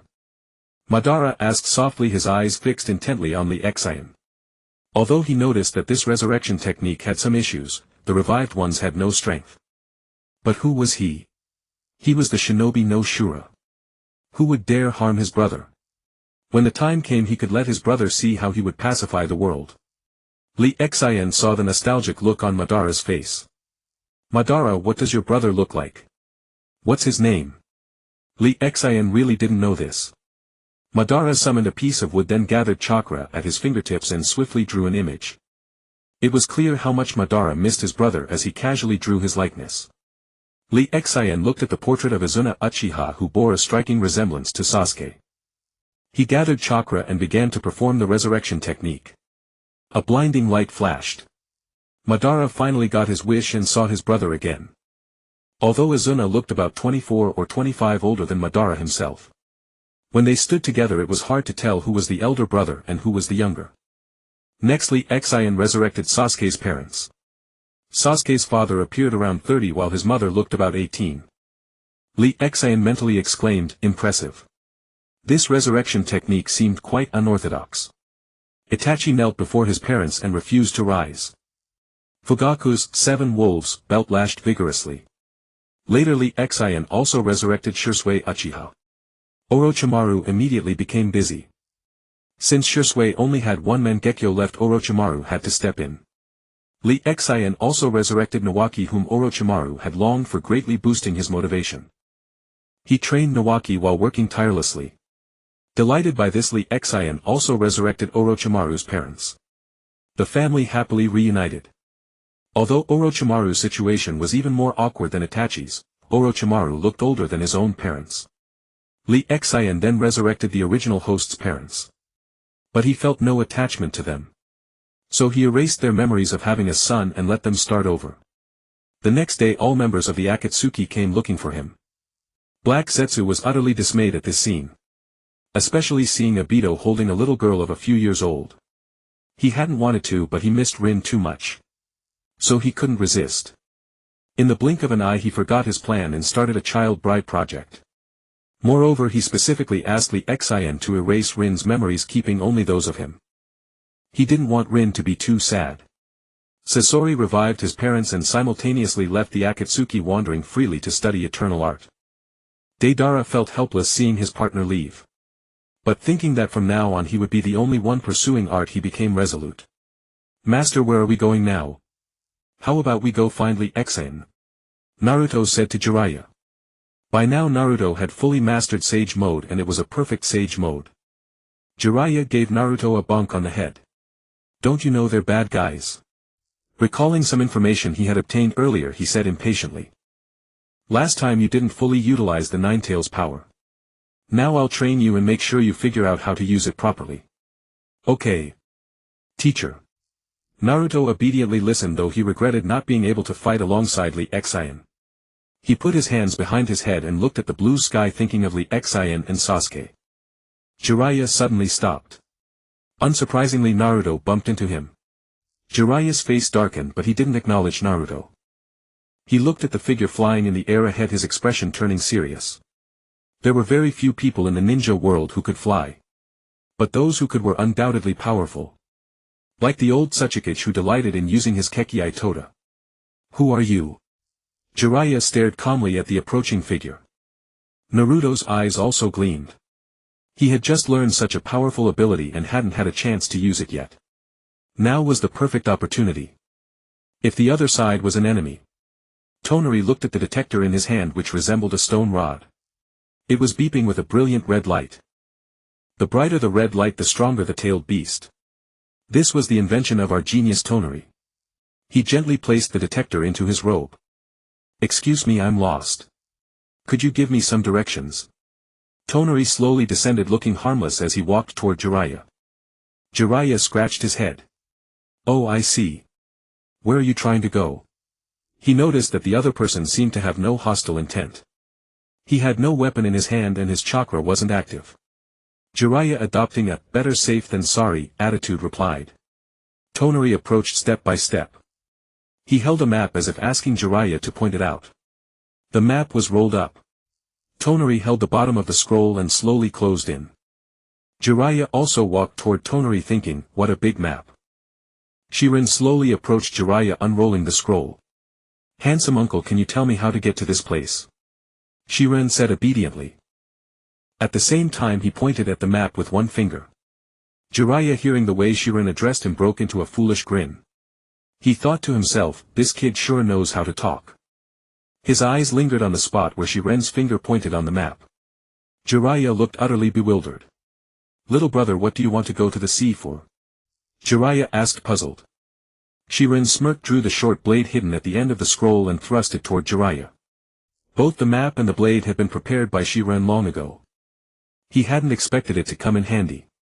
After losing to you last time, Shiren's entire soul had evolved. A myriad of sinister schemes swirled in his mind. Jiraiya was stunned by the scene before him, for he felt his body freeze and lurch toward the blade. This left Jiraiya utterly bewildered. He had already known this kid meant trouble. But he never expected that not only would the kid play dirty, but he also possessed such eerie tricks. All he could do was twist his body violently, trying to lessen the injury. Shirin didn't care. In his eyes, anyone who could be affected by his gravitational pull was trash. Jiraiya's abdomen was pierced, a result of his desperate dodge. Otherwise his heart would have been run through. Naruto was stunned by the scene. The move left his simple-minded self utterly bewildered. Then he snapped back to reality, grabbed a spiral energy ball in his hand and charged forward. Shirin, who had been about to strike while the iron was hot, stepped back. In an instant his body was enveloped in green chakra. Reincarnation I mode activated.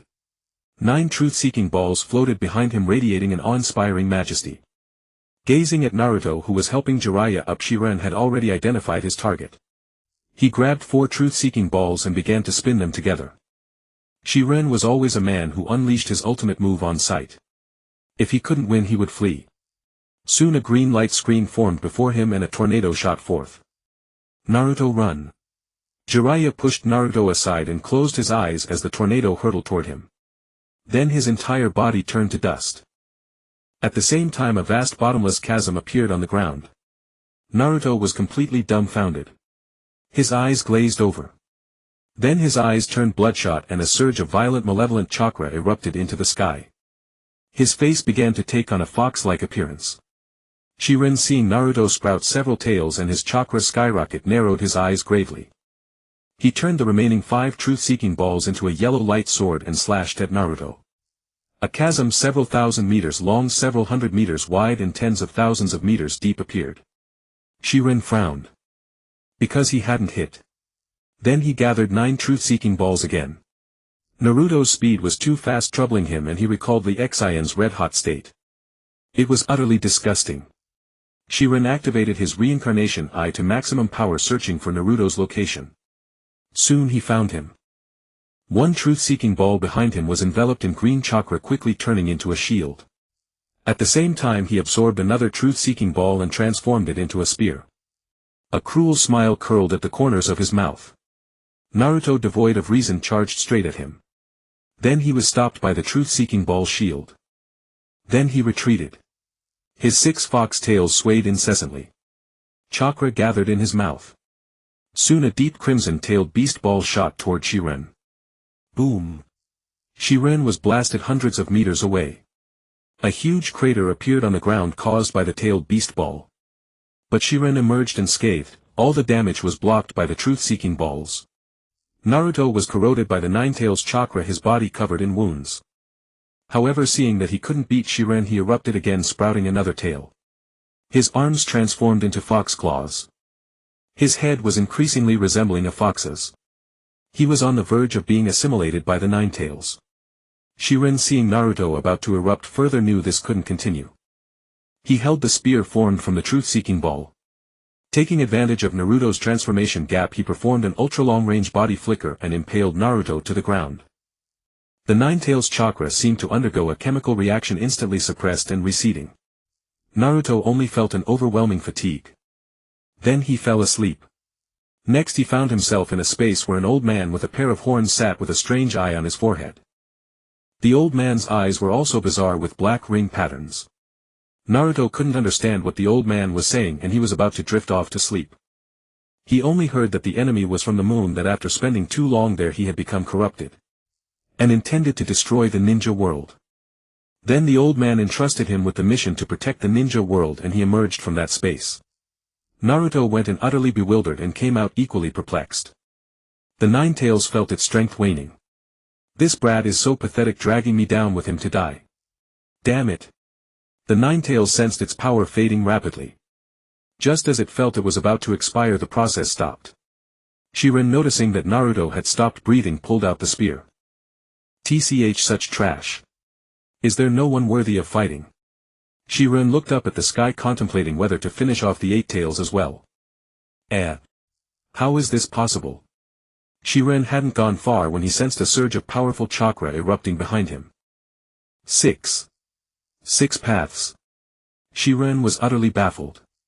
This kid was so pathetic just a moment ago, and now he's suddenly this powerful. Naruto held a black rod in his hand with several truth-seeking balls floating behind him. At the same time he performed hand seal stacking sage mode. His entire body turned a dirty yellow, adorned with a divine coat. Utterly majestic. Though perhaps because he only had half of the Nine-Tails, he only had 4 truth-seeking balls. Naruto's sage mode was finally activated. His eyes turned into 2 cross patterns. He charged at Shiren and began pummeling him. His other hand was not idle either. 6 paths Sage Art Raisin Shuriken. He blasted it right into Shiren's face. Shiren's truth-seeking balls could no longer block it. His nose was broken instantly. Then Naruto appeared behind him and beat him mercilessly. Shiren was soon bruised and swollen. So this is the gap between a half-step 6 paths and a fake 6 paths. Shiren felt a hint of despair. All the people in the ninja world are cheaters. Naruto looked at the fallen Shiren. Why did you attack without reason? Why did you kill my master? Naruto watched Shiren get up, preparing to use his talk no jutsu. Shiren, seeing that this powerhouse hadn't continued attacking, felt a surge of joy. Sensing that his ultimate move was almost ready to go off cooldown, he began to dissemble. Just you wait, you idiot, I'll make you pay. Shiren thought darkly. Li Xian, who was heading to Yuniying village, stopped in his tracks.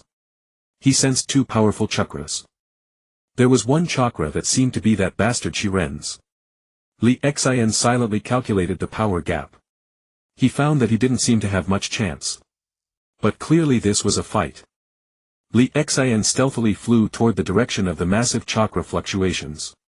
Zhu Jian and Ban also sensed it. But seeing their little brother with no strength at all beside them, and remembering Li Xian's commission, they did not rise. Watching their little brothers cultivate was also a happy thing.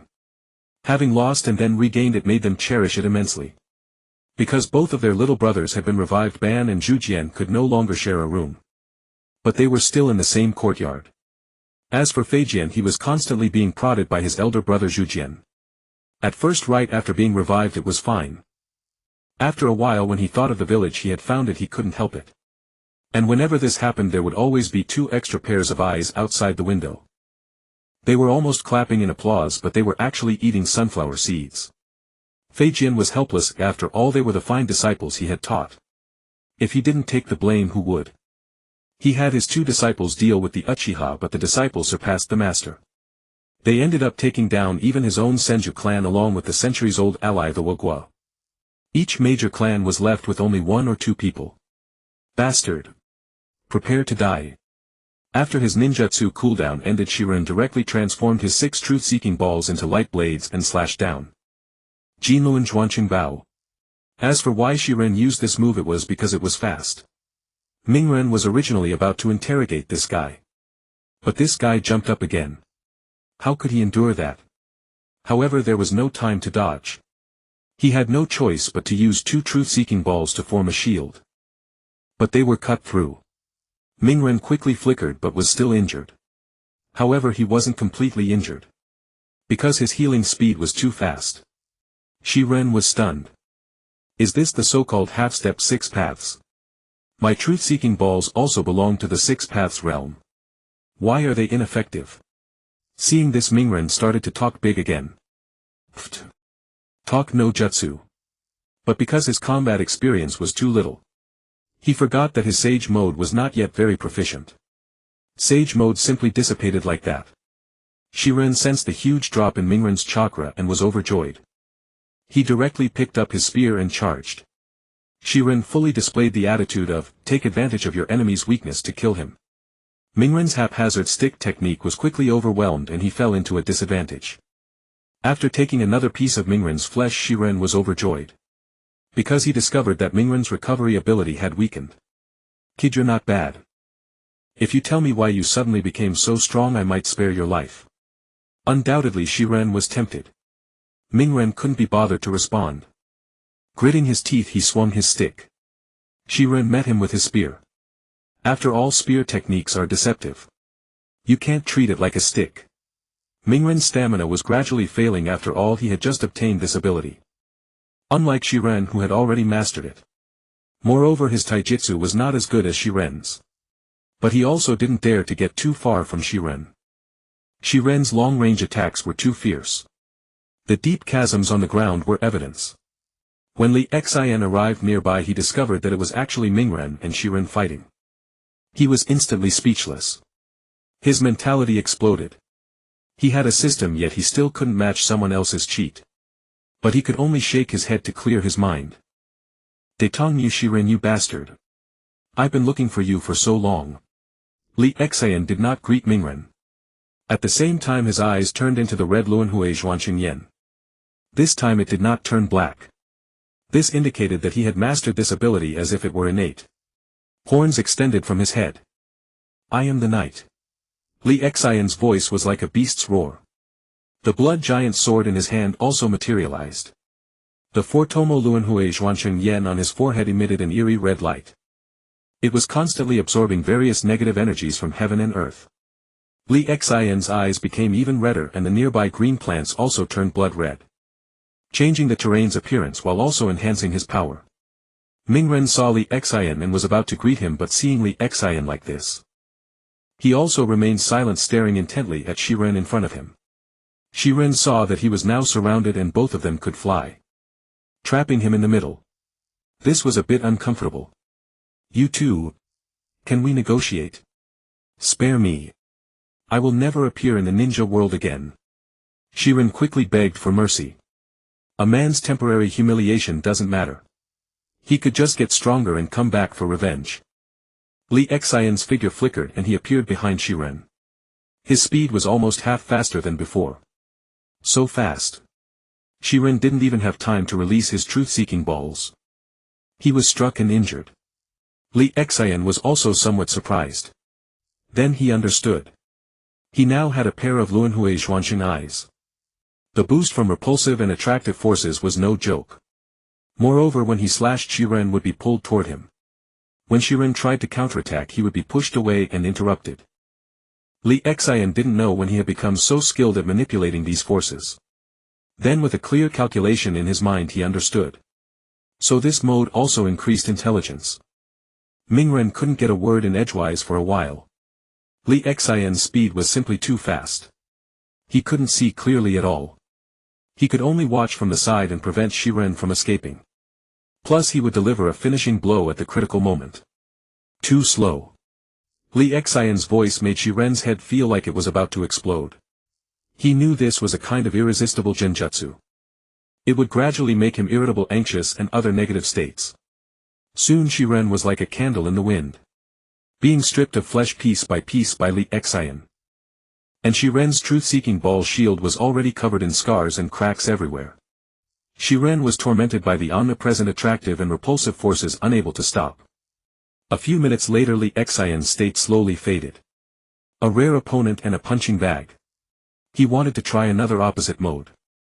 Moreover, he had been constantly eroded by negative emotions. So this mode couldn't be activated for too long. It was definitely not because he couldn't hold on. It was simply because he wanted to try the newly unlocked mode. Soon Li Xian was enveloped in half golden light half black light. A few seconds later the light slowly faded. Li Xian appeared with yellow hair. The horns on his head also turned yellow. His body emitted a sage-like holy light. The god of light has fallen and now light guides me. Li Xian's voice was full of momentum like a true god. His eyes radiated golden light. The three-tomoe Luanhui Xuansheng Yen on his forehead also glittered with golden light. The faith, power and sage's will that filled heaven and earth were also rapidly absorbed by him. The more you lack weapons the stronger you must become. The giant sword condensed from blood turned into a golden glowing element. With a will forged 100 times I shall ascend to the pinnacle. Li Xian slashed with his sword. Shiren saw the huge light. Instinctively he used his truth-seeking ball shield to block. These were the 6 truth-seeking balls he had condensed during the gap in Li Xian's previous attack. But it was completely useless. Ah! Shiren felt as if his soul was being torn apart. Why? Why can't this attack be blocked? True damage. And it directly attacks the soul. Li Xian said nothing, his gaze cold.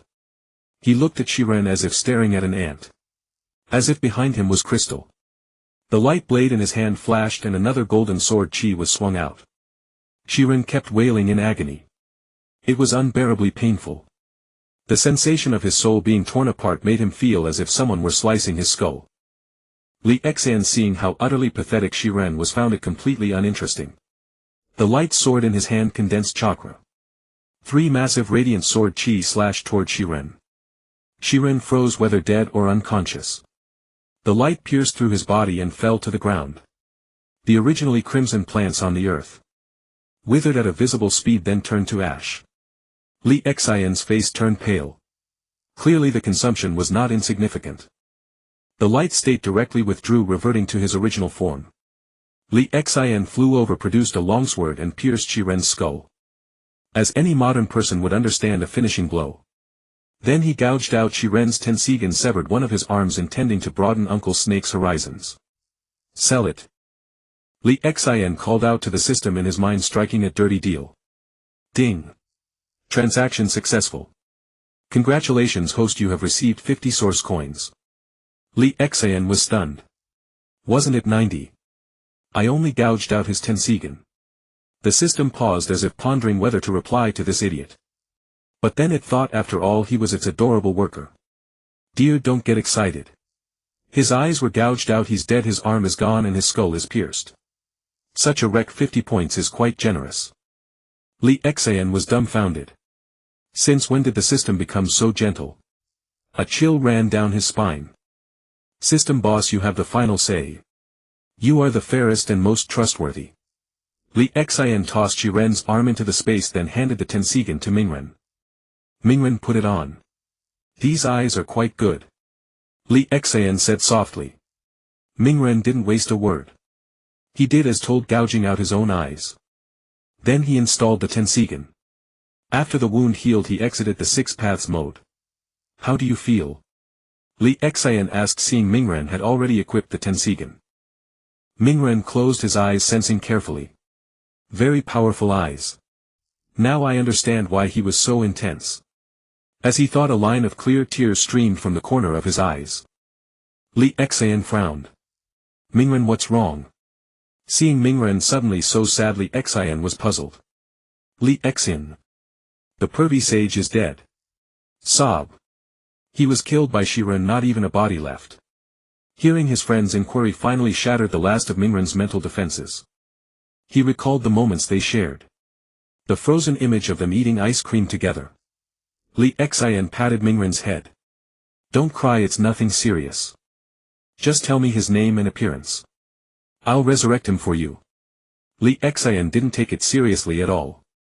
By now resurrection was a piece of cake for him. He felt like he had stolen some people's business. The only flaw of the resurrection technique was that it couldn't resurrect oneself. But as long as he was alive he could perform infinite nesting dolls. He used to wonder why he could use such a perverted resurrection technique. Now he understood. It was due to his light state. The light that appeared when using the resurrection technique was the energy of the foreknowledge Rinnegan Tensigen on his forehead. As for whether he had the resurrection technique first or the foreknowledge first, it was because his heavenly eye already possessed this energy when it was in the three-tomoe state. It just couldn't be used. Just as Li Xian was lost in thought, Mingren finally took out a portrait drawing it roughly. But Mingren really had no talent for drawing. Li Xian didn't mind. After all, the resurrection technique only required knowing the name and a general appearance. A flash of golden light and Mingren hugged a naked 20-something Zi Lai Yi crying his heart out. Li Xian didn't look at this blinding sight. Zi Lai Yi felt awkward. Sensing that he had no chakra left, he asked Mingren to summon the toads of Mayaboku and take him back to Mayaboku to restart his training. Mingren followed Li Xian back to the Akatsuki. Deshiwan, here's a good thing for you. This arm carries the chakra of the Otsutsuki. Li Xian had discussed this matter with Deshiwan before. But armchair strategizing was ultimately shallow. Deshiwan had looked regretful. Now he could finally investigate. Li Xian didn't see Shingshu, so he understood he must have gone to find old man Zhu Jian. Now old man Zhu Jian was a full-time babysitter. Li Xian thought it wasn't right. So he resurrected Shui Hu for old man Zhu Jian.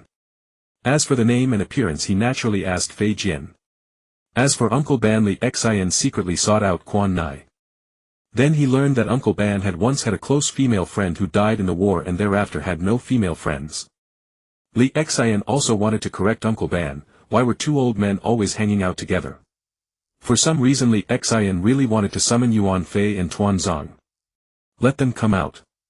See what storm they would face. Next Li Xian headed to the Cloud Village to find the Two Tails. He planned to sell all 8-tailed beasts. Wasn't that similar to the original plan? No one would have nuclear weapons. With Zhu Jian on our side they wouldn't dare to act up and peace would be achieved. Peace was actually that simple. Without such powerful weapons as tailed beasts their fights wouldn't amount to much. Merely relying on ninja, or rather their aptitude. Li Xian certainly wouldn't stop conflicts. Because humanity itself evolves through constant warfare. Without struggle there is no motivation for evolution. Heiju looked up at the sky, 2 lines of tears streaming down. Ban no longer paid him any attention. Moreover, his constant urging had made Ban suspicious of him. Heiju felt a chill at Ban's cold glare. And he didn't know that the ghetto statue was already gone, completely vanished from this world. Now he had set his sights on Li Xian. He discovered that Li Xian had a heavenly eye, though it was usually kept closed. But Li Xian's Rinnegan hadn't reached 9-tomoe and his realm hadn't reached the 6 paths. This troubled him greatly, making his plan seem indefinitely distant again. The only consolation was that now the Senju and Uchiha clans had grown in population again. At least there would be future generations, not just the last survivors. After Mingren found Zilai, Li Xian resurrected the Shuemen couple. He also finished collecting the 1 to 8 tails. He installed an ability into his right eye, stepping directly into the 6 paths level. Itachi asked Li Xian to resurrect Yuzhibo Quan, and Li Xian resurrected her as well. Yuzhibo Yu was once again given a thrashing with a belt by his father Fuyue. Suozhu made the acquaintance of a girl named Xuanhua Xianling. Mingren on the other hand brought Chu Tian to the Shao organization. The 30-year-old Fuyue saw the 18-year-old Mei Qin and his appetite greatly increased. He began to give Suozhu a younger brother again. Meanwhile the original Li Xian's parents also showed signs of activity. Dai too was healed because of Lin. Heiju vainly attempted to control Ban and cause trouble but was directly sealed away. He went to accompany his old mother. Li Xian looked at the still unbreakable boundary wall. He threw the 6-path staff in his hand. What use is this staff to me? The system saw that Li Xian was already invincible in the Renjia. So it quietly unbinded. Indeed, Li Xian was too useless to squeeze any profit from. It also went back to hug its system wife. Li Xian looked at the Renjie with no rivals, feeling distressed. Being invincible in the world was too lonely. He wanted to break free from this world. But the system simply wouldn't play with him anymore. A few seconds later, Suozhu was holding a pair of twins. He officially became a stay-at-home dad. Xianling on the other hand became a housewife. And when Suozhu returned to the Shao organization, he saw that his mother was holding another chubby baby boy. Suozhu was dumbfounded. I'm already a father, can I still be an older brother? He saw Yuzhibo's Ruyen running towards him step by step. Gidge. Gidge. Suozhu's scalp tingled. And Mingren also had a younger brother Bofengboren. Mingren and Chu Tian had a daughter named Xuanhua Xiangriki. Yu and Quan also got married. Dash Yuan also found a wife. Zilai and Gangzhou also got together. Shingshu had already become a jonin. He was doted on by two grandfathers and also taught by the great scientist Dash Yuan. Dash Yuan finally researched the secrets of the three-tomoe chakra. He tested it on Suozhu and Mingren and had them integrated into their bodies. As a result, Suozhu activated something and instantly opened his Luanhui eye. Mingren didn't have much change because he used the Zhuanqing eye. Everyone was harmonious and happy. Li Xian however went to the Shishan realm to cause trouble. Last time he was so embarrassed. The six paths level Li Xian was incredibly fierce. Small animals like monkeys and dogs 1/each. He quickly reached the Shishan. Those ancient humans with red hair and wearing animal skins were extremely fierce. Moreover, Li Xian's cultivation realm was suppressed in the Shishan realm. He was at the six paths level after all. But after he activated an Xian, he felt like a fish in water. In a few moves he cut down all of the Shishan's underlings. Seeing how fiercely Xian was, the Shishan produced a contract. Li Xian was instantly squeezed out of the Shishan realm. Li Xian was bewildered. He felt that his invincibility in the Renjie was somewhat exaggerated. He couldn't find the Sishen realm either, otherwise he would have gone to take a tour there. Then he prepared to go to the Tongling realm to have a look. It was said that there were Xianren there. However, it seemed he was restricted by the rules of the Tongling realm or something like that. He couldn't enter. So Li Xian could only research some playing cards, mahjong and such to play with to pass the time. When the Tongyu people arrived at the Renjie, seeing the six paths Li Xian opposite them and several people behind him who were all half-step quasi-six paths, they were stunned. They reluctantly delivered themselves as a package.